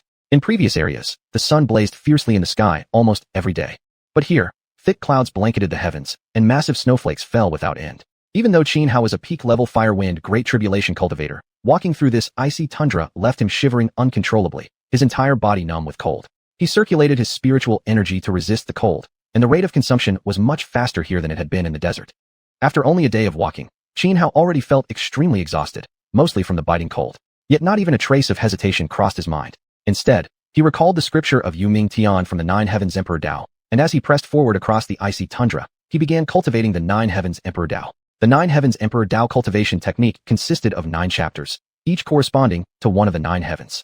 Yu Ming Tian was one of those 9 heavens. It was also known as the Heaven of Ultimate Cold. As Xianhao practiced the Yu Ming Tian chapter, he drew the most and frigid energies into his body, transforming them into spiritual energy. Gradually, his resistance to cold improved significantly. After nearly 10 days of travel, Xianhao finally reached the depths of the frozen tundra and located the palace containing the heavenly spring. But the moment he approached the palace, he heard the sounds of battle. Xianhao immediately suppressed his aura and cautiously crept toward the palace, where he witnessed 2 groups engaged in fierce combat, neither side showing mercy, the scene brutally savage. Soon, one side was defeated. Only a woman remained, desperately fending off an assault by 3 men. The woman's cultivation base was formidable, half-step transcendent. However, she seemed to have been poisoned. Thus, although the 3 men attacking her were weaker in actual strength, each at merely the peak of the Firewind Great Tribulation, they held the upper hand and firmly suppressed her. By now, nearly everyone on her side had been slaughtered, leaving only her alive. On the opposing side, fewer than 10 men still survived. The woman was sent flying dozens of meters by a combined strike from the 3 men, crashing violently into an ice pillar before collapsing onto the ground. Xuanhuan, one of the 3 men, stepped forward, speaking to her with a smirk. "If you're willing to serve my brothers and me, we might just grant you a path to survival. What do you say?" The man appeared to be in his 40s and leisurely waved a top-grade spirit tool folding fan in his hand. "Pa, Kong Tai, you dare lay hands on me, killing so many of my junior sisters? Once the primordial trial ends, even if your One Zhao Academy has an imperial dynasty backing it, your entire sect will be eradicated." The woman glared at him with bloodshot eyes, screaming furiously. Chapter 133. All of them deserve to die. Haha, xuanhuan. Do you really think anyone will find out if I kill you right here, right now? Kong Tai laughed recklessly, his eyes shamelessly roaming over the woman's body. "I left a soul tablet in my sect. The moment I die, everything I experienced before death will be projected from that tablet. Do you really think you can hide it?" the woman said coldly. "Oh." At her words, Kong Tai merely raised an eyebrow slightly, then broke into a grin. "Xuanhuan, thank you so much. If you hadn't told me this, I might have foolishly killed you on impulse and brought disaster upon myself. But now, haha, what if I first have my way with you, then chop off your limbs, gouge out your eyes, cut out your tongue, and destroy your ears, turning you into a human pig? Tell me, will your sect still know it was me?" Kong Tai you. The woman's delicate face paled. She had intended to intimidate him, but instead only provoked his cruelty further. Gritting her teeth, she staggered to her feet, coughing up a mouthful of blood, glaring at Kong Tai with pure hatred as her azure longsword slowly rose. But Kong Tai remained perfectly calm, sneering. "Xuanhuan, are you thinking of killing yourself? Save your strength. Save your screams for later. I won't let you die in front of me." Her body trembled with rage. Clenching her jaw, she growled. "Kong Tai, even if I die, I'll drag you down with me." With that, despite her grave injuries, she charged at Kong Tai with all her remaining strength. Her azure sword flickered, sending arcs of swordlight shooting toward him like a rainbow. She didn't choose suicide. Instead, she used her last breath to fight Kong Tai to the death. Even knowing full well that falling into his hands would make her existence worse than death, she still refused to back down. Suicide was the act of a coward. No matter the circumstances, she would never be weak. "Humph, you're out of your mind." Kong Tai didn't even regard the heavily wounded woman as a threat. With a contemptuous snort, he raised his leg and kicked her hard, sending her flying. Then, in one swift stride, he closed the distance, towering over her as she lay broken on the ground, looking down with a sinister smile. "Xuanhuan, now just lie there quietly and let me have my fun." "Ha ha. Young master, don't waste time talking. Get on with it. Once you're done, let us have our turn too. That virgin saintess of the Supreme Forgetfulness Hall must taste exquisite." Right. Hurry up, young master. I'm already struggling to hold back." The other men, eyes burning with lust, looked at the woman whose clothes were torn in several places, grinning wickedly one after another. Yet just as Kong Tai was about to lay hands on her, something caught the corner of his eye. Kong Tai froze, halting mid-motion, turning sharply toward the shadow. There, beside the small 1-meter square pool deep inside the hall where xianxuan water was stored, stood a young man calmly scooping the liquid into a container, as if completely unaware of their presence. This youth was none other than Xianhao. Seeing Qin Hao's actions, Kong Tai and the others were stunned into silence, blinking blankly for several seconds before finally regaining their senses. Barbarian slave, who gave you the audacity to steal my xianxuan? Kong Tai roared furiously at Qin Hao. Qin Hao's clash with Su Feng and Zhao Shi atop Ju Dai Peak had drawn considerable attention at the time, so Kong Tai recognized him immediately, and his expression turned instantly dark. He came from the Wenzhou Institute, a direct scion of a sage family. In his eyes, commoners within the Divine Empire were already beneath him by several tiers, let alone someone from the barbarian tribes. Such class distinctions had been carved deep into his bones. What do you mean? You're xianxuan. Is your name written on it? I've seen shameless people before, but someone as shameless as you. I truly haven't met such a case. Qin Hao shot Kong Tai a disdainful glance and said flatly, You, how dare you speak to me like this, you barbarian dog? Do you even know who I am? My Kong family is a sage family. You, Kong Tai bellowed, his face turning crimson. A mere barbarian slave dared to call him shameless? He felt an unbearable humiliation. If he didn't flay Qin Hao alive and rip out his tendons, his fury would never subside. Get him! Kill this barbarian slave! Kong Tai shouted at his companions. Instantly, the group of men rushed toward Qin Hao. They had witnessed Qin Hao's battle against Su Feng atop Ju Dai Peak. Though they knew he was a lowly barbarian, they also knew he wasn't weak. So without hesitation or honor, they chose to gang up on him. A pack of sycophantic lackeys, truly unworthy of life. Then allow me to show mercy and send you all to the afterlife. Qin Hao said coldly. With a flick of his right hand, the sky-piercing divine spear materialized and gripped firmly in his palm. Then, Qin Hao pushed off the ground with both feet and shot forward like a leopard. Among the men surrounding Qin Hao, only the two who had earlier assisted Kong Tai in attacking xuanhuan were at the peak of Windfire Great Tribulation cultivation. The rest hadn't even reached that level yet. Thus, the moment they clashed, several of the men were already killed by Qin Hao. Aya! Piercing screams echoed through the hall. In just a dozen breaths, only the two men at the peak of Windfire Great Tribulation remained from the group that had attacked Qin Hao. Master, this guy is terrifying. Let's escape quickly. The two men at the peak of Windfire Great Tribulation were horrified by Qin Hao's overwhelming combat prowess. As they retreated, they shouted toward Kong Tai.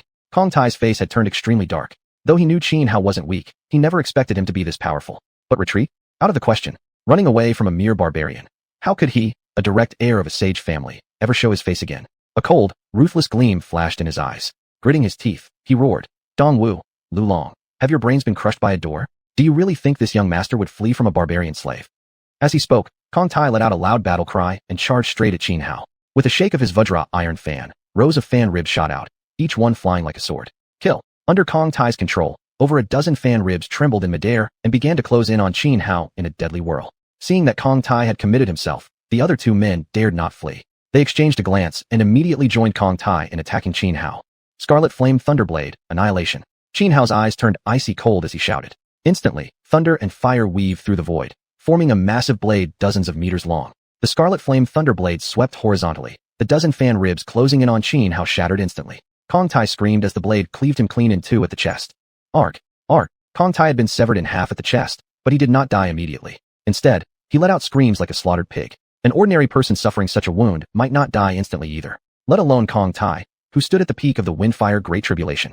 Seeing Kong Tai sliced cleanly through the torso, the other two men turned pale with shock, their eyes wide with terror. Kong Tai was the Yinzhang's son of Wenzhou Academy.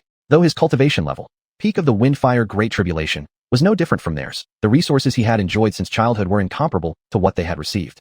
Thus, Kong Tai's combat prowess far surpassed theirs. Yet now, in just one exchange, Qin Hao had cut him in half. What chance did they even stand? Was staying and fighting anything but suicide? While these two men still stood frozen in disbelief, uncertain whether to advance or retreat, Qin Hao blurred forward and appeared before one of them. The man's face twisted in panic, but before he could react, Qin Hao had already thrown a punch straight at his head. Arg! Arg! Qin Hao held nothing back. This was the heavenly vehicular fist, delivered with full power. The man's head exploded like an overripe watermelon, shattering into pieces. His body collapsed lifelessly to the ground, dead. The remaining man took one look and didn't hesitate for a second. He turned and fled.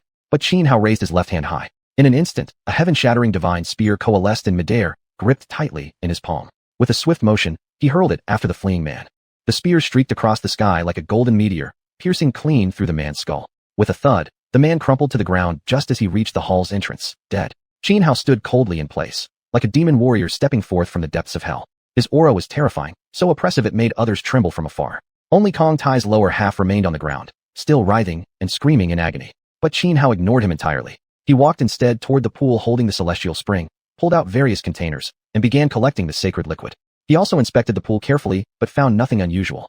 The so-called celestial spring simply seeped slowly from beneath its base. Xianhao had initially considered forcefully destroying the pool to see what lay underneath, but after some thought, he gave up on the idea. He realized there might be something better hidden beneath, but smashing the pool would be like killing the goose that laid the golden egg. It wasn't worth it. Such rare places of fortune should be preserved, not destroyed. Then, Xianhao prepared to leave. But just then, xuanhuan, who had earlier been severely wounded by Kong Tai, struggled painfully to her feet. "Thank you, sir, for saving my life," she said through gritted teeth, forcing herself to speak despite her injuries. Xianhao turned and looked at her. She was gravely injured. Especially troubling was the strange poison coursing within her body. She seemed to be using about 40 to 50% of her strength merely to suppress it. Otherwise, she wouldn't have lost so easily to Kong Tai and his group earlier. "Even if I hadn't stepped in, that Kong fellow would have died the moment he got close to you," Xianhao said flatly. He had seen it clearly. The instant any of them approached her, xuanhuan would release the suppressed poison inside her body and deliver a fatal strike at the critical moment. And the reason he chose that very moment to come collect the spring water and allowed himself to be discovered by Kong Tai was intentional. He wasn't some benevolent saint, but he did possess a sense of chivalry. That was why he stepped in to save her. "This place is dangerous. I suggest you find somewhere safe to hide quickly," Xianhao said with a slight frown, giving her the warning before turning to leave once more. "Wait, savior, please, do me one last kindness. Help me further." Hearing Xianhao about to leave again, xuanhuan called out urgently, "Are you asking me to remove the poison from your body?" Xianhao asked. "Yes," xuanhuan nodded weakly. Looking at her pitiful condition, Xianhao hesitated briefly, then finally gave a firm nod. "Fine, let me take you somewhere safe first." Though Xianhao deeply disliked getting involved in other people's affairs, how could he ignore his own sense of righteousness? But more than that, xuanhuan was breathtakingly beautiful. Despite her current disheveled appearance, her figure, facial features, and delicate traits were all of the highest caliber. Together, they left the palace. Not far away, beneath a towering iceberg, they found a cave. After confirming it was free of danger, Xianhao blocked the entrance with a massive slab of ice. Only then did he begin treating xuanhuan's poisoning. But truthfully, Xianhao didn't know how to detoxify. He didn't even know what kind of poison she had ingested. And xuanhuan herself was no expert in medicine or poisons either. Thus, the only solution was for Xianhao to forcefully expel the toxin from xuanhuan's body using his own spiritual energy. Although this method would cause some harm to xuanhuan, she had no other choice. If the poison inside her wasn't removed, she wouldn't survive this primordial trial. So even if this forced detoxification would affect her future cultivation, she was willing to bear the consequences. Xianhao didn't mind either. After all, this method posed no danger to him. xuanhuan sat down cross-legged on the ground, while Xianhao took a seat behind her. After circulating his breath and calming his mind for a moment, Xianhao asked, "Ready?" xuanhuan took a deep breath and nodded firmly. Without further words, Xianhao reached out both hands and pressed them against her back. Then, his spiritual energy surged into xuanhuan's body. She had already gathered the poison near her heart, using her own spiritual force. Following her meridians, Xianhao's energy reached her chest as well, joining hers to forcefully push the toxin upward, aiming to expel it through her mouth. But at that very moment, Xianhao sensed something wrong. The toxin, previously calm within xuanhuan's spiritual cocoon, began to stir mysteriously the instant his energy entered. "What's going on?" Xianhao's expression changed drastically. Yet under these circumstances, he couldn't recklessly withdraw all his energy. He and xuanhuan would both suffer backlash and severe injuries. "I don't know either." This poison suddenly became many times stronger than before, xuanhuan stammered, completely bewildered. "This poison seems capable of infecting spiritual energy." Soon, Xianhao realized with shock that the toxin from xuanhuan's body was actually traveling back along the flow of his spiritual force, invading his own body. If even xuanhuan, with her cultivation level just shy of transcendence, couldn't resist this poison, its potency was unimaginable. Xianhao had no intention of getting poisoned himself. Without hesitation, he forcibly pulled his spiritual energy back from her body. He wasn't about to risk his life for someone like xuanhuan. "I feel like you're backstabbing me, don't I?" Although Xianhao had promptly withdrawn his spiritual energy from xuanhuan's body, he'd still been poisoned. A tiny drop of venom, no bigger than the tip of a little finger, had already spread through his dantian. This left Xianhao extremely frustrated. Looks like being too kind really does bite you in the end. At that moment, with Xianhao suddenly pulling back his spiritual force, xuanhuan lost all control over the poison within her. The toxin inside her erupted almost instantly. Sensing the sudden surge of poison, she didn't blame Xianhao for abruptly withdrawing his help. Instead, she let out a bitter smile, believing death was now certain. She'd contracted this poison during a previous battle against a group of demonic cultivators. She wasn't sure exactly what kind it was, but given how ruthless and vicious such cultivators were, the poison must have been extraordinarily deadly. Now that it had erupted, she assumed she would surely die.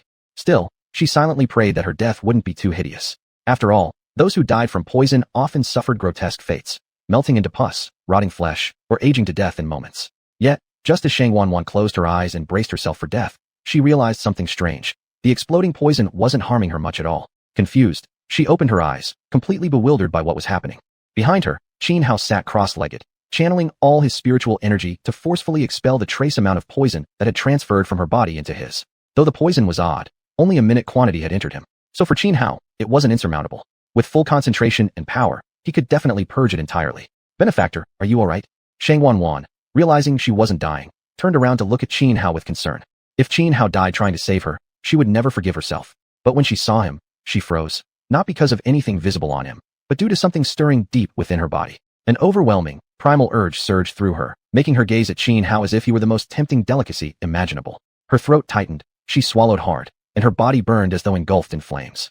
Then, instinctively, she reached out an arm and wrapped it around Xuanhuan's neck. What are you doing? He had just pushed the toxin from his dantian to his middle cinnabar field when her sudden move startled him. The poison immediately retreated back into his core, leaving him utterly speechless. But when he opened his eyes and saw Xuanhuan's alluring figure before him, her posture radiating seduction, he froze in shock. His blood roared, boiling instantly. Xuanhuan was undeniably a top-tier beauty. Few men could resist her allure. Yet, Xuanhuan actually managed to hold himself back. It's not that I'm not a man, he reassured himself inwardly. It's just that I don't like being taken advantage of by women. With that thought, he raised his right hand and slapped her across the face. Slap. A sharp, crisp sound echoed through the cave. You don't touch me. Otherwise, even if you save my life, I'll kill you. No. I need give it to me, I want. After the slap, Xuanhuan remained conscious for a few brief seconds, but her mind quickly clouded again. Her demeanor grew even bolder. Without hesitation, she started biting him. What the hell? Xuanhuan was truly at a loss now. He'd helped her with good intentions, yet ended up dragging himself into trouble. He had to focus on forcing the poison out of his body while simultaneously resisting Xuanhuan's relentless advances. And it wasn't just temptation, she had already taken physical action, her hands slipping beneath his clothes. Worse still, just moments ago when she'd regained clarity, she'd threatened to kill him. Right then, Xuanhuan seriously considered slapping himself, vowing never to meddle in others' affairs again. Huff, huff. As Xuanhuan grew increasingly aggressive, Xuanhuan's breathing thickened. Moreover, with her constant interference, he couldn't properly expel the poison from his body. So he clenched his teeth, enduring both the severe poisoning and her overwhelming assault, struggling to maintain consciousness. No matter what she did, he stayed immovable, a trial of mental endurance beyond imagination. But somehow, Xuanhuan endured. Minute by minute passed until finally, Xuanhuan calmed down. Xuanhuan exhaled deeply, relieved, and quickly forced the remaining poison out of his body. Several hours later, after successfully purging the toxin, he instinctively glanced beside him and froze. Next to him, Xuanhuan lay in tattered clothes, nearly torn to shreds. Just then, her eyelashes fluttered. Slowly, she opened her eyes. When she saw the scene around her, she went completely blank. Ah! A scream echoed from within the cave. Almost an hour later, Xuanhuan and Xuanhuan finally emerged. A red palm mark was clearly visible on Xuanhuan's face. But that wasn't what bothered him most. What truly unsettled him were the countless scratches all over his neck and body. Xuanhuan followed quietly behind Xuanhuan, her expression dazed. She kept stealing glances at him, her eyes filled with complex emotions and a hint of guilt. My name is Xuanhuan. I'm the holy maiden of the Supreme Indifference sect, she said hesitantly, breaking the silence. Xuanhuan, he replied coldly. I'm sorry about what happened just now, Xuanhuan stuttered. In the heat of the moment, she had slapped him. Later, Xuanhuan had calmly stated that nothing had actually occurred between them. He had managed to restrain himself. Though he couldn't stop her from tearing at his clothes, no further act had taken place. That was why the scene had appeared so compromising. She felt deeply remorseful. Yet, as she reflected on how he had still resisted even when she was in that state, unwanted thoughts began stirring in her mind. If Xuanhuan had known what she was thinking, his face would have turned as dark as a soot-covered pot. So, we really didn't do anything? Xuanhuan finally gathered the courage to ask tentatively. Nothing. Xuanhuan answered firmly, his expression calm, voice steady, not a trace of guilt or hesitation. Wait, are you sure you're not a man pretending to be a woman? Xuanhuan tilted her head, eyes narrowing suspiciously. You saw everything just now. Based on that, tell me, am I a man or a woman? Xuanhuan shot her a completely exasperated look, rolling his eyes. Up. Xuanhuan's cheeks flushed red. She lowered her head sheepishly. Sorry, I guess I overthought it. All right, let's part ways here, Xuanhuan said, rubbing his nose as he spoke to her. He couldn't wait to separate from Xuanhuan. His instincts screamed one thing. If he stayed with her, disaster would surely follow. No way. You saved my life. I must repay you. As it happens, I know of a great fortune hidden in the Tai Chu ancient land. Let's go together, Xuanhuan suggested after a brief pause. A flicker of something unusual flashed deep within her eyes, but it vanished quickly, while concealed. Then she expressed her sincere apologies again, feeling terrible for having poisoned Xuanhuan, and worse, for wrongly assuming they had done something inappropriate, and slapping him for it. Thus, she wished to share this opportunity with him, a way to repay his kindness. Great fortune. Xuanhuan's eyes lit up instantly, his spirits rising. Although he felt that staying close to Xuanhuan was like serving a tyrannical ruler, dangerous at every turn. For the sake of a great opportunity, this risk was worth taking. Most importantly, Xuanhuan was clearly an extremely naive and innocent girl. She didn't seem scheming in the slightest. Of course, The main reason was that Xianhao had truly done nothing improper with xuanhuan. He could face her with a clear conscience. Xuanhuan nodded, saying, during the last Taichu trial, a senior sister from our Supreme Forget Emotion Hall discovered a place of great fortune deep within the Taichu ancient land. Xuanhuan told Xianhao everything without reservation. She appeared utterly harmless, completely inexperienced in worldly affairs. Even regarding a secret tied to a major fortune, she revealed it all to Xianhao without hesitation. According to Xuanhuan, to the south of this icy polar wasteland lay a vast swamp, and deep within that swamp was an ancient ruin. Beneath the ruins existed another hidden realm. Within that secret realm grew a dark lake, and in the lake flourished a Yinyang nether tree with 9 branches. Though disciples from the Supreme Forget Emotion Hall had discovered the Yinyang nether tree during the previous Taichu trial, the fruit hadn't ripened yet, so they were unable to harvest it. But judging by the timing, the fruit would perfectly mature during this current trial. That was why Xuanhuan and a group of fellow disciples from the Supreme Forget Emotion Hall had come for the trial, not just for collecting Tian Springs, but primarily for the tree. Collecting Tian Springs was merely incidental. Unfortunately, on their way, they were ambushed by a group of demonic cultivators. Though Xuanhuan was poisoned, she still managed to drive them off. But just as the demons retreated, Kong Tai and his men arrived. At first, she assumed Kong Tai, being the son of the Wenzhou Academy's headmaster and a direct descendant of a saintly family, would behave honorably. Instead, over the matter of the Tian Spring, Kong Tai turned on her immediately, leading to the scene Xianhao had witnessed later. So according to you, besides your Supreme Forget Emotion Hall, no one else knows about this place of great fortune? Xianhao thought for a moment, then asked. Xuanhuan nodded again. Then isn't it safe? Almost no danger at all. Xianhao couldn't help but feel thrilled. Right now, among those present in the Taichu ancient land, only Xuanhuan represented the Supreme Forget Emotion Hall. That meant, apart from her, nobody else knew of the existence of this fortune site. If that was true, obtaining this treasure would be incredibly easy. His interest surged. In Xianhao's eyes, if his only competitor was someone as sheltered and naive as Xuanhuan, there was no doubt he would secure the fortune she spoke of. No. At this moment, Xuanhuan's expression turned serious as she said to Xianhao, the hidden realm where the dark lake lies is home to many strange and terrifying creatures. According to accounts from our Supreme Forget Emotion Hall disciples who participated in the last trial, they saw a gold skeleton king emerge from the dark lake, its power roughly equal to that of an extraordinary cultivator. But don't worry, I'm about to step into the extraordinary realm myself, and I have a treasure artifact on me. Even if we really do encounter that gold skeleton king, I'm not without the ability to fight back. Seeing Xuanhuan brimming with confidence, Xianhao almost wanted to remind her. Who was the one who actually saved you earlier? Fine, let's not waste time. We should set off immediately, Xianhao said. Then, he followed Xuanhuan toward the ancient ruins in the southern part of the polar ice plain. After nearly 3 days, Xianhao and Xuanhuan finally reached the ruins. It wasn't difficult. The two quickly found the entrance leading underground into the hidden realm. Stepping into the subterranean secret realm, Xianhao immediately felt a surge of extreme and freezing energy flooding into his limbs and marrow. But he wasn't afraid. Activating the Nether Heaven chapter from the 9 Heavens Emperor art, he instantly transformed the invasive cold force within his body into spiritual energy. Xuanhuan seemed unaffected by the environment here, likely due to the nature of her cultivation technique. This hidden realm was unusual. The sky was dark, dominated by a massive blue moon, eerie and unnatural. An aura of death pervaded the entire area. The plants were grotesque and rare, and powerful ferocious beasts and birds lurked in concealment. Xianhao, look. Those are the nether flowers. Suddenly, Xuanhuan pointed excitedly toward a blooming field not far away. According to ancient texts, these flowers bloom once every 3,000 years, and each bloom lasts only 3 days. After that, they wither and die completely, until another 3,000 years pass before they can be seen again. She was ecstatic, like Granny Lu entering the Grandview Garden. Xianhao frowned slightly. He had read some books describing the nether flower and understood its basics. While the nether flower was indeed rare, it served only an ornamental purpose, otherwise useless. But what puzzled him was that, according to ancient texts, nether flowers could only grow in the legendary nether soil. So why were they appearing here in this secret realm? While Xuanhuan remained enchanted by the blooming sea of nether flowers, Xianhao suddenly felt a sharp sense of danger. At that very moment, a wisp of black mist burst from the ground nearby. It twisted and formed into a hideous, grotesque human face, which shuddered in midair before lunging straight toward Xianhao. But Xianhao reacted instantly. Flicking his finger, he unleashed a surge of immense spiritual energy that shattered the terrifying face into nothingness. What was that just now? Xuanhuan snapped back to reality, asking nervously, fear evident in her voice. A ghost spirit. Xianhao replied. He had encountered such beings before during his time at the 10,000 Ghost Cavern. Roar. At the same moment, a furious roar echoed out. A skeletal earth dragon erupted from beneath the ground, bones rattling as it charged directly toward Xianhao. Frowning deeply, Xianhao's expression turned solemn. This skeletal earth dragon before him possessed strength no weaker than a near-extraordinary realm cultivator. Break Heaven Divine Spear.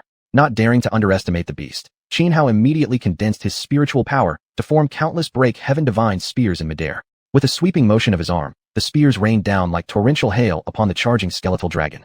Chapter 137. The Deathly Black Xuanhuan. The sky-shattering divine spear descended with immense power, like a violent storm. Although the death dragon of the underworld was extremely powerful, each of its bones as tough as steel, it shattered like rotten wood under the overwhelming force of the spear, breaking apart one piece at a time. Yet, the death dragon did not die. As an undead creature, it would not truly perish as long as its soul flame remained unextinguished. A fist-sized blue soul flame flickered violently, and the scattered bones across the ground seemed drawn by some invisible energy, rapidly converging together. Within merely a dozen breaths, the broken fragments had coalesced once more into its complete form. Roar! The fully restored death dragon threw back its head and howled toward the sky. Instantly, bone spears materialized in midair, spinning at high speed before hurtling toward Xianxia, one after another, each carrying terrifying destructive power. But Xianxia had no intention of wasting time. He immediately donned the 9 Dragon Emperor armor. Dragon Ward Shield. With a thunderous shout, 9 illusory true dragons transformed into a massive shield before him, effortlessly blocking every incoming bone spear. Then, with a flick of his right hand, the reverse god sword appeared in his grip. 3 calamities. The east wind fails to save the withering flowers. Who buries them? Xianxia swung his blade, unleashing the deadly techniques from the 12 calamities sword scripture. A unique sword intent spread outward, and spiritual energy formed countless radiant sword beams in the air. The beams intertwined, blooming and then wilting like a garden of flowers. Under this storm of sword light, the death dragon could not withstand even a moment. It was shredded once again into a pile of shattered bones. This time, Xianxia was prepared. Knowing that the beast wouldn't truly die unless its soul flame was extinguished, he struck instantly the moment the flame flickered and began gathering to reform the body. Crimson Flame Thunderblade, annihilate. Xianxia raised his left hand high. In the air above, 3 crimson flamed thunderblades, each dozens of meters long, materialized at once. In the next instant, the 3 blades trembled in midair and plunged straight toward the death dragon's soul flame. With a loud boom, the soul flame exploded, scattering into tiny sparks that faded away into nothingness. As Xianxia finished off the death dragon, xuanhuan was also locked in battle against another undead creature, a hellfire bull emanating a stench of decay, its bellows shaking the heavens. Above, clumps of hellfire gathered in the sky like falling meteors, plummeting toward her. Xuanhuan swung her emerald green longsword, releasing rainbow-like sword chi that shattered each ball of hellfire. Then, in a flash, she dashed forward and sliced the hellfire bull cleanly in two. Without pause, she severed its soul flame, ensuring its complete destruction. Let's go. After killing the hellfire bull, Xuanhuan called out to Xianxia. Together, they continued onward. Before long, they arrived at Ming Lake. Vast and boundless, the lake stretched endlessly in all directions. Its water was as black as ink, churning violently with towering waves several meters high despite the complete absence of wind. At the center of the lake stood a xiuxian fruit tree of the netherworld, its trunk so thick that it would take 2 or 3 people joining hands to encircle it. Its lush branches spread wide like a royal canopy. On the tree hung numerous fruit, each about the size of a clenched fist. They resembled apples, their dark skins etched with intricate golden patterns. There are 34 fruits in total, Xianxia counted, but only 12 have ripened. Xianxia, cover me. I'll go collect the xiuxian fruits. Xuanhuan said firmly. Though harvesting the fruits was perilous, her cultivation level surpassed Xianxia's, so she chose to face the danger herself. Understood. Xianxia nodded. Immediately, Xuanhuan leapt into the air, dashing swiftly toward the xiuxian fruit tree in the middle of the lake. When she was less than 10 meters away from the tree, thick, barrel-sized black tentacles erupted from the dark waters, lashing toward her like serpents. Xuanhuan was no fool. She knew that such a rare treasure as the xiuxian fruit tree would certainly be guarded by a powerful entity. Thus, she reacted instantly. With a swift shake of her right hand, she unsheathed her green sword. With a violent twist, she unleashed sword beams that spread like a net. Under the devastating slashing net of sword light, the thick black tentacles bursting from the lake were shredded to pieces. Roar! But at that moment, an enraged beast roar echoed up from the depths of the lake. Xuanhuan was startled. She immediately shot upward, creating distance between herself and the lake's surface, while vigilantly locking her gaze onto the turbulent water below. She could feel an immensely powerful being lurking deep beneath the lake. The instant Xuanhuan reached the high sky, a monstrous undead creature burst forth from the lake.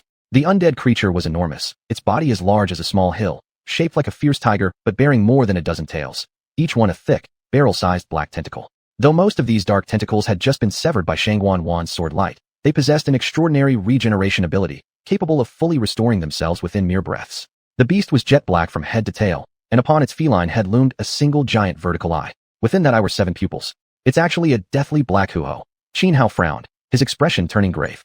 The black xuanhuan was an ancient remnant species, carrying the bloodline of the primal ferocious beast known as xuanhuan. The xuanhuan, a monstrous creature from antiquity, was incredibly savage and powerful. It could battle true dragons in the ocean, challenge phoenixes in the skies, and fight to the death with kirans in deep forests. Thus, one could only imagine how formidable a black xuanhuan, which inherited such blood, would be. And this was no ordinary black xuanhuan. It was a transformed undead being, its combat strength even greater than that of a regular black huo. Roar! The deathly black huo glared furiously at xuanhuan. Its thunderous tiger roar sent the entire Ming Lake churning violently. With a violent swing of its tails, countless black tentacles shot into the air, lashing toward xuanhuan like coiling serpents. Xuanhuan, after all, was the holy maiden of the supreme heartless hall. Her knowledge and insight were profound. She instantly recognized the creature as a deathly black huo, and her expression grew stern. Kill. Determined to end the battle swiftly, xuanhuan did not dodge the incoming assault. Instead, she swung her emerald green longsword, unleashing a vast torrent of sword chi that not only shredded the beast's tentacles, but enveloped the deathly black huo itself. The immense wave of sword energy surrounded the creature, forming a grinding vortex, a colossal millstone spinning rapidly, seeking to grind the monster into nothingness. But the deathly black huo let out a mighty roar. From its body surged waves of pitch-black undead energy, radiating outward and forcibly shattering the encircling storm of sword chi. Then, with a mighty leap from the lake, the beast lunged straight toward xuanhuan, launching a deadly assault. Chapter 138, the Oming fruit, is secured. The deathly black huo was ferocious and powerful, leaping out from the nether lake and lunging toward xuanhuan like a celestial dog devouring the moon, attempting to swallow her whole in one bite.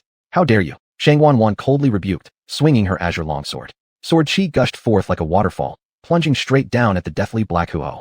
Her previous defeat against Kong Tai wasn't solely due to having to expend 4 or 5 parts of her strength suppressing the deadly poison within her body. It was also because she hadn't anticipated how shameless Kong Tai and his group would be, launching a sudden ambush on them.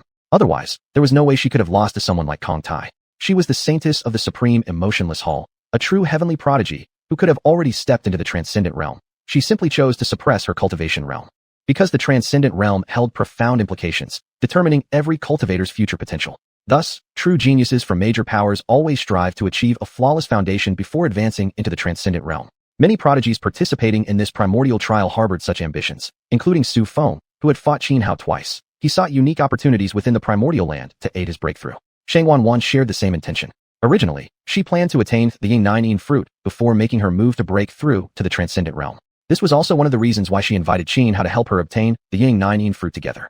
Although she alone possessed more than enough strength to seize the fruit, all her junior sisters had died tragically. Without anyone guarding her during the perilous breakthrough process, mishaps could easily occur.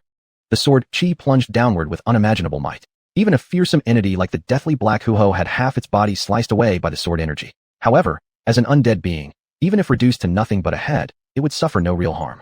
To truly injure it, one must target its soul flame directly. But the vertical eye atop the beast, the 7 calamity demon eye, was extraordinary. As the eye flickered, it released runes formed from death energy, wrapping tightly around the soul flame inside its tiger-like head. Any sword chi aiming for the flame was instantly eroded and destroyed. So long as its soul flame remained intact, the creature itself remained unharmed.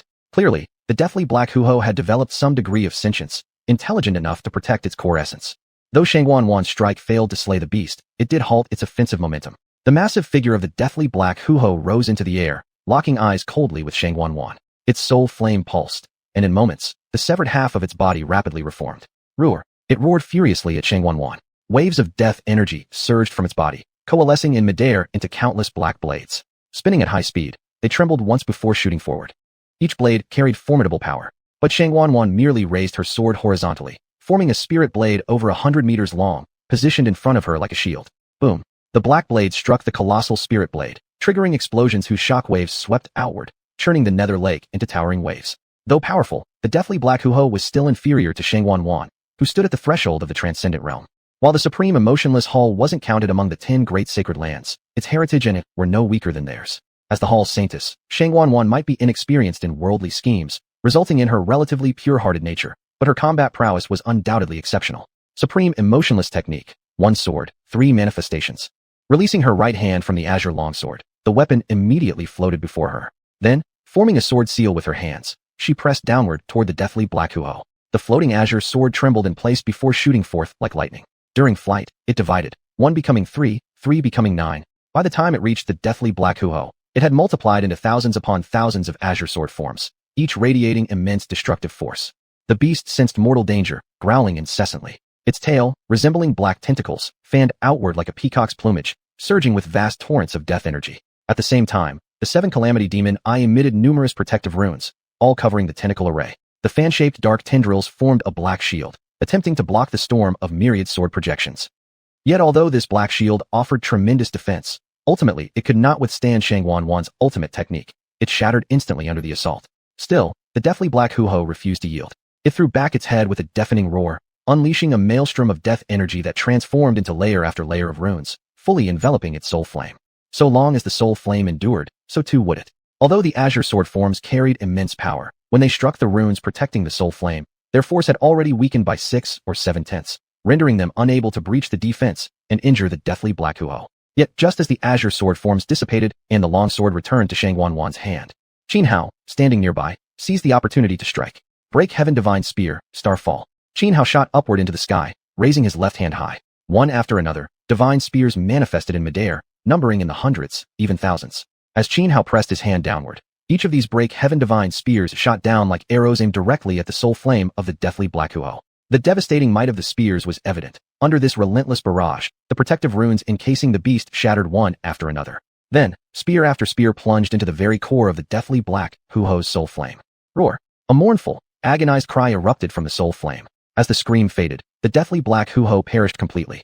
Xuanhuan retrieved her azure longsword, bending slightly at the waist as she gasped for breath. Though she had maintained dominance throughout the battle, the fight had still consumed a significant amount of strength. If Xianhao hadn't taken advantage of that opening to deliver the killing blow, she would have been in serious danger. Without unnecessary words, Xuanhuan rushed toward the Ying tree and plucked all 12 of its fully ripened fruits. The immature ones were useless. Returning to the shore, she handed 6 of the Ying fruits to Xianhao. Xianhao, I wish to break through to the transcendent realm. Can you guard me during my cultivation? Having obtained the fruits, Xuanhuan spoke directly. Of course. Xianhao thought for a moment before replying. He had already felt uneasy about deceiving Xuanhuan, and now, not only had she brought him here to harvest the Ying fruits, but he hadn't contributed much at all during the entire process. Accepting 6 of the fruits made him feel somewhat guilty. That was precisely why he agreed to protect her. Then I shall attempt my breakthrough right here. With the deathly black Huo having guarded this place, few other undead beings should dare approach. Xuanhuan said. Chapter 139, Xuanhuan turns against him. Xianhao nodded and said, then prepare yourself well.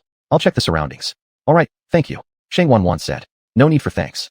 Xianhao didn't waste any more words with Xuanhuan. He went around to carefully inspect the area and cleared out several undead creatures. After confirming there was no danger nearby, Xuanhuan swallowed the Yin-Yang nether fruits and began her breakthrough into the transcendent realm. Out of 6 Yin-Yang nether fruits, Xuanhuan consumed only 2.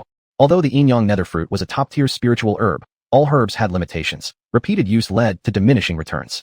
In other words, the effectiveness of the same herb would sharply decline with each subsequent use. Generally speaking, the peak efficacy occurred with the second dose. Beyond that, the effect decreased exponentially. For Xuanhuan, breaking through to the transcendent realm wasn't particularly difficult, as she had long been capable of making the leap. The key issue was maximizing her foundation. By doing so, she could increase her chances of achieving flawless transcendence, giving her combat power far surpassing ordinary transcendent cultivators. Although Xianhao was guarding Xuanhuan, he wasn't idle either. He sat cross-legged beside her, quietly contemplating the cultivation technique known as the Nine Heavens Emperor Dao. Of course, he didn't lose himself completely in meditation. He remained alert at all times. Even though he had already scoured the surroundings and found nothing dangerous, one could never be too careful. Breaking through to the transcendent realm was extremely perilous. Even if Xuanhuan was in a seemingly secure position, she still needed to proceed cautiously. Any slight mistake could result in death and the collapse of her cultivation. After ingesting the Yin-Yang nether fruits, Xuanhuan began circulating her energy. Intense cold emanated from her body, causing the temperature around her to plummet drastically. Xianhao remained calm. Ever since entering this secret realm and noticing that Xuanhuan was unaffected by the extreme Yin and frigid aura, he had suspected that her cultivation method must be based on ultimate Yin and extreme cold, which explained why she was unafraid of the secret realm's overwhelmingly chilling force. After all, the intensity of the Yin and cold energy here was dozens of times stronger than that of polar ice fields. If not for having cultivated the Nether Heaven chapter from the Nine Heavens Emperor Dao, Xianhao wouldn't have been able to survive here for long. Time passed minute by minute. Xuanhuan remained motionless like stone, sitting cross-legged on the ground, eyes tightly shut, continuously circulating her technique. About 5 days later, the aura around Xuanhuan finally began to change. Wind and fire tribulation energy surged forth, enveloping her entire body. Then, her nascent soul emerged above her head, beginning to transform the wind and fire energy. Originally manifesting as raging winds and flames, the energy gradually transformed into lightning. Crackling bolts of thunder soon submerged Xuanhuan entirely. Then, the lightning began refining her nascent soul. Xianhao observed closely from the side. What better way was there to understand the transcendent realm than witnessing someone else's breakthrough firsthand? He focused his mind completely, observing every detail of Xuanhuan's ascension. The first minor stage of the transcendent realm was called nascent soul refinement. Nascent soul refinement involved transforming wind and fire tribulation energy into transcendent lightning. then using that lightning to refine the nascent soul until all impurities were purged. Only then could the nascent soul fully merge with the physical body, achieving what was known as the golden body. The golden body was the second minor stage of the transcendent realm. Once achieved, it allowed regeneration of severed limbs. It represented the pinnacle of physical body development.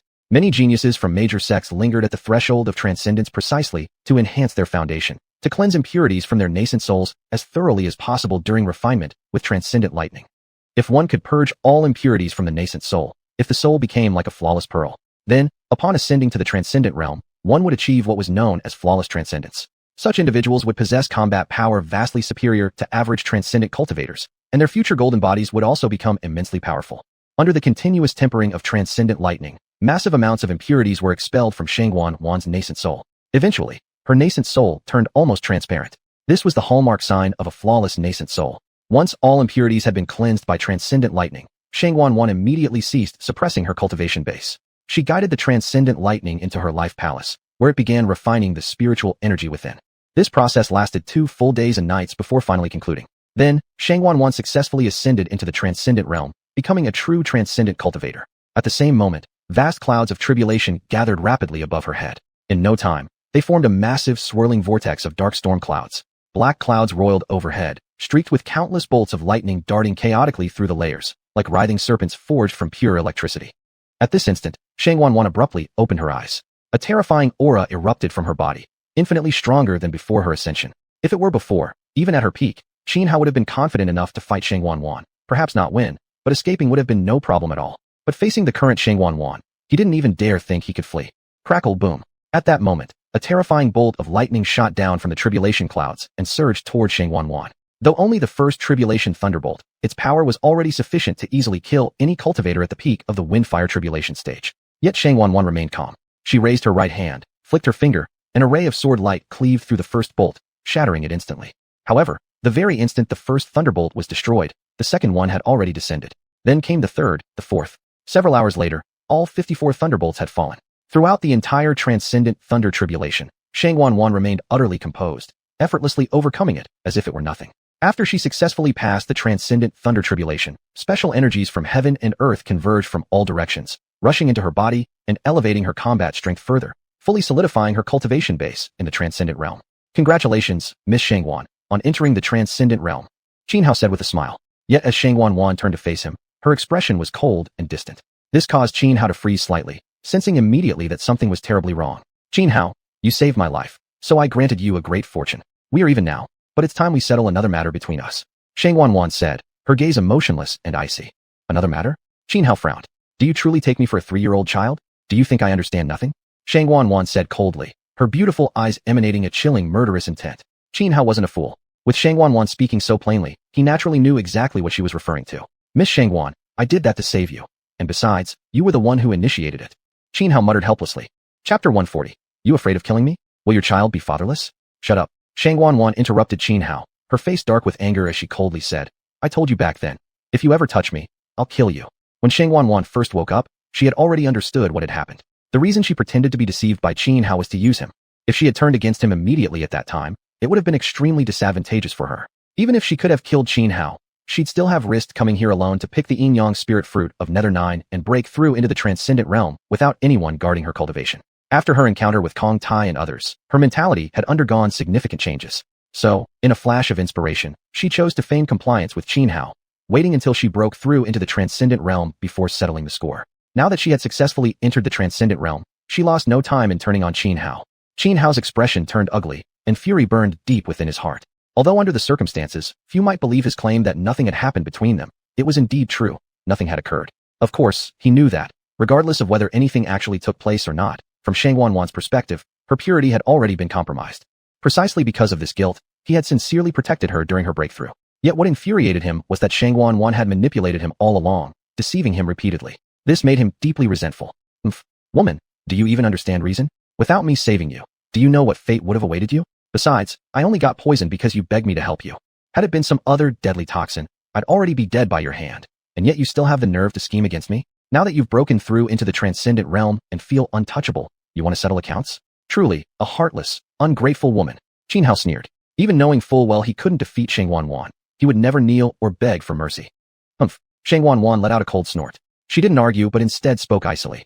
I'll give you one chance to choose how you die. Speak. How do you wish to die? Objectively speaking, she was in the wrong. But the rules of the Supreme Indifference Hall demanded complete emotional detachment. One must forever remain solitary, severed from all desire. If others found out about what happened between her and Xianxia, her fate would be horrifying. She'd face the harshest punishment from the Supreme Indifference Hall. More importantly, as the Holy Maiden of the Supreme Indifference Hall, such a scandal would bring great shame upon the entire sect. Thus, she had only one choice: kill Xianxia. How about dying slowly of old age? Xianxia shot her an annoyed glance and retorted coldly. Though outwardly composed, his eyes darted around wildly, searching desperately for an escape route. Hiss. Xuanhuan took a deep breath and said, I've given you a choice. Since you refuse to cooperate, don't blame me for being ruthless. Rest assured, after I kill you, I'll investigate your identity and repay my debt to you through your family. But you must die. As her words fell, Xuanhuan struck at Xianxia without hesitation. Her right hand formed a sword finger seal, and a torrential wave of sword chi shot toward Xianxia. Imperial Dragon Shield. Without a moment's delay, Xianxia activated the 9-Dragon Emperor armor and instantly summoned the Imperial Dragon Shield, blocking Xuanhuan's sword strike. But Xuanhuan spread her right hand open, curling her 5 fingers downward. An immense force of spiritual energy in the sky immediately coalesced into a gigantic palm that descended ruthlessly upon Xianxia. The sheer power contained within that palm was terrifying. Before it even fully landed, the ground trembled beneath its pressure. Xianxia didn't dare underestimate it. The Imperial Dragon Shield trembled, instantly transforming into 9 golden dragon shadows that surged upward, intercepting the descending palm. With a thunderous boom, under the catastrophic impact, the 9 golden dragon forms were shattered. Although the 9-Dragon Emperor armor possessed extraordinary defensive power, Xianxia himself was too weak to fully unleash its potential. Pooh!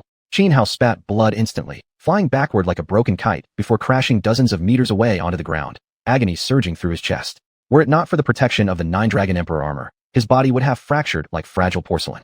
Clearly, Xuanhuan intended to kill him. Her attacks held not the slightest trace of mercy. 7 calamities, falling flowers, flowing water, human sorrow who weeps blood. Xianxia drew the inverse god sword and unleashed a killing move from the 12 calamities sword scripture. Instantly, sword intent filled the air. Yet this sword aura had absolutely no effect on Xuanhuan.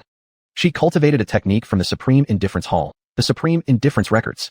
Once this cultivation technique was practiced, one's 7 emotions and 6 desires would gradually be erased. Thus, Xuanhuan remained completely unaffected by Xianxia's sword intent. Xianxia thrust forward the inverse god sword with sudden force. Ripple after ripple of crimson sword energy converged, forming a massive blade of blood-red light that slashed toward Xuanhuan. Xuanhuan's expression remained cold, utterly different from how she had acted around Xianxia before. Now, she resembled an ice lotus blooming in a frozen wasteland, her aura icy beyond measure. Her right hand formed the sword finger seal once more, then pointed forward. The colossal blood-colored blade instantly cracked inch by inch, shattering without harming her in the slightest. Though she had only just entered the transcendent realm, she had achieved the flawless transcendence, and with her profound foundation already solidified, her combat power was absurdly high, several times stronger than ordinary transcendent cultivators, let alone Xianxia, who stood merely at the peak of the windfire tribulation. Yet, just as Xuanhuan shattered the blood-colored blade, Xianxia raised his left hand high, activating his innate divine ability. In an instant, the waters of Ming Lake began to boil violently. Water columns as thick as barrels erupted skyward from the lake's surface. 8 dragons bind. Because this place was near Ming Lake, and due to Xianxia's innate talent for water manipulation, his battle power received immense enhancement when near a source of water. 8 torrents surged upward like 8 true dragons, coiling tightly around Xuanhuan in a flash. Caught in the grip of the 8 watery coils, Xuanhuan froze momentarily, not expecting Xianxia to possess such a technique. But she trembled her body fiercely. A surge of overwhelming energy exploded outward, instantly shattering the binding streams. So ruthless? Do you not fear killing me? Only for your child to grow up fatherless. Just as Xuanhuan broke free from the watery restraints and prepared once more to strike Xianxia down, a wicked glint flashed across Xianxia's eyes, and he spoke with a sly, mocking smile. Shut your mouth. Upon hearing Xianxia's words, Xuanhuan's delicate brows tightened, and a complex emotion flickered briefly in her beautiful eyes. However, influenced by the Supreme Indifference Records, she did not soften her heart even slightly because of Xianxia's words. She hesitated for only an instant before preparing to attack again. But at that very moment, Xianxia seized the fleeting opening and launched a counterattack. Chapter 141. Breaking into the Extraordinary. Xianxia's hands swiftly formed a seal, and instantly, a cage of ancient runes took shape. In an instant, the rune prison trapped Xuanhuan. Heavenly Thunder Prison Seal. With a loud roar, Xianxia summoned vast torrents of thunder from the void, hurling them down upon Xuanhuan. Xuanhuan had just passed through the transcendental lightning tribulation. Residual energy still filled the air, which made the power of Xianxia's Heavenly Thunder Prison Seal far greater than before. The roaring thunder immediately engulfed her. Yet Xuanhuan showed no fear at all.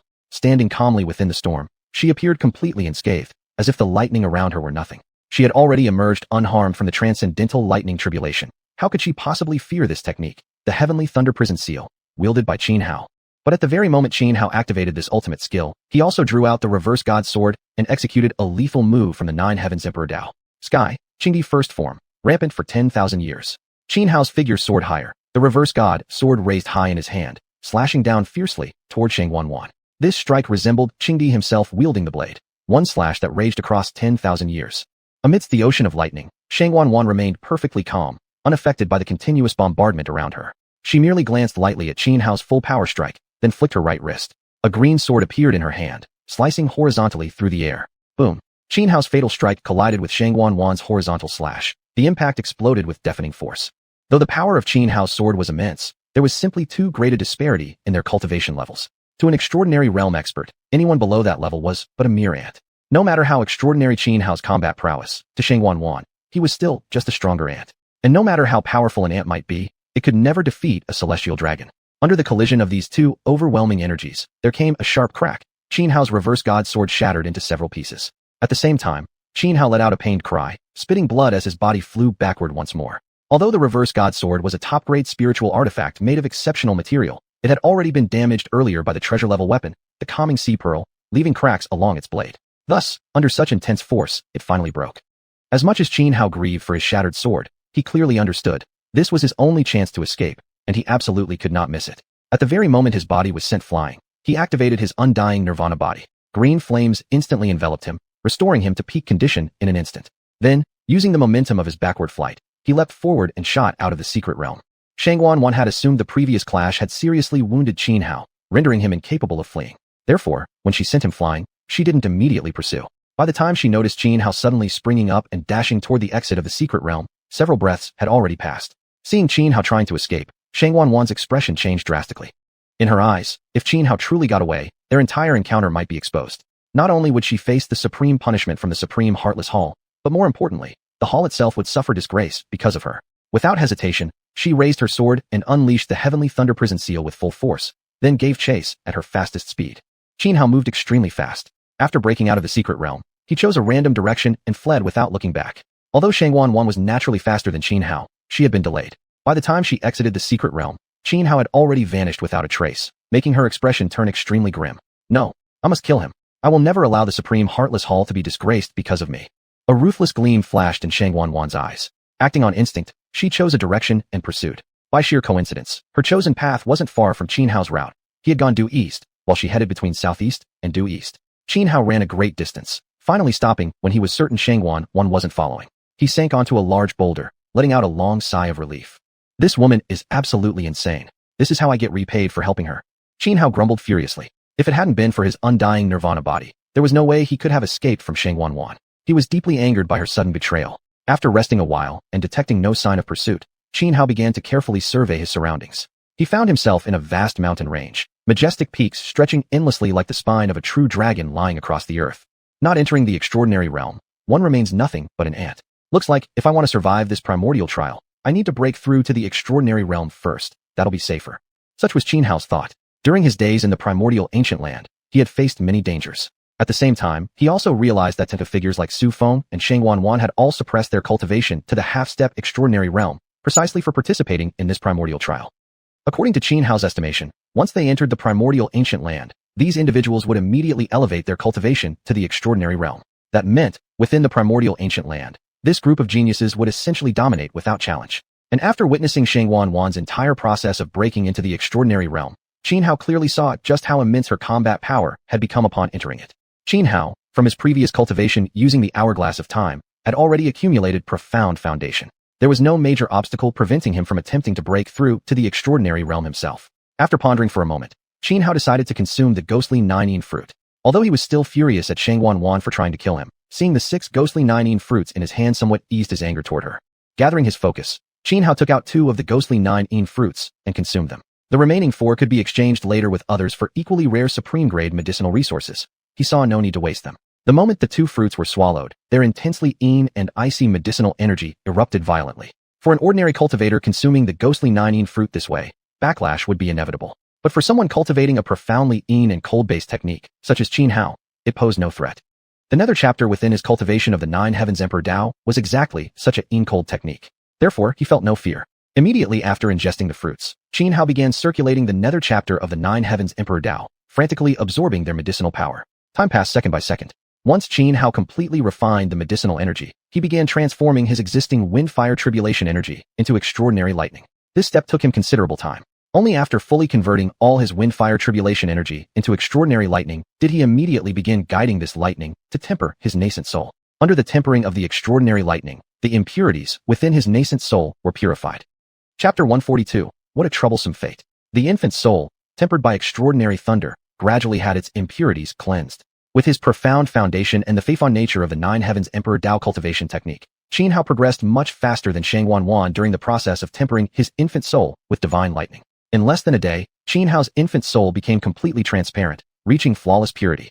But it didn't end there. As Xianhao circulated the Nine Heavens Emperor Dao, the previously transparent infant soul began to change once again under continued refinement by the extraordinary thunder. It started absorbing natural energies from heaven and earth, integrating them into itself. Under the refining power of the divine lightning, these absorbed natural energies transformed into tiny specks of golden radiance.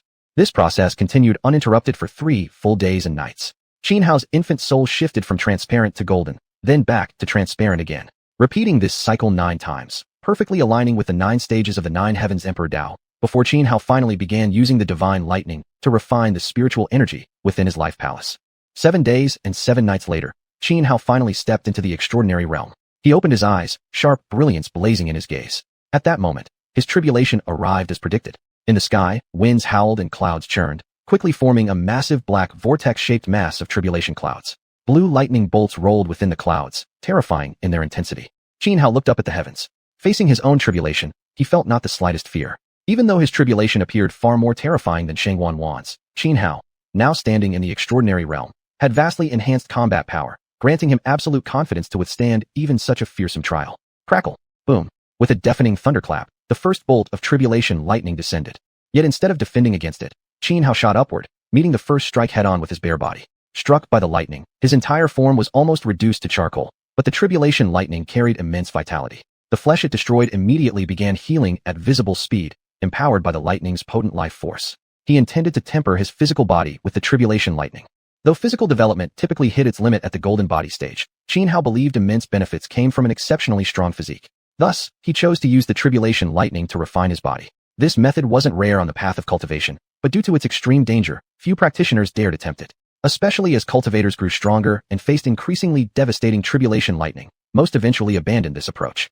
But Xianhao feared nothing. Compared to others, he possessed one decisive advantage. He had the undying nirvana body. Therefore, no matter how powerful or terrifying the lightning, the instant it reduced him to ashes, he could resurrect through the power of his undying nirvana body. Because of this, he could recklessly use the tribulation lightning to temper his body without restraint. The second bolt, the third bolt. Several hours passed, until Xianhao withstood the 54th lightning strike. At that point, he successfully passed his tribulation, officially becoming an extraordinary cultivator. Moreover, having used the tribulation lightning to refine his body, his physical strength became exceptionally formidable, far surpassing ordinary cultivators of the extraordinary realm.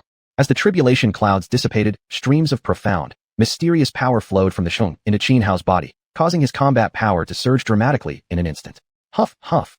Xianhao exhaled deeply, feeling the overwhelming power coursing through his body. His heart swelled with excitement. Right now, his combat strength had reached an incredibly terrifying level. He felt that not only could he defeat any other extraordinary cultivator at the infant soul stage, but even a cultivator at the divine transformation stage would fall before him. At present, whether facing xuanhuan or Su Feng, he could probably obliterate either with a single punch. Gotta find a place to clean up? Xianhao muttered, glancing at his soot-covered self with a slight grimace. Though the flesh reborn through lightning refinement was as pure as a newborn baby's, the marks left by repeated strikes made him look like he'd just crawled out of a coal mine. Soon, Xianhao found a nearby stream. After washing thoroughly and changing into clean clothes, he pulled out his map. Just as he finished determining his location and was pondering where to go next, a multicolored beam of light suddenly pierced the sky to his south. Though the rainbow pillar lasted only a few breaths before vanishing, Xianhao happened to see it clearly. Heaven shows omens. Surely a great treasure has emerged. After only a brief hesitation, Xianhao swiftly headed southward. 3 hours of flying later, he noticed others also rushing toward the area where the rainbow pillar had appeared, prompting him to accelerate his pace. An hour later, Xianhao came to a stop atop the summit of a magnificent mountain. Atop this majestic peak stood a pool, and growing in the center of the pool were many green lotuses. Among these lotuses bloomed one radiant flower, emitting 9-colored radiance. Clearly, the earlier column of nine-hued light piercing heaven and earth had originated from this very blossom. At present, several people stood upon the mountaintop, while a man and a woman were locked in fierce combat. Both were extraordinary cultivators. When Xianhao focused his gaze, he recognized the female combatant immediately, Xuanhuan. Fated misfortune, how could I run into her again? Xianhao felt utterly speechless upon seeing her. Yet he did not choose to flee.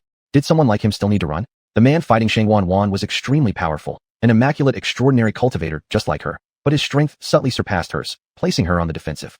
Saint Xuanhuan, you're no match for me. Surrender, the man said coldly. He looked about 24 or 25 years old, with a firm jawline and eyes sharp as an eagle's.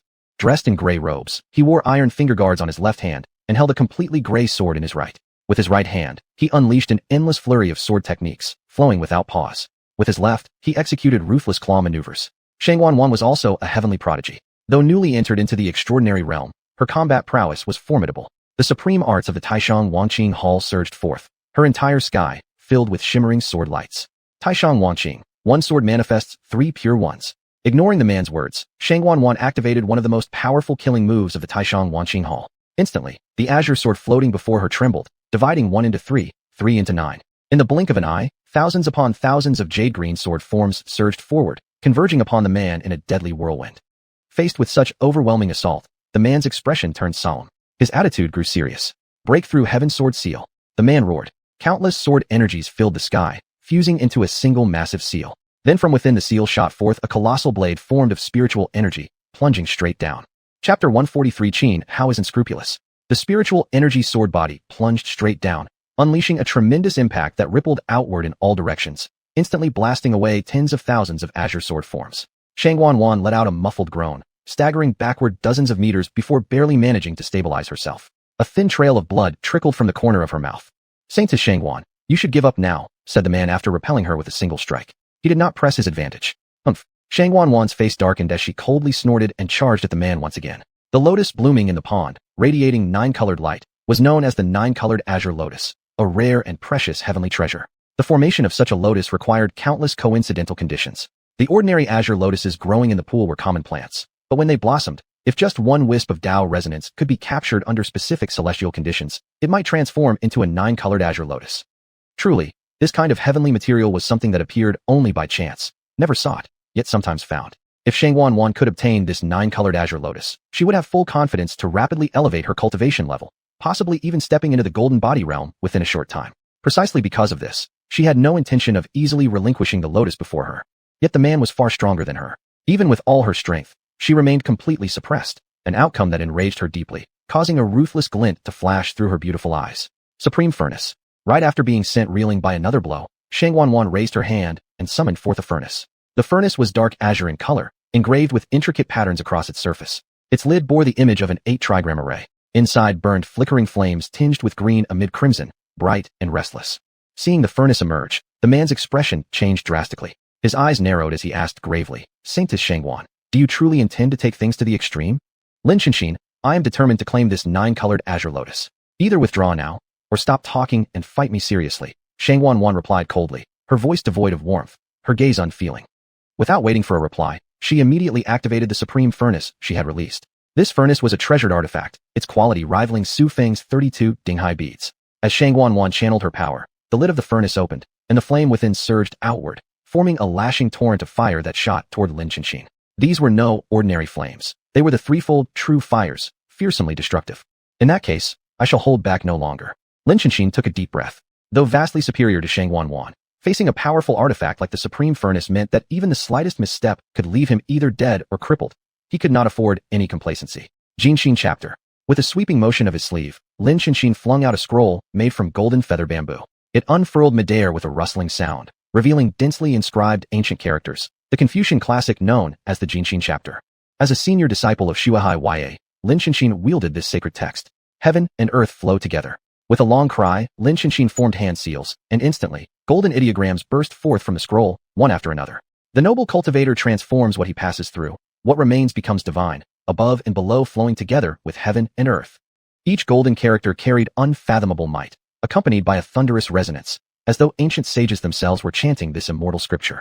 In moments, the golden characters formed a solid wall, blocking the advancing threefold true fire. The fierce flames roared, attempting to burn away each golden symbol. Yet the characters vibrated, resisting the fire's devouring heat, and even showed signs of extinguishing it. Seeing this, Xuanhuan gritted her teeth, forming seals with both hands and directing them at the hovering supreme furnace. The furnace shuddered violently, spewing forth even greater torrents of threefold true fire. For a moment, the entire sky above seemed set ablaze. Lin Chenxin frowned. Judging from the current situation, defeating Xuanhuan would require unleashing his full power. However, doing so might not kill her, but would certainly leave her grievously wounded. And that was something he wished to avoid. Though he shared no personal bond with Xuanhuan, the Taishan Wangqing sect had always maintained good relations with xiuxian. Moreover, Lin Chenxin's temperament was inherently gentle. He truly did not want to harm her. But neither could he abandon a heavenly treasure like the 9-colored azure lotus. For a moment, he stood torn inside. Bang! At that very instant, Qin Hao appeared silently behind Xuanhuan, weapon in hand, position Mao, swinging it straight toward the back of her head. At that moment, Xuanhuan's entire focus was on Lin Chenxin. She never expected anyone to launch a sneak attack on her at such a time. Thus, by the time she realized Qin Hao's assault, it was already too late. Qin Hao had swung position Mao like a hammer, striking her straight on the back of the head with the shaft of the spear. Even though Xuanhuan's protective spiritual energy automatically flared up in defense, weakening the impact, the blow still rattled her violently, plunging her vision into blackness. She nearly fainted, staggering and barely keeping herself from collapsing. Qin Hao you. When Xuanhuan turned around and saw it was Qin Hao who had struck her, fury exploded within her. Her beautiful eyes blazed with killing intent. But in response, Qin Hao simply threw a punch straight into her forehead. Even though Qin Hao had held back half his strength, the punch still nearly cracked her skull. Stars burst before her eyes. With a muffled groan, she finally collapsed unconscious onto the ground. This sudden turn of events left everyone present utterly stunned, especially Lin Chenxin, who had been dueling Xuanhuan. He stood frozen for several breaths before snapping back to awareness. This woman's not only ruthless, her head's pretty hard too. Took 2 solid hits before she went down. Qin Hao glanced at Xuanhuan, now lying unconscious, and muttered with mild mockery. You there? How could you sneak attack Saint Xuanhuan like that? Lin Chenxin regained his senses and turned toward Qin Hao, frowning deeply. What? Do you like her? Feeling Xinting now. Qin Hao shot him a sidelong glance and said casually. Huh? Lin Chenxin froze momentarily, then stammered in embarrassment. Brother, you mustn't say such things. I absolutely have no improper feelings towards Saint Xuanhuan. Alright, stop right there. Generally speaking, when someone speaks this hesitantly, they're almost certainly lying through their teeth. Qin Hao cut him off with a sly smirk tugging at the corner of his lips. No. I swear I'm not being dishonest. It's just that. Lin Chenxin frantically waved his hands in denial. Chapter 144. The woman is yours, the medicine is mine. Lin Chenxin felt a dull buzzing in his head. But Qin Hao didn't give him a chance to explain. He continued. Alright, fine. The woman goes to you. Just drag her off to some nearby grove quickly. As for this 9-colored azure lotus flower, consider it my payment. Lin Chenxin felt utterly exhausted. However, Qin Hao ignored him completely and darted forward, rushing toward the 9-colored azure lotus flower to pluck it. Brother, I truly have no interest in Senior Miss Xuanhuan, and I can't just hand over the 9-colored azure lotus so easily. Seeing Qin Hao reaching for the flower, Lin Chenxin hurriedly spoke up and rushed out to stop him. But at that moment, Qin Hao suddenly whirled around. With a flick of his right hand, the sky-splitting divine spear shot forward like an arrow from a bow, aimed straight at Lin Chenxin. The sudden attack came too fast, so fast that even someone as powerful as Lin Chenxin couldn't react in time. The spear pierced his right shoulder. He let out a muffled groan and staggered backward rapidly. Brother, you're too despicable.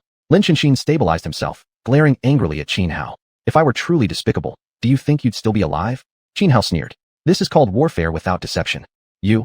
Lin Chenxin was furious. All the surrounding spectators turned their eyes toward Qin Hao. Who the hell is this guy? What an utter disgrace. Yeah, incredibly shameless. I remember. He's that Qin Hao, the lowly barbarian slave. Back at Peerless Summit, he clashed with Su Feng and others from the Seven Veil Immortal sect. Someone recognized Qin Hao. Qin Hao didn't waste another word on Lin Chenxin. He turned and strode toward the 9-colored azure lotus flower. Lin Chenxin had already been injured. If he had any sense, he wouldn't provoke Qin Hao again. But if he lacked wisdom and persisted, then Qin Hao would no longer hold back. Though deeply resentful, Lin Chenxin did not resume the fight. Qin Hao had shown him mercy earlier. If he continued attacking now, wouldn't that make him ungrateful? Having come from the academy where knowledge knows no bounds, Lin Chenxin valued reputation above everything else. But just as Qin Hao reached the 9-colored azure lotus flower and stretched out his hand to pick it, a cold, silent blade aura abruptly materialized beside him, striking at an extremely cunning angle, aiming to decapitate him in one blow. Against such a strike, an ordinary cultivator would either die or suffer grievous injuries. Yet Qin Hao had fully activated his combat instinct. Even though the blade aura was silent and invisible, the instant it appeared, he sensed it. His foot slid sideways. His figure flickered. An abstruse movement technique sent him shooting laterally over 10 meters away, evading the lethal slash. Boom. The blade missed and struck the stone wall nearby, causing the entire cliff face to collapse. Rocks exploded into the sky, shattering clouds, with thunderous roars echoing across heaven and earth. The moment Qin Hao avoided the strike, a man burst out from behind a large tree nearby. Without saying a word, he raised both fists and slammed down toward Qin Hao with overwhelming force, attempting to crush him instantly. The man looked about 23 years old, dressed in a plain green robe. On his stern face, a pair of hawk-like eyes exuded cold-blooded killing intent. His cultivation level was formidable, no weaker than Lin Shenxin. Seeking death, Qin Hao roared furiously, meeting the attack head-on. His fists surged forward, unleashing the heavenly Gang Divine Fist. Boom, boom, boom. Fist clashed against fist. Grandiose fist imprints tore through the air like meteorites from the heavens, colliding repeatedly in massive explosions. The resulting energy storm swept outward, shredding the void itself. Humph. After another exchange, the green-robed man grunted, stepping back over 10 paces to create distance between them. Then, with a shake of his hands, he drew 2 short blades. The blades were pitch black in body, yet their edges gleamed a cold jade green. With dual blades in hand, the green-robed man radiated an intense aura of swordsmanship. Instantly, his body began spinning like a top, unleashing unstoppable slashes, each capable of pulverizing boulders weighing tens or even hundreds of tons. Qin Hao narrowed his eyes. With a gesture in midair, his right hand grasped the reverse god sword. A single sword rose across the sky, firm as an iron chain blocking a river, intercepting every one of the man's attacks. Bang, bang, bang. Qin Hao and the green-robed man battled fiercely. 2 figures flashed in and out, clashing and separating, as exquisite sword techniques and knife skills unfolded endlessly. In an instant, the entire area was filled with surging sword lights and knife auras, carving hideous, terrifying gashes into the ground and cliffs. Despite the man's strength, Qin Hao suppressed him relentlessly. Double blade execution, Heaven's Shadow vanishes. Letting out a long shout, the green-robed man swung his twin blades and unleashed an immensely powerful killing technique. In a flash, he split into dozens of illusory figures, striking at Qin Hao from every conceivable angle. 5 calamities, ancient path, sunset, no return. Who dares block the pass? Faced with countless illusory slashes converging from all directions, Qin Hao remained calm and unperturbed. He raised the reverse god sword and executed a killing move from the 12 calamities sword scripture. He stepped forward, charging straight ahead. His sword swept horizontally through the air, aiming to obliterate every single one of the illusions in a single stroke. Boom. The techniques collided violently. Blades of energy and sword auras exploded upon impact, producing a continuous chain of thunderous booms that shattered everything nearby. Massive trees, each as thick as several men embracing, were instantly reduced to countless splinters under the storm of energy. The green-robed man grunted painfully, stumbling backward over 10 meters before stabilizing himself. A deep, ghastly sword wound now tore across his chest. You lowly barbarian slave, to possess such battle power, I truly underestimated you. The green-robed man first glanced down at the wound on his chest, then narrowed his eyes as he glared at Qin Hao. His name was Tang Wui, from the ancient devil abyss. Qin Hao gazed calmly back at the green-robed man. Although he had just nearly crushed Tang Wui effortlessly, in truth, he hadn't even used his full strength yet. After all, when he was merely at the Windfire Calamity level, he already possessed the power to fight life-or-death battles against half-step transcendence. Now that he had broken through to the transcendent realm and tempered his body further with the transcendent lightning calamity, his combat power had surged by several tiers. Ordinary transcendents stood no chance against him. They were as helpless as weak chicks. Although Tang Wui was an elite among transcendents, with battle prowess comparable to xuanhuan and Lin Shenxin, there still remained a vast gap between him and Qin Hao. Barbarian slave, that you forced me to unleash my devilish slaughter intent means you can die without regrets. Tang Wui growled venomously, raising his twin blades high. With a leap, he launched himself toward Qin Hao once more. Chapter 145, The Ruthless Tang Wui. Tang Wui lunged at Qin Hao like a leopard pouncing on its prey. Ignoring the sword wound in his chest, he forcibly activated a forbidden secret art. Wind bells ring, where blue flames stretch endlessly. Man does not return, bathed in blood becomes a heavenly demon. Tang Wui threw back his head and roared to the sky. Spiritual energy surged wildly around him, and in an instant, his originally black spiritual aura turned crimson. His hair, too, transformed from black to blood red. Crimson hair fluttering, he looked like a mad demon incarnate. At this moment, Tang Wui resembled a heavenly demon sent to slaughter mortals. In just an instant, not only had his combat strength dramatically increased, but the killing intent of his blade arts stirred a soul-deep tremor within all who sensed it. This was one of the most supreme forbidden techniques from the ancient demon abyss, the heavenly demon slaying intent. It was the ultimate technique Tang Wui had cultivated. The surrounding crowd, upon seeing Tang Wui unleash the heavenly demon slaying intent, instinctively showed wary expressions. Even Lin Shenxin frowned deeply, his face turning grim. If before, Lin Shenxin still harbored resentment toward Qin Hao for ambushing him earlier, now he no longer had any such feelings. Judging from the brief exchange between Qin Hao and Tang Wui, Qin Hao's combat prowess far exceeded his own. Even with the artifact Jinxin Pian, he doubted he could defeat Qin Hao. Never would I have thought that someone could push Tang Wui to the point of using the heavenly demon slaying intent. Lin Shenxin murmured softly. As both were among the top young experts from the 10 great sects, he naturally understood Tang Wui's capabilities. Moreover, numerous classics and sages' notes from xiuxian recorded accounts of the heavenly demon slaying intent. Legend had it that once, a peerless expert emerged from the ancient demon abyss. After losing his beloved, he flew into a rage and unleashed the heavenly demon slaying intent, slaughtering his enemies across 3,000 miles, leaving behind a horrifying spectacle of 100,000 vengeful souls surging into the heavens. Never thought this barbarian called xianxia would possess such strength to force Tang Wui into using the heavenly demon slaying intent. They say when the heavenly demon slaying intent reaches its peak, a single thought can transform one into a heavenly demon, boosting combat powers several times, or even tenfold, within a short span. I once read in an ancient text from my sect about this technique. It is said the version of the heavenly demon slaying intent existing in the ancient demon abyss today isn't complete. If the full version existed, its power would be enough to rank among the top 10 secret arts in the entire world. What a pity. Just as the barbarian tribes finally produced a remarkable talent like xianxia, he will die here today. Many spectators sighed, believing that once Tang Wui activated the heavenly demon slaying intent, xianxia was surely doomed. There was no way around it. The heavenly demon slaying intent was simply too infamous, and xianxia was merely a barbarian by birth. Thus, in everyone's eyes, there was no way xianxia could possibly defeat Tang Wui in his heavenly demon state. After activating the heavenly demon slaying intent, Tang Wui's battle power skyrocketed. He rushed toward xianxia, flicked his twin blades, and slashed 2 crescents of blade light directly at him. xianxia furrowed his brow. Tang Wui in this state gave him some cause for caution, but only mild concern. He believed that if he used his full strength, he could defeat Tang Wui within 10 moves. But xianxia chose not to do so. Under no circumstances did he wish to prematurely reveal his true capabilities. Without hesitation, he immediately donned the 9 Dragon Emperor armor and fully activated its defensive power. Instantly, dragon roars echoed in every direction, 9 golden dragon shadows swirling around his body. Dragon Ward Shield. xianxia bellowed, raising both hands. The 9 golden dragons coiled together, forming a radiant golden circular shield. Boom. The twin slashes from Tang Wui struck the golden shield, but not a single crack appeared. Instead, the counterforce radiating from the shield easily shattered the 2 slashes apart. Die. Tang Wui's eyes turned icy cold. His figure flickered like a ghost, appearing instantly behind xianxia, his twin blades chopping down with full force. But xianxia reacted too quickly. With a shake of his golden shield, it split back into 9 golden dragon forms, roaring as they surged outward, collectively erecting a golden barrier that blocked Tang Wui's twin blades once again. Again and again, Tang Wui swung his blades, each strike powerful enough to kill an ordinary transcendental cultivator. Yet none could break through the defense of xianxia's 9 Dragon Emperor armor. Initially, Tang Wui remained composed, but gradually, composure slipped away. His mind grew restless and agitated. The heavenly demon slaying intent had always carried considerable backlash. It corrupted the user's consciousness and temperament, turning the practitioner into a slaughter-obsessed demon. When Tang Wui was calm, he could remain lucid, but now, with his mind growing restless and agitated, his consciousness began to blur. Wind Bell Nightmare. Annihilation of the heavenly demon.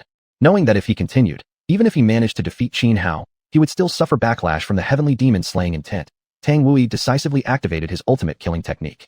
He raised his twin blades high, and instantly, countless sharp blade rays coalesced in midair. Then, as he slashed downward, those razor-sharp blade rays rained from the void, enveloping xianxia and attempting to tear him apart. Yet xianxia, channeling the full defensive power of the 9 Dragon Emperor armor, caused 9 golden dragon shadows to swirl around his body, blocking every single blade ray. Boom. Even with Tang Wui's all-out strike, not only did he fail to breach the armor's defense, but he was instead sent flying backward dozens of meters by the counterforce. His palms split open, blood gushing from his hands, and staining both blades red. And just as Tang Wui stabilized himself after being thrown back, xianxia seized the opening, lunging forward like a leopard at full speed, closing the distance in an instant. The xiuxian sword in his hand stabbed sharply toward Tang Wui's throat. Tang Wui turned deathly pale, frantically swinging his twin blades to block the deadly thrust aimed at his neck.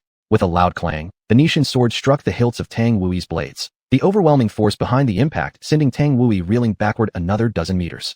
Before Tang Wui could react, xianxia raised his left hand high. In the blink of an eye, hundreds of Skyrim Divine Spears formed in the air. Skyrim Divine Spears, falling stars. With a cold shout, xianxia swept his left hand forward, launching the hundreds of Skyrim Divine Spears straight at Tang Wui. Though Tang Wui fought desperately to defend himself against the barrage, he ultimately failed. Several of the spears pierced through his body, pinning him violently to the ground. Aoig. Tang Wui let out a piercing scream, his body impaled and drenched in blood, leaving him a ghastly, pitiful sight. Then, xianxia flicked the xiuxian sword in his hand and brought it down with lethal intent, preparing to sever Tang Wui's life completely. Chapter 146, Overwhelming Annihilation. Xianxia was a decisive and ruthless man who cared nothing about Tang Wui's background. If someone was an enemy, there was no need to show mercy. The reason he had spared Lin Xianxin earlier was because he saw through Lin's stubborn righteousness, and thus was confident that even if he betrayed Lin this time, Lin wouldn't retaliate. But Tang Wui was different. From beginning to end, Tang had shown a merciless side, attacking without the slightest restraint.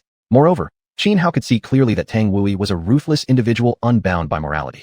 Fighting such a person as an enemy meant that if you didn't seize the opportunity to kill him outright, it would surely lead to endless future troubles. Slave, I'll remember you. Just wait. The matter won't end here. Tang Wui snarled with a flash of viciousness in his eyes. Just as Qin Hao was about to deliver the killing blow with his sword, Tang activated a secret technique and instantly vanished into thin air, leaving behind only a pool of blood on the ground. This technique was an even more powerful escape art than blood escape, known as the Heaven Devil Body Dissolution Escape. Witnessing Tang Wui fleeing using the Heaven Devil Body Dissolution Escape, the surrounding onlookers were stunned. Every one of them stared at Qin Hao in utter shock. None of them had expected the outcome of the battle between Qin Hao and Tang Wui to be Tang's crushing defeat, so badly beaten that he was forced to use the Heaven Devil Body Dissolution Escape to survive. After all, though the Heaven Devil Body Dissolution Escape was extremely formidable, it came at a tremendous cost to the user. Ordinary cultivators would never resort to such a technique unless their life was in dire peril. Never thought this Qin Hao possessed such strength. He actually defeated Tang Wui. Simply unbelievable. That Qin Hao is just shameless. He only survived because his armor blocked all of Tang Wui's attacks. Otherwise, he'd have been dead long ago. Exactly. In my opinion, Qin Hao's combat prowess is mediocre at best. The only remarkable thing is that piece of armor he wears. It's so extraordinary that not even Tang Wui's Heaven Devil slaying intent could breach its defense. That's what's truly shocking. Can you all stop your prejudice against Qin Hao? Clearly, if Tang Wui hadn't used the Heaven Devil slaying intent technique, Qin Hao could have defeated him without relying on that armor. I believe Qin Hao is far stronger than Tang Wui. The crowd whispered among themselves, voices rising in debate. Qin Hao paid them no mind. Letting Tang Wui escape via the Heaven Devil Body Dissolution Escape annoyed him, but he didn't dwell on it or waste too much time brooding over the incident. Instead, he turned and walked toward the 9-colored green lotus, plucked it by hand, and carefully placed it into the medicinal field within a jade box, planning to refine it slowly at a later time. Then he turned to look at Lin Xianxia. In a flicker of movement, he appeared beside him. Lin Xianxia startled and tried to retreat, but Qin Hao's hand had already settled on his shoulder as he smiled and said, "Brother Lin, don't be nervous. I mean no harm. I just want to ask you, what do you plan to do with this woman?" He pointed at xuanhuan, who lay unconscious on the ground, wearing a mischievous grin. Lin Xianxia frowned, thoroughly confused. "Brother Qin, I don't quite understand what you mean. Brother Lin, why pretend? A real man should be honest and upright. Liking someone isn't some shameful secret." Qin Hao said conspiratorially. "Tell you what, I'll go all the way and help you out. Since we're already this close, why not get the wedding done right here, right now?" Wedding? Brother Qin, don't say nonsense. I truly have no feelings for holy maiden xuanhuan. Lin Xianxia hurriedly explained. "Really no feelings?" "Not at all. All right then. In that case, I'm taking her with me," Qin Hao declared. Brother Qin, holy maiden xuanhuan." Lin Xianxia hesitated, opening his mouth again. But Qin Hao cut him off immediately. "What? Suddenly Xintong? Can't bear to let her go? You should have said so earlier. Brother Lin, I like you instantly. We're like brothers now. If you love a woman, I'd definitely make it happen for you." "I really don't love her," Lin Xianxia insisted. "I only wish to warn you, Brother Qin. Holy Maiden xuanhuan is the chosen disciple of the Supreme Unfeeling Hall. If you harm her, the Supreme Unfeeling Hall will never let you live. In that case, you don't need to worry about it," Qin Hao replied calmly. Then, he hoisted the unconscious xuanhuan onto his shoulder and prepared to leave. Seeing this, Lin Xianxia initially wanted to stop him, but he didn't want people to misunderstand that there was actually something between him and xuanhuan. So after a moment of hesitation, he gave up. Besides, he had no real connection with xuanhuan anyway. To him, reputation was everything. Qin Hao hoisted xuanhuan onto his shoulder and, in a few swift leaps, vanished into the woods. Several hours later, beside a small stream, xuanhuan stirred from her unconsciousness. She slowly opened her eyes, her head still throbbing with intense pain. Instinctively, she rubbed her forehead before looking around. Then she saw Qin Hao, sitting on a large rock not far away. "Qin Hao, you're courting death." Xuanhuan froze momentarily, then recalled how Qin Hao had ambushed her during the struggle for the 9-colored green lotus. Enraged, she snarled coldly and attempted to attack him. But as she tried to rise from the ground, she realized she couldn't feel any strength in her body. She couldn't even sense her own Ming Palace. Her expression turned pale, and she demanded fiercely, "Qin Hao, what did you do to me? Awake already, holy maiden." Qin Hao glanced at her from the rock, a mocking smirk tugging at the corner of his lips. "Don't panic. I didn't do anything to you. Just sealed your Ming Palace, that's all." "Qin Hao, if you're going to kill or mutilate me, just do it quickly." Xuanhuan snapped. "You really think," Qin Hao said coolly, "if I intended to kill or harm you, I'd have given you the chance to wake up at all? Then what do you want?" Xuanhuan asked icily. "What else?" "Of course, to get back at you properly, you ungrateful woman." Qin Hao replied with a crooked smile, his tone teasing and faintly mocking. A flicker of unease flashed across Xuanhuan's face. She quickly warned him, "Qin Hao, I'm warning you. I am the holy maiden of the Supreme Unfeeling Hall. So what? You've already been taken by me anyway." Qin Hao shrugged dismissively. You despicable brute." Chapter 147, My Methods for Submission. Xuanhuan flew into a rage. She never expected Xianhao to speak about the matter in such an utterly shameless tone. If only she hadn't had her cultivation sealed by Xianhao, she would have killed him at all costs. The last time she tried to kill him, there had still been some guilt in her heart. Now, however, she harbored nothing but overwhelming hatred toward him. Snap! Xuanhuan clenched her fists tightly and gritted her teeth, preparing to forcibly break the seal Xianhao had placed upon her life palace. Even if doing so ruined her entire cultivation path, she wouldn't care. A scholar may be killed, but not humiliated. Seeing how despicable Xianhao was, she couldn't even imagine the miserable fate that awaited her should she truly fall completely into his hands. Thus, she chose the most extreme path. Xianhao frowned slightly and immediately sensed Xuanhuan's attempt. His figure flickered, instantly appearing before her. With his right hand, he grabbed her throat and lifted her up like a chick. Trying to break my seal right in front of me? Are you stupid? Or just really, really stupid? Xianhao said coldly. Humph. Her forced breakthrough stopped by Xianhao. Xuanhuan clenched her teeth, snorted coldly, and glared furiously at him with her beautiful eyes. Still so proud, huh? Heh. A wicked smirk curled the corner of Xianhao's lips. Making others submit willingly is the naive idealism of so-called righteous people. Forcing them to submit, that is my method. Since you wish to experience my methods, I'll gladly grant your wish. As he spoke, Xianhao casually swung his arm and hurled Xuanhuan away like a dead dog, showing no mercy or gentleness. Last time, he had kindly helped her, yet afterward, she had still attempted to kill him. Most importantly, he had done absolutely nothing to her. Thud! Xuanhuan slammed onto the ground, landing in a pitiful state. Her clothes were torn by sharp stones beneath her, exposing patches of fair skin, leaving her deeply humiliated. But there was nothing she could do. At this moment, she was nothing more than a fish on a chopping block, entirely at Xianhao's mercy. And worse, just before throwing her, Xianhao had once again constructed several new layers of seals within her body using spiritual energy. Even if she disregarded the consequences now, breaking free was impossible. Before Xuanhuan could even rise from the ground, Xianhao flashed forward once more, stepping heavily onto her face with one foot. He hadn't originally intended to go too far with her, but her attitude infuriated him. You probably weren't fully aware last time, right? Xianhao leaned close to her face, grinning darkly. So today, let me make sure you experience it consciously. Xuanhuan clearly understood what he was referring to. Though furious and desperate to resist, she well knew she was powerless now. She took a deep breath and closed her eyes. If resistance was futile, then she could only endure it with closed eyes. Seeing the resigned look on Xuanhuan's face, Xianhao involuntarily twitched his lips, feeling somewhat exasperated. Just then, he sensed several people approaching from a distance. An idea sparked in his mind. He leaned down and said to Xuanhuan, "What if I strip off your clothes and leave you here? When those people come over, tell me, out in these remote mountains, seeing a stunning beauty like you completely helpless, what do you think they'll do?" Xuanhuan had already accepted her fate, but upon hearing Xianhao's words, her expression changed drastically. She believed all along that something had already happened between them. That was why she had just chosen to accept it. But now, hearing that he intended to undress her and abandon her here, panic surged through her. Worse still, she could already hear a group of people chatting as they drew closer. "Xianhao, you'd better kill me quickly. Otherwise, if I ever get the chance to escape, I will tear you apart piece by piece, no matter the cost." Xuanhuan growled through gritted teeth. "Still threatening me?" Xianhao sneered. He reached out, yanked sharply, and tore off Xuanhuan's outer robe. "Xianhao, stop!" I. Her face paled. Xuanhuan hurriedly cried out. "I beg you, kill me. Please, I beg you. What benefit would killing you bring me? Then what exactly do you want?" "I need a maid." Xianhao replied after a brief pause. "Never. I'd rather die than serve you." Xuanhuan snapped, grinding her teeth. "Oh." Xianhao shrugged indifferently, then reached out and grabbed hold of her undergarments. "Stop. You stop right there." Terror filled her beautiful eyes. She knew full well, if Xianhao truly stripped her and left her here, her fate would be horrifyingly grim.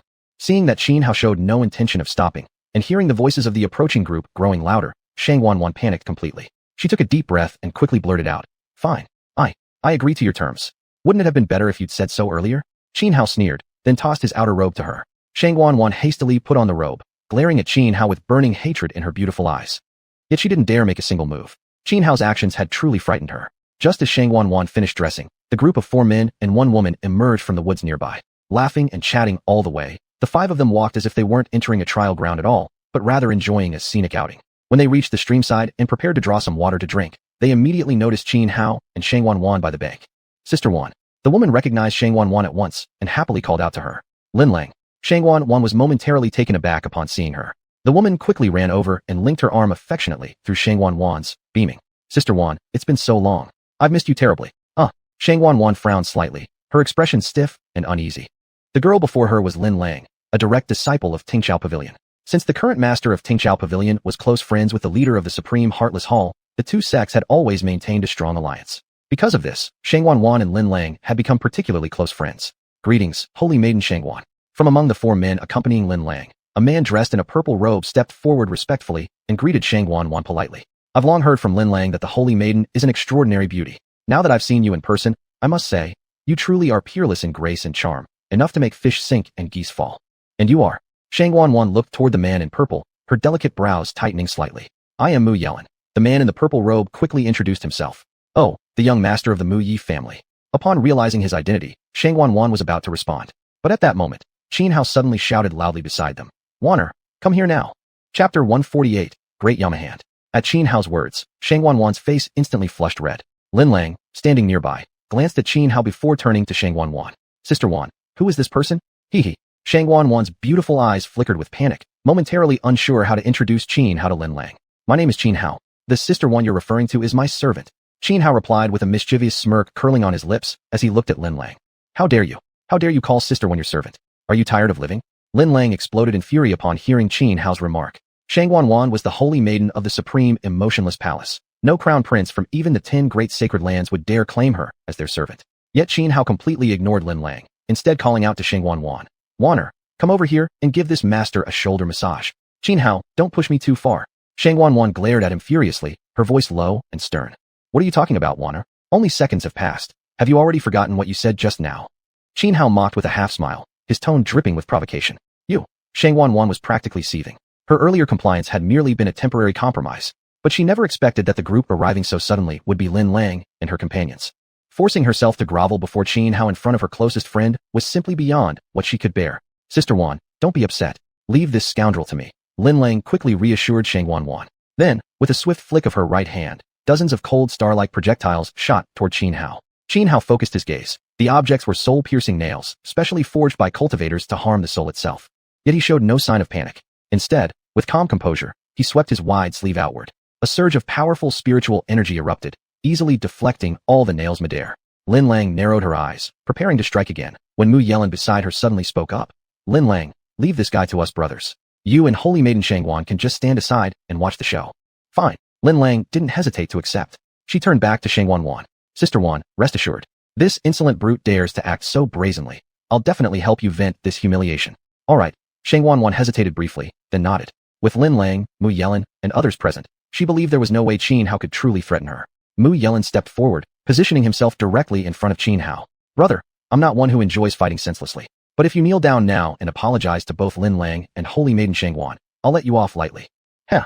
Xianxia stared at Mu Yelin and gave a cold laugh. If you kowtow to me right now, I might let you off as well. Hearing these words, Mu Yelin's expression immediately darkened. He never expected Xianxia to be so arrogant, to show him absolutely no respect. Mu Yelin, are you capable or not? If not, don't embarrass yourself in front of Miss Lin and Holy Maiden Xuanhuan, snapped one of the 3 other men nearby. Clearly, they resented Mu Yelin trying to assert dominance in front of the 2 young women.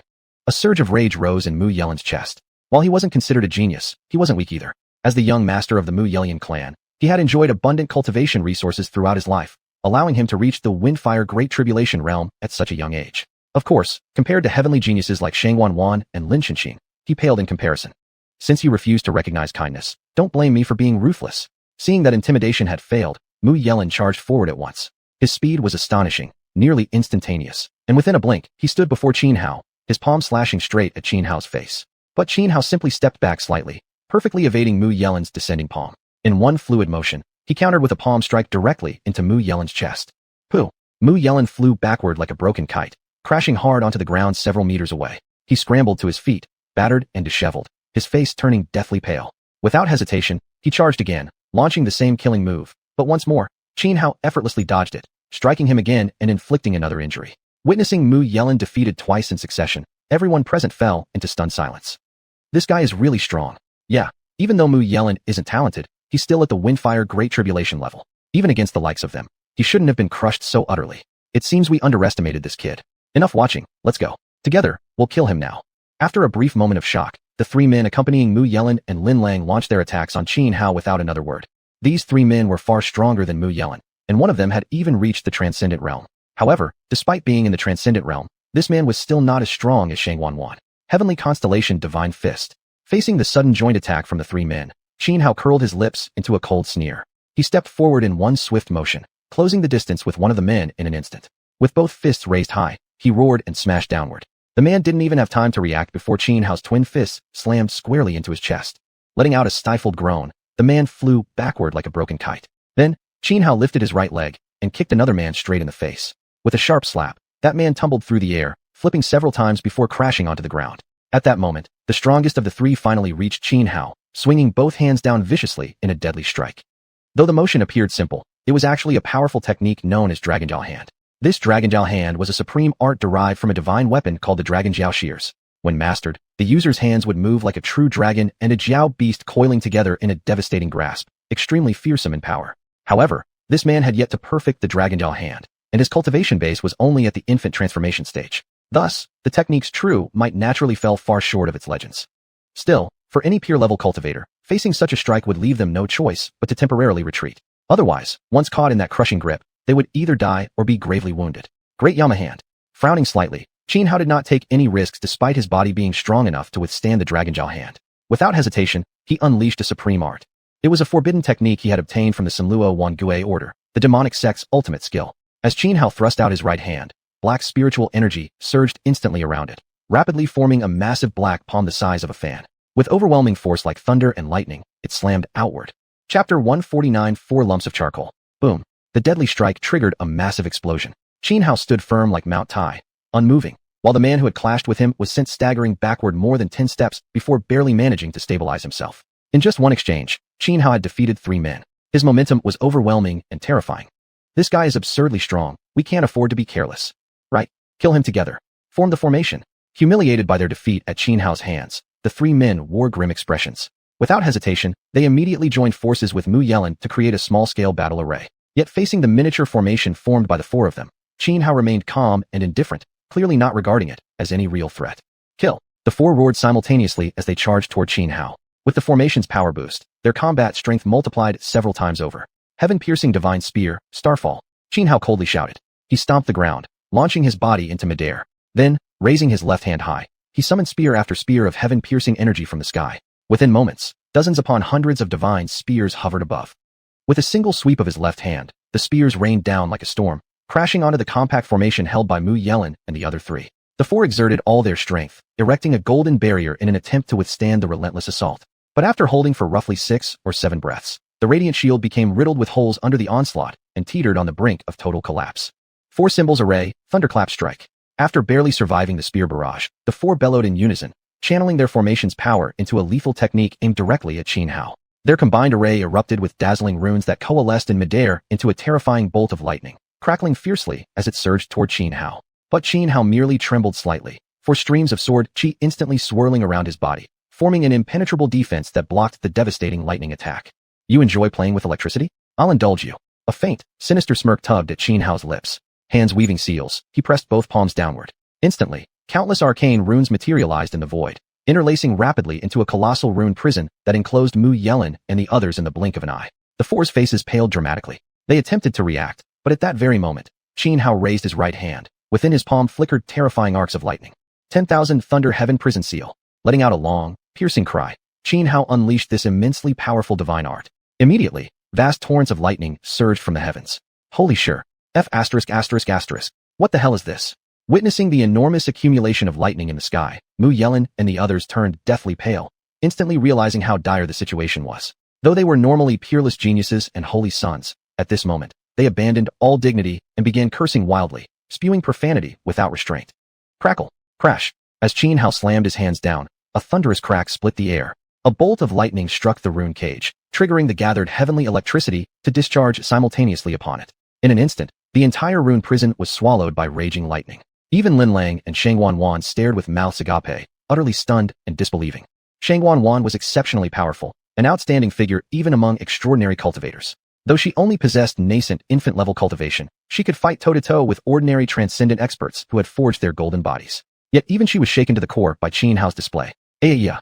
Screams of agony poured from within the rune cage. Though the 4 struggled desperately to resist, enduring continuous barrages of overwhelming lightning, they could not hold on. In merely 2 breaths, the 4 symbols formation shattered completely. Mu Yelan, having the lowest cultivation base, was the first to break. Struck full force by lightning, he collapsed to the ground motionless. His clothes were entirely reduced to ashes in the electrified tempest. Still, he survived, clinging to a thread of life. The other 3 fared slightly better, but not by much. It lasted over 10 breaths before the lightning in the sky finally dissipated and the ruined prison surrounding Mu Yelin and the others gradually faded away. Once the cage fully vanished, the four lay sprawled on the ground, breathing shallowly, each on the verge of death. Seeing this, Lin Lang's face turned deathly pale. She never imagined that even four of them together couldn't match Xianhao. For a moment, she was utterly at a loss. You there, I'm giving you a choice right now. Either become my maid like your once sister, or I'll strip off your clothes and throw you in with these 4 lumps of charcoal, Xianhao said, a wicked gleam flashing in his eyes as he stepped slowly toward Lin Lang. Lin Lang's face changed drastically. Instinctively, she backed away, shouting coldly, I don't care who you are. I'm warning you, if you dare lay a hand on me, I'll make sure you die an extremely miserable death. And I won't spare a single one of your relatives either. Slap. In response to Lin Lang's threat, Xianhao ruthlessly slapped her across the face without hesitation. Lin Lang was instantly stunned. She had always lived a life of privilege, surrounded by people fawning over her, flattering her endlessly since childhood. Xianhao was the very first person who had ever dared to strike her. How could she not be dazed? It took several seconds before she finally let out a sharp scream. You bastard. I'll skin you alive. Enraged beyond reason, Lin Lang completely ignored the stinging pain on her cheek and lunged fiercely at Xianhao. Her hands slashed through the air, summoning countless streaks of frigid starlight that converged violently toward Xianhao. Unwilling to waste time fighting with her, Xianhao immediately donned the 9 Dragon Emperor armor. 9 golden true dragons spiraled around his body, intercepting and shattering the storm of icy stars. Before Lin Lang could attempt any further moves, Xianhao swiftly flicked both hands. A chain of water shot forward and wrapped tightly around her. A moment too slow in reacting, Lin Lang was bound up like a dumpling by Xianhao's water chain. This chain was formed from Xianhao's innate divine ability, one incredibly sturdy. Even though Lin Lang wasn't weak in cultivation, breaking free from this binding was utterly impossible. Let me go? Release me now. Struggling violently, Lin Lang roared at Xianhao. You bastard. If you've got guts, just let me go and fight me fairly. You're already my prisoner. Why would I release you for a fair fight? Do you think I'm some kind of idiot who takes off his pants just to fart? Xianhao shot her a disdainful glance and retorted sharply. Lin Lang was absolutely furious. At this moment, Xuanhuan said to Xianhao, Xianhao, the grudge between you and me has nothing to do with innocent people. Let Lin Lang and the others go immediately. You didn't obey me earlier. I haven't dealt with you yet. Xianhao glanced at Xuanhuan coldly. I suggest you keep your mouth shut, otherwise you know exactly what I'll do. You? Xuanhuan's face turned ashen, glaring at Xianhao with deep hatred.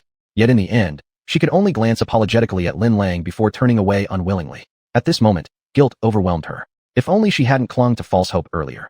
If she hadn't foolishly believed she could use Lin Lang and the others to break free from Xianhao's control, things wouldn't have deteriorated to this point. And her hatred toward Xianhao had grown deeper than ever. Ignoring Xuanhuan, Xianhao turned back to Lin Lang. One last time, I ask you, will you become my handmaiden? Or should I strip off your clothes and toss you onto that pile with those 4 lumps of coal? As he spoke, Xianhao pointed toward the distant figures of Mu Yelin and the other 3. Though Mu Yelin and the others were still alive, they had suffered unimaginable injuries and completely lost their ability to fight. Now, they lay on the ground like corpses. Yet upon hearing Xianhao's words, a faint flicker of anticipation actually stirred within Mu Yelin and the others. Especially Mu Yelin. He swallowed hard, his Adam's apple bobbing as he gulped down a large mouthful of saliva. Seeing even Xuanhuan had fallen silent, Lin Lang grew truly frightened. Though willful and capricious by nature, she understood one thing clearly. Strength dictated reality. Moreover, her impression of Xianhao was utterly terrible. She was certain he would follow through on his threats, strip her naked and throw her right in among Mu Yelin and the others without hesitation. The mere image made her tremble uncontrollably with fear. I'll be your handmaiden. Lin Lang stammered. A wise choice, Xianhao said. However, since someone previously failed to honor an agreement, to prevent such incidents from recurring, you must swear a soul oath. Lin Lang glared angrily at Xianhao, but faced with his threatening gaze, she swallowed her fury and ultimately submitted, solemnly completing the soul oath. Then Xianhao called out to Xuanhuan. Waner, didn't you hear what I just said? What? Xuanhuan feigned ignorance. Swear the soul oath, now. Xianhao snapped, no longer bothering with pleasantries. He cut straight to the point. Xuanhuan hesitated for a moment, but in the end, chose compromise. After securing submission from both Xuanhuan and Lin Lang, Xianhao finally turned toward Mu Yelin and the other 3 lying half dead in the distance, then strode over. The same goes for you 4 lumps of coal, either die, or become my servants. Xianhao declared bluntly. Make us your servants? You dream. Humph, a man may be killed but not humiliated. Mu Yelin was the first to struggle up from the ground, defiant and resolute. We are willing to serve you, just spare our lives. Yet the instant Mu Yelin finished speaking, the other 3 hastily blurted out. Despite their noble backgrounds and status as minor geniuses, they did not refuse Xianhao for the sake of pride or face. Because they knew, beyond life and death, everything else was trivial. Mu Yelin froze in shock, then declared heroically, how spineless you 3 are. To associate with cowards like you, I am utterly ashamed. Xianhao rolled his eyes at Mu Yelin and interrupted. Enough nonsense. So you choose death? Fine, I'll grant it right now. Wait, Wait a second. Seeing Xianhao about to strike, Mu Yelin frantically cried out. What is it? Any final words? Xianhao asked casually. Cough, well, I've reconsidered. I'll be your servant after all. Mu Yelin mumbled awkwardly, scratching his nose. Didn't you just say, a man may be killed but not humiliated? Yes, I did say that, but after further thought, I realized even an ant clings to life. How much more so a true man? Enough. Just swear the oath quickly. Xianhao felt utterly exasperated. Why yes, of course. Mu Yelin scrambled to comply. I swear. Once all four had sworn their oaths, Xianhao wasted no time confiscating every valuable item on their persons. Then, in a rare display of mercy, he produced 2 spirit herbs and handed them over to treat the group's injuries. Otherwise, even as cultivators, Mu Yelin and the others would have required several days to fully recover. The 2 of you go catch some game nearby, and you, gather some dry firewood. Xianhao sat down and ordered Mu Yelin and the other 3 to hunt for wild meat, collect firewood, and then build a stone table by the riverside using rocks. He planned to feast well and refine the 9-colored azure lotus. After assigning tasks to Mu Yelin and the others, he settled himself on a large boulder, took out the map of the Taichu ancient land, and called xuanhuan and Lin Lang over to massage his shoulders and legs. He studied the map carefully, already thinking about which region to explore next after refining the 9-colored azure lotus. Now that he had Mu Yelin, xuanhuan, and others as laborers, he had to make full use of them and seek as much fortune as possible.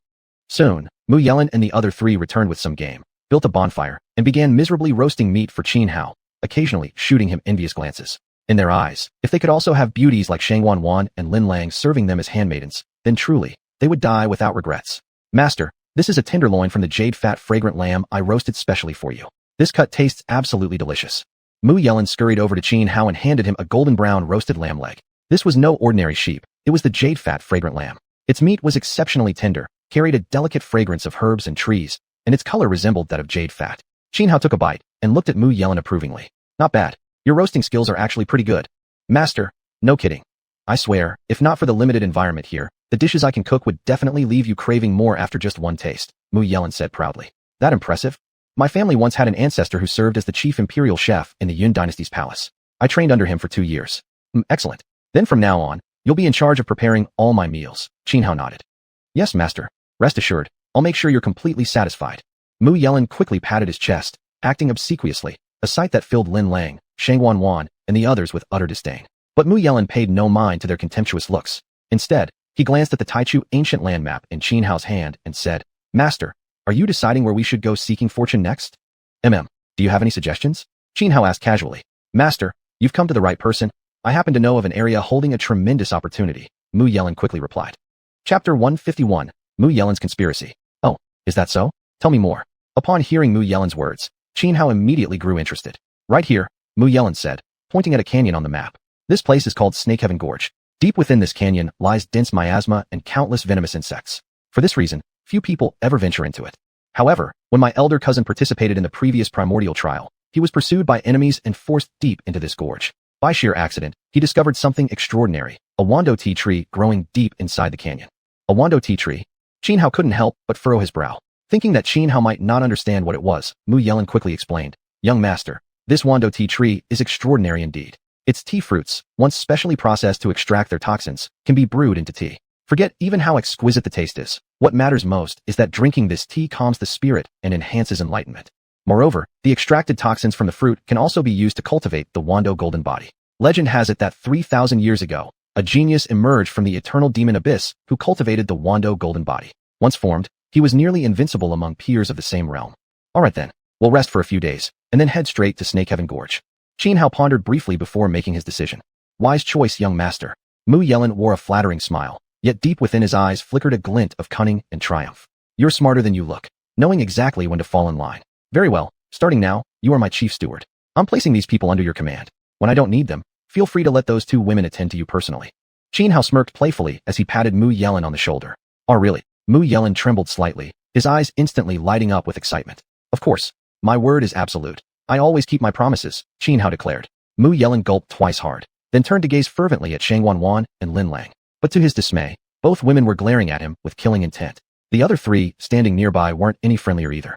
Ah, cough, cough. Ha ha. His face instantly changed. He awkwardly chuckled twice and quickly suppressed the inappropriate thoughts in his heart. Though he was the young master of the Mu clan, neither xuanhuan nor Lin Lang were people he dared offend. A faint, barely noticeable cold sneer curled at the corner of Xianhao's lips. After giving a few simple instructions, he turned and walked into the woods. Behind the forest, on a stretch of cliffside, he carved out a cave. It was time to refine the 9-colored azure lotus. The 9-colored azure lotus was no ordinary medicinal herb. Even if preserved in medicine soil inside a jade case, its potency would gradually fade. Thus, it had to be refined as soon as possible. Otherwise, losing all its power would mean a tremendous loss. After blocking the cave entrance with a massive stone, Xianhao sat cross-legged on the ground, activated the 9 Heavens Emperor Dao, and took out the 9-colored azure lotus. One by one, he plucked off its petals and placed them into his mouth. Each petal dissolved instantly upon entering his mouth, transforming into pure medicinal energy that flowed through his limbs and marrow, eventually converging into his life palace. Over and over again, Xianhao circulated the 9 Heavens Emperor Dao, refining the essence of the lotus. It was an extremely long process, one that lasted a full 3 days and nights before he completely absorbed the entire medicinal power of the 9-colored azure lotus. In addition, he also refined all the other spiritual herbs looted from Mu Yelin and the other spatial artifacts. Bones and demon beast blood were fed to the system, bringing him substantial benefits. Only after 7 full days and nights did Xianhao finally cease cultivation, having exhausted nearly all his cultivation resources. While many rare treasures might have produced greater effects if refined into pills first, Xianhao believed some things should be used promptly. Hoarding them carried the risk of becoming someone else's spoils in battle. After refining the 9-colored azure lotus and numerous other rare treasures, although Xianhao's official cultivation level remained at nascent soul realm, his combat strength had increased dramatically. Moreover, he felt that he could break into the golden body realm anytime he wished. Yet, he held back, not because he lacked confidence, but because he still didn't fully understand the golden body realm. He wanted to learn more about it before attempting the breakthrough. Many ancient cultivation classics emphasized that the golden body realm was pivotal. It determined not only future cultivation prospects, but also shaped one's combat power and foundation. At present, Xianhao only possessed superficial knowledge about the golden body realm. He knew too little, and had no idea what kind of golden body he should cultivate. Congratulations, young master, on emerging from seclusion. Your strength has grown tremendously once again. The moment Xianhao stepped out of the cave, Mu Yelin rushed over, greeting him with exaggerated concern. xuanhuan and Lin Lang noticed that Xianhao's aura was visibly much stronger than before, and their faces turned even gloomier. The stronger Xianhao became, the slimmer their chances of escaping his grasp. Most crucially, they were in the primordial ancient land. There was no way for them to contact their sects. All right, let's head to Snakehaven Gorge now, Xianhao said. Then, he ordered Mu Yelin to hastily construct a palanquin, which the 4, Mu Yelin included, had to carry on their shoulders, while Xianhao himself, along with xuanhuan and Lin Lang, sat comfortably inside. Though the 4 bearers wore bitter expressions, circumstances left them powerless. In the end, they could only obediently accept Xianhao's arrangement. Initially, xuanhuan and Lin Lang refused to sit together with Xianhao in the palanquin, but under Xianhao's threats, they had no choice but to swallow their resentment. Their eyes now burned with deeper hatred toward Xianhao. Both silently vowed that once they left the primordial ancient land, they would enlist the aid of powerful experts from the supreme unfeeling hall and tide listening pavilion to kill Xianhao without mercy. Thus, the group advanced toward Snakehaven Gorge, each harboring their own hidden thoughts. Snakehaven Gorge wasn't far from their location. After merely 2 days, they smoothly arrived at its entrance. Standing atop the steep cliff beside Snakehaven Gorge, Xianhao glanced down into the canyon below and immediately felt a chilling, icy breath surge straight into his chest, making him feel stifled. It was caused by the miasma. The gorge was extremely deep, filled with dense toxic haze. Even at the mouth of the canyon, the air was heavily saturated with poisonous vapors. Go in. After surveying the situation at Snakehaven Gorge, Xianhao turned and said to Mu Yelin and the others, Master, we can't go down there, Mu Yelin quickly pleaded. Our cultivation levels aren't strong enough to withstand the miasma down there, let alone the countless venomous insects lurking in this gorge. Is that so? Xianhao stared coldly at Mu Yelin. Yes, Mu Yelin replied. Then are you telling me I should go down alone? Xianhao said icily. Chapter 152, Resolving the Grudge with xuanhuan. This, Mu Yelin said unhappily. Young master, I really want to go down with you, but I truly can't withstand the miasma in the gorge. If I follow you down, I'd only become a burden. Heh. Xianhao sneered coldly, looking at xuanhuan, Lin Lang, and the others. I'll ask one more time. Anyone willing to come down with me? xuanhuan, Lin Lang, and the rest remained silent. Fine, very well. If none of you are willing, then forget it. Let's just not pick those tea fruits from the Wando tea tree. After all, the Taichu ancient land is vast. There are opportunities for fortune everywhere else. No need to take such risks. Upon hearing these words, Mu Yelin and the others changed expressions. Young master, surely you don't suspect me of trying to harm you? Don't worry, I've sworn a soul oath. If I deceive you with lies, I'll die without even a grave to my name, Mu Yelin quickly said to Xianhao. Yet Xianhao ignored him completely. At that moment, xuanhuan spoke up. Their cultivation is too weak, they really can't enter the gorge with you. I'll go in with you. Wanjieji. Hearing that xuanhuan was going into Snake Abyss Gorge with Xianhao, Lin Lang panicked and tried to stop her immediately. Lin Lang. xuanhuan looked at Lin Lang, gave her a meaningful glance, then smiled gently.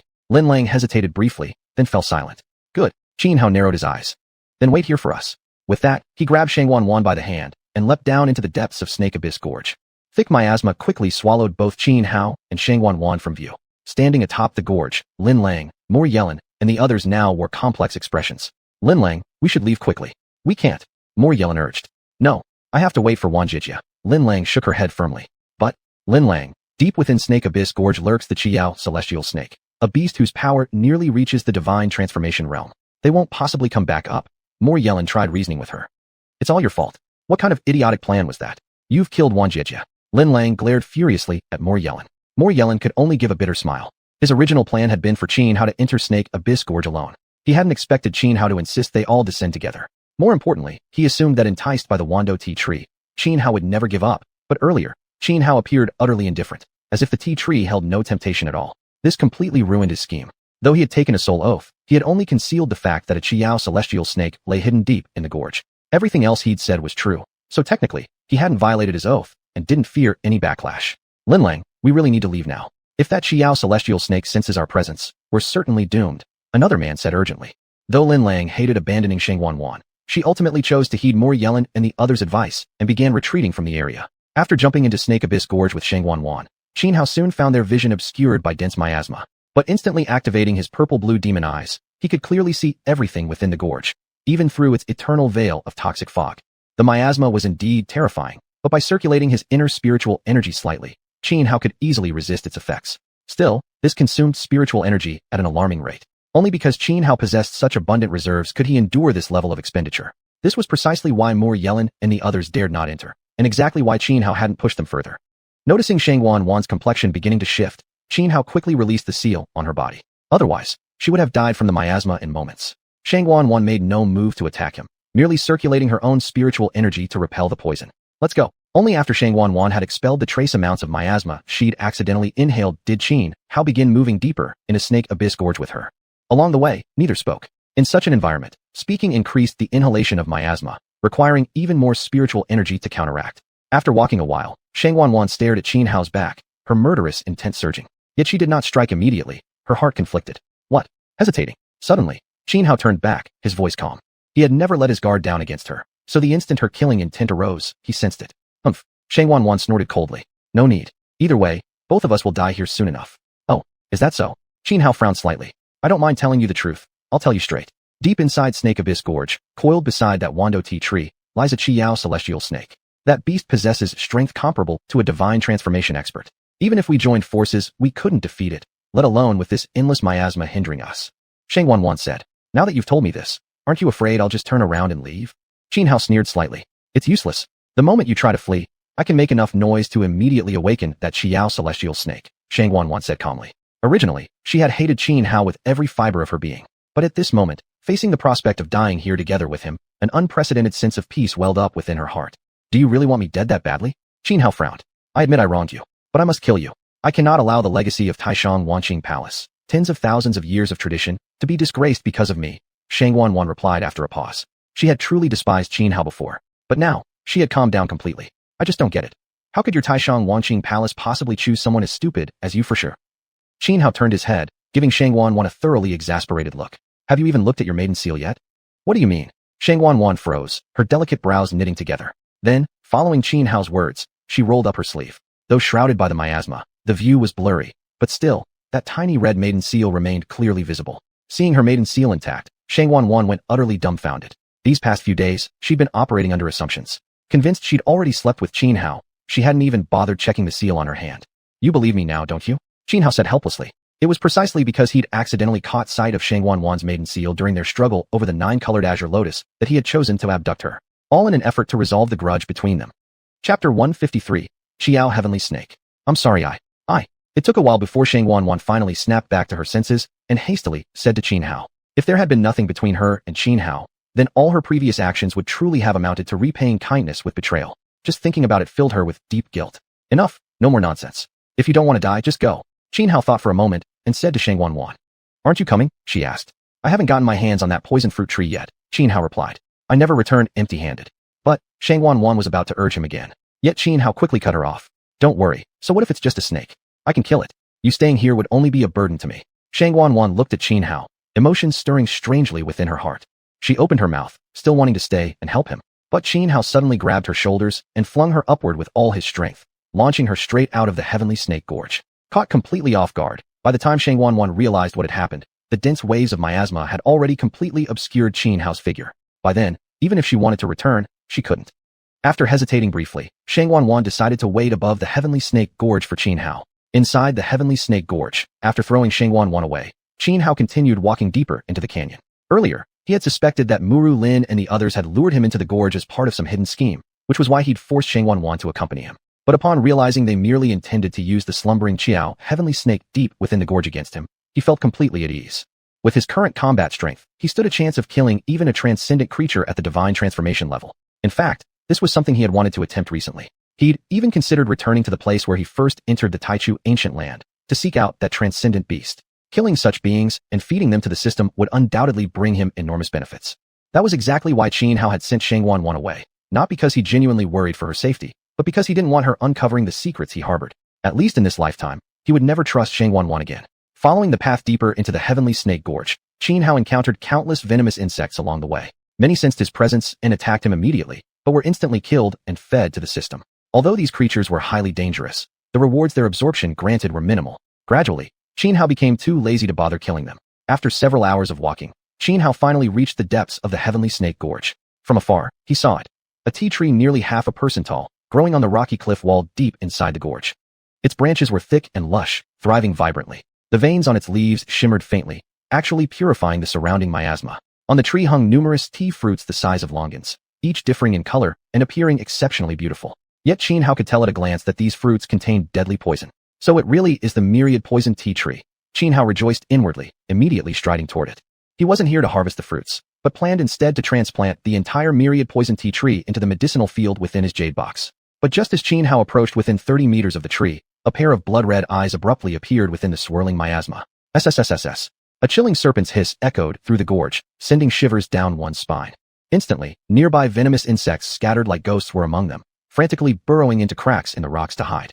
Activating his Xiqing devil eyes, Xianxia saw clearly. A pair of crimson orbs floated like red lanterns in midair. A massive serpent head loomed forward, flicking a fiery red tongue. Upon its head rested 7 golden sun-shaped marks. This was none other than the Qiao heavenly snake. The Qiao heavenly snake was an extremely ferocious and powerful monstrous creature, possessing ancient giant serpent bloodline. If fully matured, even a sovereign expert would give it a wide berth. Yet at this very moment, Xianxia did not feel fear. He was instead brimming with excitement and delight. Once he killed this Qiao heavenly snake and fed it to the system, the rewards might very well propel his cultivation directly into the golden body realm. Roar! Seeing that Xianxia showed no fear, the Qiao heavenly snake roared violently, jaws flung wide open. Instantly, a fetid wind surged forth, the stench so overpowering that Xianxia nearly vomited. Without hesitation, he struck first, giving the snake no chance to act. Raising both hands high, Xianxia condensed hundreds of sky-splitting divine spears in an instant. As he shook his hands, hundreds of sky-splitting divine spears shot forward like arrows toward the gaping maw of the Qiao heavenly snake. But the Qiao heavenly snake promptly snapped its jaws shut, and with a violent swing of its head, shattered each spear into fragments.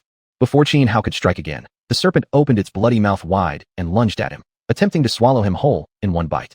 Yet Xianxia flickered his form, employing an exquisite body technique to instantly evade the deadly jaws. At that moment, however, the snake's tail swept horizontally, striking Xianxia squarely in the waist. He flew backward like a broken kite, crashing several meters away onto the ground, a thin trail of blood seeping from the corner of his lips. The tail of the Qiao heavenly snake was as thick as a water barrel, its sweeping force immense, enough to pulverize even a boulder weighing hundreds of tons into rubble in an instant. Yet Xianxia had tempered his body through the transcendent lightning tribulation, making his physical frame extraordinarily resilient. Though struck by such power, he sustained only minor injuries. Beast. Wiping the blood from the corner of his mouth, Xianxia coldly shouted and charged once more toward the Qiao heavenly snake. Moving at great speed, he left behind afterimages in midair, swiftly reaching above the serpent's head. Drawing the Nishan sword from his spatial artifact, he thrust it downward precisely at the base of the snake's skull, the very spot where a serpent's heart lay. Boom. Yet despite its massive size, the Qiao heavenly snake was incredibly swift in reaction. It jerked its head upward, colliding directly with the descending blade. Though the Nishan sword in Xianxia's hand was a top-grade spirit artifact, it had already been cracked during the previous assault by Su Feng's 23 Dinghai beads. Now, upon impact with the serpent's skull, it could endure no longer, shattering with a loud bang. On the surface of the Qiao heavenly snake's head remained only a deep, noticeable slash. Chapter 154. This serpent will devour you. The reverse god's sword shattered, and Xianxia's expression changed drastically. The scales of the seven-sun snake were too hard, exceeding his expectations. His palm, gripping the sword, was torn open by the impact. Blood splattered instantly, staining both hands red. Though this strike hadn't inflicted serious damage on the Seven Sun Snake, it had enraged the beast. It raised its head and let out a furious hiss, its pair of crimson eyes fixed upon Xianhuan, brimming with bloodlust, cruelty, and overwhelming killing intent. Human, you shall die. Mental waves pulsed from the Seven Sun Snake. When received by Xianhuan, they transformed into thunderous roars of rage. The serpent thrashed its body, coiling, twisting, sweeping. Its movements were simple, devoid of any flourish, yet they represented the most practical combat techniques, the essence of deadly martial mastery. Without the reverse god sword, Xianhuan could no longer execute the killing moves of the 12 Calamity Sword Sutra. Instead, he unleashed the heaven-defying divine fist against the trembling form of the Seven Sun Snake. Even so, he showed no fear. He had already resolved to slay this Seven Sun Snake before him, no matter the cost. Boom, boom, boom. Man and serpent clashed within the gorge, obliterating the surrounding cliffs. Rocks exploded into the sky. Boulders weighing dozens of tons crashed down. Even Xianhuan had to dodge swiftly. Should one land directly on him, even his hardened physical body would suffer grave injury. Cursed human. The Seven Sun Snake was utterly enraged. For countless years, it had lain dormant in the sky's serpent gorge, undisturbed by any living creature. Yet today, Xianhuan had brazenly invaded. Worse still, this human proved far stronger than anticipated. In this brutal battle, the snake had gained no advantage at all. How could it not be furious? It was a descendant of the ancient Titan snake. How could it endure such humiliation? Ancient legends told that those primordial serpents dared devour true dragons. Rumor had it that the very first primordial snake born in heaven and earth nearly devoured half the universe in a single bite. His ancestors had been that mighty, but now he, a mere foundation-forming cultivator, was pummeling it mercilessly? How could this be tolerated? With a roar to the heavens, the Seven Sun Snake raised every scale on its body. Instantly, countless blade-like rays erupted outward, aiming to shred Xianhuan. Xianhuan didn't falter. He immediately donned the 9-dragon emperor armor. 9 golden dragons roared, coiling around him and forming an impenetrable defense, effortlessly shattering the storm of blades. Then, retreating swiftly, he created distance between himself and the serpent. Drawing the skyfire bow, he shaped a heaven-piercing divine spear with spiritual energy and launched it in a flash. The heaven-piercing divine spear was terrifyingly powerful by itself. Enhanced by the skyfire bow, its might grew even more fearsome. Though the Seven Sun Snake lifted its head high, tightly sealed its scales, and activated glowing magical patterns across them, the spear still pierced through its defenses. The spear punched through the scales, causing that entire section to explode and shatter. Immediately, the Seven Sun Snake shrieked in piercing agony. It was wounded for the first time. But just as the serpent was struck, Xianhuan launched another attack. With a shake of his hands, moisture in the air gathered instantly, forming 8 water dragons in a moment. The 8 watery beasts immediately coiled around the Seven Sun Snake. 8 Dragon Crush. Xianhuan willed it with his mind, activating his innate divine art. The 8 water dragons strained to tear the Seven Sun Snake apart in one breath. At once, the snake screeched. Though its scaled hide was incredibly resilient, the 8 Dragon Crush bypassed its natural armor. Just as victory seemed imminent, 7 sun-shaped marks atop the serpent's head suddenly blazed to life. Flames of true solar fire spread rapidly across its scales. Under the burning solar flames, the 8 water dragons evaporated instantly. Then, the Seven Sun Snake opened its gaping maw and shot forth a blazing pillar of solar fire straight at Xianhuan. But Xianhuan trembled his body, condensing 9 golden dragon silhouettes into a radiant golden shield before him. Even though solar fire was an extraordinary flame, it could not burn through the golden shield. Seizing the opportunity, Xianhuan unleashed his ultimate technique once again. Great Yama's hand.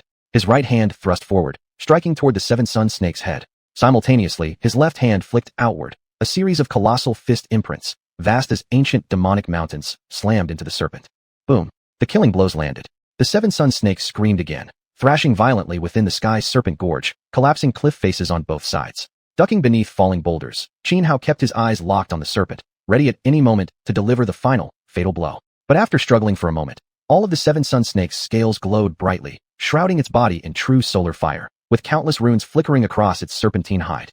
Human, this serpent shall devour you alive today. Furious beyond measure, the Seven Sun Snake roared. In all its long existence, it had never sustained so many wounds. Now, it was utterly enraged. Around its body, mirages began to appear, phantasmal scenes like shimmering illusions, each radiating terrifying auras. Even Xianhuan, as strong as he was, revealed a grave expression. He knew this was the ability of a supernatural being at the divine transformation realm. Their spiritual power mutated greatly, capable of turning illusion into reality. Indeed, the phantasmal images above the Seven Sun Snake suddenly hurled themselves downward toward Xianhuan. Though intangible, Xianhuan could distinctly sense their overwhelming power. He was certain that even if the descending illusions seemed to damage nothing in their path, once they struck him, they would crush him to death instantly. Yet when Xianhuan tried attacking with the heaven-piercing divine spear, the spear merely passed through the illusions without effect. His heart jolted in alarm, and he immediately activated an extremely exquisite evasive technique. In an instant, Xianhua's figure scattered throughout the void, forming afterimages in every direction. Do you really think I can't find you now? Mocked the seven-sun snake, utterly disdainful. With a sweeping lash of its tail, one by one, the illusory shadows in midair were shattered and erased. Then, the beast locked onto Xianhua's true form, opened its blood-drenched maw wide, and lunged forward to swallow him whole. This time, within its gaping jaws appeared a black vortex, emitting immense suction force that clamped onto Xianhua instantly, allowing him no chance to escape. Just as it seemed Xianhua would be swallowed in one bite. At this critical moment, a faint, sinister smirk curled up at the corner of his lips. Chapter 155 Using one's body to feed the snake? Xianhua suddenly stopped struggling and allowed the seven-star heavenly snake to swallow him whole. After gulping down Xianhua, the seven-star heavenly snake coiled itself on the ground.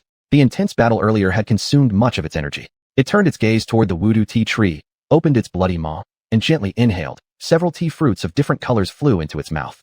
Though the tea fruits of the voodoo tea tree were deadly poisons to ordinary life forms, only edible after special processing to extract all toxins. To the seven-star heavenly snake, these fruits were merely snacks. Having swallowed a few of them, the snake settled into rest. Now, all it needed to do was wait quietly for Xianhua to be dissolved by the stomach acid inside its body. Its gastric acid could dissolve any kind of supernatural being. Thus, it didn't worry at all about Xianhua surviving or causing trouble within its belly. Inside the snake's stomach now, Xianhua was enduring the corrosion of the acid. Even though his physical body had been tempered by supernatural lightning tribulation, it still couldn't withstand the corrosive power of the snake's gastric juices. Yet he wasn't panicked. He wouldn't have allowed himself to be swallowed willingly without absolute confidence in surviving within the snake. Just as he was nearly reduced to a pool of pus by the acid, he instantly activated his undying nirvana body. Green flames enveloped Xianhua, and within mere breaths, he transformed from someone barely alive and on the verge of death back to perfect health. Then, without hesitation, he willed his power forth. Lightning and fire intertwined, forming over a dozen crimson thunderblades that slashed fiercely against the inner walls of the snake's stomach. The seven-star heavenly snake, which had been resting, immediately woke in excruciating pain and began thrashing violently. Once again, boulders exploded into clouds of debris throughout the canyon. Realizing the danger, the snake focused its spiritual energy, manifesting it directly inside its stomach to target Xianhua's soul, intending to inflict severe damage. But Xianhua only felt a slight headache, nothing serious.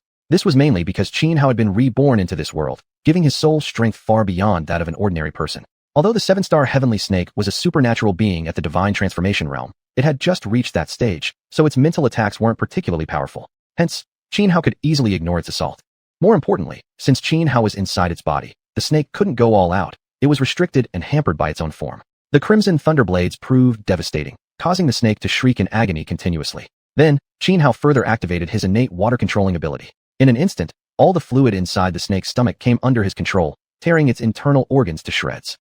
After writhing in struggle for a while, the seven-star heavenly snake finally fell completely still. Only then did Xianhua forcefully slash open its belly and crawl out. Once outside, Xianhua sat on the ground, breathing heavily, gasping for air. At that moment, a system prompt rang in his mind. Target detected for consumption, seven-star heavenly snake. Proceed with assimilation. There was nothing valuable on the seven-star heavenly snake. The only useful part, its gallbladder, was already crushed and useless. Without hesitation, Xianhua immediately chose assimilate. As soon as he made the choice, wisps of black light wrapped around the snake's body. Within just over 10 breaths, the system completed the absorption, and the snake's corpse vanished into thin air. Ding! Assimilation successful, seven-star heavenly snake. Congratulations, host. You have obtained seven-star heavenly sword, other self-freedom secret art, manual of celestial golden bodies. Other self-freedom secret art, one of the top 10 secrets of the celestial realms. The stronger one is, the more clones can be created. Manual of celestial golden bodies, a record detailing various powerful golden body techniques across the realms, with comprehensive explanations. As a series of system notifications echoed through Xianhua's mind, a silver-white longsword and a thick manual materialized in his hands. The silver-white sword was precisely the seven-star heavenly sword. On its blade were 7 golden sun-like marks, faintly radiating intense heat. The thick manual was the manual of celestial golden bodies. As for the other self-freedom secret art granted by the system, the moment a unique secret force imbued Xianhua, he instantly mastered the technique completely. According to the system records on this art, the stronger one becomes, the greater the number of clones the other self-freedom secret art can generate. Imagine 2 combatants of equal strength fighting. One of them grows more numerous as the battle progresses, creating 1 duplicate, then 2, then 3. Could such a fight even continue? Because of its overwhelming power, this secret art ranked among the top 10 secrets in all the celestial realms. Although killing the seven-star heavenly snake had consumed much of his strength, seeing the system rewards made Xianhua feel it was all worth it. After resting for a while, Xianhua quickly got up, dug out the voodoo tea tree, and transplanted it into the medicinal field inside his jade box. Moreover, he discovered to his great surprise that the half-dead fragment of Hongmeng purple vine he had previously discarded in the medicinal field had actually sprouted. Originally, this piece of Hongmeng purple vine was already dead. Yet now, thanks to the special medicinal soil of the jade box's field, the vine had miraculously revived. This is truly an unexpected delight, Xianhao said as he carefully replanted the sprouting Hongmeng purple vine in the jade box's field. Only then did he exit the space within the jade box and leap out from the depths of Tianxi Gorge. Above the gorge, xuanhuan had been waiting for Xianhao. At first, she heard loud commotions coming from within the canyon and realized Xianhao must be battling the seven-star heavenly snake. She had initially wanted to enter the gorge to help him, but after thinking it over, she hesitated. It wasn't out of fear. Rather, she felt that if Xianhao couldn't defeat the beast, she wouldn't be able to assist at all. Going in would merely amount to offering herself as extra food for the snake. Later, when the noise from the gorge ceased and Xianhao still didn't emerge, she assumed he must have died. A deep, indescribable sorrow settled in her heart. Just as she was about to leave, sounds rose again from below the gorge. After it fell silent once more, she waited anxiously for a long time. When she finally decided to enter and investigate, just as she was about to take action, Xianhao suddenly shot out from the gorge. Xianhao, you're really safe. That's such a relief. Seeing Xianhao unharmed, xuanhuan hurried over. Where are the others? Xianhao glanced lightly at xuanhuan and asked casually. They've probably all left, xuanhuan replied. When she came out of the gorge earlier, she hadn't seen Lin Lang, Mu Yelin, or any of the others. Chapter 156 Heading to Wuliang Mountain. Xianhao narrowed his eyes, a cold glint flickering deep within. His attitude toward xuanhuan was icy. Earlier, when they were beneath the serpent abyss, he had briefly warmed up to her, only because he wanted to trick her into leaving so she wouldn't get in his way. Now, that concern was gone. Although xuanhuan had misunderstood him last time, Xianhao would never forgive this woman. Seeing that Xianhao remained silent, xuanhuan didn't know what to say either. Xianhao raised his right hand. 5 drops of blood appeared in his palm. As he poured spiritual energy into them, the droplets began to glow faintly. Roughly an hour later, Lin Lang and the other 4, Mu Yelin among them, rushed over hastily. All 5 of them looked ghastly pale, as if they had just recovered from a serious illness. Master, we were wrong, terribly wrong. Please spare us. The moment Mu Yelin arrived, he fell to his knees, begging for mercy. They had all sworn a soul oath, each leaving behind a drop of essence blood under Xianhao's control. That was precisely why none dared flee during Xianhao's refining of the 9-colored azure lotus. This time, they tried escaping solely because they believed the 7-star celestial serpent would surely kill Xianhao. Once Xianhao died, their restrictions would vanish automatically. Oh, no need to panic, Xianhao said with a faint smile. I'm actually quite reasonable. But next time, if there is a next time, you won't be coming back to see me. You'll go straight to meet King Yan. Why yes, absolutely. Mu Yelin nodded frantically, kowtowing like a pestle pounding rice. Do you all hear that? Xianhao turned his gaze to Lin Lang and the other 3 men. We heard. Lin Lang and the others quickly nodded in unison. Xianhao did not dwell further on the matter. Instead, he took out the map of the primordial ancient land again and summoned Mu Yelin. Come here. Give me your opinion. Where should we head next? Huh? This. Mu Yelin froze momentarily, staring at the map with shifting eyes. One reminder, Xianhao added, a cold smirk playing on his lips. This time, you must stay by my side at all times. At these words, Mu Yelin's face turned deathly pale, beads of cold sweat forming like soybeans on his forehead.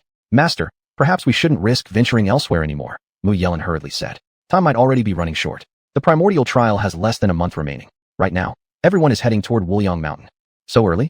We have to go to Wuliang Mountain already. Xianhao frowned. You surely know, don't you, Master? Mu Yelin quickly explained.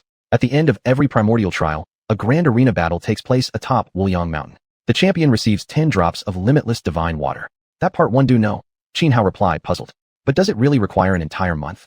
In his view, given the survival rate across previous trials, only several hundred cultivators would remain capable of fighting at Wuliang Mountain. He couldn't imagine that merely several hundred people competing would take a full month. Master, Wuliang Mountain is extremely special. Simply climbing it will take us about half a month, Mu Yelin explained. Just a mountain, and it takes that long? Xianhao frowned. He knew of Wuliang Mountain in the primordial ancient land, but was unaware of its specifics. Moreover, the information he'd gathered only briefly mentioned that a final tournament occurred at Wuliang Mountain during the closing stages of the trial. Atop the peak lay a great fortune, an upside-down stone chute that dripped down limitless divine water. Typically, across one cycle of the primordial trial to the next, exactly 10 drops accumulated. Master, Wuliang Mountain exerts a powerful force field. Even extraordinary beings climbing it feel as though carrying tens of thousands of gene of weight. For us ordinary cultivators, progress is even more agonizing. Each day, we can ascend no more than 100 meters or so. I see. Then let's go to Wuliang Mountain, Xianhao murmured, brow furrowed. But at that very moment, a searing heat suddenly surged from the black mark on his right hand. Oh, interesting. Xianhao glanced at the dark mark, a faint flish curling at the corner of his lips. Then he said to Mu Yelin and the others, let's move.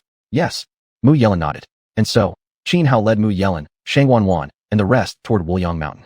They were still far from Wuliang Mountain, It would likely take at least 6 or 7 days to reach it. Along the journey, Xianhao walked cheerfully, completely relaxed. Occasionally, he would glance down at the black mark on his right hand. After nearly 3 days of travel, Xianhao, xuanhuan, Mu Yelin, and the others arrived at Xuanhua Cliffs. Xuanhua Cliffs was a highly peculiar region within the primordial ancient land. On the far side of the cliffs lay an extremely vast forest, but this forest was unusual, for all its trees were pitch black. However, due to the special force field surrounding Xuanhua Cliffs, even extraordinary cultivators dared not approach its opposite side lightly. Thus, the other side of Xuanhua Cliffs remained one of the few unexplored areas in the entire primordial ancient land. Xianhao and his group merely intended to pass by the cliffs, with no plan to step onto the forbidden side. Although Xianhao felt some curiosity toward what lay beyond, after brief consideration, he abandoned the idea. Firstly, time was against them. Exploring the far side would cause them to miss the Wuliang Mountain arena battle, and that meant missing 10 drops of limitless divine water, an opportunity he truly did not wish to forfeit. Just as Xianhao's group passed by the Xuanhua Cliffs, a figure suddenly burst out from within the cliffs, aiming straight for Xianhao, who sat inside the sedan chair. "Young master, watch out." Seeing the figure charge toward Xianhao, Mu Yelin roared aloud, throwing himself before Xianhao. He raised his hand and unleashed a punch, but the intruder simply flicked a hand, and Mu Yelin was sent flying. He crashed through several towering ancient trees before slamming into the ground, spitting blood profusely. A dark purple palm mark, tinged with bruising, covered his face, a sight so gruesome it sent chills down the spine. After effortlessly slapping Mu Yelin aside, the figure continued forward without slowing, hurtling straight toward Xianhao. "Insolent!" Xianhao bellowed, leaping from the sedan chair. He unleashed the heaven-gathering divine fist, the arc of his fist blazing like a rainbow as it smashed toward the intruder. Without hesitation, the figure countered with a punch of his own. Golden waves of righteous chi surged forth, condensing into a fist imprint the size of a hill, roaring forward with thunderous might. Boom! The collision erupted into a massive explosion. The intruder grunted, staggering back over a dozen steps before barely stabilizing his stance. Yet even as the figure regained his footing, Xianhao had already flashed sideways, rushing right up beside him. His right hand shot out, grabbing the figure's head and slamming it downward with crushing force. The intruder's head plunged into the earth like an inverted scallion. Chapter 157, The Emperor's Slave, Xianxia. Although Xianhao's attack had been extremely ruthless, he had held back. He didn't kill the man outright. Otherwise, when the man's head slammed into the ground, it would have shattered like an overripe watermelon. Kakik. Though subdued by Xianhao, the man let out strange gurgling sounds from his throat. The Emperor's slave? Seeing the man captured by Xianhao, xuanhuan, Lin Lang, and the others were visibly shocked. "Do you know this person?" Xianhao frowned, asking in confusion. "We don't," xuanhuan replied. "But I've heard senior disciples from our sect mention that within the Taichu ancient land, there are some mindless individuals who occasionally appear at the wilderness cliffs. The elders call them Emperor's slaves and warn us to keep our distance if we ever encounter them." After hearing xuanhuan's explanation, Xianhao grew curious. He pushed aside the matted hair covering the man's face. Beneath the tangled strands was a blank, expressionless face. "Xianxia, my heavens. It's actually him, the top genius of Hi Academy from the last generation. How did he become an emperor's slave?" Mush Lin immediately recognized the slave's identity, his face paling, eyes filled with disbelief. He'd heard fragments about the emperor's slaves before, but only rumors. His knowledge was limited. Upon hearing Mush Lin's words, xuanhuan, Lin Lang, and the others quickly approached to examine the captive. Then their expressions turned grim. Clearly, Mush Lin hadn't made a mistake. The emperor's slave before them was indeed the legendary Xianxia. Curious, Xianhao questioned xuanhuan and the others. He learned then that during the previous Taichu trial, Xianxia, the #1 young cultivator from Hi Academy, had participated as well. Given Xianxia's strength, he should have been completely safe during the trial. Yet when the trial ended, Xianxia disappeared without a trace. The incident had caused quite a stir at the time, but as years passed, people gradually forgot about Xianxia. Judging by his condition, he seems to have fallen victim to some secret art, which rendered him mentally broken, xuanhuan said, her delicate brows knitted together. Could it be that all the emperor's slaves were once participants in the Taichu trial? That can't be possible, Lin Lang replied. If that were true, why wouldn't the previous generations have noticed when they encountered them? What are you all babbling about? Just wake him up and we'll find out. Xianhao snapped irritably. Then he channeled his spiritual energy into Xianxia's body, intending to investigate the source of his affliction. But at that moment, a profound sense of danger surged through Xianhao's heart. Instinctively, he looked up and saw, on the other end of the wilderness cliff, a mysterious figure cloaked in black robes, wearing a wide-brimmed bamboo hat. The threat Xianhao sensed came directly from this enigmatic stranger. "Drop the emperor's slave. Leave this place immediately. Otherwise, death awaits." The figure on the opposite side of the cliff spoke coldly. "Who the hell do you think you are?" Mush Lin glared at the mysterious figure, ready to retort defiantly. In his eyes, the figure radiated no aura whatsoever. Mush Lin saw him as no threat. But before he could finish, Xianhao clamped a hand over his mouth and urgently ordered xuanhuan, Lin Lang, and the others, "Retreat. Now." Without another word, he dropped Xianxia and fled at full speed. Xianhao was already incredibly powerful, strong enough to battle extraordinary beings even at the divine transformation realm. Yet the presence of that mysterious individual had instilled in him a terrifying sense of despair. Despite his curiosity, he didn't hesitate for a second. He was certain of one thing. If he hadn't silenced Mush Lin just now, every single one of them would already be dead. After Qin Hao and his group fled, the mysterious figure on the far side of the cliff blurred into motion, suddenly appearing right beside xianxia. The previously blank-faced man on the ground, upon seeing the cloaked figure, suddenly trembled uncontrollably, his eyes wide with fear. If it happens again, you know the consequences. The mysterious figure uttered these words, then vanished with xianxia toward the other side of the cliff, disappearing into the depths of the Black Forest. Qin Hao and his companions ran until they'd put over 100 li behind them before finally stopping. Master, why were you so afraid of that guy? I didn't sense any aura from him. He felt like an ordinary man. I could slap 10,000 like him into oblivion with one hand. Mush Lin protested. Are you stupid? Do you really think an ordinary man could survive in the Taichu ancient land?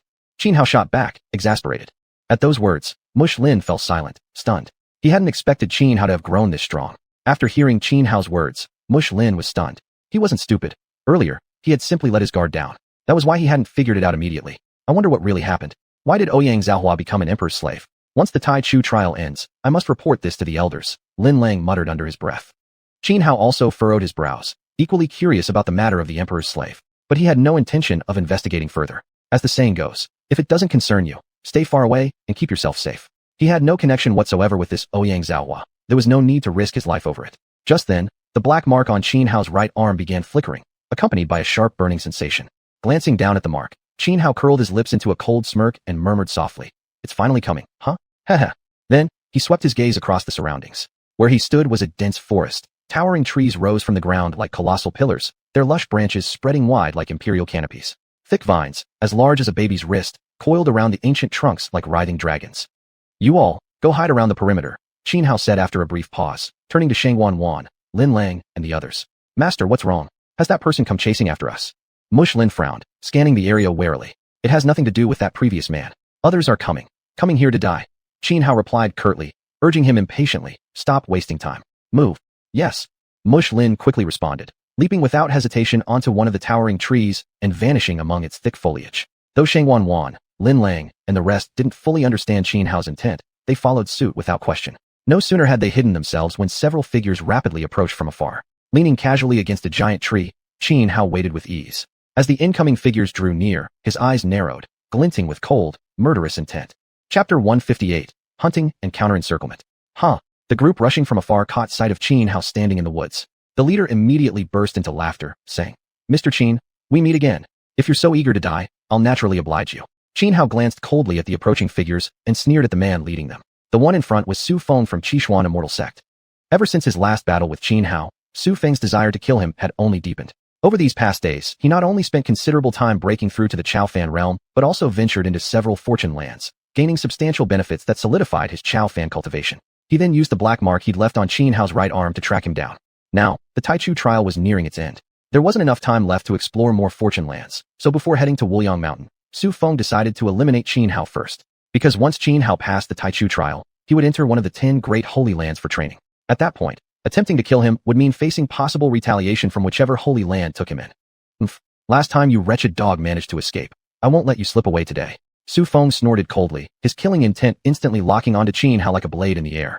He was now a true Xiaofan warrior, his combat power far surpassing ordinary cultivators who had just entered this realm. With 23 Dinghai pearls at his disposal, even facing an average Jinshin-level Xiaofan expert, he believed he could overcome the odds and strike upwards. Thus, he never gave Qin Hao a second thought. The men accompanying Su Feng moved swiftly, surrounding Qin Hao to prevent any chance of escape. Come out already. Qin Hao saw no point in wasting words with Su Feng. He called out to xuanhuan, Lin Lang, and the others hiding nearby. In an instant, xuanhuan, Lin Lang, and the rest leapt from their hiding spots and swiftly surrounded Su Feng and his group instead. Faced with the sudden appearance of xuanhuan and her companions, Su Feng froze. His expression went blank with shock. What do you think you're doing, holy maiden xuanhuan? Su Feng frowned deeply as he turned to ask. xuanhuan remained cold and silent, refusing to answer. But Mu Yelin laughed scornfully and said, Su Feng, where did you get such audacity to scheme against our young master? Prince Mu, I don't understand what you're talking about. Is there some misunderstanding? This Qin fellow is nothing but a barbaric slave, Su Feng replied, brow furrowed. Normally, he wouldn't fear Mu Yelin in the slightest, but under the current circumstances, he felt uneasy. He wasn't stupid. Clearly, xuanhuan, Lin Lang, and the others were aligned with Qin Hao. He wasn't even sure he could defeat xuanhuan alone, let alone when paired with Mu Yelin and Lin Lang. So, now, he chose to back down, speaking to Mu Yelin as respectfully as possible. Su Feng, you've grown tired of living, daring to call our master a barbaric slave? Get over here, my bare fist will smash your skull. Mu Yelin pointed at him aggressively, shouting loudly, showing absolute dominance. Su Feng's face darkened with fury. Under normal conditions, if Mu Yelin dared act so arrogantly in front of him, he would have rushed forward without hesitation and beaten him senseless. But now, he couldn't afford to make a move. Meanwhile, xuanhuan and Lin Lang looked completely unimpressed by Mu Yelin. They knew all too well how much, or rather, how little, he was capable of. With Mu Yelin's actual strength, it was already miraculous if he could avoid being smashed by Su Feng using just one hand, much less being the one dishing it out. Mu Yelin's bravado towards Su Feng at this moment was clearly nothing more than cowardice masked by protection, a case of a dog thriving on its master's might. To xuanhuan and the others, Su Feng had become unbearably pathetic, especially after what happened in Tian's Snake Gorge, when Su Feng practically groveled non-stop before Qin Hao.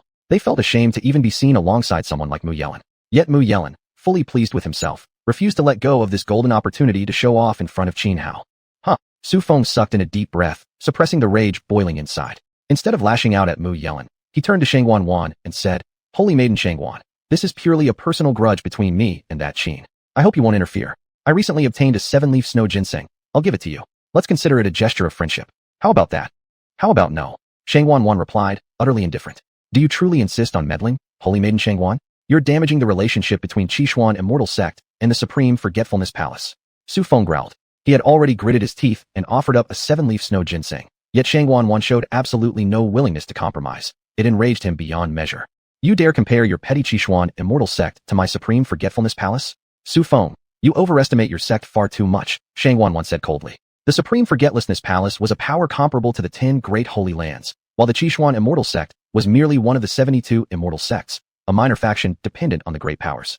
Crack. Su Feng clenched his fists, his face turning dark with rage. Enough wasting time. Don't worry, I won't need anyone's help to kill a dog like you.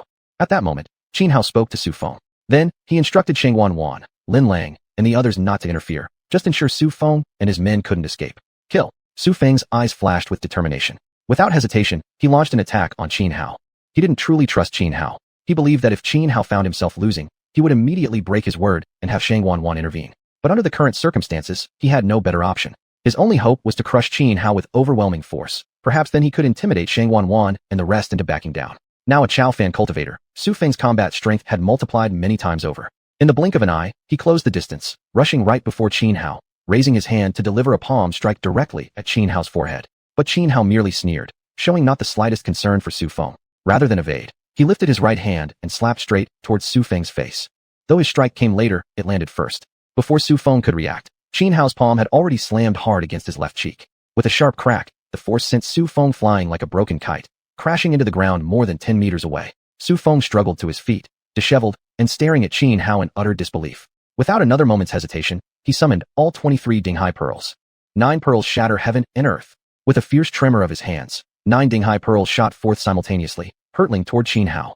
The Dinghai pearls were Bachi level treasures, immensely powerful. Even at Su Feng's current level, he could launch no more than 9 at once. Still, even a Jinshan-level Xiaoxian expert would have to retreat cautiously when faced with such a devastating assault. Chapter 159, Su Feng's Mind Shatters. The 9 sea-stabilizing pearls whistled through the air, cutting through clouds and winds, shaking heaven and earth. Their overwhelming power sent waves of awe rippling through the onlookers. Even someone as formidable as xuanhuan would not dare to meet the sweeping force of 9 sea-stabilizing pearls head-on. Yet Qin Hao remained completely calm, his expression unruffled. He had experienced the might of the sea-stabilizing pearls before. If this had happened in the past, he would have been instantly killed by such an assault. But now, attacks of this magnitude were no longer worth his concern. Though both had recently ascended to the extraordinary realm and stood at the nascent soul stage, there was simply no comparison between them. Whether it came to the peerless cultivation technique Qin Hao practiced, the 9 Heavens Emperor Dao, or the profound foundation he had built earlier, Su Feng could not begin to match him. A cold, disdainful smile curled Qin Hao's lips. Although he could easily block the 9 sweeping pearls, he chose not to. He didn't want to reveal his full strength too soon. Thus, with a single tremor of his body, he donned the 9 Dragon Emperor armor. Dragon Warding Shield. Clad in the armor, Qin Hao raised his hands. The 9 golden dragon shadows coiling around him converged into a circular shield that positioned itself firmly before him. Boom. The 9 sea-stabilizing pearls slammed into the shield, unleashing a deafening explosion. Boiling energy erupted in successive blasts, sending a black hurricane spiraling high into the sky, an awe-inspiring and terrifying sight. The shield formed by the 9 golden dragons possessed unimaginable defensive power. Even under the full impact of the 9 pearls, not a single crack appeared. Seeing his all-out attack fail to even scratch Qin Hao, Su Feng froze in shock. In their previous battle, though he hadn't succeeded in killing Qin Hao, and had instead lost Xiaoxia, he had nearly crushed Qin Hao with the sea-stabilizing pearls alone, leaving him severely wounded. Now, he had unleashed 9 pearls at once, enough to obliterate any ordinary nascent soul cultivator into crimson mist, ensuring death beyond recovery. Yet, he couldn't even breach the shield of this slave-born wretch. This drastic disparity was simply unbearable. Su Feng began to question reality itself. He was the eldest disciple of the Seven Mysteries sect, gifted beyond measure. The sect master had poured countless cultivation resources into him, counting on him to elevate the sect to new heights. The 23 sea-stabilizing pearls, the second of the 2 supreme treasures of the Seven Mysteries sect, had been bestowed upon him personally. Such trust placed upon him by the sect master showed how highly they regarded him. It was precisely because he carried these immense expectations that Su Feng had always strived to be flawless, not just in cultivation, but in strategy and composure. And yet now, he was being stymied by nothing more than a barbarian slave. The blow to his pride was devastating. After deflecting the attack of the 9 pearls, Qin Hao stepped forward, a single stride covering 4 or 5 zhang, and instantly closed the distance to Su Feng. With a single punch aimed straight at Su Feng's chest, he struck. Heavenly vast divine fist, its momentum domineering and overwhelming. But Su Feng wasn't alarmed. Confident in the protection of his 23 surrounding sea-stabilizing pearls, he believed there was no way Qin Hao could harm him. Yet, Qin Hao's fist surged forward unimpeded. The torrent of force parted the array of 23 pearls like chaff in the wind, clearing a path straight through. The punch landed squarely against Su Feng's chest. With a muffled groan, Su Feng flew backward like a broken kite, crashing hard onto the ground over 10 meters away. How is this possible? Su Feng scrambled back up, his face twisted with disbelief. He stared at Qin Hao with wide, incredulous eyes. How can you, a filthy slave, be so powerful? Did you obtain some great fortune in the Tai Chu ancient land? You're about to become a corpse, Qin Hao said coolly. No need to know so much. A corpse? Huh. A vicious sneer spread across Su Feng's face, his eyes flashing with murderous intent. Even if I die here today, I will drag you down with me. As the words left his mouth, Su Feng began forming hand seals. Black spiritual energy surged from his body, condensing into one arcane and mysterious rune after another. These glowing sigils flickered with esoteric power before surging into each of the 23 sea-stabilizing pearls. Buzz, buzz, buzz. Instantly, the pearls began to vibrate intensely. Blood sacrifice secret art. Su Feng roared, then spat a mouthful of fresh blood, splattering it across all 23 pearls. As the pearls collectively shuddered, they shot upward, then converged from every direction, hurtling toward Qin Hao with lethal intent. This time, all 23 pearls resonated together. Though this forced activation via secret art couldn't unlock each pearl's true potential, its power still far surpassed the earlier 9-pearl sweep, by manyfold. Qin Hao finally furrowed his brows, a trace of seriousness appearing on his face. The combined force of 23 sea-stabilizing pearls striking at once was so terrifying that not even a divine transformation realm expert would dare underestimate it. If they did, they might end up smashed into a pool of blood and pulp. Though the sea-stabilizing pearls were only precious artifacts, their power far exceeded that of ordinary ones. Each of the 23 pearls possessed the quality of a standard precious artifact, and with special arrays and runes linking them together, their collective power was nearly raised to the level of a top-tier precious artifact. Though Qin Hao's expression turned serious, his eyes remained calm. He swung both fists, executing the heaven's vast divine fist to its utmost limit. Heavenly vast divine fist, star god kicks the dipper. Qin Hao stepped forward in the heavenly vast formation, his figure flickering and elusive. He raised his right leg, stretching it back as far as possible, channeling all his spiritual energy into his right foot. As he kicked forward, the power exploded forth, as if he could kick even the celestial star from the heavens themselves. At the same time, he clenched his fists and swung them sideways, their imprints roaring like dragons through the air. Boom. Even though Qin Hao was already immensely powerful and protected by the 9 Dragon Emperor armor, the impact of the 23 sea-stabilizing pearls still sent him reeling backward for dozens of steps. Su Feng spat blood again. Seeing that Qin Hao had only been pushed back, not seriously injured, his last shred of psychological defense shattered completely. A vicious gleam flashed in his eyes as he formed hand seals, causing the 23 sea-stabilizing pearls to spin rapidly, converging to tear Qin Hao apart. But Qin Hao merely curled his lips into a cold smirk. With a single stride covering over 10 zhang, he evaded the deadly whirlwind of the 23 pearls and instantly appeared directly above Su Feng. Heavenly vast divine fist, stars shatter the earth. Qin Hao threw both fists forward, unleashing vast, crushing fist imprints that fell like falling stars, as if seeking to pulverize thousands of miles of mountains and rivers. Boom. Su Feng barely managed to activate his defenses in desperation, yet he was still sent flying backward by the force. He crashed through several towering trees before collapsing onto the ground, sending dust billowing into the air. Pooh! Su Feng crawled up from the ground in a wretched state, spitting out a large mouthful of blood. His face had turned ashen white. At this moment, his spirit was utterly drained. Activating the blood sacrifice secret art had cost him greatly. Added to that, he'd just been severely wounded by Qin Hao's killing move. Even though he was far stronger than ordinary Foundation infant stage geniuses, he was now completely exhausted, his life force nearly extinguished, on the brink of death. Seeing Su Feng's pitiful state, several other disciples of Seven Veils Immortal sect didn't hesitate and immediately rushed toward Qin Hao, attempting to stop him from killing Su Feng.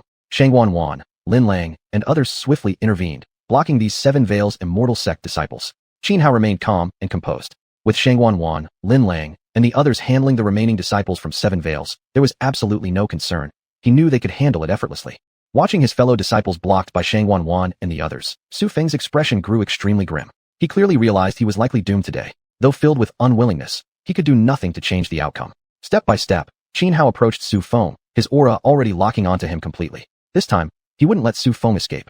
Although Qin Hao was certain he would pass the primordial trial and gain entry into one of the top 10 sacred grounds for cultivation, an opportunity far surpassing what Seven Veils Immortal sect could offer. He also understood that since Seven Veils was one of the 72 immortal sects of the Eastern Wastelands, it still possessed considerable foundation. If Su Feng escaped this time, it would become a significant nuisance in the future. And Qin Hao always disliked trouble. Faced with Qin Hao's relentless advance, Su Feng instinctively retreated. To think that he, the #1 genius of Seven Veils Immortal sect, would die at the hands of a barbarian slave. It felt unbearably humiliating. A vicious gleam flashed in his eyes. Clenching his teeth, he secretly gathered strength in desperation. Even if he were to die, he would strike back one final time, forcing Qin Hao to pay a price. Esteemed friend, for my sake, spare brother Su this time. Just as Qin Hao was about to deliver the killing blow, an abrupt voice rang out. Frowning, Qin Hao raised his head and looked toward where the voice came from. There, atop a barren rocky hill in the distance, stood a young man dressed in black brocade robes, hands clasped behind his back. His gaze was sharp, his bearing extraordinary, clearly a peerless prodigy, a true dragon among men. Who are you? Qin Hao frowned slightly, asking coldly. I am Long Out Yin of Undying Mountain, the youth replied.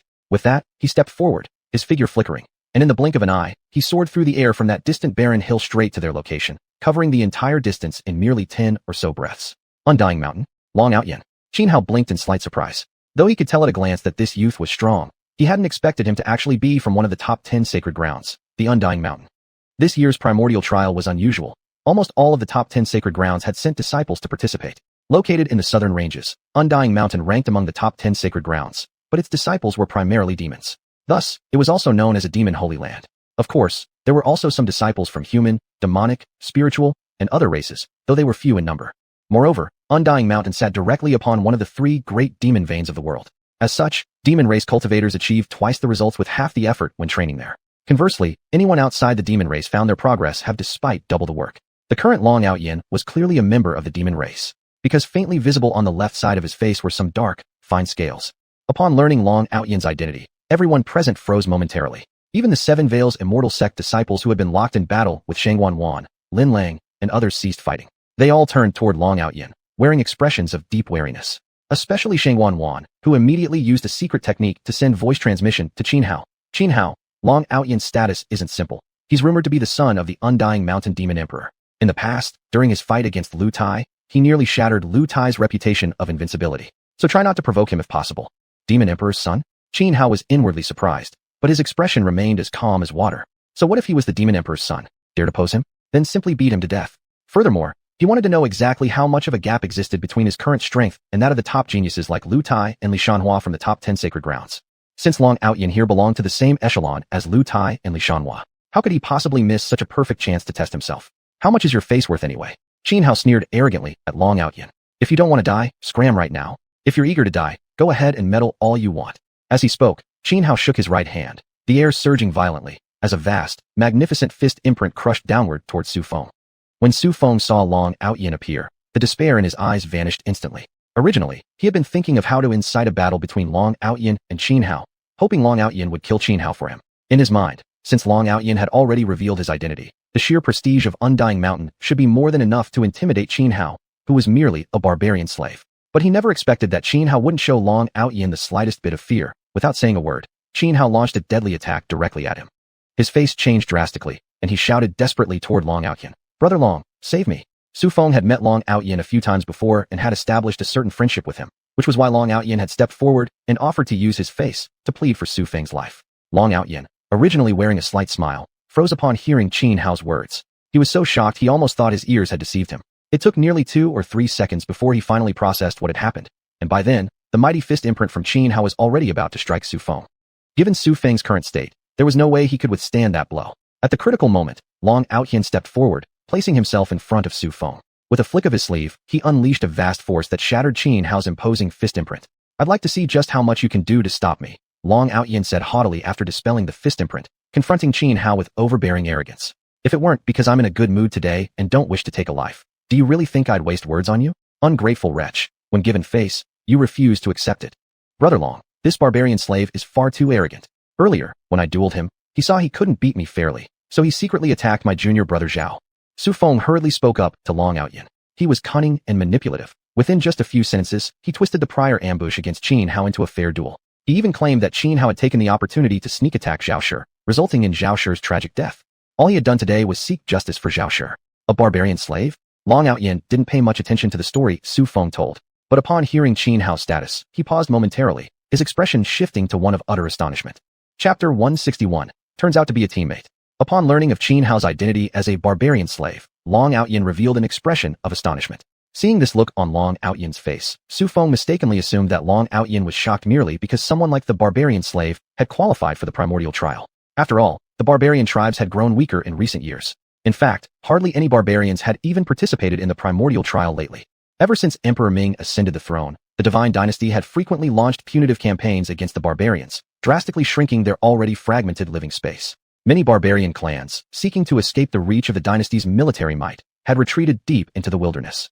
But life deep within the wastelands was harsh. Ferocious beasts roamed everywhere, and mere survival was difficult, let alone gathering resources to nurture future generations. When news first broke at Judaiji Ding that Xianhao was a barbarian slave, many had reacted exactly as xiuxian now did. "Brother Long, please act quickly. Kill this lowly barbarian slave. Consider it a great favor owed by the Seven Mysteries sect. In the future, if you ever need our assistance, just say the word. We will go through fire and water for you without hesitation." Su Feng continued urging xiuxian. Though he had some acquaintance with xiuxian, Su Feng knew clearly that xiuxian didn't regard him as a close friend. He also knew xiuxian was proud and looked down on him. So now, he directly invoked the authority of the Seven Mysteries sect. But xiuxian simply kept his eyes fixed intently on Xianhao, ignoring every word from Su Feng. Meanwhile, being stared at so intently by xiuxian made Xianhao increasingly uncomfortable. He even began to suspect xiuxian harbored some indecent intentions, his arms involuntarily breaking out in goosebumps.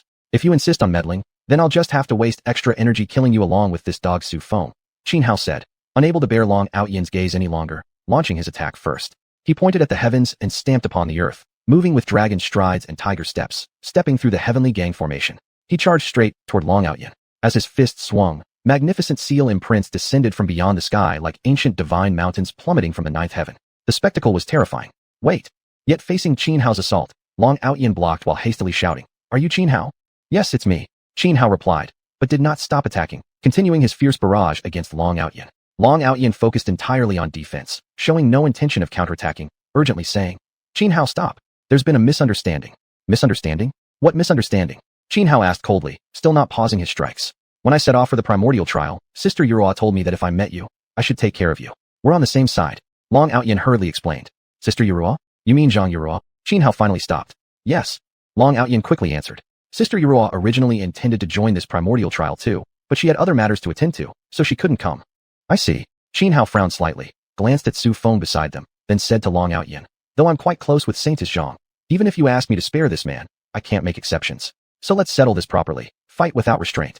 Su Feng was someone he was determined to kill. Even if xiuxian shared a special relationship with Zhang Yurua, Xianhao wouldn't spare Su Feng just to save face. Even if Zhang Yurua herself intervened, he might not necessarily show mercy. "Xianhao, I only know this Su fellow casually. I have no deep ties with him. But you're a good friend of Sister Yurua, which makes you my good friend too. Why would I help this Su? Go ahead and kill him. I'll even assist you," xiuxian hastily declared. He was a man guided by emotion. Once he learned Xianhao's true identity, his attitude shifted completely, let alone saving Su Feng. There was no way he'd fight Xianhao over him. His earlier intervention had merely been a spur-of-the-moment decision. Hearing xiuxian's words, Su Feng's face turned deathly pale.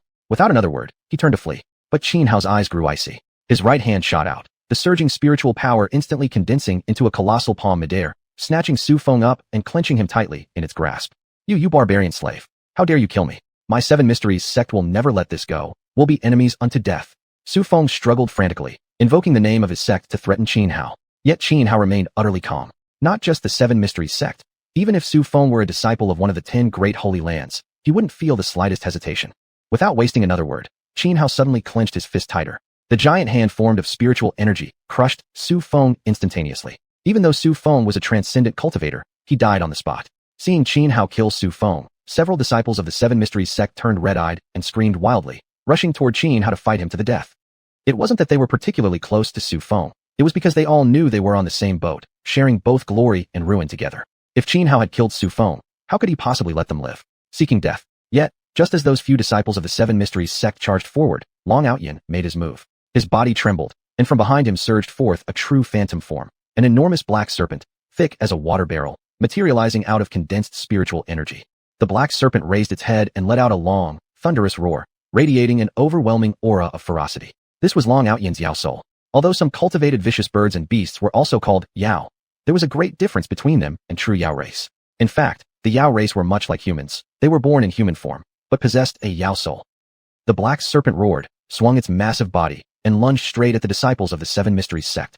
In an instant, it slaughtered them all. Upon seeing Long Outyin kill the remaining disciples, Qin Hao said nothing, instead first collecting the 23 Dinghai beads from Su Feng's body. He had experienced the power of this set of magical artifacts firsthand. If he could refine and make them his own, his combat strength would rise dramatically. Qin Hao, these 23 Dinghai beads belonging to that Su fellow are one of the two supreme treasures safeguarding the Seven Mysteries sect. Legend has it that in ancient times, the sect's founding ancestor slew a dragon deep in the southern sea and refined 23 dragon pearls extracted from its body into these beads. They bear the founding ancestor's mark. If you're planning to refine them for your own use, you'll likely be disappointed. The founding ancestor of the Seven Mysteries sect was a longevity fiend who surpassed even a supremacy cultivator. Unless someone else of equal status intervenes, not only will you fail to refine these 23 Dinghai beads, but you'll risk being erased by the ancestral imprint left behind. How about this? You hand them over to me. I can take them back to the Deathless Mountain and find someone to remove the imprint for you. Chapter 162, Devouring the Dinghai Beads. After hearing Long Outyin's explanation, Qin Hao frowned. Beings like the longevity fiend were likely only found in forces as powerful as the 10 great sacred lands, perhaps 1 or 2 at most. Even if he passed the primordial trial this time and gained entry into one of those sacred lands to cultivate, there was no way he could meet such an existence immediately upon entering. Thus, his idea of refining and claiming the 23 Dinghai beads for himself had to be abandoned. After some thought, Qin Hao still didn't intend to give the 23 Dinghai beads to Long Outyin. Although Long Outyin was closely connected to Xuanhuan and had just without hesitation helped him kill several members of the Seven Vain Immortal sect, Qin Hao couldn't trust him so quickly. Moreover, if the 23 Dinghai beads were truly so important to the Seven Vain Immortal sect, then even if he refined them and used them openly, the sect would surely find out. The Seven Vain Immortal sect might not go all out against him merely over a person like Su Feng, but they would stop at nothing, fighting to the death, if it involved the 23 Dinghai beads. According to Long Outyin, although the quality of the 23 beads was merely that of a treasure artifact, they had been personally forged by the founding ancestor of the Seven Vain Immortal sect and bore the ancestor's own mark. To the sect, these beads carried immense symbolic significance. Therefore, Qin Hao took out the 23 Dinghai beads and tossed them onto the ground before everyone. Qin Hao, what are you doing? Long Outyin furrowed his brow, utterly confused. He couldn't understand why Qin Hao would throw the 23 Dinghai beads to the ground. This thing is strange, Qin Hao said, feigning alarm. Just now, it began corroding my spiritual energy, as if something was trying to burrow into my life palace. What? Could it be that the ancestral mark left by the Seven Vain Immortal sect's founder has been activated? Hearing Qin Hao's words, Long Outyin looked wary and hastily stepped far away. No one knew what unfathomable techniques a being of a longevity fiend's level might possess. They might even have secret methods similar to soul possession. As Long Outyin and the others listened to Qin Hao and turned their eyes toward the beads on the ground, faint streaks of black light suddenly emerged from the surface of the 23 Dinghai beads. This sight shocked everyone present even further. Their faces paled, eyes flickering with panic. They all suspected that the ancestral mark of the Seven Vain Immortal sect had somehow been triggered through some medium. Just as everyone stared intently at the 23 beads, the beads abruptly vanished into thin air. What's going on? How did they disappear suddenly? I knew it. How could the Seven Vain Immortal sect possibly entrust one of their 2 supreme artifacts, the 23 Dinghai beads, to someone like Su Feng? There must be some kind of restriction on them. As soon as Su Feng died, the beads automatically disappeared to prevent others from obtaining them. That must be it. Otherwise, someone would have killed Su Feng long ago and snatched the beads. The crowd murmured among themselves, voicing their various opinions. At that moment, a system notification sounded within Qin Hao's mind. Ding, absorption successful, Dinghai beads. Congratulations, host. You have obtained Enyang Gold Dragon Shears, 5 Dragon Sacrificial God Supreme Art. As the alert chimed, a large pair of scissors shimmering with golden and silver light appeared in Qin Hao's hand. He gave a slight tremble and swiftly sealed the Enyang Gold Dragon Shears inside a jade box. According to the system notes, the Enyang Gold Dragon Shears were a top-tier treasure artifact of immense power. When fully unleashed, they could transform into 2 giant dragons that coiled around and slaughtered enemies. The 5-dragon sacrificial god supreme art was a technique capable of dramatically boosting combat power in a short period. Each dragon aura manifested increased its strength by another tier. However, given Xianhao's current cultivation level, whether it was the Inyan gold dragon shears or the 5-dragon sacrificial god supreme art, he could only access a fraction of their true potential. He couldn't yet transform the shears into twin dragons, nor could he manifest more than a single dragon aura. Still, for Xianhao, these system rewards significantly enhanced his overall combat strength. Then, Xianhao collected the spatial artifacts from the other slain disciples of the Seven-Vein Immortal sect before preparing to continue onward toward Wuyang Mountain. But after learning Xianhao's destination, Long Outyin hurriedly said, "Xianhao, it's still too early to head to Wuyang Mountain. This year's primordial trial has been extended by 3 months compared to previous years." Upon hearing Long Outyin's words, xuanhuan, Lin Lang, and the others all furrowed their brows. Each of them came from prominent backgrounds. Yet even the Supreme Forget Emotion Hall, a sect barely weaker than the 10 Great Sacred Lands, had not informed xuanhuan about the trial's extension. The reason this year's primordial trial has been extended is because of the matter concerning Di Nu, Long Outyin said, revealing everything about the trial's extension without holding back. It turned out that just days before the scheduled start of the primordial trial, a renowned expert excavated a fragmentary scroll from a life-prohibited zone. From the cryptic words inscribed upon it, he uncovered secrets regarding Di Nu and immediately shared this information with the 10 Great Sacred Lands sect masters. As a result, seeking to uncover the truth behind Di Nu, the leaders of the 10 Great Sacred Lands decided to extend the duration of the primordial trial and each dispatched their most outstanding disciples to participate, not merely to compete, but specifically to investigate the mystery of Di Nu. Di Nu. Xianhao furrowed his brow, recalling his previous encounter with xiuxian, and relayed the entire incident to Long Outyin. Xiuxian. Upon learning that the Di Nu witnessed by Xianhao and the others was none other than the former number 1 genius of Xuanhuan, Long Outyin's expression turned solemn. After a long while, Long Outyin snapped back to awareness. He clasped his fists toward Xianhao and said, "Xianhao, I must head to Huangya. Let us part ways here." "Hold on." Xianhao quickly called out to stop him, then added that besides encountering xiuxian, they had also seen a mysterious figure whose cultivation realm was unfathomably profound. "I understand. I'll be cautious," Long Outyin replied. With those words, he soared into the sky, crossing through rushing toward Huangya. Xianhao gazed at Long Outyin's receding silhouette, his brow still knitted in thought. Although Long Outyin hadn't revealed exactly what the secret of Di Nu was, Xianhao could tell from the reaction that if even the sect masters of the 10 Great Sacred Lands were involved, the secret must be extraordinary. Moreover, sending their most gifted young elites to investigate only emphasized how momentous this opportunity might be. Otherwise, there would be no reason for the 10 Great Sacred Lands to risk their greatest prodigies. Yet, thinking back to the mysterious person encountered during the meeting with xiuxian, Xianhao felt deep apprehension. As the saying goes, only by risking death can one dare pull an emperor from his throne. Xianhao hesitated for quite some time before finally deciding. He would also go to Huangya. It was dangerous, but how could one catch a tiger without entering its den? Chapter 163 Across the Barren Cliff. With his mind made up, Xianhao prepared to head for the barren cliff. He was deeply curious about what kind of secret could draw the attention of the leaders of all 10 sacred sects. At this moment, he was eager to enhance his strength. Any great opportunity for cultivation advancement was too precious to miss. "I'm also going to the barren cliff. You all may do as you please," Xianhao said to xuanhuan, Lin Lang, and the others. Long Outyin just said investigating the matter of the emperor's slave is extremely dangerous. You've seen that mysterious person with your own eyes. I think we shouldn't get involved in such affairs. xuanhuan immediately understood Xianhao's intention and quickly tried to dissuade him. "I know my own limits," Xianhao replied indifferently. "Then I'll go with you." xuanhuan insisted upon seeing that Xianhao wouldn't listen. "No need. You'd only slow me down."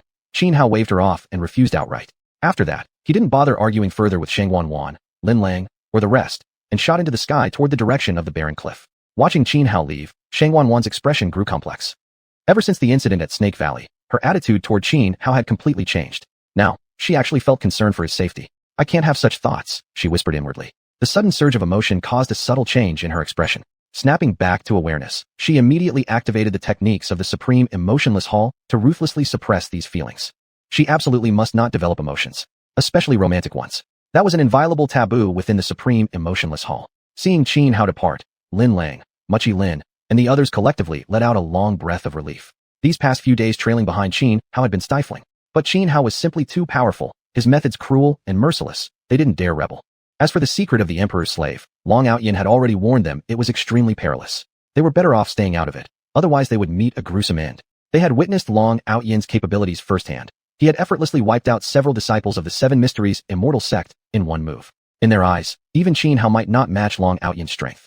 Thus, though they were curious about the emperor's slave secret, none harbored any intention like Xianhao to go investigate. He's walking into danger. Xianhao headed toward the barren cliff while deliberately slowing his pace, because he didn't want to run into Long Outyin.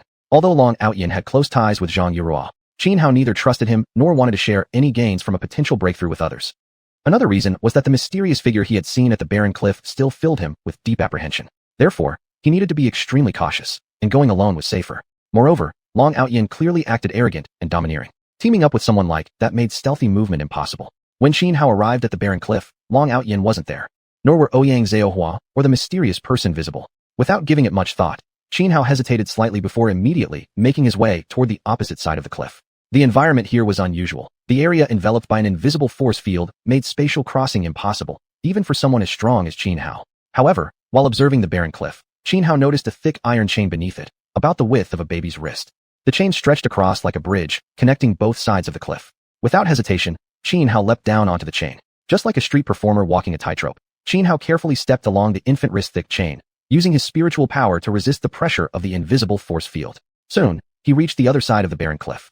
The moment Xianhao set foot across, the invisible force field vanished. Looking around, he saw ahead a dense forest, but this forest was eerie. Every towering tree, from trunk to leaves, was pitch black like ink, and even the soil underfoot was jet black. At a glance, it resembled an entire world swallowed in darkness. Frowning slightly, Xianhao soon spotted a footprint nearby, clearly left by Long Outyin.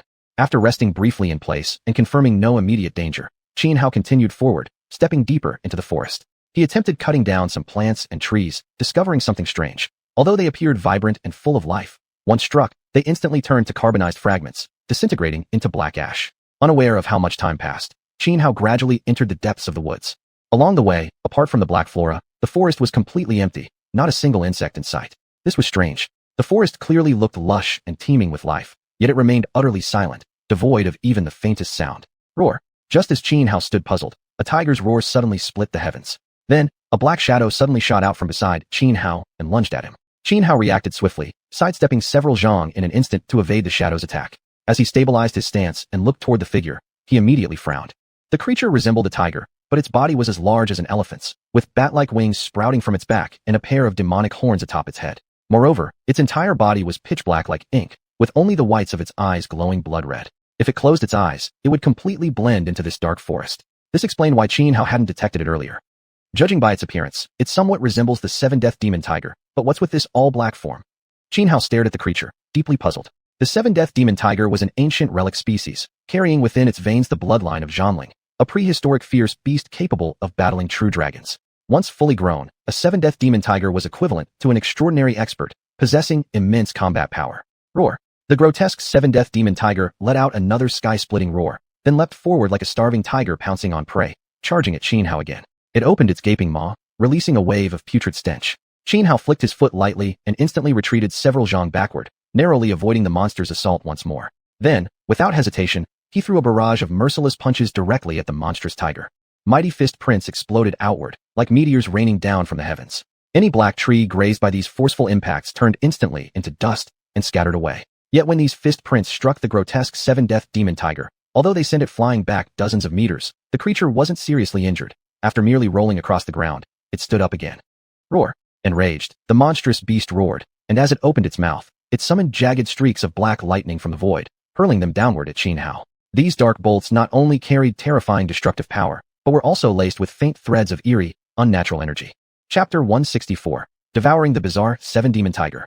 Confronted by a sky filled with cascading black lightning, Xianhao frowned slightly, revealing a trace of solemnity. He wasn't afraid of the destructive power contained within the dark bolts, but he was wary of the faint, eerie aura they carried. Though he couldn't precisely identify what this strange energy was, his instincts warned him to avoid it at all costs, not even letting a single thread touch him.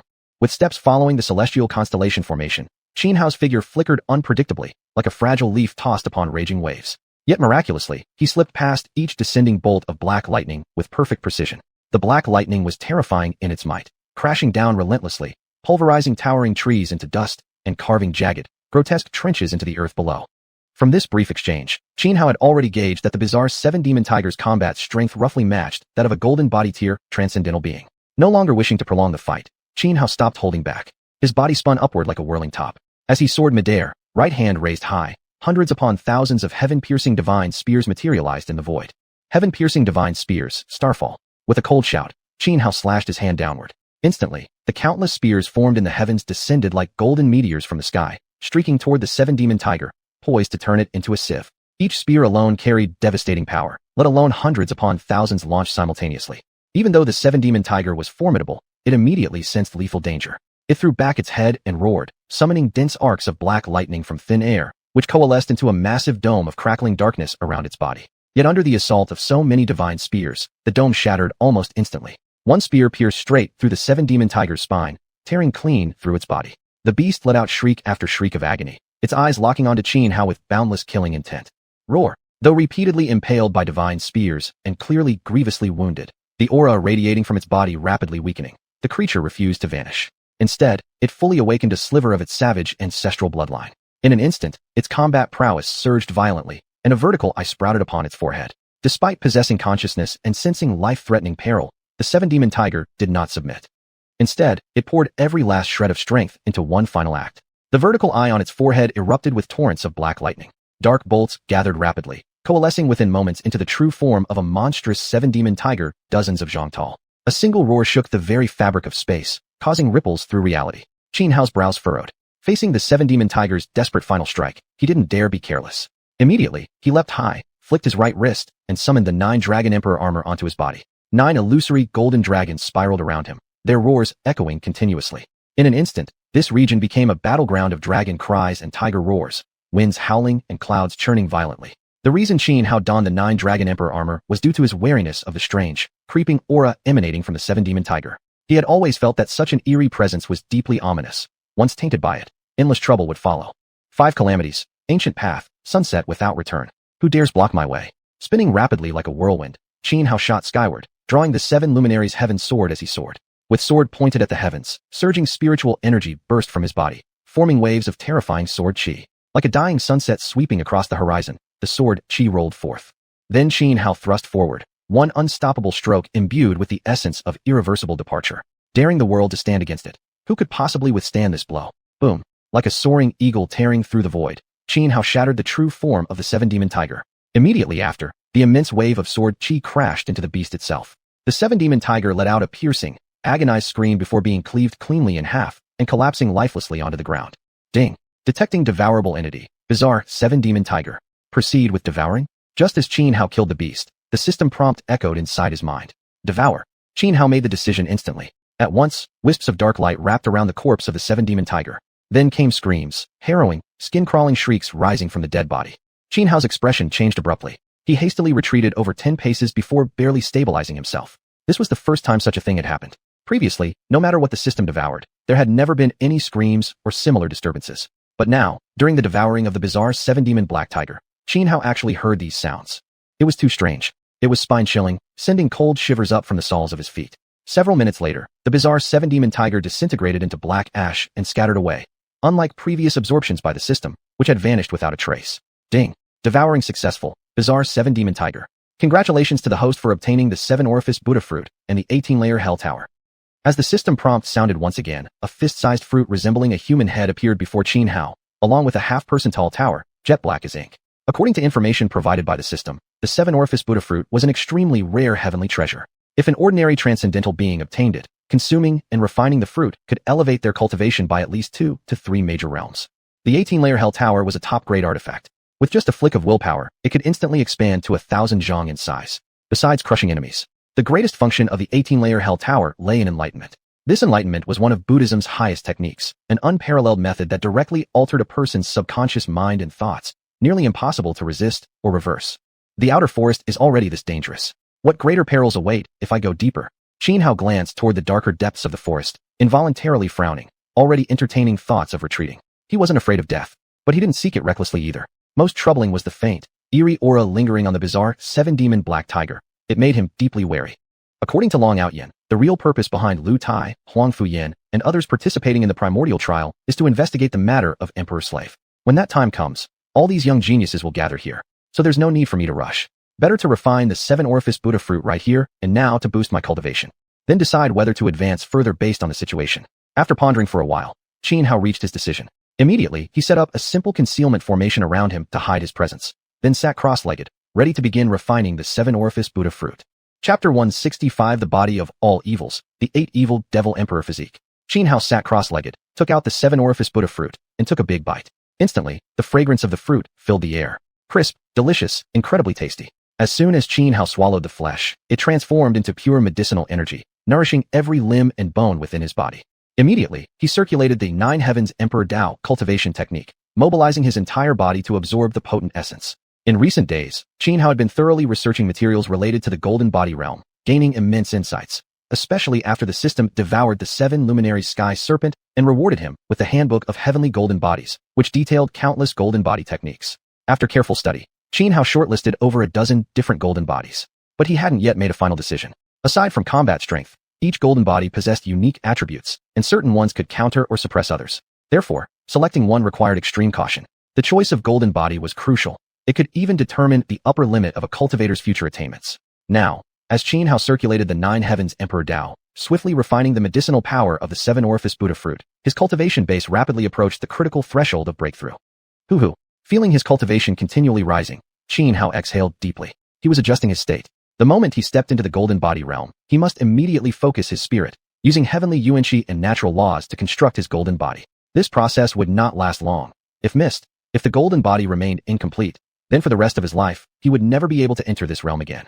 Thus, Xianhao proceeded with utmost care, allowing no lapse in attention. He needed to ensure his body and mind were in peak condition. Similar to cultivating divine techniques, constructing a golden body first required forming specific runes corresponding to the chosen physique, then arranging them in precise combinations to ultimately form the complete golden body. Minute by minute passed, Xianhao exerting all his willpower to suppress his rising cultivation level. Only after achieving optimal readiness did he plan to step into the golden body realm. Only then could success be guaranteed. Hoo-hoo. It took over 10 minutes before Xianhao finally adjusted himself to his absolute peak. Then, he ceased restraining his cultivation. In an instant, he broke through, stepping into the golden body realm. Rumble, rumble. The very heavens seemed to resonate the moment Xianhao entered the golden body realm. Across several miles, ethereal music and Buddhist chants echoed throughout empty space, as if heaven itself celebrated his arrival. Moreover, above Xianhao's head, a tremendous roar erupted. Cracks split open the void, revealing a vast rift. The instant the rift burst open, torrents of heavenly yuanxi and laws surged down onto Xianhao's body. This was the most critical moment of entering the golden body realm. Only because this rift in the void released massive amounts of yuanxi and cosmic rules could cultivators harness them to forge their golden body. Xianhao had already prepared himself perfectly. As soon as the void ruptured, unleashing its floodgates like a dam bursting, he immediately began constructing his golden body. During the period when he fine-tuned his state, he had already made his decision. He chose a physique known as the 8 Evil Devil Emperor body. An extremely powerful golden body, according to the Handbook of Heavenly Golden Bodies, once cultivated, granted mastery over the 8 evil paths. More importantly, unless all 8 evil powers were simultaneously eradicated, attempting to kill someone who possessed the 8 Evil Devil Emperor body would be nothing short of delusional. Hence, this physique was also famously called the body of the origin of all evils. Under Xianhao's mental command, vast quantities of heavenly yuanxi and universal rules merged together, forming one intricate, rare rune after another. Cultivating the 8 Evil Devil Emperor body was no simple task. First, the number of runes required far exceeded that of ordinary golden bodies, multiple times more. Even worse, these runes contained profound truths, meaning they demanded significantly greater effort to condense. Fortunately, Xianhao had rigorously trained his rune-forming abilities while cultivating the sky-piercing divine spear and the 10,000 thunder celestial prison seal. Therefore, despite the enormous number of runes needed for the 8 Evil Devil Emperor body, Xianhao remained calm and composed, possessing near total confidence in his success. One after another, under Xianhao's relentless effort, runes materialized in midair. Hours passed, several long hours, before Xianhao finally formed every single rune necessary for the 8 Evil Devil Emperor body. Next, he began arranging these runes into the special configuration required to construct the physique. Another few hours went by, and Xianhao successfully assembled all the runes, completing the formation of the 8 Evil Devil Emperor body. The so-called 8 Evil Devil Emperor body took on a humanoid form, roughly dozens of zhang tall. Aside from bearing an identical appearance to Xianhao, it had 8 dragon heads behind its back, each representing one of the 8 evil paths. These 8 dragon heads were the 8 evils. The moment Xianhao completed the formation of the 8 Evil Devil Emperor body, a terrifying aura radiated outward from him in all directions. Hoo-hoo. Xianhao exhaled deeply and stood up from the ground. He had finally successfully entered the golden body realm and perfected the 8 Evil Devil Emperor body. His combat power now was not just several times greater than before, it had increased by dozens of times or more.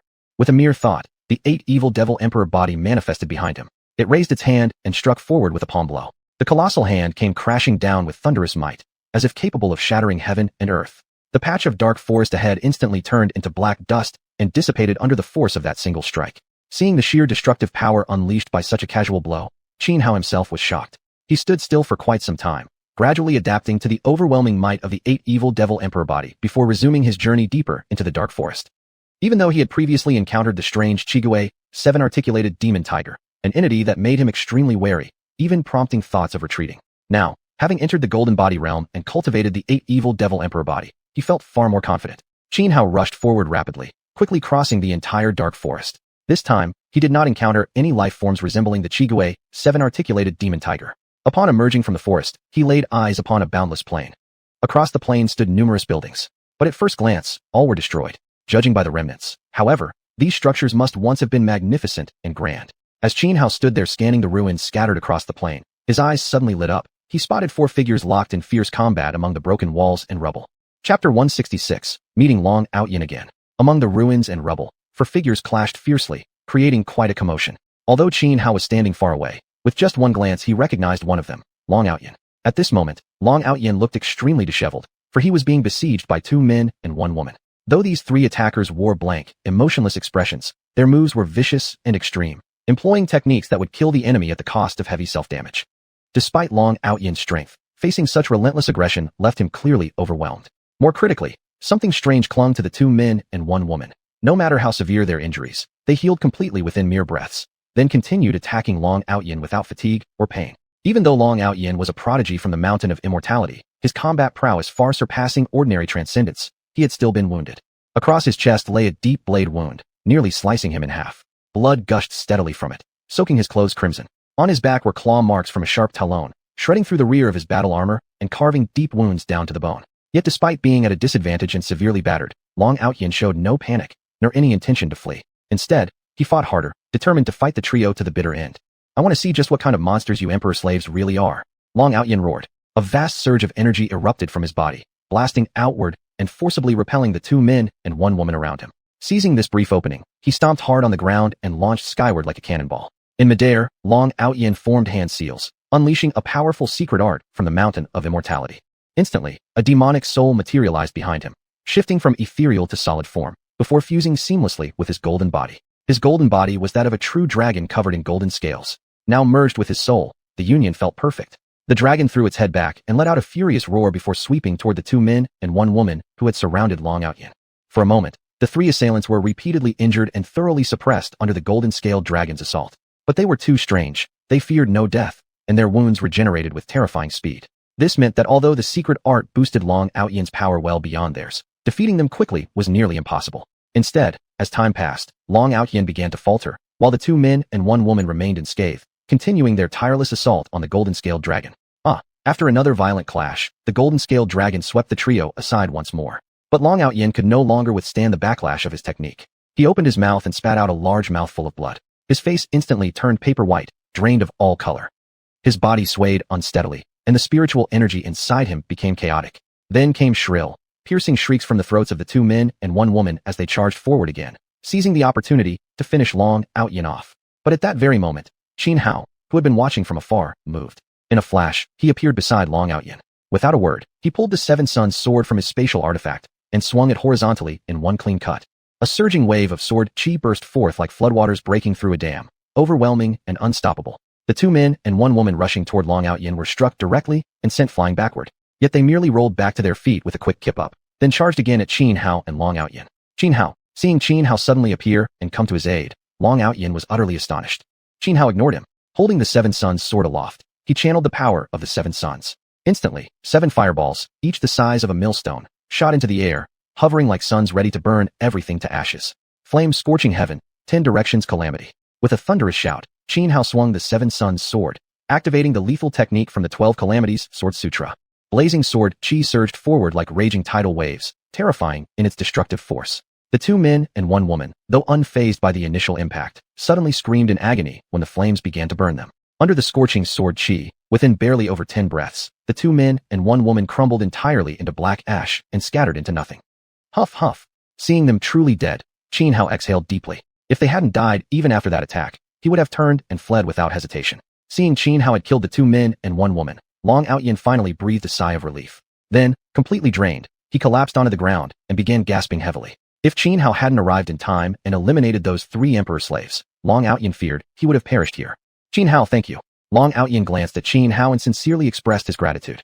You're quite unlucky, running into 3 emperor slaves at once. Xianhao said casually as he looked at Long Outyin. Not just 3, a whole group. Long Outyin gave a wry smile. After hesitating for a moment, he continued. Not long ago, I encountered that mysterious figure you mentioned before. He was accompanied by a group of emperor slaves. When he spotted me, he immediately sent these 3 to kill me. If not for your intervention, I really might have died at their hands. They're so strange. Despite having flesh and blood bodies, they never tire and don't even seem to feel pain. Where is that mysterious person now?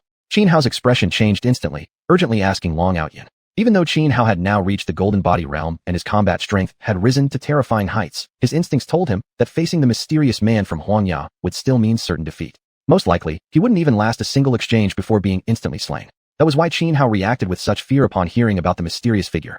He's already gone deeper, Long Outyin replied. What exactly lies deeper inside? Xianhao frowned, questioning Long Outyin. He sensed that Long Outyin knew something. He just hadn't spoken of it before. Indeed, after some hesitation, Long Outyin furrowed his brows and finally said, Xianhao, I won't hide it from you anymore. In the deepest part of this place lies an extraordinary chance at cultivation. Whoever obtains it can directly become a sovereign. My heavens, what kind of fortune is it? Xianhao's eyes lit up with sudden interest. Right now, he desperately sought greater power. So naturally, he became intensely intrigued by this opportunity that could elevate someone straight to the level of sovereign. Chapter 167, The Emperor's Sacrifice. Imperial Bone, Fruit of Immortality. Long Outyin hesitated for a moment before revealing everything he knew to Xianhao.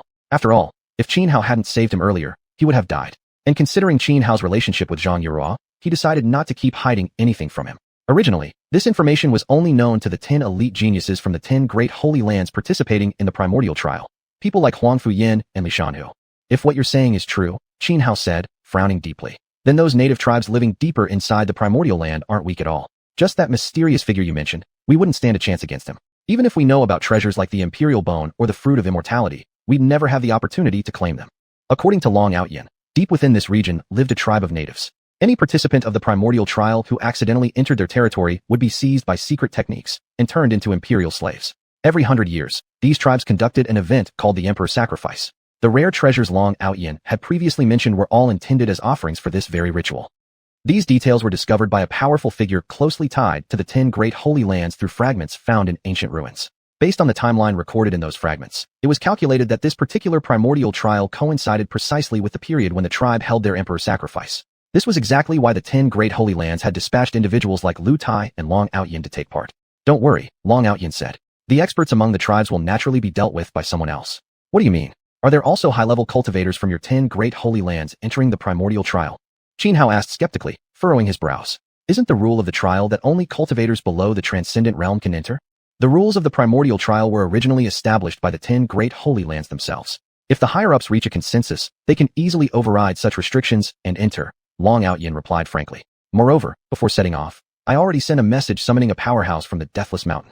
Upon hearing this, Xianhao's eyes flickered with thought. Initially, he had planned to slip through the chaos and seize the opportunities Long Outyin just described. But now, he began to hesitate. In his view, the opportunities mentioned by Long Outyin were far too extraordinary. Now that the upper echelons of the 10 great holy lands had already entered the primordial ancient land, even if he managed to obtain something, he might not live long enough to enjoy it. Xianhao, let's move forward. Otherwise, others might beat us to it. Earlier, I noticed signs that someone else had already intruded into this area, Long Outyin said, unaware of Xianhao's inner struggle. Xianhao didn't reply immediately. After a moment of serious contemplation, he finally said, all right. Although he feared that any fortune he gained might ultimately benefit others, there was still truth in the old saying.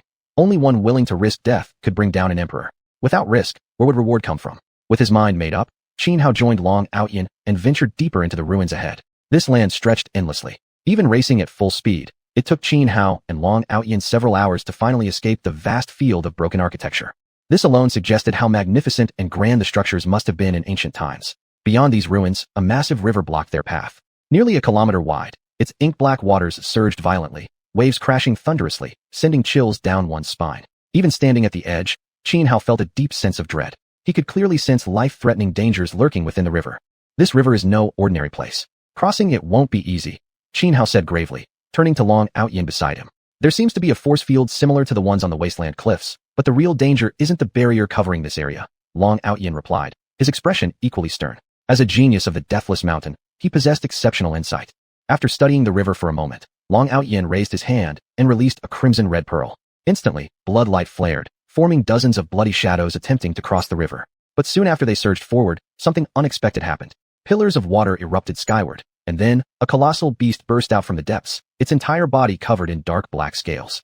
The beast radiated an aura so ferocious it was terrifying. Its blood-red eyes glinted with cruelty and bloodlust. Opening its gigantic maw, it swallowed every single one of the bloody shadows in a single gulp. Yet those shadows weren't insignificant. They were blood demon spirits cultivated by Long Xiuxian himself. These demonic entities could corrode flesh and invade consciousness. Even ordinary transcendents would treat them with caution. None would dare underestimate them. Long Xiuxian formed hand seals with both hands. Immediately, the dozens of blood demon spirits that had been swallowed began thrashing violently inside the beast's body. Faintly, crimson light could be seen seeping out from between the beast's scales, unnerving and eerie. Apparently sensing that the blood demon spirits within it were being controlled by Long Xiuxian, the monstrous creature turned its head and fixed its gaze upon Xuanhuan and Long Xiuxian. At the same time, golden runes emerged one by one on the surface of its scales. These glowing sigils radiated an awfully potent secret power, effortlessly grinding the dozens of blood demon spirits inside its body to nothing. Pooh! On the riverbank, Long Xiuxian spat a mouthful of fresh blood, his face turning ashen white. Those blood demon spirits had been nurtured with his own blood. Thus, when the beast obliterated them, the spiritual resonance caused him to suffer a severe backlash. Roar! The beast opened its gigantic maw and let out a furious roar at Xuanhuan and Long Xiuxian. A foul wind surged forth, corroding everything in its path. Both Xuanhuan and Long Xiuxian turned pale with shock and hastily retreated. Where they had just stood, the ground was already eaten away by the noxious gust. Clearly, the beast emerging from the great river was terrifyingly powerful. Even its mere breath carried a deadly, corrosive poison. Retreat! Xuanhuan stared intently at the beast, called out to Long Xiuxian, then turned and fled without hesitation. Long Xiuxian hesitated for a moment, not immediately grasping Xuanhuan's intent. But under the current circumstances, defeating this beast alone would demand a tremendous cost, likely forcing him to reveal all his hidden trump cards. And if he exhausted himself crossing the river, even if he managed to reach the Emperor's sacrifice hosted by the primordial land natives, he'd have no strength left to compete for any of the treasures or opportunities. Coming to his senses, he too immediately followed Xuanhuan in retreat. The beast from the river lunged toward them, but by the time it reached the shore, both Xuanhuan and Long Xiuxian had already vanished from sight. Roar! As if bound by some restriction, the beast did not leave the river. Instead, it let out a skyward roar of fury before diving back into the dark waters. Chapter 168, Xuanhuan Strategy. An open field not far from the great river. Long Xiuxian looked at Xuanhuan with confusion and asked, Xuanhuan, why are we running away? Although that beast in the river is powerful, you and I joining forces should have no difficulty killing it. I wouldn't be so sure. Xuanhuan shook his head and said, besides that beast, there's something else in the river. Something else? Long Xiuxian frowned. Earlier by the riverside, he had already scanned the area with his divine sense and was nearly certain only that one beast was present. That was precisely why he used Bloodfiend Evil Spirit to test it. He believed that although the beast was strong, it shouldn't have been able to overcome the Bloodfiend Evil Spirit. But the result surprised him. Still, he didn't think too much of it, merely assuming the beast must possess some innate ability capable of erasing such evil entities. Though I only sensed an extremely faint trace of another presence, I'm certain the real danger within this river isn't the beast itself, but something else. Therefore, until we figure out exactly what it is, I don't recommend forcing our way across. So explained Xuanhuan. Earlier, when golden runes briefly flashed across the beast's body, Xuanhuan clearly sensed a sliver of aura, just for an instant, that definitely did not belong to the beast. This was exactly why he chose to flee without hesitation. What do you plan to do? Long Xiuxian furrowed his brows, pondered for a moment, then asked. Like this, you send a signal now to let others know our location. Xuanhuan thought for a second and said. This? Long Xiuxian looked puzzled. Just do as I say, and make sure it's clearly recognizable as your Undying Mountain signal. Xuanhuan added. Though Long Xiuxian didn't understand Xuanhuan's deeper intentions, he followed instructions anyway. Long Xiuxian took out a purple talisman and crushed it. Immediately, a brilliant ray of light shot into the sky, forming the ethereal silhouette of a mysterious mountain among the heavens. Then words appeared, urgently summoning experts from the Undying Mountain to come quickly, declaring they had discovered the whereabouts of the natives of the primordial ancient land. This was a unique signal used exclusively by the Undying Mountain. Once released, it could be seen clearly for thousands of miles around. The moment Long Xiuxian sent this signal, it instantly drew the attention of many people within the primordial ancient land. On a desolate stretch of desert, an old man dressed in black robes was rushing here at top speed. When he suddenly noticed the signal appearing in the sky, he abruptly stopped, looking completely bewildered. Has that kid lost his mind? Didn't he just secretly message me using secret techniques? Why would he suddenly release such an obvious signal? Others participating in the primordial trial might not understand, but the 10 great sacred grounds certainly do. This is practically inviting everyone to come share the spoils. The man in black robes grew extremely irritated, believing Long Xiuxian had done something incredibly foolish. Any normal person would never publicly expose a treasure's location immediately after discovering it. Never mind. I'd better hurry over quickly. After everything's settled, I'll give that boy a proper scolding, sighed the old man in black, ceasing his complaints and accelerating his pace toward Long Xiuxian's position. Elsewhere, several other individuals also spotted Long Xiuxian's signal. Although they were equally confused by his actions, nearly all began rushing over immediately. Deeper within this region, xianxia and xiaolong were traveling forward when suddenly noticing the signal behind them. Xianxia furrowed her delicate brows, feeling utterly baffled. This signal was sent by xiaoxian of the Undying Mountain. He's found his way here too? But why would he notify his seniors in such an obvious manner? Does the Undying Mountain lack secret transmission methods? She wondered inwardly. After hesitating briefly, she turned to xiaolong and said, "You go find a safe spot nearby and hide. From now on, I won't be able to protect you anymore." Okay. Xiaolong nodded obediently. Beside Xianxia, he was always well-behaved. He never dared disobey, even slightly. Because Xianxia had never shown him mercy, she'd practically beaten him senseless since childhood, leaving deep psychological scars. Thus, in front of her, he remained nothing more than a submissive child. By the riverbank, Qin Hao and Long Outyin dug a pit atop a small hill not far away. Then, both hid inside, completely suppressing their life force and spiritual traces. Even cultivators stronger than them couldn't detect their presence if they passed by. On one side of the pit were several tiny holes, allowing them to observe the situation at the riverside. "Qin Hao, what exactly are you up to?" Long Outyin whispered from within the pit, still deeply confused. Long Outyin racked his brain trying to understand Qin Hao's series of baffling actions, but no matter how hard he thought, he just couldn't figure it out. "Of course, we're waiting for others to come and help us deal with this trouble," Qin Hao said calmly. "Oh, I see what you mean now. But in that case, we're essentially calling everyone over. Even if we manage to cross this great river, the competition afterward will become far more intense." Long Outyin finally understood Qin Hao's intention. However, he felt that although this method could resolve their current predicament, it would bring about considerable complications as well. Relatively speaking, he thought overcoming the beast in the river might actually be easier. After all, figures like Lu Tai and Huang Fuyan were each far more difficult opponents than this beast before them. Not to mention the elders from the 10 Great Sacred Grounds. "But I had you send that signal not only for the people of the 10 Great Sacred Grounds, but also for the natives," Qin Hao said quietly. "You want the natives to know they've been exposed? But won't that just make them prepare defenses? Wouldn't that make it even harder for us to seize their opportunities?" Long Outyin asked. "You?" Qin Hao was momentarily speechless, then sighed. "Never mind. Some things I explained to you, you still wouldn't understand. Just follow my instructions quietly. I guarantee, all the opportunities you mentioned earlier will belong to us." "All right." Long Outyin hesitated briefly, but seeing there was no turning back, he decided to simply obey Qin Hao's plan. As Qin Hao and Long Outyin settled down in silence, hiding quietly inside the pit and watching the situation by the riverside, not long after, a man arrived at this location.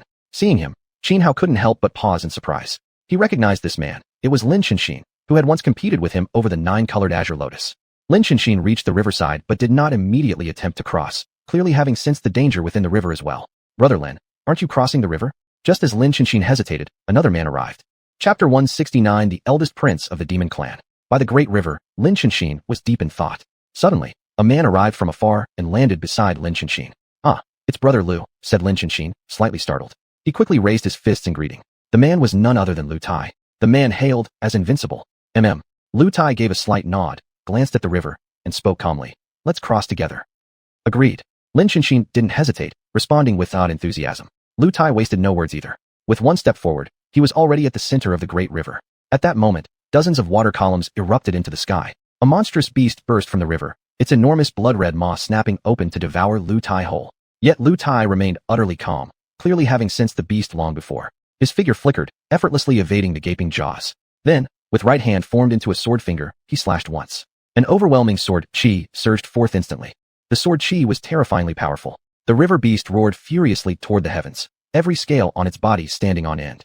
But against such immense force, it could not withstand even a moment, split cleanly in two by the strike. Blood rained down, staining the dark waters crimson. Watching the scene unfold from their hiding place in a distant ditch, Qin Hao and Long Outyin were both stunned. They knew well how strong that beast truly was. While they too could have slain it with all their might, neither could have done so with such ease, as if Lu Tai had killed it in the blink of an eye. On the bank, Lin Xianxia remained perfectly calm, as though he'd expected nothing less from Lu Tai. Having slain the beast with a single move, Lu Tai prepared to continue crossing. Yet just as he moved, something caught his senses. He stopped abruptly, frowning as he turned his gaze downward to the river. Upon the corpse of the beast, countless golden runes suddenly flared to life.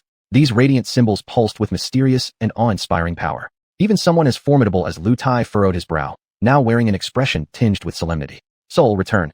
A faint sigh echoed, like a ghostly wail from Fengdu rising from within the beast's remains. The golden runes on the corpse began absorbing the creature's essence and flesh. Gradually, the beast's body vanished entirely. The golden runes shot upward, gathering midair into a massive golden cocoon. With a crack, like a chick breaking free of its shell, the golden cocoon shattered, and a figure emerged. The man who stepped out wore black-scaled armor, broad-shouldered and imposing, his handsome features framed by flowing crimson hair dancing in the wind. radiating arrogance and dominance. "It's you." Lu Tai's face showed genuine surprise upon seeing the figure emerge. "It's been a long time, Lu Tai." The man from the cocoon looked at him, a faint smile curling his lips. "Long Jueting, why are you here?" Lu Tai stared for a long while before finally regaining his composure. He took a deep breath, steadied himself, and then asked, 800 years ago, I accidentally entered this place during the primordial trial. Since then, I've remained here." The man named Long Jueting replied calmly. Seeing Long Jueting, it wasn't only Lu Tai who felt shock and disbelief. Lin Xianxia on the riverbank also wore a look of utter astonishment. But the one truly shaken was Long Xiuxian, hiding in the ditch alongside Xuanhuan. His eyes filled with complex emotion, his body trembled involuntarily. Noticing Long Xiuxian's strange state, Xuanhuan was just about to ask, when, suddenly, Long Xiuxian leapt into the air, bursting out of the ditch and rushing straight toward the river. "Hey!" This sudden turn left Xuanhuan completely unprepared. "Brother!" Long Xiuxian dashed to the riverside and shouted toward Long Jueting. Long Jueting turned, eyeing Long Xiuxian, frowning slightly. "I thought you'd left already, little brother." "Sigh, you really should have gone." When Long Xiuxian sprang from the ditch, Xuanhuan had no choice but to follow. As he reached the riverbank and heard Long Xiuxian call Long Jueting brother, everything finally made sense. The reason for Long Xiuxian's sudden emotional collapse. Meanwhile, Lin Xianxia, spotting Xuanhuan, paused momentarily in surprise, then smiled faintly and nodded politely. Though inwardly indifferent toward Xuanhuan, Confucian principles compelled him to maintain a refined and courteous demeanor. Who is this guy anyway?" Xuanhuan acted as if completely oblivious, unaware or uncaring of Lin Xianxia's disdain, and instead stepped closer, deliberately asking the question. Lin Xianxia frowned slightly. Unhappy, yet still polite, he answered. "Long Jueting, the eldest prince of the demon clan, the top young expert among the 10 great sacred lands 800 years ago, a born sovereign." Long Jueting, the eldest prince of the demon clan, a born sovereign. Xuanhuan was utterly shocked. After pondering for a moment, Xuanhuan sensed something was off and turned back to Lin Xianxia with another question. "Wait, this doesn't add up. Lu Tai and Long Xiuxian look no older than 30. How come they seem so familiar with Long Jueting?" "You." Lin Xianxia frowned slightly, about to speak, when he suddenly remembered Xuanhuan's barbarian origins. Suppressing his impatience, he explained patiently. "You come from the wilderness, so your knowledge is limited. In the 10 great sacred lands, or great powers like the Supreme Oblivion Hall, exceptional geniuses are sometimes sealed away at the right age." Sealed away the geniuses? Why on earth would they do that? It's done to cultivate them. Think about it. Even if you possess extraordinary talent, time waits for no one. At the peak age for cultivation, if you have to simultaneously train and absorb vast amounts of arcane knowledge, where would you find the energy? Therefore, any capable sect will seal away their prodigies and spend years pouring cultivation wisdom into them. Only after they've acquired sufficient knowledge and refined their temperament will the seal be lifted. Lin Xianxia didn't hold back, explaining the matter thoroughly and patiently to Xuanhuan. "There's such a method?" Xuanhuan was stunned, eyes wide open in disbelief. After a long pause, he finally said, "By your logic, both Lu Tai and Long Xiuxian are geniuses from 800 years ago. What about you then?" "I was born 300 years ago, and while sealed, I mastered 3,000 Confucian classics," Lin Xianxia replied calmly. Damn, Xuanhuan couldn't stay calm anymore. He felt utterly miserable, realizing he'd been fighting for opportunities against elderly rivals centuries his senior. But then, why are you still so weak? Unable to resist, Xuanhuan blurted out the question. "Weak? Lin Xianxia's face flushed red. He desperately wanted to argue back, but then recalled losing the 9-colored azure lotus to Xuanhuan earlier, and found himself completely speechless. At that moment, Long Jueting, who had exchanged a few words with Lu Tai and Long Xiuxian, let out a deep sigh and said, "Sigh. Since things have come to this, there's nothing more I can change. Lu Tai, Xiuxian, you two cross the river quickly." Chapter 170, Battle against Long Jueting. "You're not coming with us?" Lu Tai frowned, asking Long Jueting. There had once been a history between him and Long Jueting. Their relationship was no ordinary one. "Guarding the great river is my duty," Long Jueting said. Then he turned his gaze to Xuanhuan and Lin Xianxia on the shore, speaking directly to Lin Xianxia. "You are from Wuya, so I won't stop you. Ahead, you will encounter Ouyang Xiaoxua." His eyes then shifted to Xuanhuan. "As for you, if you wish to cross, defeat me first." "Brother, he's my friend," Long Xiuxian hurriedly interjected. "I know." Long Jueting glanced at Long Xiuxian, his tone calm. "But I cannot let him pass." "All right, little brother, hurry across the river. If you survive this journey and leave the Taichu ancient land, remember to tell Father Emperor I'm sorry on my behalf." With that, Long Jueting stopped wasting words. He flicked his wide sleeve, and towering waves surged up from the great river, wrapping around the unprepared Long Xiuxian before hurling him to the opposite bank. "I hope we meet again." Lu Tai furrowed his brow, hesitated for a few seconds, then said to Long Jueting. Afterward, he crossed the river and left. Lin Xianxia cast a glance at Xuanhuan, then rose and departed across the river. Once Lu Tai, Lin Xianxia, and Long Xiuxian were all gone, only Xuanhuan remained at the scene. At this moment, Xuanhuan felt an urge to shout out a vulgar curse. He thought this Long Jueting truly went too far. He let Lu Tai, Long Xiuxian, and Lin Xianxia pass without resistance, yet deliberately kept him behind. Was this targeted persecution? "If you want to cross the river, defeat me first," Long Jueting said, staring at Xuanhuan. "No need." Xuanhuan shrugged, saying calmly. I can just wait here. Others will eventually come. Sooner or later, someone will beat you, and then I'll cross safely. Even if you don't intend to cross, you must still fight me, Long Juting said in a level tone. Why? There are many things in this world that simply have no why. Heh. Xianhao sneered coldly, utterly composed. If I'm not mistaken, you shouldn't be able to leave the riverbank. As long as I stay far away on the shore, you can't do anything to me. That was true before. But now, Long Juting said, it's different. My true form has manifested, freeing me from previous restrictions binding me to the river. Hearing this, Xianhao's expression turned grave. Without another word, he turned and fled. But Long Juting merely allowed a faint smile to curl at the corner of his lips. He stepped forward, instantly giving chase. Aren't you being a bit too dishonorable? Weren't you supposed to guard the great river? What if others come trying to cross while you're chasing me? Xianhao shouted over his shoulder as he ran. It doesn't matter. They wouldn't have been stopped anyway. Long Juting replied with a chuckle. We don't even have any deep grudge. Why are you fixated on me? Xianhao said irritably. Long Juting only smiled, offering no answer, relentlessly pursuing Xianhao. Unaware, they had already chased through hundreds of miles, far removed from the great river. Xianhao had originally assumed Long Juting would give up once too distant from the river. But now, he was certain Long Juting had truly locked onto him. Stop running. There's no way you can escape from me. Earlier, I simply didn't want to fight you beside the river, Long Juting said. With a flash of his form, the man who had been hundreds of meters away suddenly blocked Xianhao's path. Faced with Long Juting standing directly before him, Xianhao ceased fleeing. His expression grew calm instead. How coincidental. I also had no intention of fighting you by the riverside, Xianhao said coolly, a slight smirk tugging at the corner of his mouth. His earlier choice to avoid combat wasn't due to fear of Long Juting. Rather, he knew that soon, others from the 10 great sects would arrive at the riverbank. Thus, even if he killed Long Juting, he himself would sustain considerable injuries, and if encountered by the arriving sect disciples in such a state, he'd be in serious trouble. Oh, Long Juting raised an eyebrow. In that case, there's no need for more talk. Let's begin. The moment he finished speaking, Long Juting shot forward like a hungry tiger pouncing on prey, lunging straight at Xianhao. Facing Long Juting's fierce assault, Xianhao remained calm, showing no trace of fear. He didn't even attempt to momentarily evade, but instead stepped forward using heavenly constellation steps, throwing twin fists ahead to confront Long Juting head-on. Boom. In an instant, Xianhao and Long Juting clashed violently. Each punch Xianhao threw carried immense force. His powerful strikes formed vast, imposing imprints, like ancient divine mountains colliding through space, or stars from high above the 9 heavens crashing down, with terrifying might. Long Juting, hailed as the supreme genius among the younger generation of the 10 great sects 800 years ago, possessed equally terrifying combat power. His figure flickered as he unleashed an exquisite battle technique, a whip kick lashing out like a divine dragon swinging its tail, shattering a stone wall into rubble with a thunderous boom that sent boulders exploding into the air. Tiangon Divine Fist, 7 kill. After another fierce assault, Xianhao let out a long roar, swinging his right fist as vast spiritual energy coalesced into 7 runes circling around it. Each of the 7 runes contained a different essence of killing intent. Heavenly Dragon Claw. Long Juting's eyes turned cold. He thrust out his right hand, which instantly transformed into a gigantic dragon claw, colliding directly with Xianhao's fist. A deafening explosion erupted, and the surge of immense spiritual force blasted outward like a hurricane, sweeping everything in its path. Both Xianhao and Long Juting grunted deeply from the impact, each forced back dozens of meters. No wonder you let Lu Tai, Lin Shenxin, and the others leave earlier. You simply couldn't beat them, Xianhao said after steadying himself, looking at Long Juting. If I'm not mistaken, you're not the real Long Juting either, are you? Correct. I am indeed not the true Long Juting. He died 800 years ago. I merely seized his body. The 3 who passed just now carried artifacts that posed a deadly threat to me, which is why I allowed them to go. Long Juting spoke calmly, his expression unshaken. Clearly, he believed he already had Xianhao completely under control. Thus, even being exposed didn't prompt him to lie. He instead openly revealed the truth. In that case, I can only say with pity, you're wrong. Xianhao smirked. Had you chosen any one of those 3, you might have won. But you picked me, so your downfall is inevitable. Arrogant words. Long Juting sneered. Then, he raised his head and let out a long howl, summoning his beast soul, a massive serpent, entirely black as ink, appearing behind him. Though he wasn't the true Long Juting, he had used a secret method to seize Long Juting's body, thereby inheriting all of Long Juting's abilities and memories, including his beast soul. Chapter 171, The Indestructible Heaven Devil Body. The moment the demonic soul emerged, devilish aura surged violently across heaven and earth.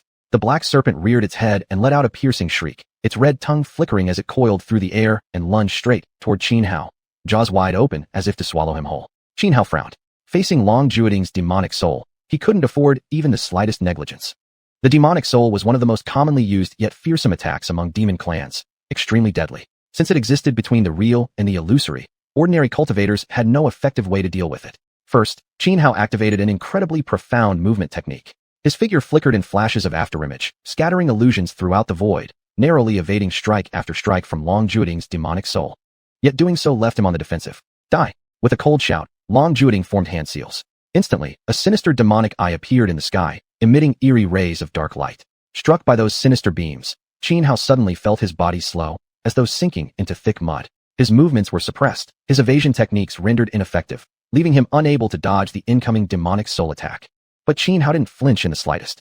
With a quick flick of his right hand, he drew the 7 luminaries sword from his spatial artifact. One calamity, Cold Storm. Wielding the sword, a sharp and merciless sword intent radiated from Xianhao. With a single casual slash, frigid sword energy erupted like a blizzard, sweeping outward with such intensity that it seemed capable of freezing the very space itself, including Long Jueting's descending demonic soul. At first, Long Jueting paid little mind. But the instant his demonic soul made contact with the icy sword chi, his expression changed completely. The cold was too bizarre, so potent that even a semi-corporeal demonic soul couldn't resist it. In the blink of an eye, the soul was frozen solid. More critically, at the very moment the demonic soul was encased in ice, Long Jueting's physical body also experienced a terrifying chill, one that threatened to freeze his blood within his veins.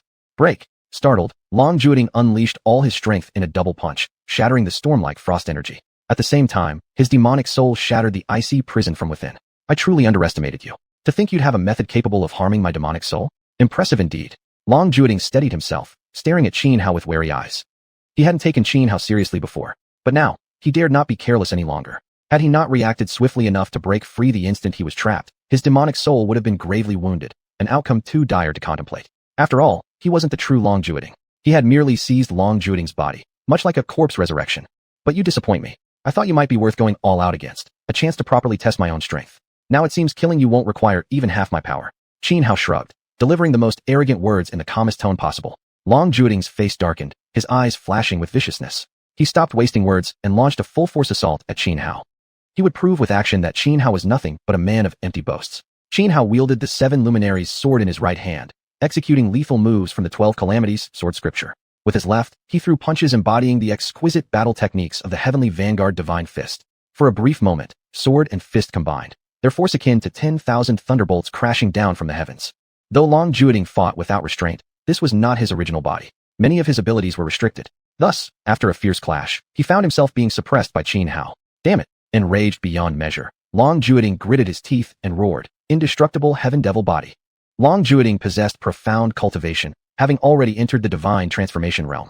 His most formidable ability, naturally, was his golden body. This golden body, called the Indestructible Heaven Devil Body, was one of the most renowned in the demonic race, ranking among the top 10 in the Demon Clan Golden Body list. His body trembled as a massive shadow rose behind him, nearly 100 zhang tall, dragon-headed and human-bodied, wreathed in 3 calamity rings, representing 3 completed cycles of heavenly end calamities. The Heaven Devil was said to be one of the origins of demonic beings. Legend held that ancient heaven devils had survived 9 heavenly end calamities. Each time they endured a calamity, a new calamity ring formed around them. Precisely because the heaven devil could survive 9 such cataclysms without perishing, it was also called the Indestructible Heaven Devil. That Long Jueting had managed to cultivate such a form spoke volumes about his talent.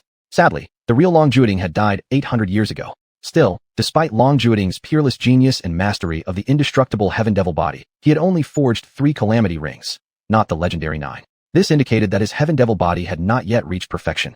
As the Indestructible Heaven Devil body manifested, a vast tide of demonic energy surged through the sky, cascading down like a river flowing from the heavens, bearing down upon Xianhao. 8 xiuxian Emperor body. Faced with Long Jueting's Indestructible Heaven Devil body, Xianhao didn't hesitate in the slightest. He immediately summoned his own golden body, the 8 xiuxian Emperor body. It wasn't because Xianhao lacked other means to defeat Long Jueting's Indestructible Heaven Devil body. He simply wanted to test the true power of his 8 xiuxian Emperor body. Rumble. The moment the 8 xiuxian Emperor body emerged, an aura of utter evil radiated from Xianhao. He seemed like a malevolent emperor ruling over the 8 evil paths, descending upon the mortal world. With a mere lift of his hand, he shattered wave after wave of incoming demonic energy. Die. Long Jueting had originally assumed that by unleashing the Indestructible Heaven Devil body, he could crush Xianhao with overwhelming force. But sensing the terrifying aura emanating from Xianhao's 8 xiuxian Emperor body, doubt crept into his heart. Without hesitation, he poured all his strength into the Heaven Devil body and launched a full assault.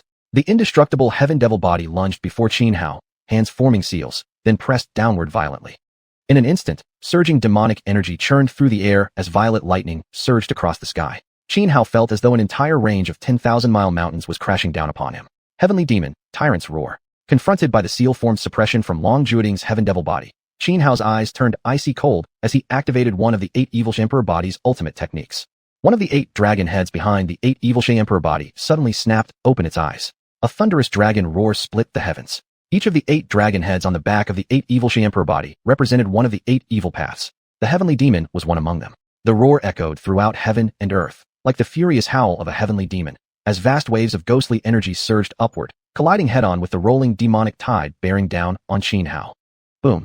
A deafening explosion shook the skies. A maelstrom of energy erupted outward from the clash between Xianhao and Long Jueting, sweeping across the surroundings. The ground shattered and peeled away, boulders weighing dozens or even hundreds of tons were flung into the air, only to be pulverized into dust by the violent storm. Both Xianhao and Long Jueting let out ferocious roars as they charged at each other. The 8 evil Emperor body and the indestructible Heaven Devil body collided in brutal combat, tearing the battlefield apart. Chapter 172. Fengdu welcomes the Heavenly Sovereign. Long Jueting was incredibly powerful. With the immortal demon body pushed to its peak, demonic aura surged across nearly 100 miles. At the same time, he once again activated his soul essence, coordinating it with the immortal demon body for attack. Xianhao remained perfectly calm. Facing Long Jueting's assault, he sat like an old monk in meditation, unmoved, unshaken, and not yielding an inch. Again and again, they clashed, separated, clashed once more, then parted again. For now, the battlefield where they fought had become fragmented and devastated, torn apart by raging storms of energy. Long Jueting truly was formidable, worthy of being the top genius among the younger generation across the 10 great sanctuaries 800 years ago. Each move and technique he wielded was a supreme martial art, executed with flawless precision. Xianhao, too, had long since unlocked his full combat instincts. Combined with countless hours of practicing battle techniques, he naturally wasn't inferior to Long Jueting. Immortal demon blood-crying style, slaying heaven. After prolonged, intense battle, Long Jueting began showing signs of strain. Black mist faintly appeared on his forehead, causing Long Xiuxian to grow slightly anxious. His body trembled as he unleashed an ultimate killing move. Behind Long Jueting, the immortal demon body threw back its head and let out a mighty roar. Then, from its eyes flowed streams of crimson blood. As the blood dripped down, it transformed into thousands of sword rays, like a surging river sweeping toward Xianhao. Heavenly Ghost, Fengdu welcomes the Heavenly Sovereign. Faced with Long Jueting's lethal technique, Xianhao furrowed his brows, revealing a serious expression. He could feel just how terrifying this technique was, so without hesitation, he immediately responded with an equally overbearing killing move. Behind Xianhao, the dragon head representing the Heavenly Ghost within his 8 evil demon emperor body opened its eyes. Vast waves of ghostly energy burst forth. Countless ghostly mists formed myriad phantom shadows, each resembling a wailing specter. The eerie chant of ghosts filled the air, as if 10,000 spirits were lined up in formation, welcoming the arrival of the Heavenly King of Fengdu. A horrifying sight that sent chills through anyone who saw it. Boom. Their 2 ultimate moves collided once more. The sword energies born from bloody tears clashed fiercely against the swarms of ghostly phantoms, dissolving each other gradually. Originally, the power of both techniques had been evenly matched, but at a crucial moment, the black mist seeping from Long Jueting's forehead grew denser and thicker. With a low groan, Long Jueting felt his strength rapidly fading. This sudden drop caused his killing move, previously equal in might, to falter instantly. The countless sword energies born from tears shattered and scattered under the relentless onslaught of the ghostly phantoms.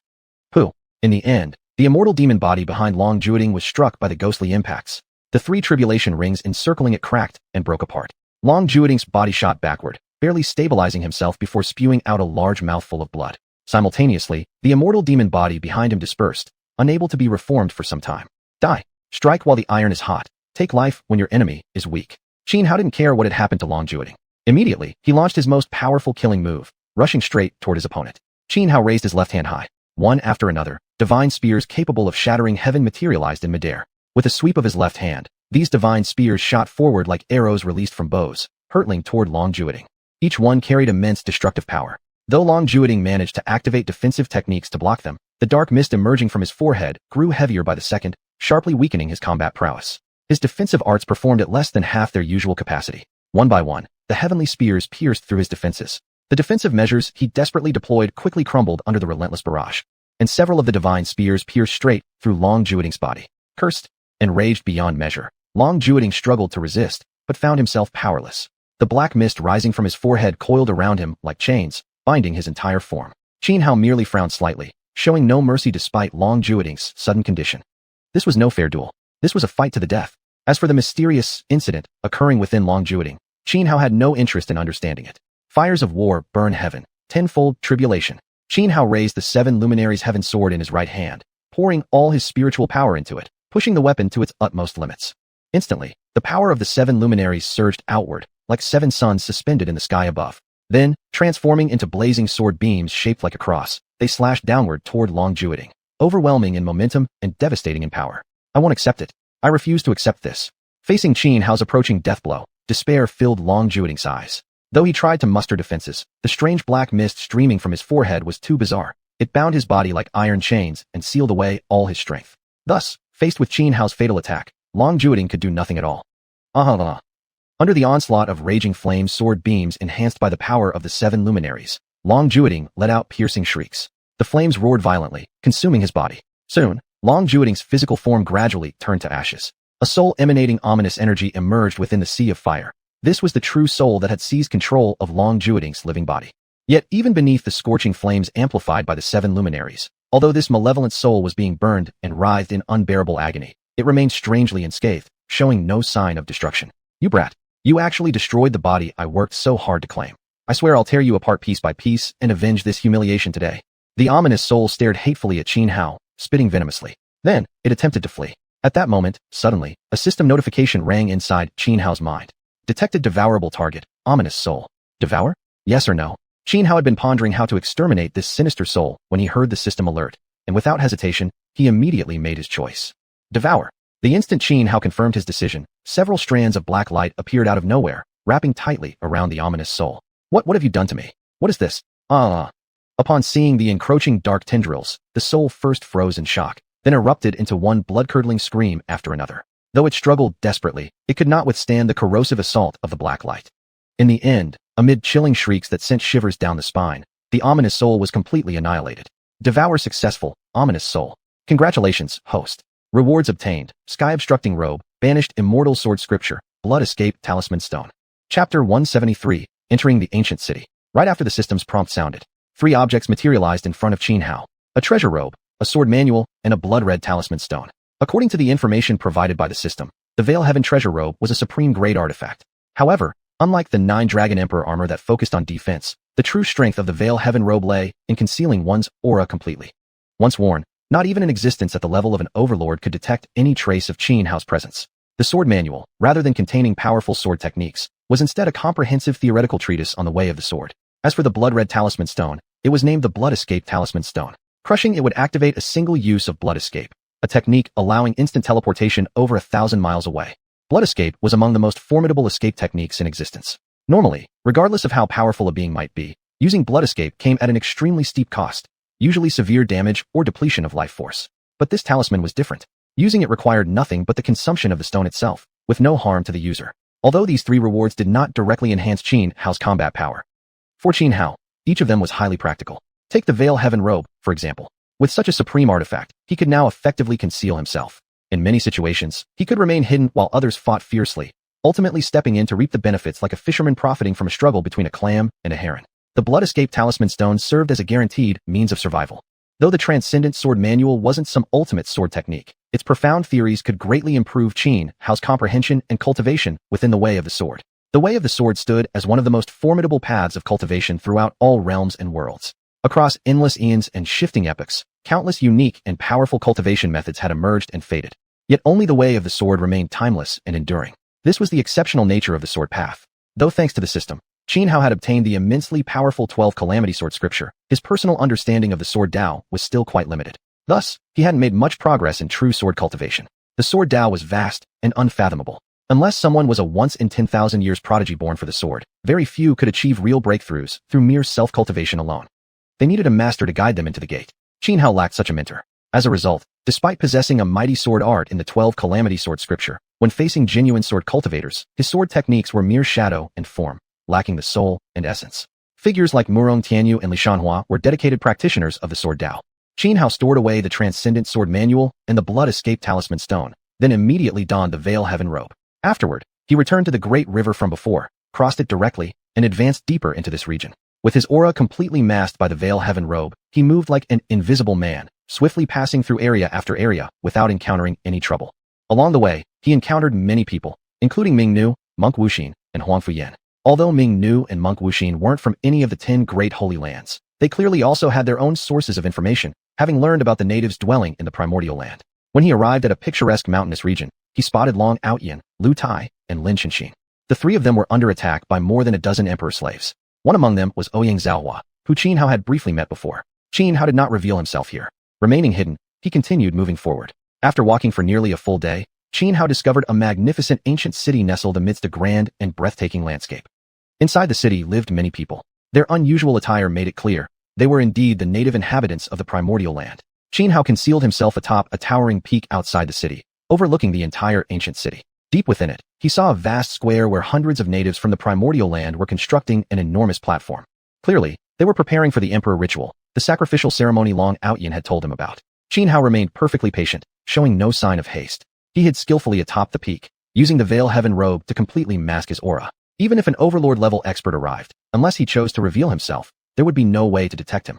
Hiding atop the mountain for several days, Xianhao observed the daily lives of the native inhabitants in the ancient city with perfect clarity. The platform for the emperor ritual deep within the square was nearly complete. Natives had already begun placing offerings upon it.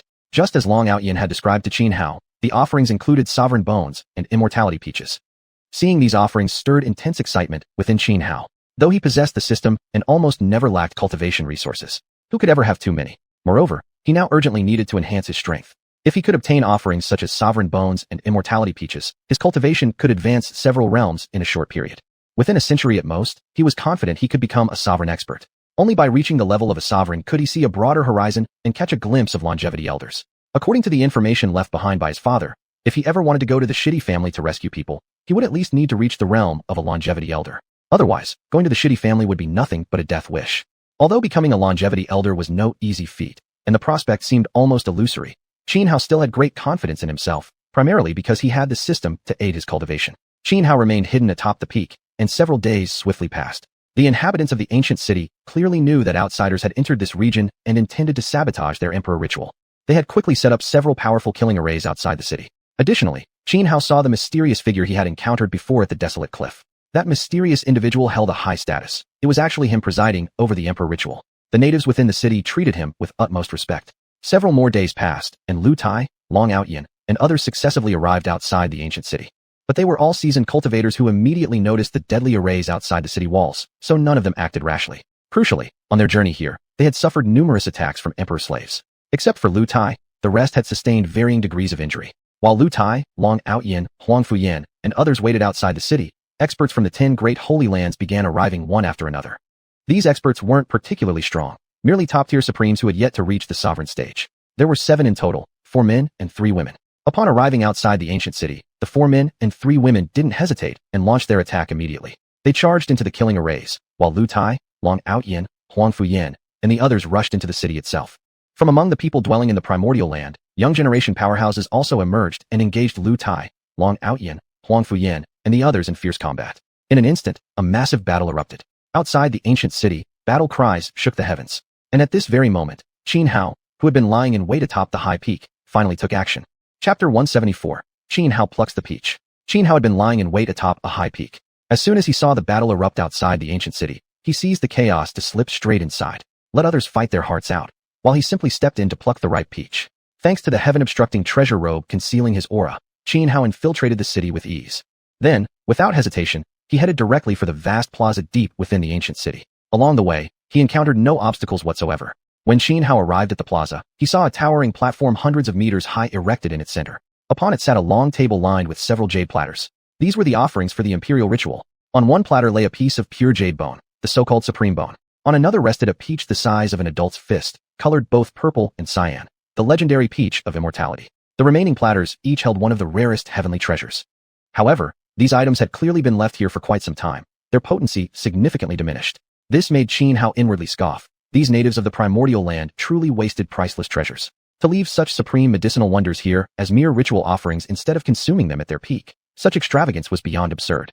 Still, even with much of their essence lost, the residual power of the supreme bone and the peach of immortality remained overwhelmingly potent. If Xianhao could obtain and ingest them now, they would undoubtedly elevate him by several realms. Without hesitation, Xianhao blurred forward, rushing toward the platform. But at that very moment, another figure shot onto the platform as well.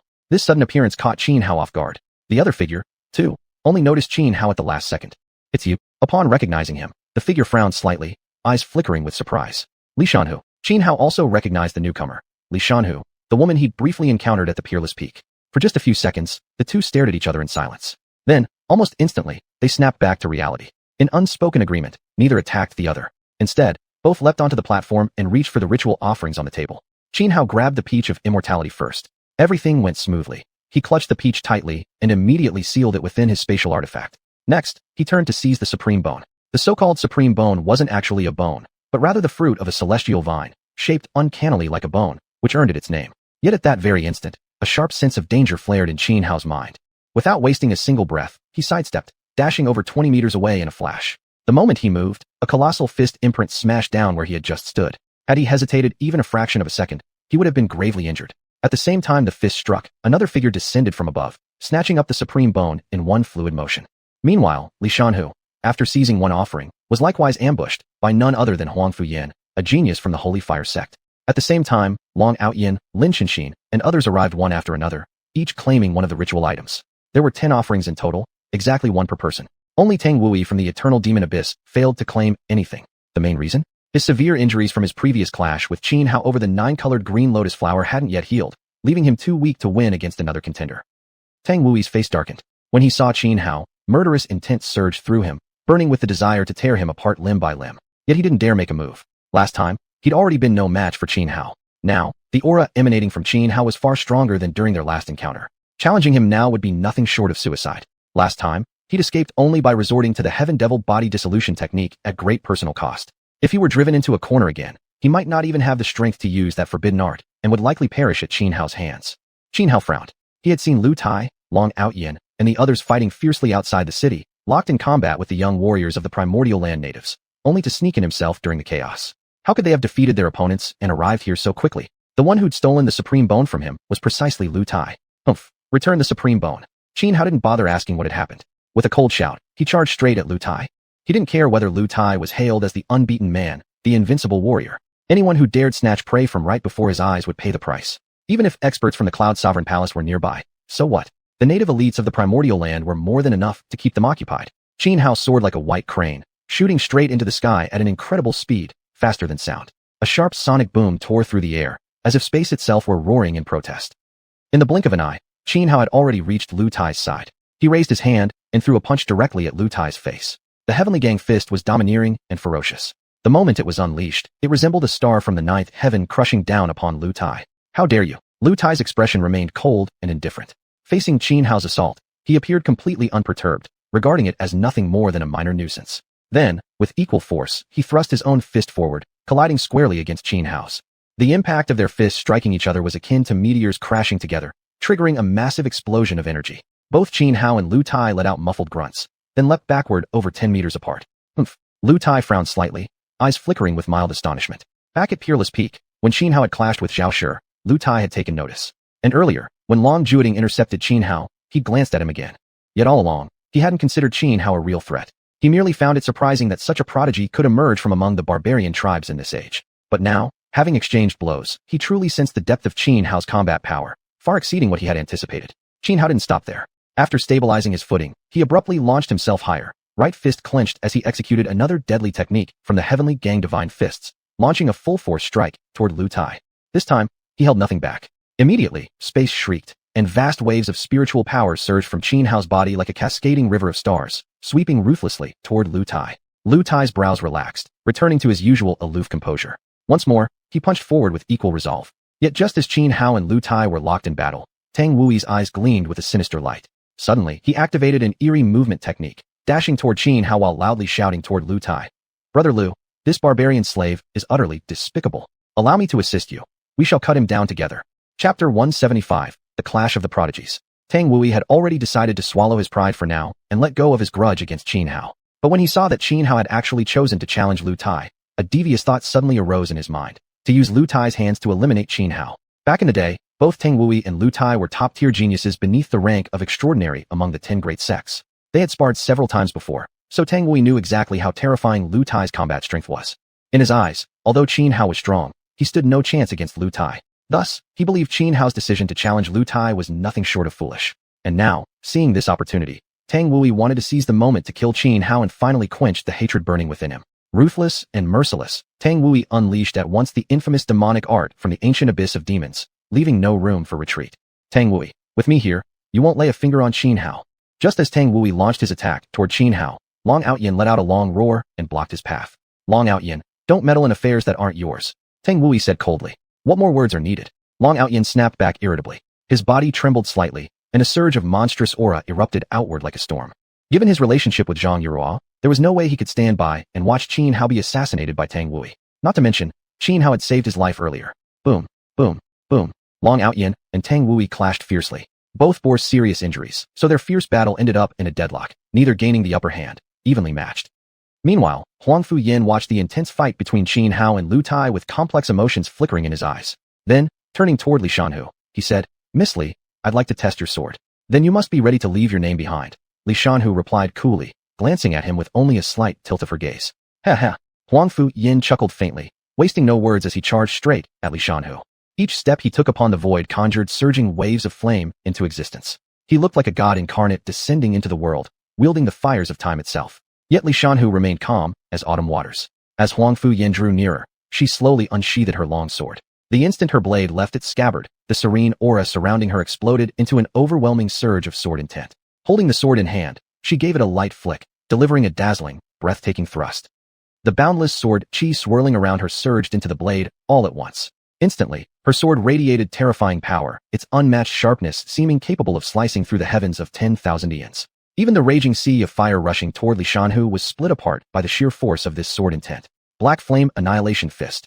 Faced with Li Xianhu's strike, even someone as powerful as Huang Fuyin dared not be careless. Clenching both fists, he roared and smashed forward. At once, the endless flames transformed into infinite black fire, threatening to ignite the entire world. Look closely, and one would see that these endless waves of black flame were actually composed of countless fist imprints. The overwhelming might sent chills down anyone's spine. Boom. Under the assault of those peerless fist imprints made of black fire, Li Xianhu's brilliant sword strike was ultimately blocked. Descendant Immortal Sword Intent. Across the 4 seas, Li Xianhu let out a loud cry, swinging her sword and unleashing the supreme technique of the Descendant Immortal Residence.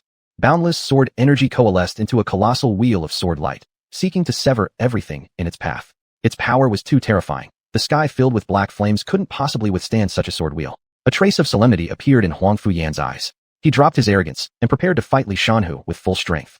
Originally, in this journey through the primordial trials, Huang Fuyin had only considered Lu Tai his true rival. As for others like Li Xianhu, Tang Wui, Lin Chenxin, he hadn't taken them seriously at all. But now, witnessing Li Xianhu's astonishing power, he finally acknowledged her. He now saw her as a worthy opponent. As Qin Hao, Li Xianhu, and the others joined the fray, the entire area quickly plunged into total chaos. Moreover, the native prodigies dwelling within the primordial ancient land also rushed over in haste. Seeing that the sacrificial offerings meant for the emperor ritual had been snatched away by Qin Hao and his group, they flew into a rage and immediately attacked Lin Chenxin and the others who had been standing aside coldly observing. Boom, boom, boom. Inside the ancient city, battle raged violently, thunderous roars never ceasing. Qin Hao and Lu Tai were now locked in combat. From initial disdain, Lu Tai found himself fighting Qin Hao to a complete standstill, and this fact gnawed deeply at his pride. Die! With a cold shout, Lu Tai ceased holding back. Unleashing his full cultivation, he attacked Qin Hao with overwhelming, thunderous force. Sword come! With a thunderous roar, Lu Tai summoned a massive sword, entirely jet black as ink, into his hand.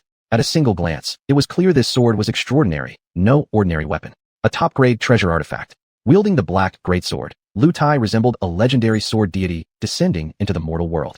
The surging sword aura radiating from him grew so intense that even Li Xianhu, locked in battle with Huang Fuyin at a distance, felt her own sword intent waver.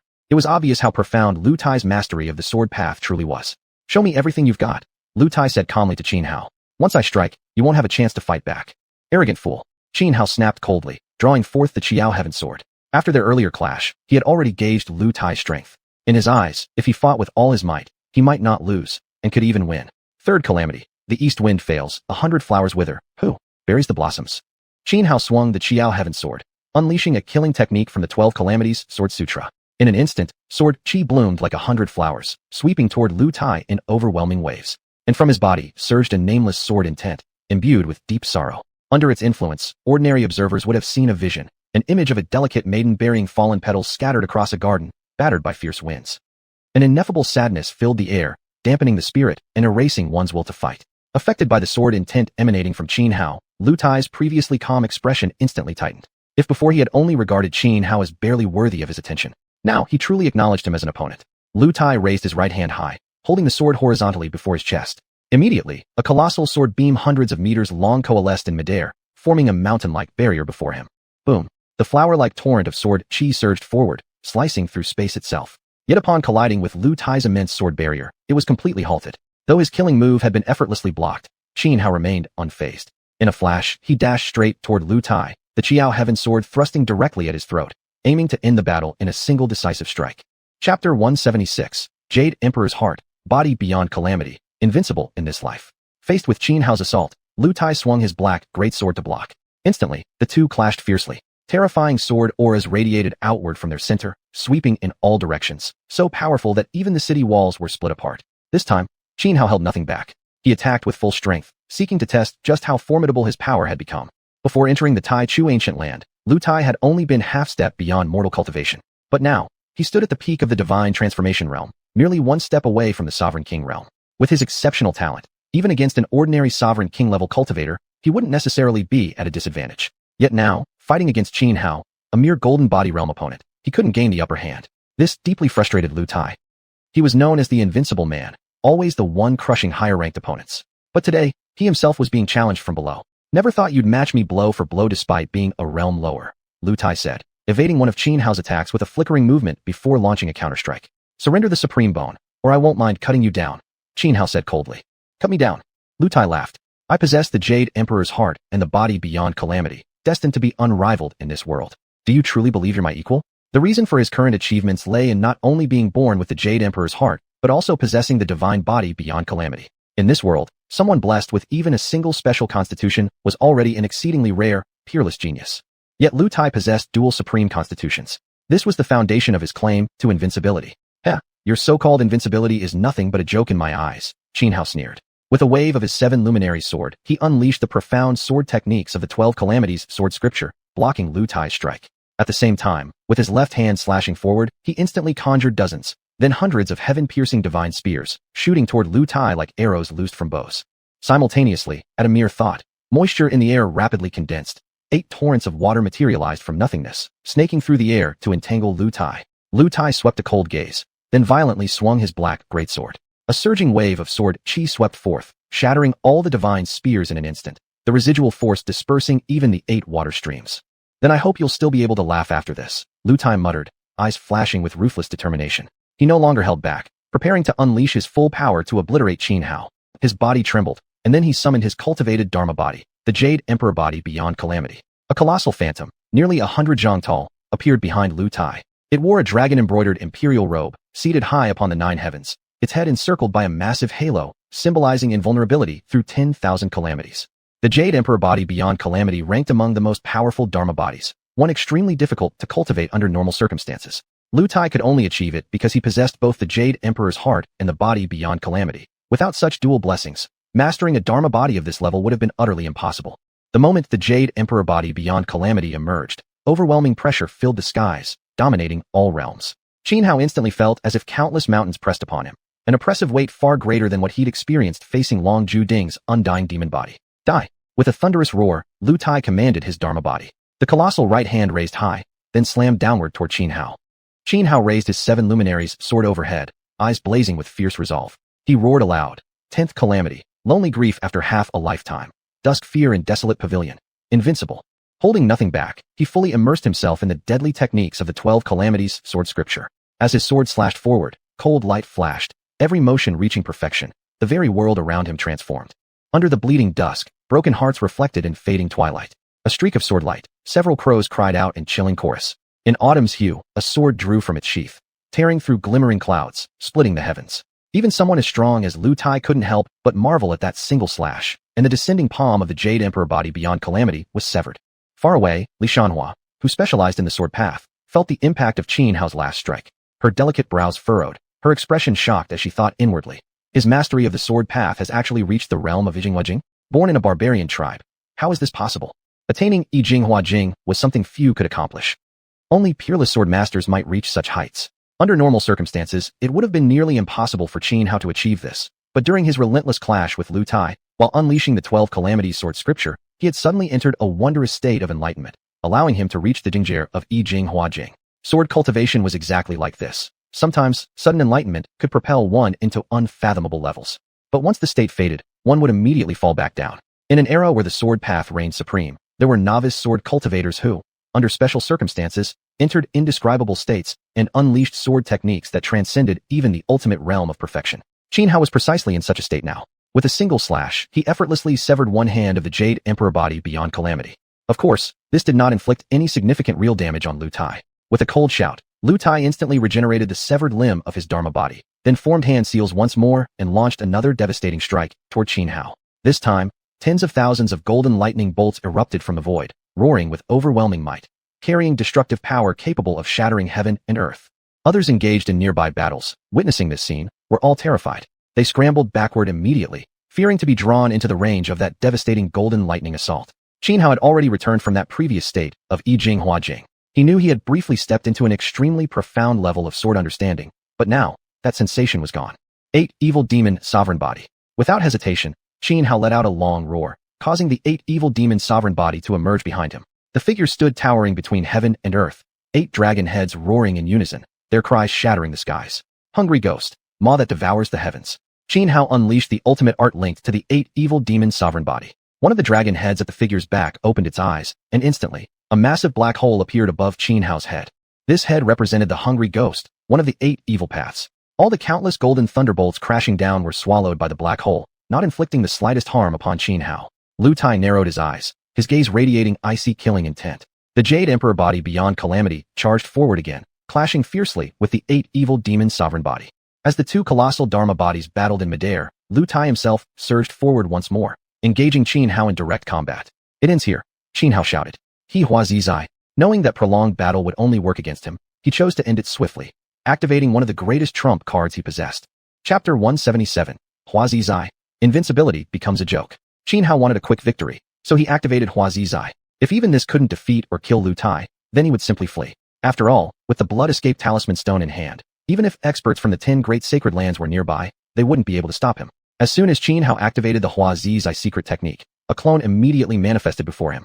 This clone possessed the same combat strength and intellect as Xuanhuan himself. Essentially, it was a copy of Xuanhuan. Instantly, Lu Tai found himself outnumbered 2-1.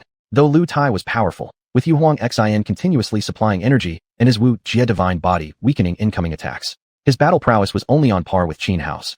Now facing 2 identical versions of Xuanhuan, how could he possibly win? Very quickly, Lu Tai fell into disadvantage. As Xuanhuan suppressed Lu Tai using the Hua Zizai technique, the Yuhuang Wujia body was also being overwhelmed by the Ba Yi Xiahuang body. It wasn't that the Yuhuang Wujia body was inferior to the Ba Yi Xiahuang body. Rather, due to Lu Tai's injuries, his spiritual resonance weakened naturally, causing his body's combat effectiveness to drop. Among the surrounding crowd, only those native fighters still entangled in battles within Taichu ancient land continued fighting. The rest had already stopped, completely absorbed in watching the clash between Xuanhuan and Lu Tai. This barbarian slave is ridiculously strong. Lu Tai is hailed as an invincible man, yet now he's actually being dominated by this outsider. Even if this fellow possesses world-shattering genius-level talent, given the limited cultivation resources available to barbarians, there's no way such resources could nurture someone this powerful. So I suspect, he likely isn't really from the barbarian tribes. Exactly. Across the entire world, apart from the 10 Great Sacred Lands, only a handful of powers could cultivate a young expert this formidable. The real issue lies in the mystery of the techniques he commands. They're extremely strange. How can he create an external manifestation? And more shockingly, this manifestation seems equal in strength to him. That's utterly absurd. Li Shanhu, Lin Shenxin, and other young geniuses of the 10 Great Sacred Lands were all deeply shocked by Xuanhuan's displayed might. Pooh. At this moment, Lu Tai suffered an injury. A direct punch from Xuanhuan struck his chest, forcing out a large mouthful of blood. Had he not possessed the Wu Jie divine body capable of diminishing received damage, that single punch would have shattered his heart and killed him instantly. Staggering backward, barely regaining his footing, Xuanhuan was already upon him again. 7 luminaries' heaven swords swinging through the air, slashing horizontally at Lu Tai's head in attempt to decapitate him outright. Lu Tai hurriedly raised his black greatsword, blocking just in time. But at that very instant, Xuanhuan's clone appeared behind him. With a clenched fist in midair, it condensed a sky-piercing divine spear and thrust it toward Lu Tai's back. Though Lu Tai shifted left swiftly, evading a fatal strike, the spear still pierced through his right shoulder. Blood gushed out as the spear's terrifying power surged into his body, rampaging through flesh and tissue. Die! Seizing the opportunity after further crippling Lu Tai, Xuanhuan pressed forward relentlessly. When your enemy is wounded, take their life. He gave Lu Tai absolutely no chance to breathe. Right now, Lu Tai's situation was dire. His Yuhuang Wujia body had been suppressed by the Ba Yi Xiahuang body, and his own wounds were severe. Under these conditions, he couldn't withstand Xuanhuan's assault. Yet, at the critical moment, a figure burst violently into the ancient city, charging straight toward Xuanhuan. It was a middle-aged man radiating an incredibly terrifying aura. His cultivation level stood at the peak of transcendence. Daring to injure my Lingxiao Heavenly Palace's chosen disciple, you're asking for death. With a cold roar, the middle-aged man raised his palm and slammed it down toward Qin Hao's crown. This attack intended not only to save Lu Tai, but to kill Qin Hao in one blow. Ever since engaging Lu Tai, Qin Hao had been wary of possible interference from Lingxiao Heavenly Palace's experts. Thus, the moment the man appeared, Qin Hao reacted instantly, retreating at maximum speed, narrowly avoiding the crushing palm strike. You claim this Taichu trial was jointly established by your 10 great sacred lands. Yet you, as a Lingxiao Heavenly Palace expert, dare attack me, an official participant of the trial? Are you simply disregarding the rules of the Taichu trial? Qin Hao steadied his stance, the blood escape talisman stone now held tightly in hand. But he didn't activate it yet. Instead, he invoked the regulations of the Taichu trial, taking a firm stand as if ready to debate ethics with the man. The middle-aged man frowned, staring coldly at Qin Hao. Dare speak of rules with this elder? Do you even have the qualification? He was Wang Xianfeng, one of the elders of Lingxiao Heavenly Palace. Lu Tai was one of the elite disciples of Lingxiao Heavenly Palace, and his potential was immense. If it weren't for this Taichu trial, Lu Tai wouldn't have needed to suppress his cultivation below transcendence. He might already be nearing the peak of transcendence by now. For a genius disciple like Lu Tai, Lingxiao Heavenly Palace would naturally do everything possible to protect him. Thus, as soon as Wang Xianfeng sensed Lu Tai's danger, he rushed into the ancient city without hesitation and, disregarding his status, resorted to underhanded means against Qin Hao in an act of blatant, senior bullying junior. If Qin Hao hadn't been prepared beforehand, he would already be a corpse. No, it's not about whether I'm qualified or not. The Taichu trial is a grand event jointly hosted by the 10 great sacred lands. So if your Lingxiao Heavenly Palace doesn't abide by the rules, are you saying the other powers are all trash in your eyes? Qin Hao said calmly. Brat, do you really think clever words will help before me? Want me to smash your teeth so badly that you'll never speak another word for the rest of your life? Wang Xianfeng narrowed his eyes coldly. He wasn't a fool. If he lost his temper and attacked at Qin Hao's provocation, wouldn't that confirm that Lingxiao Heavenly Palace looked down upon the other 9 sacred lands? Especially in recent thousands of years, Lingxiao Heavenly Palace had produced several powerful experts consecutively, causing its overall strength to surpass the other 9 sacred lands by a wide margin. As a result, Lingxiao Heavenly Palace's disciples had grown accustomed to arrogance and tyranny, long breeding resentment among the other 9 powers. If he now went all out and killed Qin Hao recklessly, it could very well drive the other 9 sacred lands to unite against Lingxiao Heavenly Palace. Even though Lingxiao Heavenly Palace had nurtured several strong experts in recent millennia, facing 9 enemies at once was clearly impossible. Therefore, although Wang Xianfeng remained imposing, he did not continue attacking Qin Hao. I'm not boasting. If you really think you can knock my teeth out, if you weren't cultivating at such a higher level than me, I'd press you face down into the floor and grind you there. Qin Hao saw right through Wang Xianfeng's thoughts and became even bolder. Chapter 178 Challenging the Expert from Lingxiao Heaven Palace. Dare you fight me? You're asking for death. Wang Xianfeng instantly erupted in fury. He had already been holding himself back. But Qin Hao, ignorant of his own danger, actually dared to provoke him deliberately. Not satisfied? Then prove it. Dare you seal your cultivation and fight me using only golden body realm strength? Do you dare? Qin Hao shot back defiantly at Wang Xianfeng's cold rebuke. You? Wang Xianfeng's face darkened upon hearing those words. Though he was a peak transcendent expert, his talent wasn't even comparable to Lu Tai's. And Lu Tai, despite being one realm above Qin Hao, had still lost to him. If he sealed his cultivation to the golden body realm and fought Qin Hao, he would suffer an even more crushing defeat than Lu Tai, possibly even get slaughtered outright. Unless he'd lost his mind, there was no way he'd accept such a demand. Too afraid, Qin Hao continued taunting. With the blood escape talisman stone in hand, if things turned sour, he could simply flee immediately. Humph, this old self has better things to do than waste time with insignificant brats like you, sneered Wang Xianfeng. Today I intend to kill you. Who dare stand in my way? So saying, Wang Xianfeng raised his hand against Qin Hao. After careful consideration, he had concluded that Lu Tai and Qin Hao were now irreconcilable enemies. Moreover, Qin Hao's talent was terrifyingly outstanding. Leaving behind such a formidable enemy would bring nothing but disaster for both Lu Tai and Lingxiao Heaven Palace. In that case, why not seize this opportunity to eliminate Qin Hao once and for all, ending the threat permanently? True, doing so would inevitably provoke discontent among the other 9 great sects, but it wouldn't be enough to push them into reckless war against Lingxiao Heaven Palace. Just as Wang Xianfeng was about to strike, a man dressed in green robes entered the city and said to him, Wang Xianfeng, before you act, let me remind you of 2 things. First, the rules of the Taichu trial were jointly established by our 10 great sects. Second, as a peak transcendent cultivator, attacking a junior from the golden body realm, if word spreads, you'll become the laughingstock of the entire cultivation world. Yan Rujiang, are you here to protect this kid? Wang Xianfeng narrowed his eyes at the green-robed man, frowning deeply. I'm not protecting him. I'm merely speaking the truth. My 12 Towers sect detests injustice above all else. Minor injustices, we drink to dispel resentment. Grand injustices, we draw our swords to eradicate them. That is how the 12 Towers conduct ourselves. So you're saying that if I insist on killing this boy, you'd risk fighting me over it? Wang Xianfeng growled, his face turning dark. No, I don't do it for him. I do it because this is an unjust act that must be stopped. Yin Rujiang replied calmly. Wang Xianfeng's eyes flickered, trembling with suppressed rage. He desperately wanted to execute Xianhao right then and there. Yet he hesitated. He feared Yin Rujiang, and more importantly, if Yin intervened while he forced the killing, the consequences would be far graver. Thus, for now, he stood frozen, unsure of what to do next. At that moment, Lu Tai, enduring his injuries with great effort, spoke up to Wang Xianfeng. Senior Wang, I appreciate your help, but today I lost, fair and square. Please don't interfere further. I've brought shame upon Lingxiao Heaven Palace today. The dignity I've lost, I shall reclaim with my own hands. He paused briefly, then fixed his gaze upon Xianhao. Then, Lu Tai tossed the supreme bone he had taken earlier back to Xianhao and declared, Xianhao, 100 years from now, at the pinnacle of peerless geniuses, I will fight you again. Do you dare? Haha, 100 years? I'll wait 1,000, even 10,000 years, if you can live that long. Xianhao caught the bone and laughed loudly, readily accepting Lu Tai's challenge. Wang Xianfeng's expression shifted rapidly. Now that matters had come this far, any attempt to secretly kill Xianhao was nearly impossible. Better to take this chance to retreat gracefully. So he looked at Lu Tai with apparent admiration and said, Good. Lu Tai, you truly are a worthy disciple of Lingxiao Heaven Palace. With such ambition and resolve, I believe that within 100 years, not even that, you'll completely erase today's humiliation. Then he ignored Xianhao entirely and turned away. Xianhao turned to Yin Rujiang, frowned slightly, clasped his fists respectfully, and said sincerely, Thank you, senior, for stepping in on my behalf. No need. Yin Rujiang waved his hand impassively. I already made myself clear, I didn't help you. I simply cannot tolerate injustice in this world. Regardless, thank you all the same. Xianhao bowed slightly. Yin Rujiang glanced at him once more, then remained silent. At that moment, Long Outyin approached Xianhao and asked, Xianhao, where's my big brother? Killed by me. Xianhao looked at Long Outyin and said calmly, But that person wasn't your elder brother. He was merely someone who usurped your brother's body. What? This. Upon hearing that Xianhao had killed Long Juting, Long Outyin nearly lost control on the spot. The murder of an elder brother was a hatred that could not be borne under the same sky. Yet when he heard Xianhao say that Long Juting's body had only been seized by another, he managed to suppress his inner killing intent. Xianhao glanced at Long Outyin and revealed several obvious flaws to him.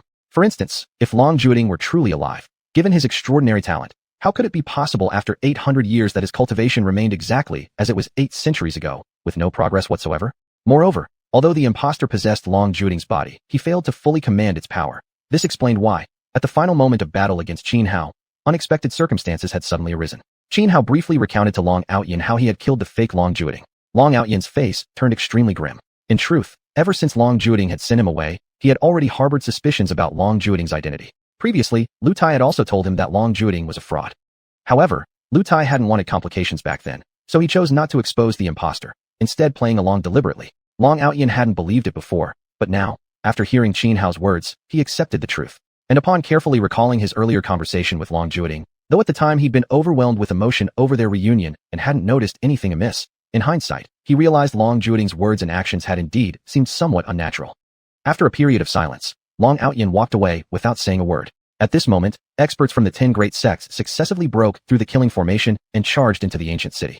Among the natives living in the Taichu ancient land, 6 or 7 out of 10 had already perished, an utterly devastating loss. All these years, you dared harm our 10 great sects' outstanding young talents? Today, none of you shall be spared, declared a cultivator from Jenga Demon Abyss coldly, his entire body radiating terrifying bloodlight. As his murderous intent surged, he intended to slaughter all remaining natives of the Taichu ancient land in one fell swoop. Chapter 179. The mysterious man reappears, overwhelmingly powerful. It was your disciples who trespassed into our territory first, said an elderly man stepping forward from among the natives of the Taichu ancient land, speaking with righteous indignation. He then recounted an old incident from long ago. During the third Taichu trial hosted by the 10 great sacred lands, disciples from these sacred lands had discovered the people living within the Taichu ancient land. At that time, the inhabitants had clearly stated they merely sought seclusion and held no intention of conflict with the disciples of the 10 great sacred lands.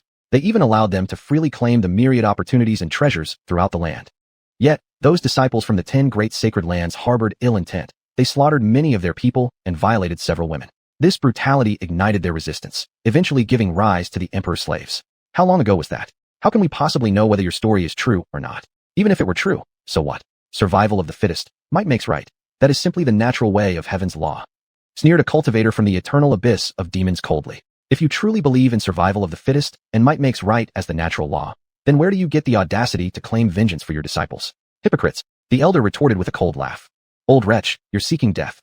The expert from the eternal abyss of demons narrowed his eyes, coldly raising his hand and swiping toward the old man.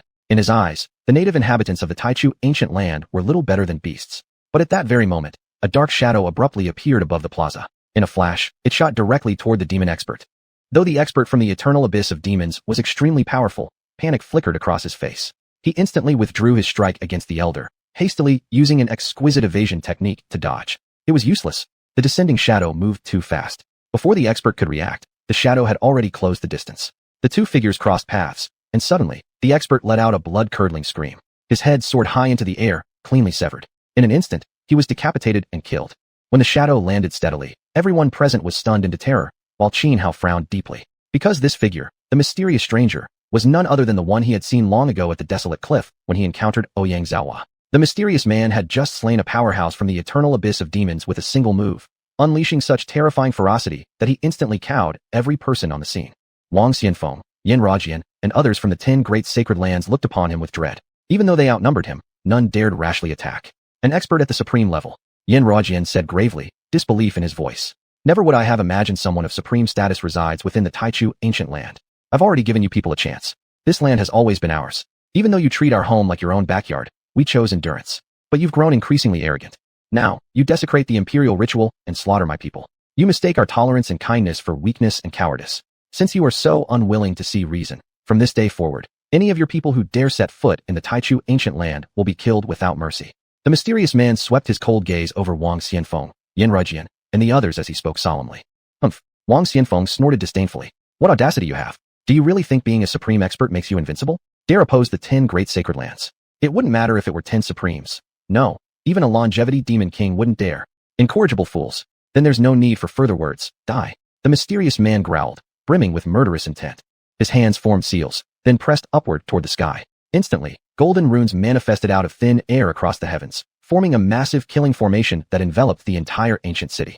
Seeing the formation activated by the mysterious man, Wang Xianfeng, Yanruojian, and the rest turned pale. At their level, facing a single supreme expert offered zero chance of victory, let alone against one who had already prepared a powerful killing array in advance. Now trapped within the formation, they were nothing more than fish on a chopping block, utterly at the mercy of the mysterious man.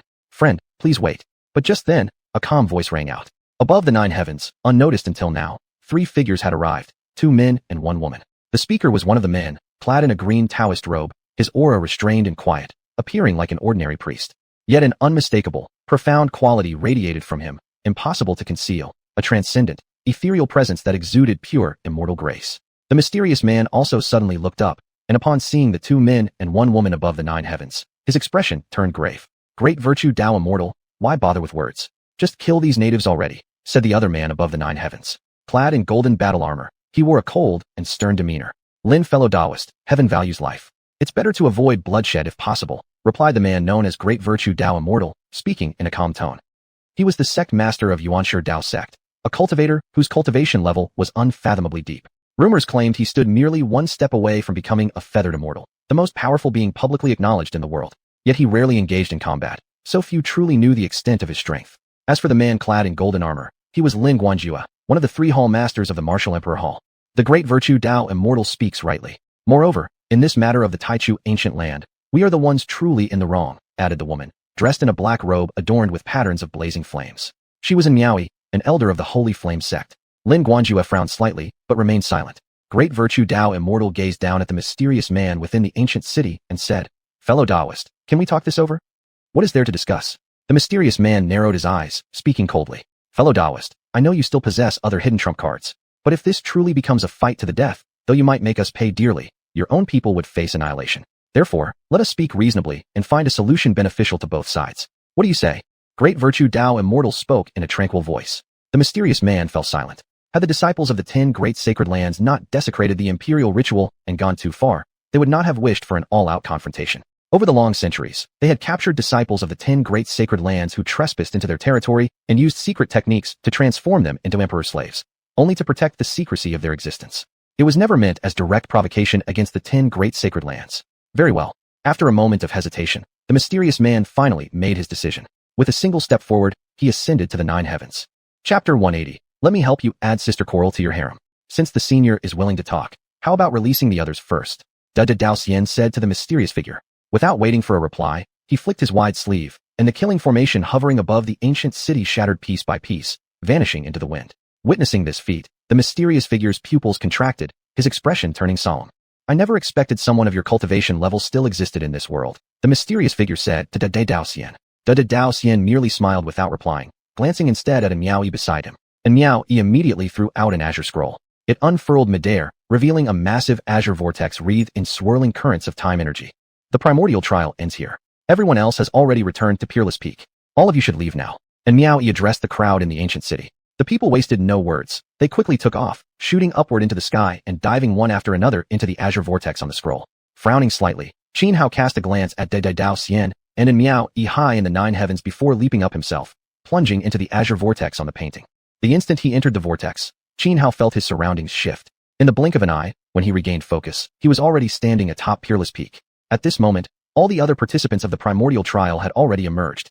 Xuanhuan scanned the area and immediately spotted xuanhuan, Mu, and others. However, the number of people now present on Peerless Peak was clearly far fewer than at the beginning of the trial. Fewer than 30% remained. In other words, nearly 70% of those who entered the primordial ancient land had perished. Bro-in-law. Just then, Xiaolong pushed through the crowd and walked toward Xuanhuan. You little brat. Are you itching for a beating again? Xuanhuan shot Xiaolong a fierce glare. He could tell Xiaolong wasn't up to anything good. Otherwise, why would he randomly start calling him bro-in-law? No, bro-in-law. I mean no harm. Xiaolong said mysteriously, grinning slyly like a little fox. I've got a great opportunity want to give you. Opportunity, for me? Xuanhuan was taken aback.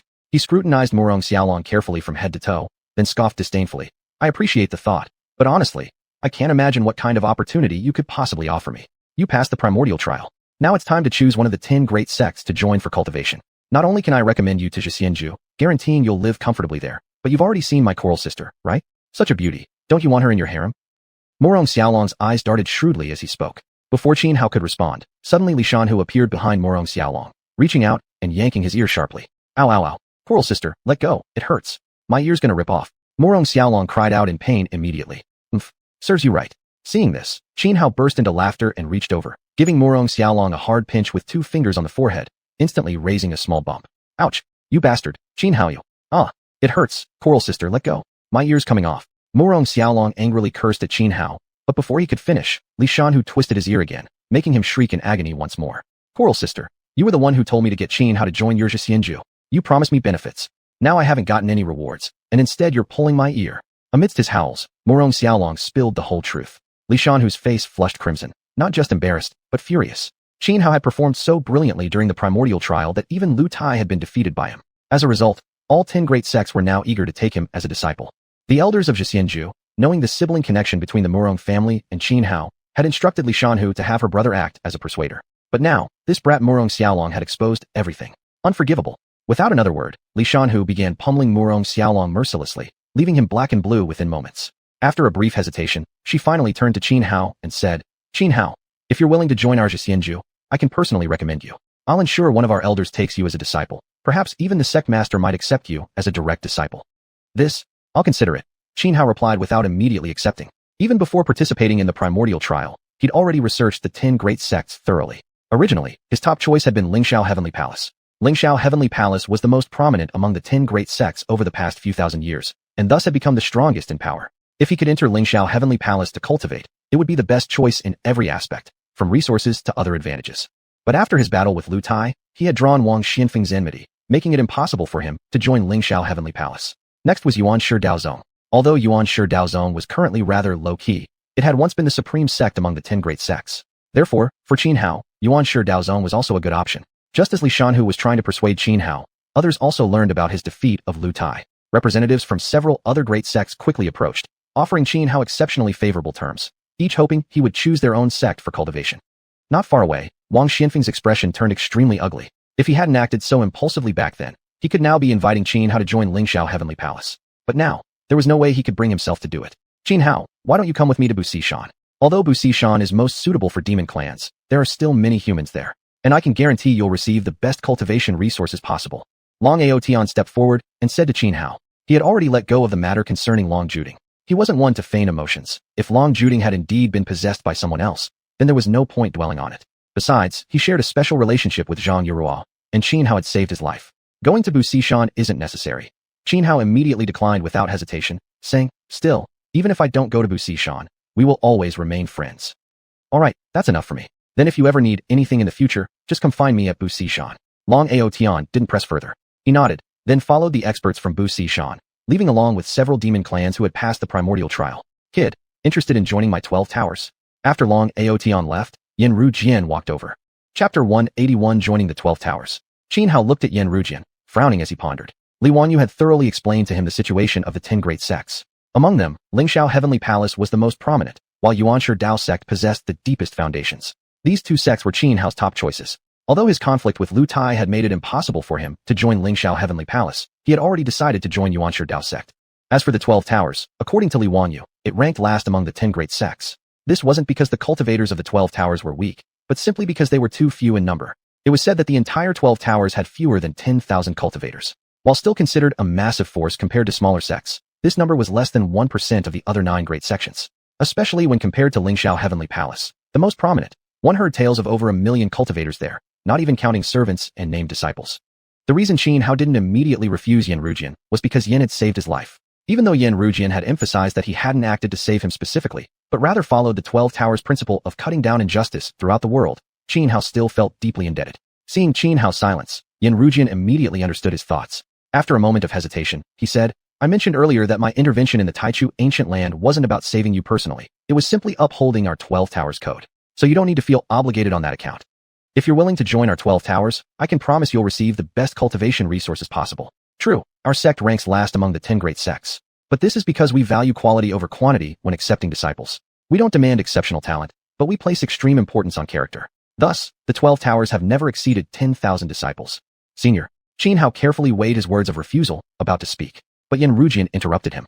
Don't be in a rush to answer. Think it over properly. Many things aren't what they seem on the surface. Qin Hao frowned. Honestly speaking, he deeply admired the 12 Towers principle of righting injustice across the world. And then there was Yen Rujian's act of saving his life. Under different circumstances, he would have chosen to join the 12 Towers without hesitation. Yet now, he urgently needed to strengthen himself as quickly as possible so he could go to the Sure Emperor family and rescue his father. Therefore, his choice couldn't be based on personal preference. Instead, he had to consider which sect would allow him to increase his combat power fastest in the shortest time. Based on the information he currently had, the 12 Towers were not the best option. Just then, a middle-aged man in a purple Taoist robe approached, smiling at Qin Hao. Young brother, are you interested in joining my Yuanshi Dao sect? If you're willing, I can recommend you directly to the sect leader to become his personal disciple. Furthermore, all your future cultivation resources will be fully provided. What do you think? Qin Hao had originally intended to join the Yuanshi Dao sect. Now, a representative from that sect was offering such favorable terms, and considering he'd witnessed the awe-inspiring presence of Great Virtue Dao Immortal. To become a direct disciple under someone like Great Virtue Dao Immortal would surely guarantee an unparalleled future. Just as Qin Hao was about to accept, Li Xuanhu suddenly stepped forward from the side and secretly transmitted voice to him, saying, Let me give you a suggestion. If you're unwilling to join xiuxian, then the 12 Towers would be your best choice. Remember, although your talent is impressive, the Yuanshi Dao sect has no shortage of extraordinary geniuses. Once you enter, you might not receive much attention. As the old saying goes, better to be the head of a chicken than the tail of a phoenix. Moreover, the Yuanshi Dao sect has countless rules and regulations. Given your nature, you'd likely face exclusion if you joined. Though the 12 Towers may seem insignificant to outsiders, ranking last among the 10 great sects, in reality, even powerful sects like Lingxiao Heavenly Palace dare not provoke them lightly. Qin Hao's brows tightened. Li Xuanhu's words carried significant weight. Moreover, although Li Wanyu knew something about the 10 great sects, he wasn't actually part of any. His knowledge came largely from hearsay. How could that compare to Li Xuanhu's first-hand understanding? More importantly, when he thought deeper, only 10,000 disciples, yet still recognized as one of the 10 great sects, that alone spoke volumes. Plus, back in the Taichu ancient land, Yen Rujian had shown no fear toward Wang Xianfeng, whereas Wang Xianfeng himself had seemed wary of Yen Rujian. Thank you, senior, for your kind offer. But I'm sorry, I've already decided to join the 12 Towers. After careful consideration and comparison, Qin Hao politely told the man in the purple Taoist robe. No problem. The middle-aged man in the purple Taoist robe wasn't offended by Qin Hao's refusal. Instead, he smiled and said, The 12 Towers and my Yuanshi Dao sect have always maintained a good relationship. You're welcome to visit our sect sometime and discuss cultivation with our disciples. Of course. Qin Hao nodded. After the man in the purple Taoist robe left, Yen Rujian looked at Qin Hao with slight surprise and said, I thought you would join the Yuanshi Dao sect. Why did you suddenly change your mind and decide to join our 12 Towers? I gave it careful consideration, Qin Hao replied. In the end, I believe the 12 Towers might be a better fit for me. His sudden change of heart wasn't solely due to Li Xuanhu's advice. After deep reflection, he had come to realize one simple truth. Only what suits oneself truly matters. After all, as the old saying goes, the master leads you in, but cultivation depends on the individual. Good, very good. Yen Rujian smiled and nodded. Are there any unfinished matters you need to attend to? I can give you 3 days. Not really, but But I was wondering, am I allowed to bring people with me when joining the 12 towers? Xianhao asked. What kind of people? A maidservant and a fox. Yes, you may, Yanrujian said. Come, I'll go with you to pick them up. Senior, aren't you going to recruit any other disciples? Xianhao asked, momentarily startled. Although many had died during this Taichu trial, nearly 1,000 cultivators had passed. Representatives from the other great sects were still busy recruiting, yet Yanrujian showed no sign of doing the same. Even though the Taichu trial is jointly hosted by the 10 great sects, in reality, our 12 towers rarely recruits disciples through this trial. Had circumstances not been exceptional this time, we wouldn't have even sent someone here. Yanrujian spoke calmly. Xianhao paused for a moment, then said, All right, senior, let's go. My companions are waiting at the foot of the mountain. With a sweep of his wide sleeve, Yanrujian summoned a green immortal sword, which instantly enlarged. Then, he rose into the sky with Xianhao riding alongside him. At the foot of Juedai Jiding Mountain, Xianhao found Li Wanyu and Xiaobai. It's actually a nine-tailed heavenly fox. The instant he saw Xiaobai, Yanrujian's expression turned shocked. He glanced at Li Wanyu, frowned slightly, then turned to Xianhao and asked, By the way, although the 12 Towers doesn't care about origins, you must still tell me your background. Chapter 182. The Four Wonders, the smoky capital of 1,000 Li. Li Wanyu had secret methods to conceal his cultivation level, but Yanrujian still saw through his extraordinary nature. Therefore, he grew suspicious about Xianhao's identity. Previously, he had already learned about Xianhao's background and knew that Xianhao came from the xuanhuan barbarians. He couldn't believe that someone from a barbarian tribe could have a maid as exceptional as Li Wanyu. I am the young lord of the Xianxian tribe, Xianhao said without hesitation or concealment, immediately revealing his identity to Yanrujian. The Xianxian tribe. Yanrujian furrowed his brow. The name sounded vaguely familiar, as if he'd heard it somewhere before, but he couldn't quite recall the details at the moment. Still, he could tell that Xianhao was not lying, so he didn't press further. With Xianhao, Li Wanyu, and Xiaobai in tow, he mounted his sword and soared eastward toward the eastern wilderness. Yanrujian was a peerless cultivator at the pinnacle of transcendence. His sword-flying speed was countless times faster than Xianhao's. Though the peerless summit lay right at the border between Xuanhuan and the eastern wilderness, even with Yanrujian flying swiftly on his sword, it took 3 full days before they finally entered the territory of the eastern wilderness. The eastern wilderness wasn't one of the 8 wilds, but rather one of the 4 extremes, a continent far more vast than Zhongzhou itself. The 12 towers stood at the northernmost end of the Great Snow Mountain Range in the eastern wilderness. The Great Snow Mountain Range was one of the 10 major mountain ranges within the eastern wilderness. Though the region experienced distinct seasons, once winter arrived, snow began to fall heavily here earlier than elsewhere, quickly blanketing the land in a frozen expanse stretching thousands of miles. According to Yanrujian, the peerless summit happened to be located at the southern edge of the eastern wilderness. Thus, they would have to cross nearly the entire breadth of the eastern wilderness to reach the 12 towers deep within the Great Snow Mountains. And given how vast the eastern wilderness was, even someone as formidable as Yanrujian, pushing his sword flight to its limit, would require over half a month to make the journey. Along the way, Yanrujian shared many pieces of information about the 12 towers. The sect's lineage was immensely prestigious. At the entrance gate of the 12 towers stood an ancient stone engraving inscribed with the poetic line, Above the heavens lies the white jade capital, 12 towers, and 5 cities. According to records left by past sages of the 12 towers, there were ancient mentions of the 5 cities, an incredibly old and powerful legacy. Additionally, some ancestors of the 12 towers had uncovered scattered fragments about the white jade capital within fragments of ancient texts. Although the 12 towers now ranked among the 10 sacred lands, their heritage had once been interrupted. The current 12 towers had actually been founded 30,000 years ago by its first tower master. As recorded in the founding master's personal notes, he had discovered the ruins of the original 12 towers deep within the Great Snow Mountain Range, obtained the remaining legacy, and thus re-established the sect. Even he, however, did not know the true origins of the 12 towers' primordial roots. At dawn, as the sun rose, golden morning lights spread across the horizon.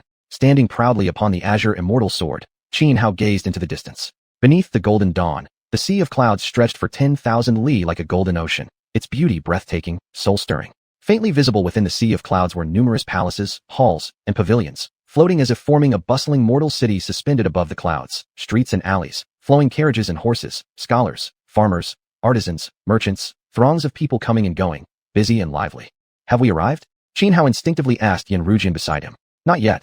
Yanrujian glanced toward the magnificent city in the clouds and replied, "This is the thousandly smoky capital." Smoky capital? Are those mirages? Xianhao frowned. No, they are real, Yanrujian said.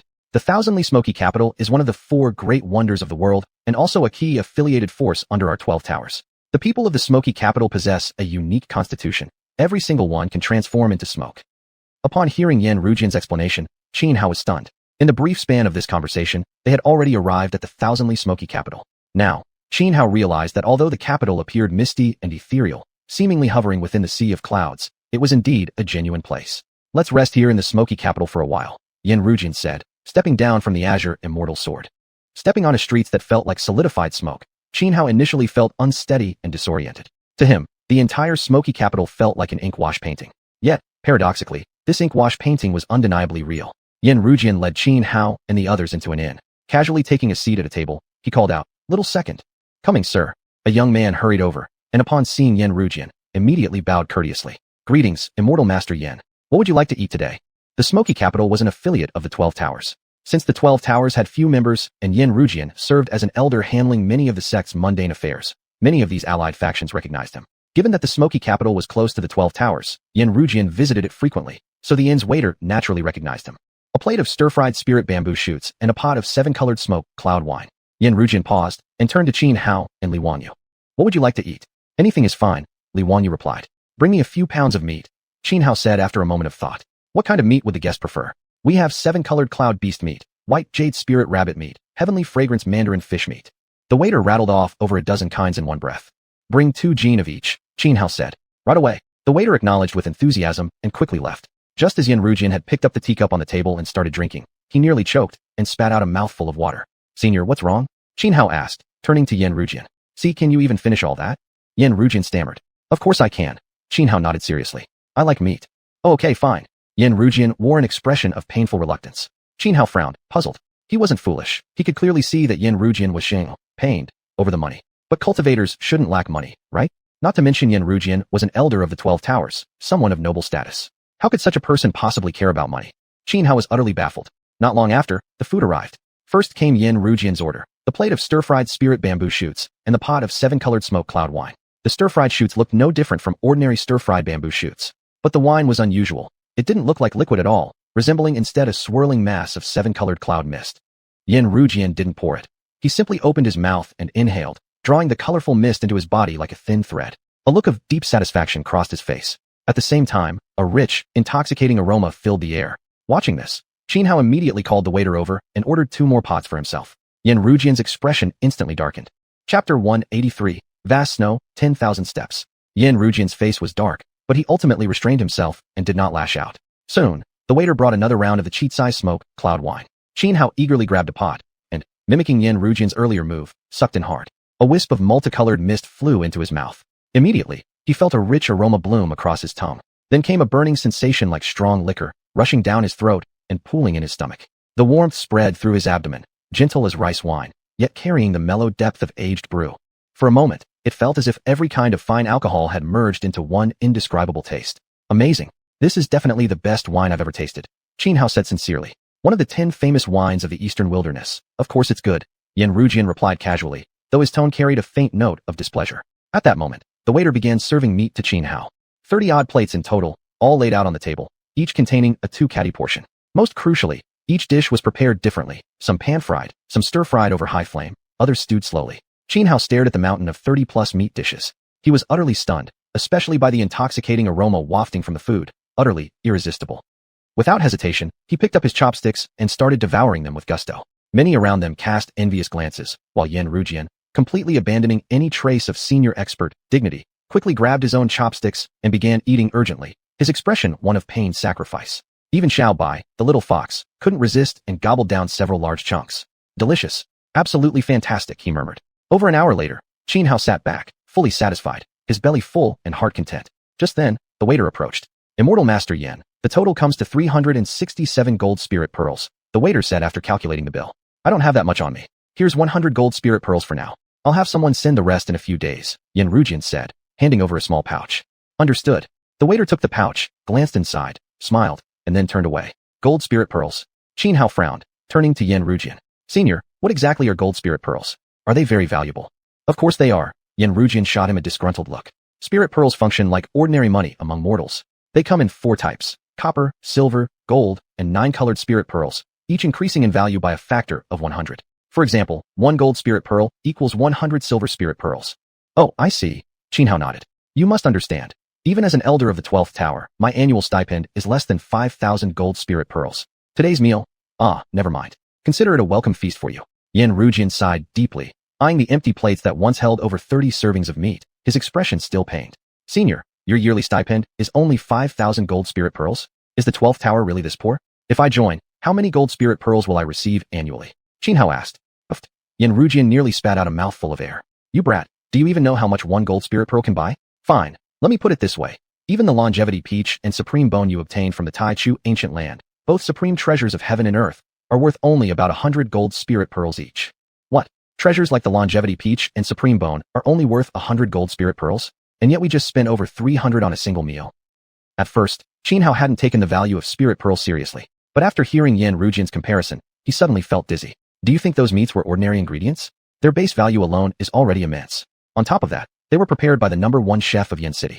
The price you saw was already a personal favor from the owner. Otherwise, it would have been at least 500 gold spirit pearls. Rujian snapped irritably.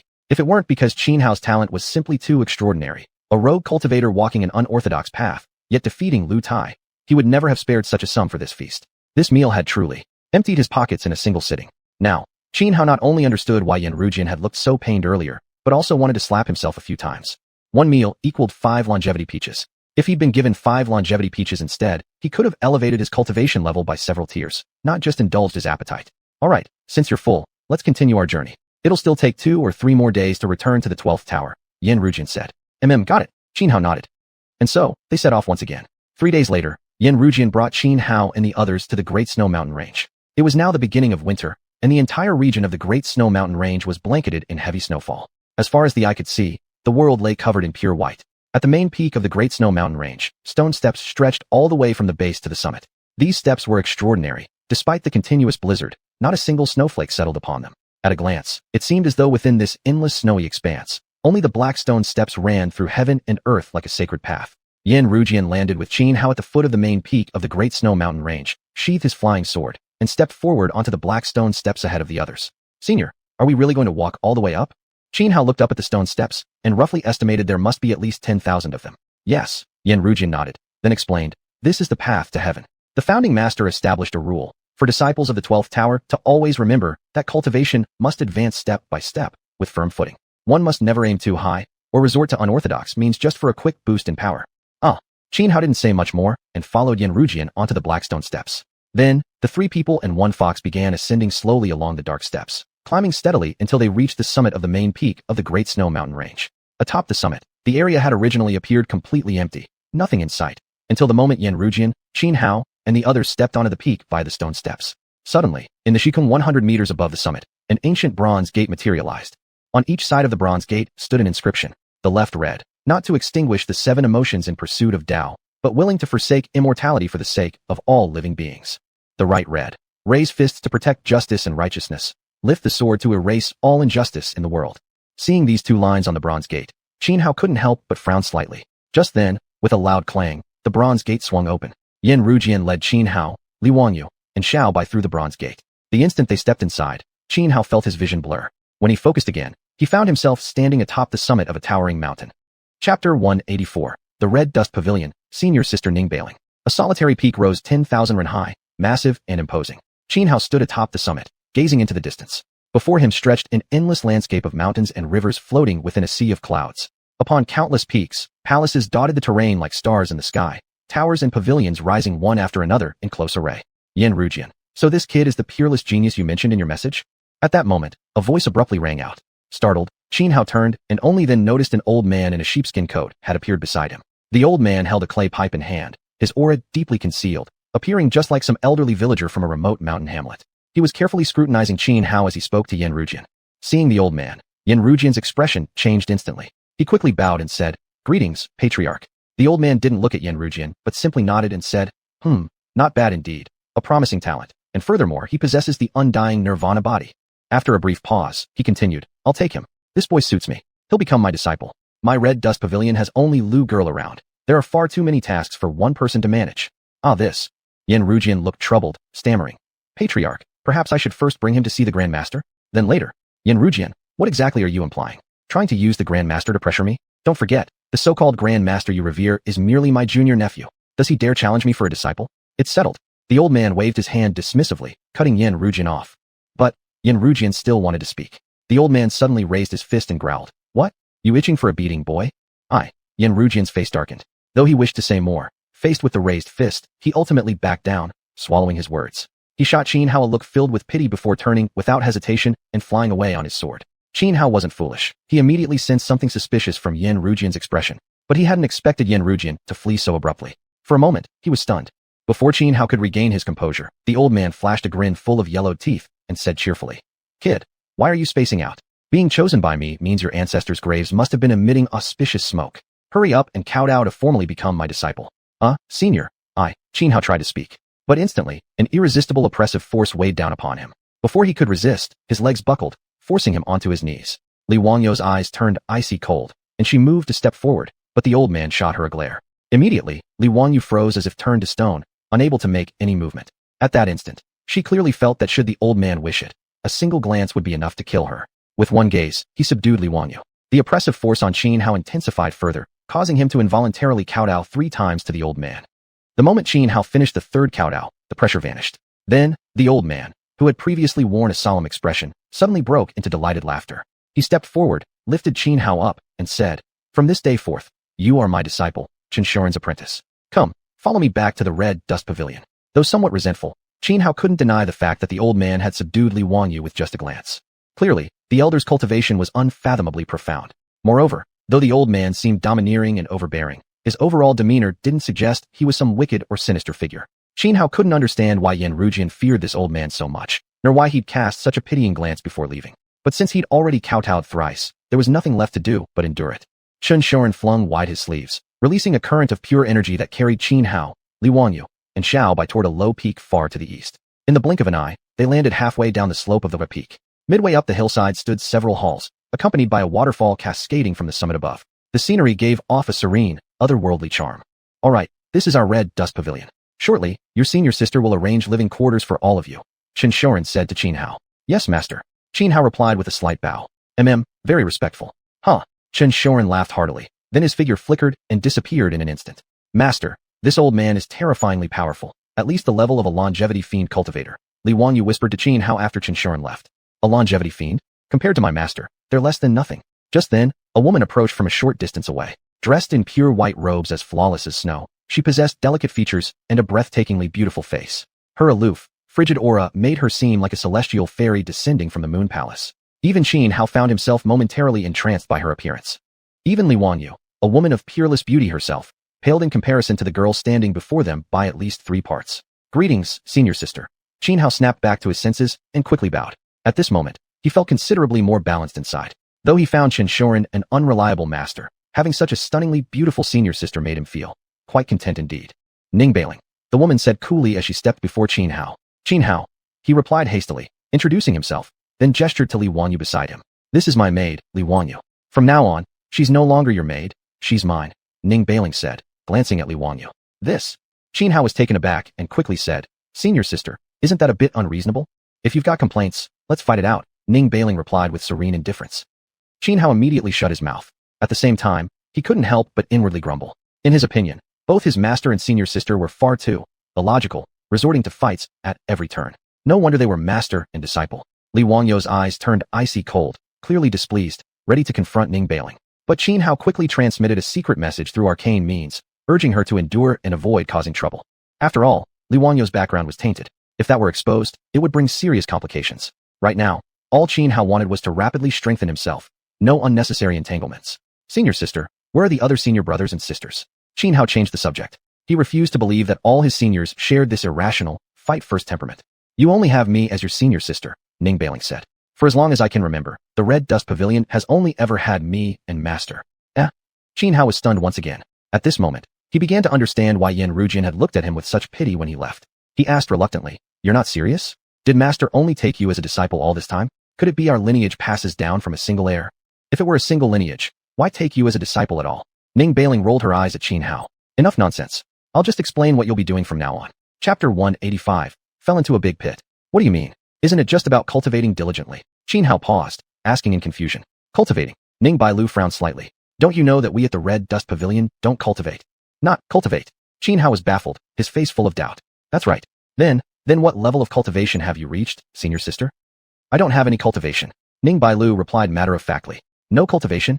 Qin Hao stared dumbfounded. True, he hadn't sensed any overwhelming aura from Ning Bailu, but he had assumed it was because she was so powerful that she was deliberately suppressing her presence. Moreover, how could someone without cultivation be this arrogant, ready to throw fists at the slightest disagreement? That made no logical sense. Senior sister, don't joke around. How could you possibly have no cultivation? Did master not teach you anything? Xianhao asked. Believe it or not, your choice. Ning Bailu shrugged. If that's what senior sister says, then I'll boldly ask for a demonstration. Please go easy on me. Xianhao furrowed his brow. Seeing that Ning Bailu didn't appear to be lying, he began to feel uneasy. He had entered the 10 great holy lands specifically to grow stronger. If cultivation wasn't possible here at the Red Dust Pavilion, then what was the point of joining the 10 great holy lands at all? Thus, he chose to risk testing Ning Bailu's abilities. After all, she was still his senior sister. She wouldn't kill him. As soon as he finished speaking, Xianhao stepped forward and lunged toward Ning Bailu. He held nothing back, immediately preparing to unleash his most formidable techniques. However, he was quickly stunned, because he realized his entire cultivation had vanished. At this moment, he was utterly ordinary. The instant he rushed before Ning Bailu, she lifted her right leg and delivered a perfect kick straight to his face. With a loud thud, he went flying backward, crashing onto the ground several meters away. Instantly, his face swelled up, his nose bled profusely, and bruises formed everywhere. What's going on? Why did my cultivation disappear? Xianhao's expression turned ghastly pale, and his emotions flared. He suspected that xiuxian had used some advanced technique to silently cripple his cultivation base. It filled him with fury. Beside him, Xuanhuan also wore a shocked expression. Master, my cultivation, it's gone too. What exactly is happening here? Xianhao glared coldly at Ning Bailu. Not just you. Even immortality level freaks lose their cultivation the moment they step into the Red Dust Pavilion. That's why I said earlier that even those ancient long-lived monsters are nothing before Master. Ning Bailu yawned lazily. All right, I'm tired. No more chatting. The farthest building on the left is mine. Pick one of the other halls for yourself, clean it up, and settle in. There's a vegetable patch to the south. That's now your responsibility. Also, winter has arrived, so remember to hunt in the northern forest every day. Master is in seclusion and needs meat. You're turning me into a servant? After hearing Ning Bailu assign these tasks, Xianhao flew into a rage. Not happy? Ning Bailu asked. Yes, I'm not happy at all. Simple solution, let's fight. You think I'm afraid of you? Xianhao snapped angrily. If everyone within the Red Dust Pavilion lost their cultivation, surely as a man he could beat a woman in a fair fight. Without another word, Xianhao charged toward Ning Bailu again. And then, there was no then at all. I want to leave the Red Dust Pavilion. Xianhao shouted bitterly, his face swollen and bleeding. Really? Upon hearing Xianhao declare his intention to leave, Ning Bailu didn't get angry. In fact, she looked delighted. So what if I'm serious? Xianhao muttered, beginning to back down nervously. I'm your senior sister. If you try to leave the Red Dust Pavilion, I naturally have to cleanse the sect. Ning Bailu smiled sweetly. Don't worry. We've shared the bond of siblings in cultivation, so I won't be too harsh. At worst, I'll just leave you permanently crippled. I was joking, senior sister. Don't take it seriously. Facing Ning Bailu's eerily excited expression, Xianhao completely backed down. He had no choice. Even though during their brief scuffle, Ning Bailu clearly had no cultivation power, yet somehow Xianhao couldn't even see her movements before being pummeled senseless. Moreover, Xianhao strongly suspected that Ning Bailu had violent tendencies. It's only because your senior sister is broad-minded and reasonable. If Master had heard you wanted to leave the Red Dust Pavilion, whether you were serious or joking, Master would definitely have killed you to seal your mouth. Ning Bailu casually delivered the threat. Why? Xianhao instinctively asked. Because Master is the highest ranking among the 12 pavilions. Even the Grand Pavilion Master calls him Junior Master. If you want to leave the 12 pavilions, aren't you implying Master isn't good enough? Does Master not have dignity to uphold? I'm just patiently explaining things to you. Xianhao, Ning Bailu said. I'm so fucked. Xianhao felt a chill deep in his heart. He realized he had truly fallen into a massive pit this time. Brother, mind your language.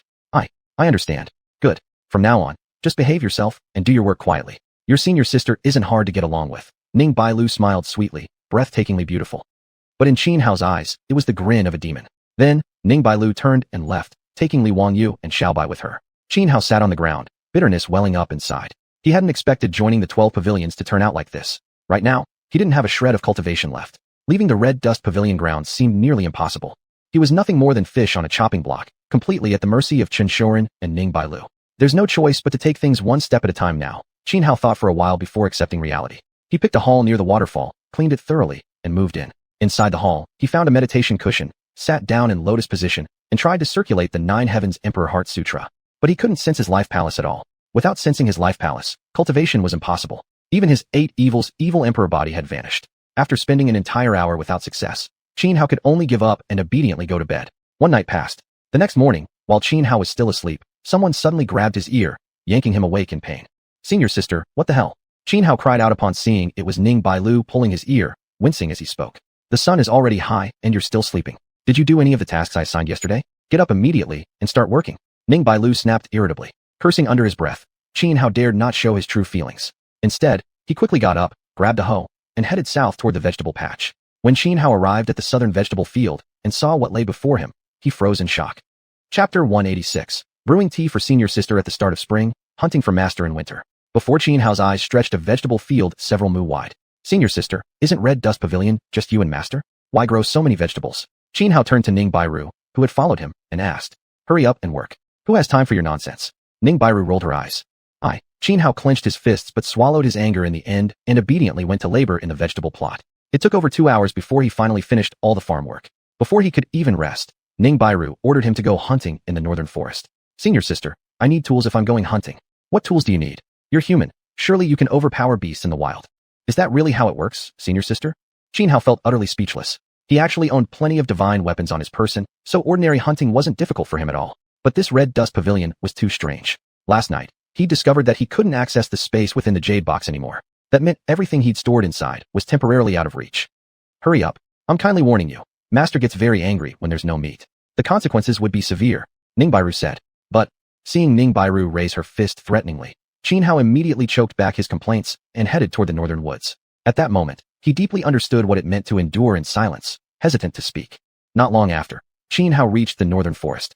No sooner had he entered than he came face to face with an ironback demon wolf. After a life-and-death struggle, Xianhao barely managed to kill the beast. When he carried the dead ironback demon wolf back to their dwelling and presented it to Ning Bairu, she looked at it with utter disdain. Brother, the meat of ironback demon wolves is absolutely terrible. Don't waste your time next time. Try to get something better, purple lightning roe deer or crimson flame fragrant rabbit instead. Senior sister, those purple lightning roe deer and crimson flame fragrant rabbits are ferocious creatures equivalent to superhuman cultivators. I don't have a shred of cultivation. Going after them would be suicide. Xianhao was practically enraged. He felt convinced that Ning Bairu was deliberately sending him to his death. Brother, you're exaggerating. Those things like the purple lightning roe deer and crimson flame fragrant rabbits are weaklings. Catching them requires no special cultivation, Ning Bairu said calmly. Xianhao had nothing left to say. Here, eat this. At that moment, Ning Bairu pulled out a dark, murky lump and handed it to Xianhao. Senior sister, what is this? Xianhao asked cautiously. I told you to eat it. Stop asking so many questions. Ning Bairu snapped irritably. Xianhao stared at the black mass in his hand, hesitated briefly, then took a bite. He figured that if Ning Bairu truly wanted him dead, she wouldn't bother with poison. She could simply kill him outright. As soon as the dark substance hit his mouth, a warm current spread throughout his body. Then, nothing else happened. Senior sister, where are Wang Yu and Xiaobai? Xianhao frowned. He hadn't seen Li Wang Yu or the white fox all day. My maid is naturally helping me with tasks. As for your fox, well, it's busy copying books for me, Ning Bairu replied casually. Can I go see them? Sure. Xianhao immediately headed to Ning Bairu's residence. There, he saw Li Wang Yu sweeping the courtyard while Xiaobai sat at a table, diligently writing with a brush pen. Upon seeing Xianhao covered in wounds, Li Wang Yu rushed over with deep concern. Young master, are you alright? I'm fine. Xianhao replied indifferently. Was it Ning Bairu who did this? Li Wang Yu spat, hatred flashing in her eyes. No, these injuries were from fighting an ironback demon wolf in the northern forest while hunting, Xianhao explained briefly. Master, Xiaobai set down the brush and walked over. Xianhao reached out and gently stroked Xiaobai's head, then asked Li Wang Yu, has she mistreated you too? She only made us help with chores. Nothing particularly harsh. Li Wang Yu shook her head. Don't worry, young master. I'll find a way to get you out of here as soon as possible. No, Xianhao waved his hand. Now that we're here, we must make the best of it. Acting rashly might backfire. Good. Not bad for my junior brother. You're not completely stupid. Ning Bairu suddenly walked in. Seeing Ning Bairu appear, Xianhao couldn't help but frown. Clearly, she had overheard their conversation. Yet Ning Bairu seemed completely unconcerned about what they'd just discussed. Instead, she tossed a piece of cleaned ironback demon wolf meat to Li Wang Yu and said, go cook this quickly. Add lots of chili peppers. Li Wang Yu tightened her fists but ultimately chose to submit. She took the meat and silently headed into the kitchen. She was none other than the legendary Meng Pe, an existence standing at the peak of transcendence. Just one step away from becoming a sovereign. Yet now she was being ordered around like a mirror made by Ning Bairu, and naturally, she felt deeply resentful. Xianhao said nothing, turned around, and returned to his residence. His current state of mind was easy to imagine. But when one lived under another's roof, one had no choice but to bow. Until he had absolute confidence in escaping Red Dust Pavilion, he wouldn't act rashly. At first, Xianhao truly struggled to adapt. But gradually, his heart grew calm. Day after day passed, and before he knew it, 3 months had flown by. He had slowly grown accustomed to this life. Every day he rose with the sun and labored until sunset, farming, raising chickens, and daily hunting expeditions into the northern forest. Although he still dared not go after ferocious beasts like the purple lightning roe deer or crimson flame fragrant rabbit, he had managed to hunt down several monsters stronger than the ironback demon wolf. Sister-in-law, spring has arrived. The peach blossoms are blooming. I want to enjoy the flowers. You brew tea for me nearby. Ning Bairu happily instructed Xianhao one morning. Senior sister, can't Wang Yu brew tea? Isn't that her job? Xianhao asked. She'll be dancing swordplay for me. Ning Bairu replied, completely matter of fact. But I have vegetables to grow, chickens to feed, and I still need to hunt for Master. It's spring now. Master is no longer in seclusion, so there's no need to hunt for him anymore. Master has ended his seclusion? Then why haven't I seen him? He probably went to that small village outside the 12 Towers to peek at widows bathing. Senior sister, isn't that a bit too crude to say? Not at all. Master may be old, but he's still male. Desire for females is natural instinct. Brother-in-law, haven't you ever wanted to sneak a peek at me bathing? I haven't. How about Wangyu then? Senior sister, you're making things up. Xianhao's face turned bright red. He wasn't exactly a paragon of virtue, but he certainly wasn't some vulgar pervert, not even if his own master was one. Making things up? 3 nights ago, deep in the night, I passed by your room and saw you hugging your blanket in bed, moaning senior sister under your breath, Ning Bairu said with a mischievous smirk. Aye, don't deny it. I even recorded the whole scene with a soul image pearl. Alright, senior sister, I admit it. I'm sorry. Xianhao surrendered, utterly mortified, wishing he could vanish into a crack in the ground. It's fine. After all, your senior sister is as beautiful as a celestial fairy, Ning Bairu said with a gentle smile. Wait a minute, senior sister. Why were you sneaking around my room at midnight? Xianhao asked, suddenly suspicious. I'm female, aren't I? Ning Bairu shrugged nonchalantly. What the hell? Xianhao muttered under his breath. Chapter 187. Not an immortal, not leaving the mortal world. Xianhao was on the verge of losing his mind. What kind of senior sister had he ended up with? Days passed. Slowly, Xianhao adapted to his current life. The resentment he once felt toward Xinshoren and Ning Baiyu at the beginning had quietly faded away. Without even realizing it, he had grown used to having Ning Baiyu as his senior sister. As for Master Xinshoren, Xianhao rarely saw him. But every holiday or festival, Xinshoren would appear, bringing gifts not only for Xianhao and Ning Baiyu, but also for Li Wanyu and Xiao Bai. Although the gifts from Xinshoren were always ordinary, mainly mundane food items from the mortal world, gradually, Xianhao could feel that Xinshoren genuinely cared for both him and Ning Baiyu. And so, Xianhao became a servant of the Red Dust Pavilion. In spring, he brewed tea for his senior sister. In the spirit realm, he hunted game for his master. 5 years slipped by like this. During these 5 years, Xianhao's heart had completely calmed. He'd even forgotten all about cultivation. He had lived 5 full years as an ordinary person. Yet now, even without any cultivation base, he could venture into the northern forests and hunt fierce beasts like the purple lightning roe deer and the crimson flame rabbit. Then again, he realized his senior sister had been right all along. Those so-called ferocious beasts really were pathetic. Moreover, he could now exchange a few moves with Ning Baiyu. Unlike in the beginning, when he couldn't even see her movements clearly. These changes showed that Xianhao had grown stronger. Yet he was certain his cultivation level hadn't advanced even a bit. Neither Xinshoren nor Ning Baiyu had given him any techniques, nor had they ever discussed anything related to cultivation with him. Every single day, however, Ning Baiyu gave him a piece of dark, murky substance to eat. For 5 years, without fail. Master. Deep in the night, the moon cool like water, Xianhao was awakened by a voice. He opened his eyes. Li Wanyu stood there. Wangyu, what is it? Xianhao frowned, puzzled. I've made contact with others. We can find a chance to help you escape the 12 Towers, Li Wanyu said. Never mind. Xianhao replied after a pause. Wangyu, even though the 12 Towers rank last among the 10 great sacred sects, their power isn't weak. Even if your people truly can get me out, they'll pay a terrible price. For you, we fear no death, Li Wanyu said firmly. I know, but some sacrifices aren't necessary. Besides, during these past 5 years, I've come to understand some things, Xianhao said calmly. My master and senior sister truly care for me. That they haven't taught me cultivation must mean the time isn't right yet. Oh, little junior brother, who knew you'd reached such enlightenment? At that moment, Ning Baiyu emerged soundlessly from the darkness of the hall. Li Wanyu's expression changed drastically. His body tensed instantly, his gaze wary and sharp on Ning Baiyu. Senior sister, why are you sneaking into my room again in the middle of the night? Xianhao groaned. It seemed Ning Baiyu was everywhere. It felt like every time Li Wanyu conspired with him in secret, Ning Baiyu appeared out of nowhere. Just now, you said it yourself. I care about you, Ning Baiyu said, a faint smile curling her lips. After all, you're my only junior brother. Senior sister, did you hear everything I just said? Xianhao asked. The parts one should hear, yes. The parts one shouldn't. No, Ning Baiyu said, studying him for a moment. Junior brother, the Immortal Sects Debate Conference, a 100-year event, is about to begin. This time, you will represent the Red Dust Pavilion and attend with disciples from other pavilions.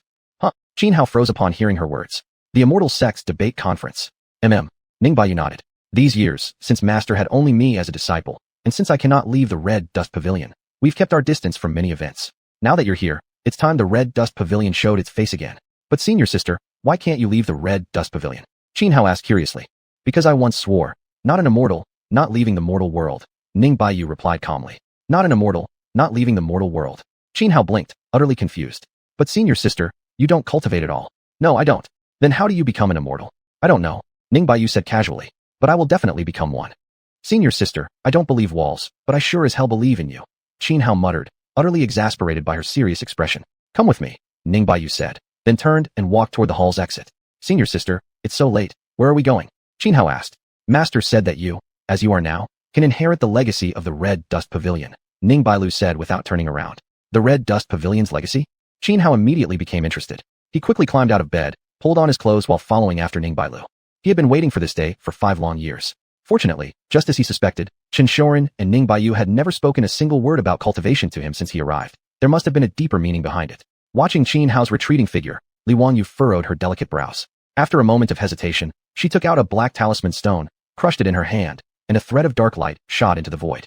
Since Xianhao could now leave the Red Dust Pavilion on his own, there was no longer any need to send people to rescue him from the 12 towers. Xianhao followed Ning Bailu all the way to the mountaintop. Over these past 5 years, he had come here several times, but had never found anything unusual. Aside from a bare, lifeless stone wall, there had been nothing at all. With graceful steps, Ning Bailu approached the stone wall, formed hand seals with both hands, and pressed them firmly against the surface. Rumble, rumble, rumble. Immediately, the stone wall began to emit deep, thunderous sounds. Then, dazzling radiance burst forth from the wall, shooting upward into the sky, illuminating the entire night with aurora-like brilliance. At that very moment, disciples across the other towers of the 12 towers were awakened by this spectacle. One by one, they gazed toward the skies above the Red Dust Pavilion, stunned beyond measure. What's happening at the Red Dust Pavilion? Such a heavenly omen. This must mean a supreme treasure is emerging. A supreme treasure? Then what are we standing around for? Hurry to the Red Dust Pavilion. If we're late, someone else will take it. Have you lost your mind? The Red Dust Pavilion is forbidden territory for us in the 12 towers. I remember when Senior Brother Jiang once went there, he was beaten half to death by Ning Bailu of the Red Dust Pavilion. If not for the head tower master's intervention, Senior Brother Jiang would have been finished long ago. You don't say? Senior Brother Jiang is the #1 direct disciple among the 12 towers. How could someone named Ning Bailu possibly stand against him? Staring at the magnificent phenomenon in the sky above the Red Dust Pavilion, many disciples from the 12 towers grew restless, eager to rush over and see what was truly happening. Chapter 188 The Red Dust Tower's Legacy, 9,000 zhang. Qingtian Tower, the foremost of the 12 towers. Atop a towering mountain peak, the 99-story Qingtian Tower floated within a sea of clouds. At that moment, atop the tower stood a middle-aged man dressed in green robes. Gazing at the spectacle above the Red Dust Tower, he wore a faint smile. I never expected Senior Apprentice Uncle would actually bestow the legacy of the Red Dust Tower upon that boy from 5 years ago. At this rate, within a century at most, our 12 towers will produce yet another feathered immortal. The man murmured to himself. And Junior Apprentice Sister Bailu is also nearing the realm of feathered immortality. Just then, 10 figures arrived one after another. These were the leaders of the other 10 towers among the 12. Senior Brother, didn't Junior Apprentice Sister Bailu refuse to inherit the Red Dust Tower's legacy? Why has Senior Uncle suddenly initiated its transmission? A middle-aged woman furrowed her brows, staring toward the direction of the Red Dust Tower as she asked the green-robed man. The man was none other than Bai Chengying, the Grand Master of the 12 towers. It's not Bailu Junior Sister, Bai Chengying quickly explained. It's Junior Brother Qin. Junior Brother Qin? The woman froze. The other 9 also turned toward him with bewildered expressions. They were all peers. When had they gained a Junior Brother Qin? I forgot to tell you about this earlier. 5 years ago, Senior Uncle took on a disciple. The very same Xianhao whom Xiaoyan once mentioned, the one who defeated Lu Tai during the primordial trial, said Bai Chengying. Grandmaster, didn't that kid Yan Rujian say that Xianhao refused to join our 12 towers? What exactly is going on here? The other 10 tower masters questioned Bai Chengying urgently. They still vividly remembered Xianhao, who had defeated Lu Tai during the primordial trial 5 years prior. Back then, they had all gathered at Qingtian Tower and fought fiercely over who should take him as their own disciple. Yet in the end, Yan Rujian came rushing up to Qingtian Tower and informed them that Xianhao had changed his mind midway and declined membership in the 12 towers. Cough cough. Bai Chengying cleared his throat twice, looking distinctly awkward. 5 years earlier, when Yan Rujian was intercepted by xiuxian, he immediately sent a secret transmission using arcane techniques. It was Bai Chengying himself who ordered Yan Rujian to allow Xianhao to be taken away by Qianxuru and instructed him to fabricate an enormous lie to deceive the other 10 tower leaders. Fellow junior brothers and sisters, Bai Chengying said uneasily. If I had told you the truth back then, none of you would have allowed Xianhao to become Senior Uncle's disciple. Given Senior Uncle's temper, he would have vented his fury entirely on me. So, he gave a sheepish smile. Fortunately, this time around, that young man named Xianhao hasn't gone to waste under Senior Uncle's care. Once he inherits the Red Dust Tower's legacy, he'll officially be our junior brother. But the other 10 tower leaders weren't about to let Bai Chengying off so easily. Bai Chengying quickly changed the subject. Fellow brothers and sisters, the inheritance of the Red Dust Tower is vital to our 12 towers. To ensure nothing goes wrong, we should intervene and lend a hand to our junior brother. Indeed. We cannot allow any mishap during the Red Dust Tower's transmission. Brother, what you've hidden from us can't just be swept under the rug. You must compensate us. Yes, compensation. Though the 10 tower leaders now began forming hand seals, preparing to assist Xianhao, they still refused to drop the matter with Bai Chengying. In their eyes, xiuxian appeared to have succeeded. If Xianhao failed, A peerless genius would be ruined. Just thinking back at how many gifted individuals had been broken beneath Xianxuan's hands over the years made them shudder. Especially Ningbailu. If not for entering the Red Dust Tower, she should long since have reached sovereign level. Yet today, she remained an ordinary person without even the slightest cultivation. Most troubling of all was how Ningbailu seemed possessed, obstinately refusing to leave the Red Dust Tower unless she achieved immortality. Truly, it was heartbreaking. Meanwhile, atop the small hill where the Red Dust Tower stood, Xuanhuan stared in shock at the aurora-like lights projected onto the stone wall before him. Simultaneously, he could feel warmth spreading throughout his body, a sensation identical to what he'd experienced every time Ningbailu fed him those black, mysterious substances these past 5 years. Junior brother, quickly enter the state of preserving unity, calm your spirit, and purify your mind. Ningbailu reminded beside him. Oh, Xuanhuan immediately complied, sitting cross-legged on the ground, eyes to nose to heart observing the entire being. In an instant, Xuanhuan slipped into an indescribable state. Suddenly, thunder roared across the heavens, thick bolts of lightning like water barrels writhing like frenzied serpents through the sea of clouds. But at that moment, 11 profound mystical seals descended from the top of Qingtian Tower, aiming to suppress and disperse the heavenly tribulation lightning. Who the hell told you brats to interfere? You itching for a beating? Xianxuan's voice rang out. Then, a sudden heaven-shaking blade light flashed into existence, streaking across the sky like a meteor. The 11 mystical seals shattered instantly. Witnessing this scene, disciples from the 12 towers were left utterly shaken. Was it the Patriarch who just acted? I always thought the Patriarch was just someone with high seniority but no real power. Yet with a single blade light, he shattered the combined mystical seals of 11 Tower Masters. How terrifying. No wonder Ningbailu from Red Dust Tower dared to beat senior brother Jiang senseless. What do you mean Ningbailu? Call her Anti-Bailu.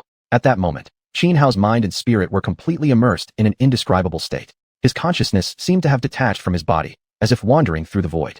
He saw his ordinary life over these past 5 years, while simultaneously feeling reborn into a mundane world, devoid of cultivation, devoid of immortals, inhabited only by common people. In that world, he lived through life after life, experiencing birth, aging, sickness, death, love, hatred, union, and separation. Red dust washes the heart, freeing one from the constraints of heavenly Tao. Just then, a resounding voice like temple bells echoed deep within his awareness. Suddenly, he felt as if he had comprehended some profound truth. At this very instant, his mindset underwent a complete transformation.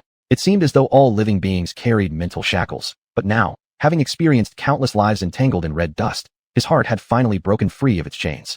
Then, clearly and distinctly, he felt his strength returning, his lost cultivation foundation gradually restoring itself. Meanwhile, from deep within him, a wisp of red mist descended. This red mist was exceedingly strange, pulsing with mysterious and unfathomable power. Xuanhuan opened his eyes and gazed at the red mist emerging from his mouth. Instantly, vast amounts of new knowledge flooded into his sea of consciousness. This red mist was precisely the legacy of the Red Dust Tower. The mist could transform according to his will, becoming a divine weapon forever bound to his life force. Understanding without words, Xuanhuan envisioned in his mind, and soon the red mist shaped itself into a pitch-black sword. Amidst 10,000 zhang of red dust, none rival the human heart. So I shall name you 9,000 zhang, said Xuanhuan, holding the black sword formed from the red mist. The black sword trembled slightly, as if responding to him. But just then, the tribulation lightning above grew increasingly horrifying. The original lightning bolts, thick as water barrels, had now swelled to over 10 meters in diameter, resembling thunderous dragons endlessly writhing within the sea of clouds. Chapter 189 Ningbailu is going into seclusion. Xuanhuan looked up at the sky. Moments ago, the bright moon and twinkling stars had lit the night, but now thick rolling clouds had obscured everything. Within the churning sea of clouds, bolts of lightning as wide as meters surged violently, as if heaven itself were enraged, an awe-inspiring and terrifying sight. What's going on? I haven't broken through any realm. Why has a tribulation lightning suddenly descended? Xuanhuan frowned, his face full of confusion. This lightning tribulation targets the inheritor of the Red Dust Pavilion, said Ningbailu beside him. Handle it yourself. I'm leaving first. With that, she walked down the mountain. She truly had no cultivation at all. Facing such a terrifying heavenly tribulation, even just its residual energy could easily take her life. Once Ningbailu was gone, only Xuanhuan remained atop the mountain peak. Watching the massive lightning bolt in the sky continue growing thicker and more intense, Xuanhuan merely furrowed his brows slightly, not showing the slightest hint of panic. Ever since his heart realm had shattered its shackles earlier, his cultivation had completely returned. Though he was still at the golden body realm, just like 5 years ago, he felt that dealing with the heavenly lightning above wouldn't be much of an issue. Moreover, he possessed the undying nirvana body, a unique physique. Unless the lightning strike instantly reduced him to dust and ashes, there was no way it could truly kill him. At this moment, every one of the 12 pavilions was watching intently, eyes fixed on the increasingly terrifying tribulation forming above Red Dust Pavilion. On Qingtian Pavilion, Bai Chungying and the other 11 pavilion masters all wore tense expressions. Our junior brother seems to still be at the golden body realm. He might not withstand such a severe tribulation. Shouldn't we step in and help him dispel this lightning disaster? But Elder Xiuxian has already spoken. Interfering now would surely anger him. So what if we anger Xiuxian? At worst, we'll get beaten. But if junior brother fails to survive the tribulation, who knows how many more years it will take before another suitable successor for the Red Dust Pavilion appears. The various pavilion leaders voiced their opinions one after another. Fellow disciples, Bai Chungying said confidently, since Master Su managed to find someone finally capable of inheriting the Red Dust Pavilion, he will undoubtedly ensure his safety. Besides, I believe our little junior brother here can handle it himself. Let's stop worrying. Since you're all gathered here, let's discuss matters regarding the upcoming Immortal Sect Dao Debate Conference instead. Bai Chungying, having full confidence in Xianhao, smoothly changed the subject. Atop the low hill where Red Dust Pavilion stood, Xianhao waited calmly for the tribulation lightning to descend, showing not a shred of panic. Crackle boom. Half an hour later, a thunderous explosion rang out. The celestial lightning finally struck, crashing down with a diameter of xiuxian meters, a column of light piercing heaven and earth, horrifying and immense in power. Yet Xianhao showed no fear whatsoever. Planting his feet firmly on the ground, he launched himself upward like a cannonball, shooting straight into the descending lightning. He intended to temper his body with the tribulation lightning. After all, with his undying nirvana body, there wasn't much to fear. Though only the first bolt, its contained power was terrifying, enough to severely wound even a king realm cultivator. Even though Xianhao's physical body was extremely strong, under such ferocious assault from the heavenly lightning, he couldn't fully withstand it. Instantly, his flesh exploded open, white bone shards jutting out across many parts of his body. But it didn't endanger his life. Instead, the abundant vitality within the lightning was already reconstructing his body. The newly regenerated flesh was far stronger than before. Then came the second bolt, the third. Using only his body, Xianhao endured 9 consecutive strikes of heavenly lightning. After surviving the 9th strike, however, he knew he had reached the absolute limit his body could endure. From here on, he could no longer rely solely on his flesh. Yet after being tempered by 9 rounds of tribulation lightning, Xianhao's muscles and bloodline were now 4 or 5 times stronger than before. Countless disciples across the 12 pavilions watched in shock as Xianhao endured the lightning strikes barehanded. Isn't there only one elder Ant Bai Lu in the 12 pavilions? Why isn't Elder Bai Lu undergoing tribulation, but rather this man? I recognize this guy. He's the barbarian youth who defeated Lu Tai in the primordial ancient lands 5 years ago. 5 years ago, I heard rumors he joined our 12 pavilions. Back then, I specifically searched for him throughout the 12 pavilions, but couldn't find him. I even went to ask Elder Yan, who told me he had originally joined us, but later backed out midway. Then how did he end up appearing at the Red Dust Pavilion? Except for Yan Rushan and Bai Chungying, none of the others in the 12 pavilions knew that Xianxia had brought Xianhao to Red Dust Pavilion. Thus, upon seeing Xianhao undergoing the tribulation, many were shocked and confused. Just then, crackle boom, a deafening roar split the air as the 10th lightning bolt descended from the sky, transforming mid-air into a thunderous beast that opened its gaping maw and swallowed Xianhao whole. Xianhao hovered in mid-air, facing the 10th tribulation lightning. This time, he didn't meet it with his bare body. Instead, he swung his fist, unleashing a vast xiu that weakened the lightning's power before allowing his physical form to absorb its destructive force. Tempering his body with heavenly tribulation, our little junior brother truly isn't an ordinary person. On top of Qingtian Pavilion, Bai Chungying continued discussing matters concerning the upcoming Immortal Sect Dao Debate Conference with the other 10 pavilion masters, all while keeping a close eye on Xianhao's trial. Although he trusted that Xianxia wouldn't let anything happen to Xianhao, Bai Chungying still remained deeply concerned inwardly despite outwardly appearing calm. At the first sign of danger, he would step in without hesitation. After so many years, finally someone had appeared who could inherit the Red Dust Pavilion's legacy. Failure was simply not an option, especially considering how astonishing Xianhao had been 5 years ago during the primordial trial, defeating Lu Tai despite being at a lower cultivation realm. The other 10 pavilion leaders felt the same. Watching Xianhao temper his body with the very lightning meant to destroy him, they all held high hopes for him. Given enough time, it wouldn't be long before the 12 pavilions gained another mighty expert. At a secluded spot on the low hill where Red Dust Pavilion stood, Xianxia sat leaning against a large boulder, puffing on his tobacco pipe as he watched Xianhao withstand the tribulation, clearly satisfied. Old man, Ning Bailu approached. Little girl, what brings you here? Xianxia glanced at her and asked. I've already told my junior brother about attending the Immortal Sect Dao Debate Conference, Ning Bailu said. After my junior brother leaves, I plan to enter seclusion as well. You've decided then? Xianxia frowned slightly, his expression growing solemn. As his senior sister, I can't allow myself to fall behind my junior brother. Besides, it's been so many years now.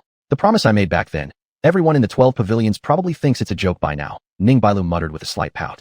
Who dares laugh at my Lulu girl? I'll slap them hard across the face, Xianxia replied sternly, his tone fiercely protective. Ning Bailu said nothing more, instead sitting down beside Xianxia. Xianxia reached out and gently ruffled her hair, his eyes brimming with affection. Chapter 190, One Thought, Entering the Divine Transformation.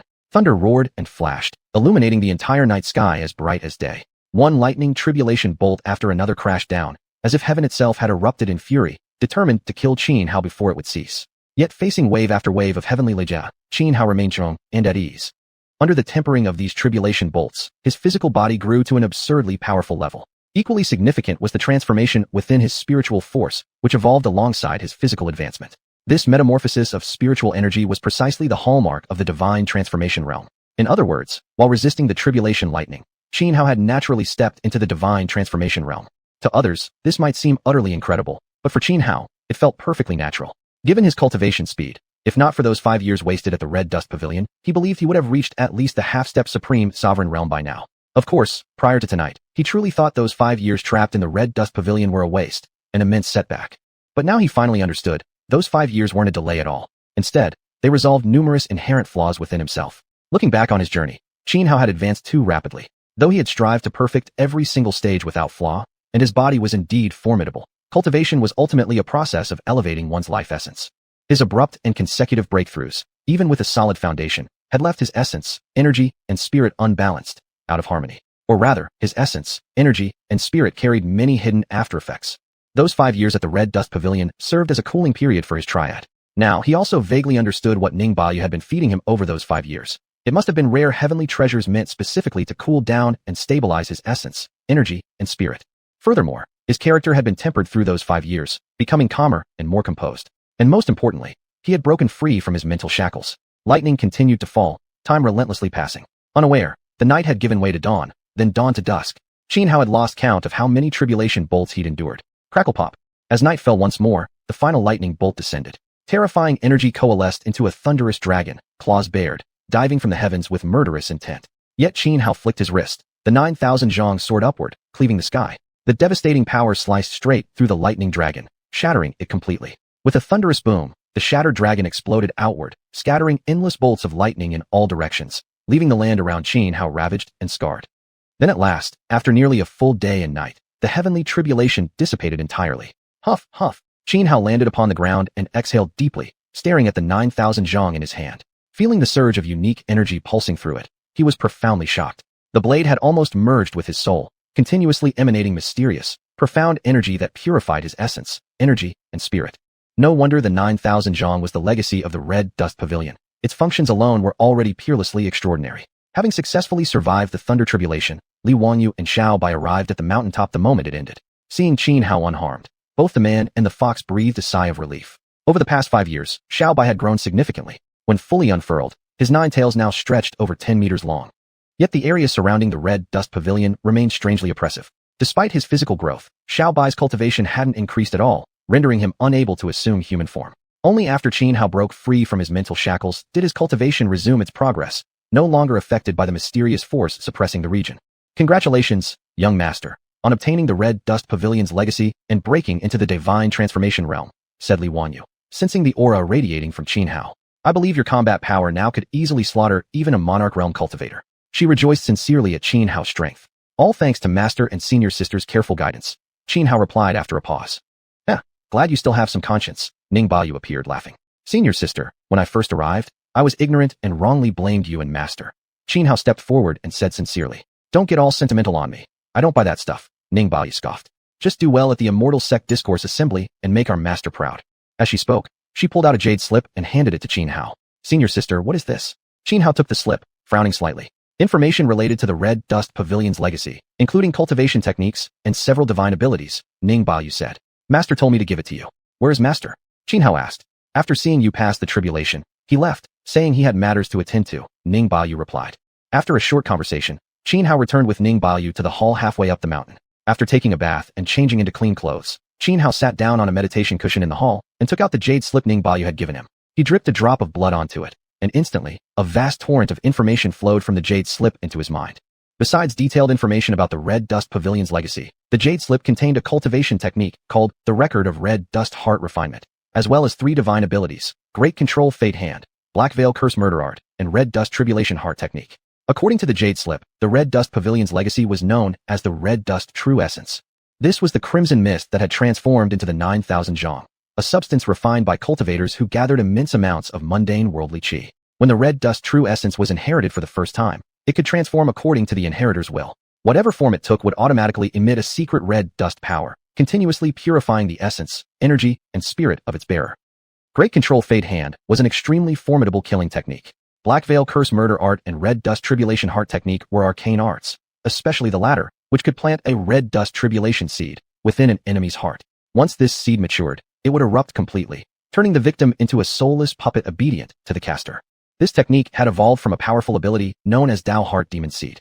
Xianhua did not immediately begin cultivating the record of red dust heart refinement, or the 3 divine abilities.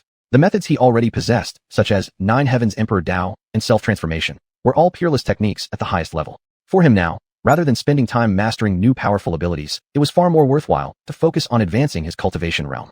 5 years ago, when he first entered the Red Dust Pavilion, he hadn't even been able to open the Jade Box.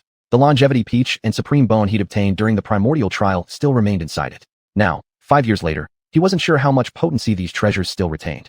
But now, with his mental shackles broken and no longer suppressed by the mysterious force enveloping the Red Dust Pavilion, not only had his cultivation recovered, but he could finally open the Jade Box. He opened it immediately and looked inside. Then, Xianhua was utterly dumbfounded. Chapter 191. The Immortal Sect Dao Discussion Assembly is about to begin. Inside the Jade Box, spiritual energy was thick and rich. A strand of purple vine thrived luxuriantly, even sprouting several tender buds. And unlike what Xianhua had feared, that the Longevity Peach and the Supreme Bone would lose their potency, their medicinal properties remained perfectly preserved. This showed just how extraordinary the medicinal soil inside the Jade Box truly was. Most astonishing of all, a section of the primordial purple vine that had completely lost all signs of life had regained vitality under the nourishment of this soil, an inconceivable miracle. If this primordial purple vine continues growing, I wonder if it'll eventually produce something rare. Xianhua mused, gazing at the flourishing vine with great anticipation. According to ancient records, the primordial purple vine was an extremely rare heavenly treasure. Under normal circumstances, it could only grow within the boundless chaos sea. Not only was the vine itself immensely valuable, but it could also bear various powerful xianxia, primordial spirit treasures. For example, some ancient chronicles mentioned that in ages past, a great killing artifact known as the flying sickle gourd that slices immortals was born from such a vine. Yet what the primordial purple vine produced was entirely random. Sometimes a mighty primordial treasure, sometimes merely an ordinary object. And the fruits varied too, appearing as gourds, or occasionally even bells, tripods, blades, swords, and other artifacts. I've just entered the divine transformation realm. Breaking through again now wouldn't be wise. Since both the Longevity Peach and the Supreme Bone retain their potency within this Jade Box, there's no rush to consume them. After inspecting both items once more and confirming none of their essence had leaked away, Xianhua made his decision. It had been 5 years since he last cultivated. Now free from the shackles of inner turmoil and unaffected by the mysterious power shrouding the Red Dust Tower, Xianhua eagerly practiced the 9 Heavens Emperor Dao several times over. In the following days, Xianhua focused entirely on consolidating his cultivation in the divine transformation realm. Several days later, the day finally arrived to attend the Immortal Sect Dao Discussion Assembly. Xianhua rose early, bid farewell to Ningbai Lu, then prepared to leave the Red Dust Tower with Li Wanyu and Xiao Bai, heading toward the square in front of Xiantian Tower for assembly. During his 5 years as part of the 12 Towers, this was the first time he'd ever stepped outside the Red Dust Tower. By the time he arrived at the square before Xiantian Tower, many people were already gathered. The Dao Discussion Assembly was an extremely important event, one deeply valued by the upper echelons of the 12 Towers. Though the square bustled with people, Xianhua didn't recognize a single soul. Over the past 5 years in the Red Dust Tower, he had virtually no contact with the outside world, while disciples from other towers never dared casually enter his. It was said that once, Xianxia, the #1 genius among the younger generation of the 12 Towers, had entered the Red Dust Tower, only to be brutally beaten. Had it not been for Bai Chungying stepping in to plead on his behalf, he might have suffered far worse. Since then, no disciple from any of the other towers had dared recklessly set foot into the Red Dust Tower. Xianhua stood quietly on the square, waiting. Just then, a young man dressed in green robes approached. Upon spotting Xianhua, his eyes lit up. He quickly trotted forward, gave a slight bow, and respectfully greeted. "Greetings, young master uncle." "Senior." Xianhua recognized the green-robed figure. It was Yanrujian, the very person who had brought him to the 12 Towers 5 years ago. "Ahem. Young master uncle, please just call me Xiaoyan. I'm nowhere near worthy of being addressed as senior." Yanrujian coughed lightly, hurriedly saying, Xianhua furrowed his brow slightly. Though it felt strange to be called master uncle by someone older, according to seniority, Yanrujian really should address him that way. Xinshoran was the most senior figure among the 12 Towers, serving as the uncle master to the 11 Tower Lords. This meant Xianhua was technically the junior brother to each of the Tower Lords. And since Yanrujian was Bai Chungying's disciple, naturally he had to call Xianhua young master uncle. The surrounding disciples, all familiar with Yanrujian, immediately caught on upon hearing his address. Realizing Xianhua's identity, they turned to look at him one after another. "So this is that Xianhua from the Red Dust Tower who underwent tribulation a few days ago. What do you mean Xianhua? You should call him young master uncle." "So he's the young master uncle. Truly, one cannot judge by appearances, nor measure the sea with a bucket. Doesn't look as handsome as me, yet his status and talent surpass mine. Do you have any shame at all? Snapping back to reality, disciples from across the 12 towers began bowing respectfully to Xianhao, calling him young master uncle with solemn deference, leaving Xianhao momentarily flustered and unsure how to respond. At that very moment, 11 figures descended from the sky, landing upon the high platform in the square, the 11 lords of the 12 towers. Standing in the center was none other than the Supreme Lord, Bai Chungying. Spotting Xianhao in the crowd, Bai Chungying immediately called out, "Junior brother, come up here quickly." All right, though Xianhao didn't recognize Bai Chungying, he inferred from the title that this must be one of the 12 towers leaders. With that, Xianhao leapt onto the elevated platform in the square. "Junior brother, let me first discuss the matter at hand, then we can have a chat." Bai Chungying smiled at Xianhao, before turning to address the disciples of the 12 towers gathered in the square. This year's Immortal Sect Dao Discussion Assembly will be held in Lingxiao Heavenly Palace. After consultation with the other tower lords, we've decided that each tower shall send 2 disciples to attend.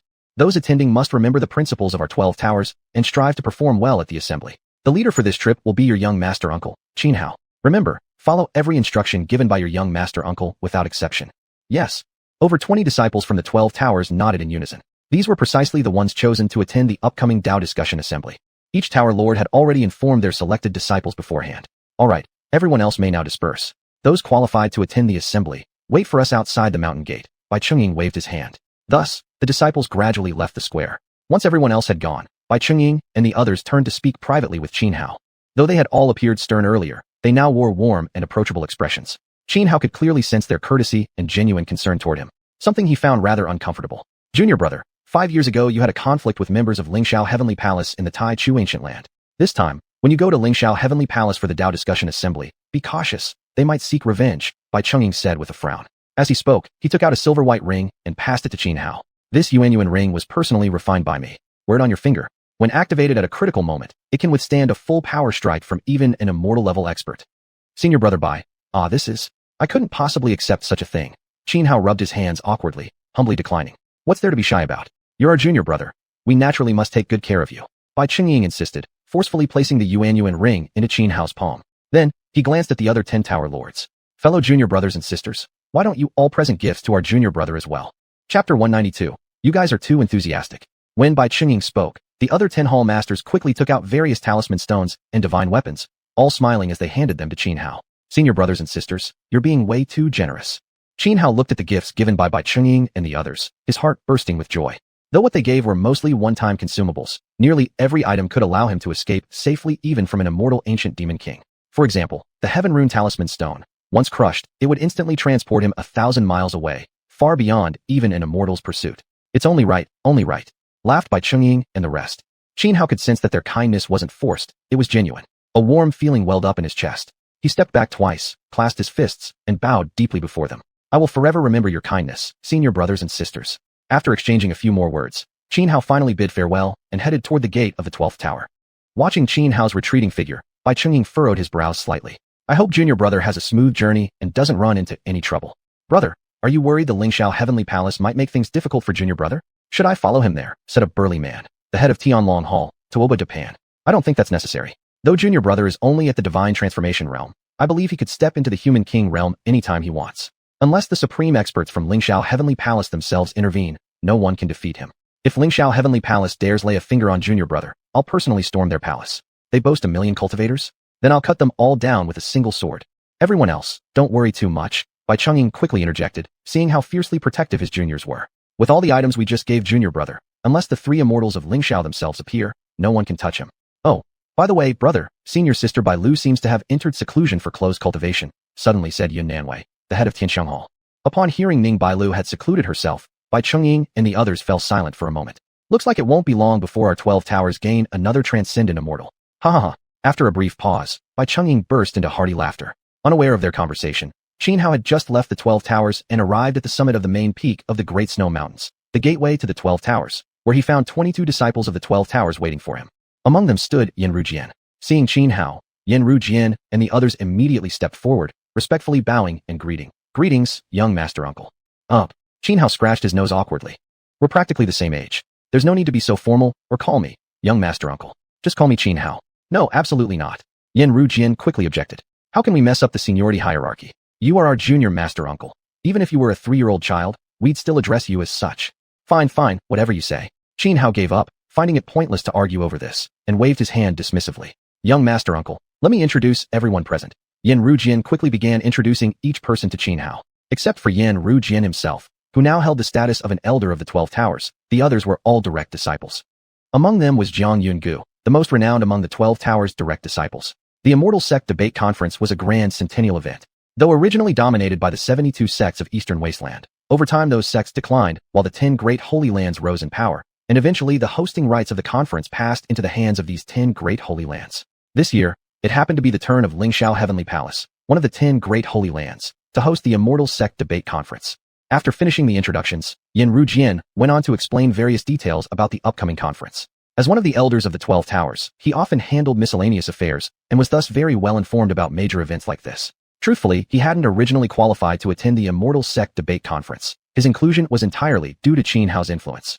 He had chosen the position of elder precisely because his cultivation potential had been exhausted, making further advancement nearly impossible. But for the younger generation of the 10 great holy lands, the Immortal Sect Debate Conference was an extraordinary opportunity, a rare chance to broaden their horizons. More importantly, the conference offered abundant cultivation resources as rewards. The better one performed, the higher quality the rewards received. Therefore, under normal circumstances, each of the 10 great holy lands carefully selected only their most outstanding geniuses to participate. Let's head out. After hearing Yin Rujian explain a few things about the Immortal Sect Debate Conference, Qin Hao set off with everyone toward Lingxiao Heavenly Palace. Lingxiao Heavenly Palace was located in the Songhai region of Eastern Wasteland. From the 12 Towers to Lingxiao Heavenly Palace, even at their speed, the journey would take at least 10 days. Along the way, there were no dangerous areas. Everything went smoothly. 7 days later, as Qin Hao and the others passed through a bustling city, they decided to stop and rest. According to Yin Rujian, this flourishing city was called Xuanhuan City, one of the 5 ancient cities of Eastern Wasteland. If Eastern Wasteland were seen as a giant chessboard, Xuanhuan City sat precisely at the central Xuanhuan point, the origin of its name. Xuanhuan City already lay within the sphere of influence of Lingxiao Heavenly Palace. Under its protection, nearly no one dared cause trouble here, which made the city exceptionally prosperous, with a population exceeding 1 million. Cultivators could be seen everywhere throughout the city. There were even many street vendors selling cultivation techniques. Qin Hao and Yin Rujian planned to rest in Xuanhuan City for the night and resume their journey the next day. After all, the Immortal Sect Debate Conference was still over 10 days away, and it would take them at most 3 more days to reach Lingxiao Heavenly Palace. There was no need to rush continuously, day and night. Yin Rujian, having frequently handled miscellaneous affairs for the 12 Towers, had visited Xuanhuan City several times before and was quite familiar with it. Upon entering the city, he immediately led Qin Hao and the others to the finest restaurant in town. He reserved 1 premium room and over a dozen regular rooms, then instructed the waiter to arrange a large table where the 20-odd of them could sit together for dinner. Yin, junior apprentice nephew, how does this restaurant compare to that one we ate at in Yindu back then? Is it expensive? Shortly after sitting down, Qin Hao asked Yin Rujian. After all, he was technically their senior master uncle and also the leader of this trip to the Immortal Sect Debate Conference. When leaving the 12 Towers, Bai Chungying and the others had gifted him a massive pile of treasures. Even with his thick skin, Qin Hao couldn't bring himself to let Yin Rujian and the others pay for meals and lodging whenever they traveled together. But in his possession, he only had the 3,000 golden spirit pearls Ning Bailu had given him. He was afraid it wouldn't be enough. Chapter 193 The First Disciple of Qianxing Immortal Sect. More or less, Yin Rujian replied casually. At this, Qin Hao's expression changed. Last time he had a meal with Yin Rujian, it cost 300 golden spirit pearls. This time there were over 20 people. 3,000 golden spirit pearls would definitely not be enough. Not to mention accommodation. As their senior uncle, bringing a group of junior disciples for meals and lodging, only to run short on money. Just thinking about it made him cringe. How about we go somewhere else? Qin Hao pondered for a moment and suggested. This is the best restaurant in Xuanhuan City. Yin Rujian misunderstood Qin Hao's hesitation as dissatisfaction with the place, quickly saying. Qin Hao awkwardly scratched his nose, then pulled Yin Rujian aside and whispered, Senior junior brother Yin, I only have 3,000 golden spirit pearls on me. Yin Rujian paused briefly before quickly understanding what Qin Hao meant. He smiled and said, Junior senior uncle, don't worry. All expenses for attending the Immortal Sect Debate Conference this time are covered by our sect. My master has already given me 100,000 golden spirit pearls in advance. 100,000. Qin Hao was stunned. Bai Chungying really was generous. Any leftover money, give it to me. Qin Hao snapped back to reality and said to Yin Rujian, let's split it 3-7. Junior senior uncle, isn't that inappropriate? Yin Rujian hadn't expected such a request from Qin Hao and looked troubled. He was an upright person by nature. Otherwise, 5 years ago, he wouldn't have stepped in to protect Qin Hao when Wang Xianfeng tried to attack him. Thus, deceiving Bai Chungying was something he simply couldn't bring himself to do. Haha, I was just joking with you. Alright, no more talk. Hurry up and order some dishes. Qin Hao naturally understood Yin Rujian's character and chuckled awkwardly. Returning to their seats, Qin Hao generously announced to everyone else, this is the first time your junior senior uncle has taken you all out. I'm going to treat you to something good. Order whatever you like. Don't hold back because of me. Thank you, Junior Senior Uncle. Junior Senior Uncle is so kind. Junior Senior Uncle is awesome. Hearing Xianhao's words, everyone became excited and began ordering freely from the menu. Most of them knew something about Tianyuan City. They quite enjoyed the food served at this inn in Tianyuan. The 12th Tower was one of the top 10 holy lands, controlling numerous territories and earning massive profits every year. Moreover, since the 12th Tower had relatively few disciples, theoretically its disciples should have been wealthier compared to those of other holy lands. However, although elders like Bai Chenging weren't stingy, they converted 99% of the 12th Tower's profits into cultivation resources, which were then distributed among the disciples. And apart from cultivating, the disciples of the 12th Tower didn't have much time to earn additional money. Besides, the cultivation resources provided by the 12th Tower couldn't be sold. Therefore, while the disciples had abundant cultivation supplies, they generally weren't wealthy. Even someone like Yan Rujian, a core elder of the 12th Tower, received an annual stipend of only around 5,000 golden spirit pearls. Ordinarily, when disciples of the 12th Tower went outside, they naturally lived rather frugal lives. This contributed further to the reputation of the 12th Tower being last among the top 10 holy lands, a belief that became increasingly accepted over time. Coupled with the strict disciple recruitment rules of the 12th Tower, the number of its disciples kept dwindling. Regarding Xianhao's generosity, Yan Rujian didn't say anything. After all, Bai Chenging had already told him, if money ran short, just send a message. Also, deep down, he himself wanted to indulge in a little luxury for once. Soon after, various delicious dishes were served, and immediately everyone began devouring them hungrily. I thought it was a bunch of beggars from somewhere. A young man dressed in golden brocade robes walked into the restaurant just as Xianhao and the others were enjoying their meal. Glancing at them dismissively, he deliberately raised his voice and sneered. Turns out they're just the destitute brats from the 12th Tower, truly shaming the face of cultivators everywhere. Behind the youth followed more than a dozen others, each emanating a powerful aura. His words instantly provoked anger among the disciples of the 12th Tower, who glared furiously at him. What are you staring at? Not happy? Did I lie? Who in the entire Eastern Wasteland doesn't know that the people of your 12th Tower are broke? You lot live worse than common mortals, continued the youth in golden robes arrogantly. How about this? I'll take any one of you as my servant, and I guarantee he can eat feasts like this every single day from now on. Chu Tianxing, are you tired of living? Enraged, the disciples of the 12th Tower rose as one. A white-robed man stood up instantly, radiating a terrifying aura. He was none other than Zhang Yungu, the top-ranked direct disciple of the 12th Tower. With profound cultivation, he had already reached the verge of sovereign realm. Sit down. However, before Zhang Yungu could act on his fury and confront the youth in golden robes, Xianhao spoke. Dogs like to bark, just let him bark. Hurry up and eat, Xianhao said to Zhang Yungu. Who the hell are you? How dare you call me a dog? Do you even know who I am? The youth in golden brocade robes instantly flew into a rage upon hearing Xianhao's insult, glaring murderously at him. His name was Chu Tianxing, the first disciple of the Tianxing Immortal Sect. Because the Tianxing Immortal Sect had pledged allegiance to the Lingxiao Heavenly Palace long ago, as the Lingxiao Heavenly Palace had risen in power over recent years, the Tianxing Immortal Sect had rapidly grown stronger as well, gradually emerging as a potential leader among the 72 immortal sects of the Eastern Wasteland. Moreover, the Lingxiao Heavenly Palace intended to nurture the rise of the Tianxing Immortal Sect so that it could replace the 12th Tower, the weakest among the top 10 holy lands, thereby allowing the Lingxiao Heavenly Palace to become the undisputed #1 among the 10 great sects. You're the dog, Xianhao casually replied. Though he had spent 5 years at Hanshan Pavilion and had become much calmer and more composed than before, that didn't mean he would tolerate humiliation without fighting back. Zhang Yungu, standing nearby, was stunned. Initially, he thought Xianhao had told him to sit down because he was afraid of trouble, and he felt somewhat disappointed in him. But now, with just 2 short sentences, Xianhao had completely taken control of the situation, making Chu Tianxing so furious his lungs were about to burst. Zhang Yungu couldn't help but feel deep admiration. At that moment, Ning Bailing's image flashed through his mind. Indeed, no one from Hanshan Pavilion was easy to deal with. This was Jiang Yunji's honest thought. You fucking want to die? Chu Tianxing trembled with rage. As the foremost disciple of the Tianxing Immortal Sect, everyone had always flattered and fawned over him. Never before had someone dared to call him a dog. Could he endure this? With a single step forward, Chu Tianxing appeared right in front of Xianhao, raising his fist to smash it straight into Xianhao's face. Zhang Yungu beside them was about to intervene, but Xianhao acted first. He hurled the lamb rib bone he had just finished gnawing directly at Chu Tianxing. Xianhao moved too fast.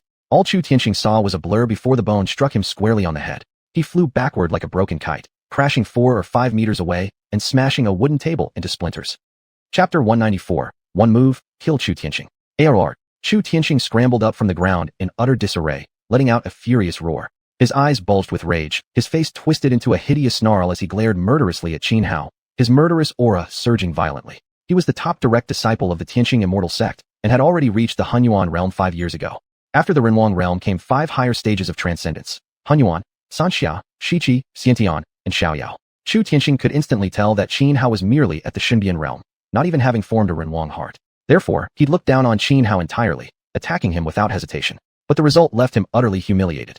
He'd actually been knocked flying by a mere bone thrown carelessly by Xianhao. Boy, no one can save you today. I'll tear you apart piece by piece. A large lump swelled on Chu Tianqing's forehead as he gritted his teeth through wave after wave of searing pain, snarling viciously at Xianhao. Oomph. Chu Tianqing, you think you can touch my junior master uncle? Get past me first.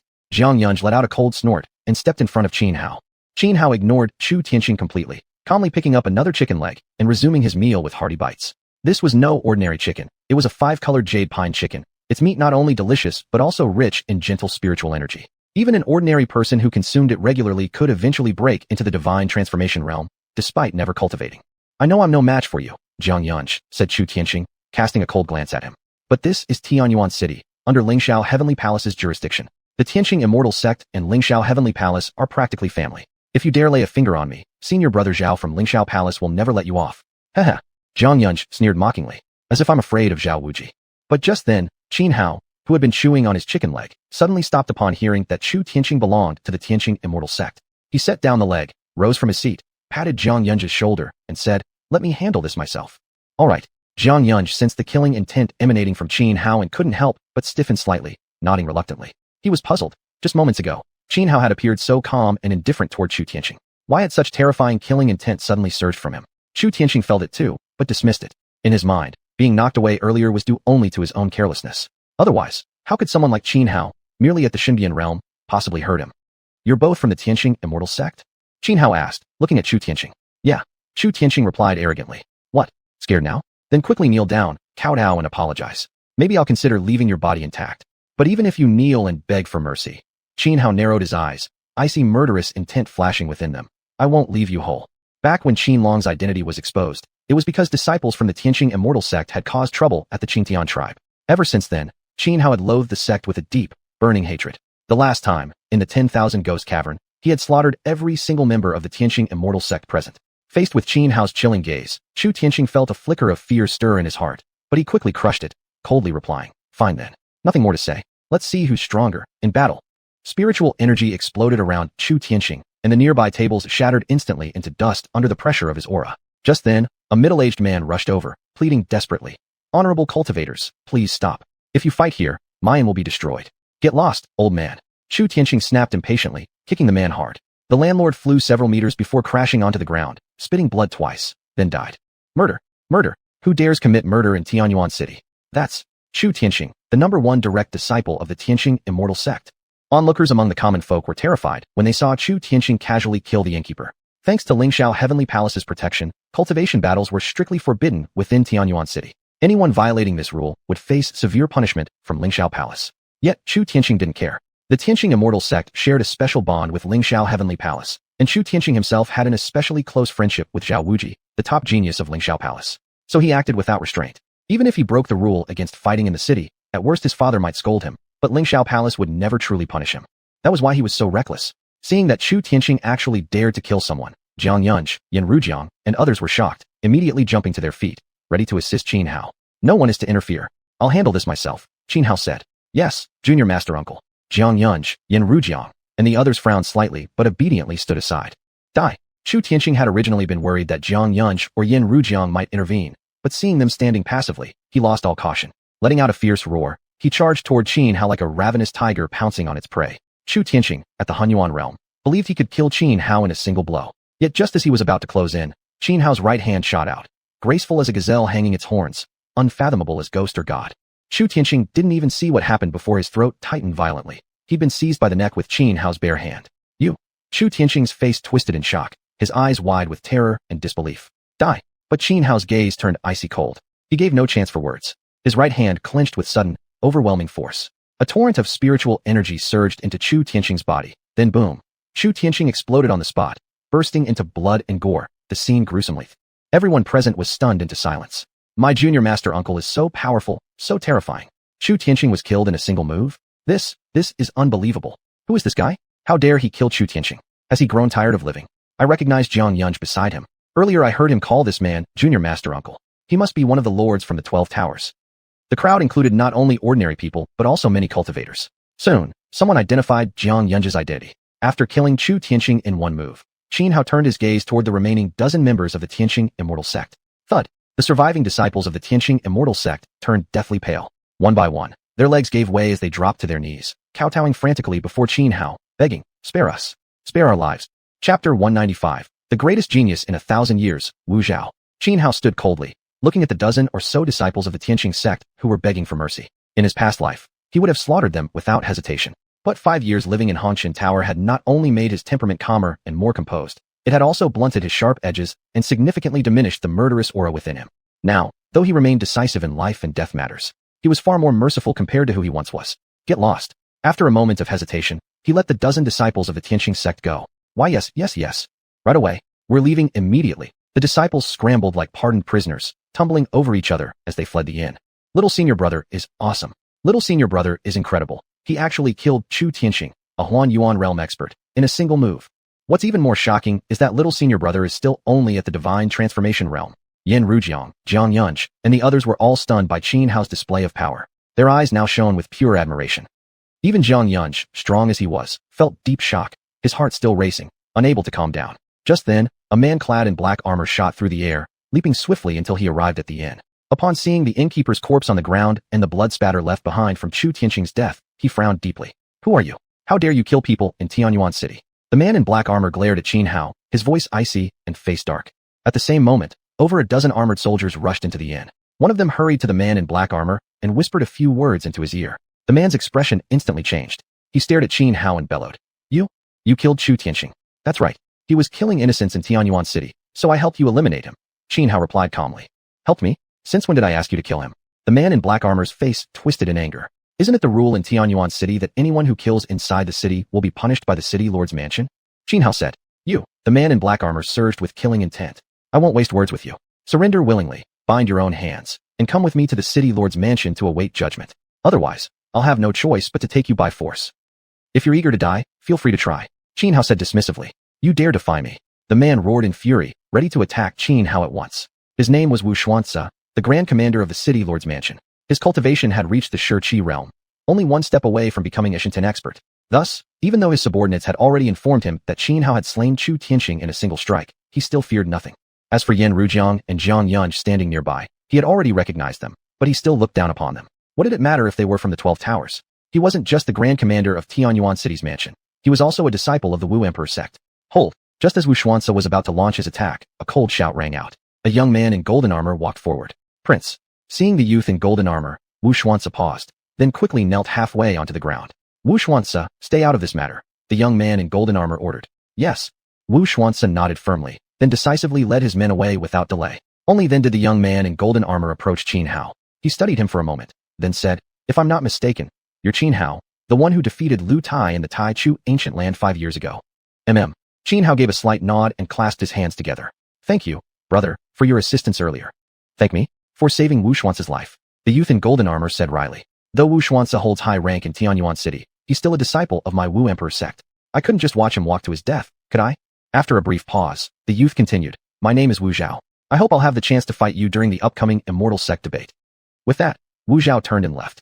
"Junior apprentice nephew, who exactly is this Wu Zhao?" Qin Hao asked, frowning slightly at Wu Zhao's retreating figure as he turned to Yin Rujiang. His instincts told him, Wu Zhao was no ordinary person. The greatest genius the Wu Emperor sect has seen in 1,000 years. Only 16 years old, yet already reached Xiaofan realm. Now, he's likely, as half-step sovereign, as powerful as junior brother Jiang. Yin Rujiang answered quickly. He often handled various affairs for the 12 Towers, and thus knew much about key figures among the 10 great holy lands. "He's stronger than me." Jiang Yunj frowned beside him. "Interesting." Qin Hao smiled, then said to Yin Rujiang, "I'm full. Let's go rest in our rooms. We'll set off for Lingxiao Heavenly Palace tomorrow." "Yes." Yin Rujiang, Jiang Yunj, and the others responded in unison. As for the mess left behind, they didn't need to worry about it. Someone else would naturally come to clean it up. Although the innkeeper had been kicked to death by Chu Tianqing, that man was merely the public face of the establishment. Since this was the finest inn in Xuanhuan City, its true owner behind the scenes was obviously no ordinary person. City Lord's mansion. Sun Chuanying, the city lord of Xuanhuan City, sat solemnly on a crimson sandalwood armchair, his brows deeply furrowed. Beside him stood xuanhuan, silent and still. He had already investigated everything that happened at the inn and reported it all to Sun Chuanying. After a moment of contemplation, Sun Chuanying said, "We won't involve ourselves in this matter. Just send a message directly to Lingxiao Heavenly Palace. As for the inn, I'll assign someone else to take over." "Yes." xuanhuan nodded. "By the way," Sun Chuanying's gaze flickered as he looked at xuanhuan. Should I invite your crown prince from the Wu Emperor's sect to the mansion for proper hospitality? No need, Wu Xuanxia replied calmly. Fine then. You may leave, Sun Xuanying said. Yes. Wu Xuanxia turned and walked away. Sun Xuanying watched his retreating back, eyes unreadable. At that moment, a shadowy figure appeared beside him and asked, Shall I kill him? No need. Sun Xuanying waved his hand dismissively. The Xuanhuan city isn't under the control of the Wu Emperor's sect alone. Among the 10 great holy lands, aside from the 12 towers, every faction has planted their people around me. Let them restrain each other. So long as they don't threaten my interests, I have no complaints. I think we should try making contact with those from the 12 towers, the shadow suggested cautiously. Oh, what? Sun Xuanying frowned. Because I feel that Xianhao, the one called Xianhao. Enough, Lord. The shadow looked confused. I said enough. Sun Xuanying narrowed his eyes, his voice low and heavy. Don't even think about targeting Xianhao. Otherwise, don't blame me for forgetting our past ties. Chapter 196, Judge Sun Xuanying. Zulong Abyss, one of the mortal world's forbidden zones. It was also the ancestral land of the Shi Emperor family. The abyss stretched across the earth like a pitch-black ancestral dragon lying dormant. 3,000 zhang beneath the abyss lay an entirely different world. Vast mountains and rivers, grand and awe-inspiring in their scale. Among these lands stood a magnificent city, Shitty City. Only a handful of people in the world were qualified to set foot within Shitty City. Although the Shi Emperor family was not one of the 10 great sacred lands, it was a force even the 10 great sacred lands feared. Even among the mortal world's forbidden zones, Zulong Abyss ranked within the top 3, despite the absence of the founding emperor himself. Deep within Shitty City, inside a dark dungeon, thick iron chains as thick as a man's wrist crisscrossed and bound a figure, none other than Qianlong. Why put yourself through this suffering? A man dressed in a black dragon robe looked at the battered Qianlong before him and frowned. Brother, just give me a quick death. Qianlong raised his head and looked at the man in the black dragon robe. You know my nature. No amount of torture could ever make me submit, much less betray my own son. I understand it's difficult to let your child die, but for the sake of our clan and the ancestor, even if it were my own flesh and blood, I would hand them over without hesitation, said the man in the black dragon robe. The dead should remain dead.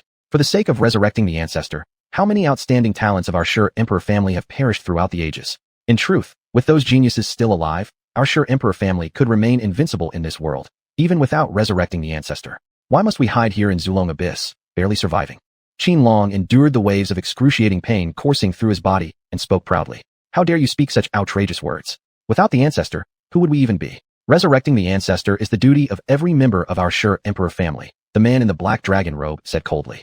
What duty? It's merely the ancestor's selfish desire for immortality. But tell me, does true immortality even exist in this world? And even more, at the cost of our descendants' lives? Such a person isn't worth bringing back to life, Qianlong retorted. Enough, the man in the black dragon robe roared in anger. If not for the ancestor, the world would have fallen into ruin long ago. And you know well, as we speak, that group has never abandoned their attempts to reopen that gate and return to this world.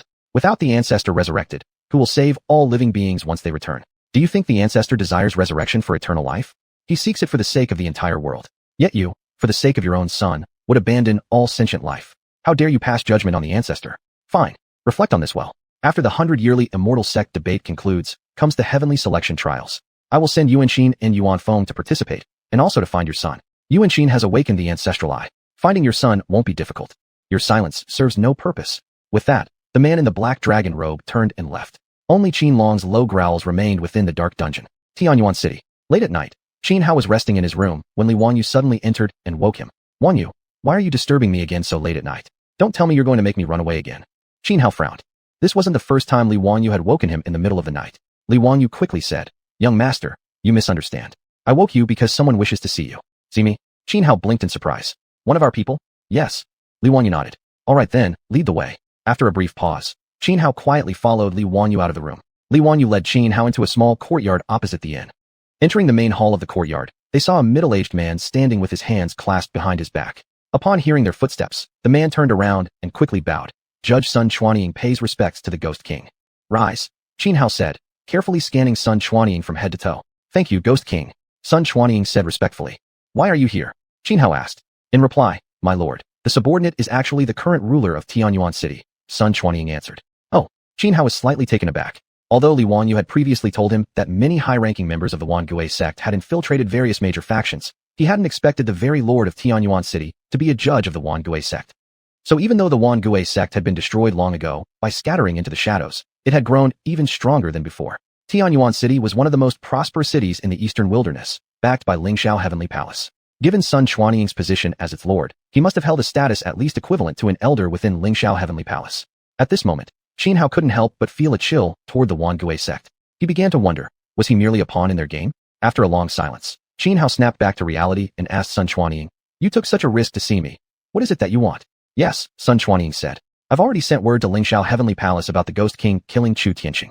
I had no choice. It was necessary. I hope the Ghost King can understand." "That's fine. In any case, I was planning to go to Lingxiao Heavenly Palace anyway," Xianhao replied calmly.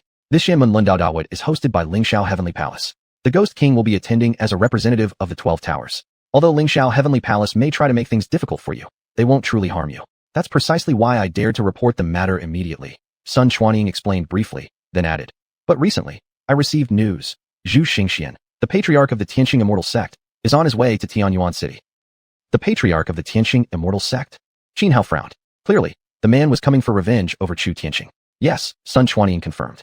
In truth, Chu Tianqing was the patriarch's illegitimate son. He had hoped Chu Tianqing would deliver an outstanding performance at this Immortal Sect debate, after which he would publicly acknowledge him. But now, the Ghost King has killed Chu Tianqing. The patriarch is furious. He will likely stop at nothing to kill the Ghost King and avenge his son. While Lingxiao Heavenly Palace itself won't lay hands on the Ghost King, they also won't interfere if the Tianqing Immortal Sect attacks. Therefore, I think it's best if the Ghost King leaves immediately and abandons the idea of participating in the Immortal Sect debate. "Do you know what level of cultivation the patriarch of the Tianqing Immortal Sect has reached?" Xianhao asked, frowning. Although public rumors claim he is at the peak of the transcendent realm, according to intelligence I've gathered, he's deliberately misleading his enemies. I estimate he has actually become a sovereign. Sun Xuanying spoke with grave solemnity. It was precisely because the situation was so dire that he had risked meeting Xianhao in person. Chapter 197. 5 years gone, yet you remain stuck in place. An overlord? Xianhao frowned, his expression turning solemn. Spending 5 years at the Red Dust Pavilion had mainly tempered his mind and cooled down his essence, spirit, and vitality.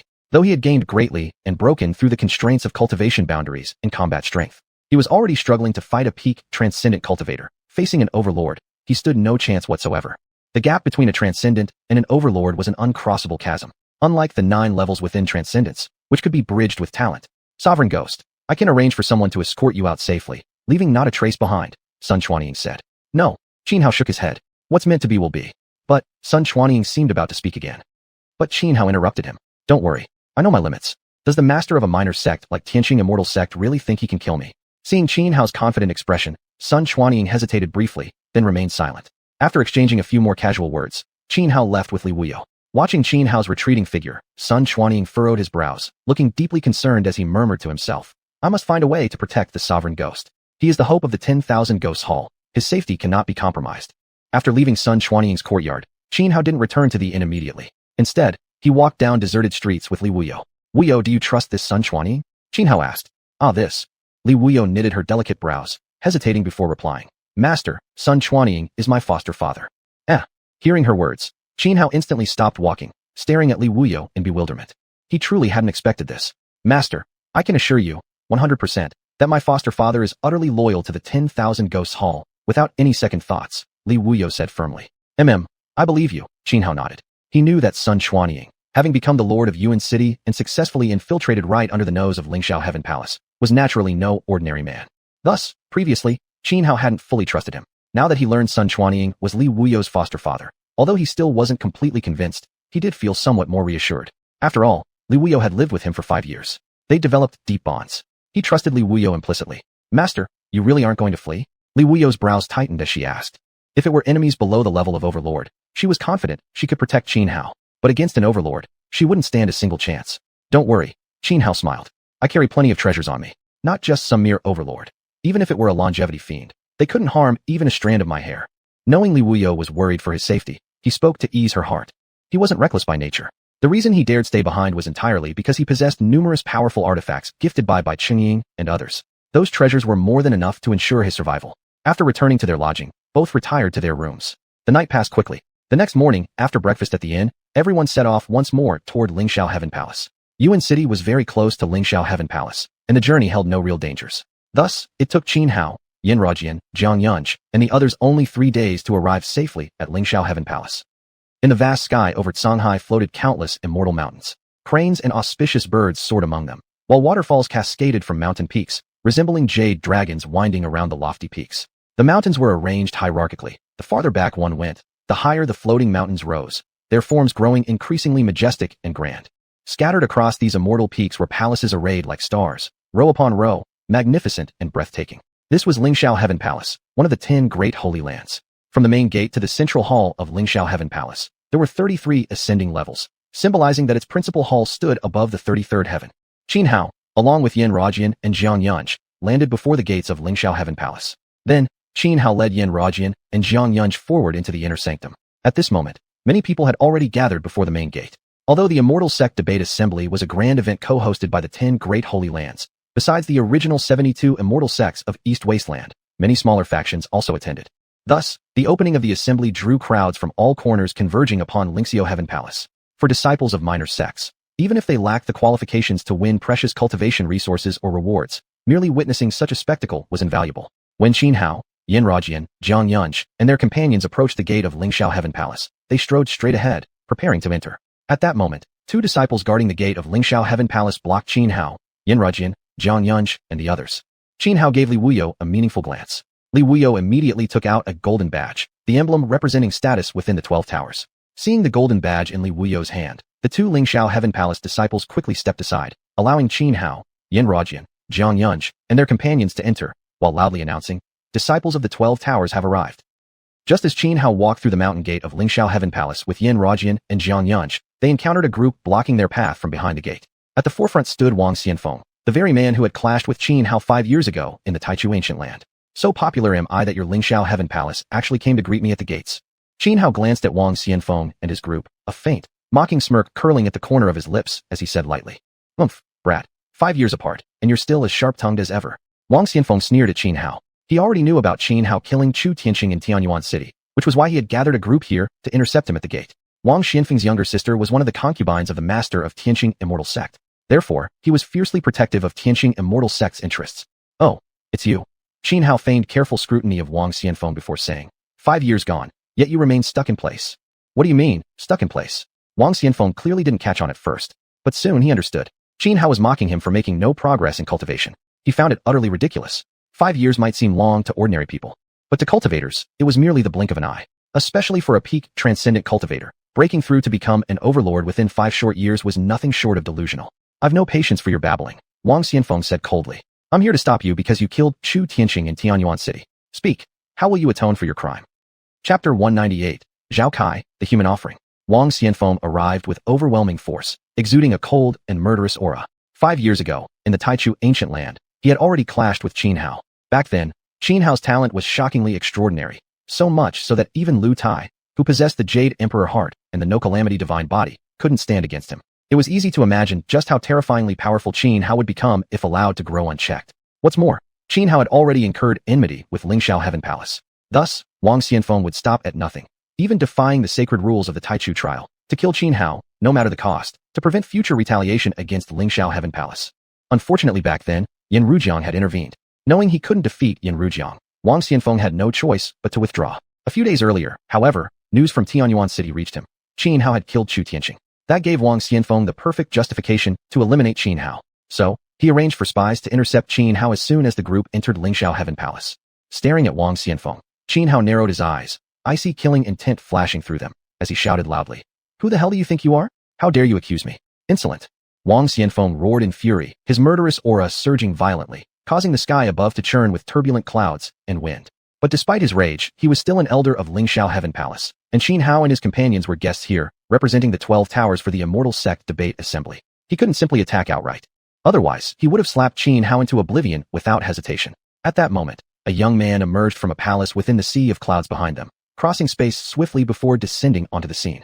This youth was someone of exceptional status. Upon arrival, he didn't even glance at Wang Xianfeng or the others. The very sight of him caused Wang Xianfeng and the rest to bow slightly in deference. "Are you Qin Hao?" The youth fixed his gaze on Qin Hao and asked coldly, "Did you kill Chu Tianqing in Xuanhuan City? Is that trash Chu Tianqing your father? Why is everyone from Lingxiao Heaven Palace so eager to avenge him?" Qin Hao shrugged carelessly, smirking. "You damn bastard. You're begging to die." The youth exploded in rage, his face twisting with fury.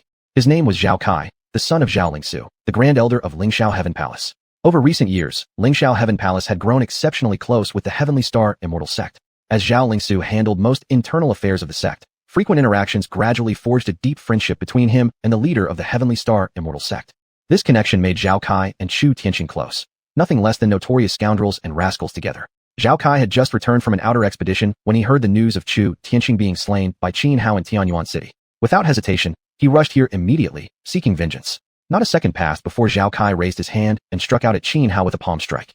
Instantly, the void roared with surging winds, chaotic spiritual energy coalescing into a colossal palm, hovering in midair. With a thunderous jun, the immense palm smashed down upon Xuanhuan with unstoppable force. Its devastating power caused the surrounding space to tremble violently. It wasn't just human flesh and blood. This strike could collapse a small hillside and reduce it to rubble instantly. It is you who seeks death. Facing the incoming crushing palm, Xuanhuan remained perfectly calm. With a slight lift of his left hand, forming it like a blade, he slashed downward in a sweeping arc, like cleaving Mount Hua itself. Beneath his hand, lightning and crimson flames entwined, condensing into a massive saber which spiraled forward in a deadly slash. This was the red flame thunder saber technique. Although Xuanhuan had only reached the divine transformation realm, his combat strength far surpassed its limits. When he unleashed the red flame thunder saber now, its power had multiplied many times over compared to before. Boom! The clash of palm and saber triggered a catastrophic explosion, deafening thunder echoing across the skies. Under the devastating slash of the red flame thunder saber, the spiritual energy palm disintegrated instantly, crumbling like paper caught in flame. Then, the remaining force of the saber struck Zhao Kai directly. Zhao Kai screamed in agony and horror, his face twisted in disbelief. In the blink of an eye, the residual energy of the saber split him clean in two. Body fragments flew everywhere, blood sprayed through the air. Everyone present stood frozen in shock, especially Wang Xianfeng and the others. They never imagined Xuanhuan would be this strong, killing Zhao Kai in a single move. They hadn't even reacted, let alone attempted to save Zhao Kai. Though they'd received reports that Xuanhuan had instantly killed Chu Tianqing. Chu Tianqing was merely a hybrid origin realm expert, whereas Zhao Kai had reached the peak of the chi-consuming realm.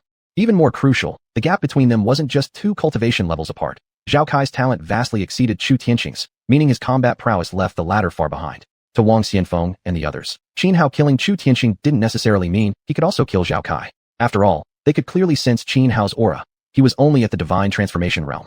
Even if his combat power was overwhelmingly extraordinary, there was no way he could defeat Zhao Kai, who had reached the peak of the chi-consuming realm, let alone kill him in a single blow. Did I see that right? How could Zhao Kai have been killed instantly? This Xuanhuan is truly monstrous. Only at the divine transformation realm, yet he actually slaughtered Zhao Kai at the peak of chi-consuming in one move.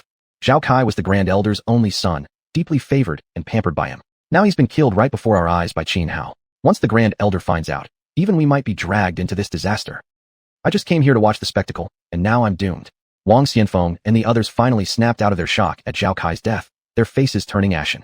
Most of them, like Wang Xianfeng, were elders of Lingxiao Heaven Palace, all standing at the peak of the transcendent realm. Yet Xuanhuan had slain Zhao Kai right under their noses. Even though none of them had any direct involvement, the Grand Elder of Lingxiao Heaven Palace would undoubtedly punish them severely. He would believe they deliberately chose not to save Zhao Kai. Xuanhuan, you dare kill a true disciple of Lingxiao Heaven Palace. Wang Xianfeng's face twisted with fury as he glared viciously at Xuanhuan, roaring, "If I don't strip your skin and break your bones today, I won't be called Wang." It was he who had led the group to intercept Xuanhuan. It was also he who had sent word to Zhao Kai about Xuanhuan arriving at Lingxiao Heaven Palace. Once Zhao Kai's father investigated the matter, Wang Xianfeng would be the first to face harsh retribution. Rumble. Wang Xianfeng could endure no longer. With a flip of his massive palm, he struck at Xuanhuan, a palm force overwhelming as crashing waves upon the shore. But at that moment, Yan Rujiang stepped forward, positioning himself before Xuanhuan. He raised his right hand, index and middle fingers forming a sword seal, then thrust forward sharply. Spiritual energy surged forth like a flood bursting through a dam, unleashing a torrential wave of sword chi. Boom. The collision erupted. The palm force and sword chi neutralized each other and dissipated. Yan Rujiang. Wang Xianfeng bellowed furiously, glaring at the figure standing before Xuanhuan. Xuanhuan has killed a true disciple of Lingxiao Heaven Palace. Are you really willing to risk ruining the relationship between Lingxiao Heaven Palace and the 12 Towers for his sake? I'll say it outright. He whom Xuanhuan just killed was the son of our Grand Elder. Therefore, on this matter, Lingxiao Heaven Palace will never back down. If you insist on protecting him, then Lingxiao Heaven Palace declares war against your 12 Towers. Chapter 199. Meeting an old acquaintance again. Then let's fight. Yan Rujian said in a deep voice. As soon as he spoke, the others from the 12th Tower stepped forward, their spiritual energy surging around them, ready to strike at any moment. Wang Xianfeng was stunned on the spot. Although 5 years ago Xuanhuan had indeed shown exceptional talent in the Taichu ancient land, and the 12th Tower would certainly prioritize cultivating him, he never thought that the 12th Tower would risk war with Lingxiao Heavenly Palace just for Xuanhuan.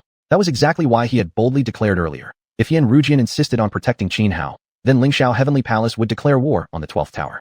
He intended to intimidate Yan Rujian into backing down and handing Xuanhuan over. But he hadn't expected Yan Rujian to refuse without hesitation, choosing instead to stand firm and confront him directly. Most shockingly, The rest of the 12th tower seemed to share Xianrujian's stance. This situation left Wang Xianfeng feeling trapped. He couldn't retreat nor advance. Though he was an elder of Lingxiao Heavenly Palace, his position wasn't high enough to unilaterally decide on something as grave as a war between two great powers. Even the senior elder of Lingxiao Heavenly Palace didn't possess such authority. Although the 10 sacred grounds frequently had disputes, conflicts, and even acts of vengeance against one another, they had also signed peace accords for the sake of shared interests. Under normal circumstances, full-scale war between two major sects simply did not happen. Once two sacred grounds entered total war, with all the complex web of interests involved, it would inevitably drag all 10 sacred grounds into the conflict. Such a war would be an absolute catastrophe for them all. A prime example was the decline of the East Desert's 72 immortal sects. Their downfall largely stemmed from a full-scale war breaking out among the strongest few sects, which eventually drew nearly all 72 sects into the chaos. The result? The 72 sects faded into obscurity, replaced by the 10 sacred grounds. Precisely because this historical precedent loomed so vividly before them, throughout countless ages, even amid intense conflicts, there had almost never been a full-scale war between any two of the 10 sacred grounds. Xianrujian, have you truly thought this through? Wang Xianfeng took a deep breath and challenged him. There's nothing to think about. Xianrujian declared firmly. Wang Xianfeng, I'll tell you clearly. Anyone who dares lay a hand on my junior master must be prepared to face our 12th tower's retaliation at any cost. Junior master? Wang Xianfeng froze, utterly bewildered. In all his wildest dreams, he had never imagined that Xianhao was actually Xianrujian's junior master. This defied all logic. In Wang Xianfeng's eyes, no matter how outstanding Xianhao was, at most he could only become a direct disciple of Bai Qingying, which meant Xianhao should only be Xianrujian's junior brother. How on earth did he become his junior master? What's wrong?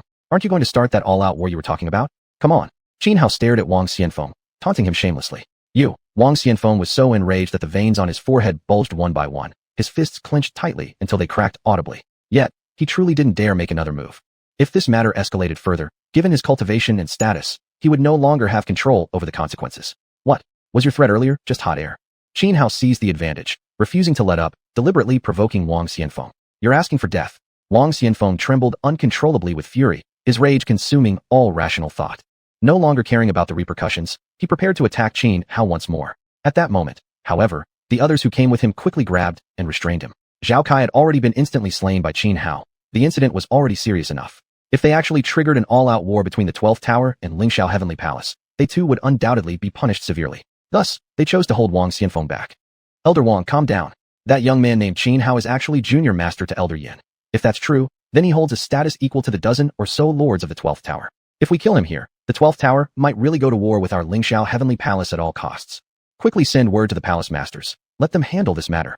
The group desperately tried to pacify him. Eventually, thanks to their Chu, Wang Xianfeng regained some composure and forcibly suppressed his inner fury. Just as Xianhao was about to say something else to provoke Wang Xianfeng further, Xianrujian quickly whispered beside his ear.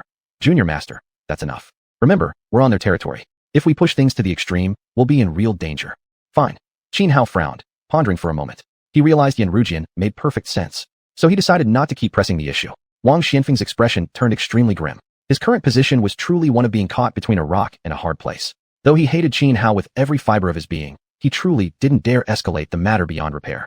But to endure this humiliation, wouldn't that completely disgrace Lingxiao Heavenly Palace? Worse still, Zhao Kai's death was at least partially his responsibility. When the matter reached Zhao Lingsu, how could she possibly let him off?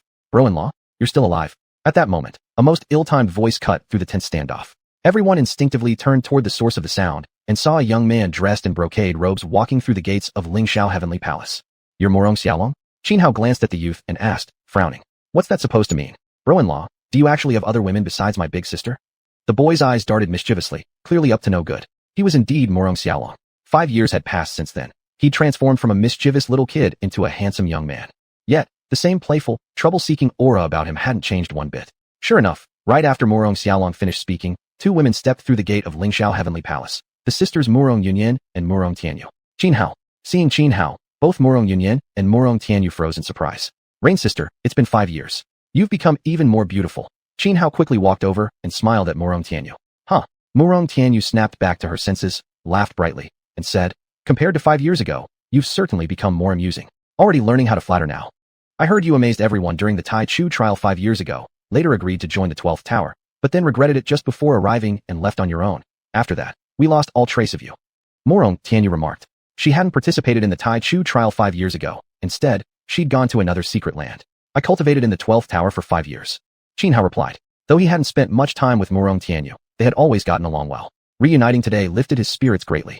After chatting a while, Morong Tianyu finally turned her attention to Wang Xianfeng and the others blocking their path ahead, her delicate brows furrowing as she asked Qin Hao, "What's going on here? Do you need me to help settle this?"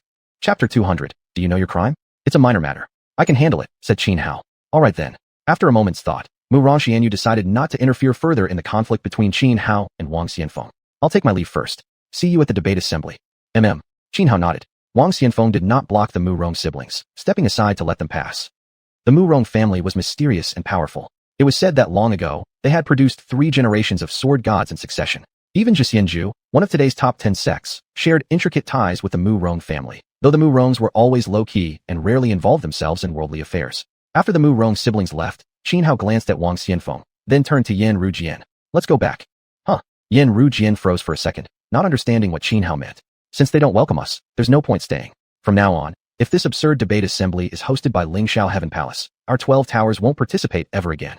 Qin Hao said calmly, turning to leave. Yan Rujian and the others quickly followed behind him. They would unconditionally support any decision Qin Hao made. That was the rule of the 12 towers. Moreover, Wang Xianfeng and his group had instigated this whole thing. They bore no responsibility for the consequences. Wang Xianfeng and the others immediately turned pale. The 12 towers was one of the top 10 sections. If their actions caused the 12 towers to boycott Lingxiao Heaven Palace's future debate assemblies, the repercussions would be far beyond what they could bear. Besides, although the rewards for the debate assembly came from the host, each participating faction also offered gifts to the organizer in return. If the 12 towers refused to attend Lingxiao Heaven Palace's events, the palace would still have to provide full rewards while losing the benefits the 12 towers would have brought, clearly a massive loss. If the higher-ups of Lingxiao Heaven Palace investigated this incident, even 10 lives wouldn't be enough to pay for the crime. Wait. Seeing Qin Hao, Yan Rujian, and the others actually about to leave, several people who had come with Wang Xianfeng hurried forward and blocked Qin Hao's path. Want to fight? Qin Hao glanced at them coldly, showing no fear at all. And no, not at all. The men hastily waved their hands, lowering their stance. It was just a misunderstanding earlier. We can talk and settle this reasonably. There's no need to escalate to bloodshed. No need? I killed one of your Lingxiao Heaven Palace's men, after all. Qin Hao said, looking over at Zhao Kai's corpse. And though this guy wasn't the brightest, he must have held some standing in your Lingxiao Palace, right? Well, yes. Zhao Kai was the son of our Grand Elder. By killing him, you've truly stirred up a huge disaster. Just cut off both your arms yourself, and we'll end this here. How about that? The men urged desperately, their faces sour and gloomy. They'd only wanted to follow Wang Xianfeng around, enjoy some spectacle, and perhaps earn a favor from him. Instead, they'd ended up in such a dire situation. How incredibly unlucky. So they genuinely hoped to downplay everything. Heh, you want me to chop off my own arms? How bold of you. Hearing their words, Qin Hao immediately sneered. If you want revenge, come to the 12 towers. I'll welcome you anytime. With that, Qin Hao wasted no more words and stepped toward the exit of Lingxiao Heaven Palace. The men with Wang Xianfeng turned deathly pale and rushed to block Qin Hao again. But this time, Qin Hao didn't indulge them. With a shake of his right hand, a mighty fist seal descended from the sky, pressing down to slaughter them. Whoever blocks my way, dies without mercy. Qin Hao thundered, radiating killing intent. Young man, don't be so hasty. Yes, let's talk calmly. There's nothing in this world that can't be discussed. Just tell us what it takes to let bygones be bygones. The men pleaded urgently, lowering their attitudes even further. If he kneels and begs me, I might consider it. Qin Hao said, pointing at Wang Xianfeng with a calm expression. Never. Wang Xianfeng's face darkened, rejecting Qin Hao's demand outright. He was a senior elder of Lingxiao Heaven Palace. If he knelt before Qin Hao, it wouldn't just disgrace him personally. The entire prestige of Lingxiao Heaven Palace would be shattered. Even if the conflict was resolved, could the sect's higher-ups possibly let him live? This isn't too excessive. The others frowned as well. Then there's nothing more to say. Qin Hao shrugged, appearing utterly indifferent. Seeing Qin Hao and the others truly about to leave, Wang Xianfeng's eyes flashed with a fierce glint. With a flick of his right hand, he summoned a purple cauldron the size of a palm. The cauldron had 3 pairs of handles, its surface intricately carved with dense ancient runes, exuding an aura of time-worn solemnity and antiquity. How dare you kill one of our Lingxiao Heaven Palace disciples, and then attempt to leave? Wang Xianfeng coldly shouted. He activated the cauldron, causing it to emit a vast wave of purplish qi that surged downward, ensnaring Qin Hao and the others. By this point, he'd rather escalate everything beyond repair than let Qin Hao walk away unscathed. The others who came with Wang Xianfeng also frowned deeply. From Qin Hao's earlier attitude, they could tell that settling the matter peacefully was impossible, and they certainly couldn't force Wang Xianfeng to back down. Now that Wang Xianfeng had pushed things to such an extreme again, they exchanged glances and silently agreed, by mutual understanding, they would stand idly by. That way, even if Wang Xianfeng drove the situation into utter chaos, he alone would bear the consequences, leaving them relatively uninvolved. Stop. Yet, just as Wang Xianfeng deployed the purple cauldron to trap Qin Hao and the rest, intent on pushing matters past redemption, a voice filled with imposing authority resounded from deep within Lingxiao Heaven Palace. Immediately afterward, a colossal phantom emerged in the shikong of that area. The phantom was of a middle-aged man dressed in cyan robes, his sharp eyes possessing eerie purple irises. He had a flowing tripartite beard, appearing both transcendent and refined. Though merely a projection, it radiated boundless majesty, an aura so overwhelming that not only would ordinary transcendence feel dwarfed, but even a sovereign would shrink into insignificance like an ant before it. At the very instant the phantom appeared, the purple cauldron's light dimmed, turning lifeless as it dropped to the ground, while the suffocating purplish qi imprisoning Xianhao and the others dissipated.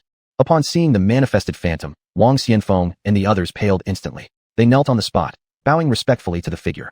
We welcome the third palace master. Wang Xianfeng, do you know your crime? The phantom turned to Wang Xianfeng and thundered. Chapter 201 The Immortal Zhengwudi. Your humble servant acknowledges my crime.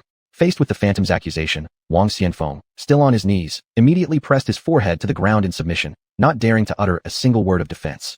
Xianhao glanced at the phantom and couldn't help but frown. Just moments ago, when Wang Xianfeng had summoned the purple cauldron to trap him, Xianhao had already prepared to counterattack, ready to kill Wang Xianfeng in one decisive strike. But he had never expected that out of nowhere, this mysterious phantom would appear. Since you admit your guilt, go to the punishment hall and accept your punishment. The phantom said. Yes. Wang Xianfeng replied, rose from the ground, stepped back slowly several paces, then soared away into the sky. Although Xianhao was unwilling to let Wang Xianfeng off so easily, he restrained himself. The aura emanating from the phantom was simply too powerful. Even though Xianhao possessed numerous rare treasures, he still felt that if the phantom truly intended to kill him, he would have little chance of survival. After Wang Xianfeng left, the phantom glanced briefly at Xianhao, said nothing, and abruptly vanished. Who? Or what? Was that just now? Xianhao whispered to Yan Ruojian beside him. The third palace master of Lingxiao Heavenly Palace, the immortal Zhengwudi. Yan Ruojian quietly replied into Xianhao's ear. At that moment, a young man emerged from deep within Lingxiao Heavenly Palace. He walked up to Xianhao, bowed respectfully, and spoke with great courtesy. Esteemed fellow cultivator, the earlier incident was entirely due to Wang Xianfeng's reckless actions. He will be severely punished by our punishment hall. Furthermore, please accept this blood jade grape as an apology from our Lingxiao Heavenly Palace. We sincerely hope you will show magnanimity and let the matter rest. As he spoke, the youth produced a jade platter, upon which sat a grape the size of a pigeon's egg. This was no ordinary grape. It was the exceedingly rare blood jade grape. A supreme grade heavenly treasure, the blood jade grape had potent effects for extraordinary cultivators. Xianhao frowned slightly, pondering for a moment before accepting the blood jade grape. Then, smiling, he said, since your Lingxiao Heavenly Palace has shown such sincerity, I'm certainly not so ungrateful as to hold a grudge. Let us consider the previous matter settled. He wasn't foolish. Lingxiao Heavenly Palace had already made concessions. If he refused to take the offered olive branch, they would resort to force after formalities. Thus, Xianhao acted wisely. Once he accepted the blood jade grape, he behaved as if nothing had happened, casually entering Lingxiao Heavenly Palace with Yan Ruojian and the others. Lingxiao Heavenly Palace specially assigned attendants to receive Xianhao, Yan Ruojian, and their party, arranging accommodations for them inside the palace. Their residence was a vast courtyard, a folded space carved out by a powerful cultivator within the void, featuring lush greenery, clear streams, and exceptionally rich spiritual energy. Over the next few days, aside from calmly studying materials related to the human king realm within the courtyard, Xianhao also visited Mu Rongxianyu several times. As the Dao Discussion Conference approached, disciples from major cultivation factions began arriving at Lingxiao Heavenly Palace one after another. Soon, Xianhao encountered a few familiar faces once more. For instance, Li Shanhu from Xiuxian Abode, and Lin Chenxin from Endless Learning Sea. In the span of 5 years, both Li Shanhu and Lin Chenxin had reached the peak of the innate realm, merely one step away from entering the free and easy wandering realm. This showed just how outstanding their cultivation talents truly were, incomparable to ordinary disciples. Of course, if Xianhao hadn't been unable to cultivate during his 5 years in Hongqian Tower, his current cultivation level would undoubtedly surpass both Li Shanhu and Lin Chenxin. Yet Xianhao's foundation was deeper, more solid. Days passed quickly, and soon arrived the day of the Dao Discussion Conference. Cultivation powers from far and wide gathered at Lingxiao Heavenly Palace, filling the entire palace with jubilant energy. The conference was held at Lingxiao Plaza on the 17th heaven of Lingxiao Heavenly Palace. The event consisted of 2 main segments. The first segment was the Dao Discussion, where disciples from various sects exchanged insights and debated cultivation topics. Any participant who won a debate would receive rewards. The second segment occurred after the discussions. Lingxiao Heavenly Palace would open a blessed land, allowing all young generation participants to enter for exploration, seeking fortuitous opportunities, while simultaneously competing for the right to host the next Dao Discussion Conference. In recent years, Lingxiao Heavenly Palace's power had surged dramatically, producing one talented disciple after another. Consequently, the Dao Discussion Conference had been hosted by Lingxiao Heavenly Palace for several consecutive sessions, enabling them to acquire vast resources from other major sects. Lingxiao Plaza was enormous, capable of holding around 10,000 people. For the conference, Lingxiao Heavenly Palace erected a towering platform over 10 meters high in the center of the plaza. Around the platform were arranged jade tables and stone chairs, divided into designated zones. On the tables were laid out countless delicacies crafted from heavenly materials and earthly treasures, along with spirit fruits and other rarities. Xuanhuan led Yanrujian and the others into Lingxiao Plaza, taking their seats in the zone designated for 12 towers. By now, nearly 1,000 people had already arrived, yet the scene remained remarkably quiet. Everyone sat neatly in place, patiently awaiting the official commencement of the Dao discussion conference. Xuanhuan sat on the stone chair, casually picking up pastries and spirit fruits from the jade table, and began eating. Lingxiao Heavenly Palace had clearly said there was no limit on these things. If he didn't eat his fill, it would be a waste. But Yanrujian and the others all sat upright and composed, not daring to act recklessly, focusing their minds as they quietly waited for the Dao discussion conference to begin. For them, this conference was a rare opportunity. Leaving aside the generous rewards for winning debates, merely listening to others discuss cultivation-related knowledge could greatly benefit their own cultivation paths. As the old saying goes, many minds make light work. That's exactly the principle here. Even the wisest person, no matter how brilliant, will have blind spots. That's what people mean by a wise man may plan 1,000 times, yet still make one mistake. But when a group discusses together, even if none of them are particularly clever, they can still arrive at solutions. Hence the saying, even a fool may, after 1,000 considerations, come upon one truth. Especially in cultivation, certain key insights are sometimes harder for intelligent people to grasp, while those less clever might unexpectedly simplify them and see through. Just as Xuanhuan was munching on pastries and spirit fruits, he suddenly sensed a killing intent. Instinctively, he turned toward its source and saw a middle-aged man dressed in a 7-star brocade robe glaring at him, eyes brimming with murderous rage. Apparently held back by some concern, the man did not make a move against Xuanhuan. Frowning, Xuanhuan leaned over and asked Yanrujian beside him, "Who is that guy?" Yanrujian looked toward the middle-aged man in the 7-star brocade robe and quickly whispered to Xuanhuan, "That's Xiuyugong, sect master of Tianqing Immortal Sect. Since you killed Tianqing, Xiuyugong naturally wants revenge. But don't worry, senior junior apprentice brother, Xiuyugong wouldn't dare cause trouble during the Dao discussion conference. Disrupting the conference carries consequences he can't afford. Even if Lingxiao Heavenly Palace tried to protect him afterward, they wouldn't be able to." After hearing Yanrujian's words, Xuanhuan raised his right hand and flipped Xiuyugong the middle finger. Not far away, Xiuyugong stared at Xuanhuan, his chest surging with killing intent. Although Tianqing was only his illegitimate son, the young man possessed exceptional cultivation talent, and thus had earned Xiuyugong's deep favor. Otherwise, Xiuyugong wouldn't have even considered legitimizing Tianqing in the first place. But just as he had arranged everything to restore Tianqing's name, he received news that Xuanhuan had killed Tianqing in Xuanhuan City. Immediately abandoning the numerous pressing matters awaiting him at Tianqing Immortal Sect, he rushed straight to Lingxiao Heavenly Palace, determined to personally kill Xuanhuan and avenge his son. Originally, he had intended to intercept Xuanhuan before the latter reached Lingxiao Heavenly Palace, but an unexpected delay on the road cost him half a day, long enough for Xuanhuan and his group to safely arrive. The moment he stepped into Lingxiao Heavenly Palace, he learned that Wang Xianfeng had led people to block Xuanhuan's party and ended up punished by Zheng Wudi. Even Zhao Kai, whom Xuanhuan had killed, was not avenged by Lingxiao Heavenly Palace. Moreover, Zhao Lingsu had sent someone to deliver a message to Xiuyugong. Remain patient for now, don't provoke trouble, and under no circumstances should he ruin the Daoist debate conference. Or even Lingxiao Heavenly Palace couldn't protect him. Seeing that Zhao Lingsu, who had also lost a son, remained obedient and didn't make a scene, Xiuyugong naturally dared not cause chaos within Lingxiao Heavenly Palace or go after Xuanhuan directly. Thus, despite having arrived days ago, he hadn't laid a hand on Xuanhuan. Now, he had expected Xuanhuan to feel fear under his murderous gaze, but instead, Xuanhuan actually raised his middle finger at him so brazenly that Xiuyugong trembled with fury. Yet he still couldn't move. Enraged, he could only turn away sharply and shift his gaze elsewhere. Yanrujian, Jiang Yunj, and the others standing beside Xuanhuan witnessed this and felt utterly speechless. They truly admired their junior master uncle, Xuanhuan's audacious style. Though disciples of the 12 Towers were the fewest among the 10 great sacred lands, they were undoubtedly the most united. Nearly 10,000 disciples strong, their moral character was unquestionably the best across all 10 sacred sects, a quality the 12 Towers valued above all when recruiting new disciples. Therefore, even though they did not necessarily approve of Xuanhuan's methods, none voiced any objections. No matter what happened, they would always stand on the same side as Xuanhuan. At that moment, a middle-aged man dressed in a blue robe descended from the sky and landed upon the high platform at the center of Lingxiao Plaza. He swept his eyes across the gathered crowd and said, "Welcome, everyone, to this Daoist debate conference. I assume you're all familiar with the proceedings, so I won't waste time explaining. Let us begin directly." This man in the blue robe was none other than Zhao Lingsu, the great elder of Lingxiao Heavenly Palace. Following Zhao Lingsu's declaration to commence the conference, a younger disciple from Lingxiao Heavenly Palace leapt onto the platform in one swift motion, clasped his fists, and announced, "Let me open today's debate." Then, this young disciple presented his thesis, a topic concerning the Tianfu level within the divine skill realm. He proposed a bold idea, forming a nascent soul at the Tianfu stage, then compressing that nascent soul into a golden core, and finally transforming the golden core back into a Tianfu sigil. Merely having such a daring concept was already astonishing, but more shockingly, he'd actually followed through with it. This inevitably inspired admiration from others. Even Xianhao cast a look of genuine respect toward this young disciple of Lingxiao Heavenly Palace. For cultivators, the chosen path of cultivation was immensely important. One wrong step could ruin an entire lifetime. Yet this disciple had risked his very life for such a radical theory. This wasn't something ordinary people could accomplish. It required extraordinary courage. Fortunately, he succeeded. He formed a nascent soul at the Tianfu stage, compressed it into a golden core, and ultimately transformed that golden core into a Tianfu sigil. Now, he had already passed the trials of wind and fire calamity, needing only one final step to become a transcendent. Originally, his cultivation talent had been merely average, and his combat strength in the same realm had been nothing special. But now, his power shattered ceilings. He stood unrivaled among peers, capable of fighting down higher-level transcendents to the death. While his achievement commanded great respect and sparked widespread interest in his revolutionary method, soon someone stood up and pointed out that fundamentally, his approach didn't differ much from traditional cultivation paths.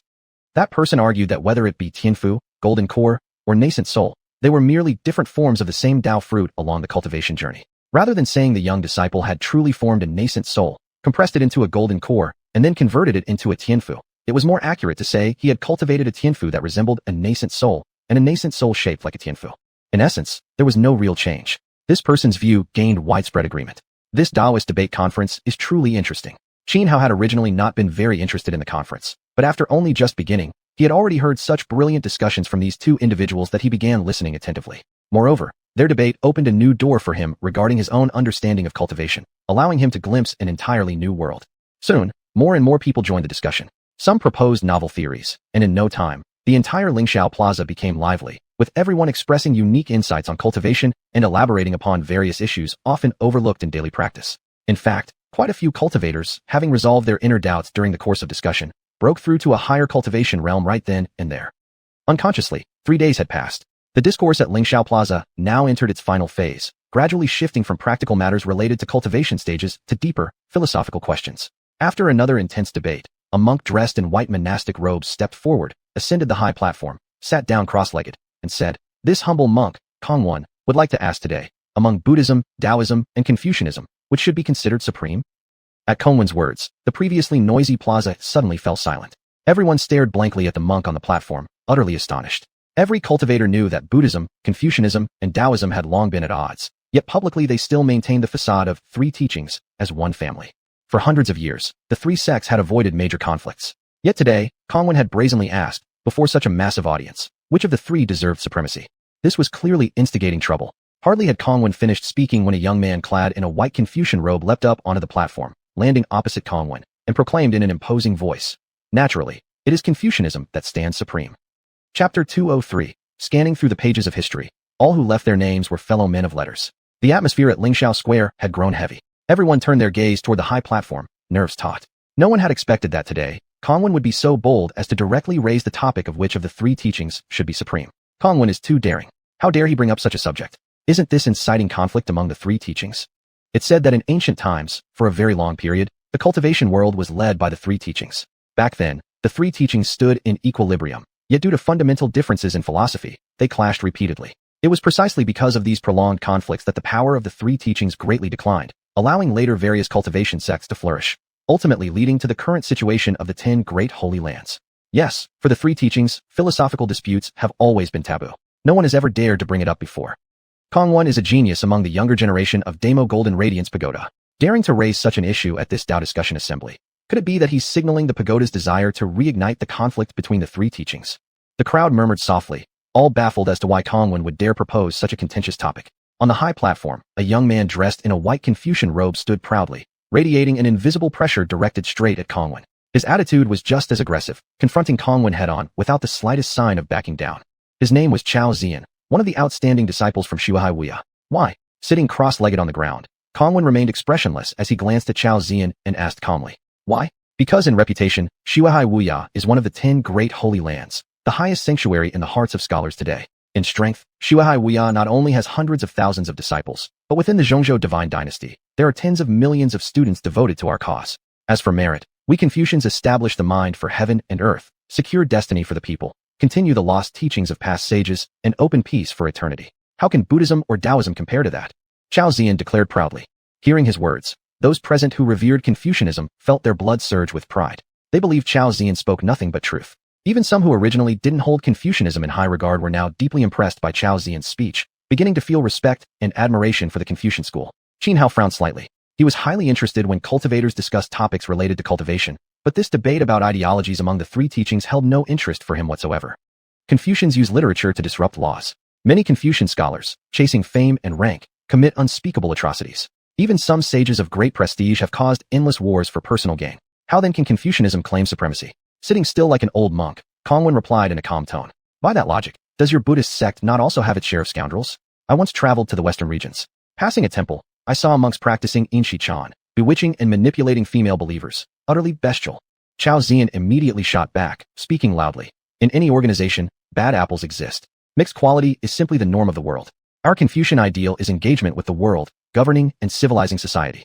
But your Buddhists, during peaceful times, exploit the doctrine of karma and retribution to amass wealth shamelessly. When chaos erupts across the land, you shut your gates and save yourselves.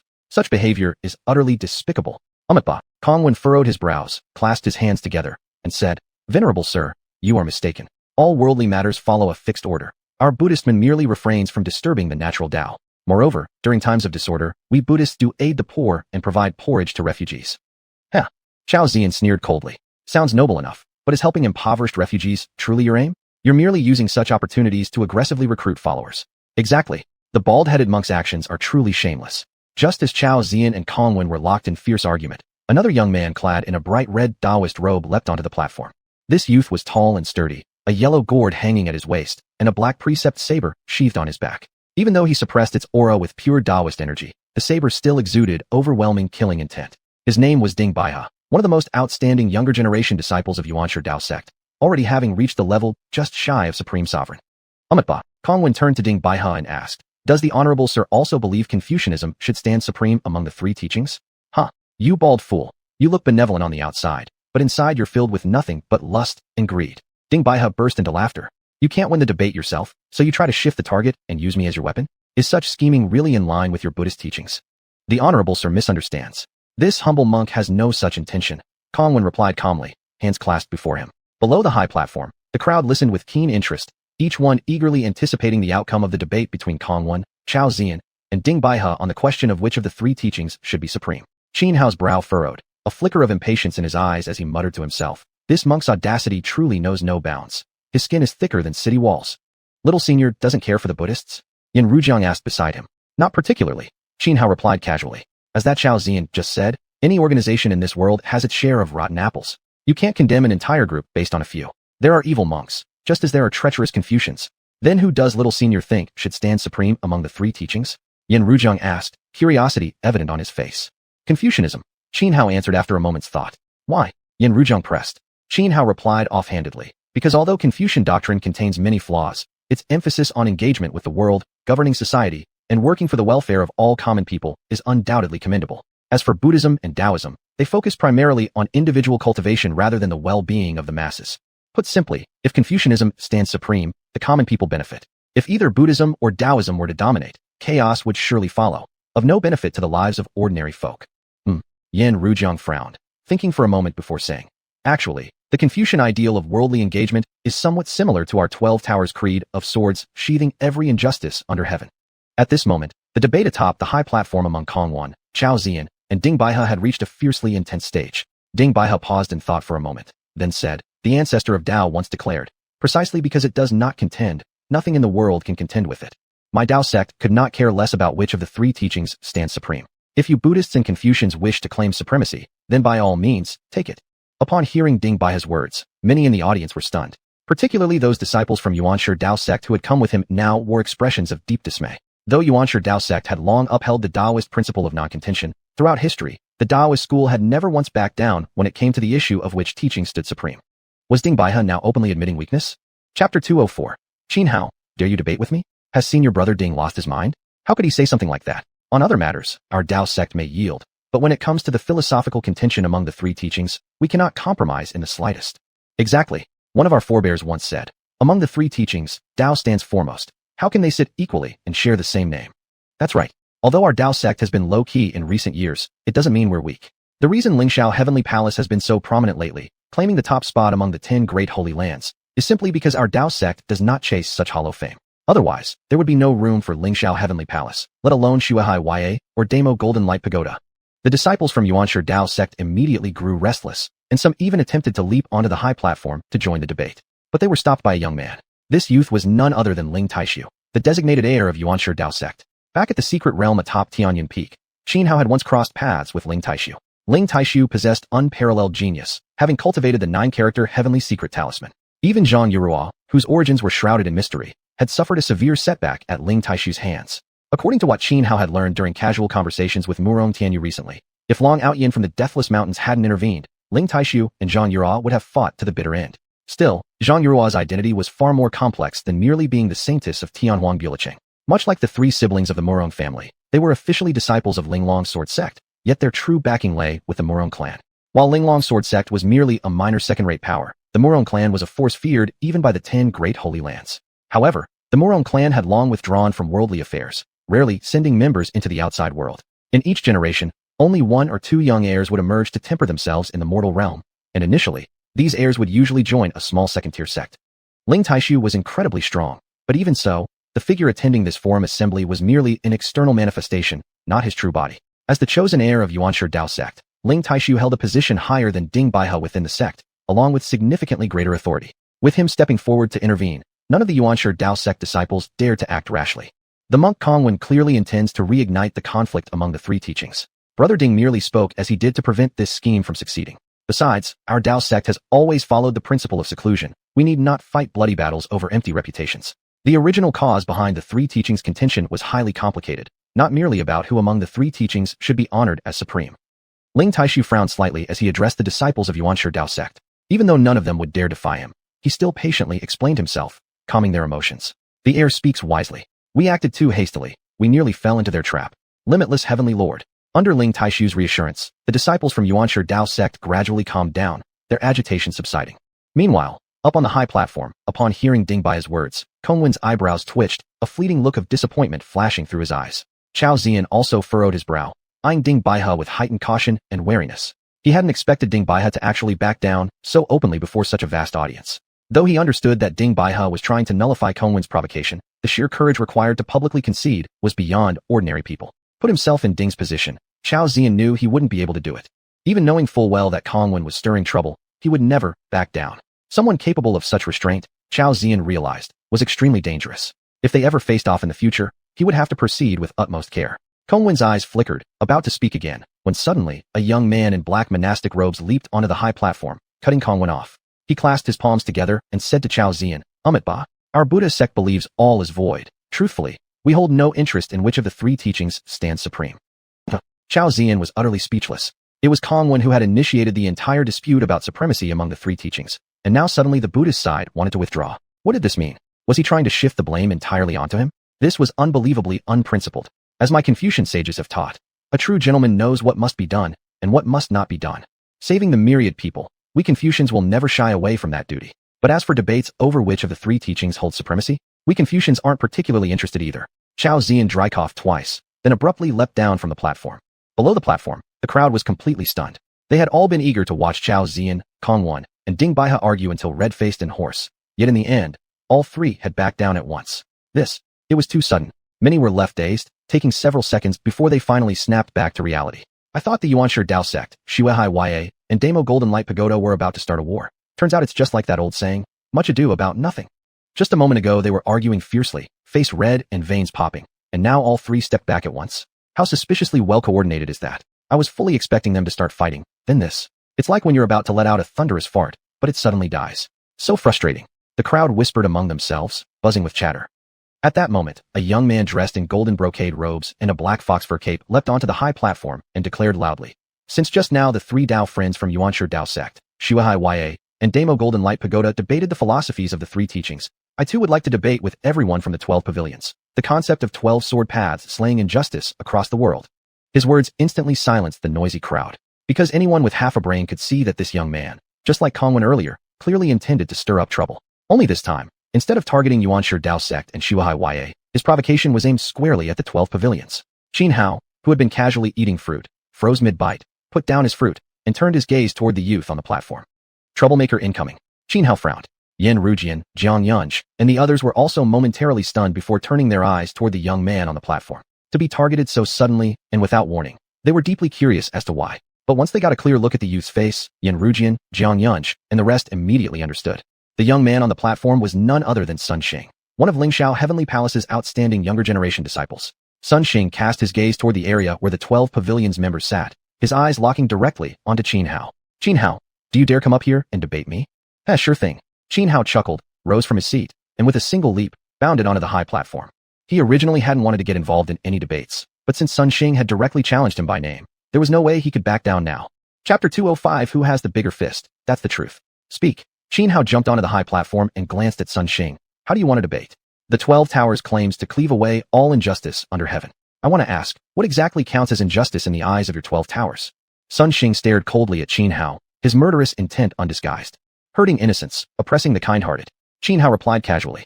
Then let me ask you this. 5 years ago during the Tai Chu trial, you used force to seize the fortune that should have been my junior brother Lu's. A few days ago in Xuanhuan City, you beheaded Chu Tianxing, and right before the gates of our Lingxiao Heavenly Palace, you killed my junior brother Zhao. Do these events, one by one, count as injustices? Sun Xing narrowed his eyes, locking them onto Qin Hao. Qin Hao had long expected Sun Xing wouldn't say anything good, but his face showed no panic. Calmly, he nodded. Yes. Sun Xing was momentarily stunned. He hadn't anticipated such a straightforward answer. After a brief hesitation, he said slowly, Good. Very good. Since even you admit these are injustices, then according to your 12 Towers principles, shouldn't you now commit suicide on the spot to atone for your sins? The debate atop the platform instantly set the crowd below into an uproar. After the earlier debates by Xuanhuan, Xiuxian, and Dingbaya, debates that had made thunderous noise but produced little real impact, the audience had not held high hopes for the confrontation between Sun Xing and Qin Hao. But none expected that right from the start, Sun Xing would go straight for the kill, cornering Qin Hao into a death trap.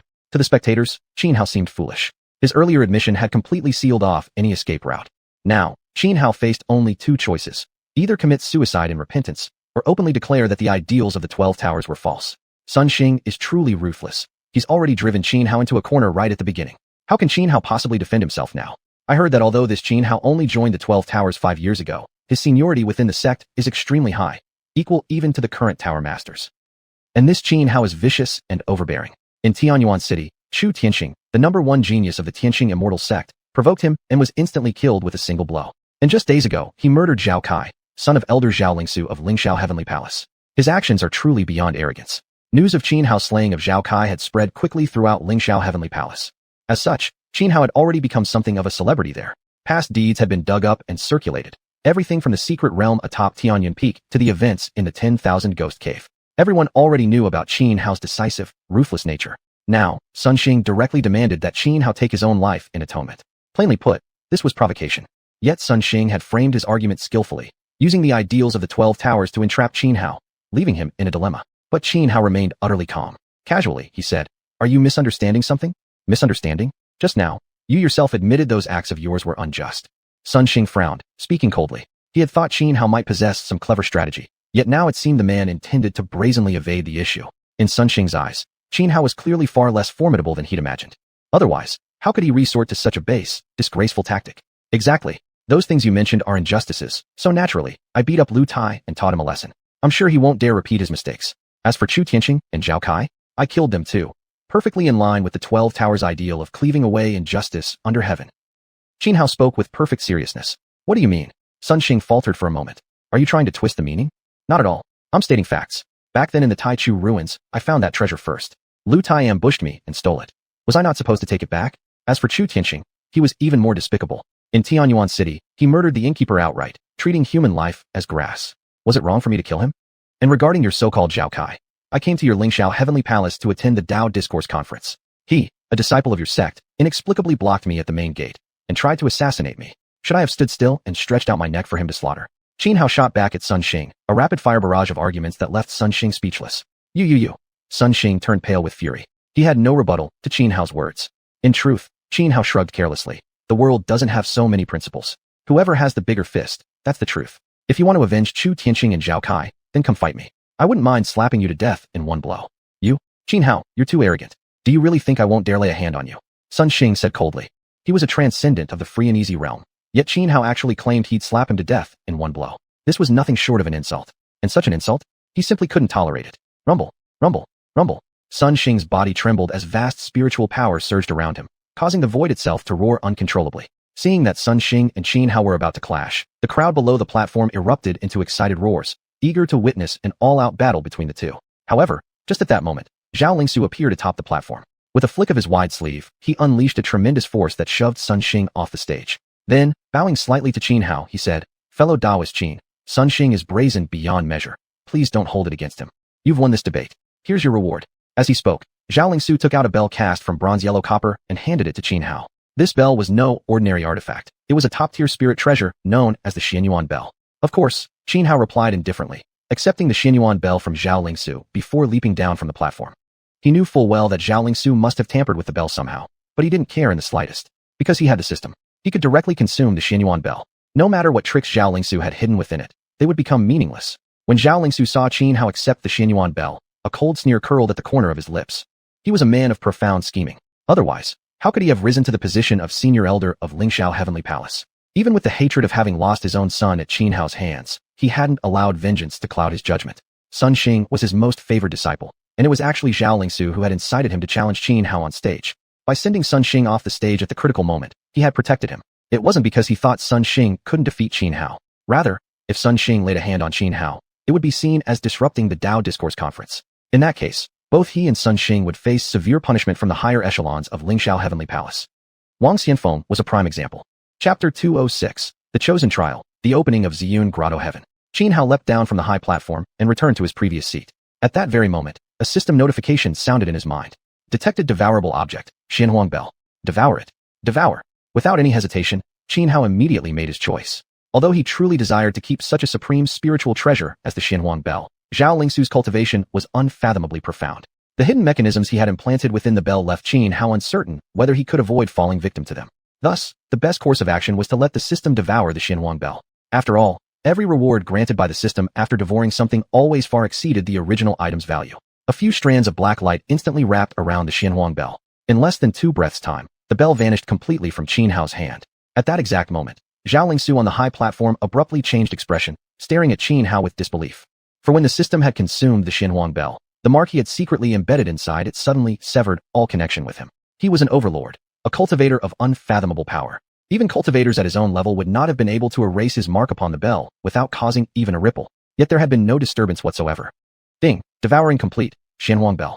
Congratulations, host, for obtaining 1 strand of Xuanhuan Qi, landscape map scroll, and the 13 tyrant halberd techniques. The system announcement echoed in Qianhao's mind. Simultaneously, detailed knowledge about the Xuanhuan Qi, the landscape map scroll, and the 13 tyrant halberd techniques appeared within his consciousness. Xuanhuan Qi was a special form of energy useful for cultivation. The landscape map scroll was a top-tier spiritual treasure rivaling the Xuanhuan bell itself. The 13 tyrant halberd techniques was an immensely powerful combat art.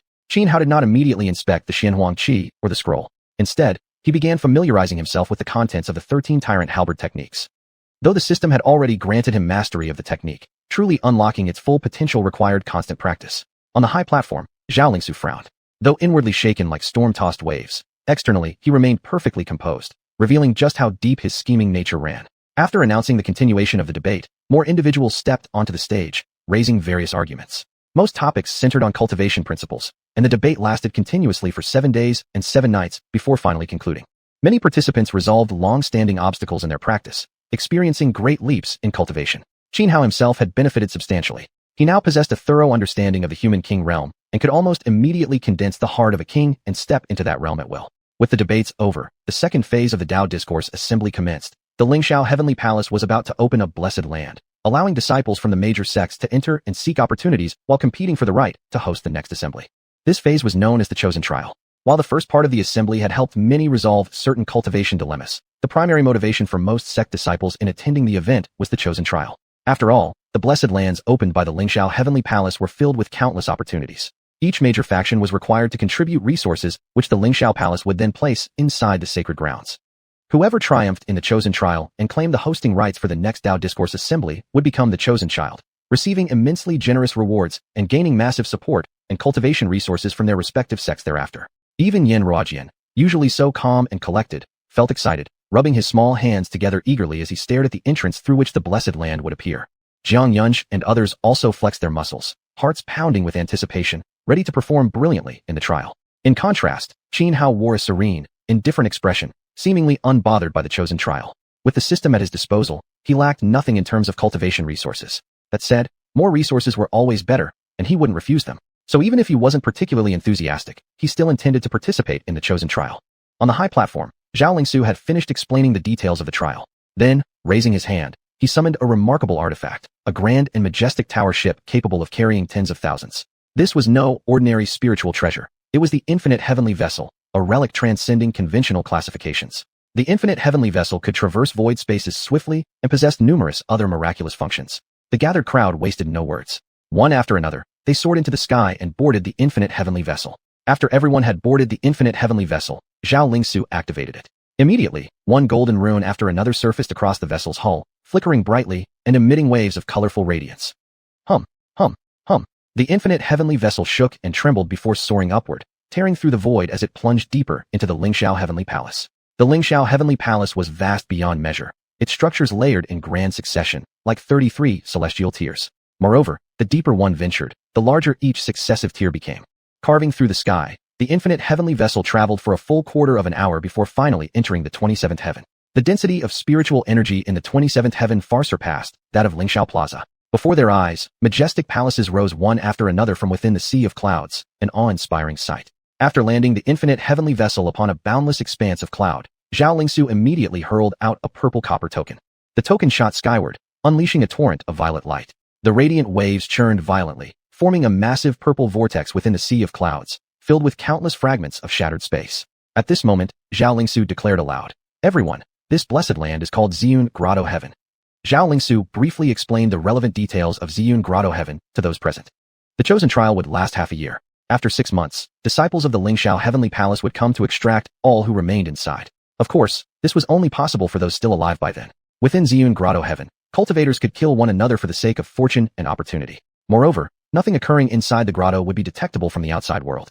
This was the result of negotiations among all major powers. "Everyone, enter now quickly," Zhao Lingsu urged. As his words fell, the crowd aboard the infinite heavenly vessel sprang into action, leaping one after another into the purple vortex interlaced with spatial fragments. "Junior Master Uncle, we'll go ahead first," said Yan Rajian, Jiang Yunj, and the others to Qin Hao. Upon entering Xiun Grotto Heaven, each person would be randomly scattered to any location within its vast interior. Qin Hao nodded. Chapter 207, The Violet Flame. Jinlong, Yan Rujian, Jiang Yunj, and the others leaped forward one after another, jumping into the purple cloud grotto heaven. Qin Hao glanced toward the nearby trio of sisters from the Murong family. The 3 Murong sisters were standing with Li Xuanhuan, along with several other disciples from xiuxian residence. Murong Tianyu wasn't merely close to Li Xuanhuan. There was also a strong bond between the Murong clan and xiuxian residence. As if sensing Qin Hao's gaze, Murong Tianyu subconsciously looked up in his direction. Their eyes met, and both gave a slight smile and nod, a quiet acknowledgement. Then, Qin Hao too leapt forward, plunging into the purple cloud grotto heaven. Watching his retreating figure vanish into the violet vortex, Zhao Lingsu, not far away, curled his lips into a cold, cruel smirk. These past few days, he had restrained himself, maintaining an outwardly calm demeanor as though nothing had happened. But that didn't mean he had forgiven the death of his son. It was only because the high elders of Lingxiao Heavenly Palace had warned him to prioritize the greater matters, not let personal vengeance jeopardize the Taoist debate conference. That was the sole reason he had endured in silence. During the previous debates, although he had secretly urged Sun Xing to provoke Qin Hao, he hadn't pushed things to the extreme. But now, it was entirely different. Within the trials of fate selection, killing one another for opportunities and resources was permitted. Moreover, whatever transpired inside the purple cloud grotto heaven would remain unknown to the outside world. Therefore, so long as Qin Hao could be killed within the grotto heaven, even if Qin Hao held a special status in 12 mansions, they wouldn't have any grounds to demand retribution. Zhao Lingsu had already prepared meticulously for Qin Hao's death. Over 2/3 of the Lingxiao Heavenly Palace disciples entering the purple cloud grotto heaven had already been bribed by him. Once inside, these people would immediately seek out and kill Qin Hao. That was Zhao Lingsu's plan. To ensure its absolute success, he had tampered with the mechanisms of the purple cloud grotto heaven itself. Once Qin Hao entered, his location would instantly be revealed to the Lingxiao Heavenly Palace disciples. This was the advantage of being the host, and precisely why the 10 great sacred sects fiercely competed to host the Taoist debate conference. Although during each trial of fate selection, the host would open a blessed land filled with naturally occurring treasures, every major power would also contribute their own cultivation resources into the land. Since the host controlled the arrangement of the blessed land, they could grant their own disciples familiarity with the terrain, even planting subtle advantages or hidden tools throughout. "Kill my son, you must repay with your life." A ruthless gleam flashed through Zhao Lingsu's eyes. As Qin Hao plunged into the purple vortex, his vision abruptly shifted, dizziness washing over him. When he regained his bearings, he found himself deep within a forest. Towering ancient trees stood all around, their canopies vast and dense, branches thick and leaves impenetrable, blocking out the sky. The air pulsed with rich spiritual energy. Taking a deep breath, Xianhao immediately felt refreshed and clear-headed. He swept his gaze across this vast forest, so immense it covered tens of thousands of acres. And within it, many powerful auras lay hidden. Clearly, formidable ferocious beasts and birds dwelled here. Perfect. I can hunt down these powerful creatures lurking in the forest, feed them to the system. That should accumulate enough resources for me to reach the human king realm. Frowning slightly, Xianhao pondered briefly. Before entering the purple cloud grotto heaven, he had already told xiuxian, xuanhuan, and the others that he wouldn't stay with them at the start. Thus, he made no haste to use the special secret method from 12 mansions meant for communication. He carried far too many secrets. Traveling with xiuxian and xuanhuan would only tie his hands. Besides xiuxian, xuanhuan, and the other disciples of 12 mansions, Li Wanyu and Xiao Bai had also entered the grotto heaven.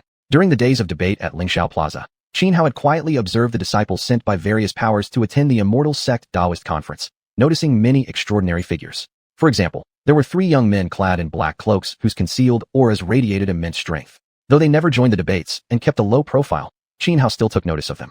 There was also Wu Zhao from Wu Emperor City, whose aura ran unfathomably deep, like a terrifying, slumbering beast coiled within her body. Even though she appeared refined and gentle, Xianhao remained deeply wary and cautious of her. Not to mention the young geniuses emerging from sacred sects such as Lingxiao Heavenly Palace, Holy Flame Sect, and Eternal Demon Abyss. Xianhao realized that while his current combat prowess was formidable, when facing peers on Wu Zhao's level, he had absolutely no guarantee of victory. Even escaping might prove extremely difficult.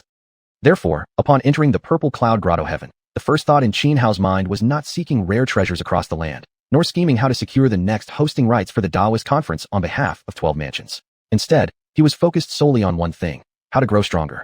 Only by becoming overwhelmingly powerful would he have the ability to compete with elite disciples like Wu Zhao from major forces. Moreover, he wasn't a fool. He knew full well that both Zhao Lingsu and Xu Yugong would seize this golden opportunity presented by the trial of fate selection to set traps against him. The trial of fate selection also lasted quite a while, 6 whole months. Therefore, rather than spending all that time searching for rare treasures across the land, it made far more sense to make use of the cultivation resources available right now to strengthen himself immediately. By the time the trial of fate selection neared its end, he could go on a rampage and strip clean everyone else who had labored so hard gathering treasures in the purple cloud grotto heaven. This way wasn't just time-saving. It was even more effortless. Why wouldn't he take such an advantage? With this thought settled, Xianhao immediately sprang into action. His divine sense swept outward, quickly locking onto a ferocious beast lurking less than 1,000 meters away. Taking one step forward, his figure darted through the forest like a ghost, swiftly arriving at the location where the beast lay hidden. It was a violet flame xianlong, a creature carrying the ancient bloodline of the vicious Zhen beast, along with a trace of dragon essence. Extremely powerful, even without cultivation, an adult violet flame xianlong possessed strength equivalent to a half-step sovereign. Under normal circumstances, Xianhao wouldn't dare lay a finger on such a beast. Though his current combat prowess was formidable, facing a half-step sovereign, even without using the divine artifacts gifted by Bai Qingying and others, he would find it nearly impossible to escape, let alone fight back. But the reason he chose to target this particular violet flame xianlong was because he sensed it was injured, and gravely so. When Xianhao arrived at the rugged, rocky valley, he found the beast lying prostrate on the ground. A claw mark ripped across its back, tearing through flesh as if the entire back had been sliced open. Blood had dyed the beast's body crimson. Additionally, one of the dragon horns on its left side was broken off. At first glance, the violet flame xianlong appeared utterly miserable, almost on the brink of death. Chapter 208. White Emperor, Fist Shatters Tianhua. This Xiuxian flame dire dragon had clearly just emerged from a fierce battle with other ferocious beasts not long ago, and was severely injured. But evidently, it had won. Not far from it lay the corpse of another monstrous beast. It was a savage creature resembling a wolf, its body measuring 4 to 5 meters in length.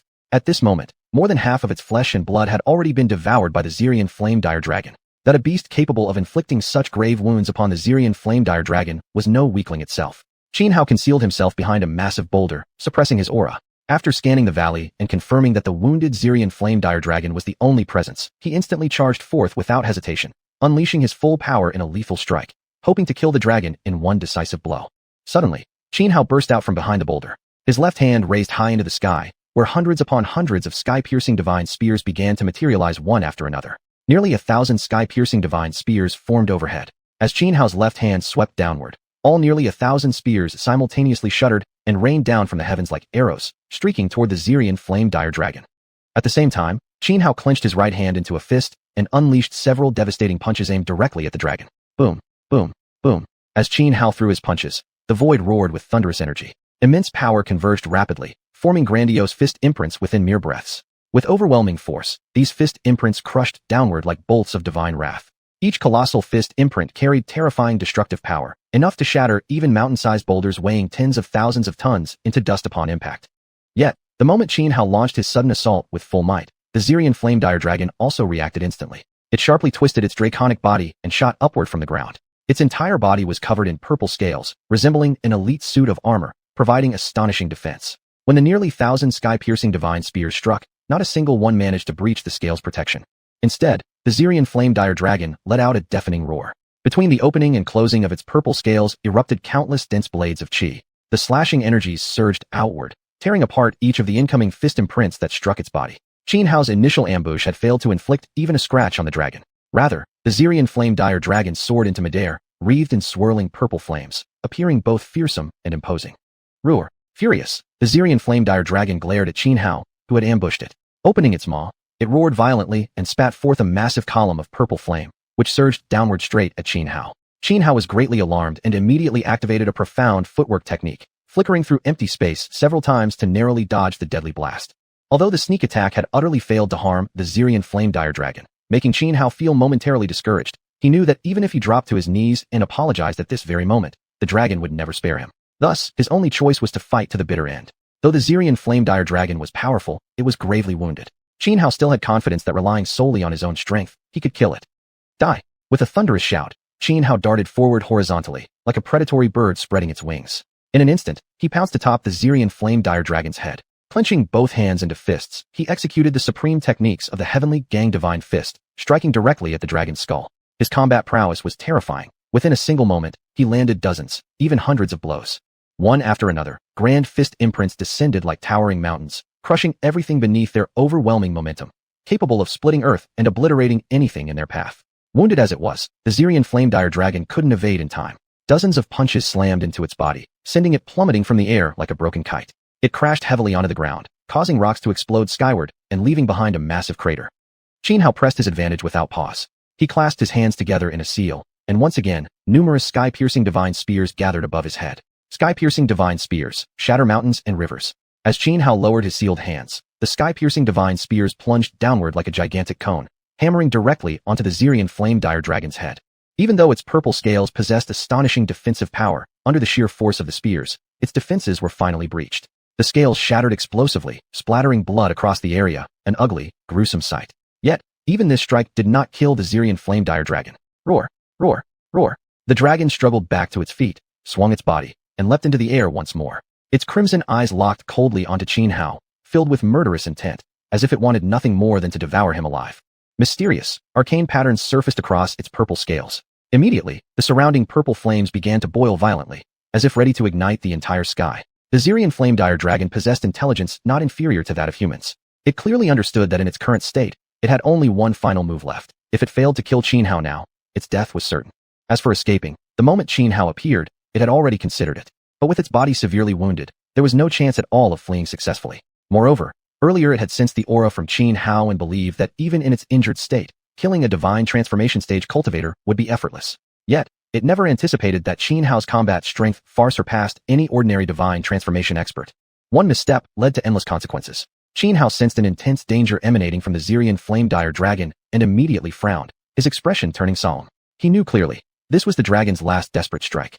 Facing the final counterattack of such a powerful ferocious beast, he dared not lower his guard in the slightest. The purple scales on the Xiuxian flame dire dragon rapidly closed and locked together, their arcane patterns glowing brighter and brighter. The surrounding violet flames surged even more violently, burning fiercely as if ready to incinerate everything in existence. Roar!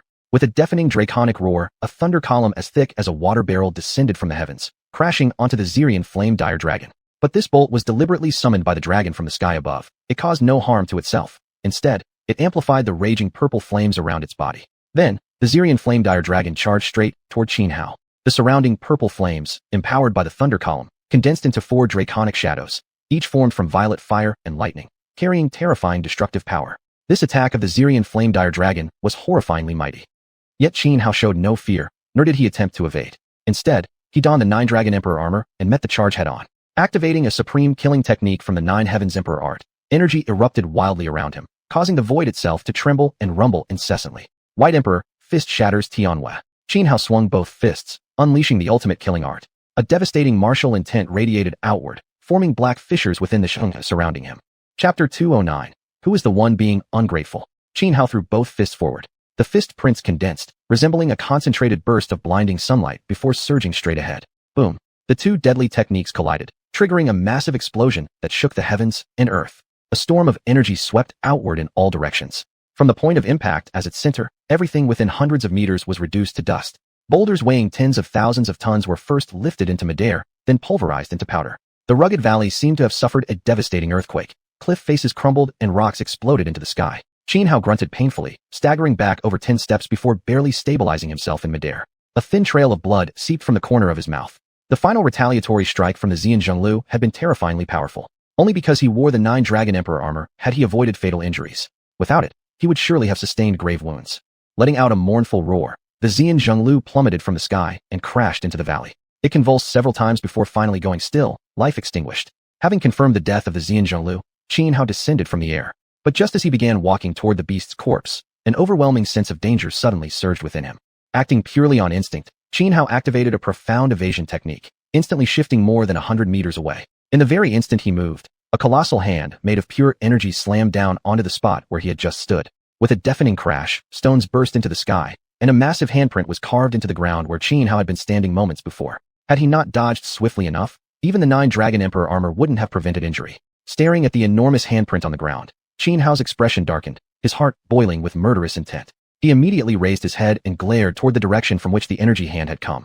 There, atop the valley ridge, 4 figures, 3 men and 1 woman, had appeared unnoticed, watching him coldly. Here's your choice. Either leave behind the xianxia or die. One of the men clad in black armor stepped forward and said to Xuanhuan icily. His demeanor was arrogant, domineering, and oppressive. Huh.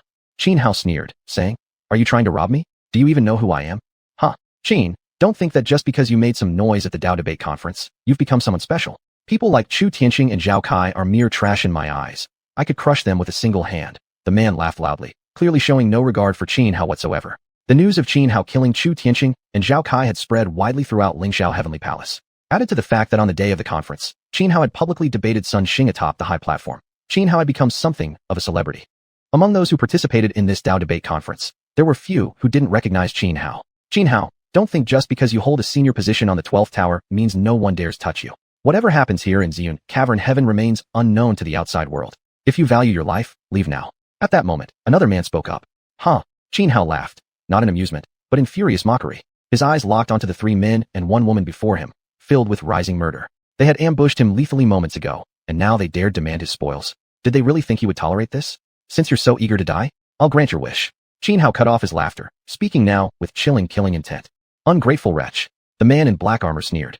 His name was Zhou Rong, the first disciple of the 7 Emotions Demon Sect, a genius cultivator already standing among the extraordinary ranks at the Fuqi realm despite his youth.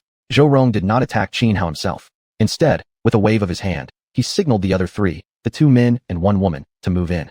The other 2 men and the woman were also disciples of the 7 Emotions Demon Sect, all possessing considerable cultivation bases. The woman, in particular, nearly matched Zhou Rong's level, only a step away from entering the Fuqi realm. All 3 followed Zhou Rong without question. At his signal, they lunged at Xuanhuan without hesitation. Their attacks were ruthless and relentless, deadly techniques unleashed without mercy. One of the men drew forth a pitch-black spear.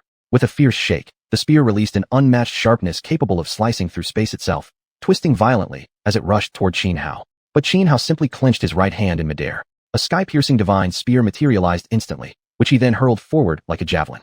The sky-piercing spear shot across the sky like a golden meteor, instantly shredding the spear's unstoppable aura and reducing the barrage of spear energy to nothingness. Then, before the spear-wielding man could react, it pierced straight through his chest. Ah! The man with the spear let out a scream, falling from the air like a wild goose struck by an arrow. All of this happened in the blink of an eye. Just as the spear-wielding man launched his killing move against Xuanhuan, the other man and woman had also unleashed their deadly techniques. Yet before their attacks could even reach Xuanhuan, their companion was already killed in a single move. The man and woman attacking Xuanhuan turned deathly pale in shock. But before they could react, Xuanhuan had already stepped forward, his figure flickering across space until he stood right before them. His body trembled slightly as the 9 Dragon Emperor armor flared to life. 9 dragon shadows swirling wildly around him, effortlessly dismantling the attacks of the 3. As the man and woman stared in utter horror, Xuanhuan reached out both hands, seizing each of them by the throat. Then, like tossing away dead dogs, he hurled them both aside. With 2 dull thuds, they crashed one after the other onto the ground, carving deep craters into the earth. Both figures lay utterly still, lifeless, their vital energies completely extinguished. In just a single exchange, Xuanhuan had slaughtered all three, leaving only Zhou Rong alive. Zhou Rong's cruel sneer hadn't yet faded from his face when he saw the trio cut down by Xuanhuan in an instant. In that moment, his mind went blank, terror surging through his entire being until his body trembled uncontrollably. This was simply unbelievable. Though Zhou Rong had immense pride, he wasn't a fool. He knew exactly how strong the other two men and the woman were. Even if he gave it his all, he could barely match the combined might of those three. To defeat them so effortlessly, as Xuanhuan just did, he himself could never accomplish such a feat. It meant only one thing. He was no match for Xuanhuan. Without the slightest hesitation, he turned and fled. But how could Xuanhuan possibly let him go? Activating a profound evasion technique, his figure flashed across the void, leaving behind a string of afterimages. In the blink of an eye, he appeared directly in front of Zhou Rong, blocking his escape.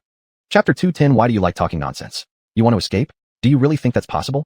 Xuanhuan blocked Zhou Rong, saying coldly. You. Zhou Rong's face turned extremely ugly. Clenching his teeth, he said, Qin, there's an old saying, leave a bit of leeway in everything so we can meet again in the future. Just now I acted rashly and offended you.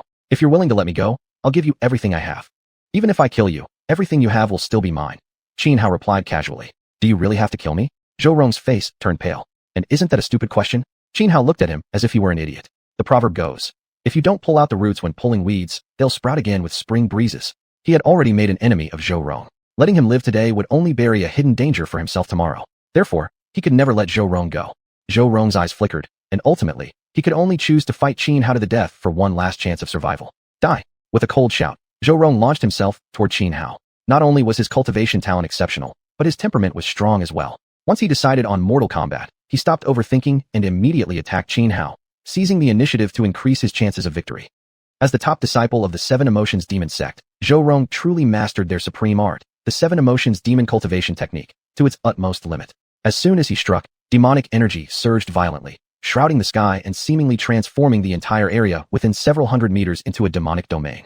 7 ultimate killing methods, demonic tides and fiery flames fill the world. Zhou Rong clapped his hands forward. The palm force surged like ocean waves, fierce and overwhelming, with rolling black demon flames blazing behind it. Xuanhuan remained calm and composed. He raised his right hand, fingers forming a sword gesture. With one swift slash across empty space, dozens, even hundreds of icy sword rays condensed instantly, forming a storm that swept outward, the first calamity from the 12 calamities sword scripture, the cold wind storm. The storm of sword rays tore through the surging palm force unleashed by Zhou Rong, extinguishing the rolling demonic flames. Its remaining force sent Zhou Rong flying backward continuously, riddling his body with numerous sword wounds, blood spilling everywhere and staining his clothes red. Zhou Rong stabilized himself, then pushed the 7 Emotions Demon cultivation technique to its peak. Thick demonic aura roared around him, making him appear like a demon god descending upon the mortal world, radiating an aura so terrifying it made one's soul tremble. 7 ultimate killing methods, annihilation of heaven, shattering the void. Zhou Rong roared fiercely as he shot forward explosively, his hands thrust out, fingers like hooks slashing repeatedly through the air. Each claw shadow transformed into a heaven-shaking blade ray, carrying terrifying power. Fires blazing beneath heaven, tenfold calamity. Xuanhuan drew the 7 luminaries' heavenly sword, raised it high, and executed a deadly move from the 12 calamities sword scripture. Sword energy blazed like fire, scorching 10 directions. Boom. Xuanhuan and Zhou Rong crashed together. Sword and claws collided unceasingly. Sword rays and claw shadows ripped open the void. The horrifying scene caused the already half-collapsed valley to nearly disintegrate completely. Finally, a wretched cry pierced the air. Zhou Rong screamed as the 7 luminaries' heavenly sword in Xuanhuan's hand pierced straight through his heart. Brilliant sword might instantly incinerated Zhou Rong's life force. His corpse fell from midair and crashed onto the ground. Xuanhuan gasped heavily. The 9 Dragon Emperor armor on his body bore several terrible claw marks, almost torn apart. Although Zhou Rong was ultimately no match for Xuanhuan, he wasn't weak at all, almost a standout among peers of the same realm. Alas, he met Xuanhuan, and thus, his tragedy was fated. After slaying Zhou Rong, Xuanhuan landed on the ground, collecting all spatial artifacts from Zhou Rong and the others' bodies. Then, with a shake of his 7 luminaries' heavenly sword, solar true flames erupted and instantly reduced their corpses to ashes. Though what happened inside Purple Cloud Grotto Heaven remained unknown to the outside world, and though various powers had signed agreements stating that any enmities formed during this heavenly chosen trial couldn't be settled afterward, still, Xuanhuan chose to eliminate all traces, avoiding unnecessary trouble. Only after completing these tasks did Xuanhuan approach the corpse of the Violet Flame Xuanhuan. Ding. Object detected for absorption. Violet Flame Xuanhuan. Absorb? Yes or no? The system prompt sounded in Xuanhuan's mind. Absorb. Xuanhuan made the choice immediately. Instantly, several streaks of dark light wrapped around the corpse of the Violet Flame Xuanhuan. After a few breaths' time, the body vanished. Ding. Absorption successful. Violet Flame Xianglong. Congratulations, host. Acquired. 1 heavenly origin pill of 9 flavors. As the system announcement echoed once more, before him appeared a sky blue pill, the size of a pigeon's egg, floating gently in midair. At the same time, information about the heavenly origin pill of 9 flavors flashed into Xianhao's mind. This heavenly origin pill of 9 flavors was a supreme grade treasure pill, one of the most effective medicinal pills for superhumans. Xianhao believed that if he took it, stepping into the King of Men realm would be effortless. Xianhao didn't immediately consume the 9 flavors heavenly origin pill. Instead, he put it away carefully and walked over to the remains of the ferocious beast that the red flame Xianglong had left behind. Ding. Object detected for absorption. 3-headed demon jackal. Absorb? Yes or no? Absorb. Frowning slightly, Xianhao made his decision instantly. He was familiar with the 3-headed demon jackal. It was an ancient species carrying the bloodline of the primordial beast, the 3-headed abyssal dragon. The 3-headed abyssal dragon belonged to a mutated lineage of dragons, and during antiquity, even fully grown ones were capable of killing true dragons. This revealed just how powerful such a creature could be. However, this particular 3-headed demon jackal hadn't reached adulthood yet, which was why it had been defeated by the violet flame Xianglong. Otherwise, it would have been the violet flame Xianglong ending up as prey. Ding. Absorption successful. 3-headed demon jackal. Congratulations, host. Acquired. Soul Gathering Devil Banner. The system notification sounded, and before Xianhao floated a black banner over a meter tall, the Soul Gathering Devil Banner, a spiritual treasure. Most importantly, this Soul Gathering Devil Banner was a growable artifact. The more souls it absorbed, the greater its power became, and it could even self-evolve into a treasure surpassing ordinary spiritual artifacts. Yet, this item violated heavenly principles, so whenever it underwent self-evolution, it would attract heavenly tribulation.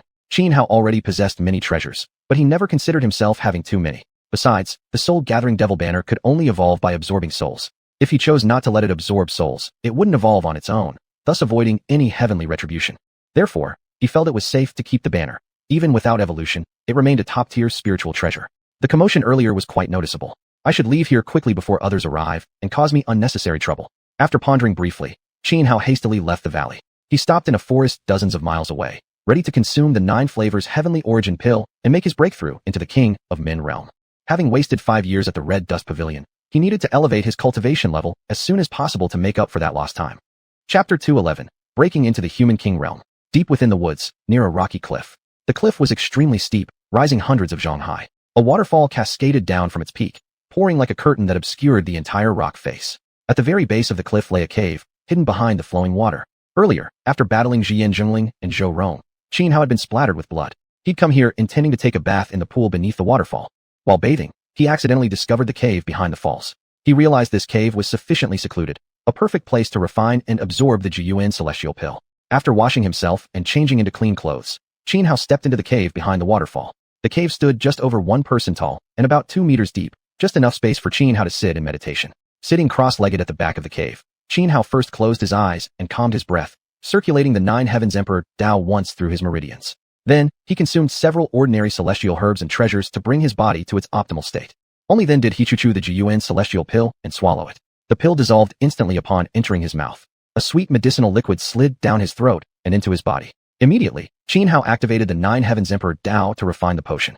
In an instant, vast waves of medicinal energy surged forth. His body absorbed much of it directly, while another portion transformed into spiritual energy, flooding into his life palace. Normally, for extraordinary cultivators to fully refine a top-tier pill, like the xiuxian celestial pill, and absorb 80 or 90% of its power would take at least 10 days to half a month.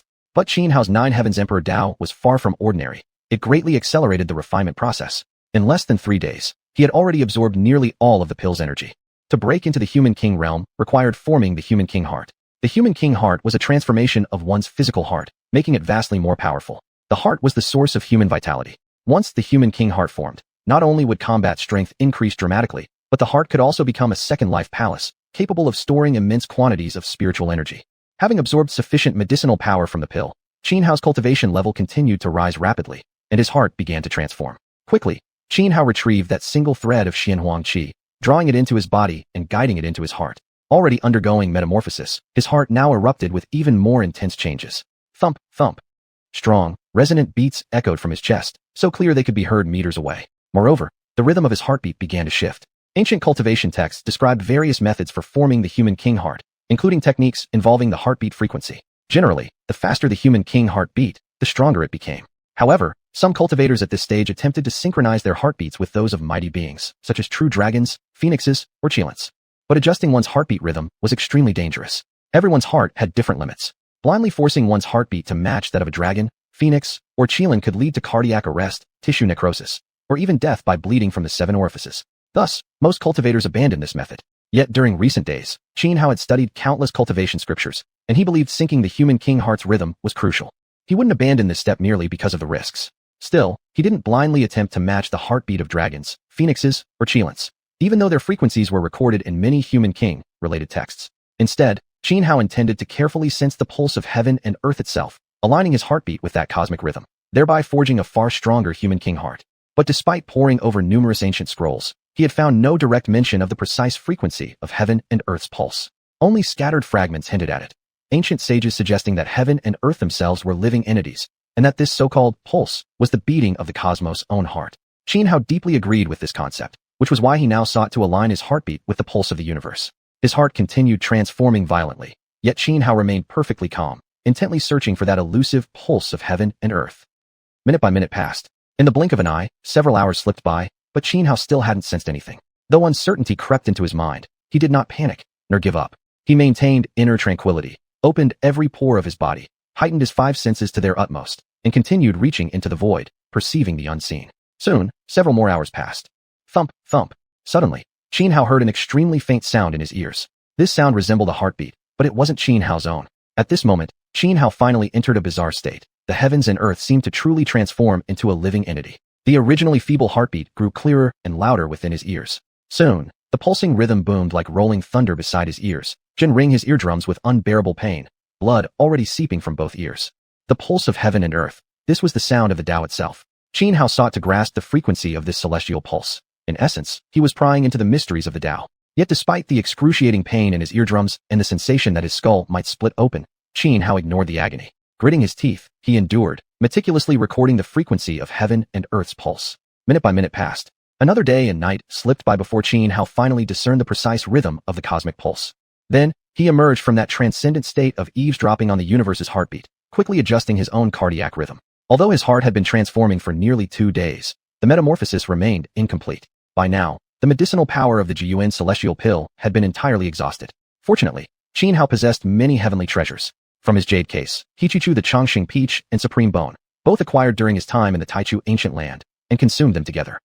Without the pill's potency, the transformation of his heart would have nearly ceased. But now, after ingesting the Chongqing peach and supreme bone, vast waves of potent medicinal energy surged into his heart. Under this intense stimulation, his organ resumed its violent evolution. At the same time, Xianhuan began adjusting the beating frequency of his heart.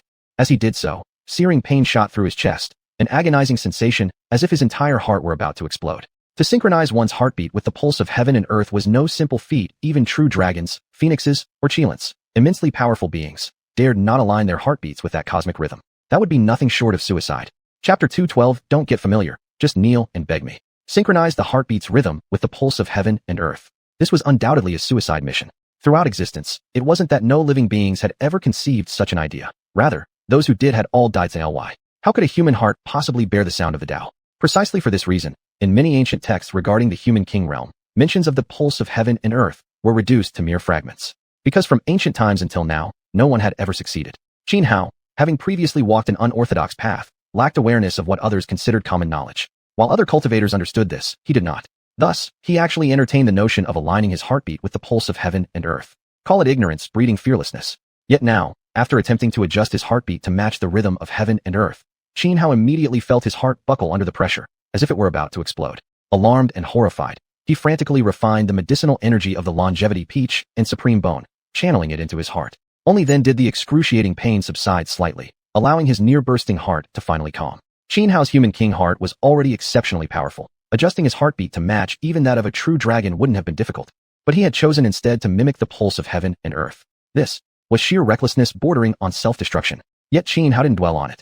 Though the near explosion of his heart had frightened him badly, he showed no intention of giving up. After stabilizing his heart with the power of the longevity peach and supreme bone, he continued adjusting his heartbeat once more. Soon, his heart could not endure again. Waves of searing pain racked his body, causing him to spew blood violently from his mouth. He immediately activated the 9 Heavens Emperor art, refining the longevity peach and supreme bone at full speed, flooding their immense medicinal power into his heart. Only because both the longevity peach and supreme bone were rare heavenly treasures, and further enhanced by the nourishing energies within Xianhua's jade case. Their potency remained strong enough to barely prevent his heart from rupturing. But Xianhua learned nothing from the experience. The moment his heart condition stabilized, he resumed adjusting its rhythm, this time lasting slightly longer than before. So the moments passed, second by second. Over and over again, Xianhua adjusted his heartbeat, striving to synchronize it with the pulse of heaven and earth. Each time his heart threatened to give out, he refined more essence from the longevity peach and supreme bone, pouring it into his heart. Though their medicinal power was potent, it couldn't sustain such relentless consumption. Before long, the essences of the longevity peach and supreme bone were completely depleted. At that moment, Xianhua reached into his jade case and withdrew the chaos purple vine. Originally, this fragment of the chaos purple vine had been drained of all spiritual energy, but after being placed inside the jade case, it gradually regained vitality, even sprouting new leaves. During the 5 years spent in Red Dust Tower, this fragment had grown significantly larger than before. Xianhua took it out and immediately began refining it. Instantly, primordial violet qi surged into his heart. Primordial qi was an extraordinarily high-grade energy. In fact, the chaos purple vine was several tiers above even the longevity peach and supreme bone as a heavenly material treasure. However, the small fragment Xianhua possessed had not yet fully recovered. It held only partial medicinal power, but even so, it far surpassed the longevity peach and supreme bone. His heart had already undergone intense transformation from absorbing xianhuan energy. Now, with the nourishment of primordial qi, the transformation grew even fiercer, and simultaneously, its endurance increased substantially. After stabilizing his heart once more, Xianhua resumed adjusting its rhythm. Just as before, whenever his heart could no longer endure, he replenished it with primordial qi. The primordial qi was extraordinary, even carrying indescribable traces of Tao resonance. This time, Xianhua smoothly synchronized his heartbeat with the pulse of heaven and earth. And the moment he completed the adjustment, his heart's transformation concluded. That is to say, his heart had become a human king heart. He had successfully stepped into the human king realm. Thump, thump, thump. Xianhua's heart beat powerfully, perfectly aligned with the pulse of heaven and earth. This rhythm resonated like waves of Tao sound echoing within his body, nourishing both his physical form and spirit, continuously strengthening them. Yet such a heartbeat, identical to the pulse of heaven and earth, invited heavenly envy. At the very moment Xianhua entered the human king realm, a massive vortex-shaped calamity cloud had already gathered in the sky. Dark clouds roiled, lightning crackled, casting a shadow beneath which the world seemed on the brink of apocalyptic doom. Xianhua shot out of the cave, gazing up at the ominous cloud, his brows deeply furrowed. He could clearly sense the terrifying calamity gathering in the skies. This time, it was aimed directly at him. He felt utterly exasperated. Ordinary cultivators who entered the human king realm didn't usually attract heavenly tribulation, yet he was being specifically targeted by the heavens. Fine, I can use this thunder tribulation to temper my body and make it even stronger. Xianhua remained utterly calm, showing no fear toward the impending tribulation. Not long ago, when he inherited the Red Dust Tower's legacy, he had also endured a tribulation lightning strike, yet hadn't sustained any injury at all. Instead, he had cleverly used the thunder to thoroughly refine his physical body. The undying nirvana body was the source of his confidence against any lightning tribulation. But just as Xianhua quietly waited for the tribulation to descend, he sharply sensed several figures rushing toward him from afar. This made him frown involuntarily. Soon, several figures arrived, 7 people in total, 5 men and 2 women. Xianhua, we meet again. One of the men spoke. This man was none other than Sun Xing, who had once debated Xianhua in Lingxiao Square. When entering Ziyun Haven, Zhao Lingsu had already instructed Sun Xing to kill Xianhua inside Ziyun Haven and avenge Zhao Kai. Zhao Lingsu wasn't only Sun Xing's benefactor, but also the foundation of his standing within Lingxiao Heavenly Palace. Thus, Sun Xing obeyed Zhao Lingsu without question. Immediately upon entering Ziyun Cave, he activated the artifact Zhao Lingsu had given him, located Xianhua's aura, and chased after him all the way here. Ziyun Haven was vast. The place where Sun Xing and the others had entered was extremely distant from Xianhua's location, which was why it took them so many days to finally find him. Who are you? Have we met before? Don't try to get familiar with me right away. If you want protection, just kneel down and beg me. Xianhua glanced at Sun Xing, pretending not to recognize him, then sneered mockingly. Xianhua, you're asking for death. Sun Xing was momentarily stunned.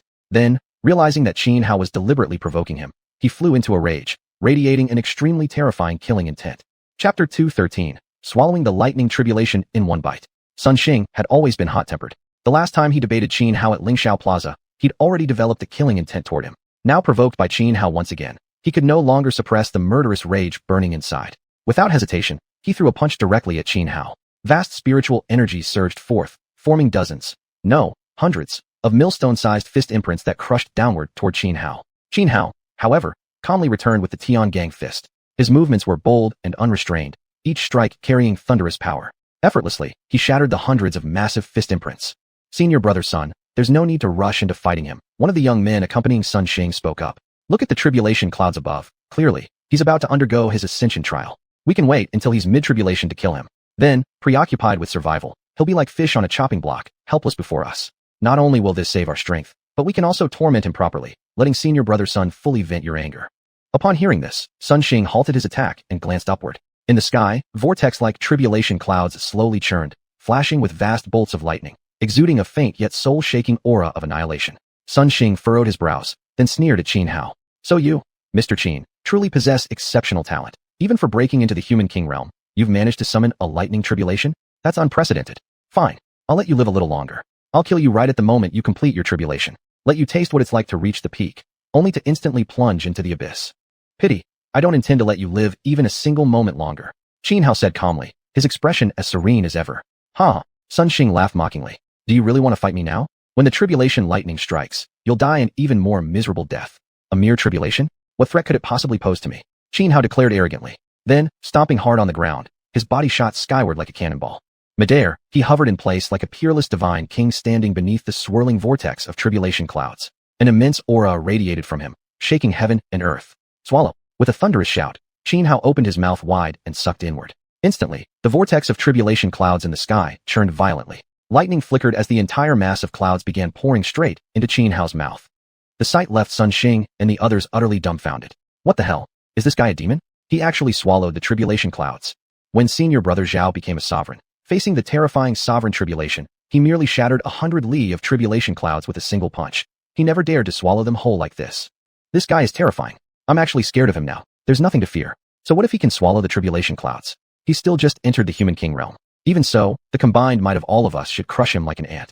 Watching Qin Hao devour the tribulation clouds, some among Sun Xing's group actually began feeling fear, entertaining thoughts of abandoning their plan to ambush him. Even Sun Xing himself stood dazed, only snapping back to reality when Qin Hao finished swallowing every last trace of the tribulation clouds. A heavy look crossed his eyes. He was a prodigy in his own right and naturally understood what had happened. Qin Hao hadn't literally eaten the clouds. Instead, he used his immense internal energy to obliterate them from within. To achieve such a feat was extraordinary, far beyond anything Sun Xing could accomplish. Moreover, Sun Xing still couldn't fathom why Qin Hao would attract a lightning tribulation upon entering the human king realm in the first place. Ah! Qin Hao belched loudly, then turned his head towards Sun Xing. I'm full now. Time to send you on your way. Empty boasting. Sun Xing snapped back, regaining his composure. Qin Hao, your flashy tricks might fool fools, but do you really think they can scare me away? You're too naive. After a pause, Sun Xing waved his hand at his companions. No more delays. Attack together. Once he's dead, we can go seek our fortune. With that, Sun Xing launched forward first, leading the charge toward Qin Hao. Originally, he hadn't regarded Qin Hao as any real threat, having absolute confidence in his ability to kill him. But after witnessing Qin Hao swallow the tribulation clouds, uncertainty gnawed at him. Without hesitation, he called for everyone to join the assault. Sun Xing activated a profound and mysterious movement technique, leaving afterimages filling the air, all converging from different directions toward Qin Hao. Waste of effort. Qin Hao coldly barked. Spinning his body, he raised a leg and kicked backward. Bang! Sun Xing took the kick square on the forehead, his body flying backward like a broken kite, crashing onto the ground several meters away. His movement technique, though intricate, was useless. If the opponent had been anyone ordinary, pinpointing his true form would have been extremely difficult. But Qin Hao had already condensed the heart of a human king, and his heartbeat resonated with the pulse of heaven and earth. This had amplified his five senses many times over compared to before, allowing him to instantly discern Sun Xing's true form. However, just as Sun Xing was kicked flying by Qin Hao, the others accompanying him simultaneously launched their attacks, descending upon Qin Hao with thunderous ferocity. In an instant, blades of light, sword chi, fist imprints, countless condensed energy forms surged forth like raging tidal waves, crushing toward Qin Hao. The air trembled with explosive roars, and dark fissures tore open in the void. Even a transcendent expert at the prenatal realm would have to momentarily retreat before such a combined assault. Yet Qin Hao remained unfazed, treating their coordinated attack with utter contempt. First, he donned the Nine-Dragon Emperor armor, then gave a mighty shake of his arms and threw a punch forward. Heavenly Gang Fist, shattering the heavens. Qin Hao's twin fists blasted out, their might awe-inspiring. Vast spiritual power coalesced into massive fist imprints that surged forward invincibly. The merged onslaught from Sun Xing's companions shattered, broke apart, and dissolved under the impact of Qin Hao's fist imprints. Then, the force of the punch pressed onward without weakening, striking one of them directly. The man let out a pitiful scream, his body exploding on the spot, blood scattering like rain, utterly annihilated. Witnessing their comrade's death, Sun Xing and the others turned pale, their eyes wide with shock and disbelief. Qin Hao's brutality had far exceeded their expectations. Die! Before Sun Xing and the rest could recover, Qin Hao coldly barked, already drawing the seven luminaries' heaven sword and charging forward. He shot through the air like a peerless divine king manifesting across the firmament, exuding an unstoppable momentum. Two female cultivators among Sun Xing's group hadn't even reacted when Xianhao flashed between them, slashing through in a single stroke. Their heads soared high into the air, cleanly severed. They were dead before they even realized it. Chapter 214. I'm just playing with you. What can you do about it? With a single slash of his sword, Xianhao decapitated the two women. His ruthless brutality and chilling aura of slaughter made Sun Xing and the others feel as if they were facing a killing show risen straight from hell. This guy is too strong. He's not even human. He's a monster, a devil. Otherwise, how could someone only at the human king realm possess combat power like this? It's impossible. Let's get out of here now. In the blink of an eye, 3 companions had died. The remaining few with Sun Xing were terrified, their minds filled with thoughts of retreat. Sun Xing's expression was grim. Though his cultivation level far exceeded Xianhao's, judging from the terrifying battle prowess Xianhao had just displayed, he knew there was no way he himself could win. At this moment, he also entertained thoughts of escape. Yet he realized that if he turned and fled now, Xianhao would certainly chase him. And if that happened, he would die without question. Thus, his eyes flickered as he paused to think, then said to the remaining 3 men, "Fellow juniors, don't panic. I have a secret trump card that can deal with him, but you must buy me some time." Hearing Sun Xing speak, the 3 men hesitated briefly before ultimately deciding to trust him and fleeing immediately. After all, Sun Xing was a disciple of Zhao Lingsu, and Zhao Lingsu held immense influence within the Lingxiao Heavenly Palace, responsible for managing nearly 99% of the sect's affairs due to the other high-ranking elders, including the 3 palace masters, being in long-term begone. Because of this, Zhao Lingsu controlled much of the cultivation resources distributed throughout the sect. As Zhao Lingsu's disciple, Sun Xing naturally enjoyed far greater wealth and advantages than other disciples of the Lingxiao Heavenly Palace. Most importantly, these disciples assumed that someone as influential as Zhao Lingsu must have given his favorite apprentice 1 or 2 life-saving treasures. For all these reasons combined, they believed Sun Xing truly possessed a trump move capable of defeating Xianhao. Steeled by resolve, the 3 men held nothing back. Each unleashed their ultimate techniques and quickly formed a small Heaven-Earth-Man triad formation, aiming to stall Xianhao and buy Sun Xing time. Facing the trio arrayed in their Heaven-Earth-Man formation, Xianhao remained cold-eyed. He raised the 7 suns, sword high, and activated a deadly technique from the 12 Calamity, Sword Sutra, rushing toward them with lethal intent. 5 calamities. Ancient road. Sunset. No return. Who dares block my path?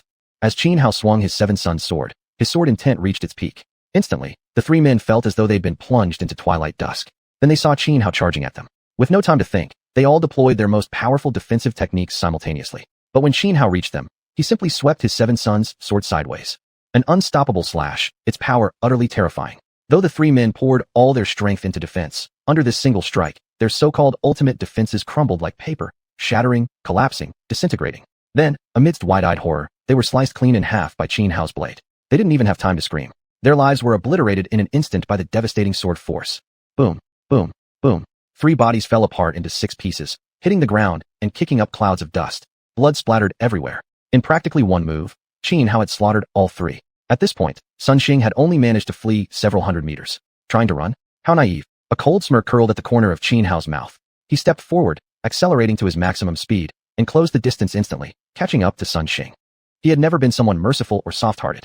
To enemies, there was no such thing as sparing their lives. If you try to kill him, you must pay with your own life.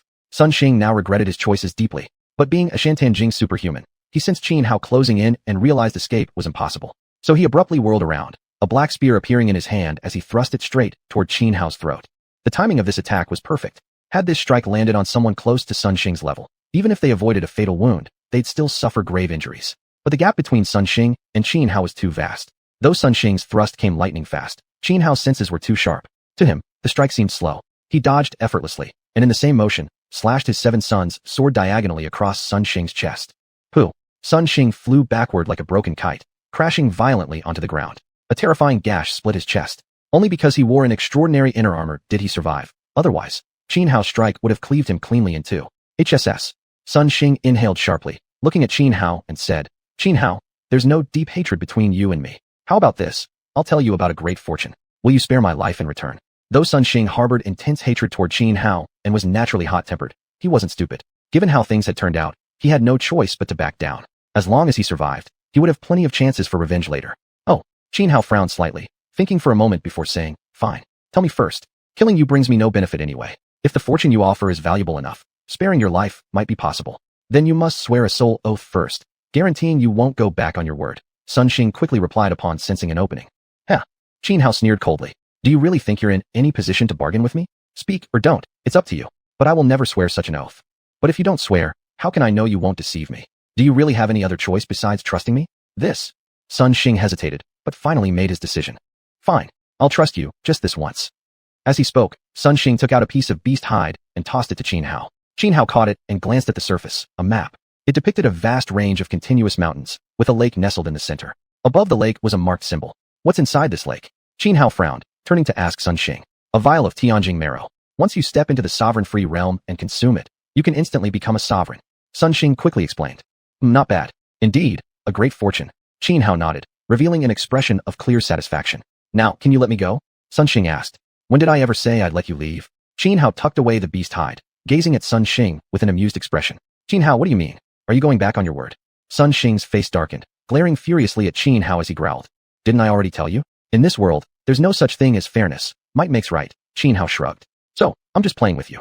What can you do about it? Chapter 215, Hand on Sword, Long Cry, Returning I Go. Xianhao, you're despicable, you. Sun Xing's face turned extremely ugly. Earlier, he had suspected that Xianhao might deceive him, but apart from choosing to believe Xianhao, he had no other option. Moreover, after careful consideration, he thought that Xianhao was at least of the same generation as the masters of the 12 Towers. Surely someone like him would look down upon breaking his word. That was why he finally decided to trust Xianhao, just once.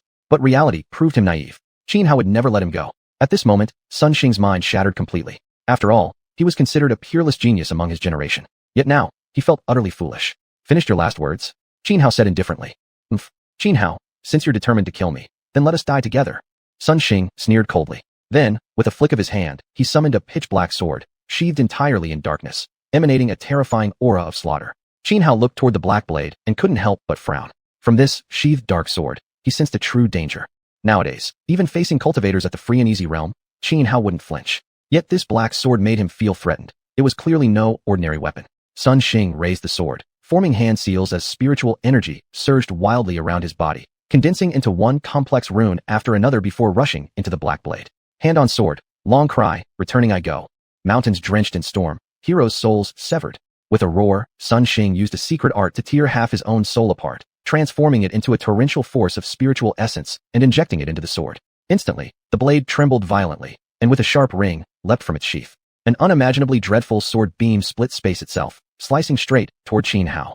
This strike defied description. Wherever the sword light passed, rain began pouring from the sky as if summoned by fate. Xianhao's expression changed drastically. Without hesitation, he raised the Seven Suns sword high, channeling vast waves of spiritual power into it. Instantly, the true solar flame within erupted outward, forming 7 suns the size of millstones. Ninth calamity, autumn wind, autumn rain, grief that kills. One sword cuts the soul. With a soft shout, Xianhao swung his 7 Suns sword, unleashing a killing move from the 12 calamities sword scripture. Sword intent reached perfection. Autumn winds blew, autumn rains drizzled. Beneath a pavilion stood a lonely figure etched with sorrow. For an instant, even Sun Xing was overwhelmed by the sword intent, his heart drowning in grief and melancholy, as though shrouded beneath an endless dark cloud. Then Xianhao thrust forward, a colossal sword beam surging forth as if to pierce through heaven and earth, demanding answers from the sky to dispel sorrow. Boom. The two fatal techniques collided, triggering a cataclysmic explosion. Scattering sword chi reduced everything within hundreds of meters to dust, leveling the land flat. A cracking sound rang out. The 7 Sun sword in Xianhao's hand snapped in two, its surging sword energy instantly dispersing. The black sword, unstoppable in its momentum, pierced right through Xianhao's chest, despite his strength far surpassing Sun Xing's.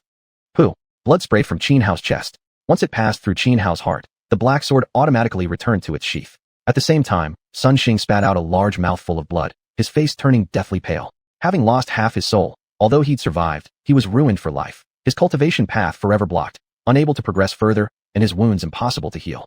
This was precisely why, even possessing such a deadly trump card, he'd been unwilling to use it earlier. But Xianhao had forced him into this corner. There was no choice left but to unleash it at any cost.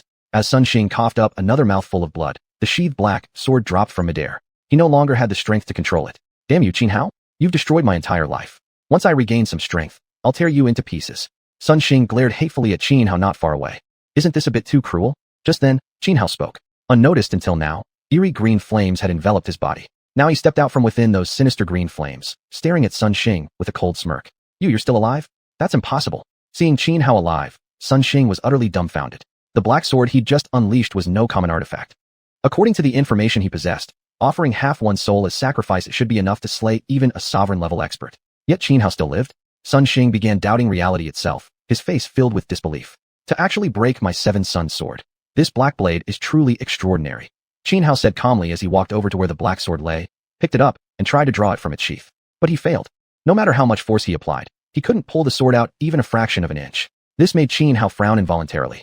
That black sword was extraordinary. Just now, if he hadn't possessed the undying nirvana body, he would have truly died. Moreover, the Seven Suns sword was a top-grade spiritual treasure, yet it had shattered like paper under the black blades slashed the moment it left its sheath.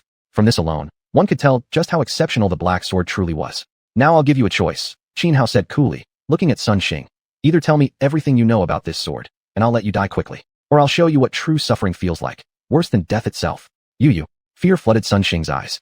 He couldn't comprehend how Xianhao could still be alive. 3-2. Xianhao didn't waste words, simply counting down. This black sword. I found it during an expedition deep in the 10,000 Li Mountains. Besides the sword itself, all I obtained was this manual on how to activate it. Sun Xing pulled out a pure white fox pelt and handed it to Xianhao. Xianhao took the pelt and glanced over it. Indeed, it contained detailed instructions for controlling the black sword. To activate it once requires sacrificing half of one's soul. Xianhao frowned. He thought the sword seemed practically useless. The cost to wield it was far too high. Losing half your soul would leave you crippled beyond recovery. Just do it. Give me a quick death. Sun Xing took a deep breath. Now that he was ruined, there was no hope left in life. Dying swiftly was better than enduring endless suffering. This time, Xianhao kept his word. With a flick of his left hand, forming a sword seal, he instantly beheaded Sun Xing. Ding! Detectable devourable item found. Unknown. Devour? Yes or no? Thinking the black sword too treacherous, demanding too great a price to wield, Xianhao didn't hesitate. Devour. The moment he made his choice, several dark rays emerged, winding tightly around the black sword. Ding! Devouring failed. Failure reason, unknown. After a few heartbeats, the system notification rang again. Not even the system can devour it. What exactly is this black sword? Xianhao stood stunned. This was the first time he'd ever encountered something the system couldn't consume. Chapter 216 The Jade Box seems to be changing. Xianhao stared at the black sword in his hand, utterly incredulous. This was the first time he had ever seen an item that the system identified as devourable, yet the devouring had failed. Moreover, when Sun Xing earlier launched an attack on him by sacrificing half of his soul to activate the black sword, Xianhao had put up full resistance, but still failed to block it. Before the black sword, the Seven Suns' heavenly sword shattered like paper, effortlessly cut apart. It was clear just how extraordinary this black sword truly was. If it weren't for the enormous cost, the need to sacrifice half one's soul, Xianhao would never have hesitated to let the system devour the sword. But he had never expected the system itself to fail. I'll just put it away for now, Xianhao murmured, placing the black sword inside the jade box. Then he quickly left the area. The trial of the chosen lasted 6 months. For ordinary people, half a year was no short span, but for cultivators, time passed in the blink of an eye. Particularly for powerful cultivators who might enter seclusion for decades, or even centuries at a stretch. Places like the Purple Cloud Grotto Heaven were rare treasures. Opportunities to enter were few and far between.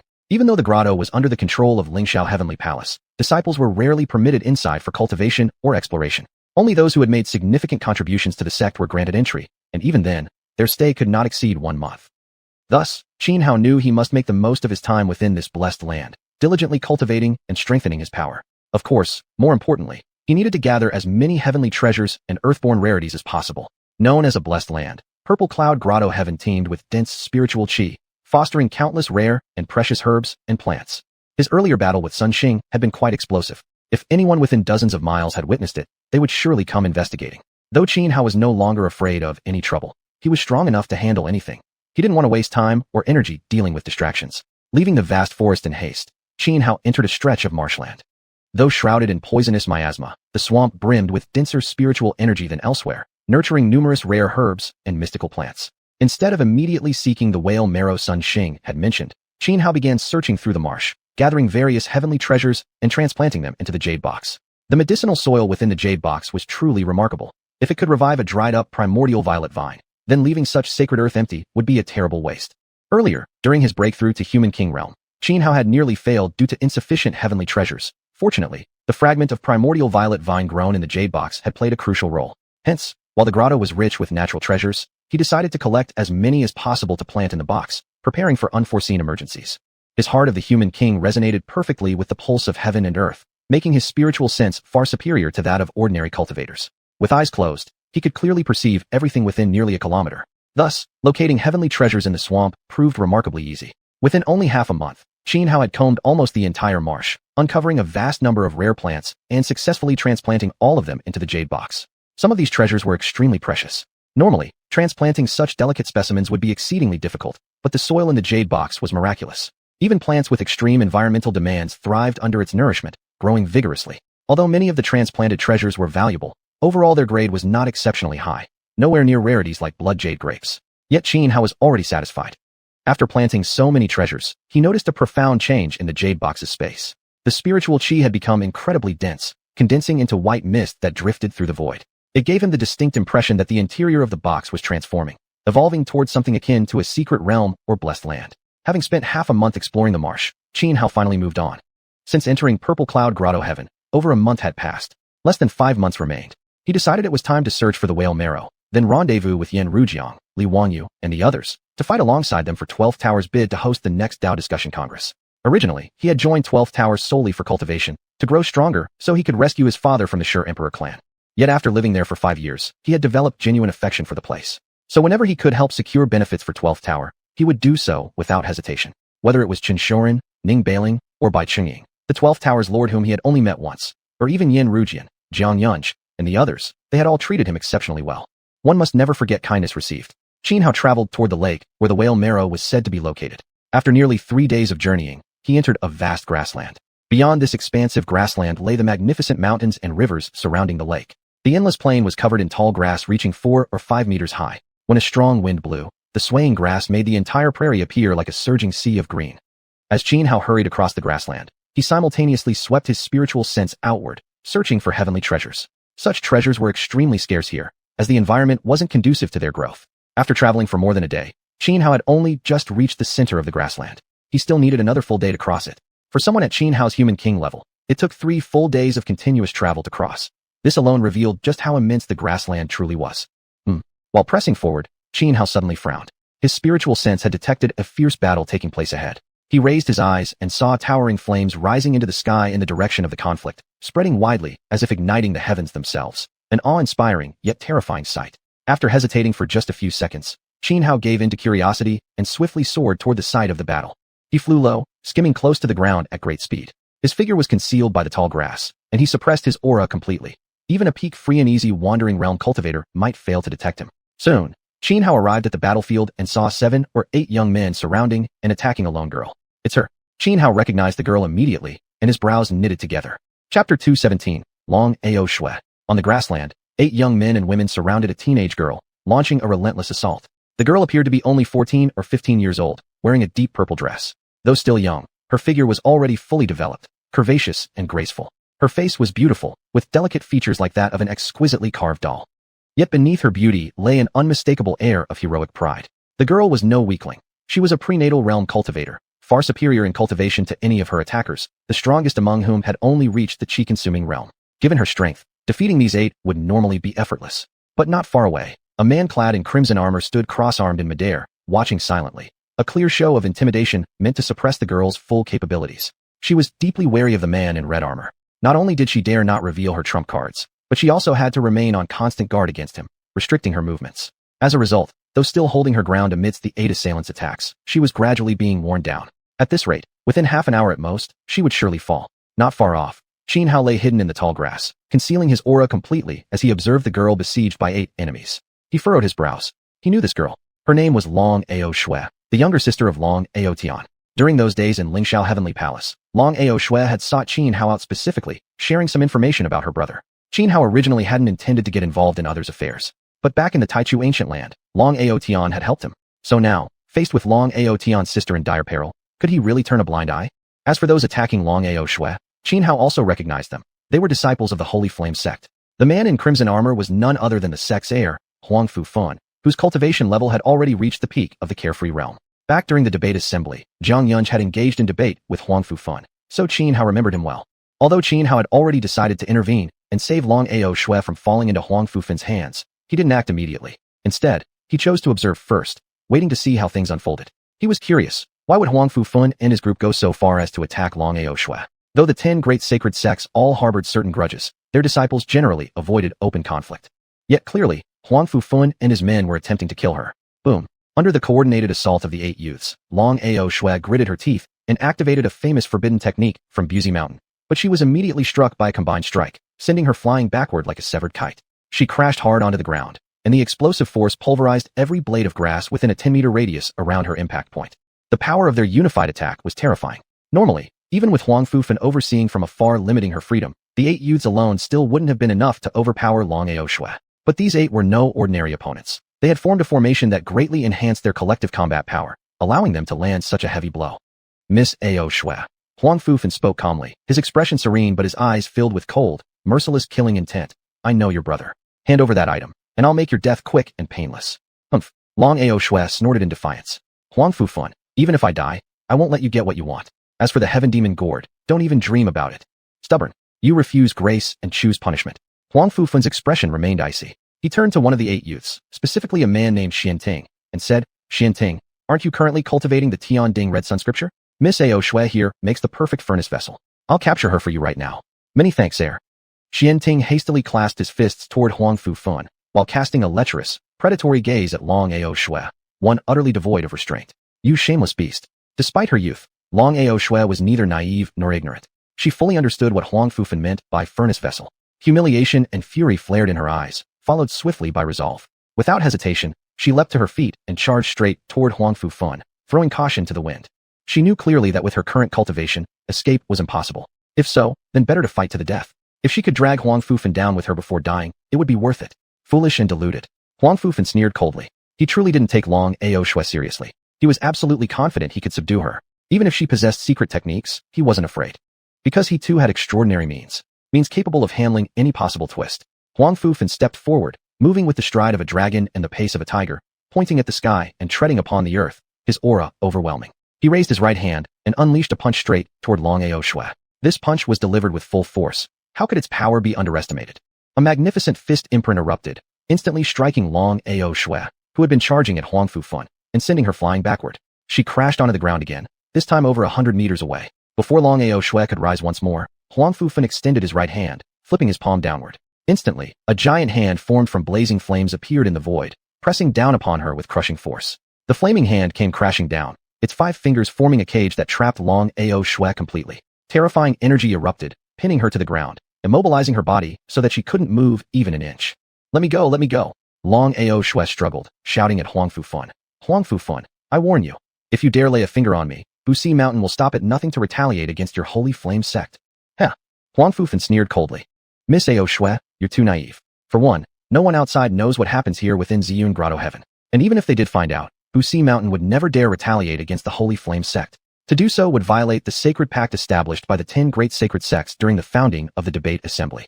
In that case, Busi Mountain would face joint attacks from the other 9 great sects. Even if your Busi Mountain hadn't weakened significantly in recent years, it would still be pure fantasy to imagine it standing alone against 9 other supreme powers. Having said this, Huang Fufan paused slightly, then turned to Xianting and said, Xianting, she's all yours. Rest assured, Saint's son, Xianting replied quickly. I'll make sure this little girl experiences something far worse than death before she dies. Then, wearing a sinister expression, he turned his gaze upon Long Ao Shui, trapped beneath the flaming hand, and began walking toward her step by step. Stay back. Don't come any closer. Seeing Su Xianting approaching step by step, Long Ao Shui truly panicked. Yet Su Xianting showed no sign of stopping. His lips curled into an even more sinister smile. Hey, isn't that going too far? At that moment, a lazy voice rang out. Su Xianting froze immediately, his body trembling slightly. The instant that languid voice sounded, he felt an overwhelming sense of life-threatening danger. In that moment, a voice deep in his heart seemed to warn him, move even a fraction, and you will die. Not far away, Huang Fufan and the others also heard the voice. They instantly turned toward its source, and saw Xianhao emerging from the bushes. It's you. Huang Fufan frowned, his expression turning solemn. During those few days at Lingxiao Heavenly Palace, stories about Xianhao had spread like wildfire. He naturally had heard them too. But what troubled him most wasn't Xianhao's instant kills of Chu Tianqing and Zhao Kai. It was Xianhao's status. He himself could probably kill Chu Tianqing and Zhao Kai in one move as well.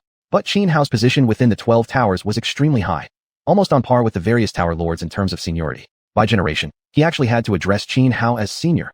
Moreover, in recent years, the Holy Flame sect had recruited many disciples within regions controlled by the 12 towers. In theory, this was akin to encroaching on the 12 towers' territory, yet the 12 towers never intervened, not even issuing a warning.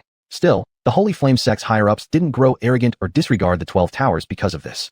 Instead, they voluntarily offered many benefits to the 12 towers, yielding at numerous points, doing their best to avoid conflict. The Holy Flame sect's ancestral land wasn't in the eastern wasteland but in the northern plateau, where glacial terrain dominated, making human settlements sparse. Hence, the sect suffered from a severe lack of disciples. Though the world was vast, major powers were intricately intertwined, and densely populated prosperous lands all belonged to established forces, leaving the Holy Flame sect with nowhere to recruit. Now that they finally found an organization, the 12 Towers, that didn't restrict their recruitment, they naturally dared not provoke them.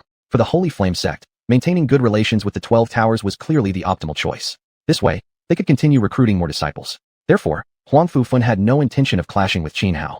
If he damaged the relationship between the Holy Flame sect and the 12 Towers, the higher-ups would severely punish him. His status as the Holy Flame sect's chosen disciple might even be shaken. I won't waste words, Qin Hao said slowly, strolling out from the bushes. He glanced indifferently at Huang Fufun and the others before speaking. One word for you all, leave. Hearing Qin Hao's words, Huang Fufun furrowed his brows, but remained silent. He was still weighing whether to provoke a confrontation. However, several other young men accompanying Huang Fufun became furious at Qin Hao's blunt order to get lost. One of them coldly snapped. Qin, although the Holy Flame sect and the 12 Towers have always maintained friendly relations, this doesn't mean we fear your 12 Towers. It simply means we believe your 12 Towers possess some sense of reason. Don't mistake our magnanimity for your excuse to act arrogantly in front of us. Heh. Qin Hao sneered, turning to look at the youths beside Huang Fufun. His voice dropped low and heavy. Stop flattering yourselves. The reason I can act so freely before you is because my strength is sufficient.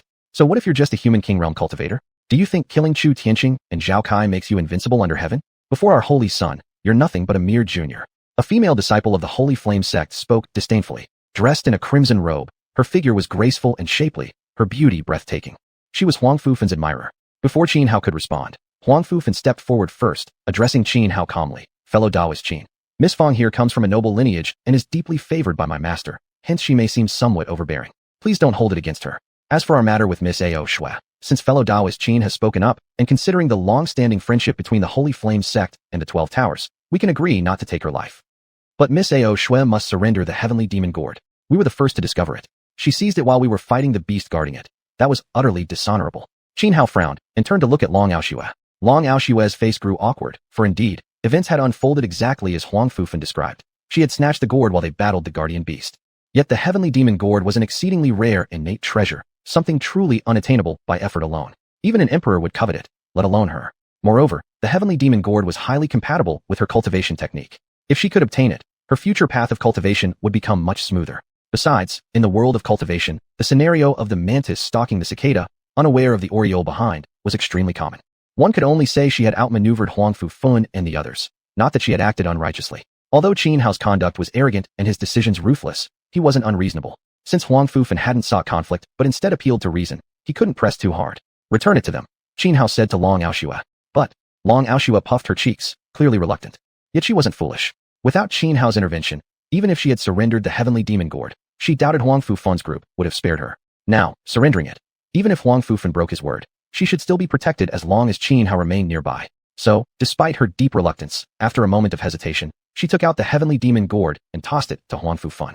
Huang Fufun caught it, examined it carefully, confirmed it was intact, then stored it within his spatial artifact. Only then did he bow respectfully to Qin Hao and say, "Fellow Taoist Qin, until we meet again." With that, Huang Fufun turned to leave, motioning for Su Xianting and the others to follow. You, Xingqin, consider yourself lucky this time. Next time we meet, you'd better avoid us. Or else. The female disciple who had resented Qin Hao from the start let out a cold snort, determined to leave behind a threatening remark before departing with Huang Fufun.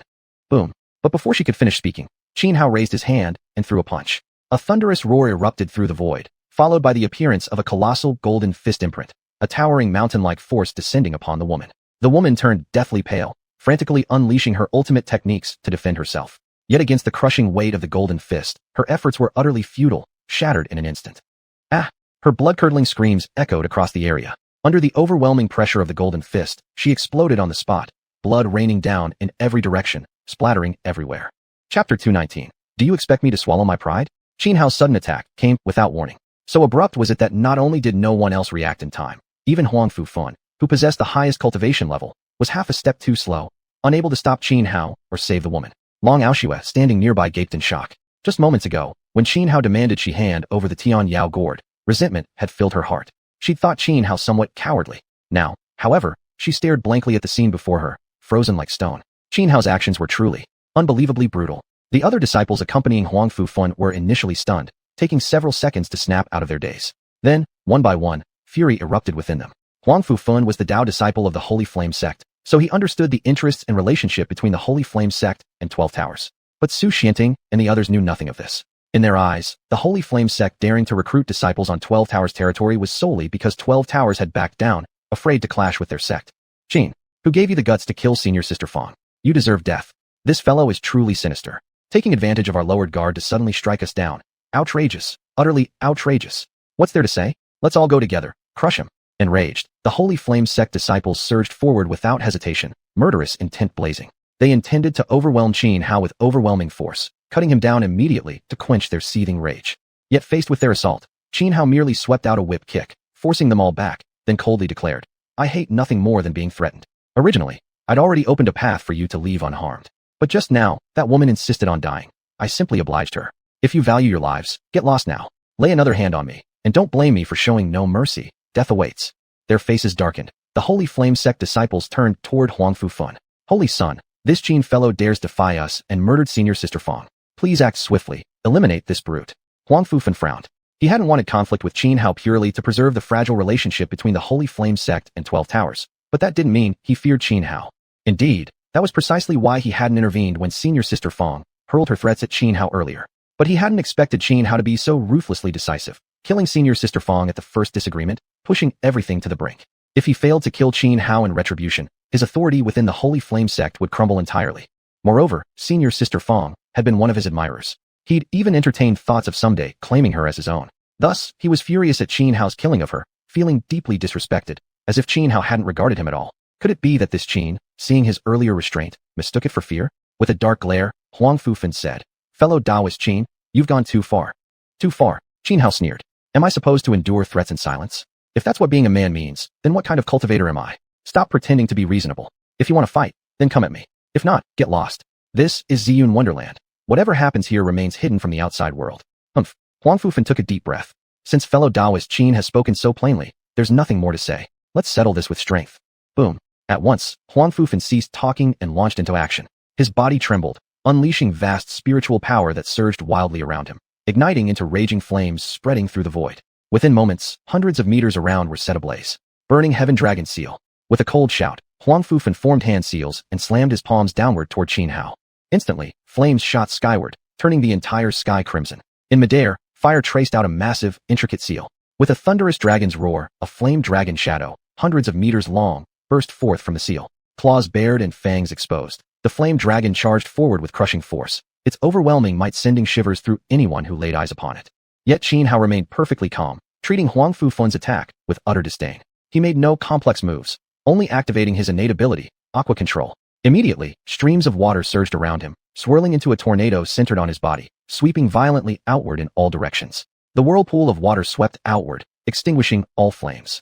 When it collided with the flame dragon shadow, water and fire repelled each other. The clash of two opposing energies triggered a massive explosion, its thunderous roar echoing across heaven and earth. Heavenly Gang God Fist. Having easily shattered Huangfu Fan's attack, Xianhao's eyes flashed with coldness. Since he had already chosen to strike, there was no room for hesitation. He gave it his all, holding nothing back, determined to overpower and crush Huangfu Fan decisively. Xianhao charged forward like a dragon striding and a tiger advancing. His fist swung violently as he unleashed the Heavenly Gang God Fist. In an instant, one fist imprint after another appeared high in the sky, each resembling a shining star suspended in the heavens. Then, these imprints fell together, like meteors crashing down from the ninth heaven. The spectacle was overwhelming. Even before they struck Huangfu Fan, the air pressure alone caused the red armor he wore to clang and ring, eliciting like talismans that shimmered into existence upon its surface. Huangfu Fan looked up at the star-like fist imprints hurtling down from the sky, his expression growing grave. Immediately, he raised both hands overhead in a pillar holding the sky stance, forming a vast arched barrier of raging flames above him. Boom, boom, boom. One majestic fist imprint after another smashed into the arched barrier Huangfu Fan had erected, making it shudder and resound with dull cracks. Frightening fissures began to spread across the barrier like a spiderweb, widening with each impact. Yet in the end, Huangfu Fan still managed to withstand every falling fist imprint. Everyone, attacked together. Huangfu Fan narrowed his eyes and shouted aloud. Originally, he hadn't regarded Xianhao as any real threat. But after this brief exchange, he now had a rough grasp of Xianhao's combat prowess. Conservatively speaking, Xianhao's strength was no weaker than his own. He still needed to conserve energy for greater opportunities ahead, even for the most crucial contest at the Tao Discussion Conference, the right to host the next conference. If he expended too much fighting Xianhao, the cost would outweigh the gain. So he didn't care about saving face. Despite possessing higher cultivation than Xianhao, he chose to order xiuxian and the others to join him in surrounding Xianhao.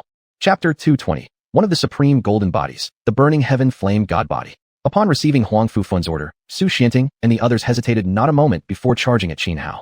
Among them, Two men had long harbored feelings for senior sister Fong. Seeing the woman they secretly loved killed by Xuanhuan, they had already lost all rationality. Towering fury surged within their hearts, and sharp killing intent radiated from their bodies. Boom. The seven formed a formation and attacked Xuanhuan like a massive millstone rolling forward, determined to crush him into dust. Xuanhuan was a man of principles. If others showed him respect, he would repay it tenfold. But if someone dared to provoke him even once, he would make them suffer for a lifetime. That was why, when Huang Fufun tried reasoning with him earlier, he had acted like a courteous gentleman and made Long Aoshu a hand over the heavenly demon gourd. But when senior sister Fong threatened him with an arrogant, condescending attitude, he had mercilessly struck her down with a single punch. His actions were always that decisive and direct. Now that Huang Fufun and the others had chosen to fight, there was no reason for him to hold back. With a shake of his body, surging spiritual power erupted outward from Xuanhuan, churning violently around him. The wind generated by his energy whipped his clothes so fiercely they snapped in the air. 8 Evil Demon Emperor Body. Without hesitation, Xuanhuan activated one of his ultimate techniques. As soon as the 8 Evil Demon Emperor Body manifested, sinister energy filled the area. Patches of grass across the land instantly withered and died. Behind Xuanhuan, the 8 Evil Demon Emperor stood towering in midair. Its 8 dragon heads extending from behind its human form appeared extremely ferocious, exuding an aura that sent shivers through the very soul. Now that Xuanhuan had reached the human king realm, the power of his 8 Evil Demon Emperor Body had increased dramatically. One of the dragon heads suddenly opened its eyes. In an instant, ghostly energy as dense as mist surged forth like a tidal wave. Its might was terrifying. When it struck the formation of xiuxian and the other 6, it effortlessly halted their advance, leaving them completely immobilized. This is the legendary 8 Evil Demon Emperor Body, one of the supreme golden bodies. Huang Fufun, true to his status as the Holy Flame sect's chosen disciple, possessed extensive knowledge. He immediately recognized Xuanhuan's technique, and though astonished, his eyes were also filled with wariness. In fact, he even regretted not stopping senior sister Fong from threatening Xuanhuan earlier. They'd already obtained the heavenly demon gourd. Wouldn't it have been better just to leave quietly? Still, although wary in heart, he wasn't so frightened by the 8 Evil Demon Emperor Body that he'd turn tail and run now. Having earned his position as the Holy Flame sect's prodigy, his own cultivation talent was no joke. While the golden body he had cultivated couldn't directly suppress the 8 Evil Demon Emperor Body, it wasn't weaker either. Kill! With a cold shout, Huang Fufun shot forward like lightning, quickly appearing above Xuanhuan's head. As if deliberately challenging Xuanhuan, he too activated his golden body. Immediately, boundless flames surged into the heavens, and a towering 100-meter-high phantom arose behind him. Enveloped in roaring fire from head to toe, the figure resembled a deity who ruled over all flame in the world. This was none other than the Burning Heaven Flame God Body, one of the supreme golden bodies. Activating the Burning Heaven Flame God Body, Huang Fufun arrogantly stomped downward at Xuanhuan's head. Instantly, the enormous flaming foot of the Burning Heaven Flame God Body came crashing down like a primordial mountain, aiming to pulverize Xuanhuan beneath it. Outrageous! Xuanhuan's expression turned icy cold as he roared. How could he possibly tolerate someone trampling on his head with their foot? First, he thrust both palms outward. The 8 Evil Demon Emperor Body unleashed its might once more, striking xiuxian and the other's formation with a single palm blow, sending them flying backward. Then, with a swift motion of both hands toward the sky, countless heaven-piercing divine spears condensed out of thin air, like rows of earth spikes shooting upward, and collided head-on with the giant flaming foot of the Burning Heaven Flame God Body. Boom! An explosion thundered across the battlefield. Spear after spear detonated upon impact. Yet the spears seemed endless, like floodwaters bursting through a dam. Shattered ones replaced immediately by new ones. Wave after wave of strikes battered the flaming foot until finally, the descent of the Burning Heaven Flame God Body's foot was completely stopped, unable to press down even a fraction further. At the same time, 2 more dragon heads on the 8 Evil Demon Emperor behind Xuanhuan snapped open their eyes. 3 kinds of evil karmic force were released simultaneously, shaking the Burning Heaven Flame God Body and forcing it backward. Huang Fufun immediately let out a muffled groan, stumbling back several paces unsteadily. Before he could stabilize himself, the 3 awakened dragon heads lunged forth like chains black as ink, wrapping tightly around the Burning Heaven Flame God Body and beginning to refine it using the corrupting power of karma. Huang Fufun instantly felt excruciating pain throughout his entire body, as if burned alive, as if being flayed inch by inch. Burning true flame shatters the void. Suffering under the refining force of the evil karma, Huang Fufun trembled in both agony and dread. If this continued, he truly might be in mortal danger. Without thinking further, he immediately unleashed his ultimate trump card. In an instant, terrifying flames erupted from the Burning Heaven Flame God Body, like a volcanic inferno bursting forth, unleashing unimaginable destructive power. The 3 dragon heads binding the Burning Heaven Flame God Body were all severed by the violent surge of flame. Yet Xuanhuan remained utterly cold and emotionless, as 5 more dragon heads suddenly snapped open their eyes. 5 evils, light of God-slaying. Each of the 5 dragon heads fired a searing beam of light. In a flash, the 5 radiant beams swept across the battlefield, effortlessly obliterating Huang Fufun's Burning Heaven Flame God Body. Due to the spiritual resonance between cultivator and technique, Huang Fufan suffered catastrophic backlash. His body flew backward like a broken kite, coughing up large mouthfuls of blood. The blood sprayed through the air, blooming like red flowers, gruesome and vividly bright. Saint Sun, seeing Huang Fufan gravely wounded by Qin Hao, xiuxian, and the other 6 turned pale with shock. But at that moment, Qin Hao took a single step forward toward them. The heart of a human king beat in rhythm with the pulse of heaven and earth, drawing ambient spiritual energy into massive surging currents that swirled around his body, as if supplying him with infinite power. At this moment, even xiuxian and the others could hear the distinct thump, thump, thump of that heartbeat. That pulsing rhythm made them feel suffocated. Kill. Qin Hao had no intention of showing mercy to Huang Fufan and the rest. The enmity was already set. If he didn't wipe them out completely now, they would surely seek revenge whenever the chance arose. When it came to enemies, Qin Hao was never compassionate or soft-hearted. With a single stride covering several zhang, he closed in on xiuxian and the others. Behind him, the 8 evil demon emperor body had fully regenerated all 8 dragon heads, and now, every one of them opened its eyes. Each head unleashed a horrifying beam of light, shooting rapidly towards xiuxian and the rest, the very same fatal technique that had just crushed Huang Fufan. Faced with such an attack, xiuxian and the others' expressions changed drastically, their eyes filling with despair. Chapter 2:21 Huang Fufan escapes. 8 dragon heads, 8 beams of divine annihilation light. Even though xiuxian and the other 6 hastily formed a formation and unleashed their most powerful ultimate techniques, they still couldn't withstand the 8 beams of divine annihilation light. Under the sweeping assault of these 8 divine rays, the various ultimate techniques they activated and the formation they had created crumbled like paper, instantly shattered upon contact with the light. Ayaya! Piercing screams rang out. Under the impact of the divine annihilation light, xiuxian and the 6 others cried out in agony before one by one disintegrating into ashes. Witnessing Qin Hao kill xiuxian and the rest, Huang Fufan's eyes filled with terror. Without hesitation, he immediately summoned forth a red copper pagoda. This red copper pagoda was extraordinary, covered all over with tadpole-like runes. Once Huang Fufan released it, the tiny, palm-sized artifact instantly expanded, growing within a single moment to nearly 100 meters tall. Moreover, the runes across its surface lit up brightly, and torrential flames erupted from within the pagoda, turning the entire sky into an endless sea of fire. The red copper pagoda floated amidst this blazing inferno, creating a magnificent, yet terrifying spectacle. Even Qin Hao couldn't help but furrow his brows slightly, for he sensed a trace of genuine threat emanating from the red copper pagoda, though admittedly, only a faint one. Inyan golden scissors, command. With a slight lift of his hand, Qin Hao summoned a pair of scissors, precisely the reward he'd obtained after using his system to devour 23 Dinghai pearls. The Inyan golden scissors were a top-tier treasure, not lacking in power. Once released, they transformed as if into 2 golden dragons, lunging toward the red copper pagoda, attempting to shear it apart. But the glowing runes on the pagoda formed a golden barrier of light that actually blocked the scissor strike. This unexpected resistance caused Qin Hao to pause momentarily in surprise. Then, lifting his hand again, he summoned another artifact, a small tower. This one was entirely black. Once released by Qin Hao, it instantly grew to mountainous proportions, dwarfing Huang Fufan's red copper pagoda by several times. It was none other than the 18 Hells Tower, intricately carved with images of all manner of hellish scenes. Every engraved image now glowed fiercely, amplifying the tower's might. Then, with a thunderous roar, the 18 Hells Tower shot skyward before plummeting downward from above, aiming to crush the red copper pagoda into nothing more than scrap metal. The crushing descent carried immense force, as if the weight of 18 layers of hell itself pressed down. Boom!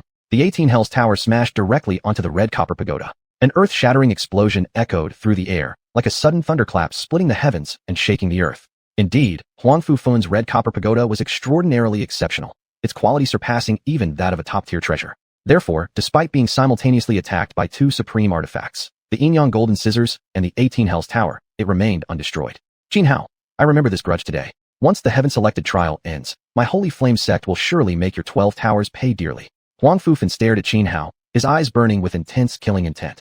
At first, he hadn't truly harbored any desire to kill Qin Hao, but now, his hatred burned so fiercely that peace wouldn't return to his heart unless Qin Hao lay dead. I've said it before, I hate threats the most. Qin Hao narrowed his eyes. Behind him, the 8 dragon heads of his 8 evil demon emperor body opened their eyes once more, each spewing forth beams of divine annihilation light simultaneously. The tyrannical rays merged into a single terrifying beam, as thick as a water barrel, blasting straight toward the red copper pagoda. Under the force of this devastating beam, even the red copper pagoda, crafted from unique materials and far superior in quality to any top-tier treasure, could not endure. Cracks spiderwebbed across its entire structure, looking as if it might shatter and collapse at any second. Seeing his pagoda on the verge of destruction, Huang Fufan turned pale with shock. He didn't dare utter another threat. Instead, he quickly pulled out a runestone marked with a flame insignia. Without the slightest hesitation, Huang Fufan crushed the flame-marked stone in his hand. Instantly, crimson flames enveloped his entire body. Within less than 2 breaths' time, the red flames dissipated, and Huangfu Fan vanished completely. The flame-marked runestone he'd just broken was bestowed upon him by a powerful expert of the Holy Flame sect. As the sect's chosen heir, his safety was paramount. So naturally, senior elders had prepared certain protective measures for him. Were it not for the special conditions of Xiuxian Cave Haven, where everything happening inside remained hidden from the outside world, back then, Huangfu Fan wouldn't have needed to act at all. A senior expert from the Holy Flame sect would have intervened instantly to kill Xianhao on his behalf. But now, he could only rely on himself. To survive, losing a bit of face meant nothing. As for the grudge formed with Xianhao today, he would naturally find a chance later to reclaim everything from him. Seeing Huangfu Fan escape in such a manner, Xianhao merely frowned. Although he wanted to kill Huangfu Fan, at this very moment he needed all his focus to control the Inyan Golden Scissors and the 18 Hells Tower to suppress the Red Copper Pagoda, leaving him no chance to pursue. It was Long Aoxue beside him who, upon seeing Huangfu Fan's hasty retreat, acted instantly. Though she failed to stop Huangfu Fan completely, she managed to sever one of his arms. After Huangfu Fan escaped using the rune stone, the power of the Red Copper Pagoda rapidly weakened. The glowing runes across its surface began to dim one after another. Under the continuous assaults from the Inyan Golden Scissors and the 18 Hells Tower, the pagoda quickly shrank and fell from the air, landing directly into Xianhao's hand. Xianhao examined the Red Copper Pagoda. Though it was extraordinary, its quality surpassing even top-tier treasures, almost approaching that of a Dao artifact, it was clearly not something Huangfu Fan had obtained himself. It had been bestowed by a high-ranking expert of the Holy Flame sect. As such, there were imprints left within the pagoda by someone far stronger than Huangfu Fan. With Xianhao's current cultivation, absorbing and mastering the artifact would be extremely difficult. Therefore, he didn't have the fortune to use the Red Copper Pagoda himself. Yet he wasn't disheartened in the slightest, because he could let the system devour it. Ding. Object detected for devouring. Red Copper Pagoda. Proceed with devouring? Just as the thought arose in Xianhao's mind, the system prompt sounded right on cue. Devour. Without hesitation, Xianhao made his choice immediately. In an instant, several strands of black light coiled around the Red Copper Pagoda. Within less than 2 breaths, under the entanglement of those dark rays, the pagoda vanished into thin air. Ding. Devouring complete. Red Copper Pagoda. Congratulations, host. Acquired 7-color divine radiance, 9 demon wasteland spirit. After the system devoured the Red Copper Pagoda, 2 objects spontaneously appeared before Xianhao. Chapter 222 heading to Tianxua Marsh. Before Xianhao floated 2 orbs of light. One of them shimmered like a rainbow, colorful and dazzling, radiant and beautiful. The other orb was entirely gray, resembling a misty haze, within which all kinds of terrifying faces flickered in and out of existence. According to the information provided by the system, the rainbow-like light was known as the 7-color divine radiance, one of the rare treasures between heaven and earth. After entering the dining on mists and feasting on Qi realms, cultivators needed to consume such heavenly treasures. The 7-color divine radiance was an exceptionally rare example among these mists. As for the other grayish orb of light, it was called the 9-demon wasteland spirit, also a celestial treasure, but belonging to the category of Qi. The dining on mists and feasting on Qi stages were special. Once a cultivator successfully consumed the corresponding heavenly treasure, they would immediately break through to the next realm. Originally, Xianhao had planned to return to the 12th tower and awkwardly asked by Chungying and others for such heavenly treasures. Now that he'd obtained both the 7-color divine radiance and the 9-demon wasteland spirit as rewards from the system, he only needed to break through to the mixed origin realm within the purple cloud sect's domain. Then he could instantly leap past both dining on mists and feasting on Qi, advancing straight into the innate realm. However, at present, breaking into the mixed origin realm still required some time, not because his foundation was insufficient, but because he lacked the right opportunity. Once that moment arrived, advancing would come naturally. After all, he had lain dormant in the Red Dust Pavilion for a full 5 years. Coupled with inheriting its legacy and constantly having his body and spirit cleansed by the essence of worldly truth, his strength and depth had continuously accumulated and grown. Having stored away the 7-color divine radiance and the 9-demon wasteland spirit, Xianhao turned toward Long Aoxue beside him. Earlier, she had seized the chance during a critical moment to strike Huangfu Fan, severing one of his arms. On that severed limb, the thumb still wore a dark-colored ring. Embedded with several black pearls, the ring looked noble and imposing. It was a spatial artifact. Though Huangfu Fan had placed restrictions upon it, such seals posed no real challenge for Long Aoxue. She unlocked Huangfu Fan's spatial artifact and retrieved from within the heavenly demon gourd. While there were many valuable items inside Huangfu Fan's storage, to her, only the heavenly demon gourd held true worth. Her status in the Deathless Mountain actually surpassed Huangfu Fan's position in the Holy Flame sect. Thus, the resources available to her in Deathless Mountain were no less than what Huangfu Fan enjoyed in the Holy Flame sect. As a result, most of the things in Huangfu Fan's possession held little value to her.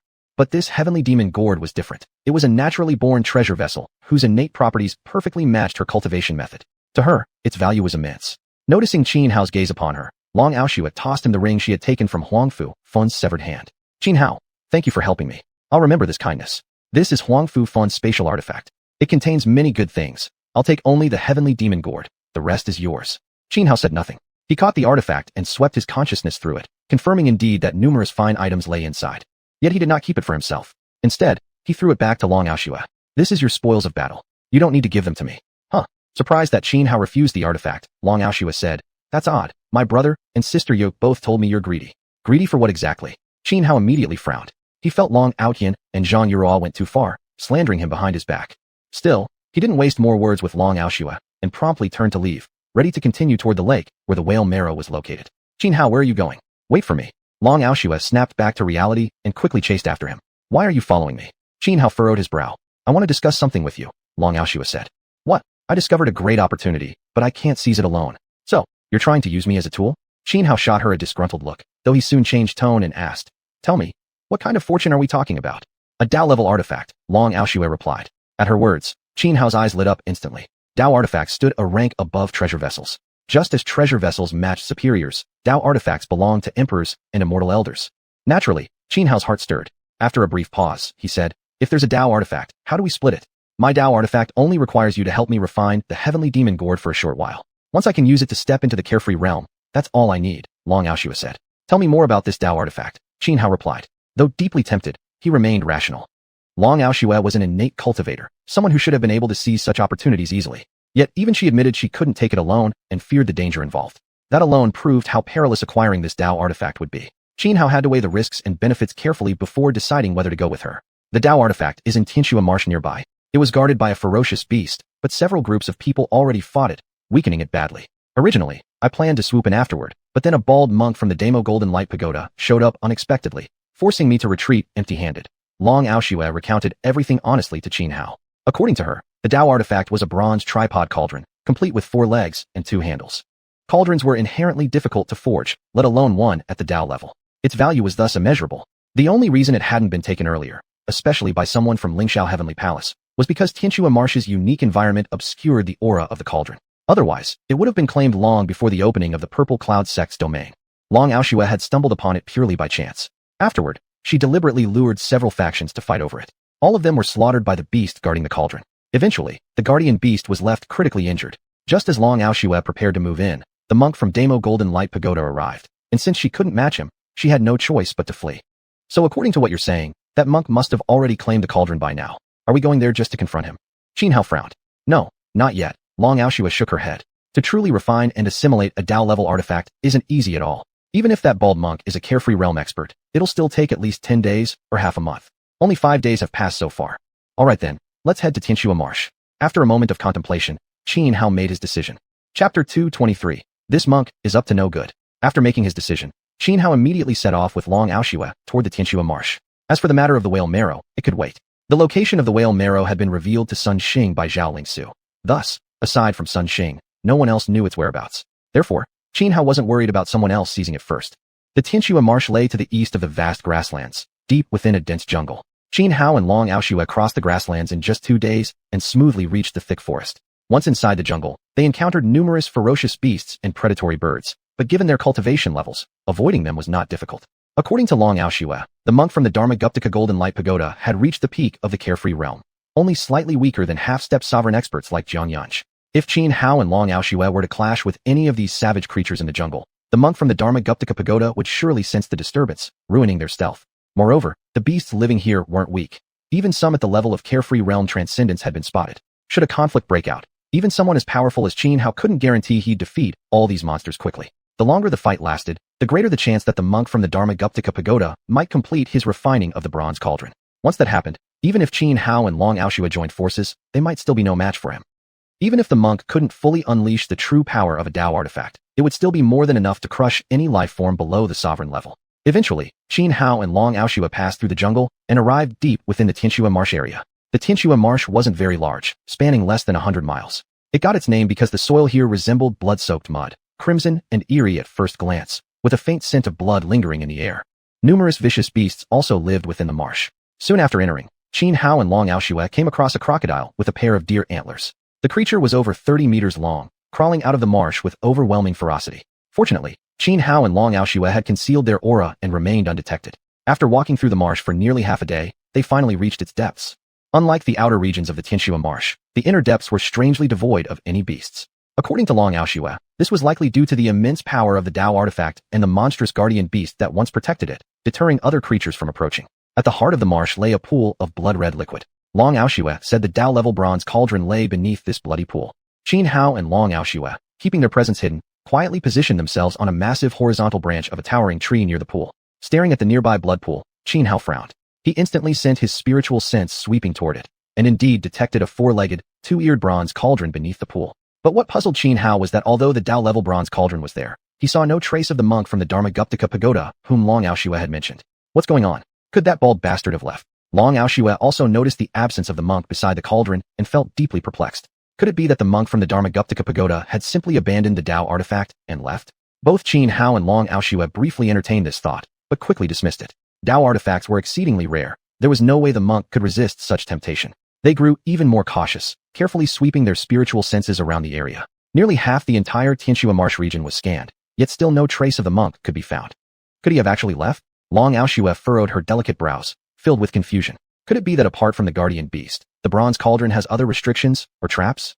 Xianhao pondered for a moment before forming a new hypothesis. He figured that a Dao-level artifact like this bronze cauldron must be extraordinary. Besides being guarded by a beast, there might well be other hidden mechanisms. It was possible the monk from the Dharmaguptaka pagoda had fallen victim to one of them due to carelessness. Then what should we do now? Long Xiuxian asked. Let's go take a closer look. Xianhao felt uneasy, yet staring at the Dao-level bronze cauldron right before him, he couldn't bear to leave. After struggling inwardly for a while, Xianhao decided to take the risk. After all, fortune lies within peril. Better to brave hell itself than let opportunity slip away. Many good things in this world come with risks. Xianhao and Long Xiuxian jumped down from the tree and carefully inspected the area around the blood pool. Finding nothing unusual, they leapt into the pool together. Inside the blood pool, the four-legged, two-eared bronze cauldron floated suspended, its surface inscribed with patterns that glowed faintly, pulsing with mysterious power. This cauldron has indeed been cultivated by someone, but not completely. Xianhao murmured, cautiously examining the vessel. He noticed traces of cultivation upon it, then suddenly realized something was wrong, and his expression changed drastically. Something's off. Quick, retreat. He grabbed Long Xiuxian beside him, preparing to leave the blood pool. But at that very moment, an intricate seal manifested above the pool. At its center, a massive golden xuanhuan character slowly rotated.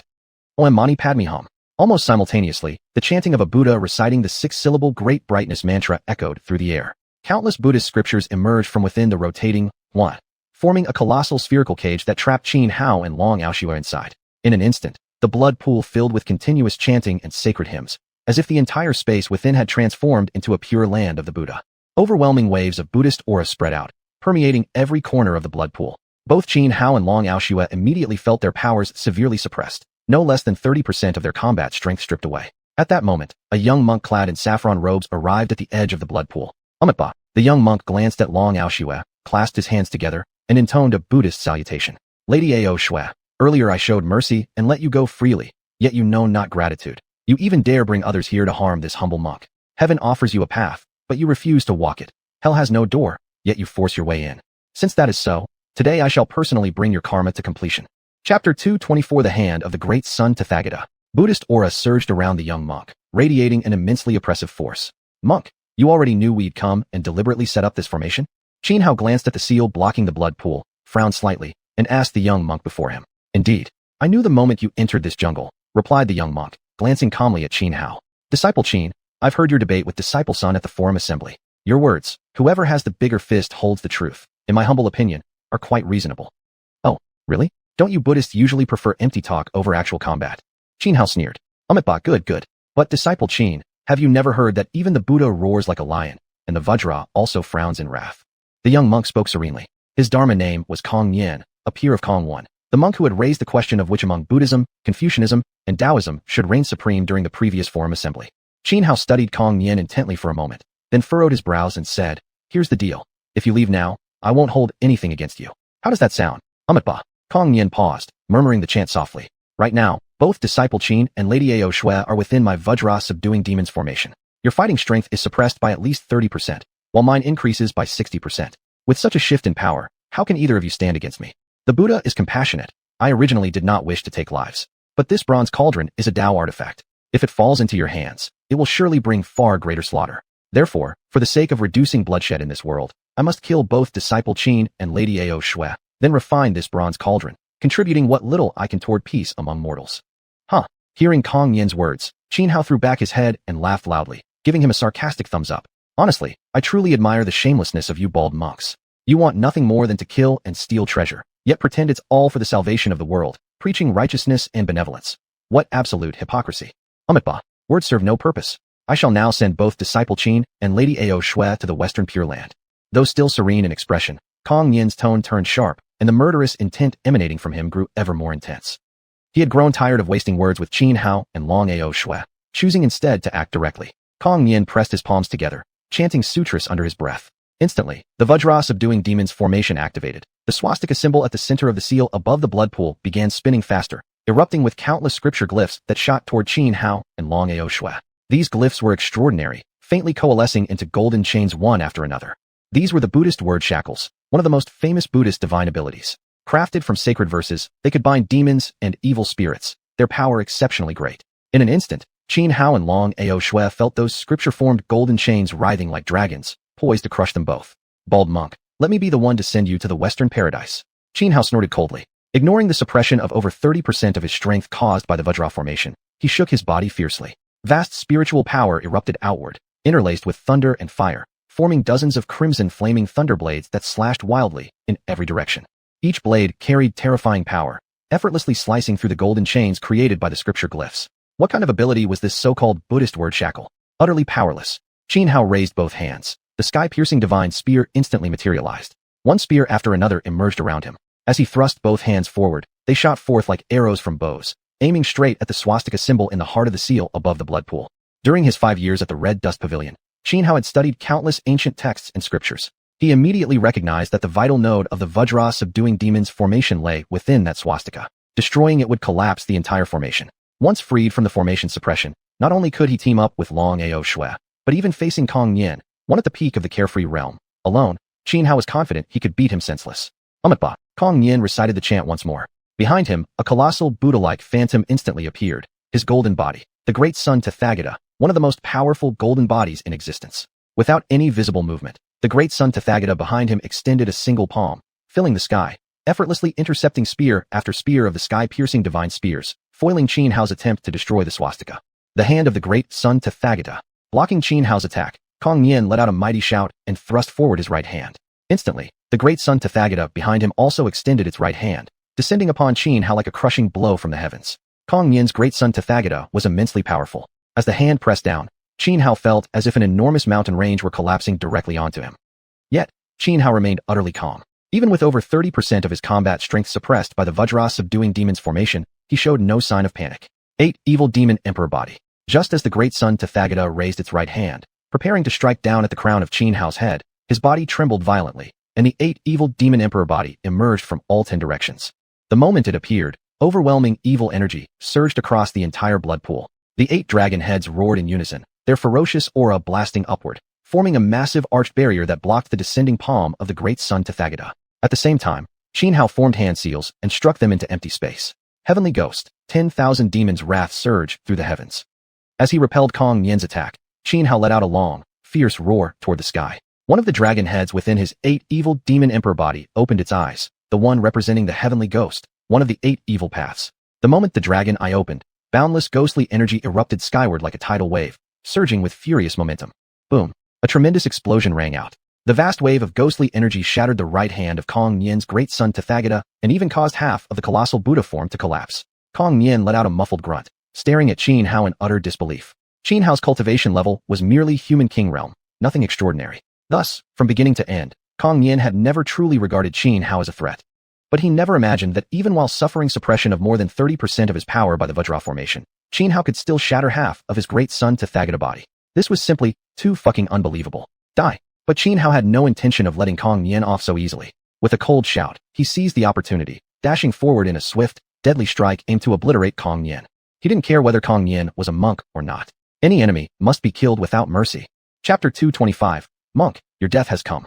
A look of shock appeared on Kong Nian's otherwise calm face. Before Qin Hao, who had aggressively closed the distance, the serenity within his heart rippled violently. He was one of the most outstanding monks within the Dharma Golden Light Tower, having cultivated Buddhist arts to an exceptionally profound level. No matter what situation arose, he could always remain as still as an old monk in meditation, completely unaffected. But now, that state had been shattered. As a peak-level transcendent of the free and easy realm, empowered by the Vajra subduing demon's formation, His combat strength approached that of a half-step sovereign. Yet how could Xianhao, a mere human king realm cultivator, whose battle power had already been suppressed by 30% from the formation, actually shatter his golden body? It was truly impossible for him to stay calm any longer. 8 Evil Devil Emperor Body. Umitba, Mr. Qin, you have fallen into demonic cultivation. Kongnian snapped back to awareness and roared, the Buddhist aura around him surging wildly, causing his robe to inflate with energy. He formed a seal with both hands, combining supreme Buddhist principles to maximize the power of his killing technique, then thrust it forward at Xianhao. Instantly, a massive, rapidly spinning xuanhuan symbol shot forth like a blazing comet. Xianhao's gaze remained cold. Facing Kongnian's deadly attack, he didn't even flinch. Instead, he charged straight ahead, using his physical body alone to collide head-on with the giant xuanhuan symbol. Boom! A thunderous explosion rang out. The great xuanhuan symbol cracked apart and disintegrated. Like a peerless divine king descending upon the world, utterly unstoppable, the impact only halted Xianhao's advance for a few brief breaths. As soon as he regained movement, he stepped forward, one stride, and was already right before Kongnian. His right hand clenched into a fist and smashed toward Kongnian's forehead. Kongnian froze. He had just unleashed his full power with a killing move, yet it hadn't injured Xianhao at all. This defied logic. Impossible. You're merely at the human king realm, and my Vajra subduing demons formation has already weakened your strength by 30%. There's no way you could be this powerful. Kongnian shook his head hard, finally sensing that something was deeply wrong. But Xianhao gave him no time to think. The power of the punch aimed at Kongnian's head surged sharply, golden spiritual energy raging outward, condensing into a colossal fist imprint that pressed down like a primeval mountain, crushing everything beneath it. At this critical moment, Kongnian flicked his large sleeve, sending his robe flying outward. His robe was no ordinary item. It was a top-grade treasure. Moreover, he had cultivated a formidable divine art known as the robe subduing demons technique. Now, as he launched his robe, he activated the technique. Instantly, radiant light blazed forth from the garment, and countless sutras surged out like a celestial canopy, intercepting and blocking Xianhao's overwhelming fist imprint. You possess something capable of neutralizing formations? Kongnian, while defending against the attack, immediately began to suspect the truth. Die! Xianhao didn't answer. Instead, he pressed forward with relentless aggression, continuing his ferocious assault. His overwhelming confidence stemmed from the heaven-subduing evil seal in his possession. Though only a top-grade spiritual artifact primarily effective against demons and evil entities, the heaven-subduing evil seal possessed the unique property of disrupting formations and terrain-based advantages. However, since its grade was inherently low, Xianhao had resorted to burning the seal itself as fuel. Only through such sacrifice could he nullify the effects of the Vajra subduing demons formation. But this state couldn't last long. That was precisely why Xianhao refused to waste words with Kongnian and chose instead a blitzkrieg approach. He intended to kill Kongnian in the shortest time possible. Otherwise, things would become extremely difficult. Kongnian frowned, his eyes revealing apprehension. Unaware that Xianhao's advantage wouldn't endure, he failed to consider stalling as a viable strategy. Great Vajra fist, Kongnian roared. Even if the Vajra subduing demons formation was ineffective, he still feared nothing from Xianhao. Rather than retreat or dodge, he charged straight into the attack, determined to meet force with force. Was he not a peak free and easy realm transcendent, whose combat prowess rivaled a half-step sovereign? Why should he fear someone stuck at the human king realm? Earlier, his composure had faltered only because Xianhao remained so strong despite being weakened by 30% from the formation. But if Xianhao's full power was limited to this, Kongnian was confident he could still win. His figure suddenly grew taller, his skin covered in a golden layer, transforming him into a statue-like being cast from solid gold. This was one of the highest martial techniques of the Buddhist sect, the Great Vajra Fist. Kongnian had mastered it to perfection. With each swing of his fists, massive fist imprints crashed down like meteorites from beyond the heavens, creating an overwhelming spectacle. Boom, boom, boom. Xianhao and Kongnian clashed fiercely, exchanging blow after blow, fighting head-on in pure brute confrontation. The Great Vajra Fist and the Heavenly Gang Spirition were both expansive and domineering boxing arts. This kind of combat involved no flourishes. Every move was the simplest, most direct form of killing. After multiple close-range clashes, Xianhao and Kongnian each landed a punch squarely on the other's chest, sending both flying backward. But Xianhao used the force from Kongnian's punch to propel himself upward toward the top of the blood pool, while Kongnian was driven downward into the pool by the impact. Break! At that moment, Xianhao suddenly twisted his body and delivered a full power punch straight at the formation, sealing the top of the blood pool, the core of the Vajra subduing demons formation.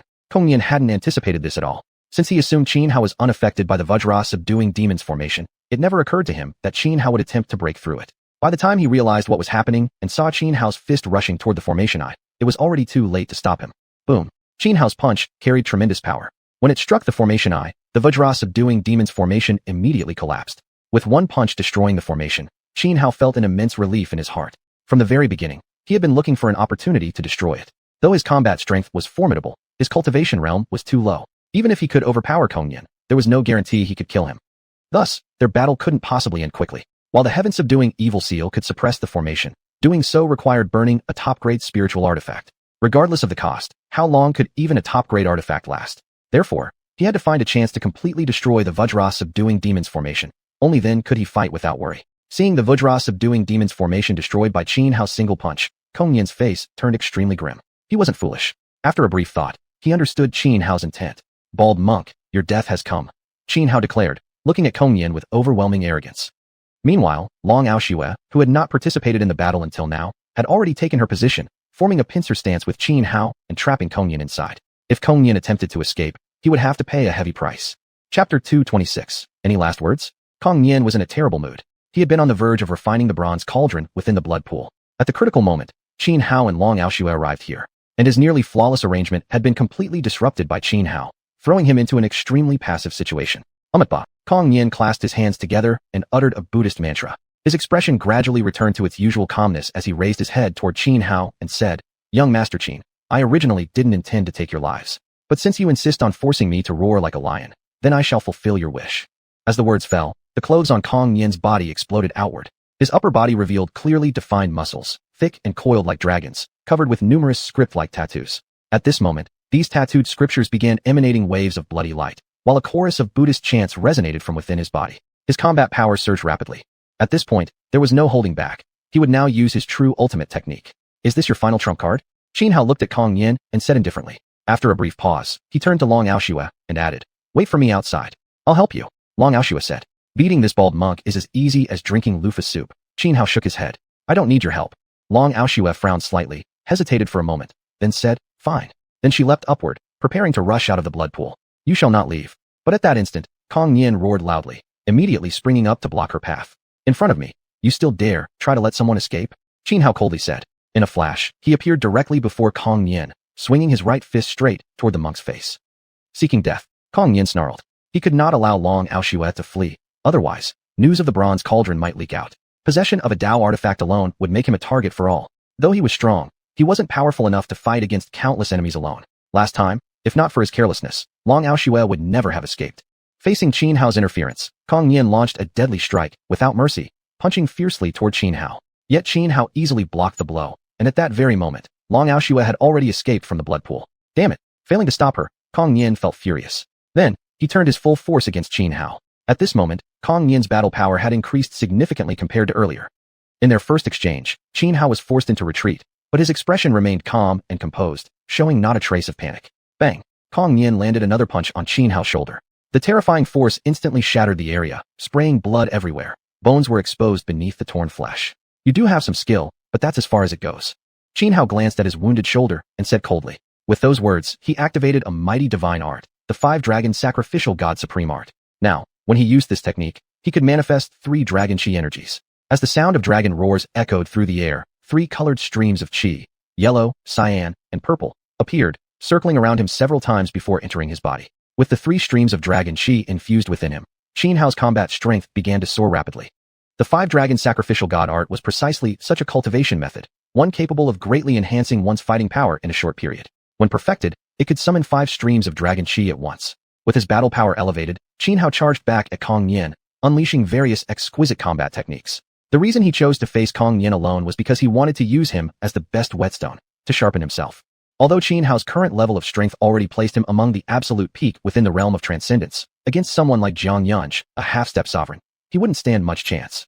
Moreover, after entering the purple cloud spirit realm, not only could he grow stronger, but so could others. Among those who entered this time, nearly all the true seed candidates were at the half-step sovereign level.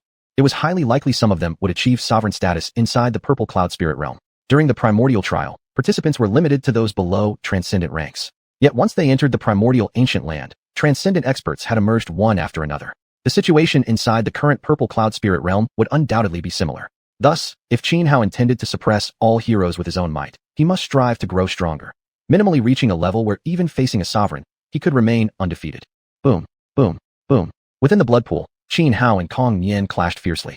With the power of the 5-dragon sacrificial god supreme art, Qin Hao's combat strength surged by several times. Even though Kong Yan had also unleashed his ultimate technique, he was gradually becoming outmatched against Qin Hao. After a fierce close-quarters battle, both men resorted to various other abilities. Yet still, they remained evenly matched. Kong Yan's expression grew even more grim. He had already played his trump card. How could he still fail to defeat Qin Hao? Amitabha Vajra sword. Kong Yin roared loudly, unleashing another Buddhist supreme art. With a cold shout, a powerful sword beam burst from his mouth like a cannonball, crushing through the air toward Qin Hao. He was his eye. A ruthless gleam flashed in Qin Hao's eyes. He no longer intended to waste any more time with Kong Yin, for there was no longer any oppressive aura emanating from Kong Yin that could threaten him. Qin Hao immediately activated his secret technique, determined to end the battle as quickly as possible, then refine the bronze cauldron within the blood pool, before anything else could go wrong. Once the He Hua Zizai secret method was activated, Qin Hao swiftly created a clone of himself. Instantly, Kong Yin, who had previously been evenly matched with Qin Hao, fell into dire straits, nearly being utterly crushed and beaten without mercy. Bang! Qin Hao landed a fist directly onto Kong Yin's head. The terrifying force sent blood gushing from his 7 orifices as his body staggered backward. Yet before he could even regain his footing, Qin Hao's clone had already rushed in front of him. Then, with one punch, it struck straight into Kong Yin's chest. A series of cracking sounds rang out. Kong Yin's entire ribcage shattered. Black blood spewed violently from his mouth and nose, and his spirit collapsed instantly, leaving him utterly drained and weakened. At this moment, Kong Yin felt nothing but unbearable humiliation. He was a transcendent expert at the carefree realm. How could he possibly be defeated by Qin Hao, who was merely at the human king realm? This was too disgraceful. Bald monk. Qin Hao steadied his stance and said coldly, "Any last words?" Even if I die, I'll drag you down with me." Kong Yin sneered, forming hand seals as he activated an extremely powerful secret art. Chapter 2:27 Refining the Wu Shenong Cauldron. A fierce glint flashed in Kong Yin's eyes as he recklessly activated one of the highest Buddhist secret techniques. At this point, he had completely lost his sanity. Even if he still had ways to escape, he had given up. He chose instead to fight Qin Hao to the death. Even if it meant mutual destruction, he didn't care. 7 Buddha's Purification Mantra. Kong Yin formed hand seals and roared. A surge of Buddhist aura erupted around him, manifesting 7 illusory images of Buddhas behind his back. Each Buddha bore a different expression. One was compassionate toward all living beings, another furrowed with wrathful brows, while yet another smiled faintly, as if holding a flower. Then, each Buddha opened its mouth and uttered a profound syllable. As the 7 syllables emerged, they transformed into 7 Bodhi, swords slashing away all sins, rushing toward Qin Hao in a deadly assault. If you had used this technique from the start, I truly wouldn't have been able to resist. But now it's too late, Qin Hao said calmly. At that moment, his Huazi Zizai secret technique actually created another clone. Then, both clones rushed before Qin Hao and unleashed their most powerful killing moves simultaneously. Boom. The impact exploded with deafening noise, causing the entire pool of blood to boil violently. Before everyone's eyes, Qin Hao's 2 clones disintegrated one after another. But the power of the 7 Buddha's Purification Mantra had also been weakened by 70 to 80%. When the remaining 2/10 of its force struck Qin Hao, he was already wearing the 9 Dragon Emperor armor. The armor shone brightly. 9 dragon shadows shot out simultaneously, swirling around Qin Hao. Effortlessly, they shattered the last remnants of the 7 Buddha's Purification Mantra's might. This outcome turned Kong Yin's face extremely pale, his eyes bulging with disbelief. He could not believe it.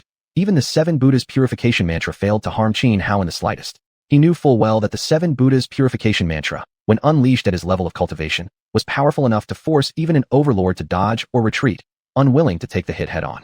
Yet Qin Hao, who was merely at the human king realm, had not only endured the strike, but emerged completely unscathed. With no hesitation left, the half-dead Kong Yin immediately pulled out a talisman paper, preparing to escape through teleportation. But he was ultimately a step too slow.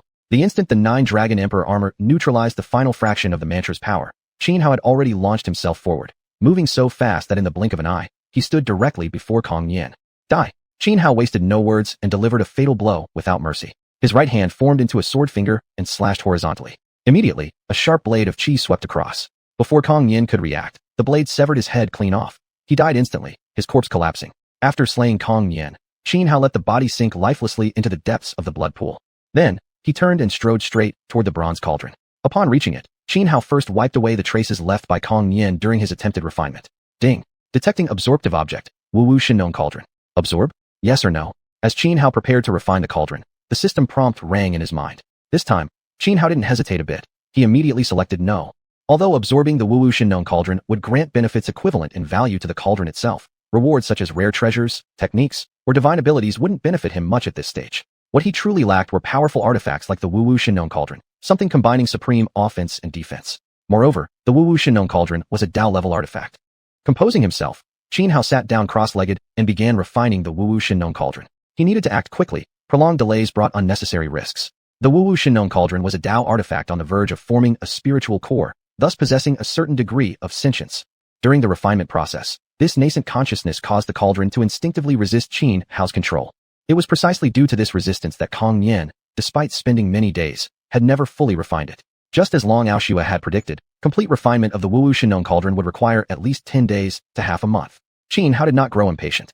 Instead, he calmed his mind and focused entirely on the refinement process. Not long after, Long Xiaoxue leapt into the blood pool. Seeing only Qin Hao inside, deeply engaged in the ritual, she furrowed her delicate brows. After a brief pause, she asked, Qin Hao, is there anything I can do to help? Guard outside the pool and make sure no one disturbs me. Qin Hao glanced at her and replied indifferently. Don't worry. I will fulfill my promise to you once I finish refining this cauldron. All right. Long Xiaoxue agreed readily, nodded, then swiftly jumped out of the pool. Next, she began setting up arrays around the blood pool. Within the blood pool, Qin Hao scanned everything with his divine sense, fully aware of every move Long Xiaoxue made. He had originally feared that Long Xiaoxue might betray him for the Wu Shenong cauldron, and if she truly did, even though she was Long Outyan's sister, he would have shown no mercy, swiftly silencing her without hesitation. Fortunately, Long Xiaoxue had not disappointed him. With Long Xiaoxue guarding outside the blood pool, Qin Hao quickly calmed his mind and focused intently on refining the Wu Shenong cauldron. Time passed slowly. Immersed within the blood pool, Qin Hao lost track of how many days had gone by, until at last he fully succeeded in refining the cauldron, and instantly felt a profound, flesh-and-blood connection with it. The Wu Shenong cauldron was a genuine Dao-level artifact. Moreover, it seemed that this cauldron had once absorbed vast amounts of incense power long ago. Therefore, refining it was no simple task. For safety's sake, Qin Hao had chosen the blood refinement method. The blood refinement method was an extremely powerful technique. Once successful, the cultivator would form a life-linked bond with the refined object, allowing for seamless control and far greater synergy when activating it. However, the drawback of this method was grave. Should the blood-refined artifact ever be destroyed, the cultivator himself would suffer severe backlash. For this reason, the blood refinement method was rarely used among practitioners. Normally, it was only reserved for tempering one's life-bound treasure. At Qin Hao's mental command, the Wu Shenong cauldron began to tremble violently. Then, Qin Hao stepped atop the cauldron and shot upward from the blood pool, soaring straight into the skies, rising all the way to 90,000 li high. At such a staggering altitude, oxygen was extremely thin and heavenly winds howled fiercely. Even as a cultivator, Qin Hao could barely endure it. He quickly descended with the cauldron, returning back to the ground. Outside the blood pool, Long Xiaoxue had watched in shock as Qin Hao rode the Wu Shenong cauldron straight up to 90,000 li in the sky. Take out the Tianyao gourd, Qin Hao said calmly, turning to Long Xiaoxue. Chapter 228 Obtaining the Heavenly Whale Marrow. Long Xiaoxue didn't stand on ceremony with Qin Hao. She took out the Heavenly Demon gourd and handed it directly to him. Qin Hao accepted the gourd, then summoned the Wu Shenong cauldron. Though he couldn't currently unleash the true power of the Wu Shenong cauldron, it was still sufficient for alchemical refining. The key point was that the Heavenly Demon gourd itself was a naturally formed treasure. Long Xiaoxue's request for Qin Hao to refine it using the Wu Shenong cauldron was essentially just extracting the Heavenly Demon Qi from within, something quite simple to accomplish. Her goal was to use this Heavenly Demon Qi to break through her current bottleneck and advance straight into the free and easy realm. As for refining the Heavenly Demon gourd into an exceptionally powerful divine weapon, she didn't expect Qin Hao to be capable of such a feat. Moreover, given her status, once the trial of the chosen concluded and she returned to Mount Immortal, she could easily seek help from some of the ancient elders there to craft one for her. Artificing was a profound discipline. While Qin Hao could handle basic refinement, creating a truly exceptional divine weapon was far beyond his skill. Such weapons required advanced techniques, particularly inscribing powerful runes, a step alone that was far beyond Qin Hao's capabilities. Qin Hao tossed the Heavenly Demon gourd into the Wu Shenong cauldron and used his spiritual energy as flame to begin refining it.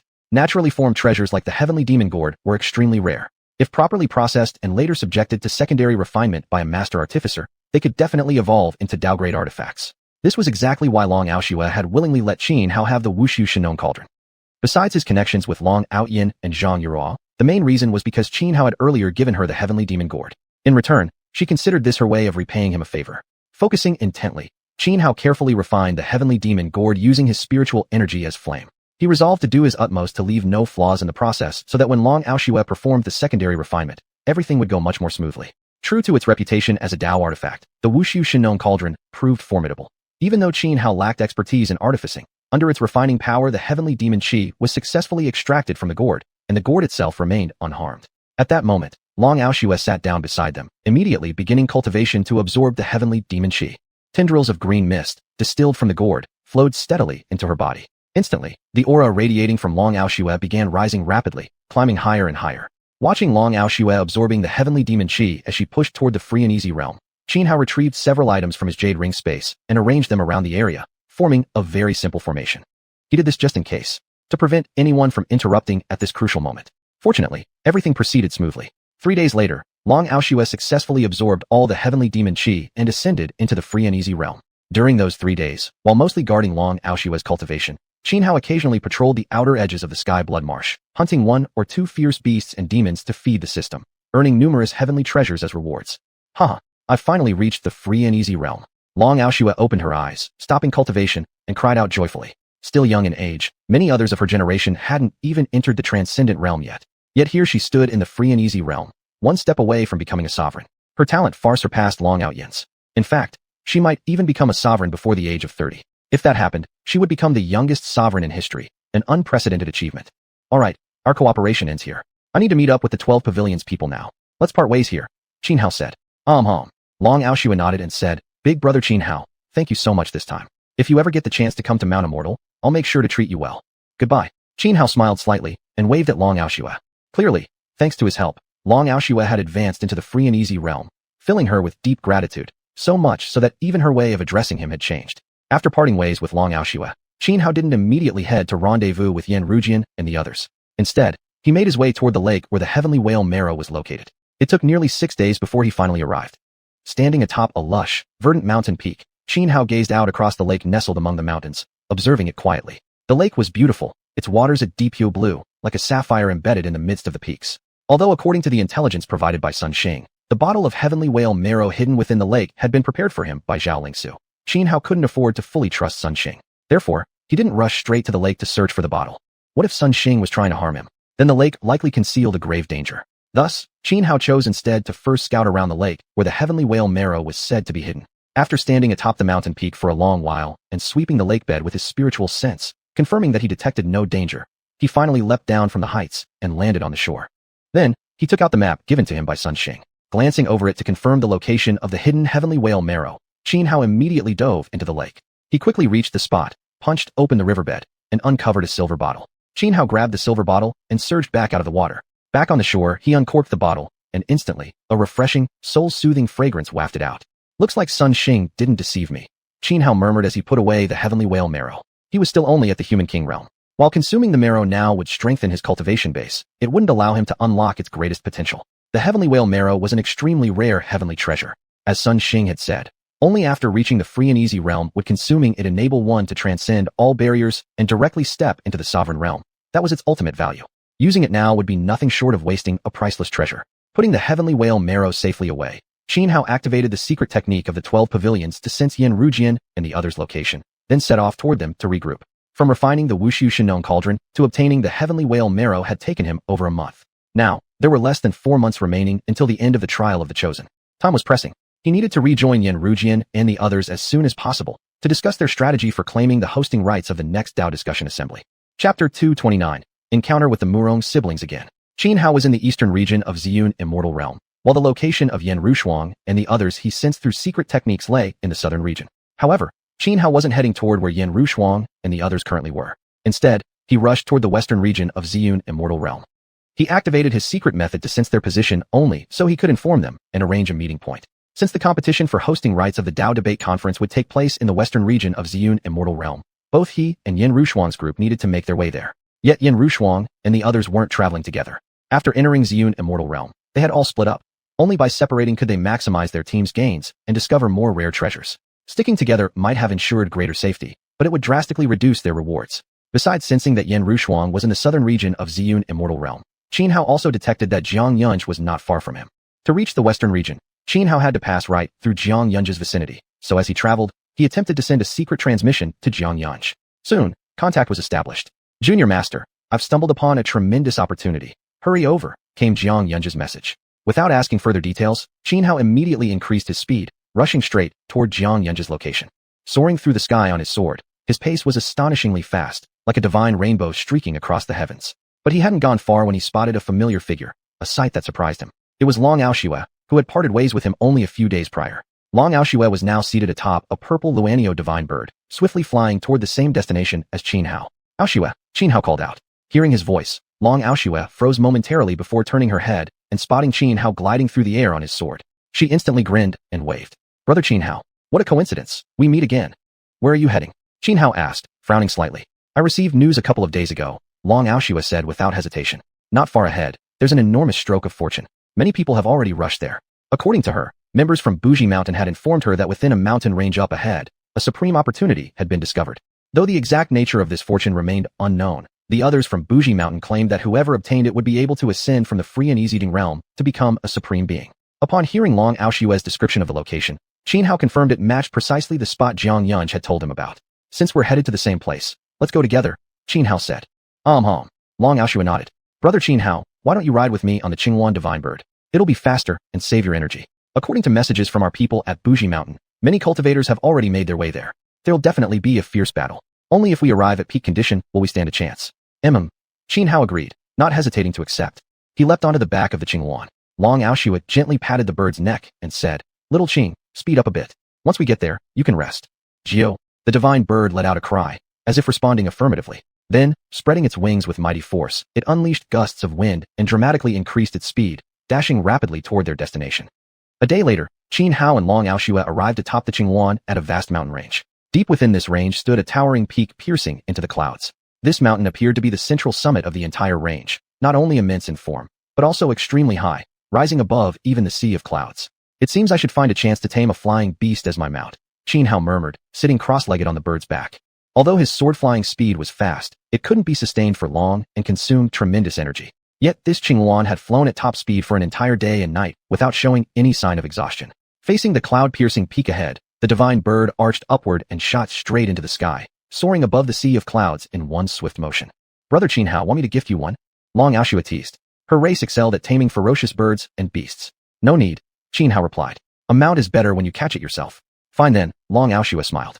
At that moment, Xianhao raised his gaze toward the towering peak ahead. Above the sea of clouds, the mountain stood firm like a pillar holding up the sky.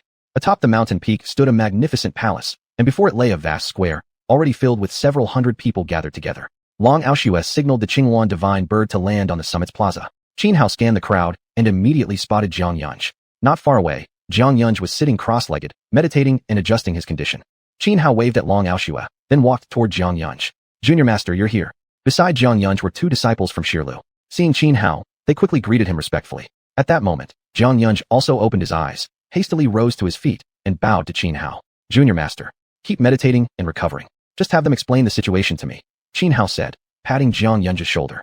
Jiang Yunj didn't stand on ceremony with Xianhao and promptly sat back down. Then, the two Shirlu disciples who had accompanied Jiang Yunj gave Xianhao a detailed account of everything. Not long ago, they had learned from a cultivator rushing here that an extraordinary fortune was hidden within this place. It was said that the palace had been built by a powerful expert who had lived for hundreds of years in the Xiun immortal realm. Inside the palace resided a supreme Dao fruit left behind by that expert. Under normal circumstances, when a supreme being passed away, there was a chance they might leave behind a Dao fruit. Whoever refined this fruit would inherit the full cultivation base of the supreme being who had left it behind. Even an ordinary person, if capable of refining the fruit, could instantly become a supreme being. Xianhao frowned. Although he couldn't pinpoint exactly what felt wrong about the situation, something seemed unconvincing to him. Just then, several more figures arrived atop the peak. None other than the three Murong siblings, and Li Shanshu along with other disciples from xiuxian residents. Yujia. Xianhao blinked in surprise, quickly regaining his composure as he stepped forward to greet Murong Tianyu. Xianhao, why are you here too? Murong Tianyu was momentarily taken aback, her delicate brows furrowing. Chapter 230, This is a trap. What do you mean, Yujia? Xianhao asked in confusion, not understanding why Murong Tianyu would say something so cryptic. You're misunderstanding me. I didn't mean anything by it. Murong Tianyu quickly replied. I'm just puzzled as to why so many people have come here. I can't quite put my finger on what's off, but something feels strange. Yujia, I feel the same way, said Xianhao. Wow, truly worthy of being my brother-in-law. No wonder you and my big sister are so in sync. Murong Xiaolong chimed in at an awkward moment. Xianhao didn't mind the comment, but beside him, Murong Tianyu shot Murong Xiaolong a fierce glare. Though already a teenager, Murong Xiaolong was still just as afraid of his elder sister as he had been when younger. Xianhao, how did you find out about this cosmic opportunity today? Murong Tianyu asked. Xianhao promptly recounted the whole story he'd heard from the two disciples of the 12th hall. After listening, Murong Tianyu frowned deeply. On the surface, nothing seems unusual, but actually, there are too many coincidences. We only found out because we overheard someone talking along the way about this great fortune. Thinking back, that person wasn't hurrying here. He was waiting for us on purpose. So you're saying, someone deliberately lured everyone here? Xianhao furrowed his brows, his expression growing serious. There's no direct evidence yet, but judging from the situation now, it's almost certainly true, Murong Tianyu said. Think about it. If there really were such an extraordinary treasure here, why wouldn't Lingxiao Heavenly Palace have taken it long ago? And look carefully around us. Do you notice anything? There's no one from Lingxiao Heavenly Palace here. Well, Xianhao scratched his nose and said, The Lingxiao Heavenly Palace's Sun Xing and others. I've already eliminated them. Hearing this, Morong Tianyu froze momentarily. Morong Yinyan and Li Shanhu both glanced at Qin Hao with surprise. But Morong Xiaolong immediately raised a thumb toward Qin Hao and shouted loudly, "Brother-in-law, you're amazing. You actually wiped out Sun Xing and the others from Lingxiao Heavenly Palace all by yourself." Clearly, the kid had always been mischievous. Even after 5 years, he still loved stirring up trouble. Morong Tianyu's face darkened. Without hesitation, she delivered a sharp knuckle rap to Morong Xiaolong's head, leaving a lump the size of an egg instantly swelling up. Morong Xiaolong yelped in pain, tears welling up in his eyes as he complained, "Big sister, that hurt. You're gonna make me brain damaged." Humph. Morong Tianyu coldly snorted, very seriously, and said, "Xiaolong, your temper will get you into real trouble someday." After a brief pause, she turned to Qin Hao with an apologetic look. "Qin Hao, forgive Xiaolong, he doesn't know better. Please don't hold it against him. Don't worry about it, Yujia.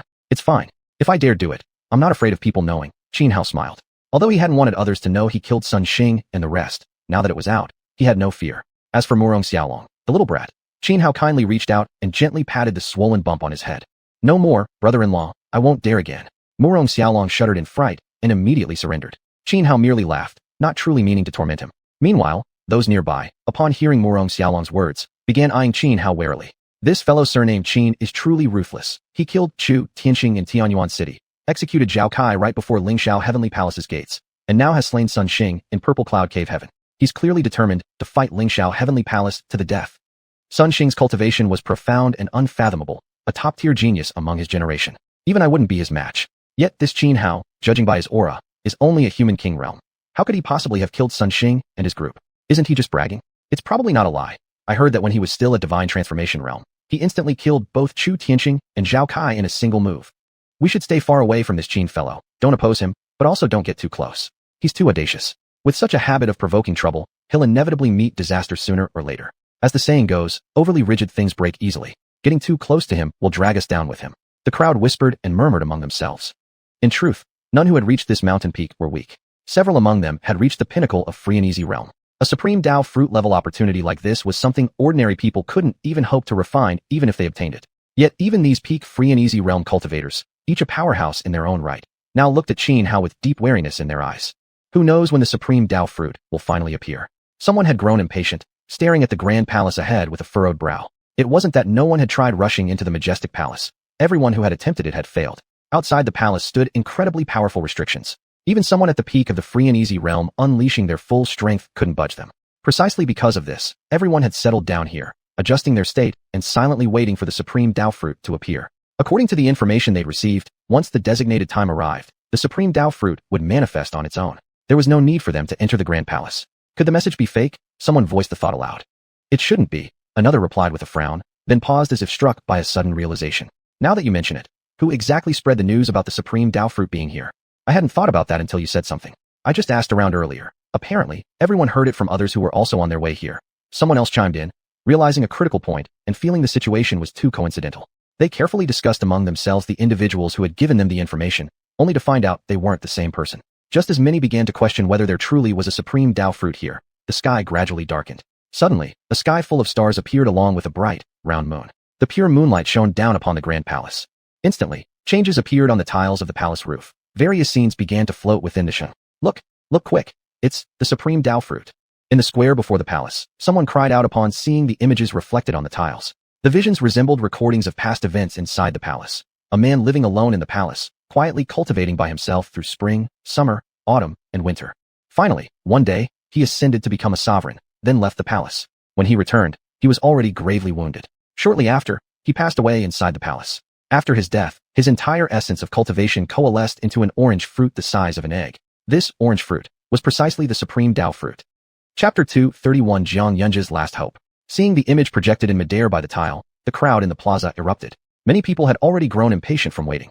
But now that they could actually see a supreme Dao fruit within the projection on the tile, their initial restlessness gave way to restrained excitement. One by one, they quickly sat down cross-legged, closed their eyes, and began conserving their energy while adjusting their mental state. As long as there truly was a supreme Dao fruit here, no amount of waiting would be in vain. And all they needed to do now was to prepare themselves at peak condition and wait silently for the appearance of the supreme Dao fruit. Excellent. It's really here, the supreme Dao fruit. Coming here was worth it after all. But there are far too many people gathered here now. Even just peak sovereign realm cultivators number over a dozen. Seizing the supreme Dao fruit won't be easy at all. Who exactly leaked the news about the supreme Dao fruit being here? Truly despicable. If someone hadn't leaked it, would you even have known about it? People whispered among themselves.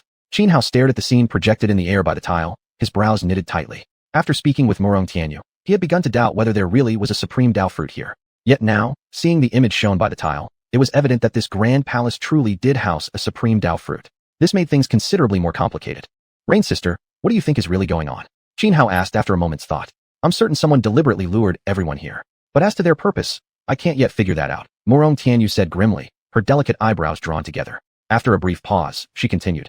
Actually, regardless of their schemes, if we don't covet the supreme Dao fruit and leave right now, nothing bad will happen to us. That makes sense, Xuanhuan nodded. I plan to leave immediately. Will you come with us? Murong Tianyu exchanged a few words with Murong Yunyan, xianxia, and the others before turning to ask Xuanhuan. She was intelligent and decisive. Sensing something amiss, even with the supreme Dao fruit right before her eyes, she refused to lose herself to greed, and promptly made the wisest choice. Xuanhuan glanced toward Xianxia, who was sitting not far away meditating, frowned slightly, and said, I'm afraid I can't leave. Why not? Murong Tianyu asked. Just now, when Xianxia saw the supreme Dao fruit, his eyes burned with desire. Even if I tried forcing him to leave, he wouldn't agree. Xuanhuan replied. Do you two have a close relationship? Not especially. Then why bother with him? Just explain the situation. He can choose whether to stay or go on his own. No, I can't. Xuanhuan shook his head with a bitter smile. Regardless, I'm still his junior senior. I have a responsibility to look after him. Besides, he respects me greatly. If I were in mortal danger, he'd fight to the death to save me. Spending time with Yan Rujiang, Xianxia, and the others had given Xuanhuan profound reflections. Originally, he had entered 12 towers solely for cultivation, but the 5 years spent in Red Dust Tower had made him emotionally attached to Ning Bailing and Xinshuan. Later, when leaving 12 towers for Lingxiao Heavenly Palace, by Chungying and others' attentive care deeply moved him. And along the journey here, disciples of 12 towers like Yan Rujiang and Xianxia had treated him with utmost respect. Even during the conflict with Lingxiao Heavenly Palace, after he killed Zhao Kai, not a single one of the 12 towers' disciples backed down. They all stood firmly beside him. Therefore, he simply couldn't abandon Xianxia. All right then, we'll be on our way. Murong Tianyu hesitated briefly before making her decision. If she were alone, she wouldn't mind taking risks alongside Xuanhuan. But with Murong Yunyan and Murong Xiaolong present, she had to prioritize their safety. Xuanhuan nodded. Murong Tianyu led Murong Yunyan, Murong Xiaolong, Xianxia, and the others as they turned and left. This departure wasn't only because she sensed this place was a trap. More importantly, the 3 Murong sisters and Xianxia weren't particularly interested in the supreme Dao fruit. Although refining a supreme Dao fruit could instantly make one a supreme being, such a supreme would differ greatly from one cultivated step by step through personal effort. After seeing the 3 Murong sisters and Xianxia off, Xuanhuan returned to Zhang Yunji's side and shared with him his conversation and suspicions with Murong Tianyu. Zhang Yunji's brow furrowed, his expression growing solemn. After some hesitation, he said to Xuanhuan, Junior Senior, maybe you should take your 2 juniors and leave. What about you? Xuanhuan's eyebrows lifted. Junior Senior, from your earlier analysis, I can see clearly that this is a trap. But this is also my last chance. Even if it means facing death 9 times out of 10, I must take the gamble. Otherwise, I'll remain nothing but insignificant for the rest of my life. Zhang Yunji took a deep breath and said to Xuanhuan, What do you mean? Xuanhuan asked, puzzled. Zhang Yunji was the top young cultivator among the 12 towers, destined for an extraordinary future. Yet the words he just spoke clearly revealed that he had all but given up hope for what lay ahead. I won't hide anything from you, Junior Senior. A few years ago, I went to train in the 10,000 mountains and encountered the lingering soul fragment of an ancient vicious beast, the Tao Tai. I was gravely injured by it. From now on, not only will my cultivation never advance again, but it will actually regress. If I could obtain the supreme Dao fruit and use its power to heal my wounds, there might still be a slim chance for recovery. Something like the supreme Dao fruit is exceedingly rare, only attainable by fate. So, I cannot miss this opportunity. Zhang Yunji revealed the reason why, despite knowing it was a trap, he still chose to stay. He wasn't greedy or foolish. The supreme Dao fruit was simply his final hope. No matter how sharp one's mind may be, when faced with their last glimmer of hope, even knowing that holding on might lead to total annihilation, they would still refuse to let go. After hearing Zhang Yunji's explanation, Xuanhuan frowned and fell into deep thought. After a long while, he turned to the other 2 disciples of 12 towers and said, Both of you, leave here immediately. Junior Senior, we're not leaving, both disciples said firmly. Staying here serves no purpose, Xuanhuan said. Taking care of one person isn't too much trouble, but if I have to watch over you 2 as well, I won't have the strength to handle everything properly. So listen, get off this mountain right now. Wait for us down below. Junior Senior, what are you saying? You're not leaving either. Zhang Yunji's brow furrowed tightly. He quickly cried out, No, absolutely not. Junior Senior, since this is a deadly scheme, those behind it surely won't leave any survivors. My life isn't worth much. I'll risk it once and try my luck, but you don't need to die alongside me. If you were a stunning beauty, I'd gladly die beside you. But you, Xuanhuan rolled his eyes. Since you call me Junior Senior, then trust your Junior Senior's capabilities. No matter what conspiracy or trickery lies ahead, I'll cut through it all with a single sword. Xianhao declared fiercely. An overwhelming aura radiated from him, one so domineering, as if proclaiming supremacy over heaven and earth, that Xuanhuan and the other two disciples stood stunned, completely awed and subdued by his presence. Chapter 232 The one behind the trap revealed. When the crowd saw the sovereign fruit materializing in midair, those who had already grown impatient suddenly fell silent. These people were all formidable cultivators, exceptionally gifted and sharp-minded. Naturally, quite a few of them had already connected the dots from earlier clues and realized this sovereign fruit before their eyes was likely an elaborate trap set by someone. Though no one yet knew exactly who was behind the scheme or what their true purpose might be, some considered leaving, but ultimately, they couldn't resist the allure of the sovereign fruit. After much hesitation, they chose to stay. Unlike Xianxia, most of those present had the potential to reach the sovereign realm through their own talents. But the majority hailed from the 72 immortal sects rather than the 10 great holy lands, so their access to cultivation resources was severely limited. Even if they managed to become sovereigns within their lifetimes, it would probably come at the very end, after centuries of grueling effort. To them, spending ages slowly climbing toward that peak wasn't worth it. Instead, seizing the chance to instantly attain sovereignty through the sovereign fruit meant they could still act while relatively young, protecting their sects, providing better cultivation environments and resources for future generations. As for the idea of being lured into someone else's trap, they didn't care much. The path of cultivation was inherently defying heaven itself. If one hesitated at every turn, there was no point in cultivating at all. Cultivation was a high-stakes gamble. Win, and you'd exist eternally, enjoying unmatched peace and power. Lose, and your soul would scatter, with no place left to bury even your bones. In such a gamble, who could truly emerge victorious? Certainly not those who played it safe, but only the bold and calculating, not merely reckless daredevils. It was precisely this mindset that led many to choose staying despite knowing full well they were walking into a trap. Xianhao stopped trying to persuade Xianxia to leave, but he did drive away 2 other disciples from the 12th tower. Then, he went looking for xiuxian, warning her that everything here was a setup. Though still young and not particularly deep in scheming, xiuxian was highly intelligent. After only a moment's hesitation, she took several members of the Undying Mountain and left. The others from Undying Mountain weren't entirely willing. They wondered why Xianhao hadn't fled himself if he knew it was a trap, yet came to warn them instead. However, xiuxian deeply trusted Xianhao and understood that the sovereign fruit held little temptation for him. Shortly after xiuxian and her group departed, a massive mark suddenly appeared in the sky. Then, a terrifying beam of light shot down, engulfing the entire mountain peak. Countless runes swirled inside the column of light, making it look incredibly mysterious. Yet this beam seemed non-lethal. Those on the mountain felt nothing more than the entire peak becoming as bright as day despite the darkness of night. They suffered no harm, but when some tried to escape, they found themselves unable to pass through. Even a peerless cultivator at the peak of the unrestrained realm unleashed his full power in a strike against the beam, and failed to break it. Instead, the energy from his attack was absorbed by the swirling runes within the light column, converted into sustaining power that made the barrier even stronger. Xiuxian and the few from Undying Mountain looked back at the mountain shrouded in the radiant pillar, expressions complex. Especially those from Undying Mountain who had earlier complained. They were now completely stunned. So it really is a trap, just like that Xianhao said. Damn it. Thank goodness we got out fast, or we'd have been trapped up there. One disciple from Undying Mountain said, visibly shaken. Though the light barrier was transparent, and they could see that those atop the mountain hadn't been harmed beyond being trapped, they knew deep down that their companions' fates were now bleak. At that moment, they felt immense relief for having left with xiuxian. Xiuxian frowned, raised her hand, and produced an extraordinary black bow. She drew it fully, knocked an arrow, and fired straight at the light column. With her full strength, that single arrow could blow apart a small hill.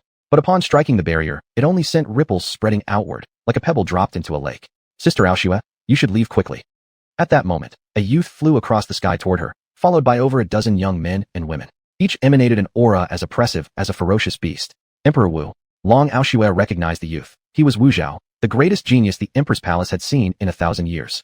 Wu Zhao was strikingly handsome, wearing a radiant silver-white battle armor today, giving him an almost celestial air, as if a war immortal had descended upon the mortal world. Though Wu Zhao urged xiuxian to leave immediately, he never once looked directly at her. He strode directly toward the column of light. As he approached, a crack suddenly split open in the luminous barrier, and Wu Zhao walked through it with his dozen or so companions.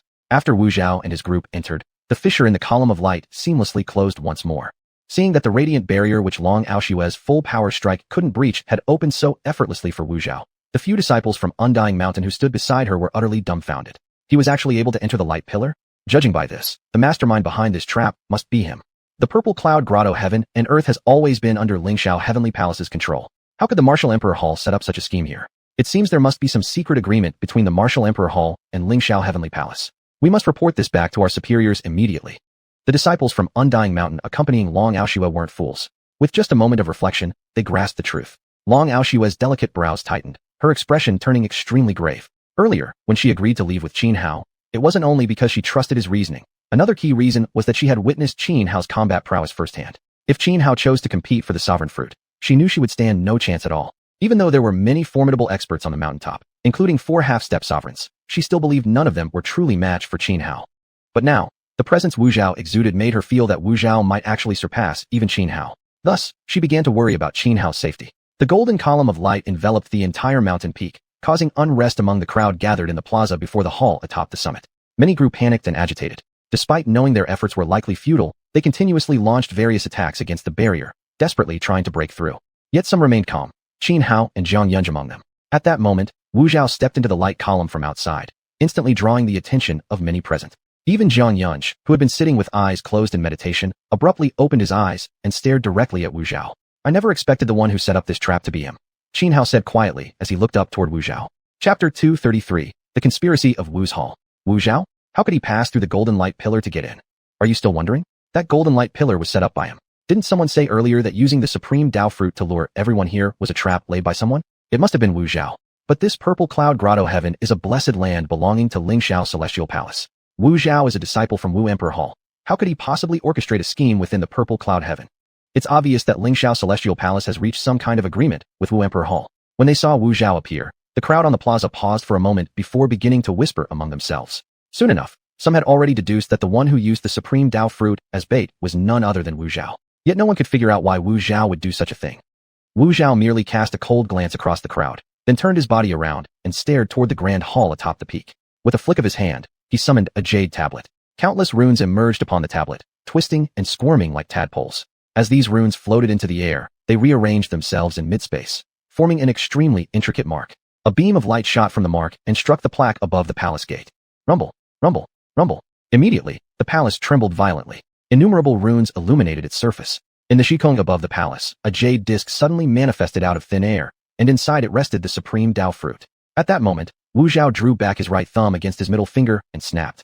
A luminous speck flew forth as if alive, landing beneath the jade disc. It was as though a hidden mechanism had been triggered. The entire mountain shuddered violently, sending waves of terror through those present. Even though they were cultivators, if this mountain collapsed all at once, over 60% of them would surely die. After the intense shaking subsided, 16 stone pillars as thick as water barrels erupted from the edges of the peak, soaring straight upward into the heavens. Intricate patterns were carved along their surfaces, accompanied by mysterious symbols and tadpole-like script. Atop each of the 16 pillars stood a ferocious beast, terrifying in appearance. As the patterns, symbols, and inscriptions on the pillars began to glow, each monstrous beast opened its mouth and emitted a beam of light. The 16 beams intersected and linked together, forming an exceedingly complex formation mark. And at the very center of this mark, directly above, hovered the jade disc containing the supreme Dao fruit. Only then did Wu Zhao turn again, facing the crowd below. Everyone present was stunned by the sequence of events unfolding on the mountain. They were all cultivators. Though their talents and experiences varied, they shared common knowledge about cultivation phenomena. Almost every single person realized that what they were witnessing resembled some sort of ritual, and the mountain itself seemed to be functioning as a colossal sacrificial altar. At that moment, a dark premonition fell upon the hearts of all present. One impatient individual couldn't hold back any longer. He leapt forward, darting right before Wu Zhao, and demanded coldly, "Wu, you lured us here with the supreme Dao fruit. Just what are you planning?" The man was powerfully built, clad in gray hemp robes. He hailed from one of the 72 immortal sects and cultivated at the innate realm. If not for that, he wouldn't have dared confront Wu Zhao so brazenly. "You're not qualified to know. Scram over there and stay quiet." Wu Zhao didn't even glance at the man. Instead, his gaze swept slowly across several figures in the Xiao realm standing among the crowd, and he frowned in clear dissatisfaction. The burly man froze. He hadn't expected Wu Zhao to treat him with such utter disregard. Though he knew he wasn't Wu Zhao's match, being ignored so openly in front of everyone made him feel utterly humiliated. If he didn't respond now, how could he ever show his face in the cultivation world again? Not qualified? Humph. Then let me see whether you truly deserve the title of #1 genius of Wu Emperor Hall. Enraged, the burly man roared, and without another word threw a punch straight at Wu Zhao's face. He put his full strength into the blow. Qi surged violently, and a magnificent fist imprint descended like a meteor from the 9 heavens. Even before striking Wu Zhao, the surrounding air exploded under its pressure. Yet faced with this ferocious attack, Wu Zhao simply flicked his wide sleeve. A vast blade force swept horizontally outward. The incoming fist imprint shattered instantly and disintegrated into nothingness. Before the burly man could react, wearing an expression of utter shock and horror, the overwhelming blade force sliced clean through him. He was cut in half at the waist, both parts tumbling to the ground. Even as an innate realm expert, an extraordinary being whose vitality far surpassed that of ordinary mortals. He should not have died immediately upon being severed in two. But in reality, with a bang, the two halves of the burly man's body fell to the ground, not even letting out a scream before he was completely dead. After the burly man died, his entire essence and blood were mysteriously drawn by an invisible force, transforming into countless threads of blood that shot upward into the mark formed by the 16 beams of light, and were absorbed by the jade disc, channeled directly into the supreme Tao fruit. What kind of technique is this? I once read about it in an ancient text. In antiquity, there existed an evil secret art, using the lifeblood of cultivators to refine and empower a Tao fruit, allowing it to ascend in rank. Ascend the Tao fruit? Are you saying Wu Zhao intends to transform this supreme Tao fruit into a longevity Tao fruit? He's gone mad. Not only is this method utterly monstrous, but just with the blood essence of everyone present, does he really think he can elevate a supreme Tao fruit to the level of longevity? That's absurd. If such a thing were truly possible, then even the 10 great holy lands would spare no cost or consequence to employ it. It's certainly impossible with just those here today, but Wu Zhao must possess other sacrificial offerings. Besides, this palace has clearly existed for a long time. Who knows how many cultivators' blood essences may have already been prepared within it over the ages. Wu Zhao instantly killed the burly man with a single move, frightening many. But even more were shocked by his use of such a vile method, attempting to empower a Tao fruit through blood sacrifice, elevating it to a higher grade. If successful, the supreme Tao fruit before them would become a longevity Tao fruit. That would mean Wu Emperor Hall would gain another longevity level powerhouse. Although there were tens of trillions of cultivators in the world, the number who could reach the longevity realm was vanishingly small. Yet if merely gathering all those on this plaza could catalyze a supreme Tao fruit into becoming a longevity Tao fruit, then not only rogue demon and demonic cultivators, but even orthodox sects like Yuan Shi Dao sect, Shuihai Wuya, and Mo Golden Light Pagoda would stop at nothing, regardless of moral cost, to produce a longevity Tao fruit. Chapter 234.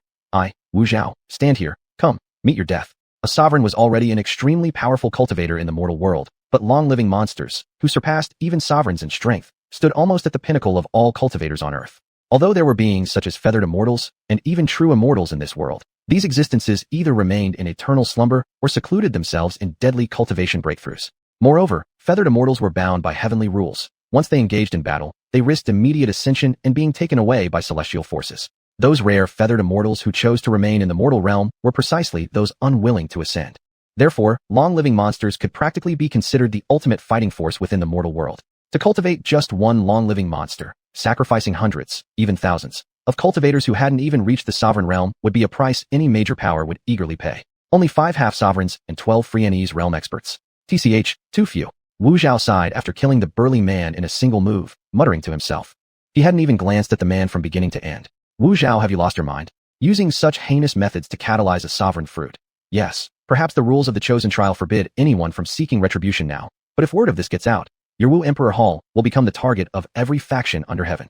A man in purple robes rose to his feet and coldly rebuked Wu Zhao. He hailed from Shuihai Wuya, and his name was Yuan Wu Chao. So what? Let it be the entire world against me. If everyone becomes my enemy, what does the Wu Emperor Hall fear? Wu Zhao glanced at Yuan Wu Chao, speaking arrogantly. Wu Zhao, you dare speak so brazenly without fearing to bite your own tongue? The foundation of your Wu Emperor Hall, others might not know its true extent, but the Aeonless Demon Abyss understands it well. Not only could we stand against the entire world, with our Aeonless Demon Abyss alone, we could flatten your Wu Emperor Hall. Another half-sovereign expert stood up from the ground, sneering at Wu Zhao as he laughed loudly. His name was Xuanhuan, a genius of the Aeonless Demon Abyss. No time for idle talk. You're all wasting my patience. Come at once. Wu Zhao remained calm, dismissively saying, I, Wu Zhao, stand here. Come, meet your death. Arrogant. Brazen. As soon as Wu Zhao finished speaking, Yuan Wu Chao and Zhang Nanyang roared simultaneously, shooting skyward and charging toward him from left and right. Yuan Wu Chao flung his wide sleeve. The righteous chi within erupted like a violent gale sweeping across the heavens. One spark of pure righteousness, 1,000 miles of swift, invigorating wind. The howling heavenly wind formed over a dozen tornadoes, converging from all directions to crush Wu Zhao. The terrifying vortex created between them tore space itself into fragments. Zhang Nanyang, meanwhile, was even more brutal. With a mere clench of his right hand in midair, he drew forth a top-grade treasure-quality black longsword.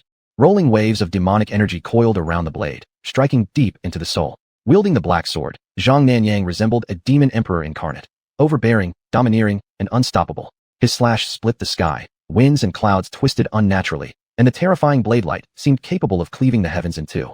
Yet, despite such ferocious attacks from both Yuan Wu Chao and Zhang Nanyang, Wu Zhao remained utterly composed, his silver-white armor pristine and spotless. With his handsome features, he perfectly embodied the bearing of a divine warrior. Transcendent, peerless, looking down upon all beneath heaven. Only when the dozen tornadoes nearly closed in on him and the devastating blade light came within 10 meters did he finally act. One step forward, fierce as a raging tiger, his aura as fierce as an enraged commoner ready to spill royal blood even before the throne.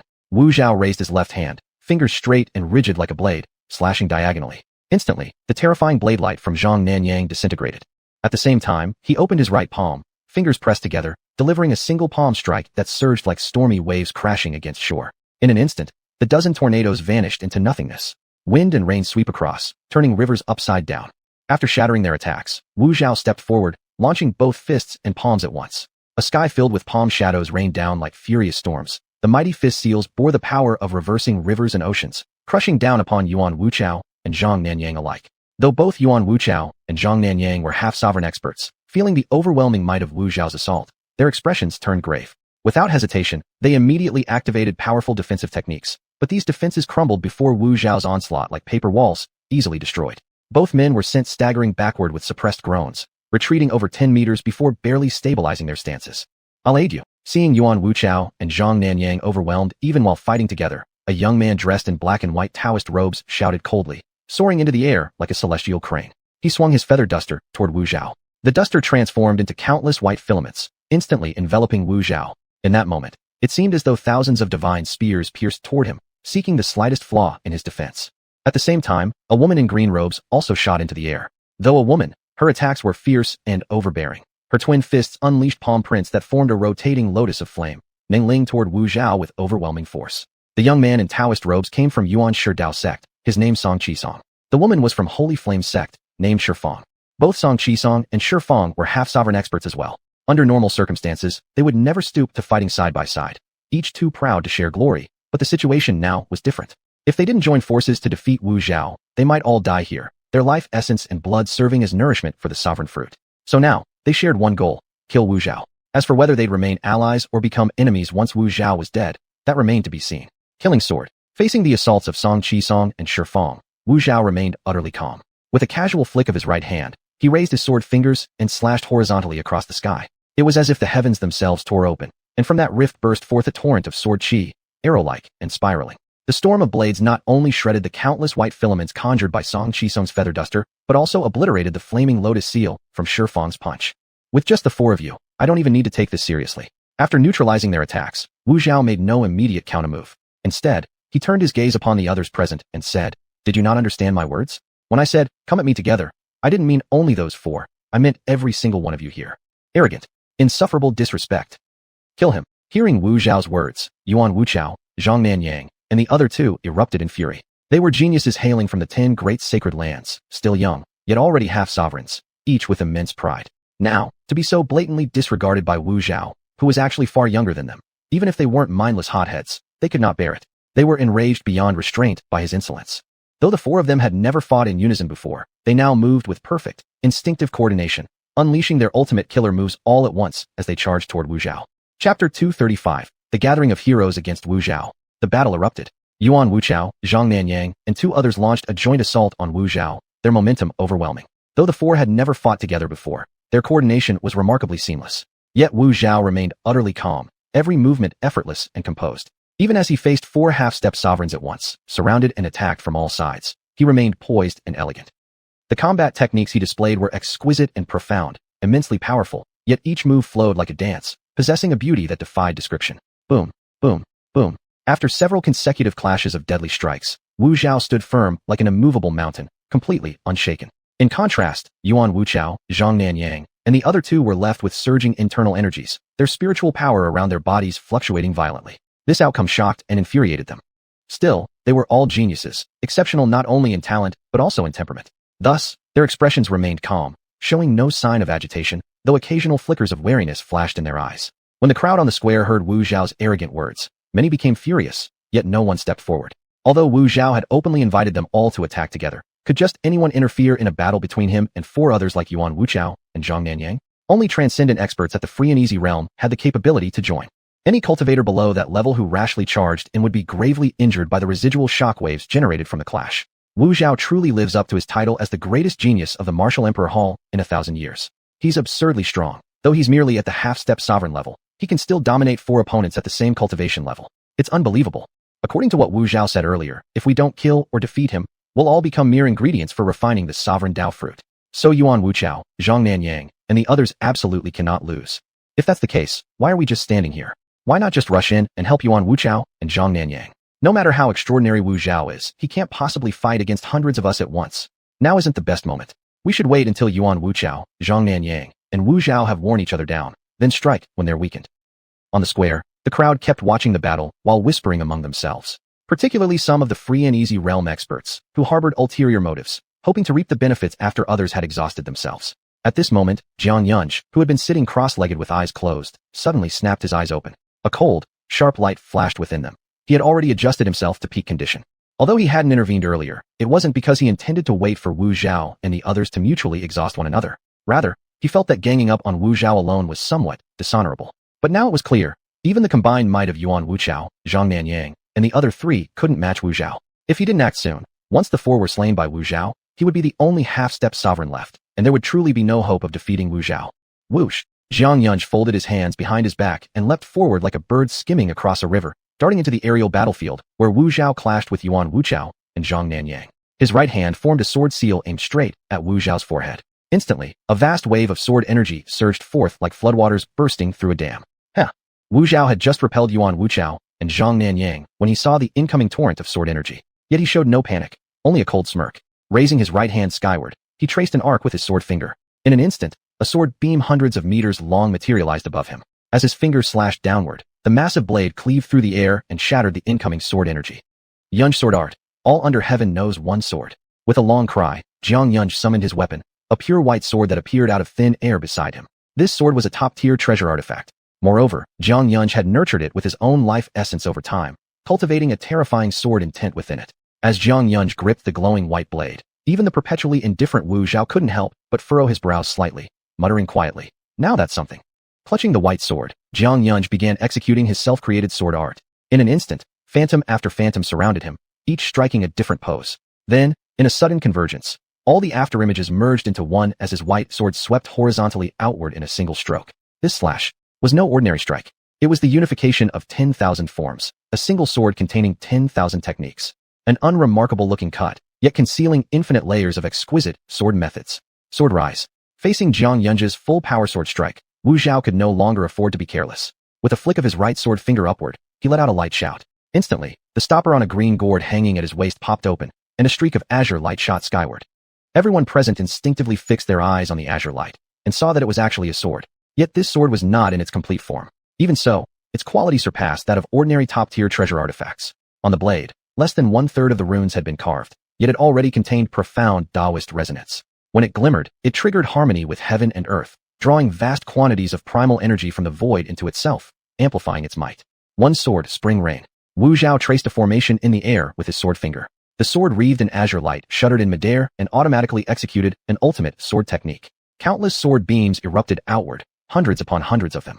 Though imbued with terrifying power, they were utterly silent, falling like a soft spring drizzle, carrying no perceivable aura of murder. Yet wherever these sword beams passed, space itself was severed, shattered and torn, left in ruins. Boom. The two fatal techniques collided. Jiang Yunj's sword strike was indeed mighty. In one sweeping motion, it scattered countless rain-like sword beams. But those silent beams gradually eroded the power of his sword strike, silently wearing it down like spring rain nourishing all without sound. In the end, the force of Jiang Yunj's sword was completely dissipated, though one-third of the rain-like sword beams remained. Jiang Yunj's expression changed drastically. With his glowing white sword, he swiftly formed one sword blossom after another, each like a swirling vortex, instantly devouring and grinding away the remaining rain-like sword beams. Still, Jiang Yunj had been severely wounded. Staggering backward, he spat out a large mouthful of blood with a poo. What an opportunity! At that moment, Yuan Wuchao, Xiangnan Yang, and the other two seized the opening. Roaring aloud, they simultaneously unleashed their trump cards and charged toward Wu Zhao.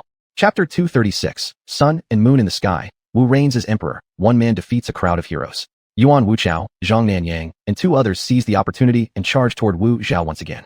This time, not only were their coordination more seamless, but they also unleashed their ultimate moves without holding back at all. The combat power Wu Zhao had displayed earlier was terrifying. With a broken Dao artifact in hand, if they didn't take advantage of this moment to eliminate him swiftly and decisively, they would likely face certain doom today. Yuan Wuchao, Xiangnan Yang, and the other four were all outstanding prodigies among the younger generation of the 10 great sacred lands. When these four held nothing back and unleashed their most devastating techniques, just how terrifying their combined force was could easily be imagined. Yuan Wuchao raised his hands high, righteous energy surging around his body, forming massive golden ancient characters the size of winnowing baskets. The overwhelming might caused the space around these golden characters to twist and warp. As Yuan Wuchao thrust his palms forward, those giant golden characters rolled toward Wu Zhao like crushing wheels. Meanwhile, Zhang Nanyang swung his black demonic blade. Around him, within 100 meters, black snowflakes began appearing in the air. Then, raising the black blade skyward, it seemed as if some mysterious force drew all the black snowflakes into the weapon. Instantly, the black demonic blade's power surged dramatically. An immense wave of demonic aura shot upward, and vaguely, a towering demonic figure rose behind Zhang Nanyang. Demonic blade supreme, slay gods and Buddhas. With a thunderous roar, Zhang Nanyang slashed downward with the black blade. A terrifying blade beam, formed from condensed black snowflakes, erupted forth, attempting to split Wu Zhao in half. At the same time, Song Qisong and Shifeng also activated their ultimate techniques. Song Qisong summoned a peachwood sword engraved with densely packed talismanic runes. Once he activated it, the runes on the sword lit up one by one. These talismans had been inscribed by an Overlord-level expert, containing a trace of Overlord Hu. Now activated by Song Qisong, they stirred the spiritual energies of heaven and earth, forming massive talismanic symbols in the sky above. Dozens of talismans spread across the void, shrouding the heavens. They formed a devastating demon-annihilating formation that instantly enveloped Wu Zhao. Immediately, countless illusory mountain shadows emerged around him, crushing down upon him, while hurricanes, flames, thunderbolts, and other natural energies manifested simultaneously, tearing through Wu Zhao from all sides. Shifeng drew a crimson-red halberd from a spatial item and swung it fiercely. Fiery energy surged forth, transforming into dozens of fierce, monstrous birds that shrieked as they dove toward Wu Zhao. The four half-step overlords unleashed their ultimate moves together, creating a scene of cataclysmic momentum. Everyone present felt their hearts tremble. Some cultivators with weaker foundations had trembling legs, nearly soiling themselves from sheer terror. Yet Wu Zhao remained calm, merely frowning slightly. Then, raising his right hand with sword fingers pointing skyward, a vast sword intent radiated from his body, drawing countless sword beams from the void into the air, where they aligned neatly overhead. With his left hand crossing over his chest, a ray of purple light shot out from the green-skinned gourd, shining brilliantly as it wrapped around a long blade entirely forged from what looked like amethyst crystal. Like the sword wrapped in green light, this blade was also an incomplete Tao artifact. Sun and moon in the sky, blade and sword sing together. With one blade and one sword, I am invincible. Wu Zhao let out a long, soaring cry, unleashing an extremely powerful ultimate technique. Instantly, blades and swords rang out in unison. Above, the myriad gathered sword beams coalesced like a blazing sun hanging gloriously in the sky. Around Wu Zhao, blade energies swirled, forming a massive lunar disk. Kill! At Wu Zhao's cold shout, the blazing sun-like sword beams and the crescent moon-like ring of blade energy exploded outward simultaneously, sweeping radially from Wu Zhao as the center. The sword and blade energies slashed through everything, unstoppable and peerless. The ultimate moves unleashed by Yuan Wuchao, Zhang Nanyang, and the others shattered like paper. Whether the golden characters, the sky-covering talismans, or the scores of hideous beast forms, all disintegrated, broke apart, and dispersed under the onslaught of the sword and blade energies. Moreover, Yuan Wuchao and Shifeng, being relatively weaker, hadn't even realized what happened before they were torn apart into blood mist, perishing on the spot. After their deaths, their essence and blood were drawn by mysterious energy into the Overlord fruit, becoming nourishment that further catalyzed its evolution. Heavens above, is Wu Zhao even human? At equal cultivation level, fighting 5 at once, and killing 2 in return. Could it be that Wu Zhao concealed his aura, and is actually already an Overlord? No way. Once someone becomes an Overlord, every movement resonates with the heavens and earth. If Wu Zhao were truly an Overlord, he wouldn't need to utter a single word. Just a casual gesture would reduce all of us here into bloody sludge. We can't stand by any longer. All of us must join forces. Only by killing Wu Zhao can we survive. Otherwise, we'll all become nourishment for the Overlord fruit. The cultivators present were terrified by Wu Zhao's fearsome combat prowess. Originally, they had harbored selfish intentions, hoping to benefit as the fishermen, while others fought like clams and herons. Now, no one dared entertain such thoughts anymore. In midair, Zhang Nanyang and Song Qisong had not been slain like Yuan Wuchao and Shifeng, but both were severely injured. Zhang Nanyang especially bore 3 ghastly, horrifying wounds, 1 slash and 2 stabs, on his chest, each deep enough to expose bone. Lingering sword and blade energies still surged within the wounds, continuously eroding his life force. At a critical moment, Song Qisong had summoned a seal the size of a palm. It resembled a taiji disc, its back engraved with 2 yin-yang fish biting each other's tails, 1 black, 1 white. This seal was extraordinary, unleashing vast amounts of yin and yang energy that formed a massive cocoon around Song Qisong, shielding him. Even so, he still suffered stab wounds on his abdomen and heart region. Blood soaked through his Taoist robe, leaving him battered and disheveled, stripped of all former transcendental elegance. Die. While everyone remained stunned by the sheer power of Wu Zhao's last move, Wu Zhao struck again. In a flicker, his figure turned ghostly, reappearing directly before Zhang Nanyang. Zhang's face paled in horror. Before he could react, Wu Zhao's right hand shot out and pressed firmly against his forehead. Wu Zhao, wait. Zhang Nanyang, overwhelmed with fear, shouted desperately. But Wu Zhao ignored him completely. Before Zhang could finish speaking, the palm pressed upon his forehead erupted with terrifying force, and Zhang's head exploded like an overripe melon. Decisive, ruthless, and utterly efficient. Wu Zhao displayed the true bearing of a peerless war immortal, evoking both dread and awe in equal measure. After slaying Zhang Nanyang, Wu Zhao cast a glance towards Song Qisong, seemingly judging that dealing with the seal Song had unleashed would require extra effort. He abandoned the idea of attacking him and instead turned his gaze toward Xianxia. Then, in another flash, he dashed horizontally across the air straight toward Xianxia. Chapter 237. Should I give you time to rest? Xianxia's expression changed instantly. His jade-white long sword swung hurriedly, releasing countless sword chi that converged into one sword ring after another, rushing fiercely toward Wu Zhao. Yet Wu Zhao showed no fear at all. With a sweep of his wide sleeve, he thrust forward a blade and a sword, slashing through the sky. One by one, the sword rings were shattered before they could reach him. Just as Xianxia prepared to strike again, Wu Zhao had already closed the distance, appearing directly in front of him. A simple punch launched straight at his face, seemingly plain, yet powerful enough to shatter an entire mountain. Even though Xianxia was at the half-step supreme sovereign level, if that fist landed, his head would explode on the spot, just like Zhang Nanyang's. At the very moment when Xianxia seemed doomed, Qin Hao, who had been silently observing, finally moved. Planting his feet firmly on the ground, he shot upward like a white crane taking flight. Raging spiritual energy surrounded him, forming a terrifying, sharp aura aimed directly at Wu Zhao. If Wu Zhao persisted in killing Xianxia, even if he wouldn't be killed outright by this attack, he would still suffer grave injuries. Wu Zhao furrowed his brows. He certainly wouldn't risk serious injury just to kill Xianxia, so without hesitation, he abandoned his assault mid-motion.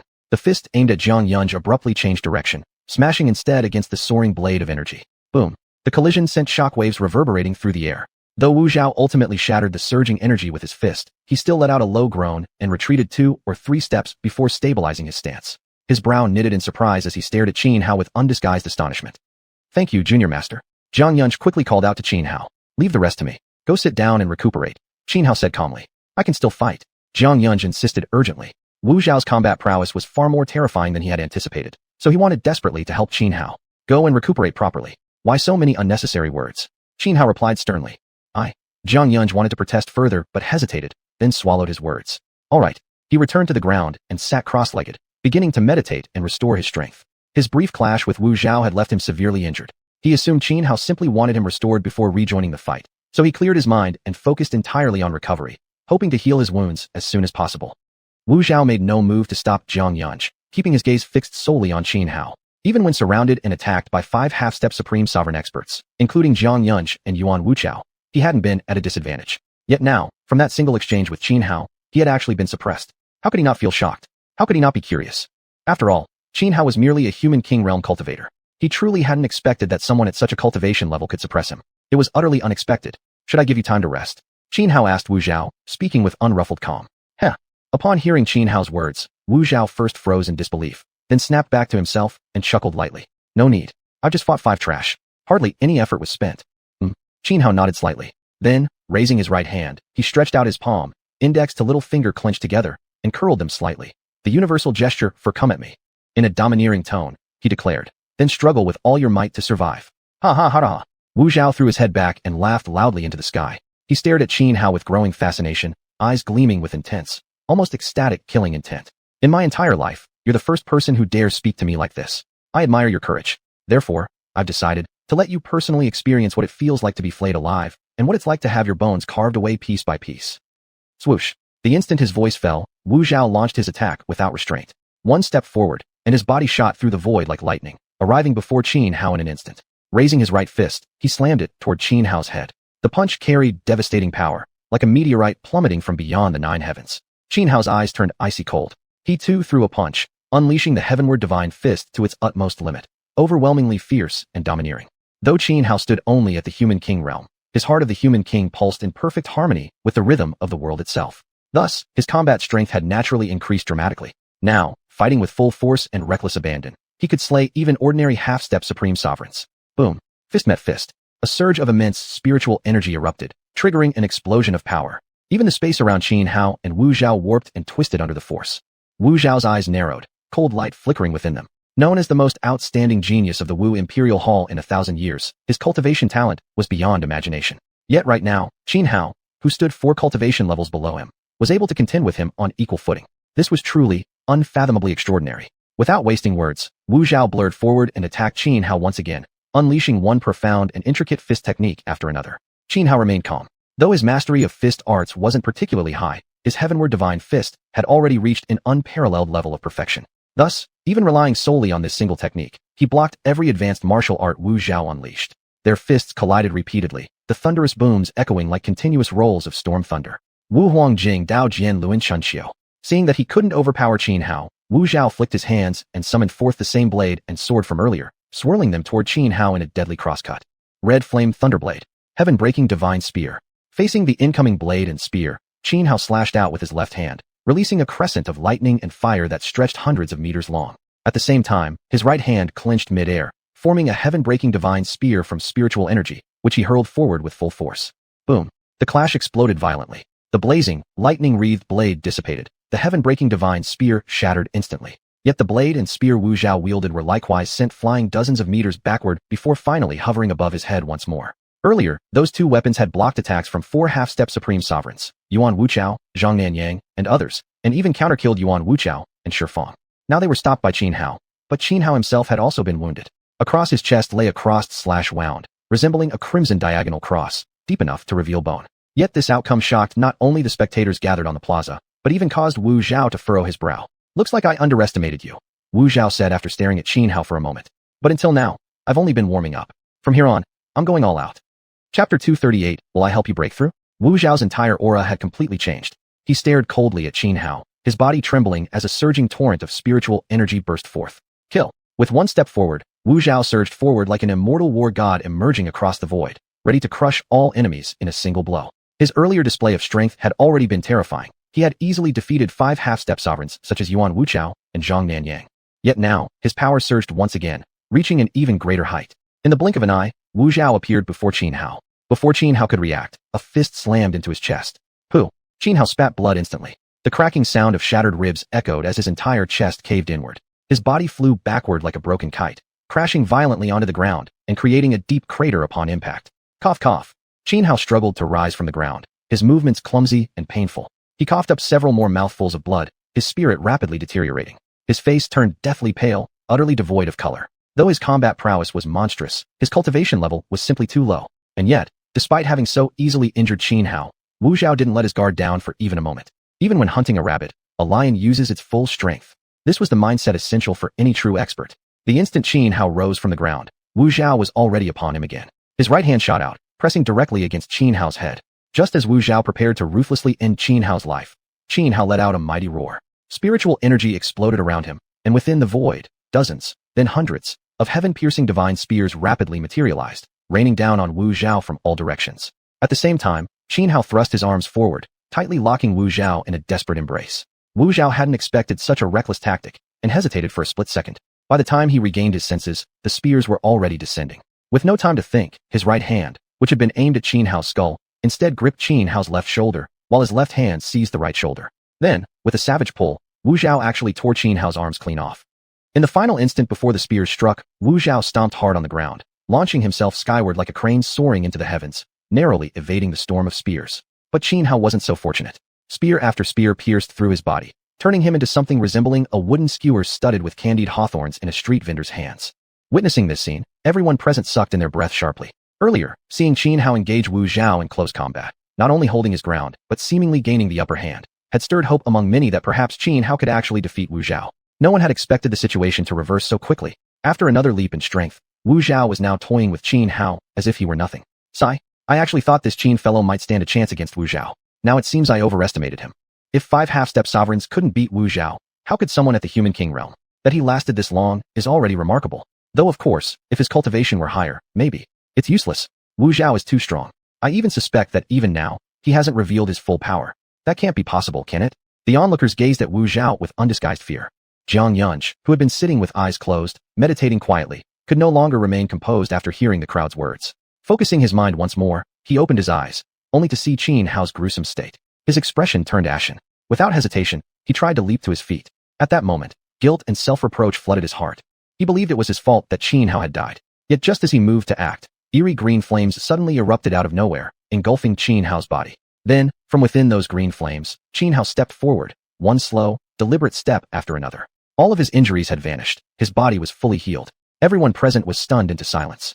What is happening? This Xian isn't dead? And his injuries, they're gone. So it's true. He possesses the undying nirvana body, one of the most supreme special physiques. Someone quickly recovered from shock and recognized Xianhao's rare constitution.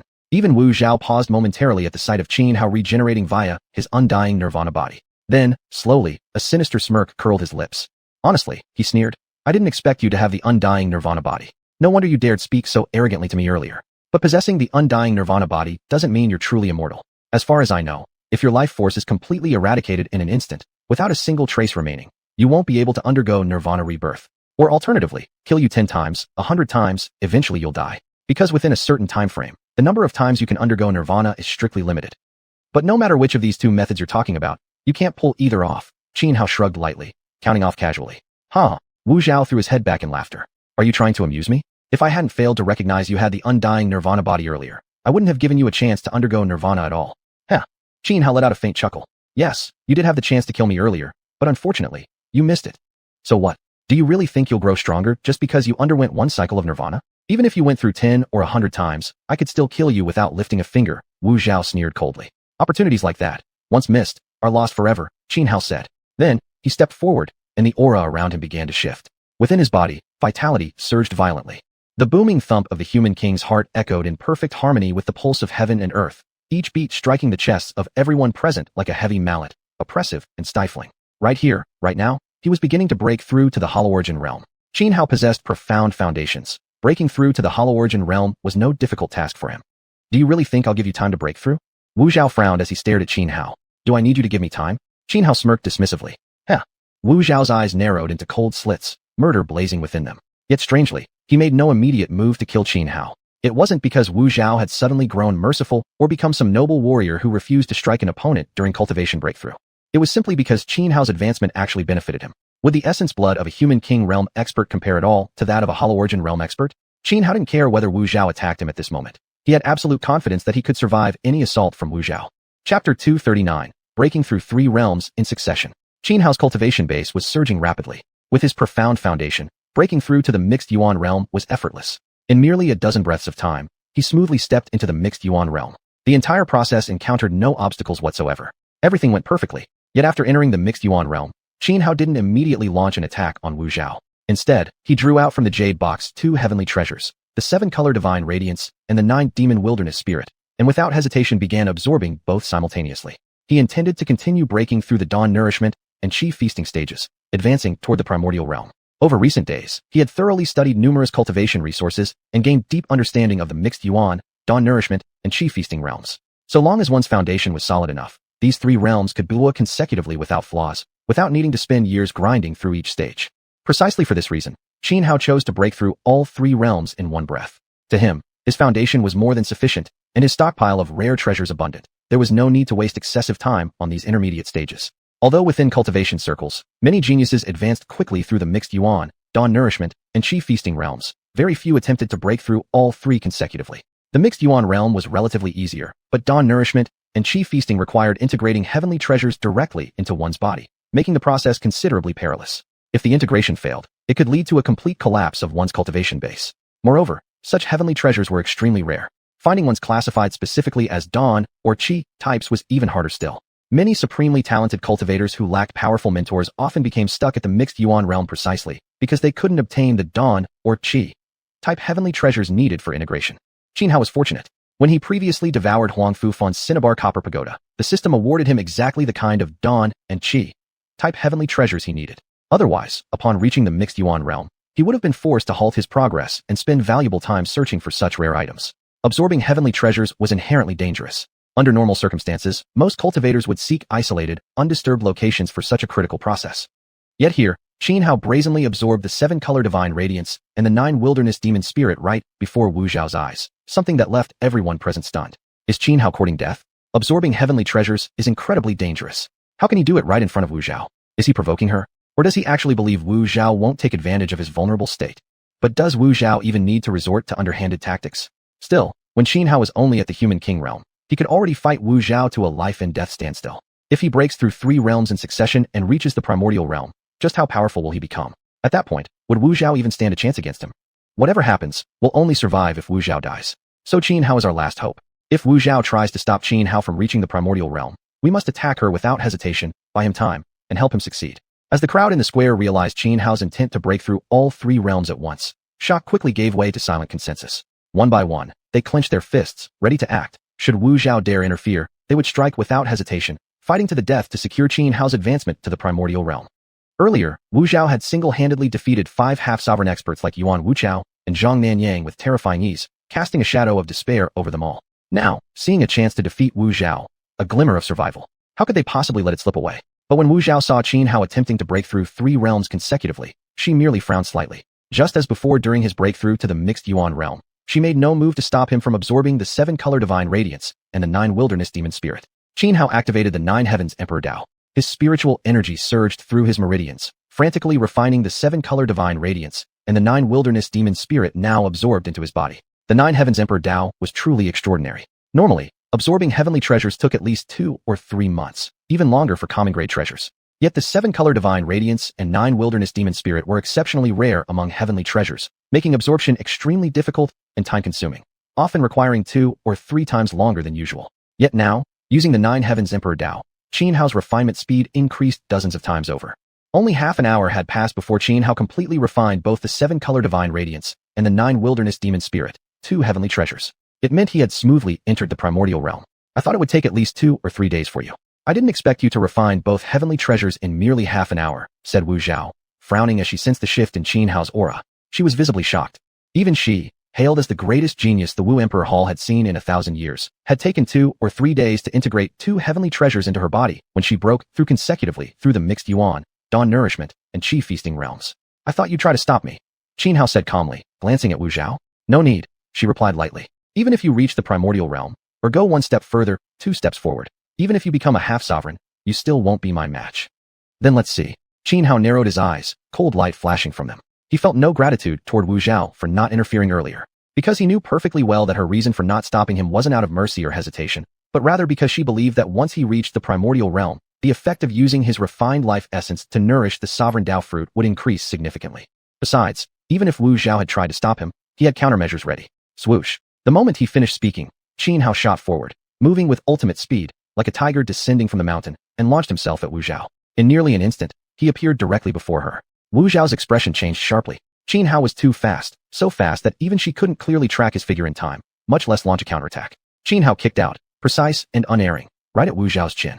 With a single strike, Wu Zhao was sent flying backward, crashing onto the ground over 100 meters away, smashing a crater into the earth, and sending up a storm of swirling dust. Chapter 240. Swords and blades span the heavens, defeating all heroes under heaven. Wu Zhao was sent flying by a single kick from Qin Hao. The scene was too shocking. The crowd in the square was stunned, their eyes wide with disbelief, unable to accept what they had just witnessed. Did my eyes deceive me? Did I really see Qin Hao casually kick Wu Zhao away with just 1 leg? This Qin fellow is truly an abnormal freak. After breaking through 3 realms in 1 breath, his combat power didn't just increase significantly. It multiplied several times over. Never would I have thought that Wu Zhao, who moments ago seemed invincible and domineering, would now be utterly outmatched by Qin Hao. I wouldn't say so. Though Qin Hao is extraordinary, Wu Zhao isn't simple either. Who will ultimately prevail in this battle remains uncertain.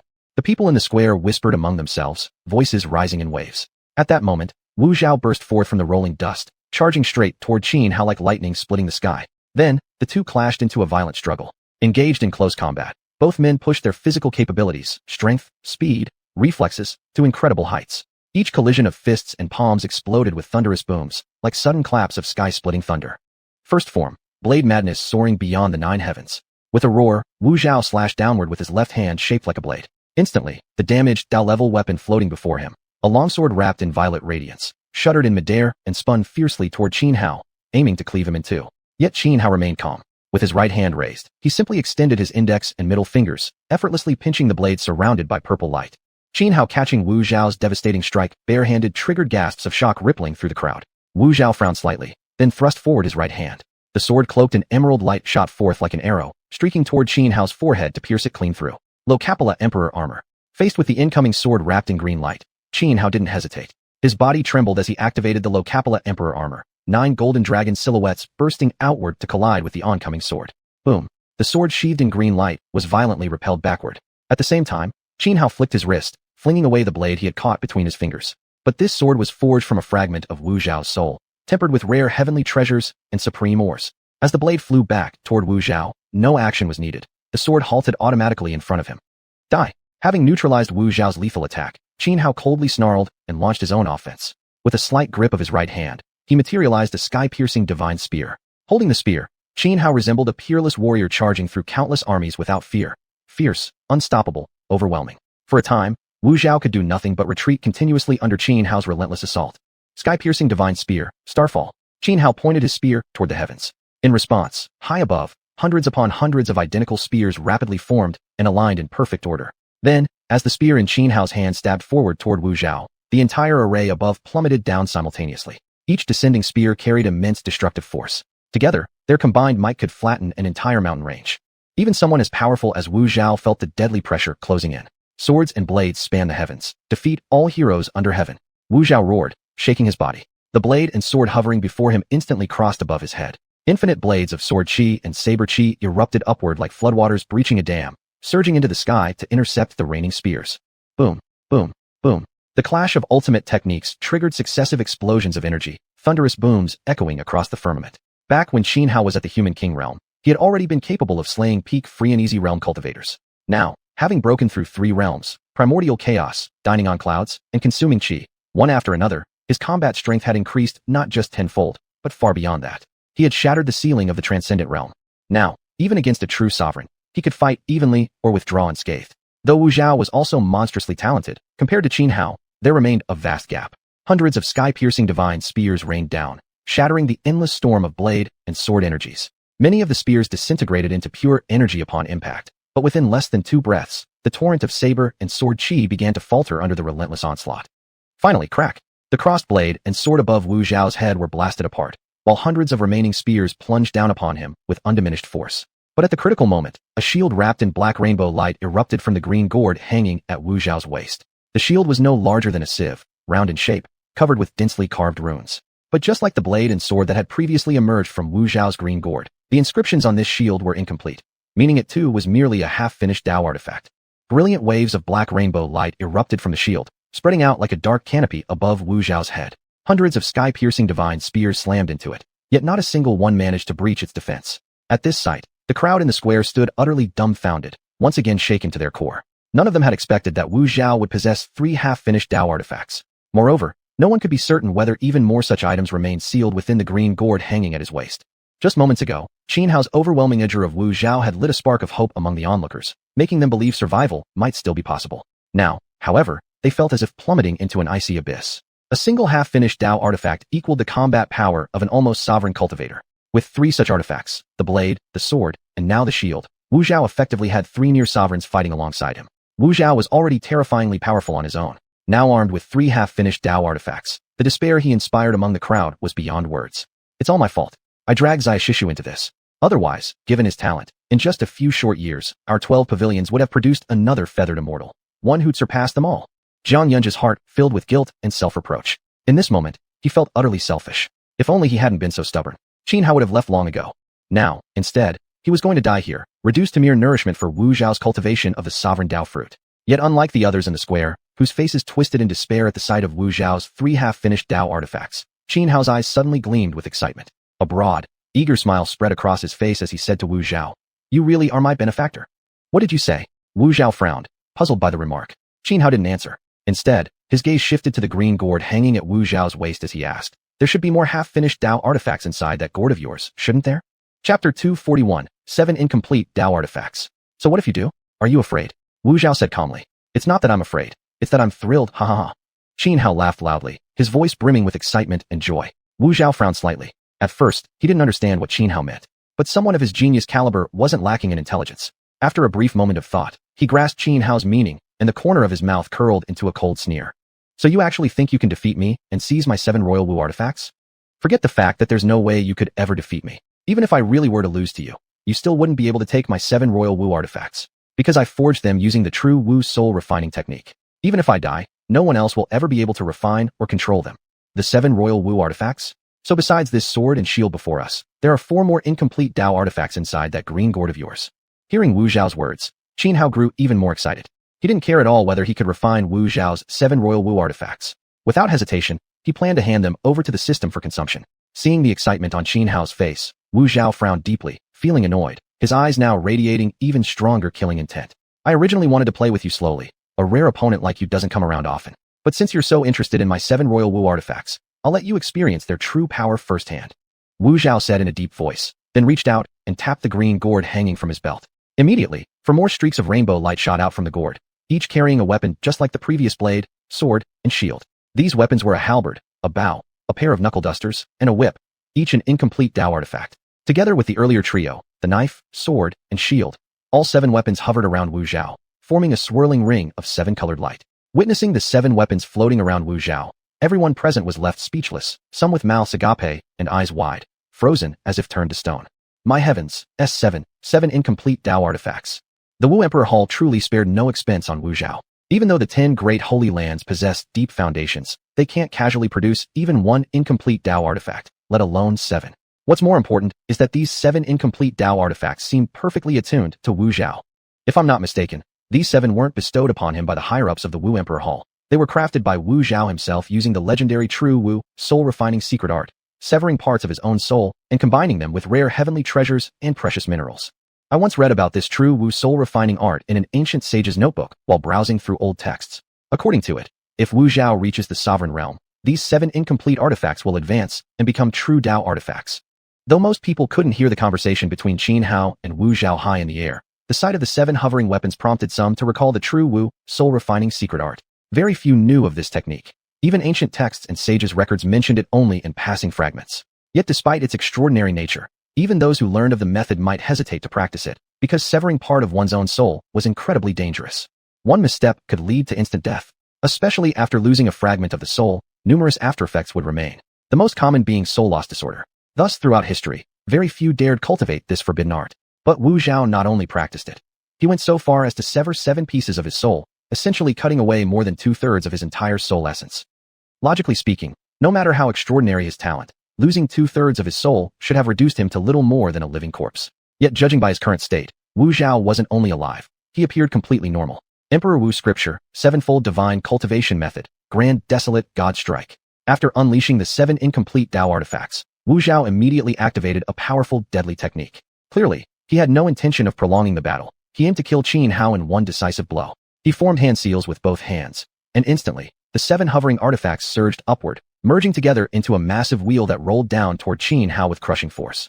As the enormous wheel spun, countless exquisite sword forms, blade techniques, and martial patterns erupted from it simultaneously. Wu Su Divine Farmer's Cauldron. Faced with Wu Zhao's deadly attack, Xuanhuan furrowed his brow, not daring to slacken his guard even slightly. He quickly summoned the Wu Su Divine Farmer's Cauldron. Instantly, the cauldron flew out from his body and rushed forward, crashing head-on into the rotating wheel formed by the 7 fused artifacts. Boom. With a deafening boom that shook the heavens, the cauldron and the wheel collided. Vast waves of energy crashed against each other, triggering a series of massive explosions and forming black hurricanes that swept through the high sky, an utterly terrifying scene. So this Dao artifact is your true trump card. No wonder you dared to challenge me. Seeing the Wu Su Divine Farmer's Cauldron that Xuanhuan had unleashed, Wu Zhao merely furrowed his brow slightly. Even though it was a complete Dao artifact, he wasn't particularly shocked. His 7 royal Wu artifacts, though incomplete, were forged by fusing fragments of his own soul with rare heavenly treasures, divine minerals, and miraculous substances from nature, achieving 100% soul resonance with him. Under such circumstances, he could unleash the full might of the 7 royal Wu artifacts. In contrast, although Xuanhuan had refined the Wu Su Divine Farmer's Cauldron, he couldn't manifest its true power as a complete Dao artifact. Given this imbalance, Wu Zhao naturally had no fear toward Xuanhuan even if he possessed the Wu Su Divine Farmer's Cauldron. Back! With a light shout, the 7 royal Wu artifacts that had clashed with the cauldron instantly split apart and returned to his side. He raised his right hand and grasped the bow among the 7 royal Wu artifacts. Then, drawing a black arrow from a spatial vessel, he drew the bowstring tight, aiming straight at Xuanhuan's forehead. One arrow flies 1,000 miles, piercing 10,000 armies. Wu Zhao executed a powerful archery technique. The black arrow shot forth like a streak of dark lightning, splitting the skies and heading straight for Xuanhuan's brow. Even before the arrow reached him, Xuanhuan already felt sharp stabs of pain pulsing in his forehead.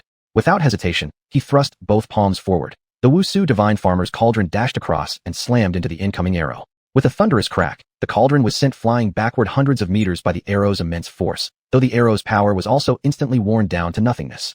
But at that very moment, Wu Zhao, holding the whip in his left hand, swung it fiercely. The whip, resembling the spinal bone of a fierce serpentine beast, lashed out toward Qin Hao's head. Chapter 242. The Xiuxian secret art is too overpowered. Wu Zhao cultivated one of the 8 ultimate techniques from the Wu Huangjing, the Xiuxian Divine Manual.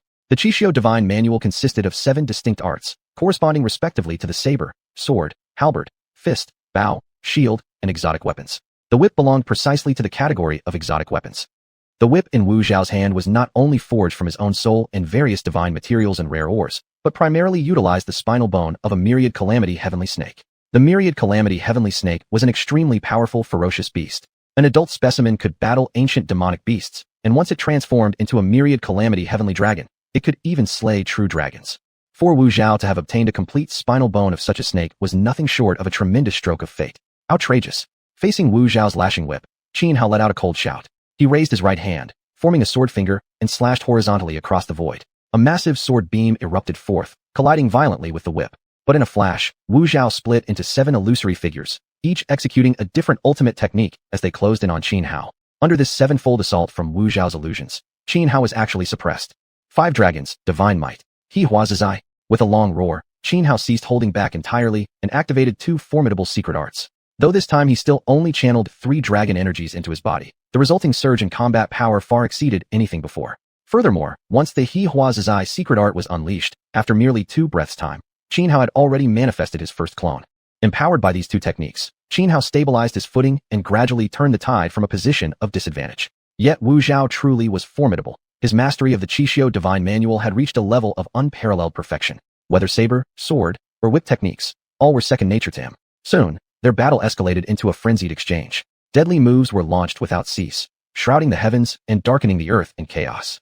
Were it not for the mountain peak being uniquely constructed, with numerous mystical runes inscribed deep within its core, the clash between Qin Hao and Wu Zhao would surely have caused the entire summit to crumble. Even a single blade of energy carelessly released could shear off a massive chunk of the mountain. Yet as the prolonged battle wore on, Wu Zhao gradually found himself at a disadvantage. Worse still, Qin Hao's Xiuxian secret art had now formed a second clone. With that, Wu Zhao's situation grew increasingly dire. Now surrounded by 3 identical Qin Haos, Wu Zhao was subjected to a relentless barrage. One after another, they hoisted the Wu Su divine gnome cauldron and pounded him without mercy, raining down blows upon his head and face. Pooh! Wu Zhao's true body inadvertently exposed an opening. Qin Hao seized the moment instantly. Raising the Wu Su divine gnome cauldron high, he smashed downward, sending Wu Zhao flying backward with a torrent of blood spewing from his mouth. Young master. Seeing Wu Zhao wounded, the members of the Wu Emperor Hall who accompanied him changed expression drastically. According to plan, Wu Zhao's strength should have utterly crushed everyone on the mountain peak. Once that was achieved, they needed only complete the final step, to refine the supreme Tao fruit into the immortal life fruit. Yet events had unfolded completely contrary to expectations. No one anticipated Qin Hao's sudden intervention. We can't delay any longer. Hurry and assist the young master. Hesitation will only lead to disaster, urged the leading man among Wu Zhao's companions from the Wu Emperor Hall. Yes. The others nodded in agreement, accepting the proposal. Not a step forward, if you value your lives. But at that instant, Xianxia and Song Qisong simultaneously shot into the sky, locking their battle auras onto the group from the Wu Emperor Hall. Additionally, the other cultivators on the plaza also glared murderously at them. Should those individuals dare make a move, they would be slaughtered without hesitation. To everyone present, after finally seeing hope that Qin Hao might defeat Wu Zhao, and with it, their own chance at survival, they would never allow the Wu Emperor Hall disciples to sneak attack Qin Hao from behind. Though locked under the combined auras of the crowd, the Wu Emperor Hall group remained coldly indifferent, showing no concern whatsoever. In particular, their leader swept his gaze across the assembly, his eyes filled with undisguised contempt. Fools, do you really believe the Wu Emperor Hall has no contingency plans? Let me enlighten you. To successfully refine this supreme Tao fruit, our Wu Emperor Hall has been cooperating with the Yunxiao Heavenly Palace for 800 years. Over these 8 centuries, we've consumed untold resources. Do you really think we wouldn't leave ourselves some last resort? The leader of the Wu Emperor Hall declared icily, then began forming seals with both hands, causing a vast surge of spiritual energy to erupt around him. Seeing their leader initiate action despite the warnings, Song Qisong and Xianxia reacted first. They struck simultaneously, each unleashing a sharp swordlight that slashed toward the Wu Emperor Hall group. But just as the sword chi bursting from their bodies was about to strike down upon the members of the Wu Emperor Hall, the golden pillar of light enveloping the mountain peak suddenly erupted with energy, forming a golden dome that shielded the Wu Emperor Hall cultivators. The defense of this golden dome seemed identical to that of the golden pillar shrouding the entire peak. Thus, Even though Song Qisong and Jiang Yunj were both half-step supreme beings, their chi attacks could not breach the golden barrier protecting the Wu Emperor Hall group. At this moment, the decisive battle between Qin Hao and Wu Zhao was nearing its end. His Hehuazazai secret art had already created a third clone. Facing attacks from 4 identical Qin Haos, Wu Zhao could no longer resist. Wounds covered his body, and after being struck repeatedly in the chest by Qin Hao's fists, the sound of cracking ribs echoed out. Then, his entire chest caved inward. Had Wu Zhao's vitality not been dozens of times greater than that of an ordinary person, and had he not immediately consumed rare divine materials the moment he was injured, he would already be dead. At this moment, Wu Zhao had completely lost his previous composure and arrogance. Now, fear gleamed in his eyes. What kind of monster is this Qin bastard? What secret technique is he using to create clones with combat power equal to his own? This is too terrifying. Wu Zhao inwardly screamed in bugan and frustration, and he felt utterly humiliated. Yet just as Qin Hao prepared to deliver the killing blow and end Wu Zhao's life, the golden pillar of light surrounding the peak released a vast surge of golden energy. It coalesced into a suit of golden armor that wrapped around Wu Zhao's body. Qin Hao's fatal strike slammed against the golden armor, but failed to penetrate its defense. Moreover, surging golden energy engulfed Wu Zhao's 7 heirlooms of the Wu Emperor. Then, using these artifacts as its core, formed a massive golden saber. This golden saber was actually a genuine Dao artifact, emanating a terrifying aura of Dao. Qin bastard, Wu Zhao said coldly, gripping the golden saber. I admit you are strong, but in the end, you will die by my hand. On this mountain peak, I am invincible.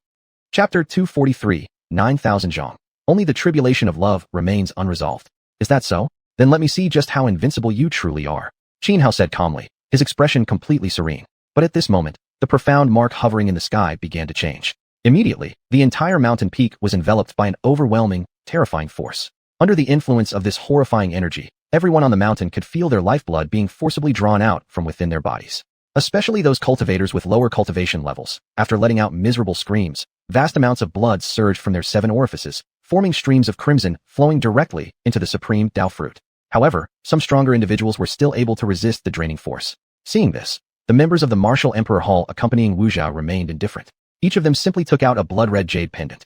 As more than 10 such pendants were released, over a dozen nearby mountains instantly transformed into towering blood mountains. Then, these mountains dissolved into torrents of blood, pouring in from all directions toward the profound mark in the sky, and ultimately feeding into the supreme Dao fruit. Witnessing this scene, many present felt their spines go cold and icy chills creeping up from the soles of their feet. Earlier, someone had already mentioned it. The lifeblood of the people gathered here on the mountain was far from sufficient to refine the supreme Dao fruit into a longevity Dao fruit. It would be nothing but a drop in the ocean. Now, everyone finally understood. Over the past 800 years, the Martial Emperor Hall had been slaughtering countless people, using secret techniques to transform their blood into mountains and storing them around this area, all for the sake of refining the supreme Dao fruit. They had gone so far as to defy the entire world, even risking exposure by the Lingxiao Heavenly Palace, and yet they continued, solely for cultivating Wu Zhao. Wu Zhao had actually been born 1,000 years ago, but the Martial Emperor Hall had sealed him away until only recently, when he broke free. The reason they chose this particular celestial selection trial was precisely because Wu Zhao could eliminate a portion of the participants, using their blood as the final supplement needed to complete the refinement of the supreme Dao fruit. And by sacrificing these lives himself, offering their essence directly to the supreme Dao fruit, Wu Zhao's compatibility with it would greatly increase. Thus, once the supreme Dao fruit was catalyzed into the longevity Dao fruit, even if Wu Zhao hadn't yet reached the level of a sovereign, he would still be able to smoothly refine the longevity Dao fruit and instantly become a longevity demon. Moreover, due to Wu Zhao's unique nature, even after becoming a longevity demon through the longevity Dao fruit, he would suffer no side effects and could continue advancing unimpeded along the path of cultivation.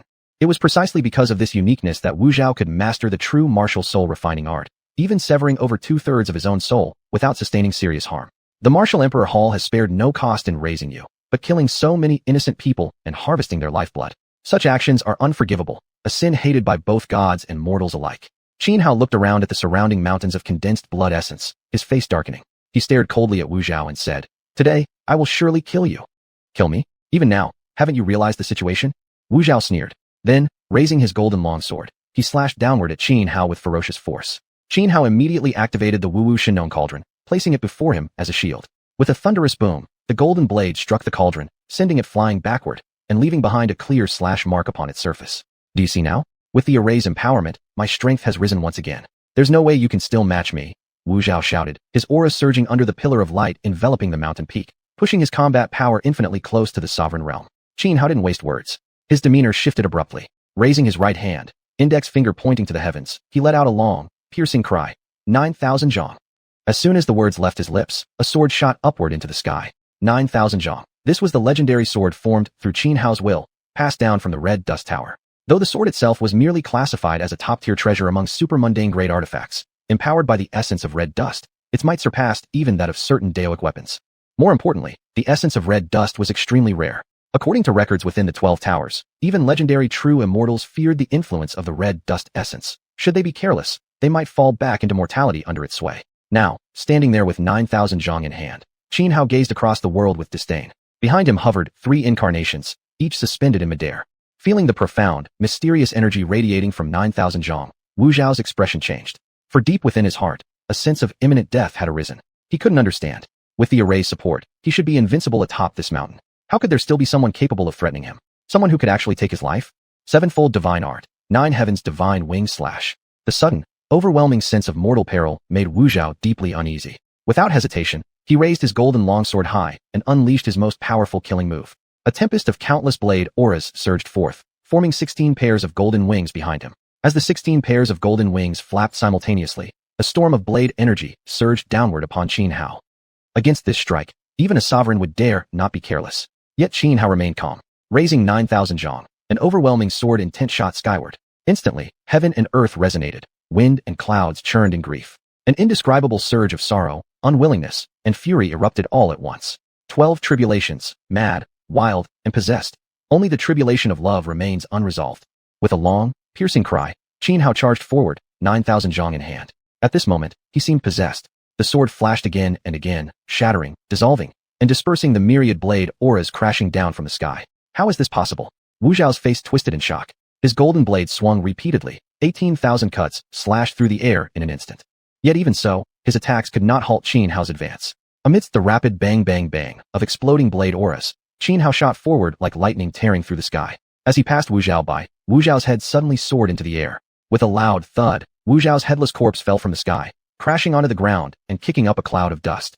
Witnessing Wu Zhao's death, everyone present was stunned. Even as the Grand Formation activated and all struggled against its devouring force, each one still lost focus at the sight of Qin Hao killing Wu Zhao. At that moment, every member of the Martial Emperor Hall accompanying Wu Zhao turned deathly pale.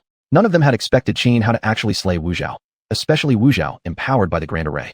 Chapter 244 The Longevity Dao Fruit is seized. Did the young master really get killed?